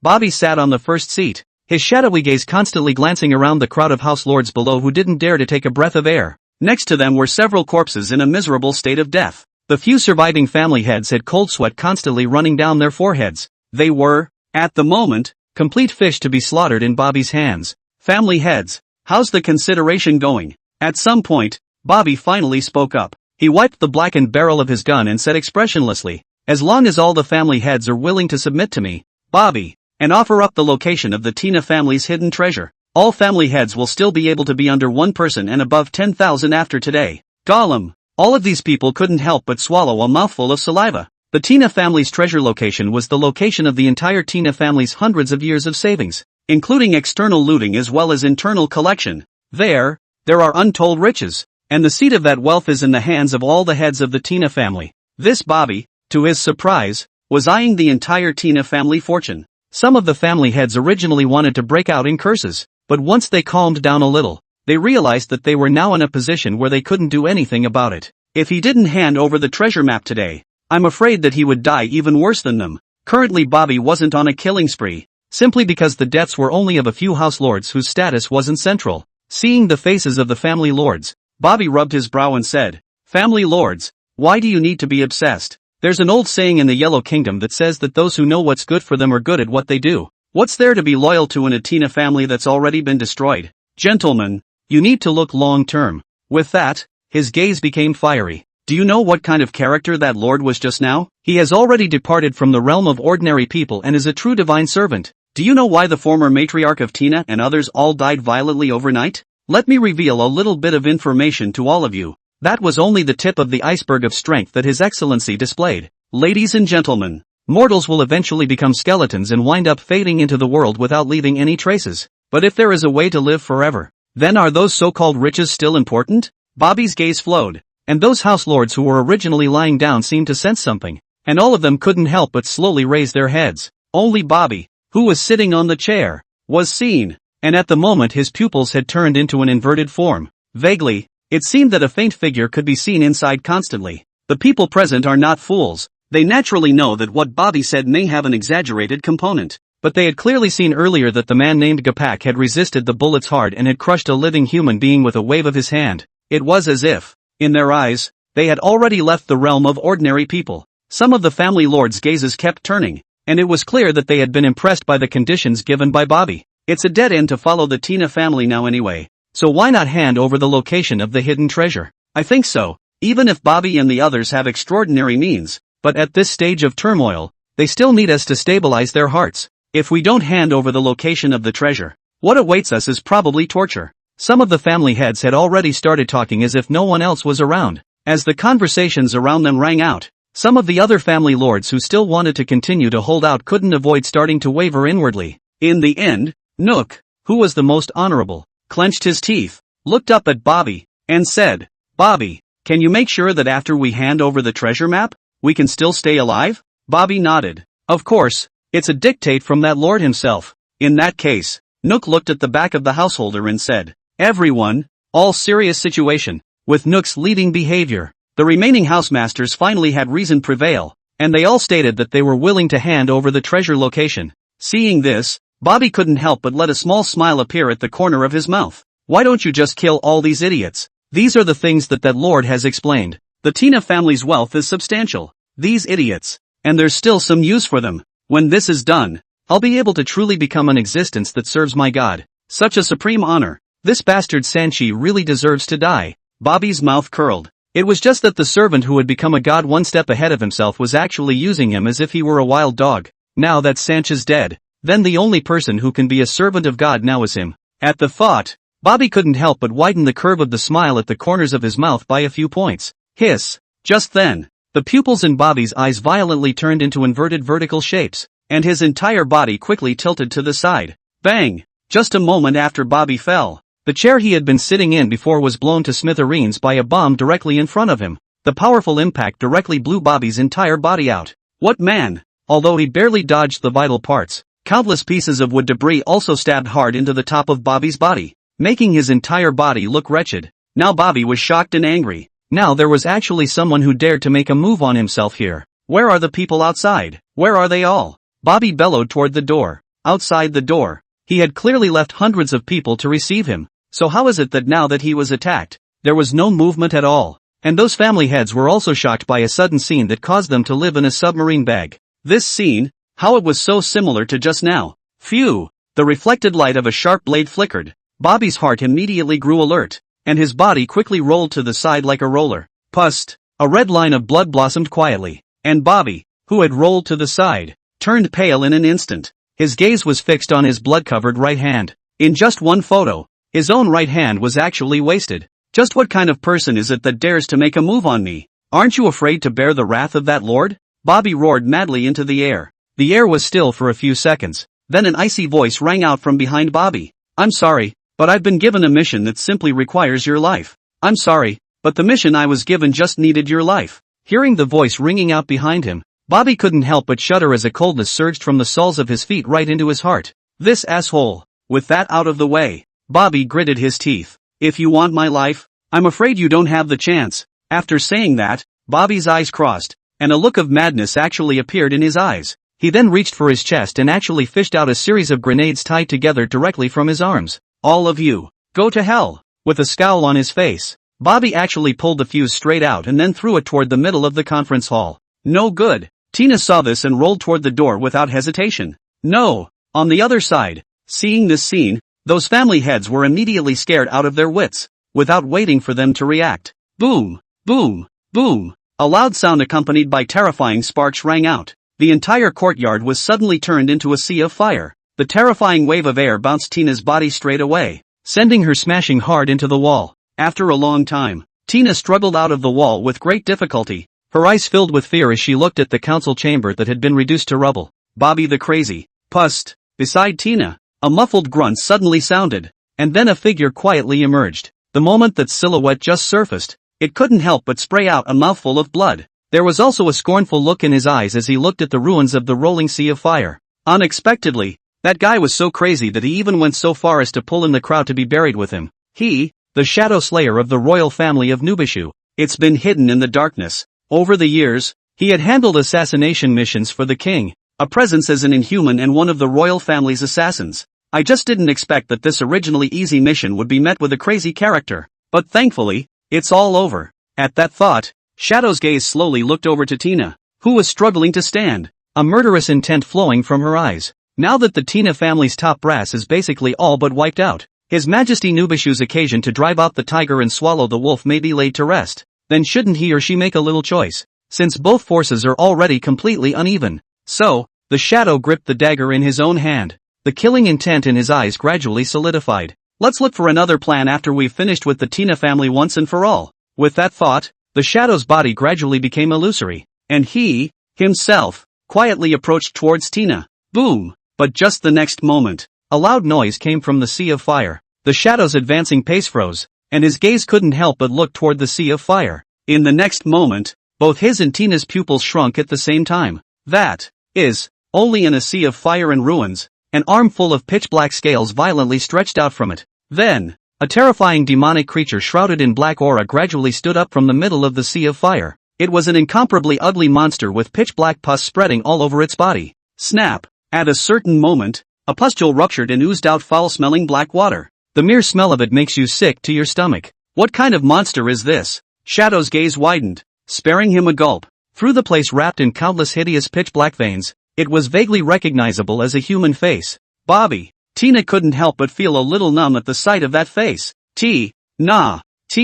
Seemingly hearing Tina's alarmed cry, the humanoid monster violently opened its mouth wide, revealing fishy teeth. Oh ho ho ho. Tina, did you see that? I have infinite power. Tina. Oh ho ho ho ho. Ah, that's power. Fishy-smelling pustules continued to grow out of Bobby's body before suddenly bursting open, splashing black water in all directions. I feel it. This is power beyond human. At this point, Bobby was completely out of the realm of normalcy. On his hideous and already completely distorted face, just one eye remained swiveling. He raised his palm, which had fully transformed into a beast, and gently shook it. Immediately, a color of excitement that was hard to hide surged out from the remaining half of his cheeks all of a sudden, and Tina couldn't help but open her rosy lips wide at the sight. She saw something. Bobby actually turned into a monster. Gollum. It was at this time that Bobby's eyes rolled steeply and actually locked onto Tina, who had frozen down. Tina. Next moment, Bobby's body instantly exploded out, swept towards Tina at a speed that completely exceeded normal human perception. On Bobby's face, there was the color of madness welling up. Seeing that the monster's locked target wasn't himself, the Shadow on the side didn't hesitate in the slightest and turned around and started to run wildly towards the distance. He himself had to get this message to His Majesty. Right now Bobby and the others were beyond his knowledge. Gollum. As if sensing the Shadow's escape, Bobby's body, which was skimming toward Tina, came to a halt. In the next second, he directly turned his body around, leaving Tina behind, and chased after the wildly running Shadow. The current Bobby, whose senses were beyond normal, was able to practically feel the power that emanated from the Shadow's body that was beyond ordinary. That power, inexplicably, made his body salivate, as if eating him would allow his body to evolve even further. Thus, he flatly gave up hunting Tina and instead chased towards the Shadow. This monster. Noticing that Bobby's attention had shifted to himself, the Shadow couldn't help a tingle in his scalp. Just now Bobby's self-destruct had already caused his body to suffer a heavy blow. If he fell into Bobby's hands again, he would surely die himself. No, we must escape. What mission? What sire? What glory? Nothing is more important than our own little lives. Thinking of this, the Shadow actually made a change of heart and reversed its direction, running towards the location where the royal palace was located. Nowadays, if he wanted to live, He could only use those guards of the royal palace to hold back the monster behind him for him. Bobby and Shadow's silhouettes chased each other, growing further and further away, while Tina remained frozen in place. And the other side. From time to time, there was a flash of golden light in the middle of the huge blood sphere. Lin Yu held the golden hoop stick and swept towards the center of the blood ball at great speed. The sea of blood along the way continuously condensed a terrifying tentacle to grab at the former, as if it wanted to drop Lin Yu hard into the sea of blood and then melt him alive. However, just as those tentacles touched Lin Yu's body, they would be pierced through by the golden light surrounding Lin Yu. While I'm advancing, that heart position is also retreating. Your grandma's kiss. You're playing hide-and-seek with me. Sensing that the location of the heartland was constantly moving, Lin Yu couldn't help but frown. Invoking the gods was exceptionally powerful in terms of consuming spiritual energy. If one kept being pulled by the other party like this, it was estimated that one would collapse due to a lack of spiritual energy before too long. No! Something has to be done. Lin Yu's gaze was slightly condensed, and the black and white pupils of his eyes on his brow were constantly flickering. Lives involved. Lin Yu pointed a finger at the center of his eyebrows. Phew! A black and white beam of light was pulled out of him. Lin Yu flicked a little, and the beam flew straight out. Fate omen. As the beam flew out, Lin Yu silently chanted out in his mind. It was at this moment that, in the black and white pupils of Lin Yu's eyes, as if time had been accelerated, it flowed rapidly, and in the next moment, it was actually fixed at a certain moment. Found it! Lin Yu's lips turned a little white, and a tingling sensation came from his brow. The consumption of mental power by the omen was just too great. With his mental power, although he could only omen to the future was 0.0001 milliseconds. But that's enough for the moment. Buzz! Lin Yu's grip on the golden banded rod intensified by a few points, and then he slowly pulled his waist. Boom! The next moment, he took a step forward, aimed the gold band at a certain location. A stick shot! The rod of De Shu! The golden rod carried a terrifying momentum across the sea of blood, following the faint black and white color in the air, and swept straight towards the most central location of the blood ball. Wherever they passed along the way, countless seas of blood were vaporized into nothingness. Roar! It was also at this time that the entire interior of the blood sphere seemed to resound with a terrifying roar. A huge shadow slowly coalesced in the sea of blood. It was the shadow of Kuei. Only to see that from the depths of the sea of blood, a huge Kuei suddenly rushed out, and then opened its mouth to take a bite on the huge golden rod that was flying over in midair. Obviously, this endless sea of blood had also sensed the great threat posed by that golden giant rod, and subconsciously condensed Kuei's shadow to try to counterattack.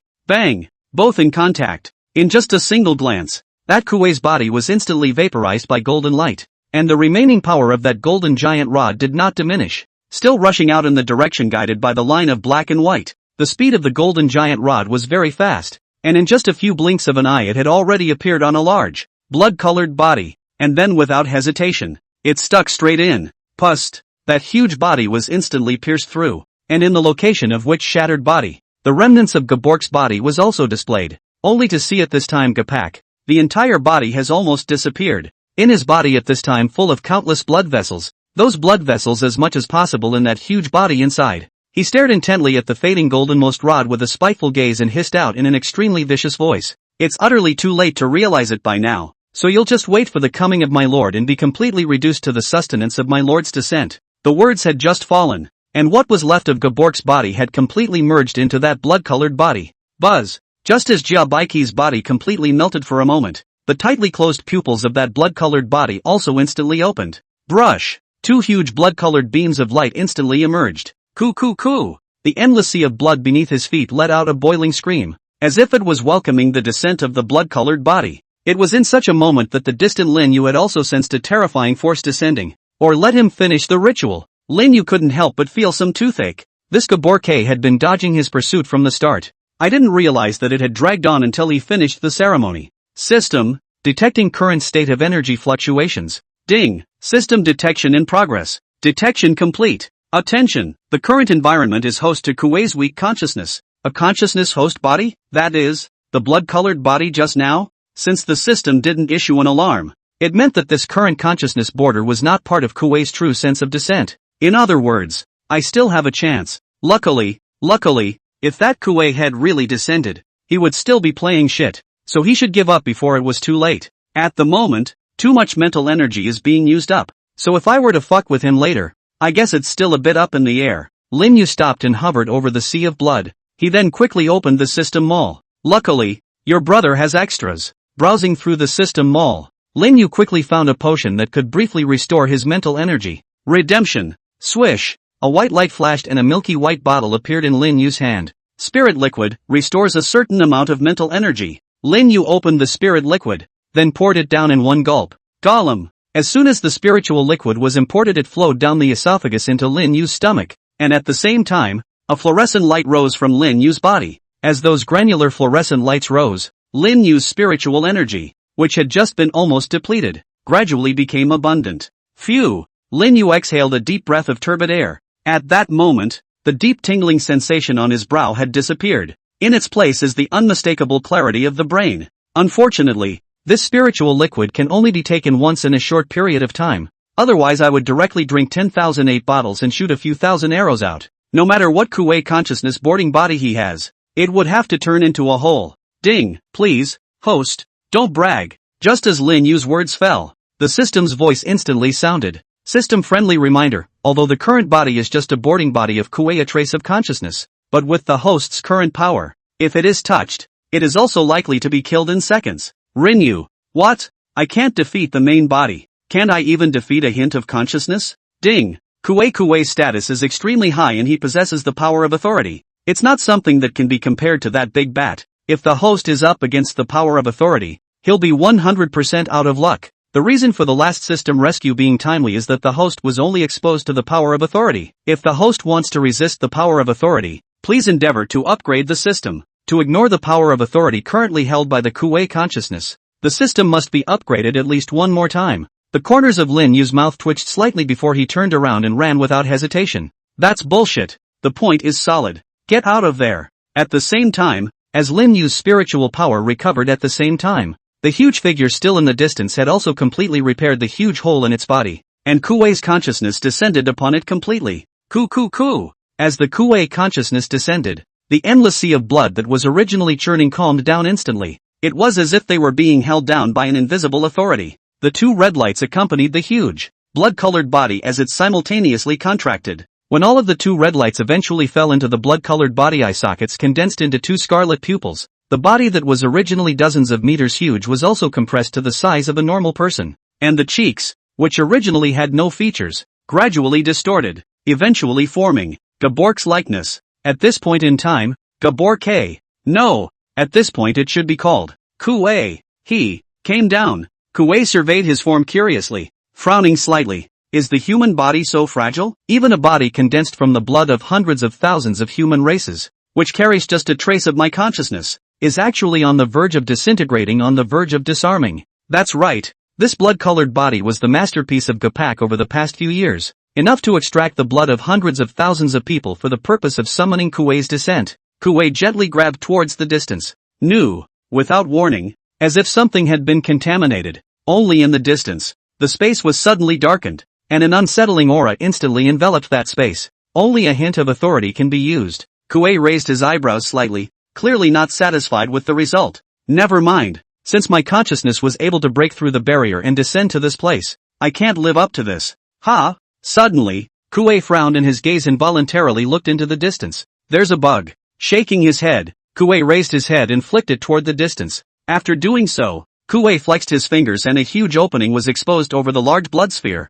Kuei took a step forward, and his body instantly disappeared into the center of the blood sphere. Buzz! The moment Kuei's figure had just disappeared from the sea of blood, not far away, Lin Yu's heart and mind suddenly shook violently. Ku. At the same time, a ghostly light visible to the naked eye slowly flew over from a short distance away, then drilled straight into the sea of blood below. The originally churning sea of blood became calm. Lin Yu, who was suspended in mid-air, saw the sea of blood that gradually calmed down, and instead of joy surging out of his eyes, a strong sense of uncertainty kept growing. Ku. It seemed to respond to Lin Yu's feelings, only to see the sea of blood shrinking up at a speed visible to the naked eye. Brush up! The countless amounts of blood water around the sea of blood frantically continued to converge towards the location of Lin Yu's feet. Miles, 1,000 miles, 100 miles. The sea of blood that had covered a distance of 10,000 miles had now shrunk to only a few hundred miles in size. However, the thick bloody odor revealed from inside was more than hundreds of times thicker.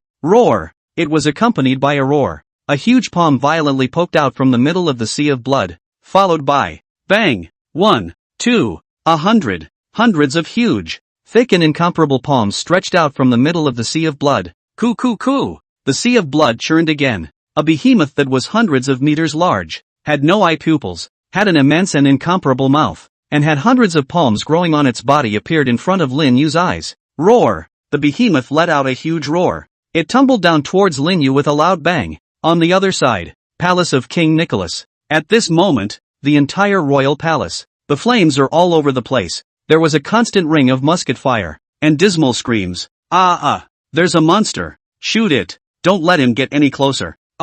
Get out of the way. Bang, bang, bang. The musket kept spraying fire towards a black-covered monster. It was just that those bullets hit the pitch-black monster as hard as they could, and they didn't even make its body pause for a moment. It was still rushing towards the interior of the palace, its eyes filled with red aura, with only a trace of clarity in the bottom of its eyes. In its inverted pupils, it mapped a certain pale figure standing in the crowd. Feeling the humanoid monster's sight fall on his body once again, Shadow couldn't help but change his face wildly. How come? Why is this monsterization of his getting stronger and stronger? With a clench of his teeth, the Shadow actually fled once again towards the deepest part of the royal palace. Roar! Seeing Shadow flee, Bobby let out a roar. His body shot out explosively, and with a single reach, he grabbed and exploded the head of one of the guards, and then the tail flicked. Bang! Another guard's head was slapped and exploded. In a short while, the guards in this area were dead or wounded. After settling the group of guards, Bobby did not immediately pursue the Shadow,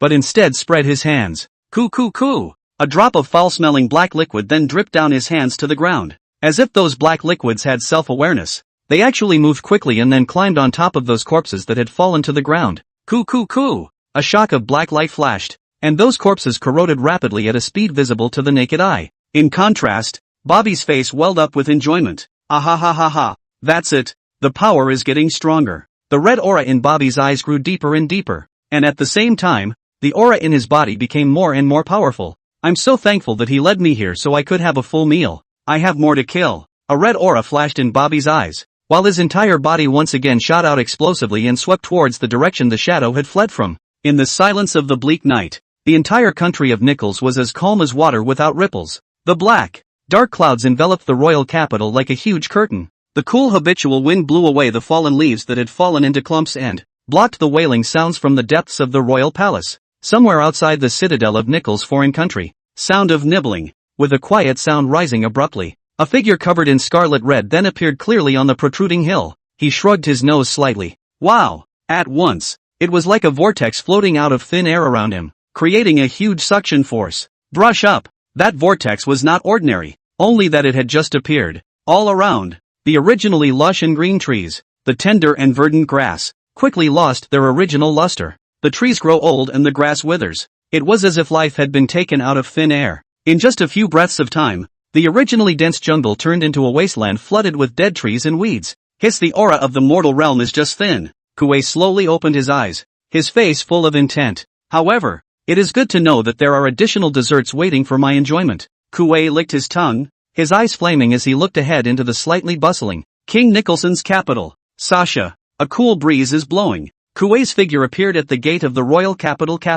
The royal capital of the Nichu kingdom still retains traces of its ancient past, with massive walls, thick gates. On either side of the gates were soldiers standing by with guns. The entire royal capital had not been peaceful lately, and these soldiers of the Nichu kingdom had been ordered to stand fast at their posts. It was late at night, and an inexplicable black smoke suddenly rose from the wide avenue.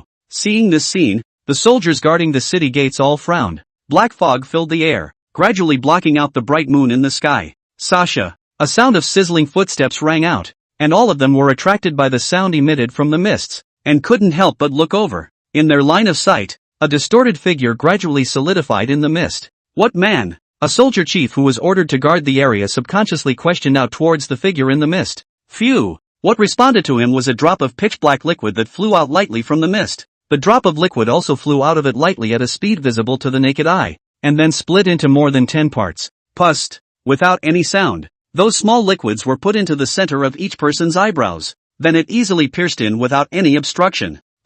Everyone still had a wary expression on their faces, but the life in their eyes was completely gone.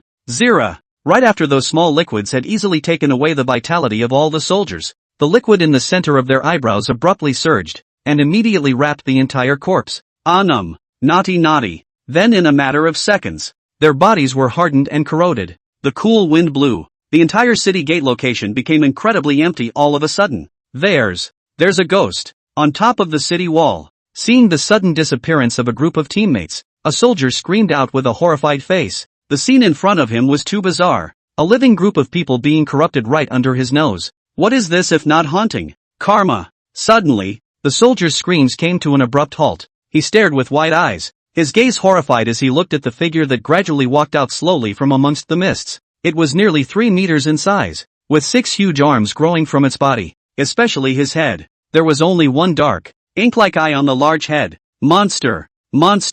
Even though he had experienced professional training, facing a monster that was completely beyond human imagination, it still made the soldier's liver and guts split. Kuei merely glanced bashfully at the soldier who had been completely stunned. Reach out and give it a gentle shake. Bang! The soldier burst at the sound of his voice, and the countless mists of blood were gently sucked in by the pitch-black eyes on his skull, and slid in completely. Hiss! Kuei let out a soothing moan. Although the human is incredibly weak, this crisp mist of blood is a rare and delicious shot. Just after the words fell, Kuei's figure instantly swept towards the middle of the royal capital. Wherever it passed along the way, all the creatures it came into contact with instantly exploded into blood mist, which was then absorbed cleanly. In the palace of the king of Nikyu, Nubisho leaned on his crutch, his eyes clouded as he looked from where the front of the palace was. During that time, there was a constant stream of mournful screams, and intermittent gunfire coming from there. A layer of incomprehension lingered on Nubishu's sophisticated demeanor, shaped like a withered tree, with the guards of the royal palace.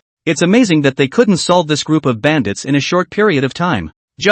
What kind of people dared to attack the royal palace so openly? Then it was with his mentality of operating and planning and sitting firmly on the throne for decades, thinking that he had strategized and planned. At this moment, it was surprisingly also a little difficult to understand. He racked his brain and couldn't imagine what clan the group of bandits that suddenly appeared on the outskirts of the royal palace belonged to. Or maybe it wasn't even one of them from the land of Nickels. Shoo. It was when he was having trouble suppressing his inner urge to go out and find out what was going on that a voice suddenly rang out from behind him. Humph! A muffled grunt then sounded from behind him. Upon hearing that cold grunt, the anxiety on Nubishu's face instantly disappeared. You're finally back. Behind him appeared none other than the Shadow. How did it go? Nubiku had immense faith in the Shadow's ability to do his job, for his presence was simply beyond the pale. He was acting as one of the aces of their Nubicha family. The Shadow thought for a moment and then spoke up. Most of the Tina family hosts have died in the council chamber. Hearing this, Nubishu's eyes couldn't help but light up. That's good. So now that the living forces of the Tina family had been removed, now, his eyes would then begin to look towards the last of the Sanch family. It won't be long before the splendor of our Nubishu royal family will return once again. By the way, who was the one who went to negotiate with Tina's family? And where's Tina? Is it settled? Right now. King Nubiachu inquired about the most crucial point. The Shadow fell into a state of silence. In response, Nubishu merely frowned. As the saying goes, if you don't get rid of the grass, it will grow again in the spring. But it's just a mere Tina. It can't make any waves. Right now, there are more important things for you to do. The Shadow froze at his words, a slow sense of foreboding rising in his mind. Sure enough, Nubishu looked at the shouts not far away that had gradually approached the center of the royal palace, and said towards the Shadow, right now, a bunch of bandits have inexplicably appeared inside the royal palace. I guess it should be some of the fish that have slipped through the cracks in my plan. So you go over there right now, and chop them down quickly with thunderous means, to sound some alarms for some of the bandits that are hidden in the shadows. This palace of mine, the king of Nubishu, is not something that can be easily captured by some rabble-rouser. Nubishu put his hands behind his back, his face slowly wearing a silky, transporting expression. Only what he didn't notice was, behind him the Shadow's face changed wildly. The Shadow glanced deeply at the palace. He was well aware that the one who attacked the royal palace was not a bandit, but a monster. And that monster, that's what he brought in. The Shadow looked at King Nubichu, his thoughts spinning in his mind. He was only employed by the Nubichu royal family, and it was fine to kill some ordinary people before. But now, if you have to get yourself killed. A glint of determination flashed in the Shadow's eyes, and he turned and hid himself in the darkness. Then don't blame me. Running away. A slightly chilly cool breeze blew continuously under the quiet dark night. In the sky, the moon, which had originally spread a pale white luster towards the earth, had at some point been obscured by a thick cloud. Deep within the palace of the king of the Nikurians, the sound of guns gulping fiery serpents came out from time to time. Only the voices were slightly dwarfed by the cool breeze blowing in the middle of the vast royal capital. West of Wangdu, it's an inferno now. A faint odor of blood floated in the air. There was still some bloody clothing left on the streets around them. Only the original owner of these clothes is nowhere to be found. Kuei stuck his tongue out and licked the remnants of blood from his own hand. At this moment, his body had already swelled to about 4 meters, and on his originally somewhat blood-red body, he gradually began to condense pitch-black lines. There was a strong sense of unease emanating from those lines. Comfortable. It's true. Although the human race is lowly, it couldn't be better as a blood meal. No wonder those old guys like to hunt the human race and keep them captive. Suddenly, Kuei Xianshan suddenly sensed something. Eyes peered into the distance. Somewhere ahead of him, he sensed an aura that was of the same origin as his.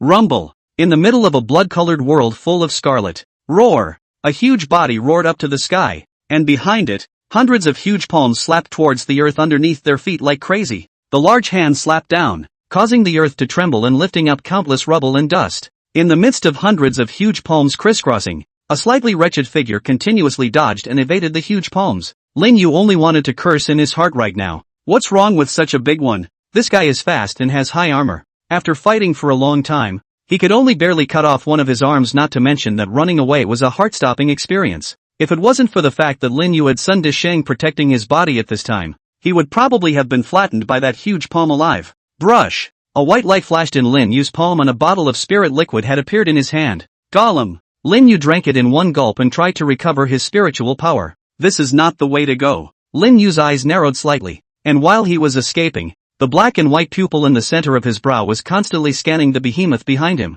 trying to find where the latter's weaknesses lie. Within the black and white pupils of his eyes, light flickered continuously. After about a few moments, a tingling sensation came from Lin Yu's brow. However, this behemoth's weakness was also found by Lin Yu. However, what made Lin Yu's heart sink slightly was, the guy's core was found by himself though, a palm-sized blood-colored bead in the middle of some hand. Only the beads were surrounded by, where? There was also a dark mist lingering. The mist seemed to be there and not there, as if it was an existence between the real and the unreal. That mist was very familiar to Lin Yu. That's where Kuei's authority lies. Not available. This guy, not to mention quite big, is not low in intelligence, and he even knows to use the unknown authority to protect his core. If you want to destroy that guy's core, you have to cross the boundary shrouded by the mist of uncertainty first. This unknown authority, Lin Yu had actually felt it. If one were to be entangled in him, it would be an existence that would be hardened and erased. Damn, isn't this just open and shut? Finding it is finding it,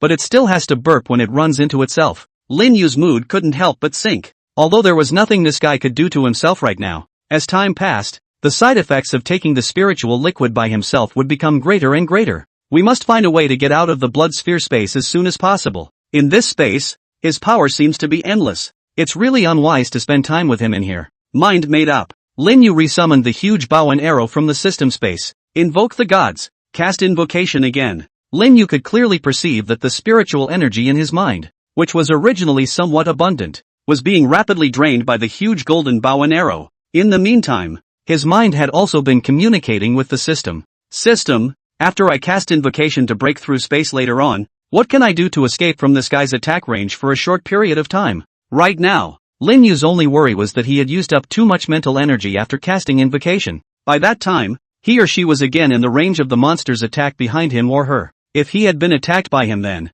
he probably wouldn't have the spirit to dodge again. Good thing. Although this guy was an open existence inside the blood sphere space, but not bad yourself. Ding, the system is retrieving. Detection complete. We recommend the host to exchange for the purple lightning feather wing. As the system's voice fell, a golden panel paid out in front of Lin Yu's eyes. Purple electricity plumage, quality, SSSS. Characteristics, cicada-like thin wings, extremely heavy load, extremely fast, redemption points, 150 starlight. Saw the purple feathers that appeared in the panel. Lin Yu's eyes couldn't help but light up. Boy, isn't this thing similar to the protagonist template in 30 Years East, 30 Years West? Brush up. Lin Yu slid his 10 fingers rapidly across the system interface and clicked to purchase the purple feather wings as well as a bunch of spirit liquids. Next, it's time to completely break this blood sphere space. Phew! Lin Yu exhaled a deep breath of turbid air. Then the eyes grew steadfast. His hands flew to form a seal in front of his chest, and at the same time, he chanted out silently in his mind. invite the god De. In an instant, it was as if time had suddenly frozen in the entire space. A huge palm that was about to slap on Lin Yu's body was also violently pressed to pause. Buzz! Suddenly, a golden lotus flower pattern suddenly slowly condensed above that huge palm. When that lotus pattern just appeared, click, click, click, visible to the naked eye, the huge palm suddenly burst into flames without wind. In just a few moments, the palm was burned out. Roar! Losing one of its palms in pain, the behemoth let out a huge roar. It caused the entire blood sphere space to shake violently. But, boom! In the next moment, an extremely sacred and honorable aura descended from the sky, enveloping Lord Lin Yu's entire body. Ho ho ho! That realization just appeared. The voice of the behemoth that was originally roaring abruptly stalled. Immediately afterward, his incomparably large figure couldn't help but begin to tremble. Buzz! Two golden beams of light shot out from amongst Lin Yu's two eyes, instantly piercing through the body of the behemoth behind him. The golden beam of light was like a blazing sun, emitting an incomparably hot glow. Lin Yu reached out. Bow! Golden beams of light coalesced in Lin Yu's hands, gradually condensing into an immense and incomparable golden bow. Behind it, a blurry huge figure was also bending its bow and arrow. Lin Yu put his hands on his bow and arrow. Edict! Lin Yu was like an oracle. Just a soft opening. Both time and space stood still at the same time. Immediately afterward, a golden arrow was like a joyful elf with a demonic trailing flame. It slammed into the top of the ledge. The Naturian kings are all on an iron bridge. The air was filled with a mist of blood that had nearly solidified. On the roads lay corpses of all shapes and sizes. They were both male and female, and their faces were all covered with an expression of incomparable fear. Drops of blood were extracted along their carcasses, hardened and then suspended in mid-air. Hiss! A wave of breath swept through, sucking up as much of that blood mist as it could and then incorporating it into his own mouth and stomach. Indeed, these lowly humanoids can only restore my strength faster if my body carries the blood of fear. Kuei's figure at this time became more and more solid, and the black mist around him became more and more unsettling. At this time, Kuei is restoring his power to reign with the help of human blood. Now that the method is known, then the next step is simple. Kuei grinned, his gaze breaking through the darkness. It was locked onto the hundreds of humans gathered in the center of the bridge. He was just about to make a move. Suddenly, he frowned and subconsciously looked at the location where he had revived. Afterward, his breath actually tumbled uncontrollably. The unknown authority also trembled violently, as if it had sensed some kind of presence. How? Why do I sense a hint of those abominable gods? Kuei's gaze was a bit odd. How could this small mortal realm allow itself to sense the aura of a god? And this aura is such that even my authority senses a threat. No! No! He has clearly fallen. A blinding golden light. Lin Yu tried to acclimatize himself for a moment, then opened his eyes with great effort. Soon, however, a flash of doubt appeared on his face. Did he or she break through the blood sphere space? So, where is this? All around them falling into the eyes was a golden color. Nothing but gold. Himself. How did it get here? System? Lin Yu tried to call out to the system, but the thoughts he sent out were like a stone sinking into the sea, not getting the slightest response. Crunch! The moment when Lin Yu had a confused look on his face. Knock! A magnificent voice suddenly resounded. Thou, may, see, God. Thou, may, see, God. A grand and incomparable voice resounded in the middle of the world filled with golden light. Then, the entire golden world suddenly changed dramatically. Under Lin Yu's shocked gaze. Shoo shoo shoo shoo. 12 beams of light suddenly fell from the sky. As soon as the beams of light fell, a blurry silhouette slowly emerged in one of the beams as well. It was an incomparably large figure, and the enormity of its body was beyond Lin Yu's imagination. In front of him, Lin Yu was the size of a speck of dust. Facing such a figure, it was reasonable to say that Lin Yu could not look at its appearance at all. However, Lin Yu could inexplicably perceive it clearly. On that figure, there was a trace of existence that was of the same origin as him.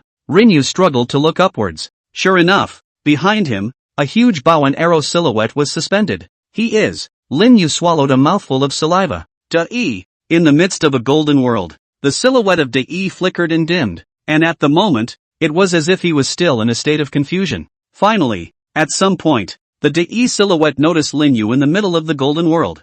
I would have fallen in the midst of the holy war. Thou, why have you awakened me? Holy war, fallen. Lin Yu seemed to have received information that was not to be trifled with. But, how did one awaken him? It was clearly a skill that self-residents had acquired through the system. Wait, system. Lin Yu's gaze gradually widened, and vaguely, it was as if he had a hint of a guess in his heart. Seeing that Lin Yu didn't answer for a long time, De-yi took the lead in breaking the silence. So be it. My thoughts will not last long. And you have a trace of my homologous aura. It must not be one of those evil saints. Since you have the chance to awaken me, it proves that you have a destiny with our clan.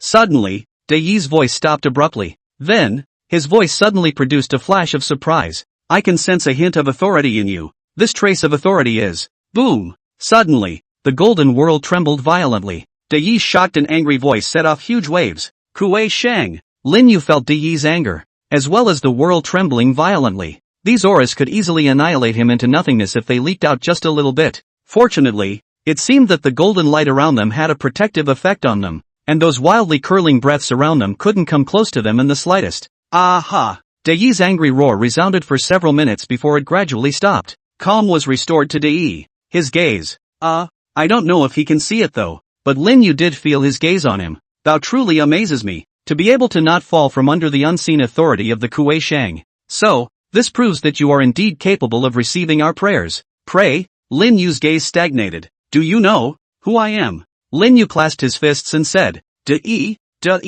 thou speakest well. However, I am fully known as the Great E-God. Rin Yu, I know you're a god. In that case, I will first answer the questions in your mind. I am the Great E-God, one of the 12 great gods in the Zeus. Among the gods, who maintained the harmony of the universe with the remaining 11 great gods 200,000 years ago. In the Zeus, there is another Holy One race that is hostile to our race is peace-loving, but the Holy One race prefers to invade and destroy other races in the Zeus. 200,000 years ago, the Sacred Clan took the lead in waging a great war with our clan and the alliance of the great clans in Zeus. This battle is known as the Holy War. This battle, the 12 great gods of our clan also fell one after another. The God clan was nearly wiped out, and the Saint clan lost 15 great saints. 3 great saints were seriously injured. The Sacred One clan is wounded and incapable of continuing to encroach on other clans. An alliance of the remaining great clans fought against the Holy One. Zeus falls into a short period of peace, and the trace of authority I perceive in you. It is the one that was seriously injured by me during the Holy War. One of the sacred clans. Kuei Shang. Kuei Shang. Lin Yu could clearly perceive that when the great elder god spoke this name, the entire golden world suddenly trembled violently. The remaining 11 huge pillars of light located around the golden world also seemed to tremble violently, as if the god's consciousness remaining above the golden pillars of light had awakened for a moment. In an instant, Lin Yu's brain seemed to be filled with endless roars of rage. In the depths of his mind, a set of 12 gigantic figures were presented roaring up to the sky, wanting to tear the heavenly dome apart hard and fast in general. Pain. Pain. Incredible pain. Lin Yu clutched his head and let out a hiss of incomparable pain. The figure in his head that was going to rip. It was his brain. Just at the moment when Lin Yu felt as if his brain was going to be completely torn apart, a huge and warm palm gently covered his head. De-yi's palm covered Lin Yu's head. Gentlemen, it's already more than 200,000 years that have passed. His voice seemed to carry an inexplicable divine charm. Just a light sentence. Ugh.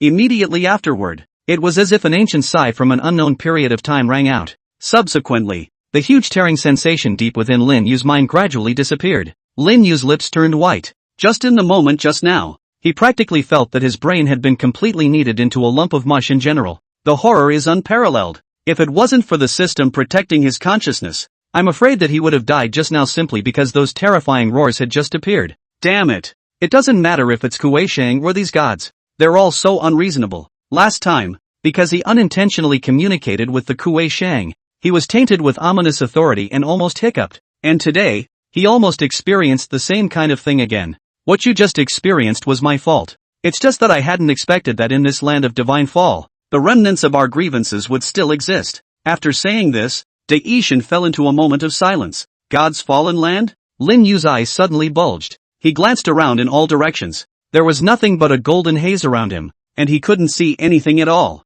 Seemingly sensing Lin Yu's doubts, Great E-God explained, the land of the fall of the gods is also the place where the entire clan of one of my gods fell. You can understand it like this. Here is the very center of the Great War. In the Great War of 200,000 years, the entire clan of my god clan fell here, including the 12 great gods including myself. The place you're calling yourself right now is just one of the divine fallen lands, or you could say that it's the land of my fall. Lin Yu's mouth fell open. Here was originally the place where the Great E-God fell. As soon as the Great E-God reached out his hand, the golden color around Lin Yu gradually became thinner. and Lin Yu's vision became clearer as a result. What met Lin Yu's eyes was an immense and incomparable heaven-scorching stone monument. The stone monument did not know how big or how tall it was. Anyway, even if Lin Yu exhausted his vision, what he could see was only a very small part of the stone monument. Dai looked at the stone monument in front of him and slowly spoke. This is my tombstone. When a great god of my god clan falls, his body will be transformed into a galaxy. The stone monument you see before you can be considered a galaxy. Gulp. Lin Yu couldn't help but swallow a mouthful of saliva when he heard this. Crap. This monolith in front of me was actually a galaxy. Lin Yu was already shocked and didn't know what to say. The stone monument in front of me was actually the existence of a galaxy. Then its inner space. How big should it be? Even. Just how huge should the bodies of these great gods of the ancient god clan be? Their bodies after death were actually able to rival a galaxy. It's the equivalent of one person compared to an entire galaxy. Without paying excessive attention to the surprise in Lin Yu's heart, Dai Shin looked at the stone monument in front of him, as if thoughts and nostalgia flowed from his eyes. However, he didn't miss it for too long. His gaze instead turned to Lin Yu's body. After pondering for half a day, he spiraled as if he had made up his mind. Speaking to Lin Yu, he said, "Now, you already know the secrets of my clan. Right now, I wish for you to make a choice." Choice? Lin Yu had not yet recovered from the shock brought about by the stone monument in front of him. And now when he heard the choices spoken of from the mouth of the great god, he was also stunned. Instead of answering Lin Yu's question, the great god stretched out his finger and then flexed it. Brush! A golden grain of light then flew out lightly from his fingertips and then hovered in front of Lin Yu's body. This is the secret key to leave the divine meteor land. As long as you hold it, you will be able to leave the divine meteor land. Lin Yu didn't shake on it the first time, but continued to listen to what the great god was going to say next. After leaving the divine fallen land, all of thy secret stories about this place and what I have just told thee will automatically be erased from thy mind. And thou, too, will not easily fall into the karma of this place. Thou art still too weak, if thou fall into this karma for no reason. Dai God didn't say anything further, but Lin Yu already understood what he meant. If one were to fall into the karma of this so-called holy war, with one's strength, it would be difficult to preserve oneself, and one would most likely fall at will. Not only that, but even one would also bring unimaginable disaster to those around him. Even the entire Blue Star will have to draw some disputes with that Holy One clan for their choices. Can one really be, as the great god said, easily jump out of karma? Seeing that he knew that Lin Yu already understood his meaning, Dai continued, when you leave this place, I will use my last power to remove you from this karma. You also do not need to worry that you will be tainted with the karma above the holy war. So, your choice is? Lin Yu pondered for a while, his mind going on and on. He didn't make the first choice, but instead cupped his fists toward the god of Dai and said, May I ask the god of Dai, what is this second choice? The great god slowly spoke. This second course is, you inherit the legacy of my clan, with the Holy One clan. For the enemy, it was only 2 light words, but Lin Yu had already felt a sense of pressure from the vault of heaven. No, a sense of pressure from the galaxy. On this divine meteor land, there were not only the clansmen of the Divine One clan, but even the corpses of the powerful members of the Holy One clan. Invisibly, it was as if he had begun to exert an intimidating pressure on himself just because of those 2 words. It was a kind of high and lofty pressure that scorned everything, as if he were saying, to be an enemy of our clan, are you worthy? Phew! Lin Yu inhaled a deep breath of cool air, then forcefully raised his head toward the great god. He said solemnly and seriously, Kid picks. Number 2. No reason, just want to stomp down on this bunch of high and mighty holy ones. That invisible pressure just now was generated by the corpse of the Saint One race that had died for more than 200,000 years. It's just a few corpses. You don't know what you're talking about. You, how dare you choose number 2? The great god's voice was tinged with surprise. He gazed at Lin Yu for a long time. After an indeterminate amount of silence, Dai Shin's slightly spiritual voice once again resounded in Lin Yu's ears. In that case, then it will be as you wish. In front of the huge stone monument, Lin Yu sat on the golden ground and looked at the huge stone monument can. There was no concept of time inside the golden world, and Lin Yu didn't know how long it had been since he had entered the golden world. Anyway, it had been about a month since the last time he had chosen the second path on his own. Inside this month, the great god seems to be in a state of contemplation. No matter how Lin Yu calls, the great god just silently passes out a sentence, do not be anxious. This way Lin Yu was a bit hangry. It's not like they're letting themselves out or instructing themselves to accept the so-called legacy of God. Waiting like this. In case 18,000 years have passed on the Blue Star, who will you find to justify yourself to? So, About another month or so passed. Just when Lin Yu felt that he was on the verge of going into the ground due to the weight, a sound finally came from the huge golden pillar from where the great E-God was. On the giant golden pillar representing the DE divine pillar. Click, click, click. The figure had now become more and more solid, but even as he became more solid, it was still on the verge of disappearing. Rinyu, great E-God's voice suddenly rang in Lin Yu's ears. Lin Yu hurriedly looked over to where the great E-God was, his eyes feeling the urge to shed some hot tears. My treasure, you finally woke up. Great E-God's huge body slowly sat up straight, then extended his own finger before flexing it.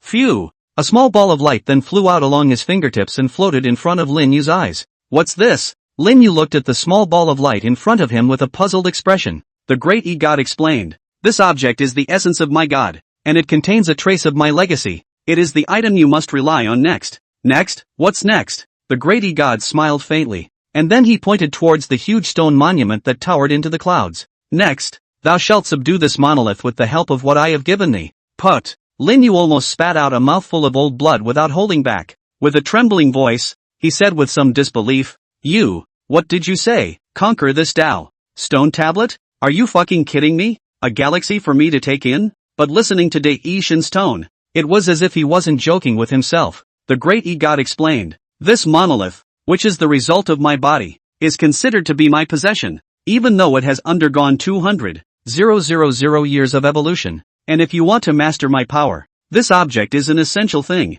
Moreover, after taking in this object, there are benefits that thou can't expect. But, Lin Yu was dumbfounded. But this thing, how do I take it? The great E-God said. Thou shalt take this ball of light and hold it close to the stone tablet. Lin Yu reached out and beckoned, and the ball of light fell into his hands. Lin Yu held the ball of light in his hand before walking towards the location where the stone monument was. The closer he got to the stone monument, the more Lin Yu could feel the ancient aura coming from above it. More and more, he could also feel the great oppressive force coming from above. Because this stone monument was created by the divine body of the great E-God, there would be a divine pressure around it, preventing any creature from approaching. But Lin Yu had the divine will of the great E-God, so all the way down, he didn't touch any discomfort other than feeling a little oppressed. Even, Lin Yu had a feeling of returning to his own home. The stone monument was far away. It took Lin Yu about a year to walk to the stone monument. It was a good thing that he had inquired about the time difference in the divine fallen land before he set out.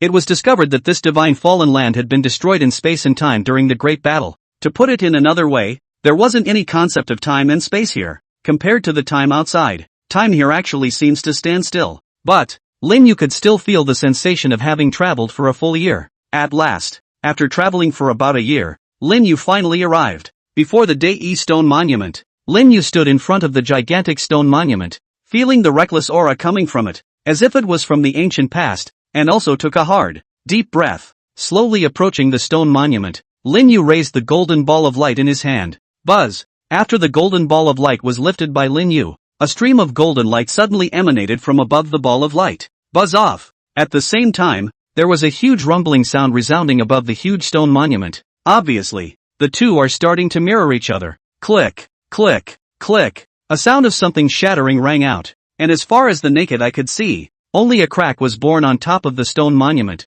close to where Lin Yu was. Those cracks slowly ruptured and finally shattered open with a bang, exposing a white and smooth stone wall. Subsequently, the space above the smooth and white stone wall gradually distorted, finally forming an entrance. Seeing that entrance, Lin Yu took a deep breath and immediately stepped in. Brush! When Lin Yu's figure disappeared into the entrance, the originally distorted space above the stone wall gradually returned to normal. It was as if none of the sights had just happened. But, through the still white and smooth stone walls, it was clear that what had just happened was not an illusion. Step into the stone wall. First there was a blanket of white, which didn't last long. Soon, the scene before Lin Yu's eyes returned to normal. It is? Lin Yu looked around towards the surroundings. He found himself in the middle of a huge valley, surrounded by steep cliffs with no end in sight. All around the cliff, it was bare. This is the interior of the Great E Divine Monument? Lin Yu didn't stay where he was, but took a step towards the outside of the valley. Since the Great E-God had allowed himself to enter the inside of the stone monument with the golden ball of light in his hand, he definitely had his own plans. Perhaps, in order to subdue this monolith, one would have to start from the internal world of the monolith. Holding this mood, Lin Yu's footsteps gradually accelerated. It wasn't long before he saw the outskirts of the valley. Suddenly, Lin Yu's eyes couldn't help but glaze over. What surprised him was, inside this world, there was people? Standing outside the valley was a group of cultivators dressed similarly to those in some of Blue Star's novels. They seemed to have split into two teams. One of the teams consisted of 4 people, 3 men and 1 woman. The woman was dressed more gorgeously, with a bucket hat on her head, so she couldn't see her face. 3 men surrounded him, and it was clear that the woman in the bucket hat in their midst was the one they were trying to protect. On the other side, the number of people was clearly several times more than them.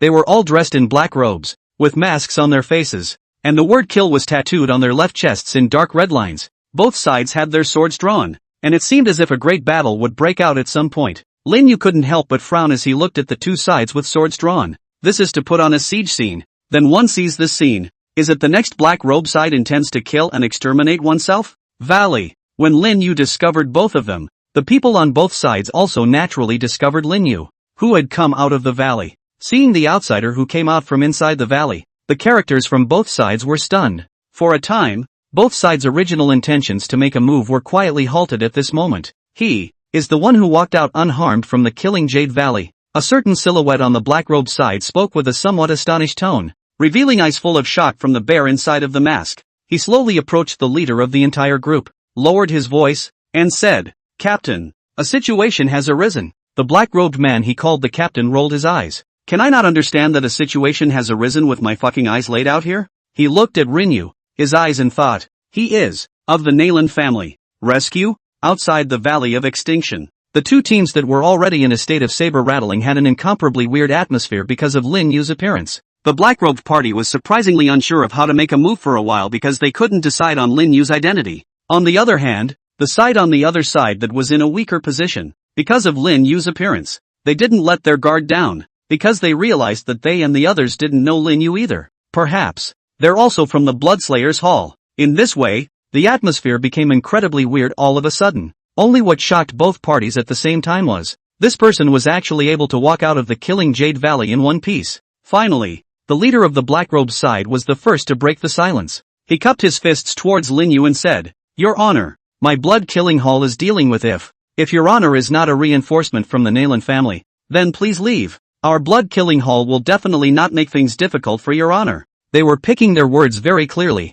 This was to clearly tell Lin Yu that they were from the blood-killing hall and didn't want to be enemies with Lin Yu. As long as Lin Yu left, they would act as if they had never seen him. Have to say, no one is a sand sculptor who would take offense to a character they couldn't get their hands on. "Your Excellency, we are from the Nalan clan. If Your Excellency can help us out of our predicament, my Nalan clan will be grateful." It seemed to be because the people from the blood-killing hall took the initiative to pick a relationship. At this time, a certain guard located in the middle of the 3 men then immediately spoke. Obviously, in the current situation, there was no way for them to escape the encirclement of the blood-killing hall peacefully with the woman behind them. Now, he could only hope that this stranger who came out from inside the Valley of Killing Desperation would bring him hope. In response, Lin Yu simply chanted in his heart, speechless, not to mention whether their own strength was clear to them, but such a tactic of pulling a random passerby as a savior was indeed silly enough. It's not like you're going to get a silly saintly heart flooding you and then put yourself in danger. It's not like you have to join and save when you see a female.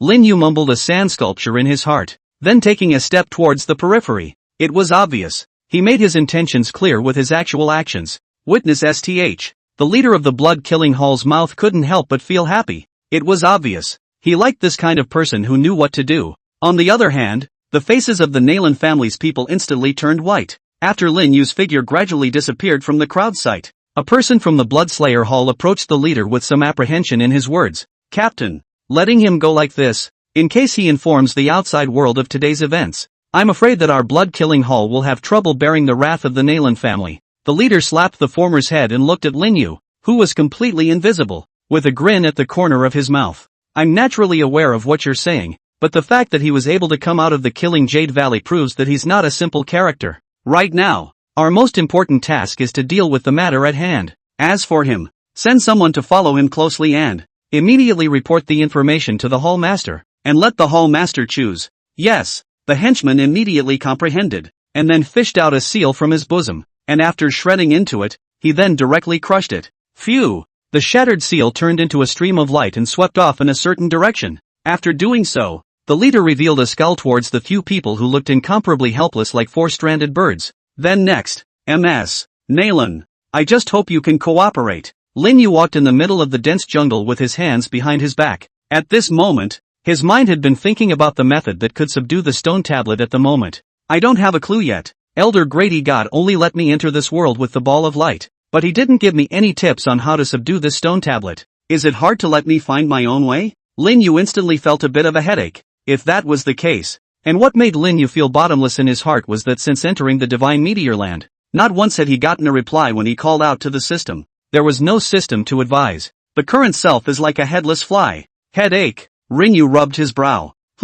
Suddenly, Lin Yu's eyebrows suddenly trembled. In the next moment, he only saw a thin slit slowly crack open in the center of his brow, and then the entire world suddenly stood still from his world for a bit. An aura immediately behind him was also becoming more and more obvious. There are bugs? Lin Yu frowned, even though he didn't turn around. The stereoscopic image coming from his brow formed the scene behind him in his mind. Black robe. Kill sign. It's that group of people from the blood killing hall just now. That's what I'm saying. These guys didn't seem like villains at all, so they were planning to do it secretly. Lin Yu, who had familiarized himself with countless novels, naturally knew it well. If he didn't completely resolve this group of villains, they'll be like maggots on a bone. You can't get rid of them. Since you're planning to make a move on me, then, Little Master isn't bad at staging a heroic rescue scene. Thinking about it, Lin Yu suddenly stopped in his tracks. Brush. Seeing Lin Yu suddenly stop, the blood-killing hall assassin following behind him was also violently startled, subconsciously concealing his figure. He was given the task of following the man in front of him, then figuring out his identity and waiting for the order from the hall master. He stopped. Was it because he found himself? Impossible. Their blood-killing hall's concealment means, even in the entire eastern continent, was one of the top existences. How could it be easily broken by someone? Lin Yu first stayed in place for a few seconds, then fumbled around his body for half a day, as if he was looking for something in general. After searching for a while, he turned around violently, then his eyes were fixed on the ground, carefully searching for something in general. Phew! Seeing this, the assassins of the blood-killing hall couldn't help but let out a sigh of relief. Turns out something fell off. Lin Yu's face was a bit anxious as he started to go back the way he came, his face covered with anxiety, his eyes constantly searching down the road he came from. It was as if he had dropped something very important. After only half a minute, Lin Yu's figure had walked up to the large tree where the killer was hiding. At this moment, the bloodshed slayer's face still had a bland expression. He was already pretty sure that the man in front of him wasn't able to detect his presence. Looking at his expression, it should be something extremely important. Then, is it because one should just kill him first while he's at it, and then take his treasures for himself? Killer licked his own lips, a look of greed in his eyes. No rush, let's see what he can find first. He won't be able to find him anyway. Then let him. Pust. Before the word find could rise from his thoughts, the assassin felt a pain in his heart. Before the greedy look in his eyes could dissipate, it was filled with a tinge of disbelief. He moved his head with difficulty, trembling as he looked towards a long spear that was plunged straight into the center of his heart. The lance went through the tree and pierced right through his heart, then poked out from behind. He swallowed the blood froth that arose in his mouth and looked in disbelief at the young man who had stood in front of him at some point. Pust. The lance was drawn. The life in the killer's eyes instantly dissipated. Outside the valley of extinction, the colorful, brilliant luster was constantly flickering. At this moment, the only 4 people left on the Nayland family side had now turned into 2, and 2 of the Nayland family's guards had already collapsed to the ground. Lifeless, the only remaining guard was covered in wounds. His breath shriveled and his body trembled. The woman behind him in the bucket hat is well protected. In addition to the dress has stained with some blood, the body is just a little bit of a mess. On the flip side, the group from the killer hall had lost several people at their expense. Seeing that the 2 from the Nayland clan were still planning to do a trapped beast fight, the leading captain of the blood-killing hall couldn't help but frown. Afterwards, he hummed lightly and said with a smirk, worthy of being the Nayland family. However, it just never occurred to me that Miss Nayland, who has always treated people with benevolence and generosity, would be able to watch her guards lose their lives in vain in order to protect her. Alas, what a pity. I think this brother is also a talented person, to be able to do this for the Nayland family. I, Killer Hall, am considered to be impressed. But, I just don't know. Doing this, brother, are you worth it or not? The moment these words came out, the guard couldn't help but freeze, his gaze scanning up above the black-robed figures that surrounded the 2 of them. Gulp. He swallowed hard. On the contrary, Miss Nayland, who was standing behind him, hadn't said a single word from the very beginning until now. Under the bucket hat, She just quietly looked at all this. Her eyes seem to be like water waves. The waves are not alarmed. As if there is nothing that can cause her gaze to cause waves. Until now, when the people from the blood-killing hall were persuading their guards to surrender, Miss Nalan's expression hadn't fluctuated even for a single minute. The guard's eyes became determined after he swallowed a mouthful of saliva. Bullshit. Do you think all of us from the Nalan family are a bunch of sons of bitches who see the wind and steer the ship just like your blood-killing hall? I, Chai Tai, am fortunate to be appreciated by Miss Nalan. Even if I die, I will definitely not let you come one step closer to Our Lady. Hearing the generous words of the guard in front of her, Nalan Meng's eyes that were originally like stagnant water quietly fluctuated for a moment. On the contrary, the faces of the group from the blood-killing hall all changed, except for the captain whose mouth slowly hooked out a smile. Boom! It was at that moment that the change came, only to see the guard standing in front of Nalan Meng presenting his hands as a palm. Without hesitation, he turned around and slapped Nalan Meng's shoulder position. Pust! Nalan Meng's entire body was as if she had suffered a heavy blow, and her entire body flew straight out. Bang! Nalan Meng's body slammed hard against the stone wall, and a mouthful of crimson blood spurted straight out from inside her mouth, and the aura she had just managed to gather was also dispersed in such a moment. This scene directly stunned everyone. After that guard slapped Nalan Meng away, his entire body couldn't help but tremble violently. He cried out, his voice shaking unceasingly. I'm sorry, miss, I still have a wife and children. I'm sorry, miss, I can't leave them behind. Miss, you've always been kind. You don't want me to have no one to take care of my wife and children. I'm sorry, miss. Nalan Meng, who was lying in the distance, didn't speak, only in the pair of eyes beneath her bucket hat. The slight ripple that had originally been set off also disappeared. She didn't blame her escort. It was his own choice. And, anyway, she'd gotten used to it a long time ago. Used to being betrayed. No matter what one does, one cannot escape betrayal. One keeps telling oneself that there is nothing to it. It's all their own choices. They can't change anything themselves. Never mind. It wasn't really a big deal to just die, and she was sick of feeling that way anyway. But, she really does mind. Nalan Meng's eyes slowly rose a thin mist of water, although her heart kept telling herself, it's fine to die like this. But, she really, still minded it so much. The scene that suddenly occurred stunned everyone, but this did not include the captain of the blood-killing hall. Ha ha ha ha ha. Seeing that the guard had seriously injured Nalan Meng with one palm, he couldn't help but laugh out loud. Ha ha ha, worthy of being the talent that I, Scar, have my eye on. Not bad, brother, you made the most correct choice. When that guard heard Scar's voice, his originally trembling body stopped. He stared blankly at his hands and muttered out of his mouth, I did it. Why did I do it? But soon, his originally pale face became a bit rosy. That was the manifestation of the aftermath of the robbery. I survived. Scar's mouth grinned. Without paying attention to the guard who was still muttering to himself, Scar carried his knife, then slowly walked to Nalan Meng's body and said with a smile, Look, Miss Nalan, wouldn't it be better to give up resistance earlier? How about that? The taste of being seriously injured by your own guards. How is it? Nalan Meng did not speak. At this moment, deadly intent was flooding her heart. Humph. Scar snorted coldly, and his originally smiling voice became morose. Miss Nalan, I'm really sorry. When he finished, he crouched down and lowered his voice. But Ms. Nalan, Scar can still help you do something. The taste of being betrayed I Scar is also felt. This taste is indeed not good. So, as long as you nod your head, I'll send that kid down to be buried with you. After saying that, Scar quietly looked at Miss Nalan in front of him. Nalan Meng glanced at the guards in the distance whose expressions became somewhat ecstatic, and for some reason, she, who had always treated people with benevolence and love, nodded her head in a ghostly manner. She didn't want to wear the sheep's clothing of benevolence anymore. She wants to be a normal person. Hey, let's go. A grim smile spread across Scar's mouth. Lifting the greatsword in his hand, he then walked towards the guards who were rejoicing over there. That guard had just experienced the aftermath of a robbery and was in a surging mood. When he saw that Scar didn't deal with Nalan Meng in the first place, he couldn't help but have a change of expression on his face. Then almost subconsciously, he blurted out, Why haven't you killed her yet? Scar waved his hand at his words and said blandly, There's no rush. Just now Miss Nalan said she forgot something.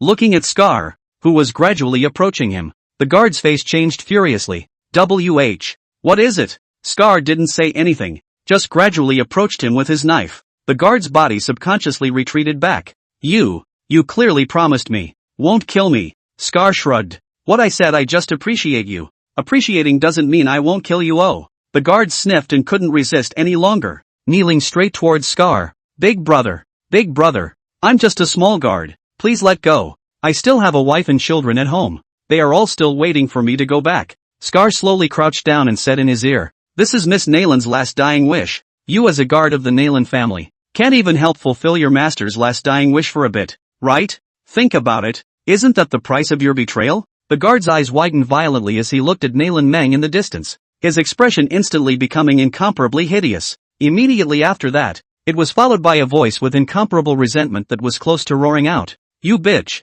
pust. Before the words left his mouth, Scar's great sword had already chopped down. A head rolled to the ground. After doing so, Scar looked at the headless corpse with blood constantly spraying outwards from the neck position. Add in your mind, you couldn't live from the very beginning to resent your MS. Naelin with abandon. Pust. Watching a head roll down to the earth and wondering why, Naelin Meng's heart was suddenly as if it had been touched, and there was no imagined sense of guilt that arose. On the contrary, it was a soothing feeling. So, it's this feeling. With that, she squeezed her eyes shut and waited for death to come. After dealing with the only remaining guard, Scar shook off the residual blood on top of his long knife before carrying it towards Naelin Meng. Next, it was time to take care of business. No, it's no good. Just at this time, from not far away, a sharp footstep suddenly rang out. A black-robed silhouette then hurried out. Seeing the visitor, Scar couldn't help but frown and asked suspiciously, Kuba, didn't I tell you to follow that man? Why did you suddenly run back? The visitor swallowed a mouthful of saliva and hurriedly said, that kid realized I was following him. He took advantage of my inattention and disappeared. What? Beneath the mask, Scar's bare eyes couldn't help but bulge. As he grabbed the collar of the visitor, he said angrily, which way did he run? How could he possibly be able to discover your trail? To be able to walk out alive from the killing Jade Valley, he might really have the ability to be able to discover your hidden figure. Scar frowned. I can't believe I lost them. Shoo shoo. At this time, from the periphery, another black-robed silhouette ran back. He held a note in his hand. He respectfully handed it to Scar. Captain. A reply from the hall master. Scar picked up the note, and the moment he saw the top, his face couldn't help but change, only to see that in that little note, it was written, only stay Naren, quickly, digging up the ground must find that kid out.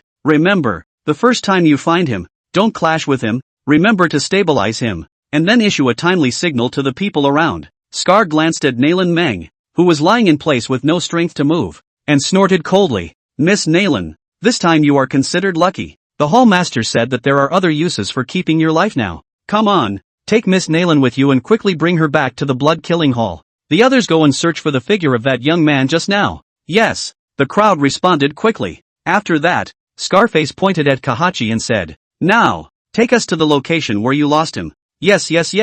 A few quickly took the severely injured Naelin Meng, then swept towards the outside of the dense forest at a rapid speed, while Scar led the remaining killers towards a certain route under the leadership of Kubachi. When the several assassins led Naelin Meng past Kubachi, who had been hanging his head low, Naelin Meng's pair of eyes that were originally like a puddle of stagnant water suddenly fluctuated for a moment, because she was the only one who saw it. The slayer in front of her suddenly rubbed her fingers lightly on her fingertips. The movement was small and seemingly random. Even someone as cautious as Scar didn't notice anything unusual. Let's go. Scarface waved his hand. Kuba immediately turned around and led the crowd straight into the middle of the dense jungle. It was only when Kahachi turned around for a moment, a hint of golden light quietly flashed in the depths of his pupils. The group darted through the dense forest. The dense forest was blocked from most of the sunlight by large trees with thick branches and leaves, making their group of figures in black robes not appear too obvious in the daytime. At this moment, Scar's heart was particularly regretful. Of course, what made him regret was not that he didn't leave that young behind in the first place when he killed the Valley of Extinction.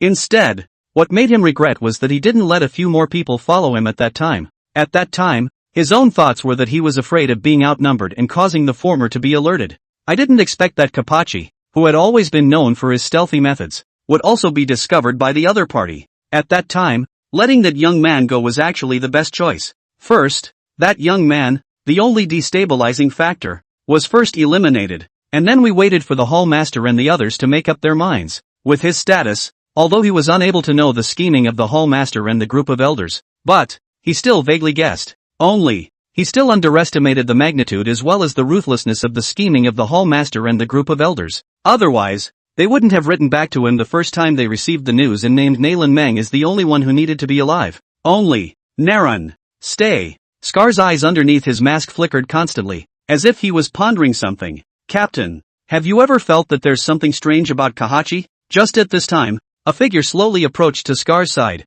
looking at Kobachi, who always remained at the forefront, and questioned out loud. Scar didn't make any statement on his face when he sniffed. He just said faintly, "Just pay some attention to yourselves." Yes. When the man heard Scar's words, his eyes became steeply alert when he looked at Kahachi in front of him. Captain, this is it. The group of people followed Kobachi to a cliff location. Scar stood on the edge of the cliff, looking down at the bottomless depths below. He couldn't help but frown and turned around, casting a questioning gaze towards Koba. You said, you followed that kid here, and then got caught up with him here? Yes, Captain. Kahachi nodded. At those words, the pupils of Scar's exposed eyes couldn't help but fall into a state of slight contemplation.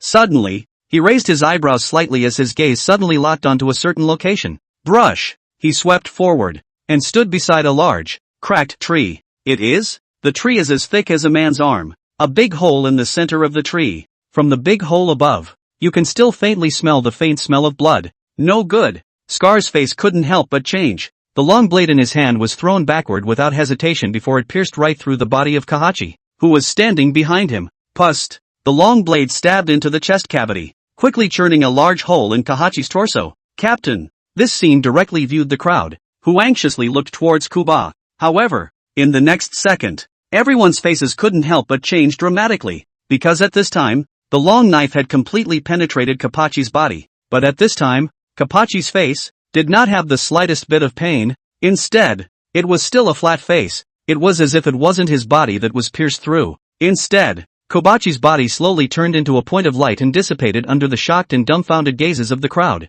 Scar was also dumbfounded and subconsciously shouted out in shock. Transformation means. This is. God transformation means. The crowd looked at Kobachi, who gradually dissipated into points of light, with shock and stupefaction on their faces. A living, breathing human being, one who could even feel his heart beating, dissipated into a point of light just like that. Scar looked at the gradually dissipating Kobachi. His pupils exposed outside his mask were filled with gravity, and filled with fear. This kind of situation.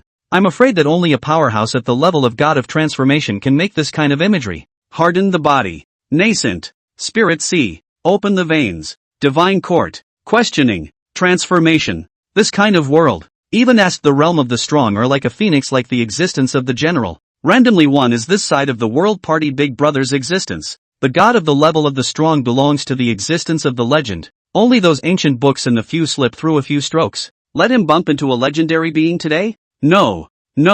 It can't be a god of transformation level powerhouse. That kind of powerhouse only needs a single look to let us fly into ashes. How could it leave a false incarnation to coax us? And the strength of this body outside of the body is completely very weak. The legend says that the god of transformation level powerhouse, just a body outside of the body, has a strength stronger than the realm of the questioning realm. Perhaps that brat utilized some special magic treasure. Scar tried to calm his mind. Only to be able to transform into a lifelike person. How terrifying should this magic treasure be? Behind that young man, there must be extremely terrifying forces. Even around him, there were strong guards of the questioning realm. If that was the case, if they alone, the blood-killing hall, wanted to take down this great Buddha, I'm afraid that there would be an overthrow of existence. You have to know, even their most powerful hall master lord is only a powerhouse at the first heavenly layer of the divine court realm. The divine court was to questioning, is nothing more than a slap on the wrist. Scar was in a cold sweat.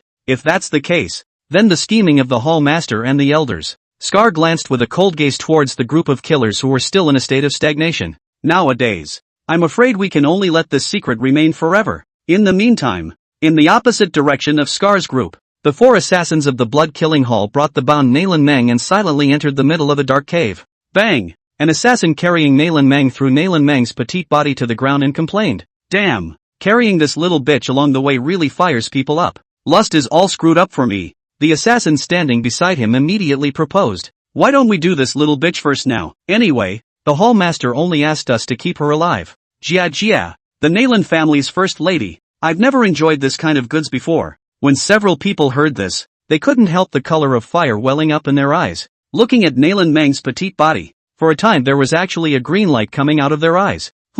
Just at this time, a cold humming sound suddenly rang out from the cave entrance. Several people hurriedly looked back. and when they saw the visitor, several people's faces couldn't help but change, quickly prostrated themselves and respectfully shouted, "See Lord Deacon! See you, Lord Deacon!" Upon seeing the visitor, the fiery heat on several people instantly dissipated, and they prostrated themselves on the ground, their faces covered in panic. They only hoped that the evil thoughts and slurs they had just heard had not been taken to heart by the Lord Deacon. The owner of that dark red robe slowly moved to the front of the several people, glancing with his gaze blandly at Nalan Meng, who was lying on the ground and had already passed out. Out loud, "Where's Scar?" one person hurriedly replied. Reporting back to Lord Deacon, "The captain received orders from Lord Hallmaster and has now gone after that young man." "Young man?" The red-robed deacon raised an eyebrow and did not take this matter to heart. "You guys did a good job on this one." The few people kneeling on the ground couldn't help but have a look of ecstasy spread across their faces when they heard this. The deacon in front of him was the real authority of the blood-killing hall. Sub-captain, captain, deacon, elder, hall master. This red-robed deacon is among all the deacons, deeply respected by the hall master. If they can get in touch with this deacon, in the future, they will be able to mix well in the blood-killing hall is simply not a dream.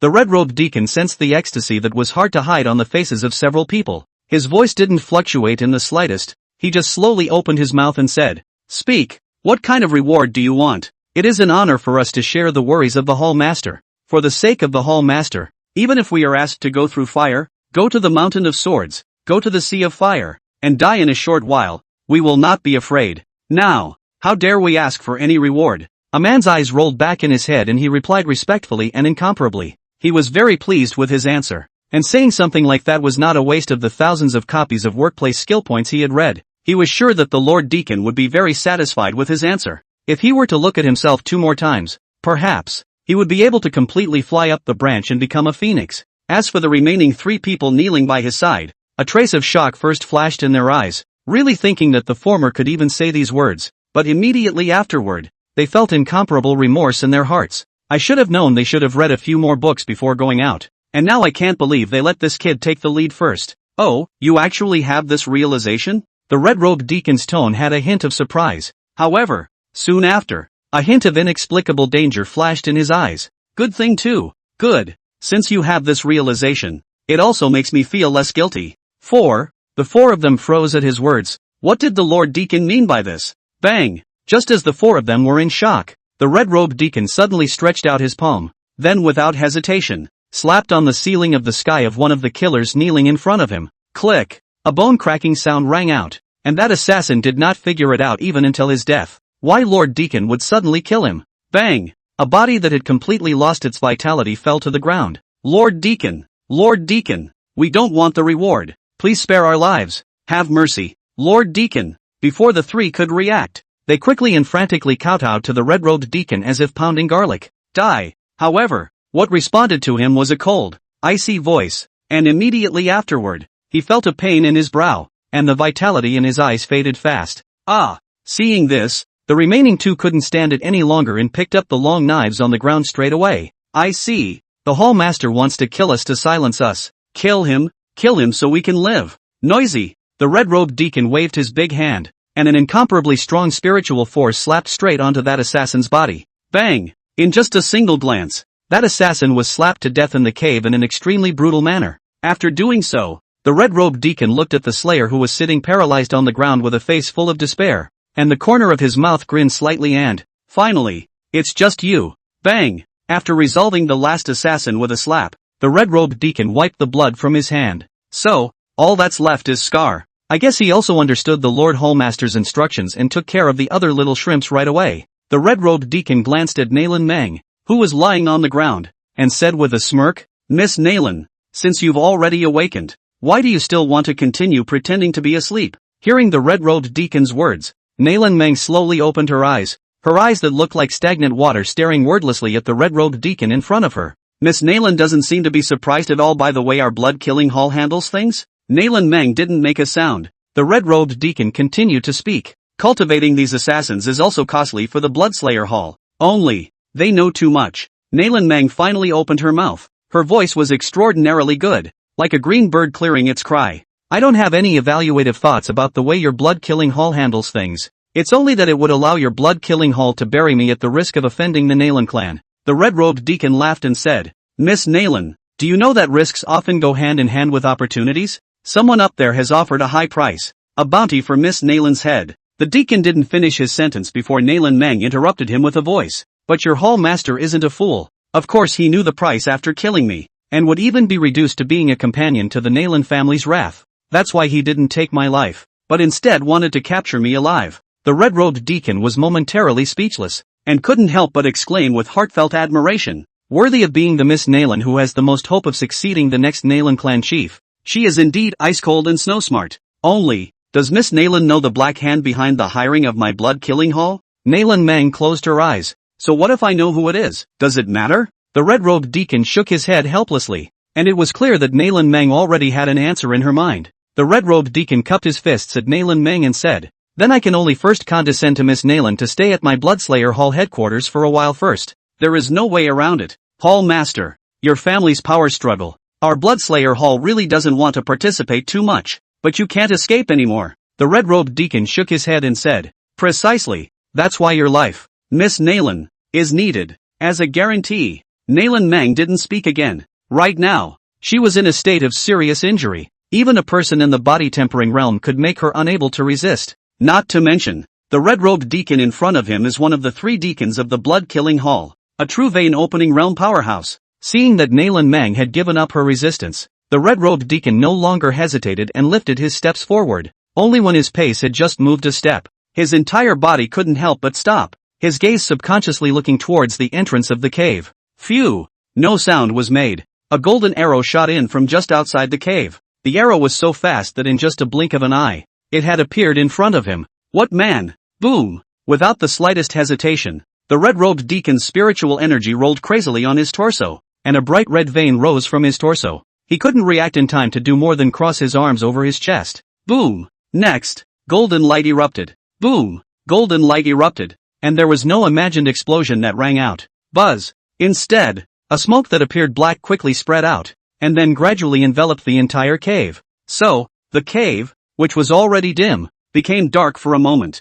Although, this point of brightness is not much for the red-robed deacon of the pulse-opening realm, but what makes him shocked and angry is, surprisingly, someone dared to attack the people of the blood-killing hall. Phew! Just at that moment, another arrow came in from outside. Buzz! Immediately afterward, the black smoke in the cavern deepened. What is this stuff? The red-robed deacon covered his mouth and nose, and his spiritual energy continuously curled around his body in an attempt to remove as much of this smoke as possible. No good. Suddenly, the red-robed deacon's heart was startled, and he subconsciously looked toward the location of Nalan Meng next to him. Phew! He couldn't help but breathe a sigh of relief when he saw a figure still lying there. Immediately, the color of blooming anger surged out of his eyes. He himself, a powerful person of the vein-opening realm, was actually frightened by a villain with such a lowly tactic. If this were to be spread out, I'm afraid it would make people laugh. Let's see what kind of people are playing God. The red-robed deacon snorted coldly, and then the spiritual energy of his body poured out like a torrent,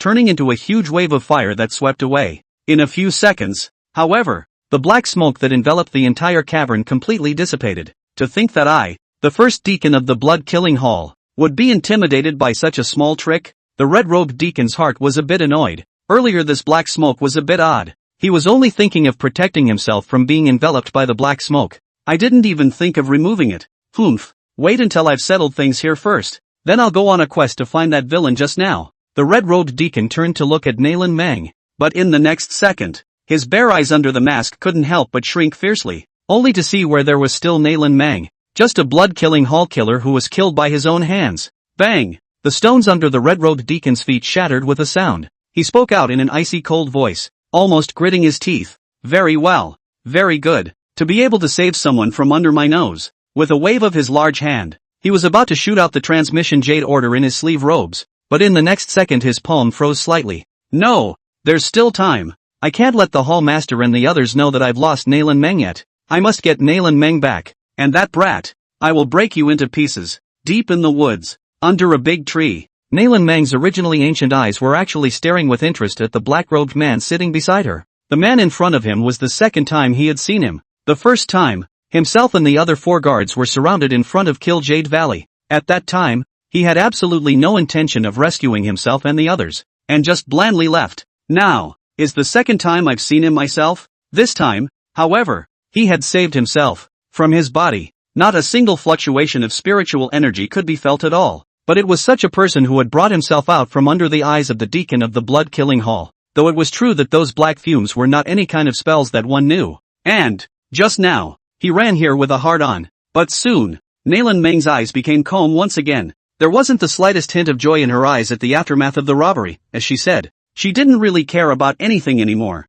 And the man in front of her merely intrigued her for a moment. That's all. Didn't notice the change in Nayland Meng. At this moment, Lin Yu's entire body looked somewhat helpless. Originally, he had only wanted to disrupt the group of assassins' plan to attack and kill himself, and had no intention of saving the woman in front of him. But from the information conveyed by the black and white divine pupil, the woman in front of him had an important role to play in his search for the inheritance of the Great E-Stone Tablet. I just verified myself that when I came to this world, the system could not be summoned, but the system space was still able to be used. A body's strength was suppressed and lost for some reason, which is a bit outrageous. Barely relying on the holographic projection that I exchanged in the system mall earlier as well as the smoke bombs that conceal my breath and figure, I was able to fool those killers. But what should we do next? I can't just keep running away with this woman, can I? Lin Yu was a bit bitter. The current him was just an ordinary person with a little more physical strength than an ordinary person. If this was really the so-called cultivation world, then one's current state could only be a rookie-like existence in this world.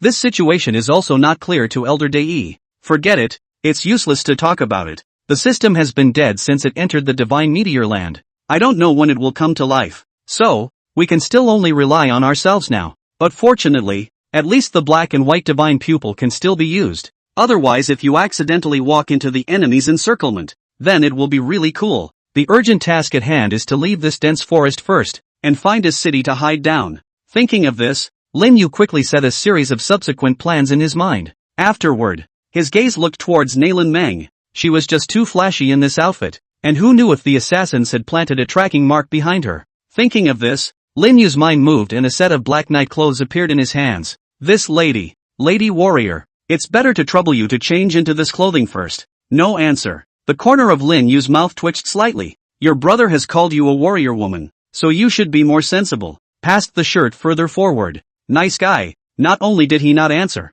one didn't even bother to move. Lin Yu raised an eyebrow. Your greatness, if it wasn't for the black and white divine pupil instructing you that you were an important presence in obtaining the DE stone tablet, your brother wouldn't bother to pay attention to you high-strung lotuses. His hand reached forward. Then in Nayland Meng's slightly shocked gaze, Lin Yu straight away removed the bucket hat from her head. What kind of face appeared in front of Lin Yu's eyes? For a moment, Lin Yu didn't know what to use to describe it. For a while, Lin Yu actually looked a bit dumbfounded. Seen enough? A cold voice rang out, and a trace of imperceptible shyness and anger flashed through Nayland Meng's eyes that looked like stagnant water. Ahem! Lin Yu hurriedly coughed dryly a few times, secretly marveling in his heart. Cultivation is different. Anyone who pulls them out is a national treasure. Quickly stabilizing his mind, Lin Yu spoke. Since the girl can talk, then why didn't you just? Suddenly, Lin Yu's words stopped. He suddenly realized that from the time he had put down the woman in front of him until now, she hadn't moved a step, and even blinking seemed a little slow. It was only at this time that Lin Yu noticed. The woman in front of him still had injuries on her body. At this time, Nayland Meng spoke up. I'm currently injured, unable to move. Lin Yu was flabbergasted. Good lord, you can't move. So how are you going to change into your night clothes? Who knows when those killers will find this place? Phew, as the saying goes, if I don't go to hell, who will be like hell? Nayland Meng saw that Lin Yu froze in place for a few seconds, and then a determined color surged on his face. He then saw Lin Yu walk up to him. Miss, don't be rude. Then, under Nayland Meng's shocked gaze, Lin Yu took off her robe with one hand. Nayland Meng relied on the big tree, her eyes slightly closed, and there was spiritual energy surging around her body, constantly repairing the injuries on her delicate body. While she was repairing her injuries, her gaze was also glancing from time to time at Lin Yu, who was sitting on the side and fuming. When she thought of the scene that had just occurred, her face was actually somewhat unprecedentedly shrouded in a layer of imperceptible blush. Lin Yu sat on the stone block, his face depressed beyond measure. On the left side of his face, a bright red slap mark still remained. When he thought of the scene that had just happened, he couldn't help but feel some toothache. He was just about to take off her jacket when Nayland Meng suddenly stormed up and slapped himself on his handsome face. Didn't you say that you can't move with serious injuries? Isn't it said that women in the cultivation world are all gentle and watery? Do you know how horrible it is for one to deceive the young mind of an innocent big boy? Damn. That slap came down and he almost went straight to his head. Hurry, hurry, hurry to get the whereabouts of the Dai stone tablet from her and then hurry to run away. Phew. After a few weeks, Nailin Meng already had the strength to stand up on her own. She looked at the night clothes she was wearing, then walked over to Lin Yu and said reverently, "Thank you for saving me, fellow Daoist. Nailin Meng is here to thank you." Oh. Lin Yu covered his swollen face and returned a voice without a good mood. Seeing this, Nailin Meng once again clasped her fists towards Lin Yu. "Just now it was really an accident. I don't know where the strength drilled out of me made you, Taoist friend, injured." Nailin Meng deeply apologizes. Apologize? Apologizing works. And the police. The corner of Lin Yu's mouth grinned. And just as he was about to speak,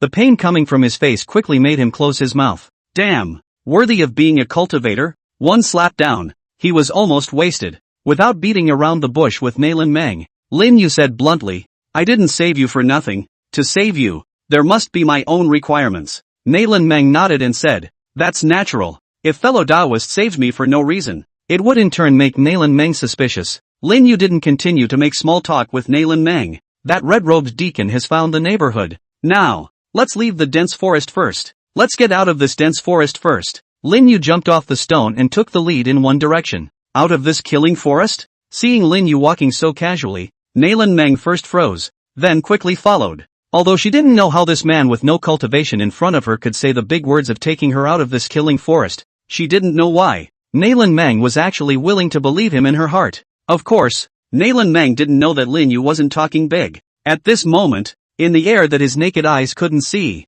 there was a trace of black and white chi lines floating around. They all arose from the black and white divine pupil in Lin Yu's brow. With them, Lin Yu was naturally able to clearly grasp the entire dense forest. This kind of tactic, even the so-called questioning realm bigwigs would probably find it difficult to reach. Although the hang was blocked 99% of the time, Lin Yu felt that he should still be pretty awesome at dodging enemies. However, it was that casting a wide range of black and white divine pupils consumed a huge amount of spiritual energy, and one was unable to summon the system to purchase spiritual liquid to restore one's spiritual energy. That was why Lin Yu could only let the black and white aura linger around himself for a few miles. This was already the greatest means of preserving Lin Yu's life that he could manage. Hide. Without the slightest hesitation, Lin Yu hugged Nailin Meng's petite body, then quickly jumped into a dense bush. Nailin Meng's eyes flashed with a hint of panic, and a blush quickly swept across her face. She just wanted to subconsciously slap Lin Yu away, but in the next second, Lin Yu's palm had covered her rosy lips.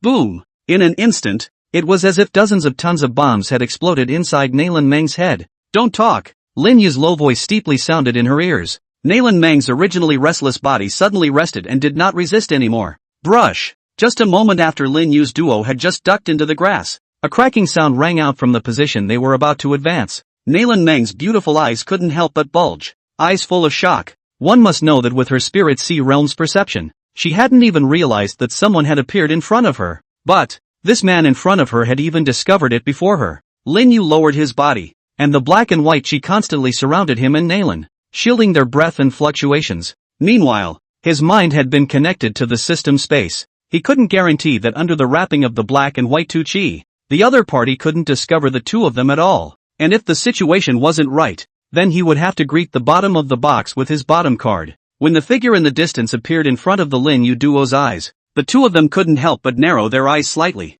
especially the former. Lin Yu had a sentence in his heart that he didn't know whether to say it or not. The person who came was an old acquaintance of both of them. Scar. Scar swept up to where the duo had originally been before stopping. In the next second, Scar's gaze looked towards the location where Lin Yu's duo was hiding. The hearts of the duo hiding in the bushes couldn't help but lift up. Luckily, Scar withdrew his gaze after merely glancing at it. Phew! The duo let out a slight sigh of relief in their hearts. But in the next second, Lin Yu's face couldn't help but change as a stream of crimson aura suddenly rose up from not far away under the gaze of the black and white divine pupil in his brow. That red-robed deacon is here too. Lin Yu's heart was a bit numb. It was fine if this was one. If these two stayed together, his hope of escaping with Nailin Meng would be greatly reduced. Phew! Sure enough, as a huge wave of crimson aura roared in, the red-robed deacon from the previous cave appeared. Scar? As soon as the red-robed deacon appeared, he saw Scar standing here, and the former couldn't help but raise his eyebrows slightly. Greetings, Deacon Red. Scar clasped his fist towards the red-robed deacon and addressed him respectfully. The red-robed deacon waved his hand, his bare eyes underneath the mask narrowing slightly as he inquired towards Scar. Scar, have you seen two suspicious people pass by on this journey? Scar froze at his words, unsure. Lord Deacon, the suspicious person you are talking about? The red-robed deacon clearly had no interest in continuing on this topic. The less people knew about this matter of himself letting Nalan Mang go, the better. Are you done with the other thing? A hint of danger swept across the bottom of Scar's eyes as he nodded and said, Lord Deacon, I have disposed of most of the group of assassins who participated in the interception this time. What do you mean? Metropolis? Aren't all of them? The red-robed deacon's eyes narrowed slightly, and a crimson aura seemed to fluctuate up on his body. Scar didn't have the slightest bit of panic, as if he didn't notice the fluctuation of spiritual energy on the deacon in front of him. He explained, while I was dealing with them, a couple of them escaped in a desperate attempt to escape, and I'm looking for them now. Phew. When Lin Yu and Nalan Mang had just left about half a quarter of an hour later, a red-robed figure quietly descended. The red-robed deacon looked at the slightly cluttered grass, and the pupils of his eyes shrunk slightly. The tracking markers dissipated by this point. The red-robed deacon looked at the grass below, and for a moment, he didn't dare to approach. Along the way, the red-robed deacon followed the tracking mark left on Nalan Mang's body all the way down, falling into traps covered in bamboo thorns several times. He was hit by the horizontal wood tied to the book, attacked by terrifying demonic beasts. He couldn't believe how diabolical this person who had saved Nalan Mang was, that he had laid traps all along the way, and it looked as if perhaps a trap had been laid early on, and then lured himself to follow it all the way. There must be something going on if the surroundings are so calm. As an assassin, Red Robe trusted his instincts immensely. So, he decided, wait and see what happens. With a flick of his fingers, crimson spiritual energy knocked down the large tree in front of him, followed by the red-robed deacon's figure then quickly exploded out a dozen meters away. Looking around with a wary face, after waiting for a full dozen seconds, the surrounding area remained calm and quiet. Could it be that the trap is gone? The red-robed deacon clenched his teeth, then quickly flew towards the edge of the large tree. The tracking markers were lost here, and one must investigate first. Brush, standing with his feet firmly on the grass, seeing that there were still no changes occurring around him, the red-robed deacon was now completely relieved. The mark has completely disappeared, and the other party is still an expert who is extremely good at hiding, and this means of destroying one's own scent alone is quite a bit beyond the reach of even my Bloodslayer Hall. The red-robed deacon's gaze was icy cold, but there was one truth he could be steadily certain of now. That is, the other party's strength was definitely not his own. Otherwise the other party wouldn't have gone to such great lengths to set up traps to consume his strength. What a tough bug. Berserk crimson spiritual energy swept out, incinerating the surroundings as well as the fallen trees. Then let me see just how long you can hide. With all the way down with Rhine. Nalan Mang's gaze gradually changed from ancient and unperturbed to astonished, then gradually shocked, then to stagnation. Rumor had it that the killing Jedi forest was treacherous, with terrifying Jedi that could easily take away cultivators, and powerful demonic beasts that were difficult for cultivators to contend with. Moreover, the Kill Jedi forest is extremely vast, with flourishing trees, so if you are not careful, you will lose your way and unintentionally step into the middle of some Jedi. But, when Nalan Mang looked ahead at Lin Yu who had his hands resting behind his head with a cozy face, as if he was strolling through the back garden of his house, if she hadn't personally experienced those rumors herself, she would even have to doubt what she had seen and heard. An ordinary person with no cultivation was able to walk around casually inside the Killing Jedi forest, and would not walk into any Jedi at all, and even, not to mention the terrifying demonic beasts, even ahead of ordinary wild beasts had not been encountered. If they just said that they had better luck, Nalan Mang couldn't convince herself. Nalan Mang's eyes carried a hint of confusion, completely not noticing that Lin Yu, who was walking in front, had stopped. Bang! Ugh!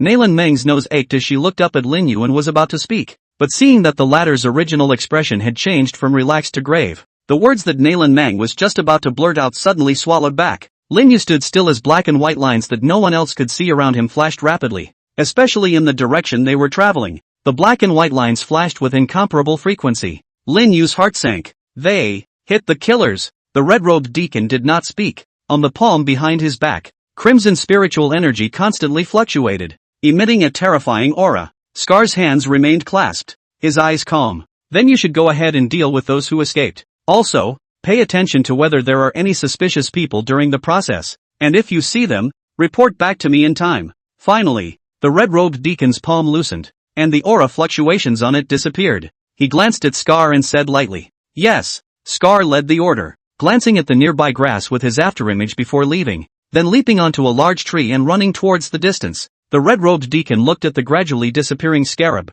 and there was an exquisite light surging in his eyes. What a man who thinks he's smart. And well, let's let you live a while longer first. The red-robed deacon naturally knows Scar's thoughts. What will escape from death? Is simply Scar deliberately let go? Only the most important thing for himself right now was to catch Nailan Meng first, as well as that bastard who saved Nailan Meng.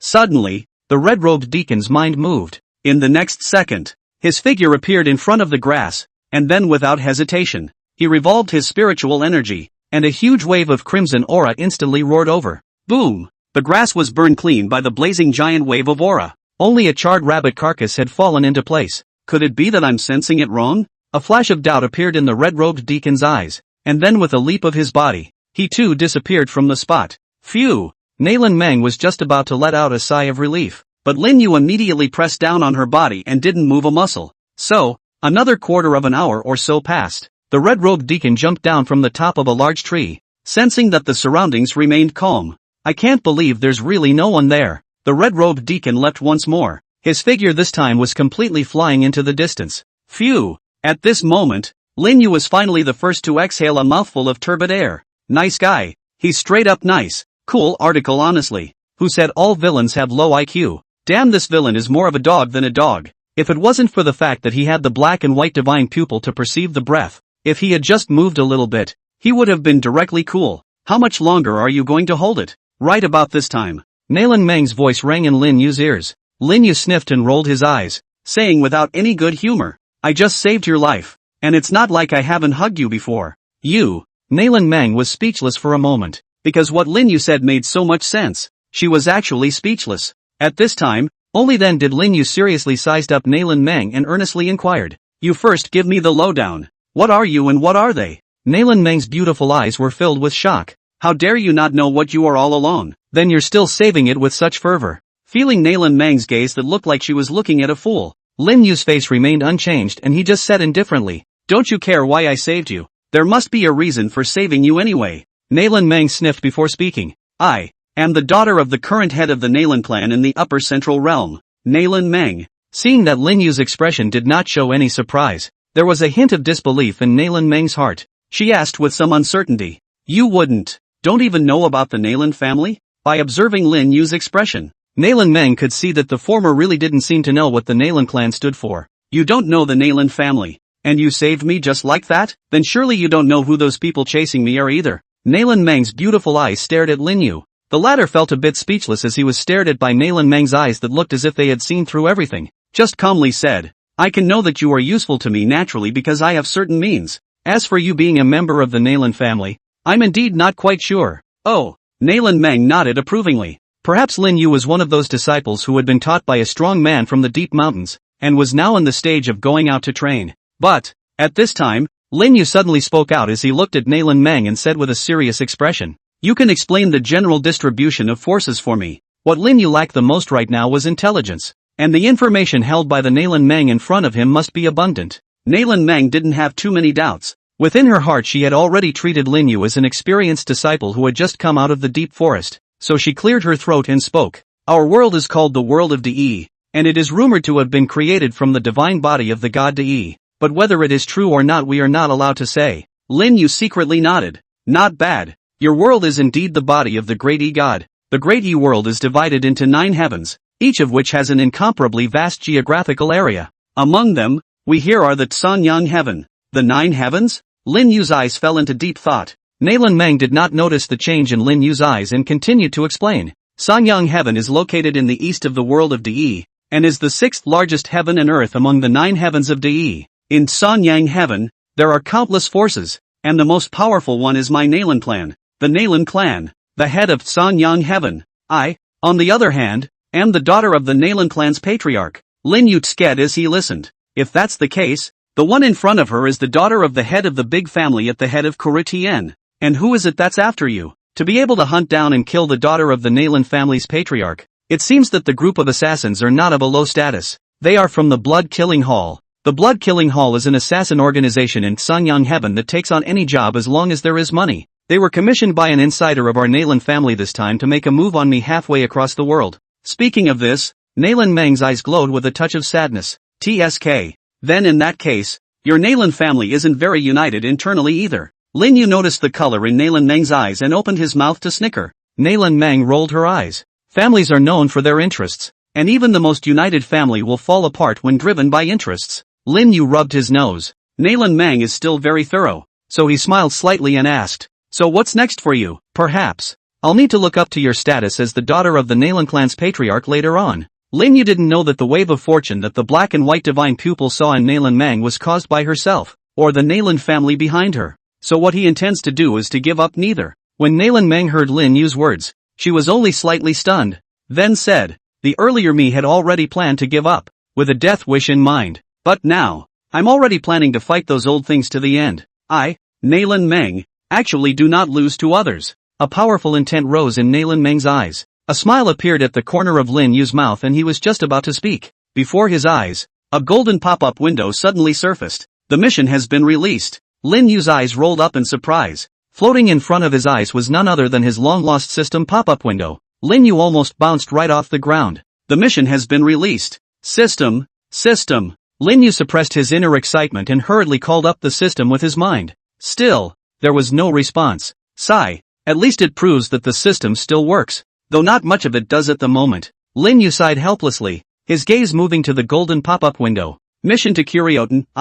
Mission, help Nalan Meng rejoin the Nalan family. Mission requirements, 1. Nalan Meng is not dead, 2. Host is not dead. Mission reward, 1. Unknown, 2. Unknown, 3. Unknown. Time limit for mandate, 2 months. The system didn't quite come to life, but it finally released the mission. But what the fuck is this reward 3 unknowns bird? Lin Yu scratched his head and was a bit speechless for a moment. Now the system can't answer its own questions, and these 3 unknowns can't be asked. Lin Yu stroked his chin and fell into deep thought. When Nalan Meng saw Lin Yu's expression suddenly become serious, a hint of surprise flashed in her eyes, and then she didn't bother the former, instead sitting cross-legged and trying to recover herself. Wanting to return to the Nalan clan, the road is not normally arduous. Simply by avoiding the red-robed deacon's search, it was difficult in her current state. Lin Yu sat on the ground, constantly thinking about the undercard he possessed at the moment. Currently, the only things one could use were the black and white divine pupil and some of the commodities stored in the system space. Listening to Nalan Meng's explanation just now, Lin Yu had already roughly understood the situation. The enemy was one or some of the big shots in power within the Nalan family. Otherwise they wouldn't have been so intent on getting rid of Nalan Meng. The second was the threat of the blood-killing hall. Being able to make a move against the Nalan family, the strength of this blood-killing hall must not be low. Thirdly, there are certain affiliated forces. They were perhaps even more terrifying than the Nalan clan and the blood-killing hall. As long as a certain number of these people were the recipients of the signals sent out by Nalan Meng's enemies, then the two of them must not be able to avoid their whereabouts. There was no hiding place for her. Nalan Meng, in the greatness of Sanyang Heaven, sending Nalan Meng back to the Nalan family really isn't simple. Lin Yu glanced at Nalan Meng and realized that the latter's eyes were tightly closed, and although she was repairing her cultivation, her brows were tightly locked. Obviously, she also knows that she is in a tough situation. Lapse. In a flash the sky was already dimming. Phew! As the fluctuating aura on Nalan Meng's body gradually calmed down, the former also opened his eyes. How's it going? Lin Yu jumped to her side and inquired seriously. Cultivation has recovered 7 or 8 points. What strength is 7 or 8? Nalan Meng stared at the words, a smile spreading at the corner of her mouth before she said, recovering 7 or 8 points means that she is still 3 or 2 points short of being fully recovered. Lin Yu rubbed his nose, not intending to continue discussing with Nalan Meng on this topic. By the way, I have a plan to tell you, but it's a risky one. At this time, Lin Yu also told Nalan Meng the final conclusion and plan he had come to after thinking about it all afternoon. What? Hearing Lin Yu's plan, Nalan Meng couldn't help but stare at the former with her beautiful eyes wide open and a shocked expression. Shoo shoo shoo. In the dense jungle, towering trees stood like giants, their dry and slender branches drooping down, cold and chilly. Who knows just how much danger lies beneath their lush branches? Swish! A huge crimson fire snake carried a terrifying temperature, instantly incinerating several frenzied demonic beasts into ashes. Chick Hyun's face was a little ironic. Now several hours had passed, and along the way, not only had he not found half a trace of Nalan Meng, but even with the exposure of his breath, more and more demonic beasts were encircling towards his location. If some more hours passed, I'm afraid that without waiting for myself to catch Nalan Meng, I would be buried in the beast tide first. This is not the way to go on. Nowadays, the only thing to do is to go back to the main hall first. although the loss of Nalan Mang was a great offense. If he ruined the scheme of the Hall Master, even if he had 10 lives, it would not be enough. When he thought of this, Red Hyun no longer hesitated and instantly accelerated, quickly bursting towards a certain direction. Let's go. Right after sensing that Red Hyun's aura was gradually moving away. In the cave, Lin Yu stood up, his gaze peering out into the cave entrance. Nalan Mang's complexion at the moment was still slightly tinged with a hint of puzzlement and doubt. Her heart was still somewhat shocked by the plan that Lin Yu had just spoken out. However, it had to be said that Lin Yu's plan was bold and one of the most practical. Even, is the only one way? Only. How are we going to catch up with him? He's at the Divine Court realm, and even if he's mostly depleted, he's still no match for one of us at the Pulse Opening realm who's been seriously injured.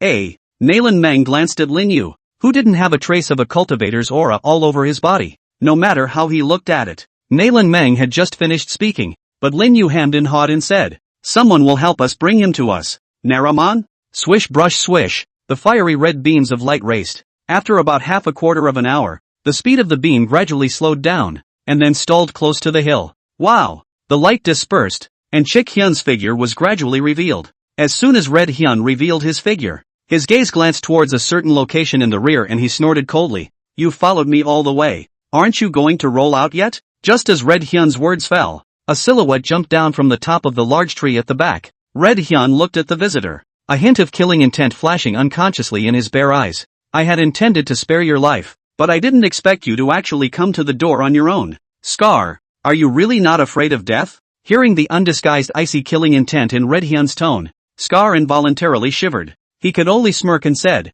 "Lord Deacon is wronged. My subordinate didn't follow you. I just wanted to report the situation to you. Only with my strength, I really can't catch up with you." Red Hyun didn't say anything, only that there was already a faint fire-red spiritual energy fluctuating in his body. Seeing this, Scar hurriedly said, "Lord Deacon, the suspicious person you mentioned to my subordinate before, my subordinate has already found him." At those words, the spiritual energy rising from Red Hyun's body abruptly stopped. "Where?" Scar replied respectfully. "According to this, in a cave 10 miles to the south. However, when my subordinate discovered them, they presumably discovered my subordinate as well, and should be fleeing now." "Great!" Acheon couldn't help but see his eyes light up. "Scar, you've done well in this matter. From today onwards, you'll follow me." In the jungle, the two of them, Lin Yu and Nalan Mang, were traveling one after the other. Nalan Mang's gaze looked at Lin Yu, who was walking in front from time to time, her beautiful eyes filled with curiosity. She really cared about how the plan that Lin Yu had spoken of was going to be carried out, and he had said that someone had already gone to find Red Hyun of the Blood Killing Hall for him. Who is this man? Is it Scar? Even if Scar managed to find Red Hyun and bring him in, at that time, how would he continue with the plan he said he had? Maybe he's got some special trick up his sleeve. Nalan Mang shook her head, and immediately stopped thinking about it. Anyway, it was useless to think about anything now, so it would be better to listen to his arrangements. And anyway, there was absolutely no way to successfully escape back to the Nalan family under the pursuit of the Blood Killing Hall by just relying on oneself. Here it comes, sooner than I thought. At that moment, Lin Yu stopped in his tracks. As soon as Nalan Mang heard this, the spiritual energy in her body also instantly rose, and she leapt forward, blocking Lin Yu behind her. "If things go wrong later, you run first and I'll stop them for you." "Run? Where are you running to?" Just as Nalan Mang's words had just fallen, a blazing temperature instantly wrapped Lin Yu and the two of them in every way possible. Then, a huge ball of red light swept in from the distance, and the red light dispersed, revealing the figure of the red-robed deacon. "Chik Hyun, MS, Nalan, we meet again. You've made me look for you." Red Hyun was suspended in mid-air, with crimson spiritual energy wrapped around his body. Even though he was several meters away, the heat emanating from his body made it hard to stop breathing. This was the pressure of a powerful person of the Divine Court realm. Nalan Mang blocked in front of Lin Yu, and at this moment, her face was also incomparably grave. In his heyday, he was only in the 9th realm of Vein Opening, and although the other party was only in the 1st level of the Divine Court, the gap between the two was like a rift valley that was difficult to cross. What's more, he was still injured, and the strength he exerted was no more than the 4th level of Vein Opening. After Chik Hyun lightly glanced at Nalan Mang, his gaze couldn't help but lock onto the teenager behind him. "You are the one who saved Miss Nalan from under my nose and managed to evade my divine soul search, right?" "That's exactly what I am." As soon as Chik Hyun finished speaking, Lin Yu walked in front of Nalan Mang and slightly cupped his fists at Chik Hyun, speaking out with great pride. Nalan Meng. Akane. The corners of Acheon's mouth twitched slightly. Can't you hear that I'm asking? But my tone carries a biting killing intent? But since you said that, then, killing intent surged in Red Hyun's eyes. His palms slightly flexed, as if he would strike out brazenly in the next moment, killing Lin Yu immediately. Noticing the fluctuating aura on Red Hyun's body, Lin Yu smiled bashfully and said, Big brother, I'm here to talk business with your blood-killing hall. Don't make the temperature so high. Business? Red Hyun stared at his words, but quickly shook his head. I don't have time to talk business with you. As long as I kill you and take away MS Nalan, my mission will be complete. As for the hiding method on you, just wait until I kill you and then search your soul with the secret method. No. Instead, Lin Yu stretched out a finger and shook it from side to side in front of Red Hyun's eyes. You're wrong. I'm here to talk business with your blood-killing hall. Not with you. You don't deserve it yet. You don't deserve it yet. As Lin Yu's words fell, Red Hyun first froze, and then, his exposed eyes then quickly narrowed slightly. If he could remove his mask, he would probably be able to see his face gradually becoming ironed down. What did you say? The crimson aura on Red Hyun's body shook violently, causing the temperature around him to increase by a few degrees again. Kid, is I get you killed right now? Your so-called business will instantly go up in smoke, and you will just become a stiff-lipped corpse. Red Hyun's teeth clenched, as if the next moment he would instantly rise up and blast Lin Yu into pieces. In the face of Red Hyun's naked threat, Lin Yu did not have any expression showing on his face,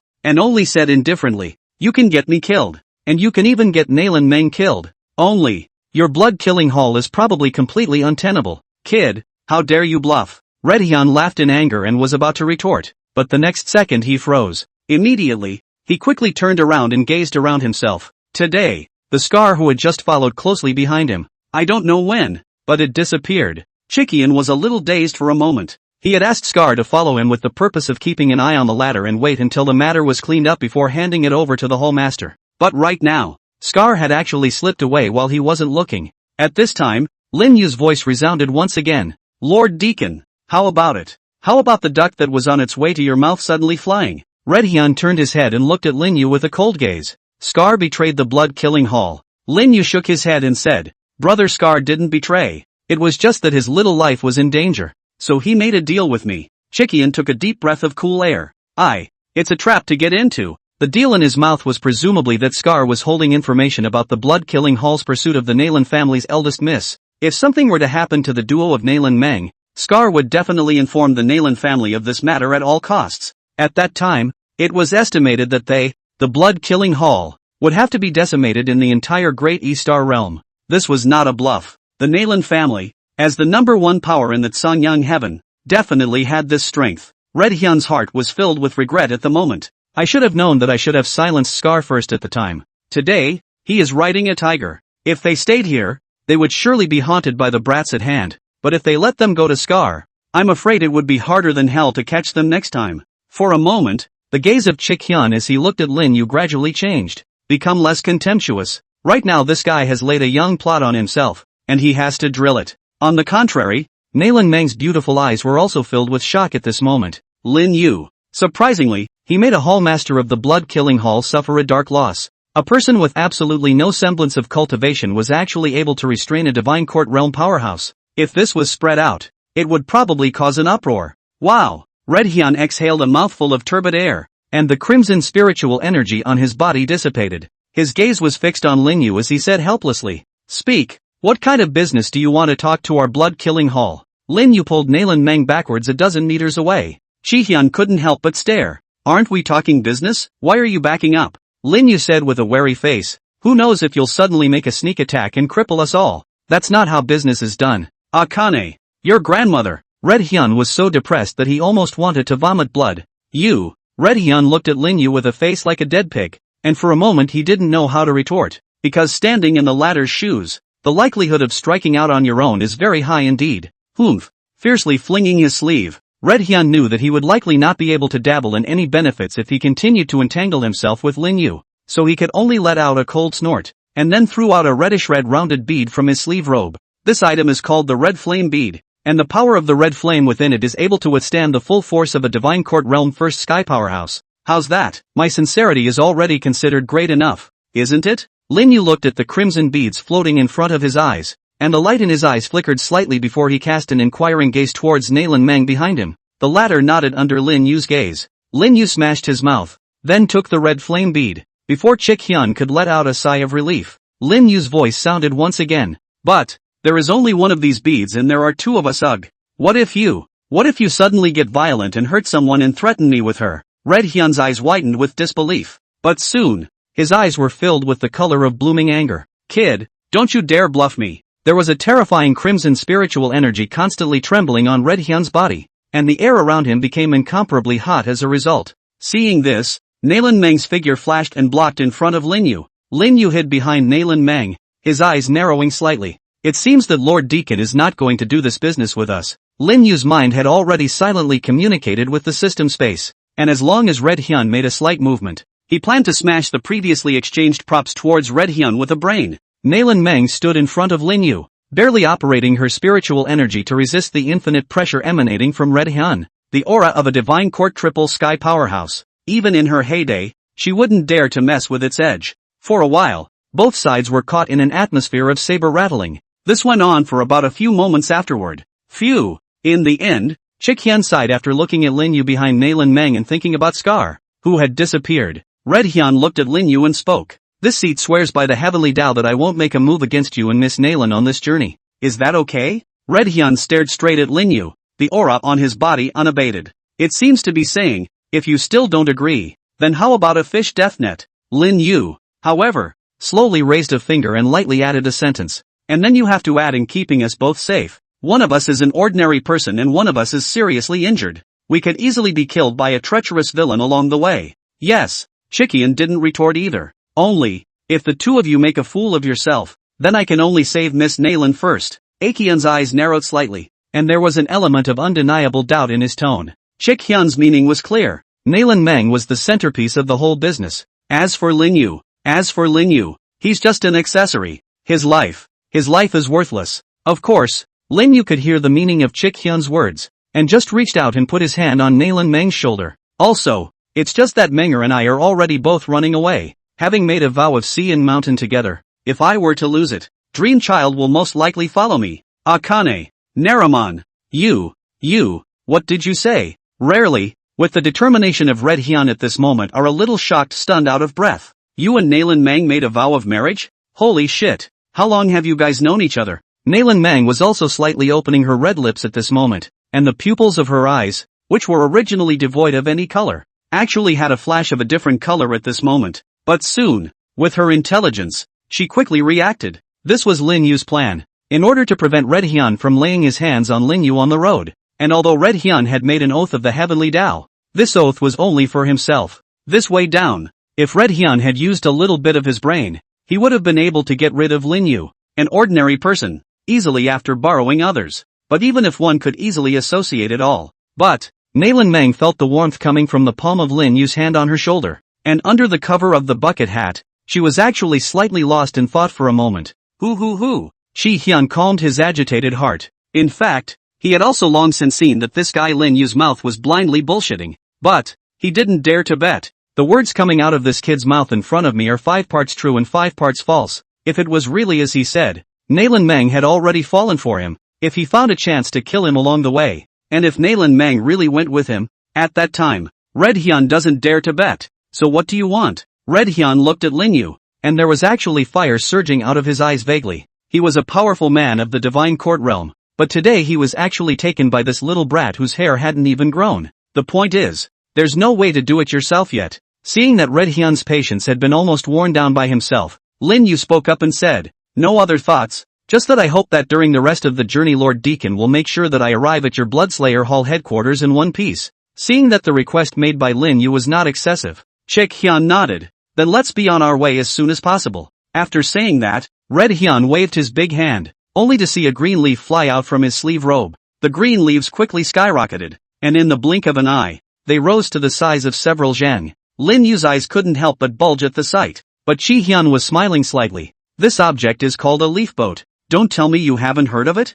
Lin Yu shook his head and said, I really haven't seen it before. Nalan Meng rubbed her brow. She was now convinced in her mind to treat Lin Yu as an old antique who had stayed in the mountains for hundreds of years. Then he hurriedly opened his mouth to explain. This one-leaf boat is the most convenient means of transportation in our Sanyang heaven, and the consumption of spiritual energy needed to activate it is relatively sparse. So a lot of cultivators like to use the one-leaf boat to catch up. Red Hyun laughed, his gaze sneeringly looking at Linyu. Kid, you don't even know this. It seems that your insights are indeed too little. How many years have you spent in the mountains here? Linyu wasn't annoyed. He just looked at Nalan Mang and asked, then what is the price of this leaf boat? The corner of Nalan Mang's mouth picked up and said, that I don't know too much about. I only know that our Nalan family's travels are usually in a one-leaf boat of 100 feet in size. Aekyun's laughter suddenly came to an abrupt end. He looked at Nalan Mang and Linyu, then at his one-leaf boat that could just barely accommodate 3 people, and his face instantly became dark. Damn it, forgetting that a leaf boat is all made by the Nalan Chamber of Commerce, and the Nalan Mang in front of him was part-time the young president of the Nalan Chamber of Commerce. Phew! In mid-air, a one-leaf boat with some fluorescent light swept by like a stream of light. Chi Hyun stood at the forefront of the one-leaf boat, urging some spiritual energy to be injected into the one-leaf boat from time to maintain its operation. A strong person of the divine court realm. At this point, his own spiritual energy was already more pure and strong than a normal spirit stone. Nalan Mang sat in the middle of a leafy boat, her legs coiled together, her eyes tightly closed as she kept urging the family secret method to repair her injuries. Even with Red Hyun's escort, Nalan Mang still didn't dare to be the slightest bit careless. She knew better than anyone the power of those within her clan who wanted to kill her. One divine court realm was really not enough. Linyu held his head in his hands. To say that among the 3, he was currently the most bored. It was only because his strength had been restricted since he had entered this world, and currently, he only had some physical strength. Of course, Linyu didn't do nothing, but was frantically thinking in his mind about how to deal with the unexpected situations that might happen next. Currently, he only had a handful of props inside the system space that he could use, so he had to be careful. Now he, as an ordinary man in the eyes of others, might be able to have a surprising effect at a critical moment. 30 miles further south, you'll reach the nearest human city. At this time, Akane's voice came from the front. His voice held a hint of exhaustion. Along the way,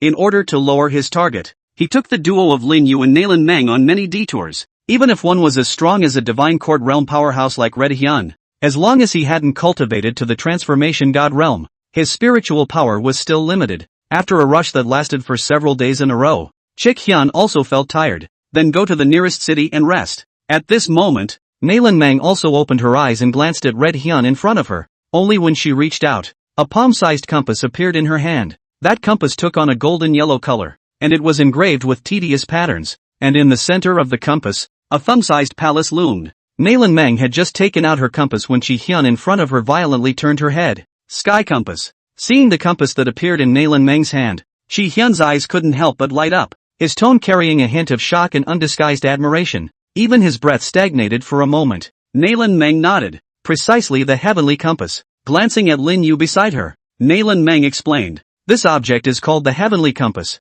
It encompasses everything, nearly encompassing all places in the entire Sanyang realm, and as long as one slightly urges their spiritual energy, the heavenly compass will be able to display the location they are in. Linyu froze after hearing this. Isn't this thing the legendary map navigation? These days, even the cultivation world has such a thing as navigating a shilly-shally? Kid, what's that look on your face? Do you know, where is the most magical effect of this heavenly compass? Chi Hyun snorted coldly and said, this heavenly compass encompasses nearly all of the ruins and cavernous places in the Sanyang realm. Do you know that these places are all things that can be encountered but not sought? Not to mention me. Even if those old monsters of the questioning realm knew that if you had a heavenly compass in your hands, I'm afraid that your Nalan clan would have to be put in a passive position. Speaking of this, Red Hyun's eyes couldn't help but narrow slightly, and the aura in his body quickly surged continuously. At the side, Linyu raised his head slightly, and his thoughts were quickly linked to the system space. If there was any movement in Red Hyun, Linyu was going to brainlessly smash over anything that could be used in the system space. A boat suspended in mid-air. For a while, the partnership, which had already appeared somewhat fragile, became somewhat dangerous because of the heavenly compass that Nalan Mang had taken out. Red Hyun had his hands behind his back, and there were countless thoughts constantly surging through his mind. Although he had known that Nalan Mang, as the daughter of the Nalan family's patriarch, must have countless treasures on her body. However, Red Hyun had his own unique pride as a divine court realm powerhouse, competing with juniors for treasures. This kind of thing he still couldn't do. Although there were many treasures in his Nalan Mang's body, the ones that could be included in his Chick Hyun's eyes were few. But what hadn't been expected was, she, Nalan Mang, actually had the legendary heavenly compass. The temptation brought about by this heavenly compass, not to mention him, even if the one standing in front of them right now was an old monster of the god transformation realm, I am afraid that he would not care about any sense of propriety, righteousness or shame, and would directly do the deed of murdering people and crossing the border. Because of this legendary heavenly compass, there existed the hope of entering the Holy Spirit. Saints, that kind of existence. It's a place that even Chick Hyun can't look up to. Under the saints, all beings are ants. Throughout the entire Great E realm, those who had achieved the position of saint, there are only a few. Humph. Just then, a soft hum from Nalan Mang sounded in Chick Hyun's ears. Red Hyun's eyes instantly became clear. At this time, Chick Hyun violently remembered the identity of the young girl in front of him. Nalan Mang looked at Chi Hyun and spoke. Deacon Chi, although this is indeed the heavenly compass, it is not as omnipotent as you think. Chi Hyun froze and asked suspiciously, could it be that this object is the result of imitation by a great power within Miss Nalan's clan? Nalan Mang shook her head and said, it's not that Nalan Mang wants to swindle Deacon Red. This item is indeed a heavenly compass, but it's a crippled heavenly compass. Red Hyun frowned slightly at his words. If someone else had said this, I'm afraid I would have scoffed, but if it came from Miss Nalan's mouth. However, why didn't Miss Nalan just say that this item is an imitation and instead said to me that it's crippled? Nalan Mang smiled slightly and said, if I say it's an imitation, although Deacon Red said he trusts it on his lips, but in his heart, I'm afraid that along the way, Deacon Red is thinking about this compass in my hand, and will even take the initiative to test it out. In order to spare Deacon Red's thoughts, I might as well just tell the whole story. When these words came out, Chick Hyun couldn't help but blush slightly on his old face, and then he fell silent. He looked at Nalan Mang, who was sitting on a leafy boat, worthy of being Nalan Mang. Such a heart. What Nalan Mang said was actually different from what he had in mind. Chi Hyun sighed slightly in his heart, and then the spiritual energy surging throughout his body gradually calmed down. It's just that there's no need to offend Nalan Mang over a crippled heavenly compass thus. But, right at this moment, Nalan Mang's voice sounded once again. If Deacon Red needs the heavenly compass in Nalan Mang's hands one day, Nalan Mang will naturally help out in any way she can. At those words, Chick Hyun's eyes snapped open, and it was hard to hide the joy on his face. Then Chick Hyun will thank Ms. Nalan here in advance. Lin Yu, who was on the side, looked at Nalan Mang, who had subdued Red Hyun with just a few words, and was secretly surprised in his heart. Worthy of being a genius raised by a big family. This hand is a big pie. It's quite a rounded drawing. Nalan Mang also immediately sank her mind into the heavenly compass in her hand after convincing Red Hyun. Even though the heavenly compass in her hand was crippled, it still retained some of the lines of the Karama heaven. The role of the sky compass was essential in order to get to the location of the blood-killing hall's headquarters as quickly as possible. Buzz! As Nalan Mang slowly injected spiritual energy into the heavenly compass in her hands, a yellowish halo rose up on the ladder's originally modeled surface. Sound of. Just for a moment that pale yellow halo rose up, Lin Yu's brow suddenly had a stabbing pain arising from it. Then, a black and white pupil imperceptible to the naked eye broke through the epidermis and appeared in the air. Among the black and white pupils, the golden-colored ball of light from the one left behind by the great E-god also flickered. Lin Yu's gaze narrowed and he looked fiercely at the heavenly compass in Nalan Mang's hand. The will of God. Reacting. Buzz. As the heavenly compass in Nalan Mang's hand had a yellowish halo rising above it. At the same time, in the depths of Lin Yu's brow, the divine will that the great E-god had left to the former was also constantly flickering. As if the heavenly compass is echoing the will of God. Lin Yu stared wide-eyed. The great E-god had said that the will of God left in his brow was the important thing that would lead him to the heart of the stone tablet. Therefore, the attraction to rescue Nalan Mang before was also because of the heavenly compass. Lin Yu endeavored to control the black and white divine pupil to block out the golden light in the center of his brow. Right now, it's not the moment to pick a fight. Out of. At the same time that Nalan Mang was urging the heavenly compass to find his bearings, Lin Yu's black and white divine thoughts that were scattered in all directions were also constantly feeding back messages from the surroundings. In the feedback from black and white's divine thoughts, there were several figures running furiously at an extremely fast speed. The direction in which those figures were traveling. It was the location of several people. The good news was that one's black-white divine pupil was able to clearly obtain the exact location of these figures. The bad news was that the distance fed back by the black-white divine pupil was only a few dozen miles. According to the speed of those figures, in less than a quarter of an hour at most they would be able to catch up with Lin Yu's few people. As the brains in the room, Lin Yu was also the first to report the situation. Both of you. We might be in trouble. There's a group of people coming in our direction. Red Hyun's eyes narrowed slightly at the words and he spoke suspiciously. Direction? Distance? Number of people? Southeast. About 30 miles to go. 8 men. Could it be someone rushing to a nearby city? Nalan Meng spoke. Lin Yu shook his head. It's not like that, because I had already vaguely sensed their hidden aura half an hour ago. All this way, they were following us. Earlier they were still trying their best to hide their figure, but I don't know how they suddenly exposed their figure and started chasing us with all their might. Red Hyun looked at Lin Yu with an expression of surprise and feeling curious. The number of people on the other side as well as the speed of movement was clearly known from 30 miles away. This kind of ability was not something that even ordinary divine court realm powerhouses could do.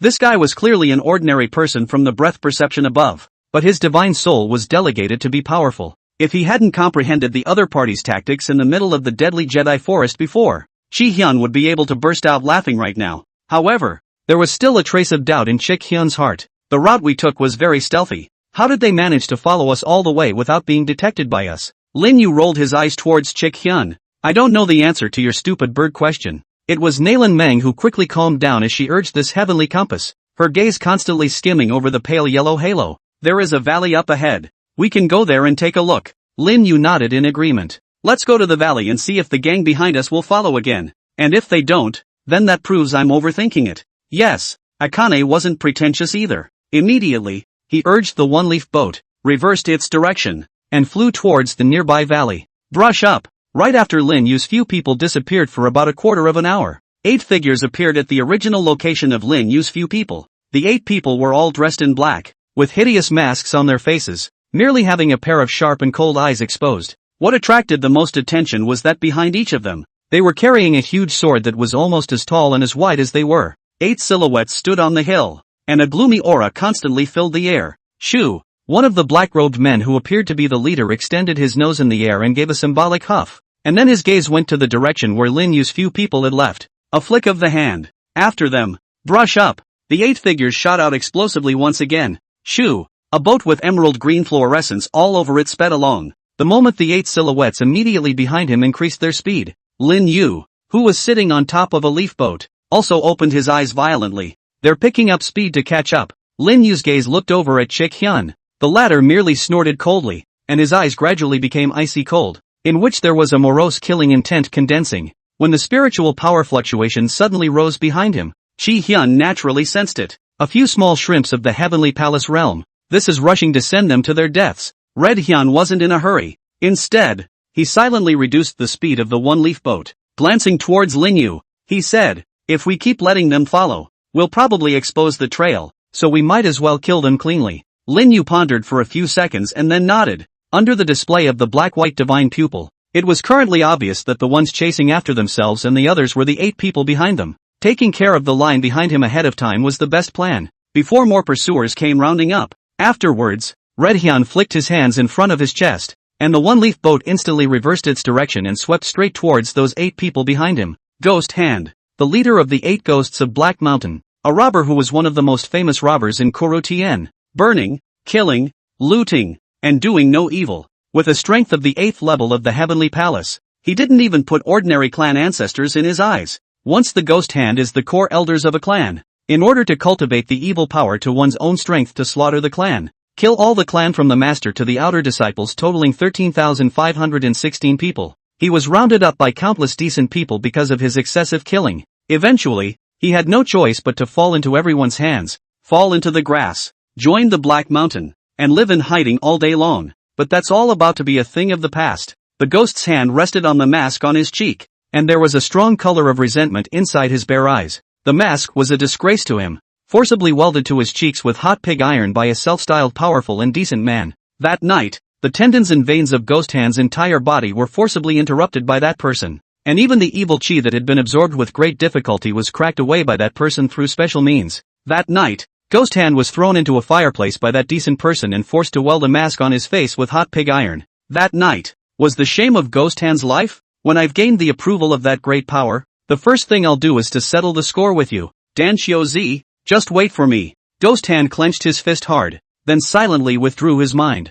Right now, it was still important to complete the task given by that great power first. You know, at that time, when he knew who he was going to kill this time, his heart almost didn't jump out of his chest. The person that great power wanted to kill himself was actually the #1 overlord of the Sanyang Heaven, the young patriarch of the Nalan clan. To be honest, to go and mess with this behemoth of the Nalan family, This was simply to think that he had lived too long. But the conditions offered by that great power were simply too tempting, and Ghost Hand understood very well that the reason why that great power had sought out himself and the others was simply because it was inconvenient for him to do so. Moreover, it was rumored that the guardian powerhouses surrounding Nayland Meng had all been stalled by the mighty with their schemes. It was hard to wait for Nayland Meng's trail, and with apprehension, after observing in the dark for several days, after determining that no experts had appeared around Nayland Meng, seeing that Nayland Meng's people were about to leave the borders of this state, Ghost Hand could no longer hold back, and without waiting to reply to any message to the great power, he himself intended to bring people to intercept Nayland Meng directly.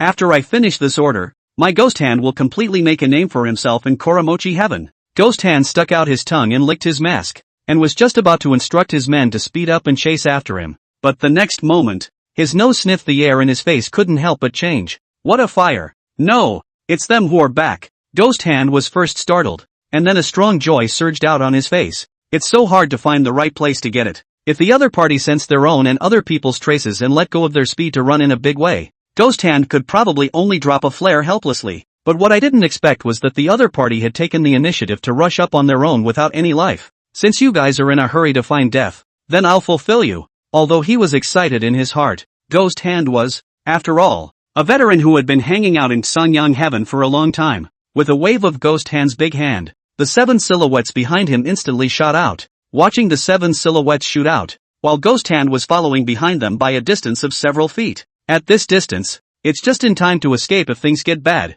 Brush up! A distance of 30 miles was no more than a few breaths for a cultivator to reach. The Ghost Hand floated at the very back, and saw that not far away there was a leaf boat with green fluorescent light all over its body drifting towards their position. The first thing the Ghost Hand's gaze locked onto was the slender figure sitting on top of a leafy boat, wearing a white bucket hat. Although he couldn't see her face, he could guess that the former was Nayland Meng based on the spiritual rhythm in her body alone. Kill! Not going to do any talking. Ghost Hand gave an order. In front of him, the figures of several Black Mountain 7 ghosts shrouded in black robes then instantly swelled up. Subsequently, with a bang, it eventually turned into a thick cloud of smoke. The smoke was so dark that you couldn't see the bottom. The 7 thick smokes had just formed and were whistling straight towards Nayland Meng and the others. For a time, the sky was covered. Ho ho ho yada yada yada. In it, there was even a hideous evil ghost silhouette roaring, and between the roaring of the evil ghosts, an invisible divine soul attack also arrived silently. Ghost Hand had a smile on his lips as he indifferently watched the scene. This is the killer weapon of the 8 Black Mountain ghosts. Evil demonization. The 8 Black Mountain ghosts after transforming into black smoke not only had a strong corrosive ability that could easily corrode the flesh of a cultivator. Moreover, the evil ghost silhouettes that coalesced in them were also able to inflict divine soul attacks on the cultivators in them. A little carelessness, the cultivator will be the soul of the evil spirit hissing to injury, followed by the smoke of the horror of the erosion of the ability to corrode clean. She, Nayland Meng, was only a cultivator of the 8th level of the spirit sea, but they, the 8 ghosts of Black Mountain, were all genuine heavenly palace realm powerhouses. One move of evil ghost transformation was enough to make these 3 people drink northwest on the spot. Humph. However, just as those several invisible divine soul attacks were about to impact on the bodies of Nayland Meng's several people, Lin Yu, who was sitting on top of a leafy boat like an ordinary person, suddenly snorted coldly. This cold snort came out from Lin Yu, who was clearly an ordinary person in the eyes of others. I wonder if it's a hallucination.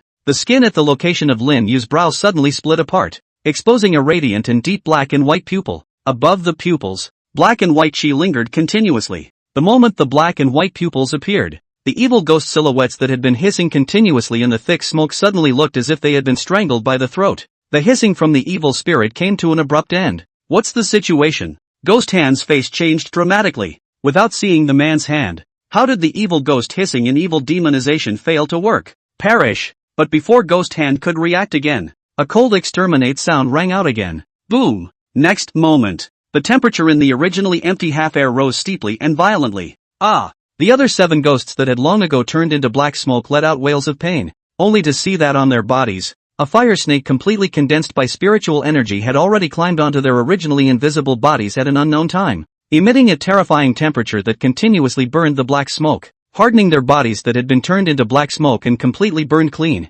Run! Seeing this scene, how could Ghost Hand not know that he and the others had hit a steel wall that was even harder than a steel plate? In one move, he broke the evil ghost divine soul attack, and in another move, He subdued the other 7 ghosts that were no longer considered to be in human form long ago. This is still not run. Stay here and wait for death? A mere thought drifted through his mind. Pang! In the next moment, his body instantly swelled up just like the other 7 ghosts before exploding into black smoke. Once the black smoke came out, it quickly spread out in all directions. This is also the famous skill of the 8 ghostly hands of Montenegro. Evil demonization. Bugger off. Black smoke filled the air, and the ghost hand was mixed in amongst all that black smoke, not knowing where to go. Run away? Seeing the ghost hand who had cast a stunt to escape without hesitation, even Red Hyun couldn't help but be stunned, and immediately exerted his divine sense and swept towards the pile of black smoke that was scattering in all directions. However, as strong as he wasn't majoring in divine soul,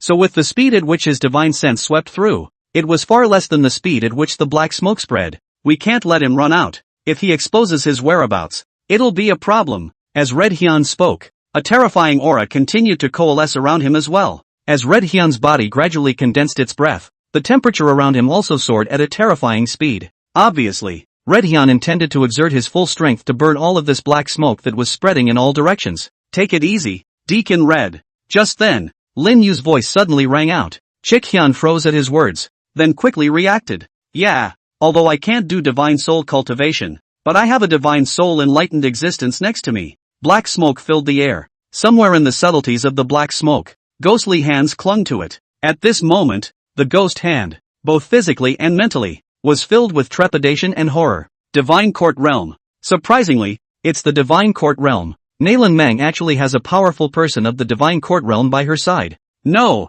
we must report this message to the great powers. Just now, he had witnessed the terrifying aura emanating from that man in the red robe. That must be the Divine Court Realm. Can't blame Ghost Hand for being scared out of his wits. On the path of cultivation, one needs to go through the body quenching, Chi Realm, Transformation Realm, and Spirit Realm before one can form the Spirit Sea and cast the Heavenly Palace. After the casting of the Heavenly Palace, only then will the Divine Court be built. After stepping into the Divine Court, it could be said that it was only after the cultivation path had truly reached the level. As for the realm of the later questioning and transfiguration realms, that was already considered to be a giant in the heavens and earth, able to start a sect and establish a nation. The Heavenly Palace and the Divine Court were like a rift in the sky. There were far too many Heavenly Palace realm cultivators stuck at the barrier of the Heavenly Palace's promotion to the Divine Court. The rift is so high that the two are not even on the same measure of strength. To give an example, a strong person of the Divine Court realm was not even afraid of thousands of strong people at the peak of the Heavenly Palace realm surrounding him. It was because a strong person of the Divine Court realm was already able to mobilize some of the power of heaven and earth. If the Heavenly Palace realm and the entire Grady realm was as plentiful as the hair of the ox, then the strongest of the Divine Court realm was about as phoenix-like as in existence. Even in the Tsangyang heaven, the Divine Court realm was a mainstay-like existence in some of the great clans. In some small families, that is even more belongs to the supreme elders. The bottom of the clan, a powerhouse of the Divine Court realm, was as terrifying as it was. To say that Ghost Hand, a strong person of the 8th Heavenly Palace realm, would be so afraid of Red Hyun, it's because the so-called Heavenly Palace realm is not divided into 9 realms like the Spirit Sea realm. Rather, the number of heavens in the Heavenly Palace you have condensed represents how much depth you have in the Spirit Sea realm and how much talent you have in the future. After the 9th level of the Spirit Sea, it was the condensation of the Heavenly Palace. Ordinary Spirit Sea realm cultivators could condense a 4th or 5th Heavenly Palace, and those with better talent could condense a 7th or 8th Heavenly Palace. The more Heavenly Palaces that were condensed, the more it meant the greater the chance of stepping into the Divine Court realm in the future. However, even a Heavenly Palace first sky could step into the Divine Court realm. It's just that the probability of that, it's simply lower than the Great E Divine Recovery. Otherwise, by virtue of the Ghost Hand bunch had long ago been condensed out of the eightfold Heavenly Palace, how could they be trapped in the Heavenly Palace realm, not having stepped out of the last step for decades? And even, to the point of death, the Ghost Hand bunch were unable to touch the threshold, and the entire Tsangyang heaven. It is said that the cohesion out of the heaviest number of Heaven Palace weights is enough to have 14 weights, and that person, now is also the Tsangyang Heaven Overlord, Nalan family's current head of the family, the veritable Tsangyang Heaven of the Lord of the Nalan Chingtson. Changed the subject. While the Ghost Hand was fleeing, thoughts were rushing through his head. Who was the Divine Court realm that appeared beside Nalan Meng? Was he someone from the Nalan clan? Wasn't it said that Nalan Meng didn't have any strong protectors around her anymore? Countless thoughts continued to linger in Ghost Hand's mind. Although he didn't know why Nalan Meng still had this kind of strong protector by her side. What Ghost Hand knew was that he must deliver this news to that great power in a timely manner. Thinking of this, Ghost Hand glanced behind him and realized that the powerful person of the divine court realm was standing still, his figure not moving, and he couldn't help but breathe a sigh of relief in his heart. It was a good thing that the divine court realm powerhouses hadn't begun to focus on cultivating their divine souls as they did in the questioning realm. Otherwise, with the black smoke of the evil demonization, one would not necessarily be able to escape. However, not waiting for this breath to be completely loosened, the entire figure of the long unmoving God's Court realm powerhouse steeply seemed to have suddenly changed. Ghost Hand's entire body immediately stood up in sweat, and in the next second, his pupils saw a palm covered in crimson flames penetrate through the thick black smoke before climbing onto his neck. Bang! When the real body was pinned down, the scattered black smoke immediately looked like it was without a backbone and directly dissipated. The Ghost Hand's face was red, and he exerted all his strength to break free from the palm that climbed on his neck. But no matter how hard he exerted, he was never able to shake it by half. Even the flames burning above that palm were constantly burning him, causing him so much pain that he didn't even have the energy to mobilize his spiritual energy. Ha! Ghost face masks. You are the 8 ghosts of Black Mountain. At that moment, the man who had tackled him seemed to let out a startled leap, as if he was surprised at his identity. Ghost Hand struggled to get a few words out of his mouth. Seniors, we didn't know that you were here. Didn't know that you were here. I hope you, Elder, forgive me. The force on Chikian's hand couldn't help but increase a few more points. You Black Mountain 8 ghosts don't honestly stay in Black Mountain. Why did you run to this Lanzhou territory? It is said that your former clan's patriarch's personal disciple can be found in Lanzhou. The Ghost Hand, the leader of the 8 ghosts of Black Mountain, practiced evil arts and slaughtered tens of thousands of disciples of the clan, and even the patriarch was brutally killed. Lanzhou Divine Might General Wang Ziqiu was the personal disciple of the Sex Patriarch, and had made a heavenly oath that he would not be a human being until he had killed the Ghost Hand, and this was all well known. Over the years, Wang Ziqiu had spent quite a bit of time and energy searching for the whereabouts of the 8 ghosts of Black Mountain. Now it's good that this Black Mountain 8 ghosts even took the initiative to run to the Lanzhou territory. Isn't this slapping Wang Ziqiu in the face? Unless the Black Mountain 8 ghosts had a brain fart, how could they suddenly seek death? Of the 33 states of the Canyang heaven, Nalan had 20 alone, and Great Yen encompassed the remaining 13 states. Divine Might General Wang Ziqiu, the king of the Great Yen dynasty, personally enthroned the Divine Might General. The god of war is unrivaled, and sits on the 3 continents of Great Yen, Chang, Yu, and Lan. I heard that Wang Ziqiu had already stepped into the divine court realm some years ago, and now I'm afraid that he has already touched the true path of questioning. Smashing his mouth, Chick Hyun stated that it was better to put his mind away, and his gaze looked towards the duo of Lin Yu and Nalan Meng at the back, and for a while, he actually felt a little heartbroken. The same as the divine court realm. How come the gap is so damn big? But fortunately, the laborer at least protects the daughter of Nalan Shingsong, who is not many times more bullish than Wang Ziqiu. With this conversion, Chick Hyun felt refreshed and the jealousy in his heart dissipated. It's true, one still needs to know how to pua themselves. With a flash of his body, Red Hyun brought the Ghost Hand in front of Nalan Meng and Lin Yu as if he was lifting a chicken. At this time, Lin Yu and Nalan Meng had both landed on the ground, and without Red Hyun to continue injecting spiritual energy, the one-leaf boat had gone on strike. After casually placing a ban on the Ghost Hand, Chick Hyun thrust his hands in front of his chest. Caught a live one. Ask yourselves. I can't ask anything anyway. Lin Yu froze. Aren't you from an assassin organization? Get the killer certificates and diplomas out and put them to the test. Chikian stepped aside and sat down on his butt and began to rest his eyes. It looks like it's really going to be a no-show. Seeing that Chick Hyun decisively began to swing for the fences, Lin Yu couldn't help but twitch the corners of his mouth. Are you really from an assassin's organization? Shouldn't prying for information be your specialty? Shaking his head, Lin Yu looked towards the Ghost Hand lying on the ground, and seeing the hideous mask on his face, he couldn't help but mutter. These days, do villains like to wear masks? Red Hyun turned his head at the sound of the voice, and underneath his crimson mask was a somewhat confused gaze. Ha! Suddenly, Lin Yu let out a startled gasp as he realized that the Ghost Hand's mask was actually welded hard onto his face. How much does this not want to be seen? To be so mean to your own face. Is this villain's aesthetic so unique? Naraman. Akion. Ghostbusters. Ghost Hand suddenly wanted to vomit blood. Originally, after Ghost Hand was subdued by Red Hyun, although his heart was mostly cooled, as a veteran of the Jianghu, he naturally knew that the other party had left his life behind in order to pry information out of his mouth. He had already planned it out long ago. As long as the other party asked him for information, he would first tell some information that wasn't that important, As long as he still had a certain amount of value to use in their eyes, then his own life was guaranteed. And the follow-up would only need to look for an opportunity to sneakily pass on this side of the message to the great power behind him. Then everything would be fine. Ghost Hand was so well prepared, but what he didn't anticipate was, the other man was not saying a word, just looking at his mask and making tooting noises. This time Ghost Hand really wanted to curse. Can you take the plot seriously for fuck's sake? Is this the time to appreciate your brother's mask? Shit, you're not a professional at first sight. Lin Yu was not in a hurry to find out information, but looked at his unique means to create a mask with interest. Nailin Meng, on the other hand, was sitting on the side, still recovering from her own injuries. After surveying the area for a moment, Lin Yu raised an eyebrow towards Chick Hyun. What do you know about this guy? Looks like you guys know each other pretty well, both wearing masks. Red Hyun originally didn't want to speak, but once he heard what Lin Yu said later, he couldn't help but widen his eyes and open his mouth to retort. What do you mean we're quite familiar with each other? I'm from a full-fledged assassin organization. What does he count for? The things he did are abhorred by countless righteous sects, killing his brother and father, practicing evil techniques, and not hesitating to sacrifice tens of thousands of people from a clan. Lin Yu's pupils couldn't help but shrink when he heard this and asked with some curiosity, so it's someone like that? You guys don't kill them and keep them for the new year? Chi Hyun, however, shook his head and said, his whereabouts have been secretive for the past 10 years,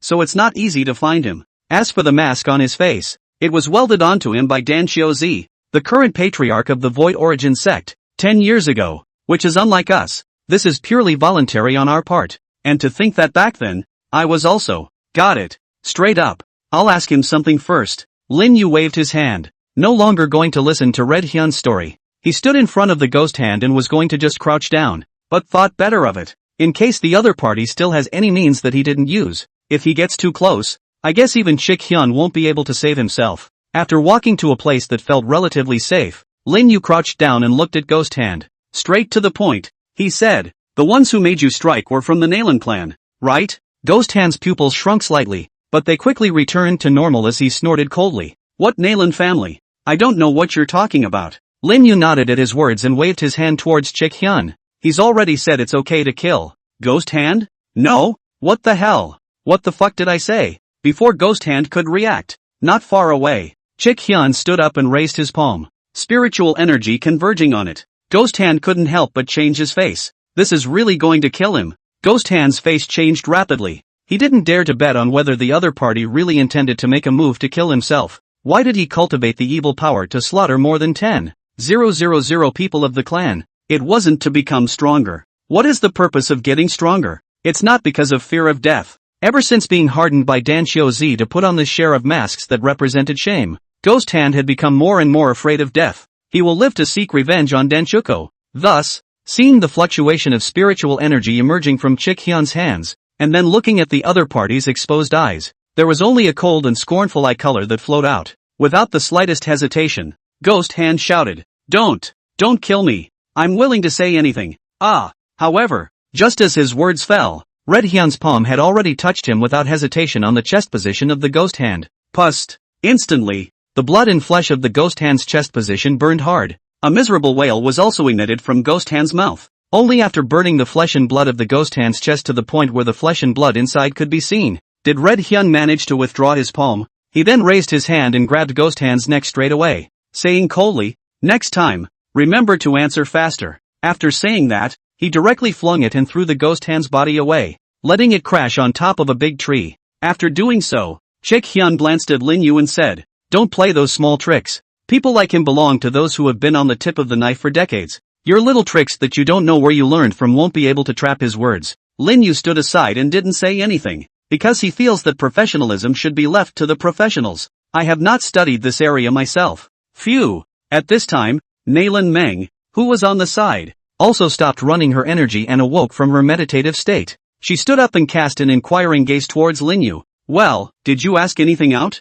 Lin Yu shook his head. We haven't started the torture yet. Saying that, Lin Yu slowly walked up to Ghost Hand and opened his mouth to ask, Tell us everything you know. I don't think you have to lose your life for the sake of the so-called secret. Do you? Since the other party didn't put any forbidden spells on you, that proves that he's not afraid of you telling us the whole story at all. Saying that, an amiable smile suddenly appeared on Lin Yu's face. If you tell us now, you might die later after being discovered. But if you don't cooperate, then, according to that person's nature. The tons we can catch along the way are not as bad as yours. Ghost Hand swallowed silently. There was something about the smile of the teenager in front of him that sent chills all over his body. In the end, Ghost Hand gave an account. He didn't know exactly who the mastermind behind instructing him to hunt down Nalan Meng was, but the one who came into contact with him was indeed a messenger from the Nalan family. The other side should also just be an advocate. After all, it's not likely that the big man behind the curtain is personally involved in this kind of thing. And was there anything about the messenger who came into contact with you that characterized him? Did he carry any decorations or anything like that?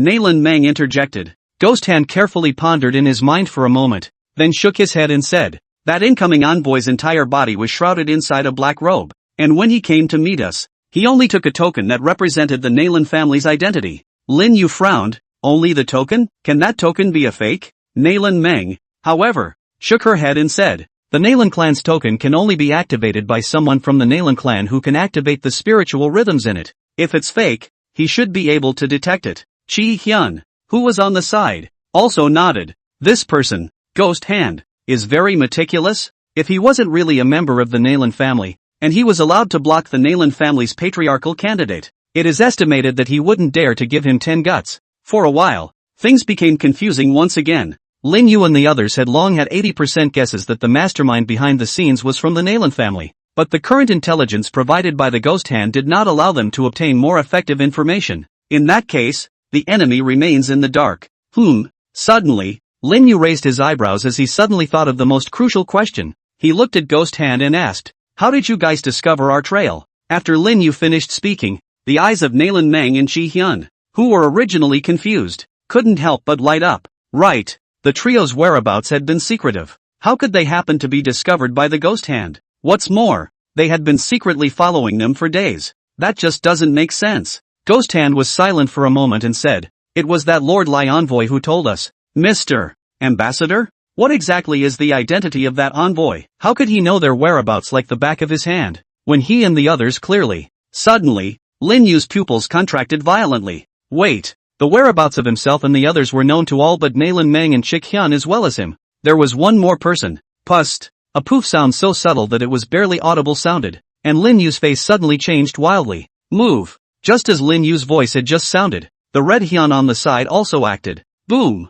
There were suddenly countless crimson flames coming out of Red Hyun's body, and he reached out and grabbed Lin Yu and Nalan Meng as he shot straight up. Shoo shoo shoo. In an instant, countless tiny little black needles shot out from all directions. The small black needles were densely packed with millions of them, and each one of them gulped ghostly light on top, emitting an aura of death. No! Ghost Hand could only watch those small black needles stick into his body because of his serious injuries. Ah! The Ghost Hand let out a mournful scream. And then dark pus quickly sprouted from the spot where he had been pierced by the small black needle. In the blink of an eye, Ghost Hand's entire body was filled with black pus. Pang! In the next second, the pus-covered Ghost Hand suddenly exploded. There are no bones left. Hiss! Seeing this scene, Lin Yu couldn't help but suck in a mouthful of cool air, and Nalan Meng on the side also covered her lips, forcing herself not to spit it out. The moment the Ghost Hand exploded, a black gas that emitted a foul odor instantly spread out in all directions, quickly surrounding the three of them. Hold your breath. Lin Yu and Nalan Meng's ears rang with Red Hyun's reminder.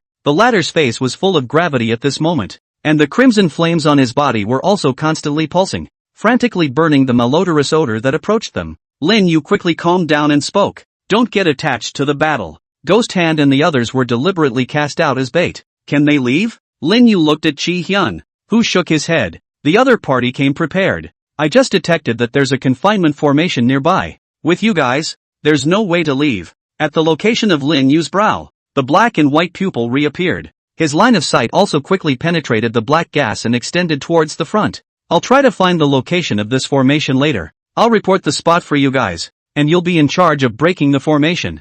Chi Hyun pursed his lips and said, May. Lin Yu folded his hands in front of his chest. He had to infuse all of his mind into the black and white pupil above, so that he could find the location of the formation more quickly. Before completely sinking into his mind, Lin Yu added a sentence. If the situation is bad, you'll just leave us behind and break out on your own. After saying that, Lin Yu's eyes completely closed tightly, because just now, what Chi Hyun meant was, he's alone and can break out. As Lin Yu's mind slowly sank into his brow, the world in his eyes changed rapidly. Swish swish swish. As if time had gone back in time, the surrounding scenery first stood still and then flew backward. and within moments, the scenery around Lin Yu had turned into a blank. That blankness was as if the wheel of the world had not yet stepped into this place, appearing at once somewhat empty and clean, yet also permeated with an endless pallor. Go! Lin Yu slowly spat out a word from his mouth. Immediately after that, silk threads showing black and white colors extended out from all parts of the blank world as if they were springing up after the rain, gradually intersecting in the blank world to form a huge black and white net. As Lin Yu's mind fluttered slightly, the large black and white net around him stretched out its body in all directions like a rotating taijutsu, eventually filling the entire blank world. Southeast. Swish. Just as Lin Yu's words had fallen, Red Hyun's figure moved swiftly, and with a wave of his sleeve robes, he blew away the black smoke that had filled the air, while he himself swiftly swept towards the southeast with the duo of Lin Yu and Nalan Mang in tow. At this point in time, Red Hyun could only place all of his hopes on Lin Yu, although he didn't have half of the spiritual power fluctuation on his body. But to be able to trick a powerful person of the divine court realm in his own hall, it proved that there were still some strange encounters on his body. Since the other party dared to make a big deal about themselves, it proved that this formation was by no means ordinary. He didn't have absolute certainty, so he could only let Lin Yu try it out first, and if the situation was really wrong, then he would definitely dump these two immediately. I'm afraid that's what Lin Yu said to himself just now. Red Hyun couldn't help but sneer inwardly. The reason why this guy said those words wasn't because he really wanted to let himself escape, but rather to put his own worries to rest. After all, who knows if, at the end of the day, the canoe driving the trio will completely capsize and sink as a result of their own backwash. It seems that this kid has the old man's mind right now. Thinking of this, Chick Hyun's tightly furrowed brow stretched slightly. Since this guy Lin Yu was so intelligent, there was nothing in his mind to worry about. While Chick Hyun was moving with Lin Yu and the two of them, Nalan Mang also touched the heavenly compass from her bosom once again, urging her spiritual energy to inject it. With a mind as smart as hers, she naturally wouldn't be foolish enough to think that Chick Hyun would be able to risk his life to bring the two of them out. And although they were on a boat now, the possibility of the boat tipping over was extremely high. So, everything is still up to you. As Nalan Mang's spiritual energy was gradually injected into the heavenly compass, on the heavenly compass, there were also asterisks that began to flash up, and that way, it seemed to be forming a map. When Red Hyun saw this, his pupils shrunk slightly,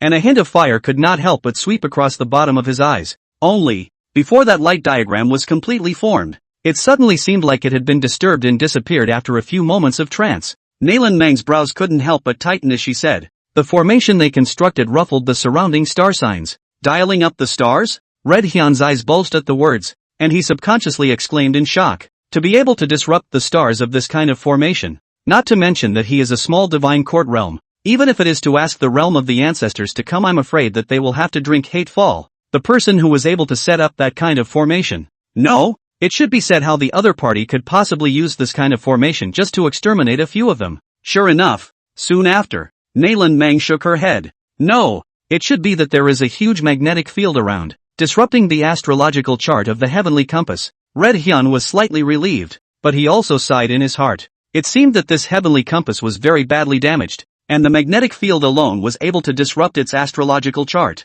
Although Lin Yu's eyes were tightly closed, his sense of perceiving the outside world still existed, forcibly suppressing the divine source in the center of his brow from calling out to the heavenly compass. Although he knew that the heavenly compass was most likely what he needed, Lin Yu he knew that now was not the time to think about that. He secretly felt in his heart that if he allowed the source of God to come into contact with the heavenly compass in Nalan Mang's hand at this time, the subsequent results would likely be beyond his imagination. And that situation, it's likely to be a last resort that can only be used at the end of the line. Knowing that Nalan Mang's heavenly compass had lost its effect, he also gritted his teeth and pushed the black and white divine pupil in his brow even harder. In his world, the taijutsu, which showed black and white colors, was constantly rotating, and every time it rotated to a place, the taijutsu would feed back to Lin Yu the messages it had collected. Whenever the taijutsu finished transmitting a message to Lin Yu was also the first to transmit it to Red Hyun. Just like that, Red Hyun led the Lin Yu duo continuously through the dense forests and plains. Although by now the other party had not activated the formation and had merely trapped them, the uneasiness in Lin Yu's heart was becoming more and more grave as time went on, because Lin Yu suddenly realized, although he and the others were in constant motion, if he hadn't expected it, they had actually been moving in place the whole time. The reason why the other party hadn't completely activated the formation. One possibility was that the formation was extremely cumbersome and needed a certain amount of time. The second was that the other party wanted to wait for themselves and the others to be exhausted before striking. Regardless of that situation, it was a bad message for Lin Yu. on his entire body. The only thing that he was able to perform was the black and white divine pupil, which was considered to be an aptitude for concealing his figure. But it could not be ruled out that the other party also had the existence of treasures that were able to detect their location. Nalan Meng was injured. Her own strength was limited not to mention. And the experts that the other party must have sent were steadily suppressing Nalan Meng. And Red Hyun. One now just has the luxury of hoping that the former won't turn against him at this very moment. Lin Yu's eyebrows were slightly swollen and painful. This was the aftermath of the high intensity and high duration of activating the black-white divine pupil. Go north. As the black and white divine pupil fed back information, Lin Yu didn't have any hesitation and directly conveyed it to Red Hyun. Granted, their current alliance seemed very fragile, but until the final step, they still have to continue to piggyback on the same canoe. The vegetation had been cleared early on the empty territory, and the ground was scratched with crooked lines across it. Not far away, a huge black light cover was like a big bowl inverted, on which there was a constant flicker of light, and then it dissipated into nothingness. Hundreds of people collapsed on the ground. A black iron chain penetrated through their bodies. Blood flowed along the chain into the twisted patterns on the ground, making them glitter with an evil light. Around them, hundreds of black-robed silhouettes watched this scene with cold gazes as they vaguely formed a formation, their mouths chanting raw and tedious incantations. At their feet, has been lying full of no less than hundreds of corpses. Each corpse face is covered with fear and indignation. A big hole grows all over their body. Look carefully inward, but found that the blood has long since flowed dry.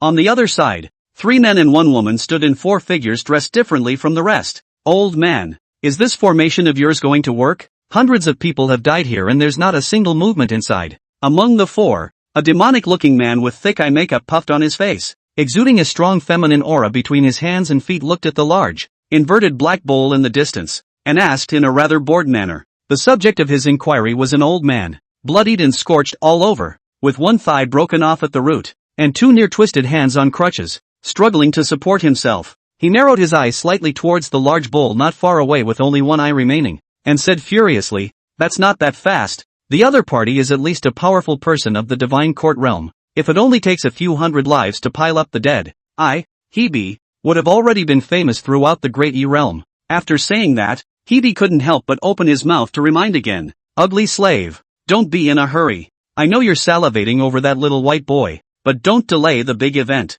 Oh yeah, and you, Spider." The one who was called Spider by Hebe was the only female among the 4, and the latter was dressed in a hot outfit, with her entire body in near unobtrusive springtime glory. In response to Hebe's exhortation, Spider merely licked his rosy lips and said with blissful indifference, "It's not like I'm as hungry as that dead siren. Besides, I only like to ask for that woman's cheek." Knowing the nature of poisonous spiders, Hebe shook his head, and the man who was called Ugly Slave once again glanced at the big black bowl not far away, like a deep palace complaining woman who generally gave a mournful cry, with love in the bottom of his eyes. A man like that, I wonder what it's like. Saying that, Ugly Slave's gaze looked back towards the figure standing at the very front, although there was still a strong spring light lingering in his eyes, but it was quickly replaced by fear and scorn. The latter was dressed in an ordinary long shirt. His figure was not tall, and his appearance was not handsome, and the only thing that could attract people's attention was that on his face, there was a scar that almost split his entire cheek in 2.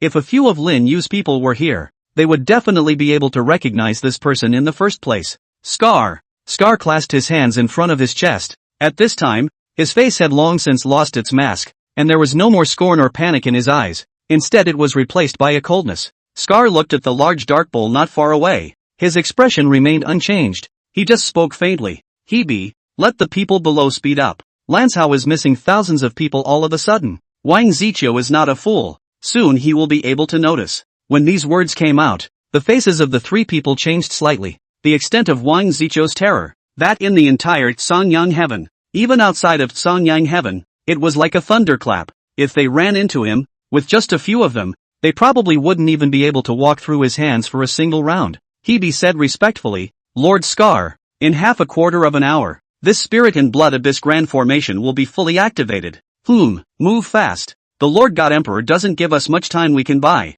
Scar nodded indifferently. In the meantime, in the center of the formation, "Stop." As Lin Yu's reminder rang out, Red Hyun also stopped at the first opportunity. "What's wrong?" Chikian frowned. With the passage of time, the surrounding scene was almost completely covered by black mist, and when one looked around, one could only barely see clearly within 10 feet. Lin Yu opened his eyes. The drastic operation of the black and white divine pupil caused his face to turn slightly white at this moment. The orientation is correct, but the other side's formation is presumably completely finished, and we've been going in circles. Red Hyun frowned. Then what next? Lin Yu licked his somewhat dry and cracked lips and said, for today's solution, we can only make the other party enter the formation on their own accord. At those words, Chick Hyun's eyes lit up, but he quickly shook his head. It's hard. The formation that can trap me. I guess they won't risk coming in. For the other party to catalyze such a large formation, it will definitely cause great fluctuations. This neighborhood is the border of Lanzhou, and the great Yen dynasty's divine might General Wang Ziqiu is guarding Lanzhou.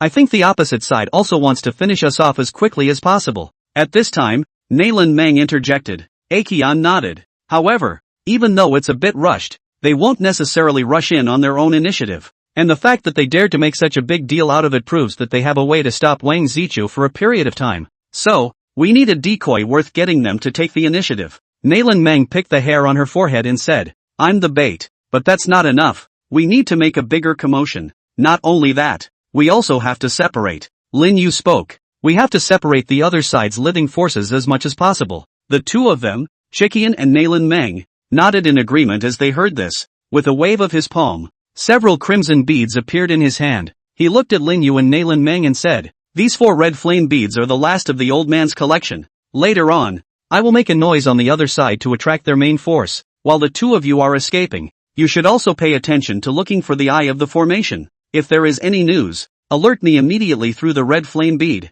As for you guys, if you can make a big noise, make it as big as you can. The more eyes you attract, the more likely you are to get out. After saying that, his figure flickered and directly disappeared in place. Seeing Red Hyun disappear, both Lin Yu and Nailin Meng looked at each other, then adjusted their orientation and ran in a direction different from the direction where Red Hyun disappeared. Boom! After about a few minutes, a pillar of crimson flame light rose up to the sky, illuminating the entire pitch-black territory in red. When the several people outside, Scar, saw this, their faces couldn't help but change. Is he crazy? Hebe couldn't help but change his face furiously when he saw the heavenly pillar of fire that was almost about to send the entire grand formation flying. This spirit and blood abyss formation was the one that could block and contaminate the surrounding spiritual energy, and even if a strong person of the divine court realm fell into it, he would become incredibly passive due to the gradual depletion of his spiritual energy that could not be replenished. The intention of the Hebo's several people was to block the surrounding spiritual energy first,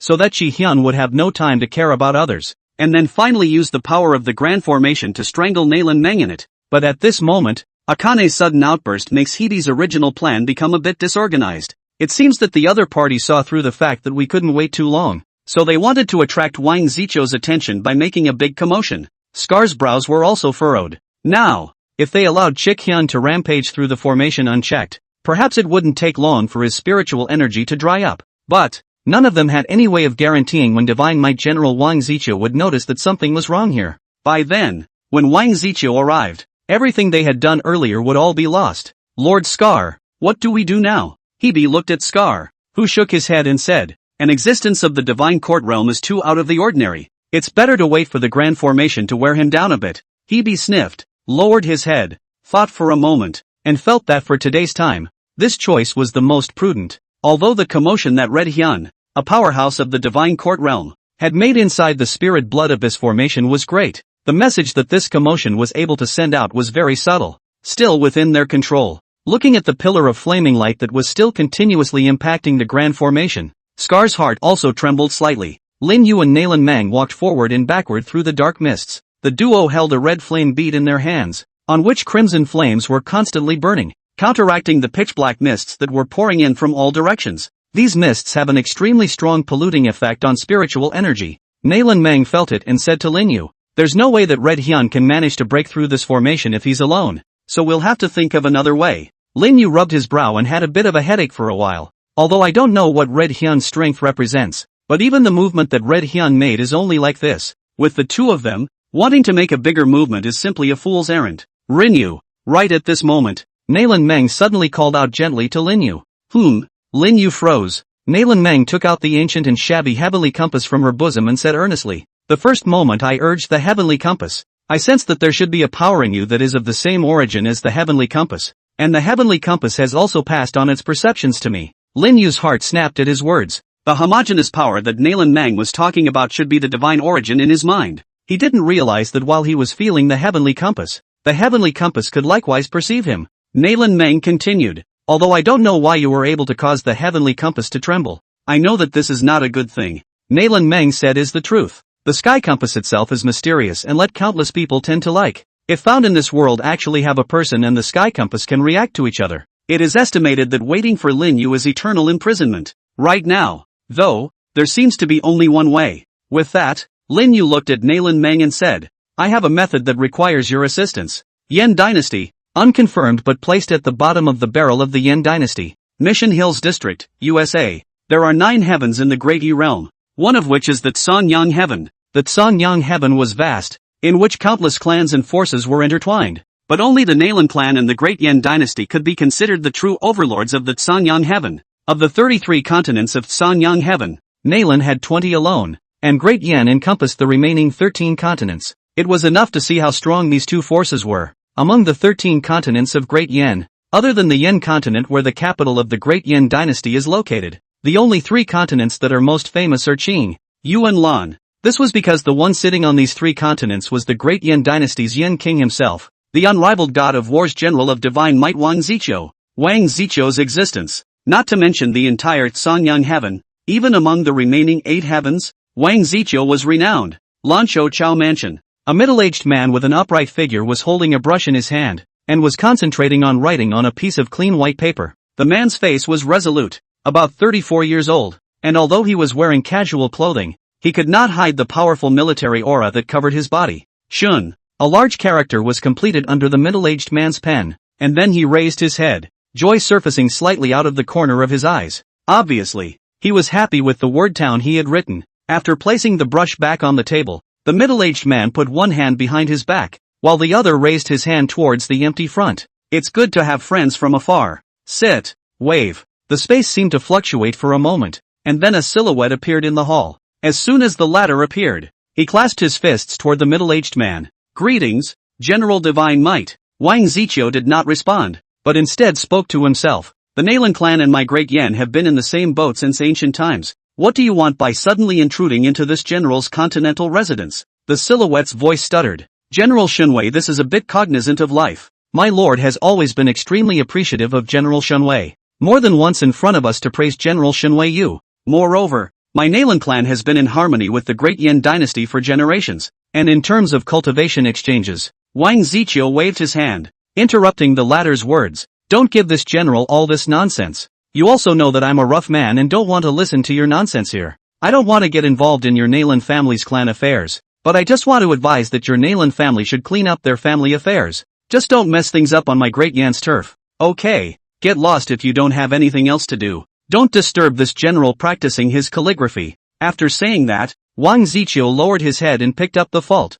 intending to write the word town again. Hearing Wang Ziqiu's words, the silhouette in turn breathed a sigh of relief and immediately clasped his fists at Wang Ziqiu once again. I will report all of General Shunwei's words today to my lord. Wang Ziqiu did not respond, but just self-consciously sketched on the paper with a brush. Seeing that Wang Ziqiu wasn't going to take care of himself, the silhouette didn't feel anything wrong, and just bent over, intending to exit the chauffeur. Boom! However, just at this moment, a loud roaring sound suddenly came roaring in from afar. Immediately afterward, a golden pillar of light that was strong enough to pierce through the dome of the sky rose from the distance and went straight into the depths of the dome of the sky. Golden light rippled out, and a single point of light gradually flooded the depths of the sky. If you take a closer look, you will find that it is not just a point of light, it is clearly a star twinkling. The stars kept flickering and their light became brighter and brighter, wrapping up the entire Tsanyang heaven in an instant. The silhouette's moving pace came to a halt, and he looked up at the place where the golden pillar of light rose up, his expression a little stiff. What's the situation? The large black bowl was upside down, but at that moment, a huge golden pillar of light shot across the sky from it. At this moment, no matter if it was Scar and the others who were doing the siege outside, or Red Hyun who was in the big formation, all of them had their mouths wide open with a shocked look on their faces. Just now, a golden pillar of light shot straight up into the sky, easily breaking through the blockade of the Spirit and Blood Abyss Grand Formation, and then went straight up into the heavens, causing countless stars to intermingle, not to mention the entire Lanshao. Even in the entire Tsanyang heaven, it was clearly visible. The faces of Scar's few people were a bit ugly. Obviously, this scene was completely beyond their imagination. Whether it was the golden pillar of light that rushed up to the sky, or the stars that glowed within it, all of them are manifesting the breakdown of their plans. Looking at the golden pillar of light that rushed into the sky, Scar clenched his teeth fiercely and said, "Quickly go in." With such a big commotion, not to mention Wang Ziqiu, even the Great Yan and Nalan clans will draw attention. After saying that, with a gentle leap, he took the lead and rushed towards the formation. Hebe, what do we do? Ugly Slave's face stiffened a little as he looked at the golden pillar of light that rose up into the sky. With this commotion, not to mention Divine Might General Wang Ziqiu, even Nalan Xingtsong would be attracted over. At that time, a small cultivator of the Heavenly Palace realm like them could only be reduced to cannon fodder and background plates. What's more, the person they want to kill today is Nalan Xingtsong's daughter. Hebo's only remaining eye rolled, then changed to a determined color. We're already on one path. If we don't complete our mission, I'm afraid there's no place for us in these 9 heavens. After hearing Hebe's words, the Ugly Slave and Poisonous Spider duo also had resolute looks on their faces. Ugly Slave, you and I will join Scar in fending off that Divine Court realm powerhouse. Spider, you'll be responsible for taking care of Nalan Meng. Remember, don't get attached to the battle, and notify us as soon as you've gained the upper hand. Yes, Hebe, do. Spider promised, then quickly swept towards the formation. Somewhere in the middle of the formation, Red Hyun looked at the golden pillar of light that rose up into the sky, and even with his heart, his face was covered in shock at this moment. Let them make a little noise out. I did not expect to make such a big noise. Suddenly, Red Hyun sensed 3 spiritual power fluctuations gradually approaching his side and couldn't help but let out a cold snort. Swish swish swish. Soon, 3 air-breaking sounds came out from all around Chick Hyun, and then 3 silhouettes surrounded Chick Hyun in the center of the trio in a pincer movement. I didn't expect that my blood-killing hull would be able to produce a character like you. Seeing Scar, Chick Hyun didn't feel anything strange, but only made a slight emotional outburst. Scar, on the other hand, smiled and said, Lord Chick Hyun, I, Scar, am merely a small pawn arranged by the above in the blood-killing hull. Lord Chick Hyun, this is a fallacious compliment to Scar. Red Hyun let out a cold snort at his words and looked at the 3 with an icy gaze. How long can you 3 alone stop me? In his perception, it was clear that there were 4 spiritual fluctuations that had entered the large formation, and now that only 3 people had appeared in front of him, it was clear that the other one must have gone to chase after the duo of Lin Yu and Nalan Meng. When Scar sniffed, he just indifferently took out his own long knife and said, just enough to prevent you from completing your mission. Boom! In the next moment, on his body, a huge spiritual energy swept out at once. Swish! Not only that, behind Scar, a round of great sun-like inlaid with golden edges slowly emerged, but this golden great sun could only barely be seen in outline. Looking at the illusory golden big sun that appeared behind Scar, Red Hyun's eyes narrowed slightly. False God's Court? Lancho Chao Mansion. The air suddenly became a little still. Wang Ziqiu slowly retracted his gaze from the golden pillar of light in the distance, and then slightly teasingly looked at the figure standing to the side, appearing a bit stiff. Then, with this vision, it seems that this general must take a step. After saying that, he put down his quill and stepped out of the hall, and the figure beside him clenched his hands in his sleeve robes for a moment, then loosened them helplessly. In the end, he could only stiffly follow Wang Ziqiu's pace. The current him only hoped that the place where this golden pillar of light appeared was not where Scar was located. Somewhere in the big formation, the golden light lasted for several seconds before slowly dissipating. Hoo. Lin Yu breathed in the air in large gulps, the gusts of tingling pain coming from the depths of his brow making him feel like his entire head was about to split open. In his hands, the heavenly compass was bathed in golden light, and in front of it, there seemed to be a ray of golden light connecting its body to Lin Yu's brow. Those golden lights continuously followed the golden threads to transfer from Lin Yu's brow towards the middle of the heavenly compass. With the nourishment of those golden lights, the cracks on top of the heavenly compass gradually healed up at a speed visible to the naked eye. To the side, Nalan Meng held her long sword in her hand and gazed around vigilantly. Her gaze, too, looked towards Lin Yu from time to time. Although she knew that the heavenly compass was able to react with Lin Yu, she didn't expect the reaction to be so great. But while Nalan Meng was shocked, she was also secretly a bit thankful. It was a good thing that Red Hyun was not on the sidelines to pay attention to this commotion. Otherwise, it would be able to cause the heavenly compass to have such a great induction. I'm afraid that there's no one else within the 9 heavens. Sasha. Just as Nalan Meng was doubly blessed, a subtle scuffling sound suddenly sounded beside her ears. Phew! Without any hesitation, almost subconsciously, Nalan Meng swung her sword to chop down on her left side. Hiss! An emerald green spider about the size of a thumb split in half in midair, breaking into two. After a sword chop, Nalan Meng also quickly moved to Lin Yu's side, holding her sword in wait. Hiss! A faint hiss sounded. Then he only saw densely packed spiders suddenly scurrying out from somewhere, then biting towards Nalan Meng and Lin Yu like crazy. These spiders were emerald green in color, and although their heads were only the size of a thumb, the amount of poison in each of them could easily poison a strong person of the spirit sea realm. Aqua sword technique. Nalan Meng's beautiful eyes glared as she held her sword in one hand and rotated it in midair at a rapid speed. A halo of turquoise light constantly flowing out from the top of the long sword, just like a layer of water waves.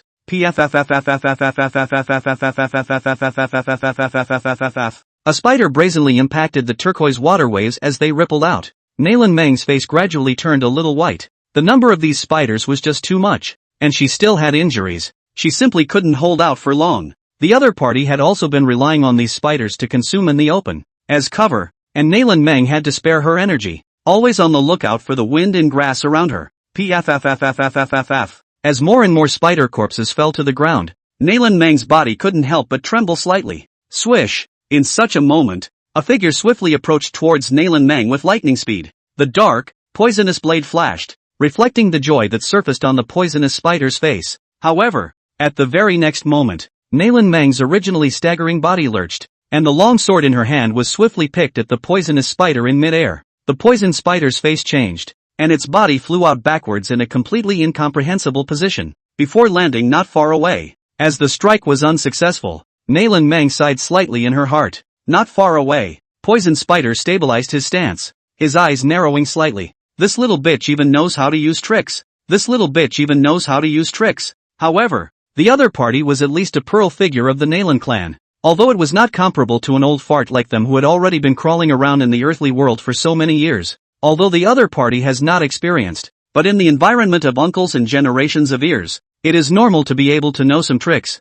But well, that's about it. Today, no one can save this Nalan Meng. Thus, this thought only flashed through Poison Spider's mind for a split second before her figure once again shot explosively towards Nalan Meng. The poison blade of his hand flipped, stabbing at the latter's neck at an extremely tricky angle. This poisonous blade was made by the poisonous spider every day by soaking its own blood with the venom of the spider's web, only needing to slightly open an opening on the other party's body. In less than a moment, the other party would fester all over their body and die of poisonous death and die. Seeing the poisonous spiders stabbing at them, Nalan Meng's long sword in her hand shook and she also quickly met them. Ding! The long sword precisely blocked the poison blade, and the poison spider then instantly felt a strong force coming from his hand. Ding! With another ring, Nalan Meng retreated the poisonous spider. The remaining momentum was then unabated, and his right foot was violently lifted with force, kicking towards the poison spider's body. The poisonous spider immediately drew its knife and chopped at Nalan Meng's long white and straight legs. Aqua One Sword.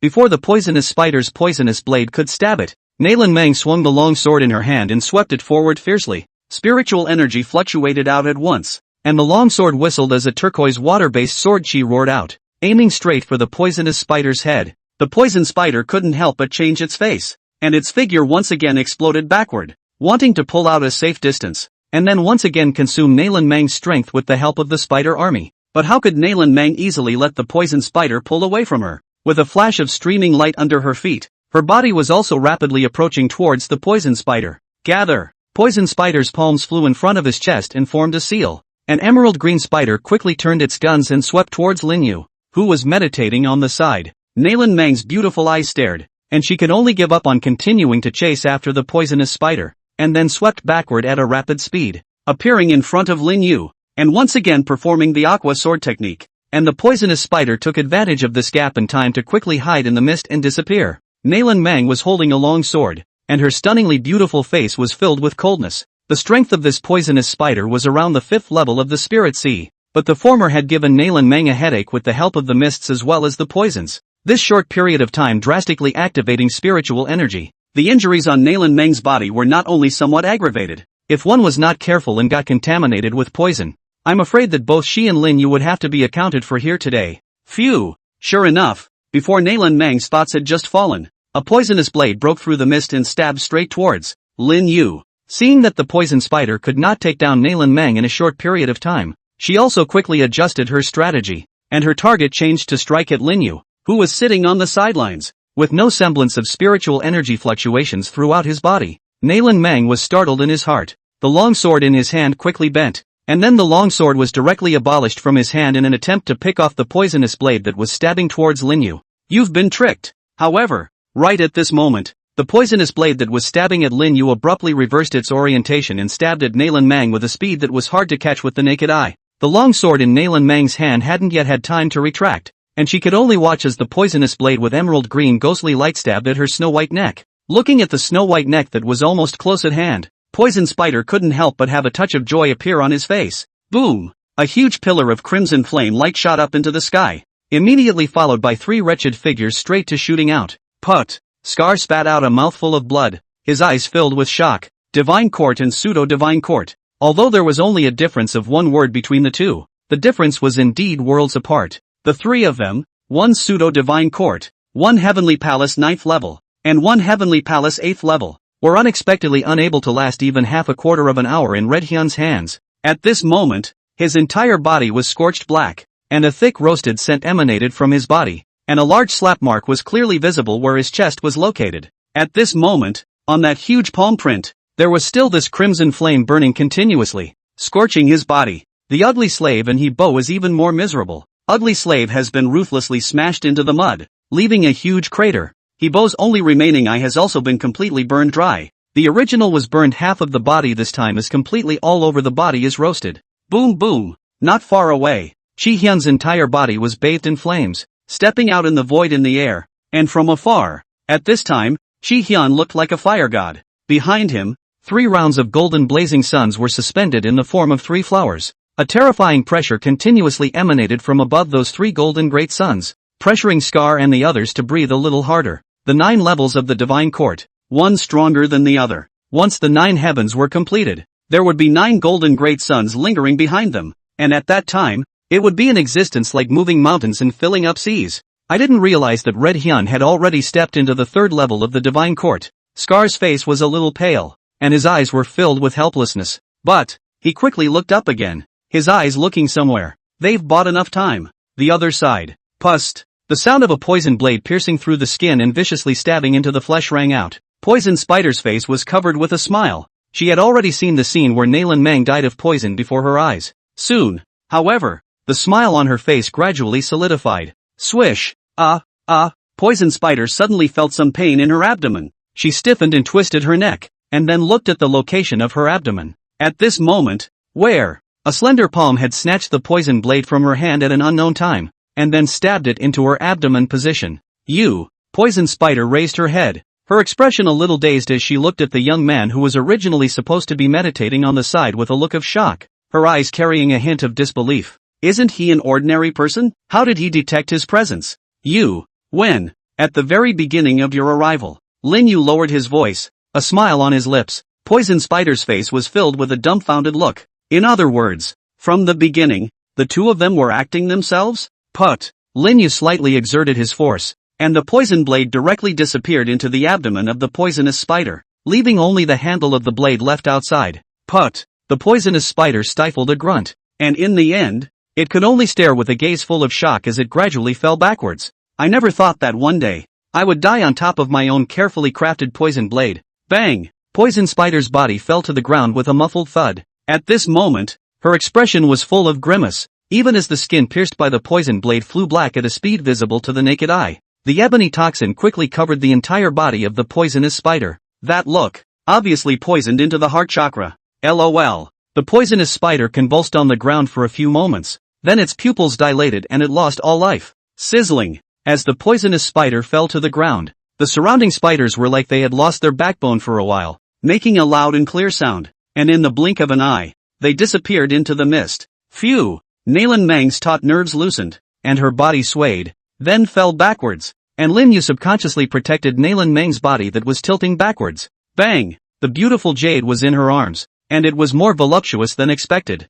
Only at this moment, Lin Yu's eyes didn't have any semblance of extravagance in them. You worked hard. Looking at Nalan Mang's somewhat pale cheeks, Lin Yu said in a subtle manner. Lin Yu had actually woken up early in the morning, and the earlier scene was actually a play that Lin Yu and Nalan Mang had acted out in conjunction with each other. Lin Yu pretended that he was still unconscious and didn't have half a bit of spiritual power fluctuation in his own body, while Nalan Meng, as someone who had not yet recovered from old injuries, these two together were able to minimize the enemy's defenses.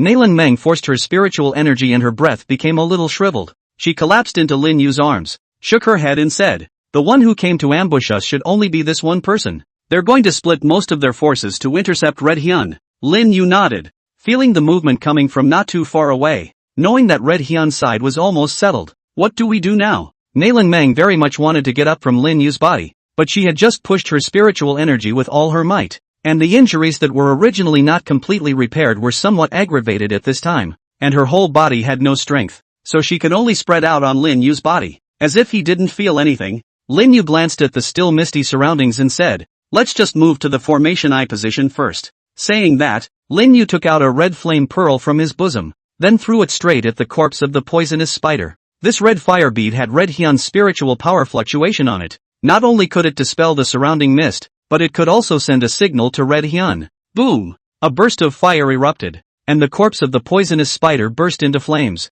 and the burning fire was rapidly dispersing a large patch of mist. Lin Yu hugged Nalan Meng with both hands, and then headed towards the message transmitted by the black and white divine pupils in his mind. Heading somewhere, Nalan Meng was held by Lin Yu, and after briefly wriggling a few times, she could only turn helpless in the end and obediently lie down. On her cheeks, which had originally become incomparably pale due to the excessive consumption of spiritual energy, there was an involuntary hint of redness emerging. Nalan Meng lightly bit her lips, as if for fear that she would suddenly fall, so she stretched out her own white jade-like hands and subconsciously wrapped them around Lin Yu's neck. Lin Yu froze, and when Nalan Meng saw this, she hurriedly explained, "Don't think too much. I'm just afraid of falling." The corner of Lin Yu's mouth picked up a smile as he sniffed, his palm slightly exerting force. Suddenly, Nalan Meng looked like she had sensed something and subconsciously opened her mouth wide, looking at Lin Yu with a shocked expression. Lin Yu smiled faintly and said, "Nothing, just hanging unblocked." Nalan Meng was at a loss. "What do you mean?" Rumble. Suddenly, loud booming sounds like angry thunder rushed towards the side from far and near. Lin Yu subconsciously raised his head, his gaze seemingly looking out through the layers of mist. "What's wrong?" Nalan Meng's perception wasn't as good as Lin Yu's, and when she saw Lin Yu suddenly look up into the sky, she not only froze. "Nothing." Lin Yu shook his head, his mood somewhat complicated. "Looks like there's a lot of commotion going on here." Rumble, rumble. The dark clouds converged layer by layer, blocking half of the sky, and a loud boom continuously resounded from the clouds, causing countless beasts on the ground to tremble, as if they were afraid of touching the might of the sky. Nimbostratus. A banner inscribed with the huge word Yen fluttered in the wind. A huge carriage was slowly traveling in the gleam, and in front of the carriage were 10 thunder beasts with huge bodies. Hooray! The thunder beasts roared up to the sky from time to time, transforming into a roar that resounded through the heavens and earth. In the carriage, a man dressed in purple robes rested his head with his hand, his mouth with a smile if any. The man was about 24 or 25 years old, with a rather handsome face, looking very humble and elegant, giving off a feeling of being easily approachable. The most special thing was that in his pair of eyes, there were flashes of thunder and lightning from time to time, exuding a complete pressure. Next to the carriage was a group of guards riding thunder beasts and clad in armor. Hiya! A guard commander swept in from the distance in a thunder beast, and after seeing the man, the guard commander rolled over and dismounted, kneeled on one knee in front of the carriage, and said respectfully, "Your Highness, the place where the phenomenon occurred is up ahead, at the junction of Lanzhou and Sangzhou continents." The purple-robed man was none other than the Great Yin Dynasty's current Grand Hall Master, Mo Kuja. Lanzhou? Mo Kuja sniffed and frowned slightly. Lone remembers that Lanzhou seems to be a place under the jurisdiction of General Shinwei. The commander of the guards at the side nodded, reporting back to the Great Hall. "It is precisely the land under the jurisdiction of Divine Might General Wang Ziqiu." Mo Kuja tapped his finger on his brow and said, "The original intention of Lone's trip was to go to Lanzhou to visit General Divine Might. This time it's in a hurry. Let's go to the place where the visions took place first. With such a big thing happening here, General Divine Might is expected to arrive very soon to preside over the big situation as well." Yes. Rumble. The thunderclouds keep pressing in. As the distance advanced, Makozu's group also noticed the pitch-black curtain of light that was not far away like a large bowl upside down on the ground. "Your Highness, there seems to be a formation ahead. Should we send soldiers up to detect it?" Mo Kuja waved his hand and said, "Visions are usually accompanied by the appearance of extraordinary treasures. Not to mention that the vision just now even the entire Sanyang heaven is estimated to be aware of it. I don't know how many old monsters have already been hidden in the vicinity. You guys should first be on guard on the spot. The commander of the guards immediately commanded at his words. Subsequently, Emokuja changed his lethargic appearance. Instead, he took the initiative to walk out of the carriage, stood at the very top of the thunderclouds, slightly cupped his fists towards the surroundings, and said aloud, "Gentlemen, Emokuju of the Great Yen Dynasty is here to meet you, and since you have come here, why don't you come out to see each other?" It seemed to validate what Makozu had said. When Emokuja's words had just fallen, the originally calm void was also rapidly rippling, followed by a silhouette that also quietly surfaced. Pair after pair appeared. At first glance, there were actually hundreds of people. The number of people who appeared in midair was in the hundreds, and these were only the cultivators who were in the neighborhood at a relatively close distance. Although this vision only lasted for about a few seconds, the impact was no less than a miracle. Anyone who felt that they had some cultivation was rushing towards this place, although they might not necessarily be able to obtain that legendary supreme treasure. But with such a vision, even if they were to obtain some soup, it would surely be a great benefit. With such a mindset, the crowd was self-conscious. After the nearby cultivators appeared here, they naturally noticed the formation located in the center at first, but no one took the initiative to go up and detect it. Although he knew that the most precious treasure might be in the middle of that formation, who knew how many people were hiding nearby and looking on with bated breath? Everyone was waiting for one of the daredevils to take the initiative and charge. Thus, this created an extremely awkward scene. Although it was clear that this formation was run by the small group of ants below, no one dared to take the initiative to exterminate the small group of ants to open up the full picture. This was because if the supreme treasure really did suddenly appear, the scene where everyone was silent and motionless would probably suddenly collapse and turn into a scene of killing. Cultivation is not about fighting and killing, nor is it about taking risks. All of us are somewhat pushed by our own strength, and we are also extremely precious about our own little lives. If you're absolutely good at what you do, you'll probably end up being able to be the final winner, or even fish in troubled waters. But the main thing is that no one has the guts to bet on it. This vision looks like there is a supreme treasure out of the world. Don't have the life to take, but no life to use. So there was silence again. Everyone concealed their breath and figure and just waited. Waiting for someone to come out and break the stalemate. Luckily, after they hid for about a few moments, the Great Yen Dynasty from the Sanyang Heavenly Overlord finally arrived. Greetings, Great Hall. After the line of cultivators revealed their forms, they all cupped their fists at Makozu from a distance. This Great Yen Dynasty's Grand Hallkeeper Emokuja was also a man of the hour in Sanyang Heaven, entering the country at the age of 1, quenching the body to perfection at the age of 3, breaking the Heavenly Pass at the age of 7, followed by breaking the Spirit Passage and the Spirit Sea, and breaking through the Divine Court at the age of 21 with the 11th level of the Heavenly Palace. Even in the entire Great Realm it was considered a supreme heavenly figure in general. Nowadays, the age is about 26 or 27 years old, and the strength is not known to have been refined to what extent. It seemed that throughout the entire new generation of the Sanyang Heaven, only the Nalan clan's young patriarch's talent was able to steadily suppress him by a hair. Right? Nalan Meng entered the country at birth, quenched her body to perfection at the age of 3, and broke the Heavenly Pass at the age of 5. Now at the age of 16, her strength is said to have reached the 9th level of the Spirit Sea realm. This was vaguely still the result of Nalan Meng deliberately suppressing her realm. Damn. I have to say, the people bred by these top forces are just fucking outrageous. Some cultivators shook their heads, their faces somewhat self-deprecating, compared to the other party, a 21-year-old heaven-breaking palace and a 16-year-old spirit sea perfection. One's own life was considered to be cultivated to a dog. Makozu didn't put on any grand hallowed airs, and also clasped his fists to indicate that he had met all of you. Afterwards, his gaze couldn't help but look at the large pitch-black bowl not far away. And only when he got a little closer did he realize that it didn't seem to be some kind of ancient great formation. Maketsu couldn't help but ask, "This formation, there seems to be some? You all didn't find someone to ask?" The old faces of the crowd couldn't help but redden at the words. Damn it, there were too many thoughts in their heads at that time, and they didn't dare to take the initiative to catch someone. As a result, the crowd didn't know what to answer now that they were asked this question. Seeing the way the crowd hid their expressions, Makozu flinched for a second, followed by a quick return to normal. "Go down there and grab a tongue up." One of the guards took the order, then swept down below, and on the hills below, the group of people below, including San, had long since looked dumbfounded. Originally, from the beginning of the roar that resounded in the distance, they had felt an infinite amount of pressure coalescing in the sky. The strongest of them was only San, a spirit sea first sky person. Who couldn't know about the changes that appeared above the thunderclouds no matter what? All they could hear in their ears was the sound of thunder resonating continuously, then getting louder and louder. Everyone originally belonged to the group that was struggling to maintain the formation's fixation under the powerful pressure. But who the fuck tells me? Where the hell did all these people come from? Swish! A lightning flashed, and before San could react, with a swish, his consciousness just went black. When he opened his eyes again, he had appeared above the thunderclouds. Gulp!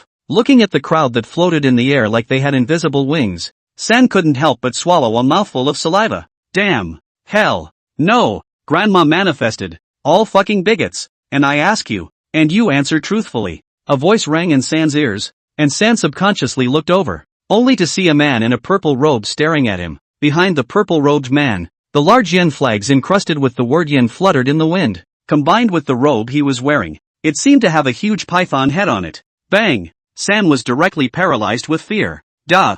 Your Highness, Great Yen, motherfucker. Not only grandma manifestation, this is the ancestral tomb are manifesting. Great Yen dynasty is what kind of existence? Song Yang Tian, including everyone will not know. Not to mention him, it is estimated that today is Scar here. All have to directly kneel. Unfortunately, San didn't realize that they were forming a formation to kill today. It was the other overlord of Sanyang Heaven, the young patriarch of the Nalan clan. Otherwise, I guess San would have gone to see his grandma by now. Without much hesitation, San's head instantly kowtowed as if he were pounding garlic. Your Highness, please ask. I know everything. The corners of Makozu's mouth turned up, seemingly appreciating San's reaction time. Tell me all about this place. Yes. Along with San's statement, the crowd is also gradually the causes and consequences of this place. Just a simple roundup of vendettas? Some couldn't help but cupping their chins, their eyes in deep thought. If everything was really as San described, then it should just be a group of Spirit Sea Realm little guys having a small fight and inadvertently triggering a vision. If so, where are the 4 pawns you speak of? A white-haired old man landed on the thundercloud and asked in a scolding voice. The old man's voice like a bell, although it looks like it has been over 70 years old, but everywhere above the body exudes a rich blood chi. The degree of blood chi, even if it is a long way away, are able to feel a sense of blazing heat. That was the vision produced by the overly dense blood chi. Real Min. When the old man appeared, the crowd also subconsciously recognized him. The Great Yen dynasty would have a record of the many famous cultivators of Sanyang Heaven. Emokoja naturally also recognized this white-haired old man whose blood chi was like a tide. Majoring in chi and blood, he has now ascended to the 7th level of the Divine Court. Real Min. Although Minjinjin is only 3 times of the Divine Court, but because of their own major cultivation of chi and blood, even the ordinary 8 times of the Divine Court is far from his opponent. If it is compared to the words, even if they are enough to the head of the guards, against Minjinjin is not necessarily able to easily distinguish between victory and defeat. Even Real Min had come, and it was becoming a bit troublesome. Emokoja's face showed contemplation. Mainly this Minjinjin was not alone. Minjinjin was an elder of the Heavenly Sword Sacred Sect. Minjinjin had arrived here, which meant that the Heavenly Sword Sacred Sect had already arrived. Heavenly Sword Sacred Sect, the first clan in Sanyang Heaven. In Sanyang Heaven there is a clan and a dynasty and a sword clan. This Heavenly Sword Sacred Sect is the last one. Only this Heavenly Sword Sacred Sect has never asked about the world. So the entire Sanyang Heaven was only dominated by the Nalan family and the Great Yen dynasty. The Heavenly Sword Sacred Sect resides in the northern continent, where the Nalan family governs, but although it is explicitly the Nalan family's jurisdiction, the Nalan family never interferes with the northern continent, so it can actually be considered that the Heavenly Sword Sacred Sect is in charge. Although this Heavenly Sword Sacred Sect has never asked about the world, its heritage is not terrified compared to the Great Yen dynasty. Today, this vision, even far away in the northern continent of the Heavenly Sword Sacred Sect are coveted. On the one hand, enough to see that this vision is indeed representative of a supreme treasure present. Even the Heavenly Sword Sacred Sect are unable to resist the temptation. On the other hand, this battle for the supreme treasure had become incomparably sensitive. After a few seconds of pondering in his head, Emokoja's face quickly put on a smile as he cupped his fists at Zenith Min and said, "Latecomer has met Zenith Min." Real Min looked at Mokok Shul and returned the salute. The Great Hall has discounted the old man. Emokojo is not quite right. Senior Min is older than me. Naturally he deserves the title of senior. Real Min didn't dwell on it too much, naturally knowing that the other party was addressing him as a senior because of the fact that behind him was the Heavenly Sword Sacred Sect. Minjinjin has never wanted to inquire about world affairs, but this time, the signs of the strange symbols were too big, and the Patriarch sent him as a vanguard to come here first to spy on the information. After some interruptions, Minjinren then looked at San once again, still asking the same question as before. When San saw that even the highness of the Great Yin dynasty was respectful to this old man in front of him, he naturally didn't dare to hesitate, and again, he told the matter that several of his dangdang had gone in to block a divine court realm powerhouse. The more Makoto sniffed, the more he heard. Just a mere vendetta. Not only did he cast down this grand formation that was strong enough to suppress a divine court realm powerhouse, but he also took the initiative and tried to make a move against a divine court realm powerhouse by virtue of the heavenly palace realm. Was this hardly an overconfidence in his own strength? No. Nope. There was a brilliant light in Makoto's eyes. It was a risky decision they made after running out of options. What kind of person does one have to kill to be able to do it like this? For fear of attracting attention? Combined with the secret report he received, it seems that the young patriarch of the Nalan clan was attacked halfway and is nowhere to be found. As if to verify his suspicions, Makoto leapt to San's body, thunderous light surging in his eyes, lowered his voice, and inquired out, "The enemy that you said your Dongja wanted to kill, is it a female?" San nodded, verifying the suspicion in his heart. Makoto's eyes couldn't help but narrow slightly as his gaze peered into the large dark bull in the distance. He already had 90% confirmation in his mind that it was Nalan Meng who was in the formation. Bang! After receiving a satisfactory answer, Makoto waved his sleeve robe and San's head exploded. "What are you doing?" When Realman froze, he wanted to get angry. Swish! In the next moment, the commander of the guards appeared beside Makoto. Makoto looked around the room for a moment and spoke in a deep voice. This person, in order to perform an evil formation, went so far as to imprison thousands of my Great Yan's people as the formation's guide. So I will kill him with my lone palm to avenge my Great Yan's people. Go and kill all of his men down there to honor the spirits of the thousands of people of my Great Yan.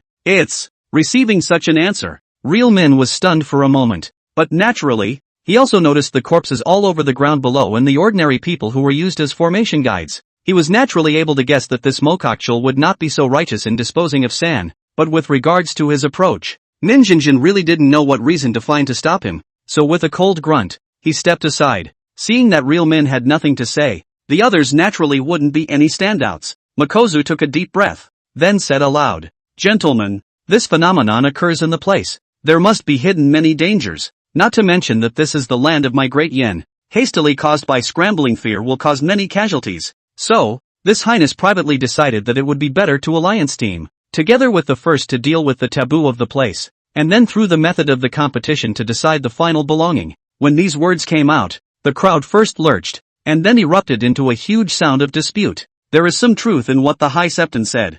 I don't think that's a bad idea. If we fight, we're afraid we'll lose our lives in a hurry. Competition? How can we compete? Letting us compete with a group of people at the 8th level of the Divine Court? Isn't this looking for death? That's right. That's right. And who knows if forming a so-called alliance to cooperate will make us go up there as cannon fodder. There was a cacophony of voices, some in favor, and naturally, some against. And Makoto was also beside him with his arms folded, a smile at the corner of his mouth. Hearing the crowd's misgivings, Mo Kuja once again spoke out. "The matter of the alliance, all of you can carefully consider. Naturally, the one who is the first to break the taboo, naturally, there is a reward. In addition, I, Great Yen, will additionally organize a team, accompanied by all of you together." Makoto continued. "As for the competition that you all are talking about, my Great Yen will set up different stages of the competition stage here, and all winners will be able to obtain the Dharma treasure Kung Fu gifted by my Great Yen. And if they are inadvertently defeated, my Great Yen will also have the corresponding treasures as the excitement of the gentleman's competition. If you are interested, His Highness will even ask the king to reward you and become my Great Yen envoy." Boom! These words were surprisingly no less than thunderous for a moment. Great Yen offering. This is what kind of honor? The hundreds of people present, only a few are with the clan family evening. Most are scattered cultivators of the generation. How difficult it was for the scattered cultivators. The Gongfu treasures and cultivation resources were incomparably lacking. If you become a Great Yen envoy, all of this will be no big deal. For a while, some of those who had originally been dissatisfied with the competition were also showing a fiery color in their eyes at this time. Unexpectedly, this time to come to this land of visions, although it has not yet raked in the benefits, but if it becomes the Great Yen offerings, its benefits are even more numerous. However, some people still have some questions. Great. Is what the Grand Hallkeeper said true? Unbridled. As soon as these words came out, one of the guards shouted angrily, and a dense spiritual energy immediately rose up from his body. What is the status of the Great Hall? What he said can't be false. Makoto waved his hand, not seeming to take the query to heart. Seeing the murderous guards and combining it with Makozu's identity, the crowd also suppressed the doubts in their hearts. After all, Makozu suddenly threw out this olive branch, and the crowd was a bit oblivious. In response, Realman didn't say anything and just quietly watched the scene. His Heavenly Sword Sacred Sect had always been unquestioning, and he didn't have too much of a problem with this hand of solicitation from Mo Kuja. All he could think about right now was delivering the message of this place to the Patriarch. Mo Kuja stood on top of the thunderclouds, hands behind his back, his eyes always looking towards the big black bowl, with purple thunder light flashing in his eyes from time to time. Nearly half an hour had passed since the crowd had landed, and during this half hour, everyone had been watching him with bated breath, wondering when the other party would make their move. But Mokok Cole just said, the previous visions, although they came out, were merely precursors. We have to wait for the real supreme treasure to come out. The crowd thought about this, so they all waited quietly for the supreme treasure to come out. It's been half an hour, Wang Ziqiu didn't come, and the formation is close to disappearing, so I don't know if these individuals have solved Nailan Meng yet? That's right. From the very beginning when Makozu threw down the olive branch to the crowd, it was to stall for time so that Scar and the others could finish off Nailan Meng as soon as possible. Just don't know how the current situation inside. Makozu couldn't help but have some headache. If not, his identity is too special, he would like to send someone in to help Scar and them a hand. As time passed, the number of cultivators gathered around them increased. There was a cacophony of voices. Yo, isn't this old man Ling Yun? All so old, not lying at home, running so far out, not afraid of the bones in his body falling apart. Ha, it's been many years since I heard your name of Iron-Head Immortal in the cultivation world. I thought you had long since gone into the ground. You're looking for death. Bah, come on.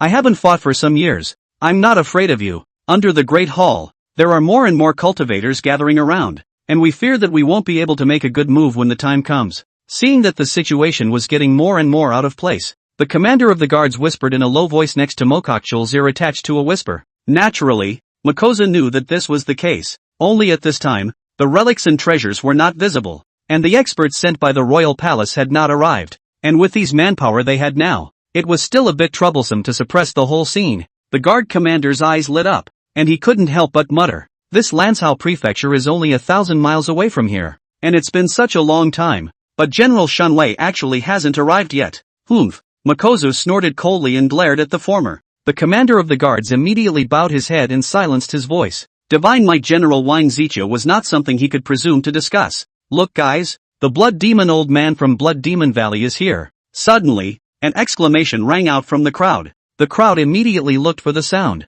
only to see that at the position directly to the west, the sky was quickly dyed a layer of scarlet color. Under the scarlet sky, 9 rounds of scarlet red sun slowly rotated as if they were going to cover the sky. Under the great sun, a giant whose entire body took on the color of scarlet and was about 1,000 feet in size stepped on the earth and held the sky above his head as he walked towards the location of the crowd. Wherever the giant passed along the way, it left 100 feet wide and thin blood river, which rolled over, vaguely with a mournful voice hissing. It's the blood demon ancestor's blood magic phase. Shocked cries resounded once again, and the crowd all involuntarily sucked in a breath of cool air at the words. The commander of the guards looked at the 1,000-foot-sized phantom, and a look of gravity appeared on his face. This blood demon old ancestor came here by driving a phantom. He must be trying to give us a kick in the pants. The blood demon old ancestor had been famous for a long time and had broken through to the 9th level of the divine court realm long ago. It could be said that none of the people present were his opponents, and since the great Yen experts had yet to arrive, for a while,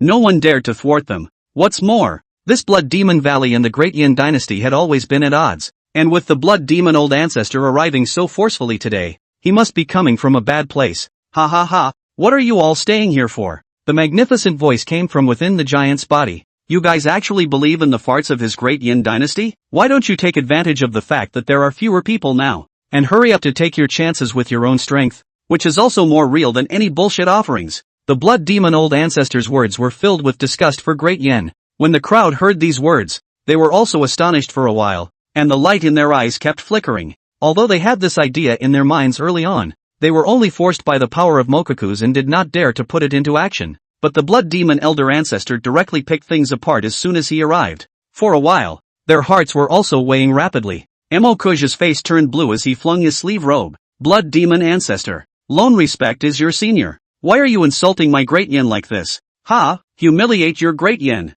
The blood demon ancestor was disdainful. What kind of hypocrite are you pretending to be? Why didn't you think of respecting Lao Fu when you Great Yin destroyed my Blood Demon Valley in the first place? Today, not only will I insult your Great Yin, today I will even make your Great Yin lose face. Boom! Before the words fell, a blood-colored torrent gushed out from the blood magic phase, rushing towards Mikozu and the others. How dare you! Mekgetsu took a step forward. Barely. A purple lightning bolt instantly descended from the sky, transforming into a phantom about 1,000 feet in size. Behind the Dharma phase, 8 huge purple great suns emitted brilliant might. Purple thunder Heavenly Father Dharma. Great Yen Dynasty Royal Phalanx. Although Emokuja also conjured up 1,000 Zhang Phantom. In terms of size it was still slightly smaller than the phantom condensed by the Blood Demon Ancestor. The Violet Thunder Celestial Dharma phase had just coalesced when the blood-colored torrent rushed in. Rumble, thunder and hissing resounded. The carousel, including the 10 thunder beasts, was instantly torn apart, and the thunderclouds were as if they were pierced through by countless spears,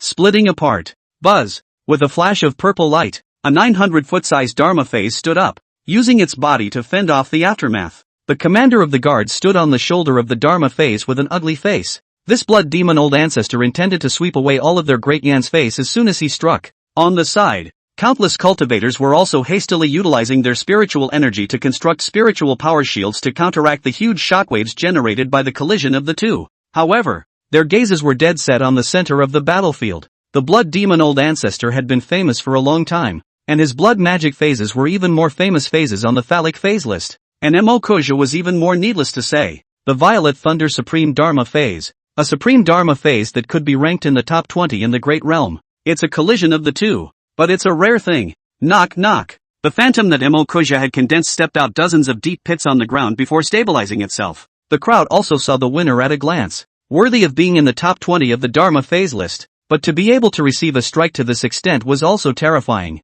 Drink! The blood demon old ancestor let out an explosive cry, actually not intending to stop. Underneath it, the blood magic phase also let out a roar, and then swung both palms in front of his chest in a fierce slap. Blood demon purgatory. Bang! Bang! Bang! As the blood demon old ancestor urged purgatory, the surrounding earth suddenly trembled violently. Afterwards, only a huge blood-colored torrent was seen breaking through the soil and rushing straight into the sky. Bang! Bang! Bang! More and more blood-colored torrents broke through the ground, and in the blink of an eye, the earth and sky in this area were dyed a blood-red color. Whoops! Then, like a sea of blood turning over, the color of blood was like an abyss, engulfing Mokok Chul along with the phantom he had summoned. How dare you, old man blood demon! Seeing the blood demon old ancestor truly execute his killing move, the guard commander couldn't help but change his face wildly. Hurriedly, he urged his Dharma phase and tried to rescue Mikozu. The blood demon old ancestor merely glanced bashfully at this, and then the blood demon phase at its feet opened its bloody mouth and exhaled a mouthful of blood-colored torrents.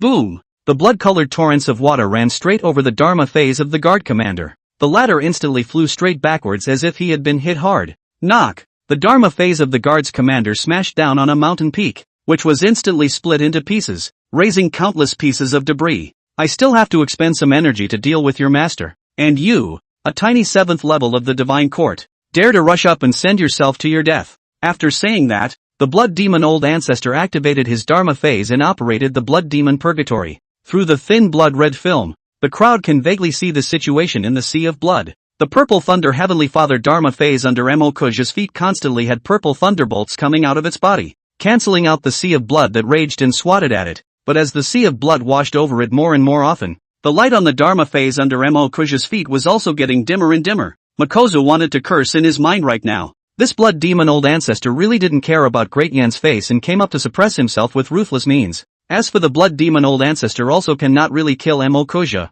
He Blood Demon Valley is unable to withstand the anger of Great Yan, but although it cannot be killed, after this wave, his Great Yan's face is also lost. At the thought of this, Mikozu couldn't help but turn a little ironic in his face. In the end, he couldn't help but shout angrily up to the sky. Wang Zichio, have you seen enough? The words had just fallen. Enough! A magnificent voice seemed to ring out from afar. Click, click, click. In the next moment, only a crack quietly appeared from above that blood-colored film. The blood demon old ancestor's pupils couldn't help but shrink fiercely. Bang! In the next moment, the blood-colored film seemed to be unable to withstand it any longer, and it directly exploded. Knock knock! As the blood demon purgatory was broken, the blood demon old ancestor's face flushed red, and the blood magic phase under his feet was shaken back several steps. King! Self. Chio. The blood demon old ancestor gazed into the distance, where a figure slowly stepped into the air. His face was stoic, he wore a relaxed robe,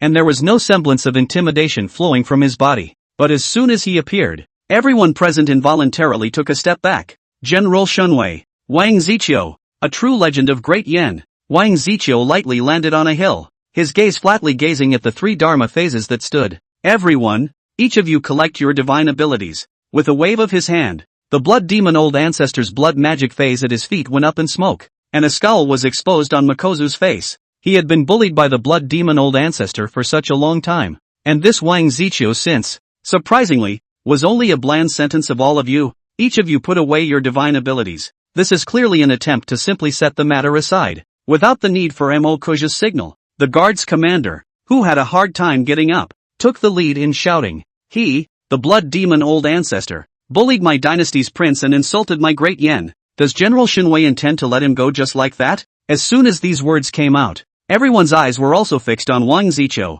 Even the Heavenly Sword Sacred Sect's realist Min, who had always acted indifferent to all matters, raised his head and watched the scene with interest. Just now, he didn't step in to help either side for fear that someone might think that their Heavenly Sword Sacred Sect was planning to get involved in dust matters, which wouldn't be a good sign for the Nalan clan in Great Yen. But just because you don't help doesn't mean you can't watch the fun. This guard's commander's words are very sharp. His first time will be raised out of the Great Yen. This Wang Ziqiu at least is also the Great Yen dynasty's general of the divine might. He represents the Great Yen side. If this time does not make a point of action, I'm afraid to fall into the eyes of the world will also fall into criticism. Humph. Just before Wang Ziqiu opened his mouth, a cold snort sounded in the void.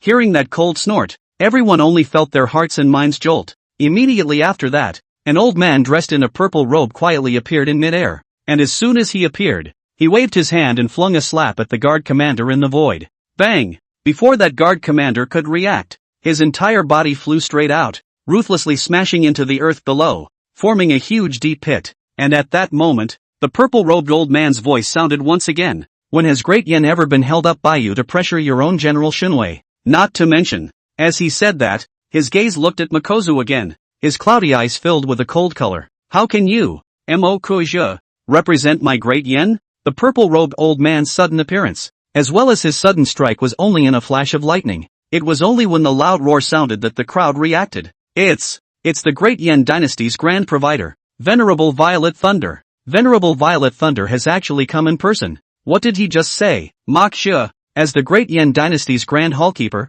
can't even represent Great Yen. As soon as the purple-robed old man appeared in, he caused a huge clamor. The Great Confessor. In the face of Venerable Purple Thunder's questioning, Mo Kuja surprisingly didn't know how to exit. The Grand Confessor then represents the King of Yen, and his meaning. In fact, it's also the meaning of the King of Yen. But why? Makuz couldn't help but look at Wang Ziqiu, who was standing on the side and hadn't said a word. Before the crowd could recover from the shock of Venerable Violet Thunder's personal presence, another old voice rang out. Venerable Violet Thunder, General Divine Might, it's really been a long time since I've seen you, and I'm fortunate enough to be able to converge here today. Afterward, only another flicker was seen in the void, and several figures appeared in midair. The leader was an old man dressed in ice blue robes, and he was the one who just made the greeting. When the crowd below saw the ice blue robed old man, it caused another huge clamor. It's the Grand Patriarch of the Nalan family. What exactly is the vision of this place? That it was able to make both of the representatives of the top powers arrive in person at the same time.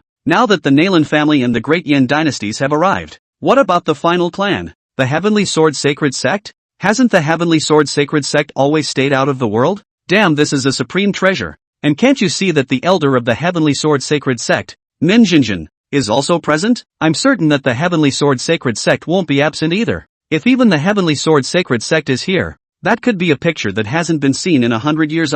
Shoo shoo shoo. As if verifying the sound of conversation below, a breaking sound rang out in the distant sky. The crowd then saw a huge sword that nearly covered the sky dome cut through the air and was traveling towards this place. At the head of the giant sword, a scruffily dressed old man who was boozing with a wine jug in his hand patted his garden-raising stomach, stood up, and waved his hand at the crowd from afar. Heaven.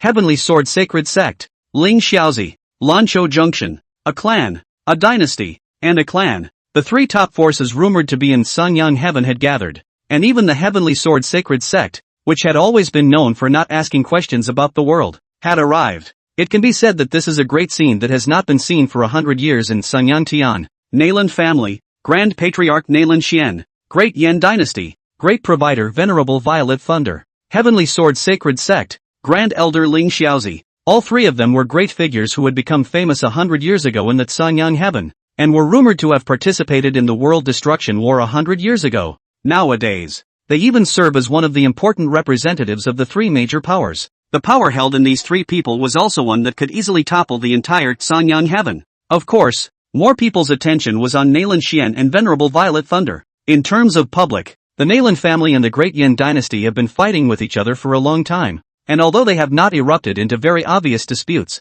they have fought many times in secret. In terms of personal matters, Nayland Xian and Venerable Violet Thunder were also considered to have a personal vendetta. Regardless of which way it was said, the atmosphere at the place where the Supreme Treasure appeared today had become very different with the appearance of the three families. However, the crowd expects the scene of the sword did not appear. The three parties are very coincidentally each occupy a place. Not to mention dispute. Even the most basic exchanges are not. This state of affairs was clearly saying that before the Supreme Treasure actually came out, it was almost impossible for an argument to arise. So the crowd could only deflate their mouths helplessly, and once again fell into a lonely and long wait. The other side. Lin Yu held Nayland Meng in his arms as he marched down the path of the front formation. As time passed, the dense black fog around them was getting thinner and thinner, and it was only natural for them to perceive the huge movement in the outside world. Neither said anything though, as this scene had long been what they expected, though it did exceed what they thought. In the first few minutes, Red Hyun had also sent a signal to them.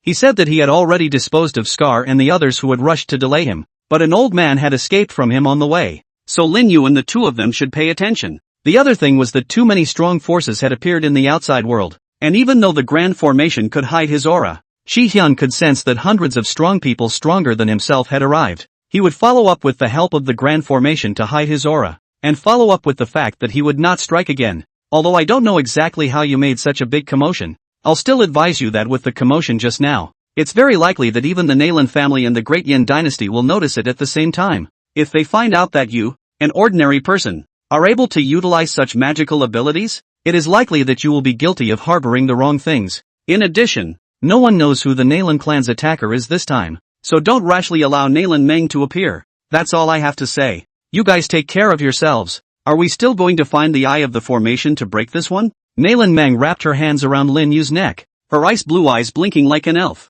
Lin Yu shook his head and said, if we hastily undo the formation now, the people outside will most likely notice us at the first opportunity. So what are you going to do? Find the relics. The fact that this place is able to affect the magnetic field of the heavenly compass is proof of the extraordinary nature of this place. Lin Yu and the heavenly compass had just had some entanglement, and he had naturally familiarized himself with the efficacy of the heavenly compass. Even, he had utilized the source of God to repair the heavenly compass, and now he was the only one who could truly display the true power of the heavenly compass, and he had just grasped the heavenly compass, and the latter had also fed back part of his message about this place. Naturally, he also knew that a relic really existed in this place, only, the heavenly compass wasn't asking Lin Yu to actively approach this relic. On the contrary, the message that the heavenly compass sent to Lin Yu even revealed urging Lin Yu to hurry up and leave this place. But these, he did not explain to Nayland Meng, because currently the only way they could get out of here was to use the new relic to attract the attention of the group outside.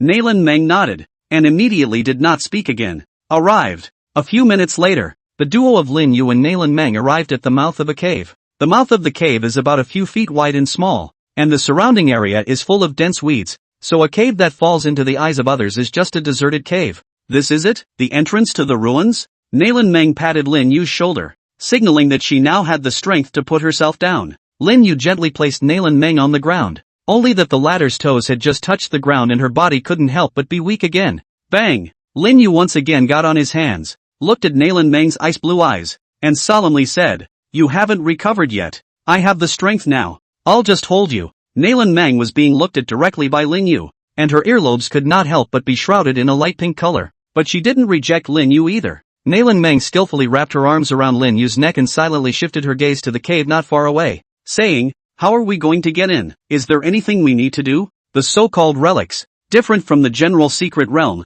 The secret realm can be opened through a certain method, but the relics are not a kind of agreed-upon method. so the relics can only become opened by its own initiative, or triggered by the law of its opening. Nalan Meng knew that the heavenly compass was able to resonate with Lin Yu, so naturally Lin Yu was also able to use the heavenly compass. The heavenly compass had attracted countless powerful people, not only because it contained the locations of secret realms, relics, and miracles in the entire Great E realm, but even more critically, from the heavenly compass, one could find out the exact method to open the secret realms, relics, and so on. Lin Yu's eyes narrowed slightly as he felt the heavenly compass in his mind constantly transmitting the intention for him to quickly leave this place, and there was a fluorescent light flickering above the source of God in the very center of his mind. Phew! Lin Yu exhaled a mouthful of cloudy air, then lifted his feet and walked forward, plucking away the weeds in front of the cave. We don't need to do anything because it will automatically let us in. Bang! Lin Yu hugged Nalan Meng and stomped solidly on the floor of the cave.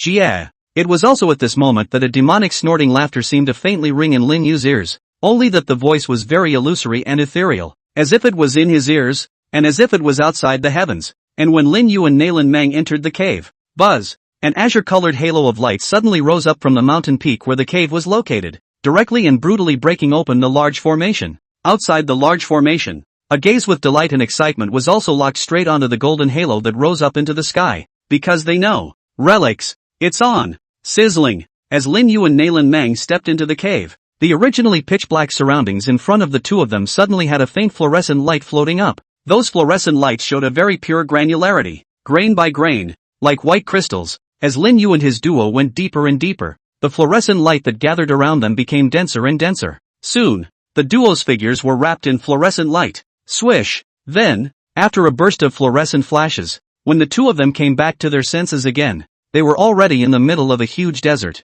The desert was vast and boundless, and Lin Yu and his duo could only be considered two small black dots in it. Looking around, it was all yellow, and as far as the eye could see, the end of the desert was completely out of sight. In the sky, a reddish-golden blazing sun occupied almost half of the sky, emitting a scorching light from above and scorching the earth. It seemed that even the air had a sense of distortion because of the high temperature. This is the internal space of the relics, isn't it? The surrounding space is very disorganized, and the air contains a raging spiritual energy factor, so if it's sucked up for a long time, it's likely that it'll lead to the collapse of the divine soul. Nalan Meng felt it slightly and frowned. The scary thing about relics compared to secret worlds is the unknown risks littered all over the place. The secret realms served as a place for the major powers to train the young generation, and although it was filled with a certain amount of crises, the people in the family would at least give a certain amount of protection mechanisms. But the relics were different, and it was completely beyond the control of the higher-ups of those forces. Unknown rules is what's scary.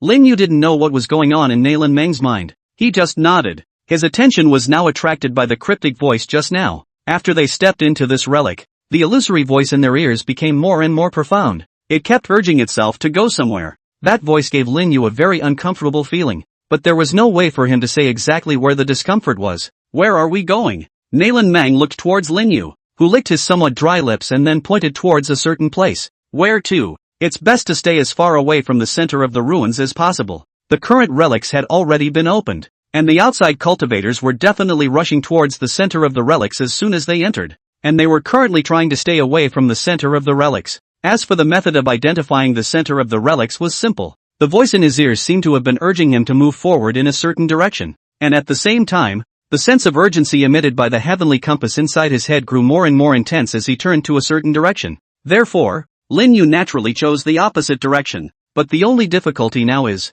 we entered the ruins, and there's likely no way for us to leave on our own before the ruins end. This was also the message that the celestial compass had sent itself. Nalan Meng nodded. Lin Yu didn't speak again, and at the same time, he was silently feeling the somewhat surging power within him. That's spiritual power. That's right. When one entered the Great E realm before, one was an ordinary person, but when the sky compass and the source of God fused and echoed, oneself also gained gains, and one's entire body was also filled with power. Though I don't know what strength I'm considered to have with my current spiritual power, but more importantly, system, Lin Yu murmured in his heart, and an illusory golden panel appeared before his eyes. Host, Lin Yu, age, 18, props, broken knife *12, smoke bomb *10, small reducing pills *n, Taoism, calling the wind and rain, shrinking the earth into an inch. Lu, spiritual empowerment. Qualification, Lu. Reputation value, Lu. Other, please click for details.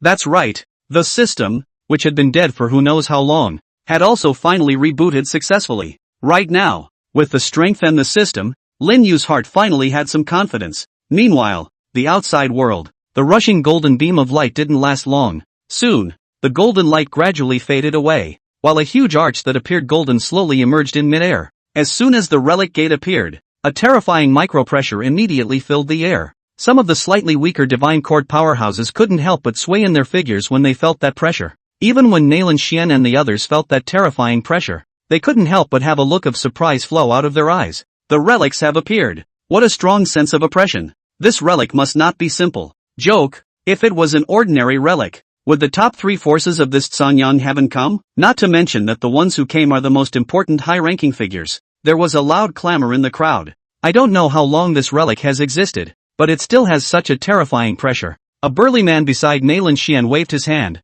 removing all the pressure around the Nailan clan's location. This person was an offering from the Nailan clan, and his strength was already at the peak of the 8th sky of the divine court. Nailan Xian stood in front of him. After listening to the latter's words, he also agreed. Precisely. This relic is more and more valuable. If it's an ordinary relic, the patriarch won't let me come in person. This relic's door appeared. The relics will soon really open. Ho ho ho. It seemed to be verifying Nailan Xian's words. The golden arch began to tremble violently, followed by a terrifying roar coming out of it. Some of them licked their lips and stared at the golden arches with dead eyes. They were all apprehensive at the moment. Another difference between a secret realm and a relic was that a secret realm was set with a certain realm restriction, while many relics didn't have such entry conditions at all. So much so that, whenever the relics appeared, cases like what happened when the body-tempering realm encountered the divine court realm abounded inside the relics. Right now the 3 major forces such as Nailan Xian and other people for the first batch of experts, as early as a few decades ago has stepped into the divine court realm of the 9th level. So although there is no breakthrough, but in the divine court of the 9th level of cultivation for several decades, not to mention other people, I'm afraid that even the same as the divine court of the 9th level of the blood demon ancestor in their hands is difficult to adhere to a few rounds. The other second group was the blood demon ancestor, Minjinjin and some of the strongest people at the 8th or 9th level of the divine court. However, these people, excluding the blood demon ancestor, were all brought by the 3 major forces. As for the ones hidden in the shadows, which is unknown, the last batch, were those of them below the 6th level of the divine court. By the way, one exception has to be eliminated. The gazes of some cultivators couldn't help but look at the middle-aged man standing on a hill not far away, dressed in an ordinary robe. Great Yan Dynasty General Shenwei, Wang Ziqiu. Not to mention them, even Nailan Xian and the others couldn't help but have colors of admiration and astonishment welling up on their faces when they looked at Wang Ziqiu. Wang Ziqiu, the one and only file. Rumor has it that Wang Ziqiu has already touched above the divine court,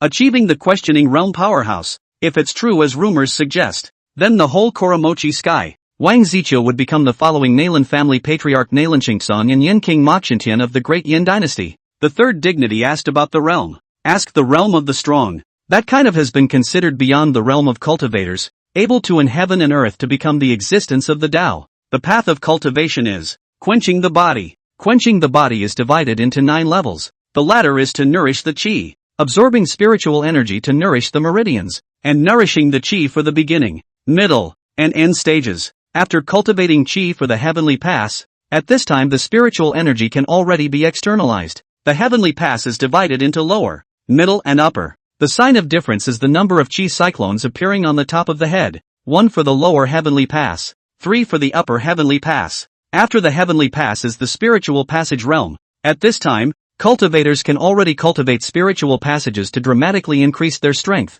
and the spiritual passage realm is divided into the beginning, the middle, the end, and the great completion. To be spirit pass realm after the great circle, is to step into the spirit sea realm, the spirit sea even if their own meridians to expand, majestic to as vast as the sea, the spirit of the sea a total of 9 weight, the first 8 weight each weight to widen a meridian, the 9th weight is to widen the meridian of 3, each time to widen the incomparable arduous. Above the spirit sea, it is the heavenly palace. There is no specific realm division of the heavenly palace. The heavenly palace is just a transitional realm. By building the layers of the heavenly palace on the spirit sea, the ordinary people are 3 to 5 heavenly palaces, and those with stronger talent are 7. And the more layers of the heavenly palace, the higher the probability of stepping into the divine court realm. Above the heavenly palace is the divine court. At this time the cultivator can barely call themselves strong, can start a sect, the divine court a total of 9. Distinguish between each weight of the mark is behind the golden yellow sun. But some cultivation techniques peculiar out of the sun is different. For example, the ice race cultivators stepped into the divine court realm, behind them out of the ice sun. When the blazing suns amounted to 9, they were the 9th level of the divine court, and when they fused the 9 blazing suns into one, they stepped into the realm of questioning. In addition, the divine court realm could cultivate the power of the phantasm and summon the supreme phantasm. Ask the realm of the realm. In the whole world also belongs to the existence of the title into the road. Ask the realm does not repair spiritual power, and repair the rhyme of the road. A leaf to repair a road. 5 leaves that is the top of the road. A leaf for the Taoist master. Can perform magical powers? A breath of instantaneous travel 10 million miles. A call for the hurricane long whistle. A thought for all things wither and flourish. Silently withdrawing his gaze, movement finally came from the golden arch in midair. Crunch! It seems that the ancient door that has not been opened for millions of years has slowly dialed a slit today. A wisp of dark yellow breath floated out along the silk crack, although it was only a wisp, but when it appeared, the crowd was shocked to see that the originally lush trees and grasses around them were all rapidly withering down. After a breath, the dark yellow aura gradually dissipated, only leaving a barren zone about 10 feet in size in the center of the earth. Gulp! Looking at the barren land in the center, I don't know who couldn't help but swallow a mouthful of saliva. It's, even for Nailan Xian, who had always been unperturbed. At this moment, there was a strong shock and ecstasy welling up on his face. It wasn't just him. Venerable Violet Thunder of the Great Yin Dynasty and Ling Xiaozi of the Heavenly Sword Sacred Sect also had incomparable looks of emotion on their faces. The way of rhyme. Wang Ziqiu slowly raised his head and looked towards the golden arch in midair. Ugh! Subsequently, Wang Ziqiu let out another lament, and it seemed that today's situation would be interpreted as incomparably heavy. Once the rhythm of the Tao appeared, then the entire situation became uncontrollable. To sense the rhythms of the Tao, and even to be able to step into the real realm of questioning as a result, this kind of temptation was undoubtedly a fatal temptation for someone like Nailan Xian, who had already been dormant in the 9th level of the divine court realm for hundreds of years. There's no mistake, it's the rhythm of the Tao. In the other place, Nailan Xian's pale cheeks had a reddish color of blood gushing out, caused by overexcitement. That strand just now was the power he had been pursuing for hundreds of years. If he were to obtain him, the realm that had been plaguing him for hundreds of years might be able to loosen, and the realm that he had once dreamed of, one would also be able to touch it. These thoughts naturally flowed through the hearts of Venerable Violet Thunder and the others at the same time. For a while, the originally slightly peaceful atmosphere became subtle at this point. Knock! Knock! Knock! After a few noises came from behind the golden arch. Immediately afterward, a grand voice suddenly rang out in the middle of heaven and earth. Amidst all the attention, desolate abyss ruins. Open! The green continent, with an area of about 1.9 billion square kilometers. Nearly 10% of the territory is seawater. Song Realm, the most central part of Qingzhou. It was not a piece of land on the sea. Instead, it was suspended in the sky, a city in the sky. Somewhere in the Pale Realm, the bamboo forest. As its name suggests, the land is surrounded by long, lush, green bamboos. In the middle of the bamboo forest, a gazebo stood. In the pavilion, a middle-aged man dressed as a scholar held a white disc and looked at the chess game in front of him with a pensive expression. The man's face was handsome, and there was a strong flow of English energy between his eyebrows. In front of him was an old man in a black robe. The old man's face was withered and yellow. His eyes seemed to be closed, and he looked at the middle-aged man in front of him without any hurry to think. Perhaps having waited too long, the old man couldn't help but remind him, "Patriarch, why don't we go down here today?" The middle-aged man shook his head at the words and said, "Second elder, this time I am possessed by the chess god, and I am at the height of my excitement, so don't be in a hurry. I feel that I can win this time." The corners of the mouth of the old man known as the second elder twitched madly. "You win my ass." Nailan Qingtsong, with a strength that surpassed the ancient and modern worlds, the first person in Songyang heaven, even in the entire Great E realm, he was considered one of the greatest masters of the world. Only this hand of chess is really bad. The second elder looked at Nailan Qingtsong, who was frowning and in deep thought. He couldn't help but let out a sigh. He knew that if he didn't take the initiative to admit defeat today, he was afraid that this chess game would go on for a year. Okay, matriarch, this one is a win for you, so can we discuss business? Nailan Qingtsong sighed, then slightly clasped his fists towards the second elder. A fluke. Second elder, automatically ignoring the second elder's expression as if he was eating sure. Nailan Qingtsong then opened his mouth and said, "The great elder is driving a one-leafed boat, and I'm afraid that he has already arrived at the Lanzhou territory at this time, right?" Arrived. This golden light vision is moving very greatly. The follow-up may not end well. And according to the return letter, this vision should be generated by the relics. And even more so, there is the appearance of the rhythm of the Tao. The second elder frowned slightly. Nalan Shingsong waved his hand and said, "This thing called the rhythm of the Tao is something that can be encountered but not sought. The Grand Elder and the others have been stuck in the 9th level of the Divine Court for too many years now. And the rhythm of the Tao is just too attractive to them. Shouldn't we send more men over there then?" Nalan Shingsong pondered for a moment and said, "There's no need. If we go any further, Old Man Moku should panic." The Old Man Moku in Nalan Xian's mouth was naturally the Yen King Moku Zhentian of the Great Yen Dynasty. Together with Nalan Shingsong, he was the second questioning realm powerhouse in Sanyang Heaven. After hearing Nalan Shingsong's words, the second elder pondered for a moment, then said, "The matriarch is considerate, so shall we put the matter of the relic aside for now?" The vicinity of Lanshao's location was the territory of the Great Yen Dynasty, and this time, their Nalan clan had not notified the Great Yen Royal Court of their direct entry into the other side's territory had already been considered a blatant hit on Moku Zhentian's old face. To be honest, it was also strange. Nalan Shingsong's intention was to send the 7th elder to go over to the relics to investigate, but as a result, the eldest elder vetoed it without saying a word, and had to make a trip himself, not so much sneaking around as making a big deal out of it. Thus, Great Yan's side was also the first to send out their grand provider, Venerable Violet Thunder. Nalan Shingsong shook his head. There should be no way to put this on hold. Even if I agree, those old guys within the clan won't be able to agree. It's not likely that they'll have to put a title of dim-wittedness on me at that time. Just thinking of those old men within the clan chattering in their ears, Nalan Shingsong couldn't help but have a headache. However, the Grand Elder has gone personally. Sending the other elders now will at best serve as a foil. It's hard to think that they will be able to gain an advantage at the hands of Venerable Violet Lightning. Nalan Xian and Venerable Violet Thunder were both old generation powerhouses who had been cultivating in the 9 heavens of the Divine Court for hundreds of years. And if they weren't suffering from not having comprehended the rhythm of the Tao, I'm afraid that this entire Sanyang Heaven would have been able to suppress the two of them by Nalan Shingsong and Venerable Violet Thunder. The Heavenly Sword Sacred Sex even. Ling Xiaozi in the past can only barely be the duo's companion. If the Heavenly Sword Sacred Sex sect leader Lingshu Sword Immortal is personally present, he may be able to even the odds with the two of them. Therefore, this time, the battle for the relic seemed to be windy and complicated with countless forces entrenched in it, but in reality, it was only a battle between Nalan Xian and Venerable Violet Thunder. There was no way around it. For one, the fault line in Sanyang Heaven's battle power was simply too severe, and secondly, Nalan Shingsong and Moku Zhentian were both behind the two of them. There's nothing to say about the ones you can't beat. Yo, young man, you're provoking the top 2 forces of Sanyang Heaven. You're very brave, aren't you? Moku Zhentian and I actually coincide in our thoughts. Neither will send anyone else. This is considered to be barely maintaining a balance. And if anyone takes the lead in breaking this balance, Nalan Shingsong didn't say anything. The second elder was also silent when he heard this. The Nalan family had a lot of friction with the Great Yen Dynasty, and had long been harboring grudges for a long time.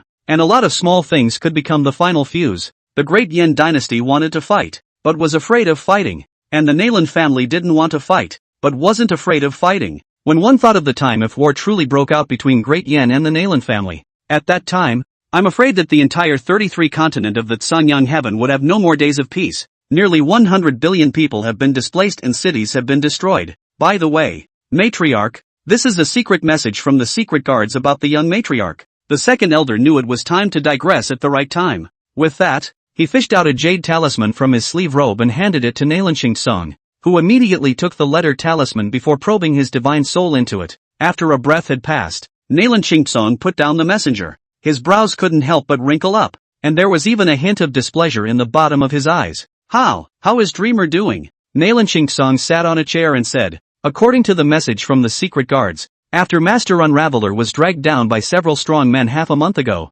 Menger was forced into the killing desperate forest, and I don't know what caused her to persuade the blood-killing Hull's protector, Chek Hyun, and she appeared in the vicinity of Lanshao a short while ago, and was intercepted by the 7 ghosts of Montenegro. The latter message was out of balance because it was shrouded by the rising formation, and now Menger should be in a location near the ruins. So we're going to go and bring Dreamer back now? Nalan Shingsong waved his hand and said, it's not necessary now. And, why is there an additional man by Menger's side? And according to the secret guard's description, the demeanor was also very intimate. For some reason, Nalan Shingsong's heart felt just not very good. It's the feeling that a homegrown cabbage is about to be hogtied. Upon hearing that Nalan Song hadn't rushed to bring Nalan Meng back and was even jealous of a brat, the second elder couldn't help but growl out grumpily. What time is it? You're still talking smack here. Lanzhou is Great Yan's territory. If they turn against Menger, no, you quickly have the secret guards bring Menger back. Nalan Song sniffed but smiled, then pointed at the chessboard and said,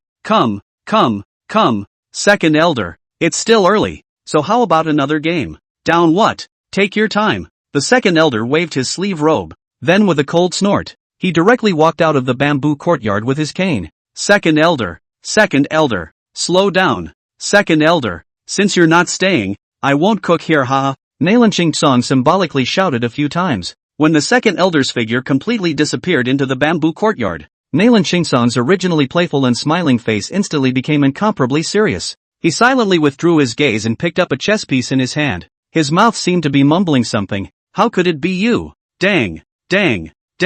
A richly rhythmic voice rang out in the middle of a deep hall. The second elder leaned on the crutches, expressionless walking in the middle of the hall, the old cheeks without the slightest blood, deeply sunken pupils inside the eyes, cloudy eyes without the slightest emotion. There is just incomparable calm, as a pool of stagnant water, as if what everything in the world cannot allow him to set off a ripple of the slightest. Lord, Plan 1 has failed. Next to the second elder, a vague illusory figure was constantly swaying, and a hoarse voice came out from within him. The second elder was still traveling unhurriedly, as if he hadn't heard the voices ringing in his ears. Dang. The sound of the cane landing on the floor of the great hall was crisp and loud, as the second elder's figure became more and more distant until it was gone. The illusory figure twisted a few times and then disappeared as well. The second elder walked outside the great hall and looked up at the turquoise blue sky and the huge golden-colored sun hanging in the sky. A huge golden-colored sun hung in the sky, continuously injecting energy and spiritual power every moment towards the Tsan realm below where the Nalan family was located. Seemingly because the sunlight was a bit harsh, the second elder silently raised his pale palm to block part of the sunlight. He looked at the majestic hall behind him, and then at the bamboo courtyard that seemed to be thousands of miles away and as if it was close at hand. Then he shook his head and sighed helplessly. Hey, it's old after all. Rumble. The loud roar didn't last long. Finally, as the last wisp of breath representing the rhythm of the Tao dissipated, the stone door that had been silent for an unknown number of years opened with a bang. Charge! I don't know who roared through the crowd. The crowd that had originally appeared to be quite a bit more orderly suddenly looked as if the grab button had been pressed, and the crowd, like a swarm of bees, surged towards the door of the relics. The densely packed crowd swept through the air like locusts, covering the sky. Grand Elder, when do we move? The protector beside Nalan Xian couldn't help but inquire as he looked at the crowd that was pouring into the ruins like a tidal wave. Nalan Xian said unhurriedly, There's no rush. Relics aren't like secret realms. Let these people explore the path for us first. Not only did the Nalan family's bunch not move, but the Great Yan dynasty, the Heavenly Sword Sacred Sect, the Blood Demon Ancestor, and so on among them all maintained a wait-and-see attitude. Finally, after nearly 1,000 cultivators entered the ruins, Nalan Xian also waved his hand and led the hundreds of Divine Court realm powerhouses behind him, entering the middle of the ruins together. They're coming in, somewhere in the desert. As Lin Yu sensed the huge fluctuations coming from space, his gaze couldn't help but look towards the distance. In our neighborhood? Nalan Meng inquired. No, it's just that the whole space fluctuated too much when they came in. It seems that the number of people who came in this time is a bit too many. Let's try to stay away from the area with the biggest fluctuation, and we'll be able to get out of this desert first in front of us. As Lin Yu spoke, the black and white divine pupil in his brow was also flickering. In conjunction with the heavenly compass and the black and white divine pupil, Lin Yu was able to sense a hint of a sense of spatial distortion in a certain location. It seemed like what he had guessed. This desert was not without an end. It was just a piece of space, and all he had to do was to find the space node and then successfully walk out. Knock knock. As Lin Yu was locking onto the spatial node, a sound like a heart slowly awakening was also perceived by Lin Yu. From the beginning to the end, the relics were not devoid of living creatures. It was just that the aura of the two of them, Lin Yu and Nalan Meng, was concealed by the heavenly compass and the black and white divine pupil. They were in the middle of the ruins, just like 2 drops of water falling into the sea, and would not attract the attention of those creatures. But now, with the huge spatial fluctuations caused by the large number of people entering the relics, those creatures in the relics were also finally awakened. Hiss! Suddenly, the source of God in Lin Yu's mind flickered for a moment, and it seemed that it was at that very second that a certain aura beneath the ground fluctuated violently for a moment. Lin Yu's face couldn't help but change slightly. What's wrong? Move! Rustle! Lin Yu's words had just fallen, and the sand under his feet quickly sunk, and the ground began to vibrate violently, as if there was a huge monster being revived. Hold me tight. Lin Yu didn't dare to slack off. The black and white divine pupil and the heavenly compass gave him the message to hurry up and leave this place. Both hands forcefully hugged tightly Nalan Mang. Lin Yu exhaled a mouthful of turbid air, without any hesitation, urging the spiritual energy in his body, quickly swept towards the space node. Due to the speed is too fast, but also in the desert to set off a yellow giant wave. Roar! The very next second after Lin Yu's body had just left its spot, a beastly roar suddenly rushed out from the desert lowers. Immediately after that, the endless desert began to tremble violently, and as visible to the naked eye, countless sands rapidly sank down towards the ground. What's going on? An earthquake? Is this relic space so unstable? Look, you guys, the sand of this desert is sinking. Somewhere in the huge desert, hundreds of cultivators were teleported here by the relics, and before they had a chance to take a good look at the situation around them, the entire desert began to tremble violently. Don't panic, everyone is shocked. This is probably just a fluctuation created by the relic receiving too many cultivators at once. The one who opened his mouth was Xian Yang, the commander of the guards accompanying Mo Koju of the Great Yan dynasty. At this time, his face was not too good. By the blood demon old man suppressed some, and then by the purple thunder venerable slap. Although the venerable can only be a light palm only, but by now he still feels some pain in the lungs. The spiritual energy within this relic was too mixed, even if it was himself.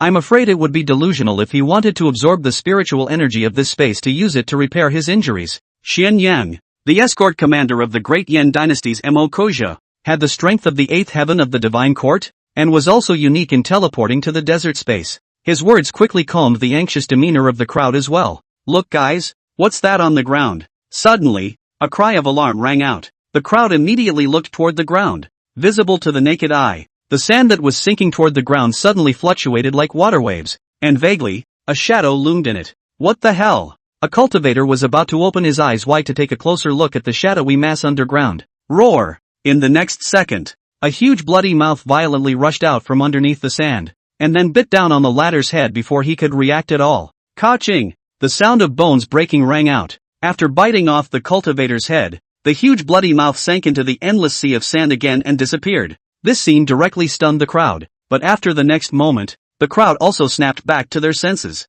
Roar! Roar! Ah, it's a relic paleontology. Watch your step. Quick, cast your spirit power to ascend. No, there's no way to lift off here. They're at it again. Shadow after shadow converged below the sea of sand, and countless clamors resounded from the crowd. The so-called ancient creatures, that is, the creatures that survived in the secret realm, relics, or the legendary miracles of the gods that were native to the land. Some of them were placed by the owner of the relics to guard the relics, while others were generated because the relics were generated by the relics themselves. However, every ancient creature had one thing in common, and that was that their intelligence was not high, and because of their long-term survival in the relics or miracles, they themselves were very attuned to the environment of the relics, and they exerted more than a few times more strength in the same class than the cultivators who entered the relics. Roar! The sand under Xian Yang's feet was also quickly dented, and then also a bloody mouth violently sprang out. Sinner! Xian Yang clenched his right hand into a fist and threw a punch straight towards that big mouth.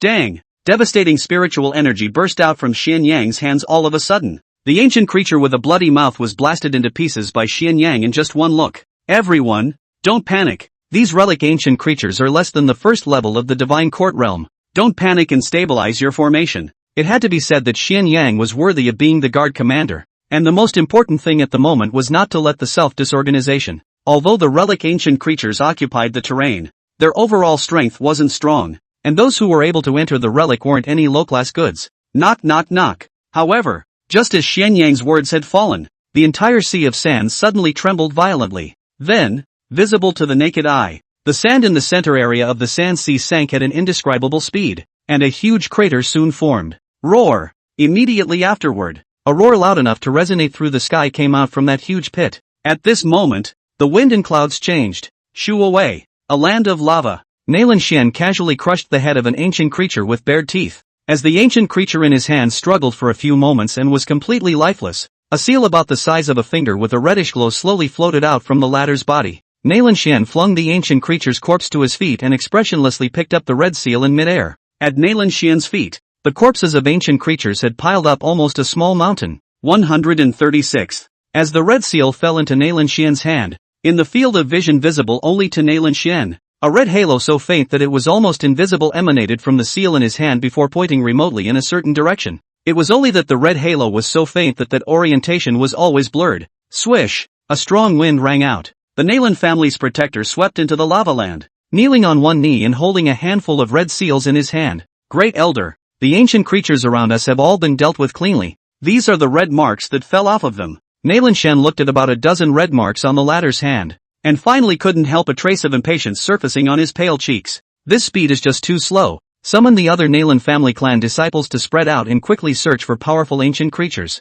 Yes. The protector took the order and quickly retreated. Once they entered the ruins, another message came into their minds. They could hunt ancient creatures and obtain the relevant imprints. And after reaching a certain number of imprints, the imprints would automatically generate the guide of the path, guiding the person who held it to the ultimate place of the path. And the stronger the strength of the ancient creature hunted, then the larger the imprints condensed, the more imprints harvested, the greater the sense of the house of the Tao would be. Now Nai Xian and the others had hunted and killed hundreds of heads, but the red mark that had been condensed had not even condensed the virtual shadow of the road's guide. If it was usual, Nai Xian would still have time to slowly coalesce, but there was also Venerable Violet Thunder of the Great Chu dynasty and Ling Xiaozi of the Heavenly Sword Sacred Sect who had entered the ruins. Roar! Just as Nai Xian was pondering, a roaring sound suddenly came. Nai Xian's gaze quickly narrowed slightly before looking somewhere. The red seal in his hand also quickly erupted with a very terrifying light, followed by a red halo that quickly condensed out,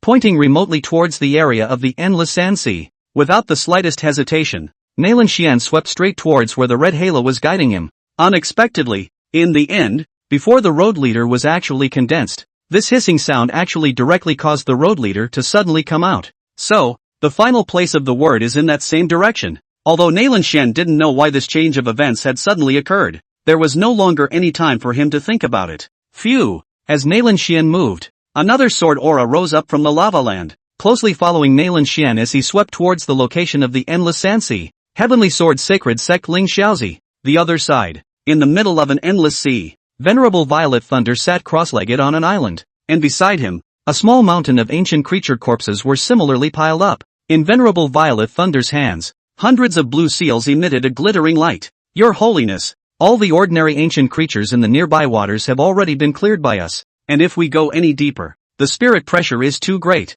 and the danger is just too great if we force our way in. Dressed in a brocade robe, Makozu stood beside Venerable Violet Thunder. But, Mo Kuja gazed at another island not far away and said, some of the disciples of the Heavenly Sword Sacred Sect on the other side have hunted quite a few ancient creatures. You see, Venerable Violet Thunder closed his eyes and said expressionlessly, the matter of the Tao rhyme must not have any accidents. When Mo Kuja heard this, a flash of joy appeared on his face, and he immediately cupped his fists at Venerable Violet Thunder, saying, the latecomer will definitely do his best to help Venerable capture the Tao rhyme. After saying that, he turned his head to look at the island not far away, a scowl on his face. It doesn't take long. Makozu, what are you trying to do? Ah, we are from the Heavenly Sword Sacred Sect. You're trying to provoke a war between the two forces, aren't you? Ah, our Vice Patriarch, Elder Ling Xiao, is nearby. Moke. Ah, Elder Ling Xiao save me. Ah, in the face of countless abuses and intimidation,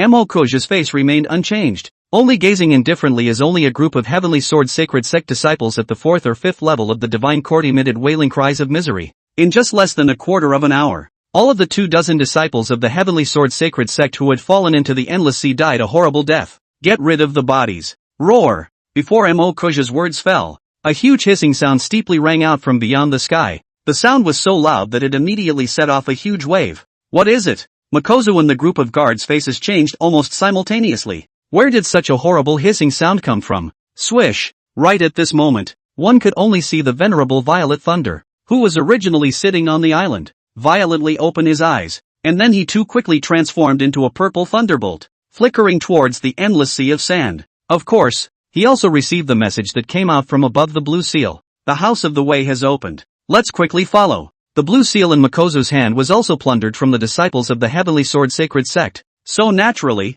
he was also able to sense the appearance of the place of the Tao. Without any hesitation, he quickly adjusted his figure and followed Venerable Violet Thunder. We'll follow. The remaining Great Yen guards were also ready to activate their spiritual energy and quickly follow. Rumble. However, before they could activate their spiritual energy, They only saw the originally calm endless sea suddenly boil up like boiling water. Roar! Roar! Roar! Immediately afterward, an angry roar came out from beneath the ocean floor. A head of ancient creatures emitting terrifying pressure slowly poked out their heads from the sea. Their pupils were glowing with endless red aura, as if they wanted to kill all the people on the island. It's paleontology. It's the ancient creatures at the bottom of the sea. They were so irritated by the roar they just made that they came out from the bottom of the sea. My mother, each head has a strength close to the 7th level of the divine court. There are also 4 heads at the 8th level of the divine court. It was accompanied by an ancient creature with a body like a python and a head like a cow slowly poking its head out from the sea level.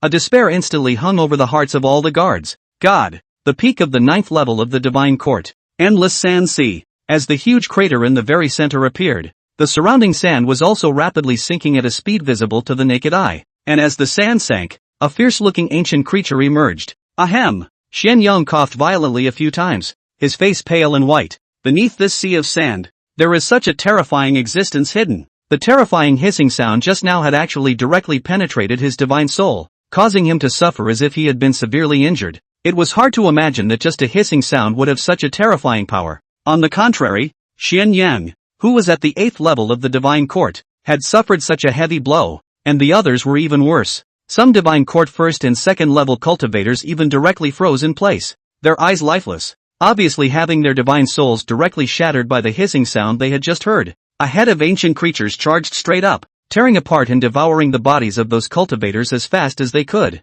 After devouring those cultivators, those ancient creatures actually stopped their movements at the same time and just stared coldly at Xian Yang's group. Lord Xian Yang, what should we do now? The remaining cultivators quickly gathered towards Xian Yang's location, and excluding some that had been devoured by the ancient creatures, there were about 30 people left. Most of them were at the 5th or 6th level of the divine court, and the moment the huge pit appeared just now, they were on guard, so the trauma they suffered wasn't enough to shatter their divine souls. However, they also did not feel good. Their faces at this time were also pale and incomparable. It was obvious that the divine soul had also suffered a heavy blow, and there was also a clear aftermath of the robbery on their faces. Just a single roar had directly shattered the divine souls of the divine court realm powerhouses. How could this not make them fearful? However, they obviously also understood that the only way to have a chance of surviving now was for everyone to align towards the strongest Xian Yang. Or in other words, they have to help each other. Xian Yang naturally understood the current situation. The creatures underneath the giant pit were definitely not something they could fight against.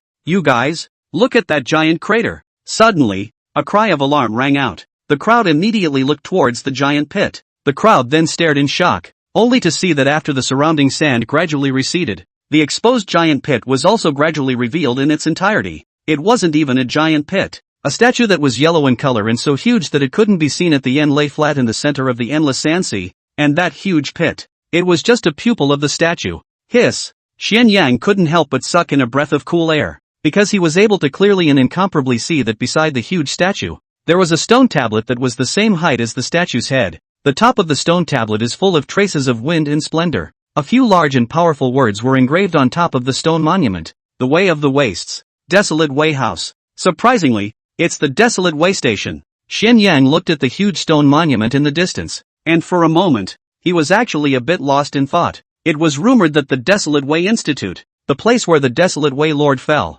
the Desolate Way Master was a supreme genius who had crossed the world 10,000 years ago, suppressing a piece of heaven and earth. Even throughout the 10,000 years, the deeds of the Desolate Way Lord were widely rumored in the Great E realm. A Tao Master was one who had stepped into the realm of the Questioning Realm and was at the very top of a small rub to have such a title. The Questioning Realm is divided into 5 stages. The first Leaf Tao Realm, the second Leaf Tao King, the third Leaf Tao Emperor, and the fourth Leaf Tao Zun. The 5-leaf party is the Tao Master. Similarly, the rhyme of the Tao also has a high and low points. From low to high for the ordinary, the King's Realm, the Emperor's Realm, the Zun Realm, as well as the main realm of the rhyme of the Tao. Moreover, the Desolate Way is the real value of the main realm of the rhyme of the Tao. Able to comprehend this kind of rhyme of the Tao of the Strong that is simply the existence of a phoenix feather. But sadly, the Lord of the Desolate Way fell in the Great War of the 10,000 races 10,000 years ago. The land of the fallen also completely disappeared, and countless people searched for 10,000 years but were unable to find it.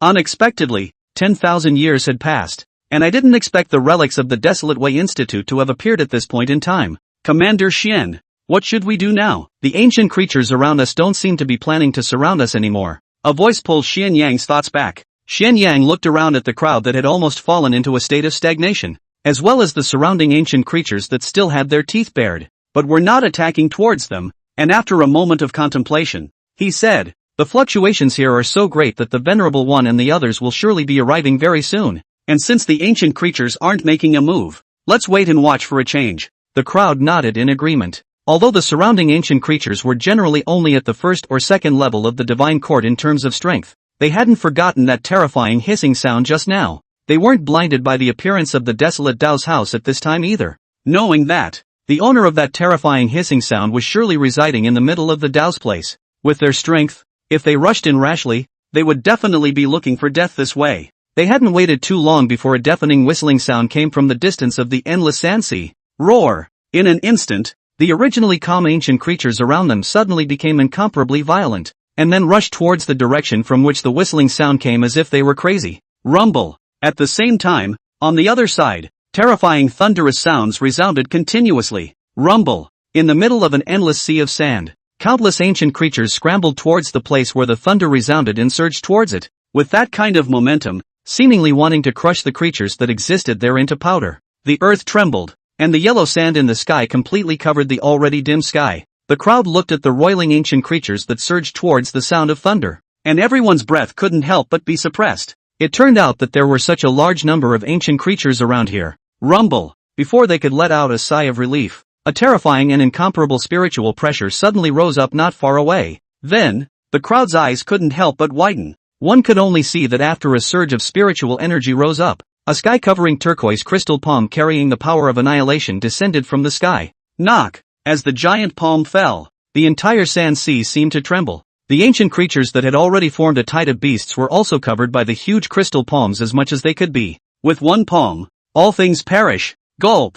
As the dense sea of sand dispersed, everyone couldn't help but swallow a mouthful of saliva, their gazes looking with shock at the pale figure standing beside the giant palm. Grand Elder of the Nailan family, Nailan Xian. Is this the strength of a half-step into the questioning realm powerhouse? After Nailan Xian resolved the tide of ancient creature beasts with a single palm strike, his eyes lifted up and looked towards the Desolate Way Institute not far away. Even with his heart in mind, his breathing couldn't help but become a little heavy after seeing the plaque marking the Desolate Way Institute. Desolate Dao Rhyme. Surprisingly, it's the main realm Dao Rhyme, Desolate Dao Rhyme. It was difficult to find the questioning, and the main realm Dao Rhyme that was even more difficult than reaching the sky. In the entire Great E realm, there were only a few people who had learned the 36 Dao rhythms of the Lord Realm, and every one of them was a renowned top powerhouse. Hoo. Exhaling deeply a few mouthfuls of turbid air, Nailan Xian pressed down his inner excitement and gazed out into the distance. Under his gaze, a purple thundercloud was also approaching from afar, and within a few breaths it also arrived in front of the Desolate Way house.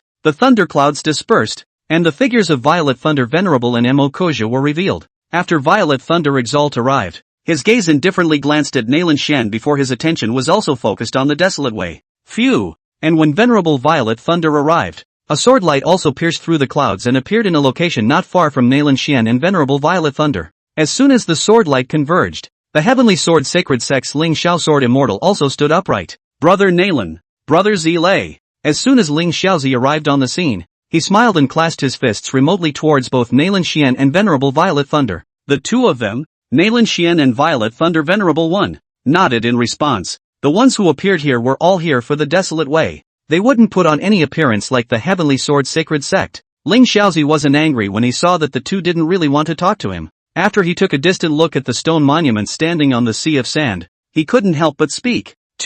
Could this be the ruins left behind by that Desolate Way Lord from 10,000 years ago? Nailan Xian nodded. This surrounding area is filled with a very strong aura of desolation. If perception is correct, this is indeed the Desolate Wayfinding Institute. Ling Xiaozi closed his eyes slightly and sensed. Then he opened his eyes and said, "This Dao Institute should be a space of its own. I just used my sword intent to perceive it, but I couldn't even probe into it, and just by slightly touching it, my sword intent was worn down by the surrounding desolate Dao rhythm." Speaking of this, Ling Xiaozi couldn't help but have a strong look of awe in his eyes. This Dao rhythm of desolation is truly overbearing. It's been 10,000 years and it still managed to wear down my sword intent. You too, what should we do now? Although this desolate Dao Institute has lasted for 10,000 years, the desolate Dao rhythm in it is still incomparably terrifying. And in the deeper depths, I also detected a touch of life aura. It's mostly a powerful ancient creature. Ling Suzi of the Heavenly Sword Sacred Sect stepped on the hilt of his sword with his foot and looked towards the duo of Nailan Xian and Venerable Violet Thunder,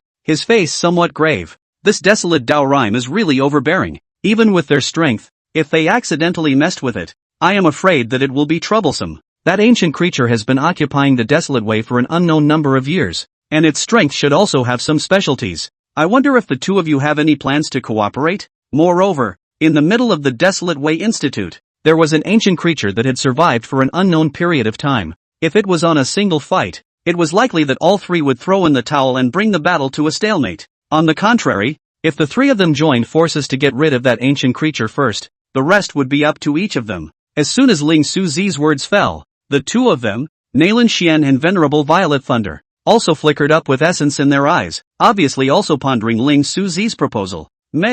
Venerable Violet Thunder was the first to reply. Nailan Xian on the other side also nodded slightly. The three of them had made a simultaneous effort to get rid of the ancient creatures, and had some reservations about their respective strengths. The rest of those ancient creatures will be left to the cultivators below to solve. The three of them nodded, and then their gazes were all directed above the not-too-distant Desolate Way. First, lure that ancient creature out. It's always in the middle of the Desolate Way place, and it's not in our favor to wrestle inside. As soon as Ling Shuzi finished speaking, Nailan Xian sensed it and said, there is a spatial barrier outside the Desolate Dao Institute, and if it were to be forcibly broken, it would most likely cause the Dao Institute taboos within it to open. There's no way to break through the barrier. Then there's no way to draw out the ancient creature. Not to mention that this barrier also contains a trace of the Desolate Dao rhythm, and ordinary methods will be annihilated by the slightest contact with it. Nailan Xian frowned. Obviously, if one wanted to easily break through the spatial barrier, simply relying on brute force would not work. Although he himself practiced the water system technique, but breaking the barrier is still slightly lower. There was even less need to mention that Violet Thunder Venerable One cultivated the even more brutal Violet Thunder force. At this time, Ling Shuzi suddenly stepped forward and laughed. I do have a method to try. After Ling Shuzi finished speaking, his right hand pinched a legal seal in the void. Pust! In the next second, a wisp of flame that took on a greenish color appeared silently on his fingertips. The fireworks are only as thick as a small thumb, and they are also illusory, swaying left and right in the breeze, as if they will easily be blown out. However, when the green-colored flames had just appeared, Nailan Xian and Venerable Violet Thunder's pupils couldn't help but shrink slightly. Sword flame? At the bottom, when the cultivators saw the green-colored flames in Ling Shuzi's hands, they all couldn't help but stare at each other with wide eyes and cry out in horror. In mid-air, Nailan Xian stared at the sword flame in Ling Shuzi's hand for a moment as well, and then he still couldn't help but open his mouth. I didn't expect that Ling Shu Sword Immortal's perception of the Tao of the sword has already reached this realm. Ling Shuzi smiled faintly and said, this is all just the full support of the sect master and the sect elders for me. Having the support of the entire sect to be able to take this delicate little step. Nailan Xian, on the other hand, was unimpressed by what he heard. The influence brought about by this sword flame was far greater than he had imagined. On the other hand, Venerable Violet Thunder stealthily glanced at Mikozu, who was behind him, with his afterglow, not knowing what he was thinking. It's just a pity that General Divine Might doesn't know where he is. Otherwise, with the combined strength of the four of us, I'm afraid it would be even simpler to take down this ancient creature. Ling Shuzi held the sword flame in his hand, and remotely aimed a stroke in the air at the Desolate Way. Pust! As if it was like a chain reaction, only to see that a piece of the space barrier originally wrapped around the outer layer of the Desolate Way was suddenly torn open as if it had been cut open by scissors. At the location of the wound, a wisp of green-colored flames slowly pulsed, and as the green-colored flames pulsed, it was visible to the naked eye that the spatial barrier began to rapidly disintegrate away. Sword flame. The so-called sword flame was the rumored heartfire that was produced when sword intent was cultivated to a realm. Sword inflammation is also real and illusory. Between the real and the imaginary, can be invisible and tangible. According to the cultivator's heart method is different. The sword inflammation condensed also has many different effects, but it is undeniable that each kind of sword inflammation is incomparably overbearing. To put it simply, this sword flame can even be compared to some Tao rhythms, so it can be seen that it is not ordinary. It was no wonder that Nailan Xian and Venerable Violet Thunder reacted so dramatically when Ling Suzi offered the sword flames, and after seeing that the boundary on the periphery of the Desolate Way was easily burned away by the sword flames, the eyes of the two men even coincidentally contracted with each other for a second. Obviously, although they had long heard of the power of the sword flames, but now that they had seen it with their own eyes, they still had to admit the terror of this sword flames, now that Ling Suzi had condensed this sword inflammation. On the other hand, although his strength was not as good as Nalan Xian and Venerable Purple Thunder. If he really fought alone, Ling Suzi was afraid that he wouldn't be afraid of the two of them for a few points. Several people. This outer boundary is about to collapse. At this time, Ling Suzi also reached out and withdrew the sword flames, and not far away, visible to the naked eye, the boundary around the Desolate Way Institute quickly ruptured apart, gradually revealing the huge building therein. Meanwhile, in another, Lin Yu and Nalan Meng had stepped into a lush, dense forest. Take a break first. Lin Yu sat on his butt on the grass and rubbed both of his temples hard. Right now, he only felt a tingling sensation coming from his eyebrows and temples. What's wrong with you? Is it too much spiritual energy consumption? On the side, Nalan Meng relied on the big tree and saw Lin Yu's somewhat painful appearance. Her eyebrows couldn't help but raise. It's fine. It's just that I perceived an overpowering shock and my brain was a bit overwhelmed for a while. Lin Yu took out the heavenly compass from his bosom, and his heart was astonished. Just now, he had left some divine soul imprints in the endless sand sea, wanting to check out the subsequent condition of the sand sea, but he hadn't expected that the fluctuation of the battle there was just too great, and had actually dispersed his divine soul imprints in an instant. My guess was right. There really is something about that sea of sand that can't stay for long, so it's a good thing I slipped away quickly. Lin Yu rubbed the celestial compass in his hand vigorously. Brother, which way should we go now? Give us a hint. How exactly should we leave this place? As for the so-called supreme treasure in this, Lin Yu pondered for a while. In terms of the kind of battle power that he had just had, he definitely didn't have the ability to be able to compete for it. For now, it was better for him to take Nalan Meng and leave this relic first. Anyway, this world is full of treasures, and he has the heavenly compass with him. He will always find a suitable treasure for himself. However, to Lin Yu's disappointment, no matter how much he urged the source of God in his mind to contact the heavenly compass, the latter had been unresponsive. In the end, even the source of God itself was unable to catalyze it. Mud's got bad contacts? Or did you get a fake? After several consecutive tests ended in failure, Lin Yu could finally only helplessly put the heavenly compass away. How's that? Did you find your way out? Nalan Meng leaned over at this time, her eyes looking at Lin Yu somewhat hopefully. The latter shook his head helplessly and said, "There is no response from the heavenly compass. It seems that we currently only have to find a safe place to wait for the exit of this relic to open first." Saying that, Lin Yu stood up, stretched his arms and said, "Since we can't get out at the moment, even though you can't go to the place over the sand sea, it's not easy to make a trip, so you can't return without any success." Puffing, in the endless sea of sand, with the dissipation of the outer boundary, the original appearance of the Desolate Way Institute was gradually revealed in front of everyone's eyes. Only a huge building stood on the statue's body as if it was blessed with heaven. Bright gold-colored rubble, open-work gold-colored windows, one by one, they're all clearly visible. Vaguely, the crowd even saw an illusory divine beast silhouette jumping on the golden-colored rubble,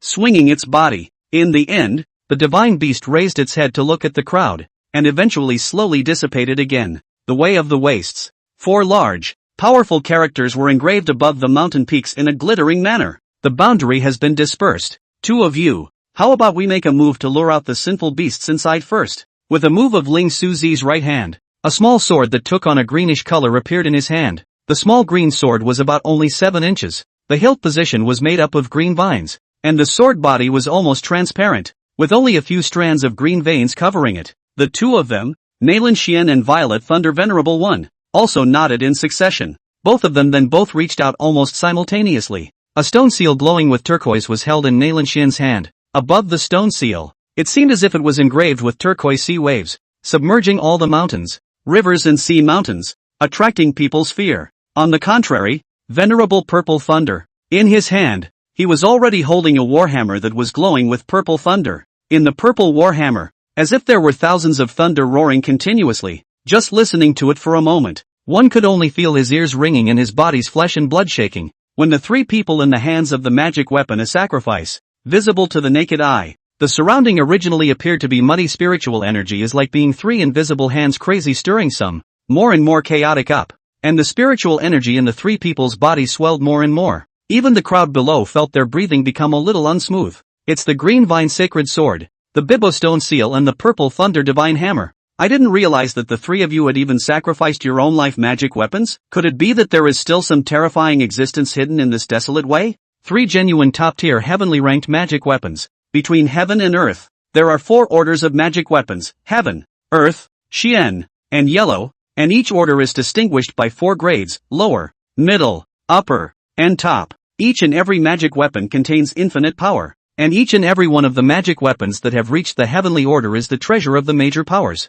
and as soon as they appear, they will be fought over by the major powers. This time to enter the Desolate Way Institute. As the 3 most top-notch great figures of the Sanyang heaven, they are actually directly sacrificing such a terrifying magic weapon. What kind of terrifying existence was there in this Tao Institute? Up, without waiting for more speculation from the crowd, only to see that Nayland Xian had already taken the lead, only to see him urging his spiritual energy to converge into the stone seal in his hand, and as soon as the stone seal received the spiritual energy, the wave streaks on it began to surge up rapidly, and behind Nayland Xian, one could only see a torrent of turquoise water that was entirely made of spiritual energy gradually forming. Nayland Xian lightly raised the stone seal, and the torrent behind him immediately carried a monstrous might towards a certain location in the middle of the Tao Institute and fiercely slapped it. What are they doing? Not far away, when the blood demon old ancestor and the others saw Nayland Xian making a direct move against the Desolate Way, their eyes couldn't help but widen. Could it be that Nayland Xian was trying to destroy the Desolate Way station?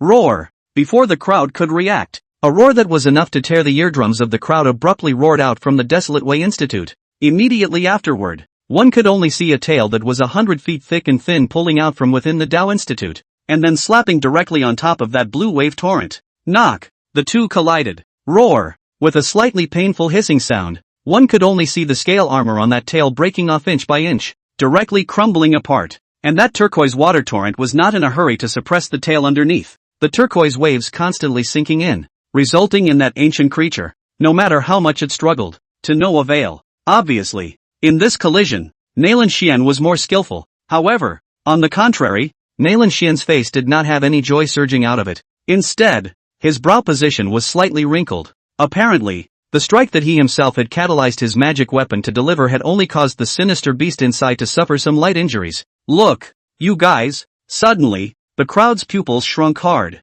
Look, you guys! Suddenly, the pupils of all the people could not help but shrink hard. Only a puddle of dark green blood flowed out from the location where the ancient creature's scale armor had crumbled open, and immediately after a foul odor began to spread out to the surroundings. Barely, as soon as the dark green blood touched the turquoise torrent, there was a huge black smoke rising from the 2 contact locations, as visible to the naked eye. The turquoise torrent was rapidly melting away even as the black smoke rose. However, in just a few breaths, the original torrent that was 100 feet in size was actually directly ablated by nearly 1/3. Hiss! Seeing this scene, the pupils of all the people could not help but contract hard. Rumor has it that each drop of the torrent summoned by the aqua stone seal in Nayland Xian's hand was tens of thousands of pounds in weight, and this aqua wave torrent, which was almost going to cover the entire Desolate Way, surprisingly didn't have a single blow to crush that giant tail, not to mention that, but instead was corroded by the blood that the giant tail was spewing out. This sinful beast must have spent too much time in the Desolate Way, causing its body to be infiltrated by the Desolate Way rhyme as well. The blood contains the Desolate Way rhyme. The eyes of Nayland Xian's few people stared slightly. Their cultivation has touched a trace of the sense of the Tao. Each strike actually has a trace of the Tao mixed in. If it was ordinary blood with corrosive ability, it would be impossible to block and corrode his blue wave torrent. Obviously, because this ancient creature had stayed in the Tao Institute for a long time, its blood had also contained the desolate Tao rhythm. Seeing the blue wave torrent gradually being corroded away, Ling Shuzi and Venerable Purple Thunder no longer stood by and watched, and successively also urged their spiritual energy to sink into the magic weapon in their hands. Go! With a flick of Ling Shuzi's fingers, the green short sword in his hand turned into streams of light and swept towards the center of the battlefield, only to see a flash of vein-like lines on the top of the green short sword. It directly appeared at the position of the ancient creature's tail, followed by a distant chop of the green short sword. Swish! Next, a skyrocketing bloodlight spurted out. Roar! Accompanied by a mournful hissing sound, only a huge tail directly rose up into the sky, and countless dark green blood gushed out as if it were a fountain. Congeal! Thunder! Before that blood could be sprayed out, only a turquoise flood instantly wrapped up and drowned all that blood. Not only that, a mass of thunderclouds converged from the dome of the sky and then landed a purple thunderbolt that struck the location where the ancient creature's tail was injured. Boom boom boom! Ho ho ho ho! A charred odor quickly filled the air along with it. That wasn't all. There was a layer of thunderclouds that began to converge, and it was clear that this was intended to be another round of thunder baptism. Bang! Finally, after accompanying another round of thunderclouds coalescing, the ancient creatures in the middle of the Desolate Way Institute could no longer hold back. Rumble! the endless sea of sand trembled violently, and everyone was able to clearly perceive the tremendous movement coming from underground. Ho ho ho ho ho! Accompanied by a few loud hissing sounds, an ancient creature large enough to reach the sky and cover the sun gradually came into everyone's eyes. It was an extremely large serpentine creature, a piece of scale armor that took on a dark green color refracting light in the sunlight. What made people feel even more terrified was that it had 6 heads. Each head was flattened, with inverted pupils emitting a regal light. As the 6-headed giant serpent appeared, a great sense of oppression immediately enveloped the hearts of the crowd. That was enough pressure to exceed the 9th level of the divine court. At this moment, in the 12 inverted pupils of the giant snake, there was a clearly visible rage. His pupils looked straight at the several people of Nalanxian floating in midair, and the snake's letters continued to gulp. At the location of the giant snake's tail,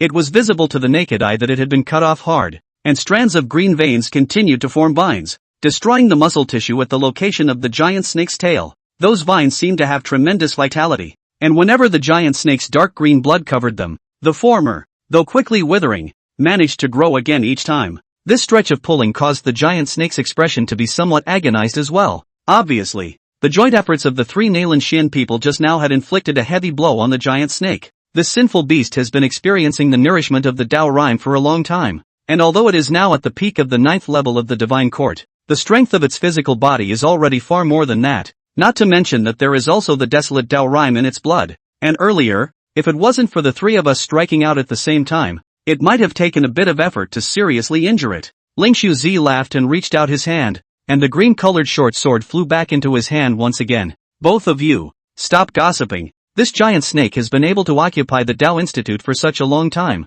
It must be covered in treasures. Venerable Purple Thunder held a thunder hammer, like a thunder god of war, as he looked at the giant snake not far away, a touch of salivation flaring up in the depths of his eyes. Nalanxian and Ling Shuzi nodded approvingly as they heard this. Roar! As if noticing the 3 people's unkind eyes, all 6 heads of the 6-headed giant snake roared. Just in case there's a change, make it quick. Nalanxian made a seal with his right hand. Behind him, a crystal giant that was 1,000 feet in size then quietly emerged. Dharma Phase Aqua Golden Body. Ling Shuzi also reached out. A huge green-colored sword about 900 feet in size slowly condensed from behind him. Dharma Phase Heavenly Sword Dharma Body. Rumble. A loud thunderclap resounded. A huge thunder beast slowly lifted up the venerable violet thunder. It was a huge beast with a lion body and an eagle head, with wings on its back. Dharma. Purple Thunder Griffin. 1 man, 1 sword and 1 demonic beast. 3 huge figures stood like gods in the endless sea of sand, and a terrifying pressure filled the air,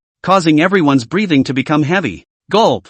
Nalanxian's trio already had strength that far exceeded that of the 9 heavens of the divine court, and after summoning the Dharma phase, that pressure skyrocketed even more geometrically. If it wasn't for the fact that Nalanxian's trio had crushed their might nearly all the way towards the 6-headed giant snake in the very center, instead of spreading it out, it was possible that some of the cultivators present might not have even had the courage to run their spiritual energy to resist. But even so, the cultivators present felt oppressed. Is this the strongest battle power of Sonyang Heaven? Far beyond the Divine Court 9 Heavens? This kind of pressure can't even be compared to the same Divine Court 9 Heavens. Before the Blood Devil old ancestor of a Divine Court 8 days of strength industry has been horrible. But with the 3 in front of me compared to the feeling is only like rotting grass fluorescence and White Moon 2 General. Some cultivators struggled to raise their heads under the pressure and looked up towards the 3 figures standing on the shoulders of the 3 phantoms, and their eyes couldn't help but show a fiery color. They would one day, like the 3 of them, stand at the top of the highest peak, roar, and at the very center of the pressure,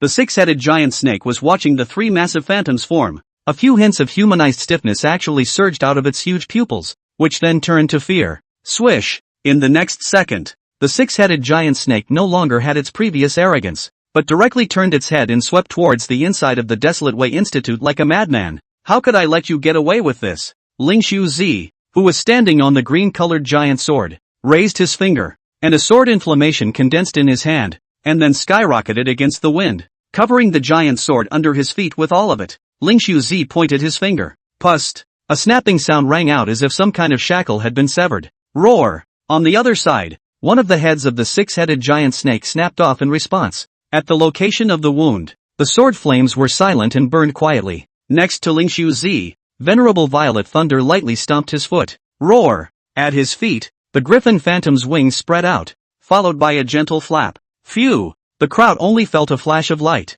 Roar! Another look at the center of the battlefield, only to see that the Griffin Dharma phase had crossed over to the top of the giant snake at an unknown time, and its two sharp claws grabbed fiercely. One by one, the two snake heads were grabbed and then squeezed hard.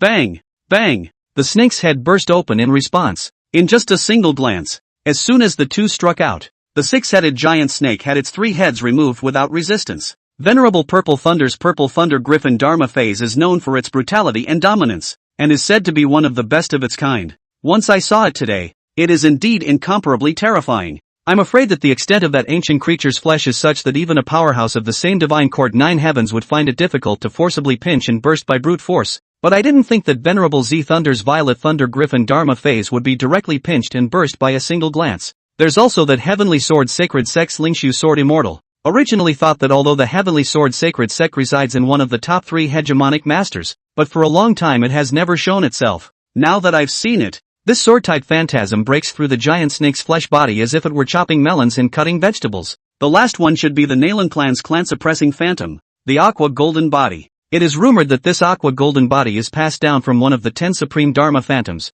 the Shenmei Supreme Dharma Phantom, the whole of which is like a crystal casting, indestructible, with each strike accompanied by a heavy water enhancement that weighs as much as 10,000 pounds of force, and now that it is being executed in the hands of Nalan Shen, I'm afraid that it is second only to Nalan Qingtsung in terms of terrifyingness. Just the first 2 strikes alone this ancient creature is already not holding out enough. I'm afraid this strike from Nalan Shen will directly end the battle. There must be countless treasures hidden inside this desolate Tao Institute. After they settle that sinful beast, what's left should be the distribution of the treasures inside. I don't know if we'll be able to have a bite of the soup. We wouldn't dare to get our hands on that legendary Tao rhythm, but I'm afraid the other treasures Elder Nalan and the 3 of them may not necessarily look at them. This is reasonable. Then in that case, at that time, we can also follow in to find some treasures. At last, after 1,000 hardships, we have not come in vain. Look, Nalan Shen made his move. Buzz. While the crowd was heatedly discussing, the Aqua Golden Body beneath Nalan Shen's feet finally moved.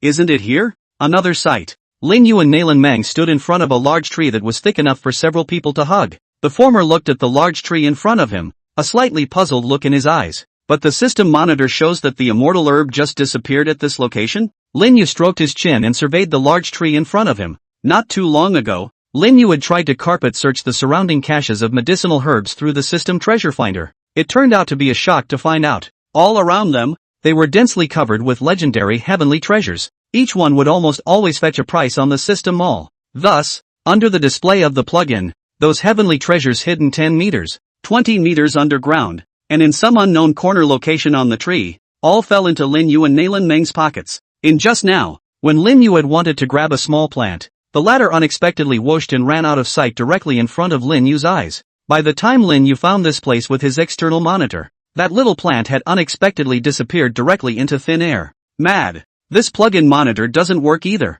It's only been used a few times and it doesn't work anymore. System. Refund. Lin Yu patted the trunk of the large tree inside helplessly. There's no way around it. Let's just let that little plant go for today. Just as Lin Yu wanted to shift his attention to other heavenly materials, the corner of his eyes suddenly narrowed. Phew! Only to see that an arrow emitting a ghostly light had silently appeared less than 10 centimeters from his brow at some point. Phew! In the moment when Lin Yu was slightly lost in thought, a ripple quietly rose in the air, and then an arrow emitting a ghostly light suddenly appeared less than an inch from Lin Yu's brow. Rinyu! All of this happened so quickly that even Nalan Meng, who was at the side, hadn't even had time to react yet. A spectral arrow, covered with a rich aura of death. If one were to be struck in the center of the eyebrow by this arrow, I'm afraid that even a great Luo Golden Immortal on this earth would have difficulty saving it. Even Lin Yu, whose divine soul had been baptized by the divine source crystal, said that he could do nothing in the face of the arrow that was less than 10 centimeters in front of his eyes, and could only watch as the arrow shot towards the center of his eyebrows.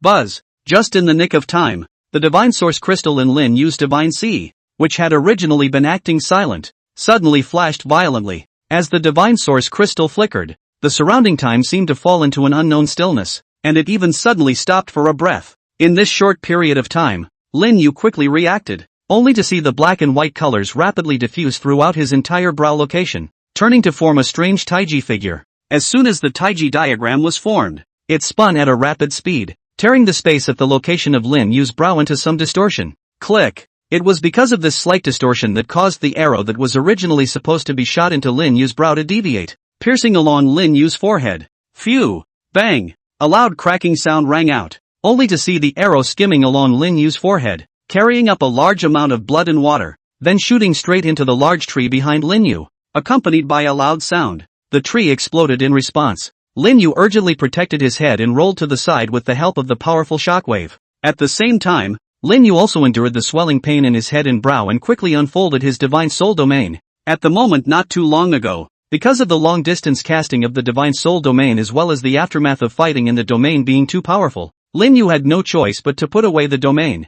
I didn't realize that in this gap, I hadn't noticed the crisis coming. Once Lin Yu had reopened his divine soul domain, all the surrounding scenery once again appeared in his mind. In a certain rocky location about 300 meters away from Lin Yu, a silhouette shrouded in black robes squatted on it, looking at the smoke rising not far away, the color of complacency surging out of his merely exposed eyes, as he stretched out one of his hands to cover a piece of jade pendant in his collar position. The target has already been dealt with. Just go over and pick up those elixirs directly. Don't worry, my arrows are very accurate and won't harm the elixirs. Note that there is a female cultivator next to him. I sense that her spiritual energy is not very strong. You should be able to clean it up. After saying that, he slowly put down the jade pendant. Immediately, he looked at the longbow in his hand again, took out the other arrow behind his back, calmed the spiritual energy surging in his body, and made a gesture to bend the bow and strike the arrow again. Soon, the man's aura actually directly merged with the boulder under his feet. It was as if the man had been transformed into a lifeless boulder. And now the man, even if a cultivator with a powerful divine soul was allowed to sweep through the place with his divine soul, could only sense that it was nothing more than a muddy rock. This was the man's unique technique. The man's name was Han Tang, a casual cultivator, and what he practiced was called the same breath method, which he had accidentally obtained by breaking into a certain secret realm some years earlier. After practicing this technique, when you run your spiritual energy, you are able to completely integrate yourself with your surroundings, and it is an extremely strong concealment technique. Han Tang was extremely confident after practicing this technique, although he was only a mere 4 divine court heavens, but after running the Tongyi method, even a powerful person of 6 divine court heavens who was far superior to him would not be able to discover his figure. The other person who interacted with Han Tang was named Go Shang, the drill rat. Go Shang, fellow casual cultivator, and Han Tang, earlier years familiar. The 2 people are responsible for long-range consumption. The other is responsible for the near-point sneak attack. The 2 people cultivate the Gongfa are extremely suitable for sneak attack.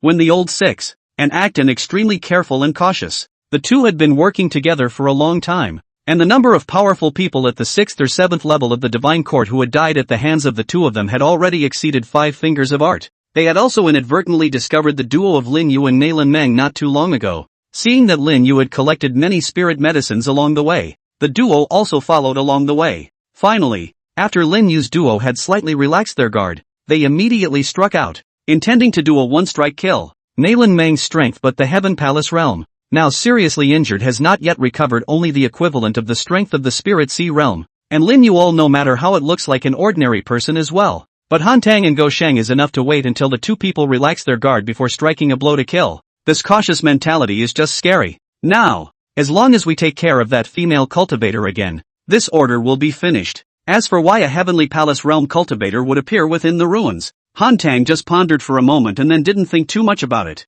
It was nothing more than entering the ruins with the help of some kind of secret treasure, or a strength seal or a deliberate disguise. However, as long as the opponent didn't exceed the 6th level of the Divine Court, Han Tang had the certainty that he would be consumed by one strike and traumatized by many. The follow-up is simply to wait and match with Go Shang before taking the ladder. Han Tang collected his thoughts and his gaze gradually became sharp. He had his fingers deadlocked on the arrow, ready to release it at a moment's notice. Just what Han Tang didn't know was that in the world he couldn't see, strands of light that showed black and white colors were floating lightly around him, under the homeopathic method of which he was so proud. Coo coo coo! In the dense forest, a certain tiny stone on the ground slightly moved a tiny bit, followed by a pair of somewhat thieving eyes quietly surfacing on the ground. Go on. This should be the front. Han Tang is really to use such a powerful arrow, making such a big commotion. Not to mention, what if it hurts those treasures? Go Shang cursed. Then after confirming the location and direction, his figure dived again.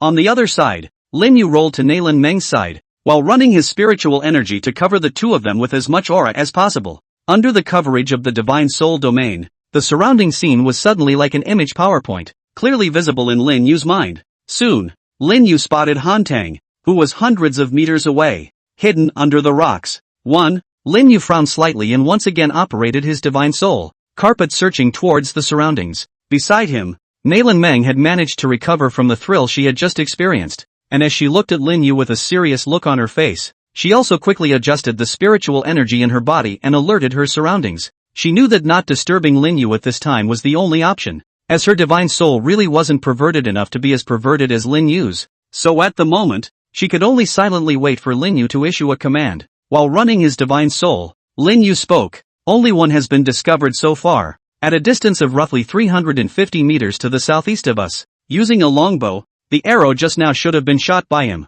Over 300 meters away? It's actually this close to us? Nailin Meng was a bit surprised. This was because even for those who did not cultivate the divine soul, after reaching the spirit sea realm, their ability to perceive things around them had already reached 1,000 meters away. But now that the people on the other side had touched within 1,000 meters, he actually hadn't noticed it at all. And that arrow just now was definitely not shot by a spirit sea or heavenly palace realm cultivator. The others are currently. Wait, there's another one. Right near us. Lin Yu frowned. The other one's ability to hide his breath was also very perverse. Although he was able to slightly sense that he was nearby through the divine soul domain, he was unable to lock the latter's exact location. After sneaking a few dozen meters, Go Shang once again revealed a pair of eyes, and at this time there was a trace of a small amount of confusion in Go Shang's eyes. How come we can't sense any breath at all? Can it be that Han Tang's arrows were too powerful and this man and woman were blown to dregs? The intense caution within made Go Shang not dare to immediately show up to check it out for a while. After agonizing for a moment,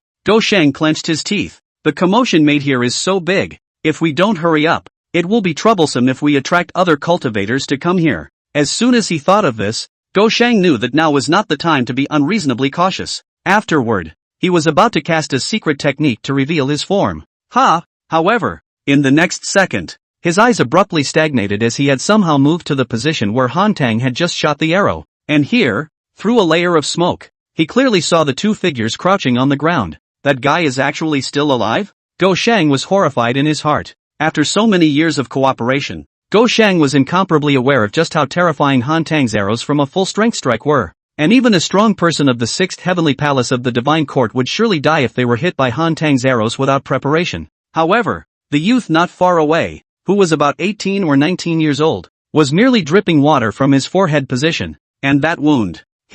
Just a mere bruise? As for his robes covered in ash and dirt, that was probably just the result of being in the center of the explosion and scrambling for cover. How can that be? Go Shang was completely incapable of xiang. This youth had only suffered such a minor wound after receiving Han Dang's full-force arrow strike. One reason was that the youth movement in front of him was heaven-defying, and the other reason was that this youth was ridiculously strong. Go Shang couldn't possibly believe that this was due to luck even if he squeezed his head out. This time, I've hit an iron plate. To be able to catch Han Tang's full-strength arrow almost unharmed, and to be able to completely hide his breath so that even I have no way to sense it. This young man is frighteningly strong. No, I have to quickly escape. Without any hesitation, the only thing Go Shang could think of right now was to hurry up and bolt. The youth in front of them was definitely not something they could handle. Go Shang held a piece of the same jade pendant and carefully urged a trace of spiritual energy to sink into it. And just as Go Shang was planning to leave, Lin Yu's divine soul domain also detected a hint of spiritual energy fluctuation coming from underground. Found him. Lin Yu's gaze lit up. Just now his divine soul domain had captured where another person's spiritual energy fluctuated. Although it was so faint that not even a strong person of the 8th Heavenly Hall of Divine Court could perceive it, Lin Yu did indeed perceive it. However, he didn't make a direct move, but instead transmitted his voice towards Nailin Meng. Found his location. Later the two of us will do it together. One of us will be in charge of attracting the attention of then archers in the distance. The other will take the opportunity to do it to take care of one first. In order to keep these two from cooperating, it was the safest way to settle one in advance. While Lin Yu was transmitting with Nailin Meng, he was also starting to look for props that he could use at the moment in the system mall. It was highly likely that these two right now were both as strong as Red Hyun in the Divine Court realm. Although he himself had successfully awakened his spiritual power, and although his strength might have broken through to the Divine Court realm, it was still not too stable, and Nailin Meng had not reached the Divine Court realm. If they were to make a sudden move, it was likely that they would not be able to make a sneak attack but would instead be reacted to by them. So, make sure that everything is in order. At this time, Ordinary magic treasures could no longer play much of a role, and now the only hope was to rely on the system. System, open the mall and search for props. Take these. After searching through the system space for about a few seconds, Lin Yu had already determined the props he needed to use. Pretending to feel around in his own arms, Lin Yu took out a stack of already folded parchment and shoved it into Nalan Meng's hands. This thing needs multiple people to work together at the same time to exert better power. But there are only 2 of us, but we're barely able to catalyze it. Later we find the opportunity. After I throw a piece of parchment, you follow closely where I throw a piece of parchment in turn. Remember, don't mess up the order. Nalan Meng held the parchment in her hands. Listening to Lin Yu's explanation, a cloud of confusion. She couldn't help but touch the parchment in her hand curiously. You can't tell. The texture is pretty good. What's this, a spirit talisman? Although it was somewhat inappropriate, Nalan Meng still couldn't help but inquire out loud. It was only the first time she had ever seen a spirit talisman drawn on parchment, and it wasn't quite like a normal spirit talisman. A spirit talisman was a complex talisman, and some powerful spirit talisman masters were able to cause great power with a very small amount of spirit power by inscribing some formations on the talisman. Generally, spirit talismans were inscribed on various talismans, and almost all of them were inscribed with spirit pens, and there were very few that used parchment, because the parchment is difficult to withstand the power of the charms on it and crumbles very easily. Not to mention that Nalan Meng didn't perceive a single fluctuation of spiritual energy on this parchment at all. This feels like it was painted on with a regular liquid of some kind. Spirit talisman? Hearing Nalan Meng's inquiry, Lin Yu couldn't help but stare. Spinning around, he explained, this is not the so-called spiritual talisman you speak of. This is a magic scroll. A magic scroll? Nalan Meng was also hearing this new term for the first time and expressed some bewilderment. Lin Yu knew that he wouldn't be able to explain it for a while and spoke. Just understand it as another kind of spirit talisman. When I tell you to do it later, you just throw it straight out. Don't hesitate. Just throw it out? Nalan Meng was a bit surprised. Even the most ordinary spirit talisman needed to be infused with spiritual energy to activate it. And surprisingly, the parchment in her hand didn't need to be infused with spiritual energy. Wouldn't that mean that Lin Yu might possess the ability to be able to draw spirit talismans without the need for spiritual energy in his hands? Although the power of this spirit talisman might be extremely weak. However, once this kind of thing was released, it was not hard to imagine that it would definitely cause shock throughout the Dai realm. Even those topmost spirit rune masters wouldn't be able to resist grabbing the secret method in Lin Yu's hands. However, Nalan Meng also knew that other people's secrets couldn't be easily spoken, and she only silently pressed the matter to the bottom of her heart, thinking that after resolving the matter in front of her, she would definitely advise Lin Yu to take out as few of these spirit talismans as possible in the future. What? Withdrawal? Go mouse. Are you crazy? Do you realize what you're saying? With so many spirit medicines on him, don't you know how beneficial this is to us?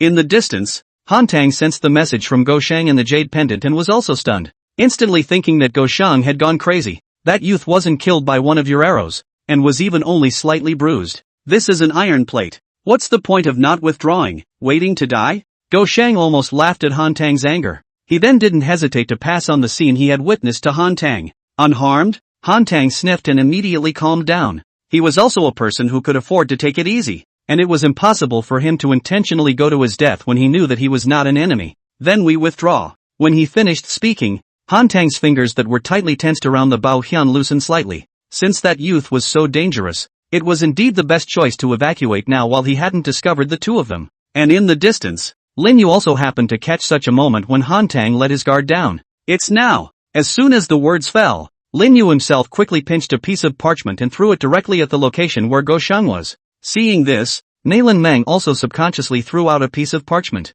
Pust! At once, the 2 pieces of parchment flew out and spontaneously combusted in the air without wind. Go Shang, who was under the ground, also heard the movement behind him and subconsciously turned his head. Then he saw a scene that he would never forget, only to see the 2 pieces of parchment burning quickly into 2 balls of ash as they flew. But the remaining ashes didn't just fly around randomly like ordinary talismans after they were burned. Instead they floated in mid-air in a peculiar arrangement. Vaguely, in those ashes, a pattern emitting strange colors was converging. What's this, a spirit talisman? Go Shang was slightly stunned. In the next second, he couldn't help but change his face. This was because the location blocked by this spirit talisman was exactly where he was currently. No good. I've been discovered. No good. I've been discovered. Go Shang's anxious voice came from the jade pendant. Han Tang, who had just relaxed his guard, didn't hesitate and bent his bow again, making a gesture to give Go Shang some cover. However, His fingers had just rested on the longbow when the two spirit talismans not far away had already begun to operate.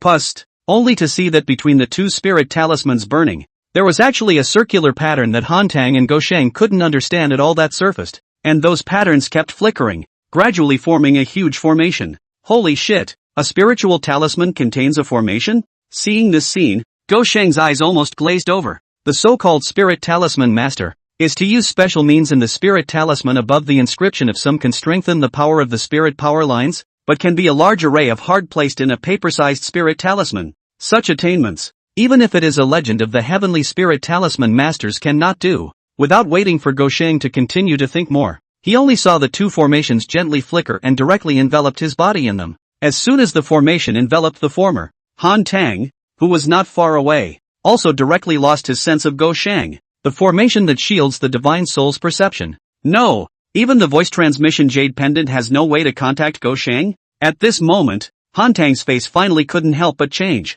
In that instant just now, the jade pendant in one's arms and Gosheng had completely lost contact. It should be known that this jade pendant was something that he and Gosheng had obtained by chance in a certain relic cave, with the ability to transmit sound over 10,000 miles as well as protection, so that even if they were also in the middle of the relics, and even if they were tens of thousands of miles away from each other, they would be able to quickly make contact. But now he saw with his own eyes that Gosheng had lost his senses at a distance of only a few hundred meters in front of him. Just how terrifying is this formation? Han Tang didn't dare to think further down the road. This kind of formation that can even be blocked out by divine soul detection can be hidden in a small spirit talisman. Then the other party's divine soul and even spirit talisman attainments, that is really how high. If you stay green, you won't be afraid of burning firewood. After losing Gosheng's sense, Han Tang gritted his teeth and directly put away his longbow. It was better for Gosheng to be planted alone than for the two of them to be planted together.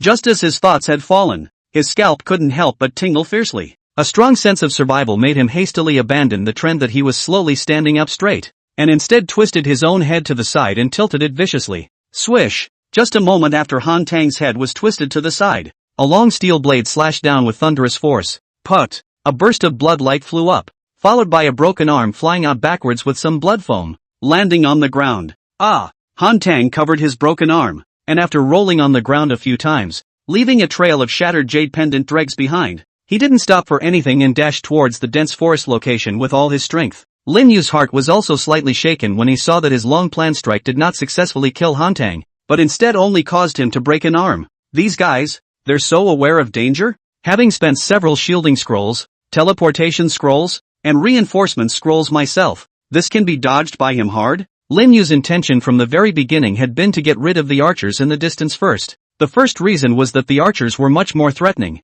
while the other reason was that Lin Yu's stomach was full of fire right now. Just now, if it wasn't for the God Source crystal in his mind that bought him some time at the crucial moment, he might have been dead in the water by now. This sneak attack coin, one does not slaughter him alive today. It is simply difficult to eliminate the hatred in one's heart. I have to kill you today. Lin Yu made a move with his right hand, and a handful of parchment suddenly appeared in his hand again. Pust! With a forceful and casual pinch, a handful of parchment instantly turned into ashes and burned up, while at the same time, Lin Yu's figure was also a direct message. Where Nalan Meng had the magic scroll she had given her, she didn't even have to worry too much about getting rid of it herself. Now he just had to focus on killing this guy who was secretly putting out cold arrows. Han Tang felt that his entire body's adrenaline had spiked to the limit at this moment. How was he discovered? When exactly did he come to himself? These thoughts didn't matter at all at the moment. The most important thing now was that he must escape from here as soon as possible. Just now that knife, if not for their own long ears in the mouth of the knife licking the blood of the shock meaning, may now have the head moved, and just now the power of the knife. It definitely far exceeded the strength of the divine quartz 8th heaven. In just a single glance, the sound transmission jade pendant on his own body completely shattered into crumbs. It's horrible, horrible, horrible. Han Tang now has only one thought, that is to hurry to escape. As for the follow-up revenge and so on, he simply did not dare to think in that direction. That youth was definitely not something he could deal with. He didn't catch up? It seems that my close breath technique worked. Just now, it should have been a moment of inattentional laxity that led to his discovery of his figure. It seemed that he hadn't sensed the spiritual power fluctuations coming from behind him, and Han Tang couldn't help but let out a sigh of relief in his heart. This one was a real mess, but the good news is that a life was saved. Wipe your ass, die for me. But without waiting for Han Tang's breath to completely loosen up, A long knife had appeared right in front of him at an unknown time, and then without hesitation slashed down along its head. Phew! A loud whistling sound resounded in Han Tang's ears.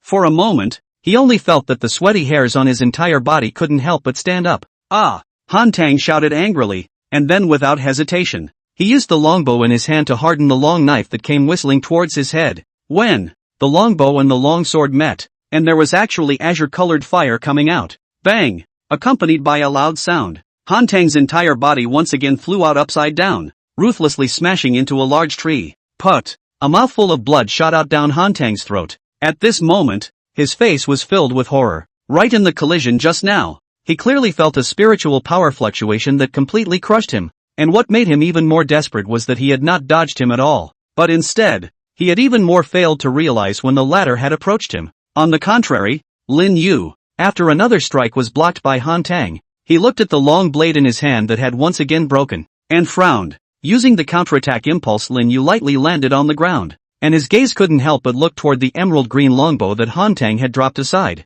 It's true that the knives brought from the blue planet aren't as strong as those from this side of the world. Lin Yu didn't go to pick up the longbow at the first opportunity. Instead, he summoned a long knife from his backpack once again. It's not sturdy enough, but it can't withstand the sheer number of them. On the side, Han Tang had completely lost his ability to move, and as he looked at Lin Yu, who had raised his sword towards him, his throat, which was piled up with blood-colored foam, could not help but let out a voice of supplication. Don't kill me. At this moment, Han Tang couldn't help but be flooded with fear in his heart. He quickly pulled a parchment drawing from his pocket. This is the ground map of this legacy realm. I'll give him to you. Can you leave me alone? Pust. Before Han Tang's words even fell, his eyes suddenly felt the sky spinning. A head flew up into the sky. After resolving Han Tang, Lin Yu picked up the longbow and map on the ground. Then without hesitation, he turned around and rushed towards where Nailin Meng was. The other side, Nailin Meng squatted on a branch of a large tree,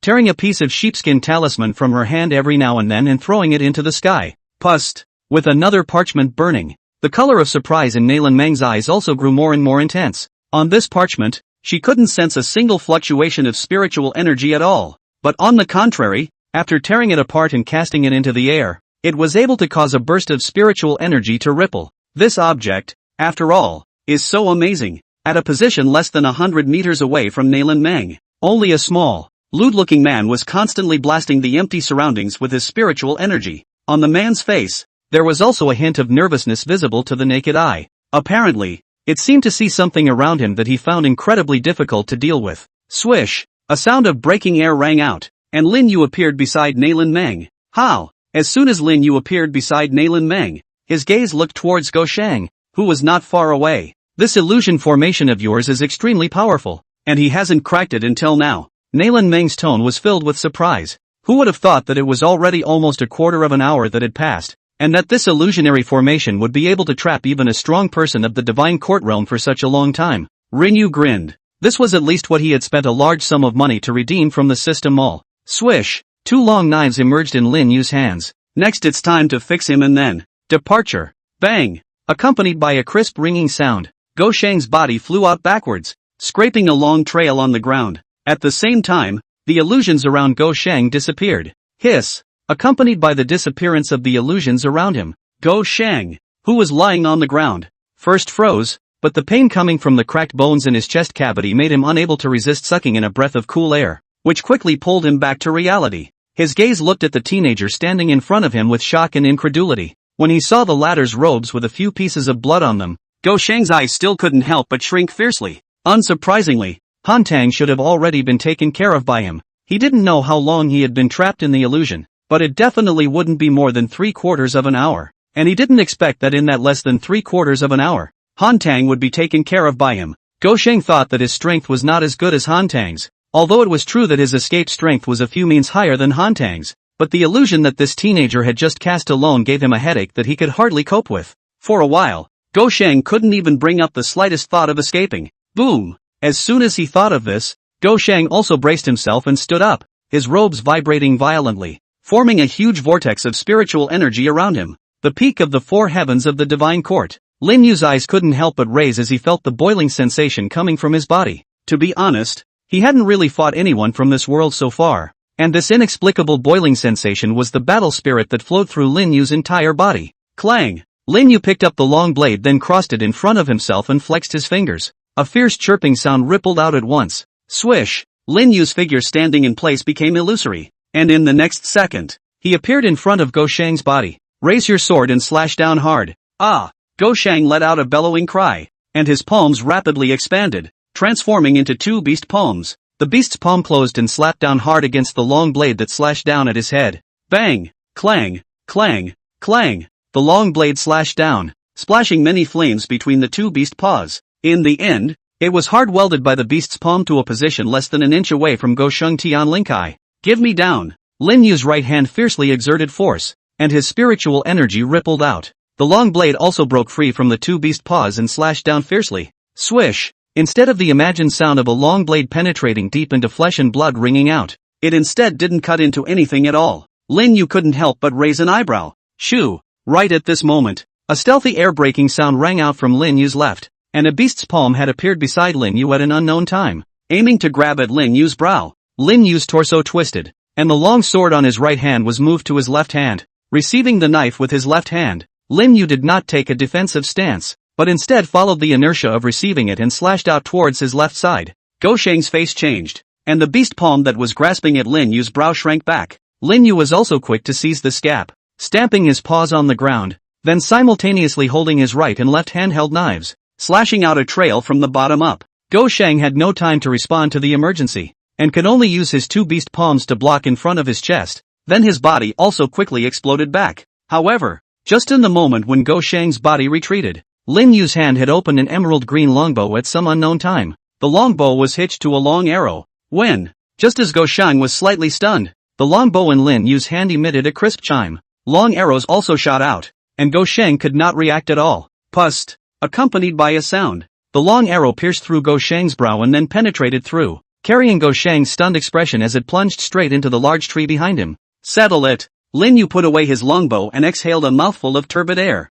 Endless sand sea. The yellow sand that filled the ground had completely dissipated by now, exposing the barren wasteland. In mid-air, three gigantic phantoms stood like gods, and the immense pressure emanating from their surroundings caused space to become distorted. In the center of the three Dharma phases, the barren land was covered with large and small pits, the smallest of which were hundreds of feet in size, and around the pits, countless drops of emerald green blood that emitted a fishy odor were still dripping. In the biggest pit, a demonic beast with blood flowing all over its body and only one head left was lying weakly. Its only remaining head was full of pale eyes. And what was even more horrifying was that the location where the head was connected to the body there was also a green short sword. The short sword was inserted straight there, and it seemed that as long as one exerted a little bit of force, it would be able to completely cut off the little bit of flesh and blood that was connecting the head to the body completely. And at this moment, there was also a fluorescent light constantly emerging from the top of the green-colored long sword. As those fluorescent lights emerged, a green-colored vine also continued to grow out from the location where the demonic beast was injured.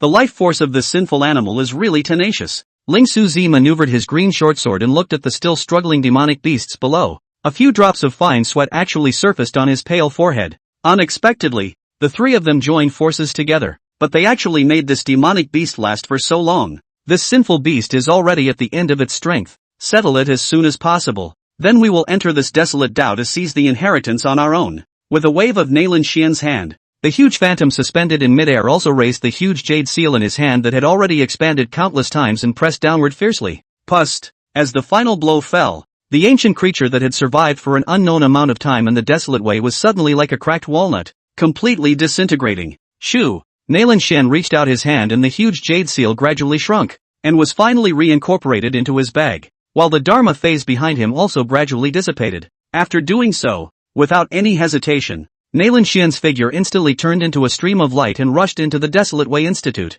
Let's go too! Seeing this, Venerable Purple Thunder grabbed Mo Komeng beside him and also swept out as a purple thunderbolt. Only after Venerable Purple Thunder had left did Ling Xiuzi silently retrieve his cyan shortsword as he looked at the purple thunder that had gradually moved away and gazed at Mo Komeng through it. Afterward, he thoughtfully flicked off one of the talismans he had been hiding between his sleeves, glanced at the demonic beast corpse lying on the ground, and then also turned into a stream of light and rushed into the middle of the Desolate Way Institute. They've already gone in. Let's hurry up and get a grip too. After just observing a battle for the ages, The remaining group of divine court powerhouses looked at the Desolate Way Institute not far away, and their gazes were also fiery. The Desolate Way Lord. That was a powerful existence that had broken across the ages tens of thousands of years ago, and even now, his mighty name still circulated throughout the entire Great E realm. This Tao of Desolation had been opened for the first time so far, and the opportunities contained therein, even thinking about it, was enough to make anyone's heart pound. Go! With this in mind, these people no longer lingered and waited. All of them operated their spiritual energy, and then surged towards the Desolate Way like locusts. With thousands of people, in just a few breaths, the endless sea of sand was completely empty, leaving only a huge headless demonic beast corpse in its place. About half a quarter of an hour later, a figure whose entire body was shrouded in black robes suddenly and silently appeared in the endless sea of sand. He slowly walked towards the headless demonic beast's corpse. Although he walked slowly, yet every step seemed to cross space, and in just a few steps, he appeared beside the demonic beast's corpse. It's really tyrannical. This kind of demonic beast carcass is not even looked at by a single person. What came from underneath the black robe was a piercing voice, resembling a man or a woman, which seemed incomparably ghostly, only to see him slowly extend his palm from his sleeve robe before touching on top of the demonic beast's corpse. Shoo! Visible to the naked eye, one could only see that the palm of that hand slowly cracked from the center, and a drop of blood containing an inexplicable aura was also quietly integrated into the demonic beast's corpse. Jia. This is going to be a good show. Afterwards, the black-robed figure let out a teasing laugh, and with a clear wind, disappeared in place. Silence fell around them again, as if nothing had happened. Not long after the black-robed figure disappeared, a robust figure also suddenly flashed into the endless sea of sand from afar. General Shunwei. Wang Ziqiu. There's that odor again. Wang Ziqiu's nose twitched a few times, and he couldn't help but frown tightly. He glanced at the deserted way station not far away, then changed direction and chased after the scent in the direction it had disappeared. After Wang Ziqiu's figure also dissipated, the endless sand sea also became completely silent. The large demonic beast's corpse was lying in the middle of a deep pit, and at some point, at the position located at the demonic beast's heart, it shook a little bit that was visible to the naked eye. In the middle of the dense forest, in the middle of a tree hole formed by a certain large tree, Lin Yu deeply exhaled a mouthful of turbid air and exchanged a glance with Nalan Meng beside him, and then both of them couldn't help but reveal a smile. Well, Lin Yu shook his arm and inquired towards Nalan Meng. Half an hour ago, after taking care of Go Shang, he and Nalan Meng rolled over with a bunch of elixirs and found this tree cave. After setting up some illusionary formations at the entrance of the cave, the two of them each rested with the help of spirit medicines. With the addition of a few elixirs, the injuries on my body have finished recovering, and I even feel that my cultivation has refined a few points more.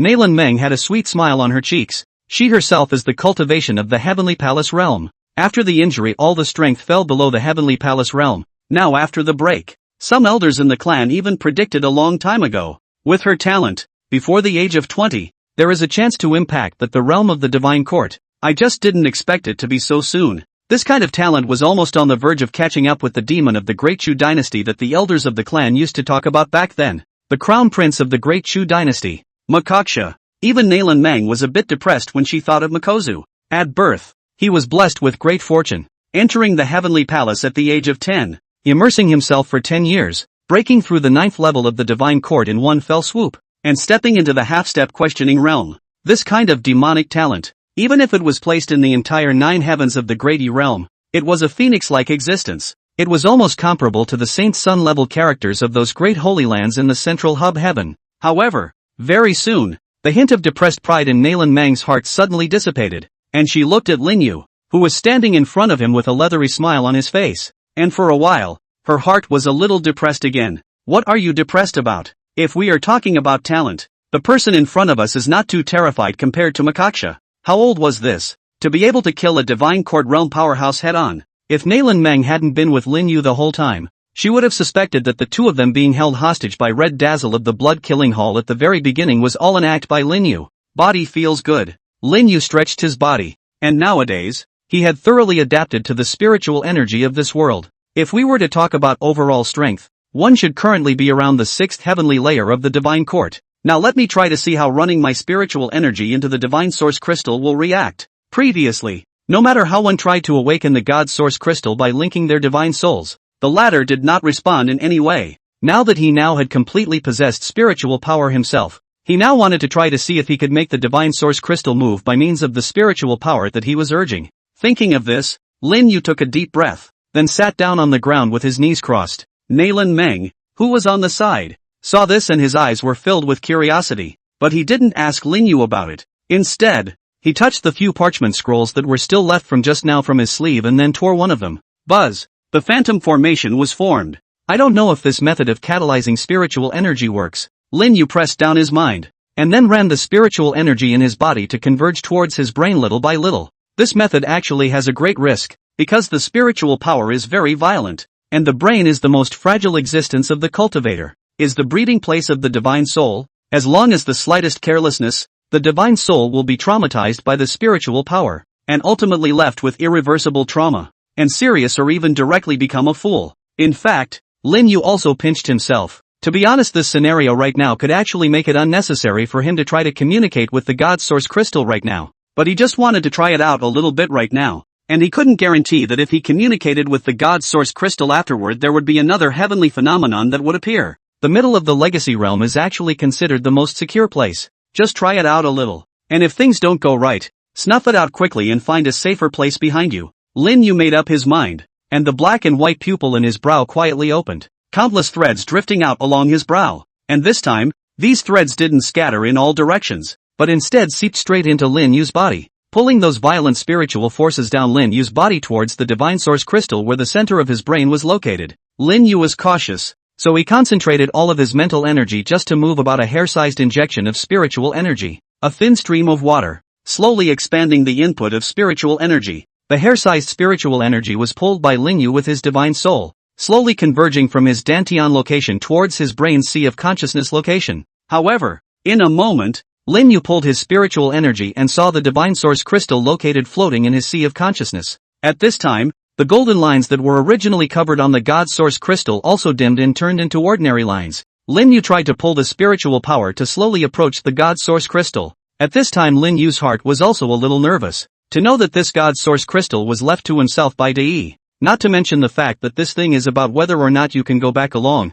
If this thing is not careful and blows up directly, then you will be really unlucky. 10 feet, 8 feet, 5 feet, 1 foot. As the distance got closer, Lin Yu felt that the pressure facing his divine soul became more severe. Great God, bless me. Finally, Lin Yu clenched his teeth and directly loosened the trace of spiritual energy in his hand, allowing it to float above the divine source crystal. Pust, without any obstruction, the silk of spiritual energy just approached the divine source crystal and ran straight into the interior of the divine source crystal. After waiting for half a day, Lin Yu realized that the divine source crystal didn't respond half-heartedly. Sure enough, it didn't blow up. Since it can be absorbed, it proves itself correct. After verifying his suspicions, Lin Yu planned to let go. The mind shook and pulled a thumb-sized amount of spiritual energy towards the sea of consciousness. Little by little, he had to try the maximum threshold of spiritual energy he could pull, and continuously charge the rechargeable treasure while ensuring absolute safety. So, the spiritual energy that Lin Yu pulled gradually increased from the size of a hairline to the thickness of a thumb,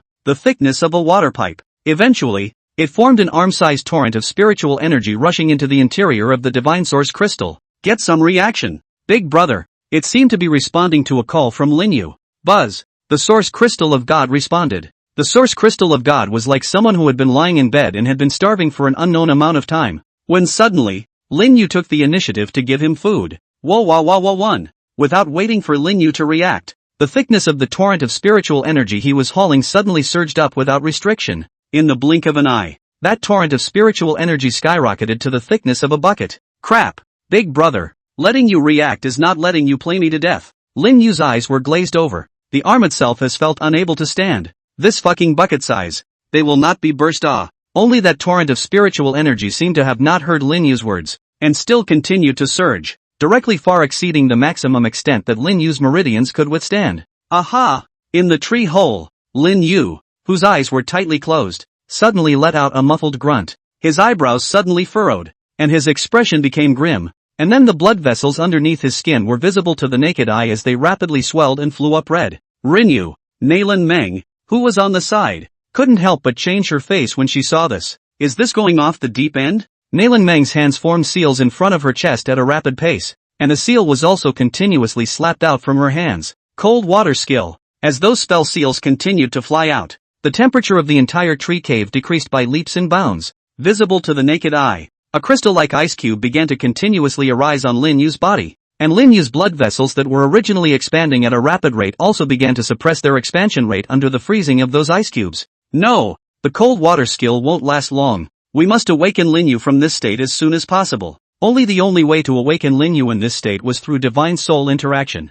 Nalan Meng clenched her teeth, and then she also sat down on her knees, her beautiful eyes tightly closed. Swish! A blue crystal light flickered, and an illusory villain whose entire body took on the shape of a blue crystal, close to transparent, sprang out from Nalan Meng's brow. The divine soul condensed by the heavenly palace realm was fragile and could not even support the divine soul leaving the body. After stepping into the divine court realm, the divine soul would gain a certain amount of enhancement, but it would not be able to detach the divine soul from the physical body for a long period of time. Not to mention someone like Nalan Meng who had stepped into the divine court realm and could only be considered a first-time entrant, who hadn't even forged a divine platform. Sure enough, Nalan Meng's divine soul appeared to be very illusory, even close to transparent, and there was only a general outline, and the details of the face could only barely be seen as having a Nalan Meng outline. Nalan Meng's divine soul villain twisted and turned a few times in mid-air, then swept straight towards Lin Yu's brow location. While one, seemingly sensing that there were other divine souls trying to squeeze into his domain,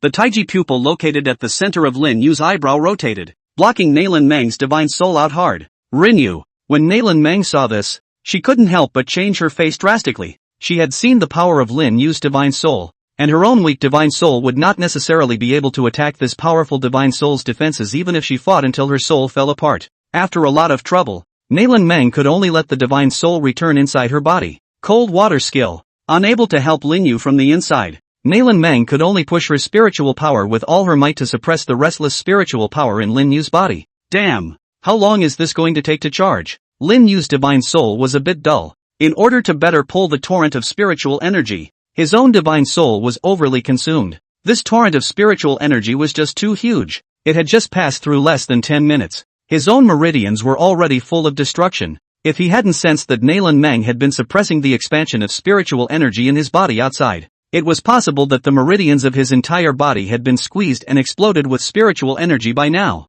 The majestic flood of spiritual energy had been being absorbed by the divine source crystal, and Lin Yu felt like the spiritual energy in his body was about to dry up. One must know that the spiritual energy within the divine court realm was sufficient to fill a lake. Lin Yu noticed that all of his spiritual energy, which was comparable to a lake, had been poured into the divine source crystal, but it hadn't even lit up one of the lines on it. One must know that this divine source crystal was covered with dense patterns. To light up all of these lines, just how huge a spiritual energy was required. Brother, any more sucking and I'll be a real fuck. The inside of his body was already starting to alarm Lin Yu. If this trend continued, he would definitely be completely sucked dry by this god source crystal. Although Lin Yu was unable to control his body at the time, his divine soul was still able to see the outside world. Nalan Meng was also in a shaky situation now. She had just stepped into the divine court realm and her realm was not yet fully stabilized. If she consumed too much of her spiritual energy like this, she might be left with indelible traumas at a later stage. Can't look on so bitterly.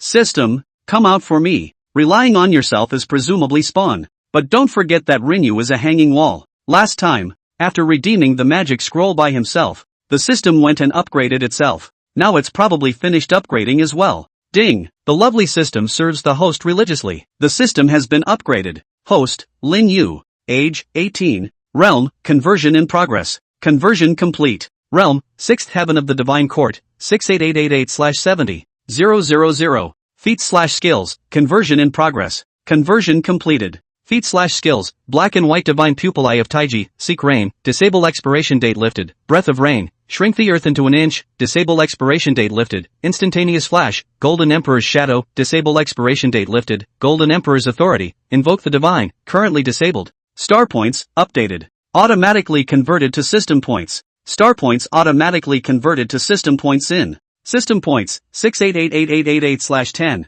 000. 000. Additional rewards will be unlocked when the value is reached cumulatively. Mount, Immortal Crane, currently not belonging to the same space and time. In the process of upgrading and unlocking the crane, please look forward to it. Package, related props are automatically fused and are being converted accordingly. Conversion completed. Parcel, several weapons forging furnace, currently only supports the creation of ordinary products. For upgrade details, please click on the forging furnace interface. Several pills alchemy furnace, currently only supports the automatic refining of ordinary products. For upgrade details, please click on the Alchemy Furnace interface. Several talismans. Talisman table currently only supports the automatic drawing of ordinary products. For upgrade details, please click on the Talisman table interface. Other products have been automatically converted to 150% of the system points. If you need to exchange them, please go to the mall again to buy them. Forging Furnace, Level 1, 0 out of 100 system points automatically builds a yellow-grade magic weapon every 200 hours,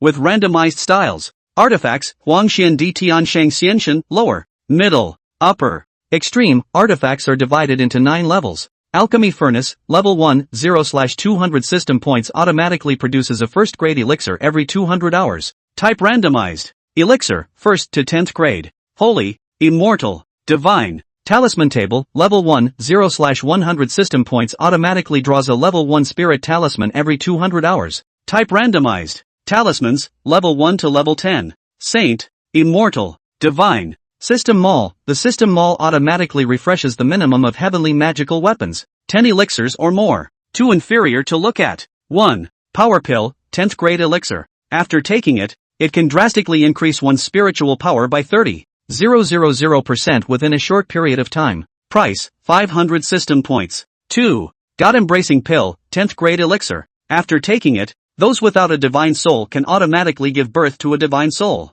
and those with a divine soul will have their divine souls greatly enhanced. Price, 2000 system points. Search interface, search for props related to Earth grade artifacts, 4th grade elixirs, and 4th grade talismans and above. To say you're the system is an understatement. Recommending just what I need. The first thing Lin Yu's gaze had noticed was the most attention-grabbing item on the System Mall interface. Power Pill, 10th grade elixir. After taking it, it can drastically increase one's spiritual power by 30,000% in a short period of time. Price, 500 system points. Note, after taking this elixir, the spirit power easily exceeds the upper limit of what one can hold, so it is recommended to use it together with the broadening elixir. Okay, help me out by explaining the things I need to pay attention to along with it. System, search for broadening Dan. System search in progress. Search complete. As the system's voice fell in his head, a small green-colored elixir the size of a dragon's eye appeared on the mall interface. Broadening elixir, a divine-grade elixir that permanently enhances one's veins after taking it. Price, 5,000,000 foot system points. Put. When he saw the pricing, Lin Yu's eyes almost popped out of their sockets. Dodo. How many duck eggs are behind this fucking 5? Nima. 5 million. Lin Yu's mouth was wide open with a shocked expression. No wonder this power pill sells for only 500 system points. So it is waiting for me here, right? Ding. Asking the host whether to purchase the broadening pill and the power pill. Friendly reminder. The current host's spiritual power threshold is close to 0 value. Without the need for the system to remind him, Lin Yu could sense that the spiritual energy in his body had dried up. But that divine source crystal didn't seem to be satisfied yet and was still drawing on it with abandon. Lin Yu's Dantian position has begun to have cracks emerge. If you let this empty suck down, even if you are not sucked dry, I am afraid that it will become a waste of time. You can still earn system points again if you lose them. It would be a real waste if I wasted them myself now. System, purchase the broadening pill, the power pill and the embracing God pill. Ding, purchase successful. The relevant props have been automatically placed in the system package. The host can be directly extracted through the idea or directly used through the idea. Congratulations to the host on the successful purchase. Rewarding the host with a cumulative purchase gift pack. Host, Lin Yu. Age, 18. Realm, 6th Heaven of the Divine Court, 68888/70. Feats, Eye of Taiji, Breath of Rain, Instantaneous Flash, Golden Emperor's Authority, Invoke God, currently disabled. System point, 1886388. Functions, Forge, Alchemy Furnace, Talisman Table. Package, Dolly Pill, 10th grade elixir, Yunshin Dan, 10th grade elixir, Broadening Dan, Divine grade elixir, 10W cumulative purchase pack, 100W cumulative purchase pack, 300W cumulative purchase pack, 500W cumulative purchase pack. Stop chanting and hurry up to apply the power pill and Broadening Dan. I'm losing people. Ding, successful use. As the system's words fell, Lin Yu immediately felt a stream of medicinal liquid like a clear spring flowing down his throat into his dantian. Next moment, the location of the dantian, which had been completely dried up and even cracked, was like a spring had been born out of thin air, bubbling outwards with spiritual energy. At the same time, Lin Yu could sense that there was an invisible force surging along his meridians towards his entire body, and as that invisible force passed through his meridians, which were originally feeling extremely swollen and painful, instantly became several points thicker. That's not all. Those meridians were expanded by an invisible force, then compressed again, remodeled, compressed again, remodeled. That's right, Lin Yu's meridians were experiencing a new birth at this very moment. Lin Yu was like a spectator at this moment, admiring the earth-shattering changes taking place within his body, and along with the countless spiritual energy spewing desperately towards Lin Yu's Dantian location, the divine source crystal seemed to have sensed it at the same time. And so, the original one had sucked Lin Yu's spiritual energy to the point that it could only maintain a hair-sized thread of spiritual energy. But now, the hair-sized torrent of spiritual energy once again soared,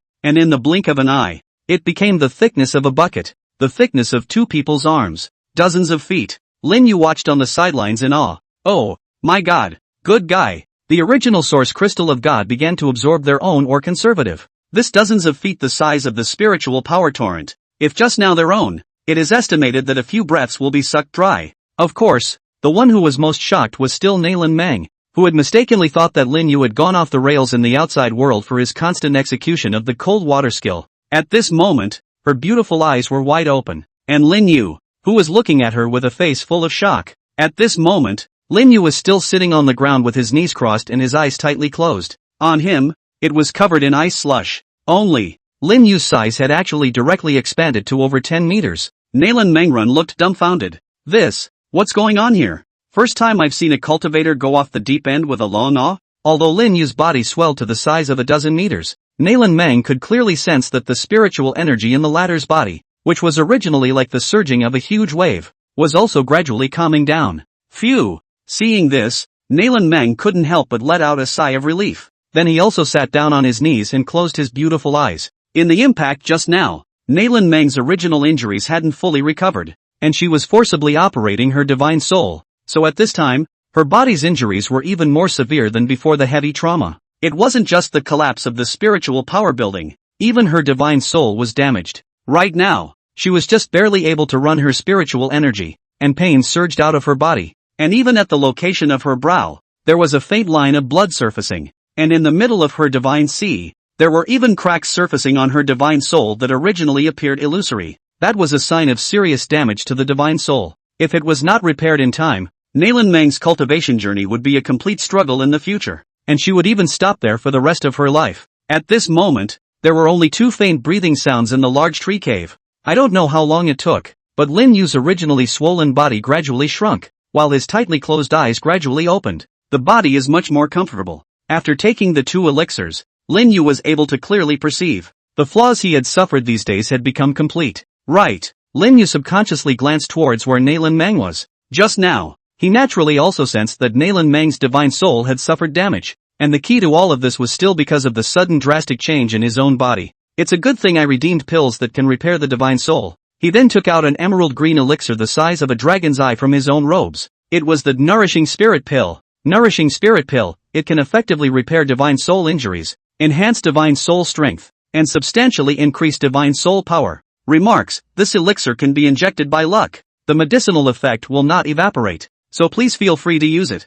After taking out the spirit nurturing pill, Lin Yu didn't have any hesitation and operated his spiritual energy to inject it into the pill. With the injection of spiritual energy, it was visible to the naked eye that a faint emerald green smoke gradually began to emerge from the spirit nurturing dan. Just by sniffing a mouthful, Lin Yu felt his divine soul instantly revitalized. Like a hungry wolf that had been starving for a year and a half smelling a delicious and incomparable delicacy. Drooling. This god-nurturing pill is surprisingly powerful. Lin Yu didn't dare to be slow, and hurriedly operated his own spiritual energy, laying down a protective shield around him to cover the smell of the nourishing spirit pill. This way Lin Yu still felt that it was not rigorous, and then used his divine soul power to set up several more again. The medicinal power emanating from this nourishing spirit pill, if not protected, I'm afraid that the entire ancient creatures of the ruins would be attracted to it. Lin Yu carefully wrapped the mist released by the spirit nurturing pill with his spiritual energy and then pushed it little by little towards where Nalan Meng was. The emerald green mist had just drifted to a position less than 10 meters from Nalan Meng's torso,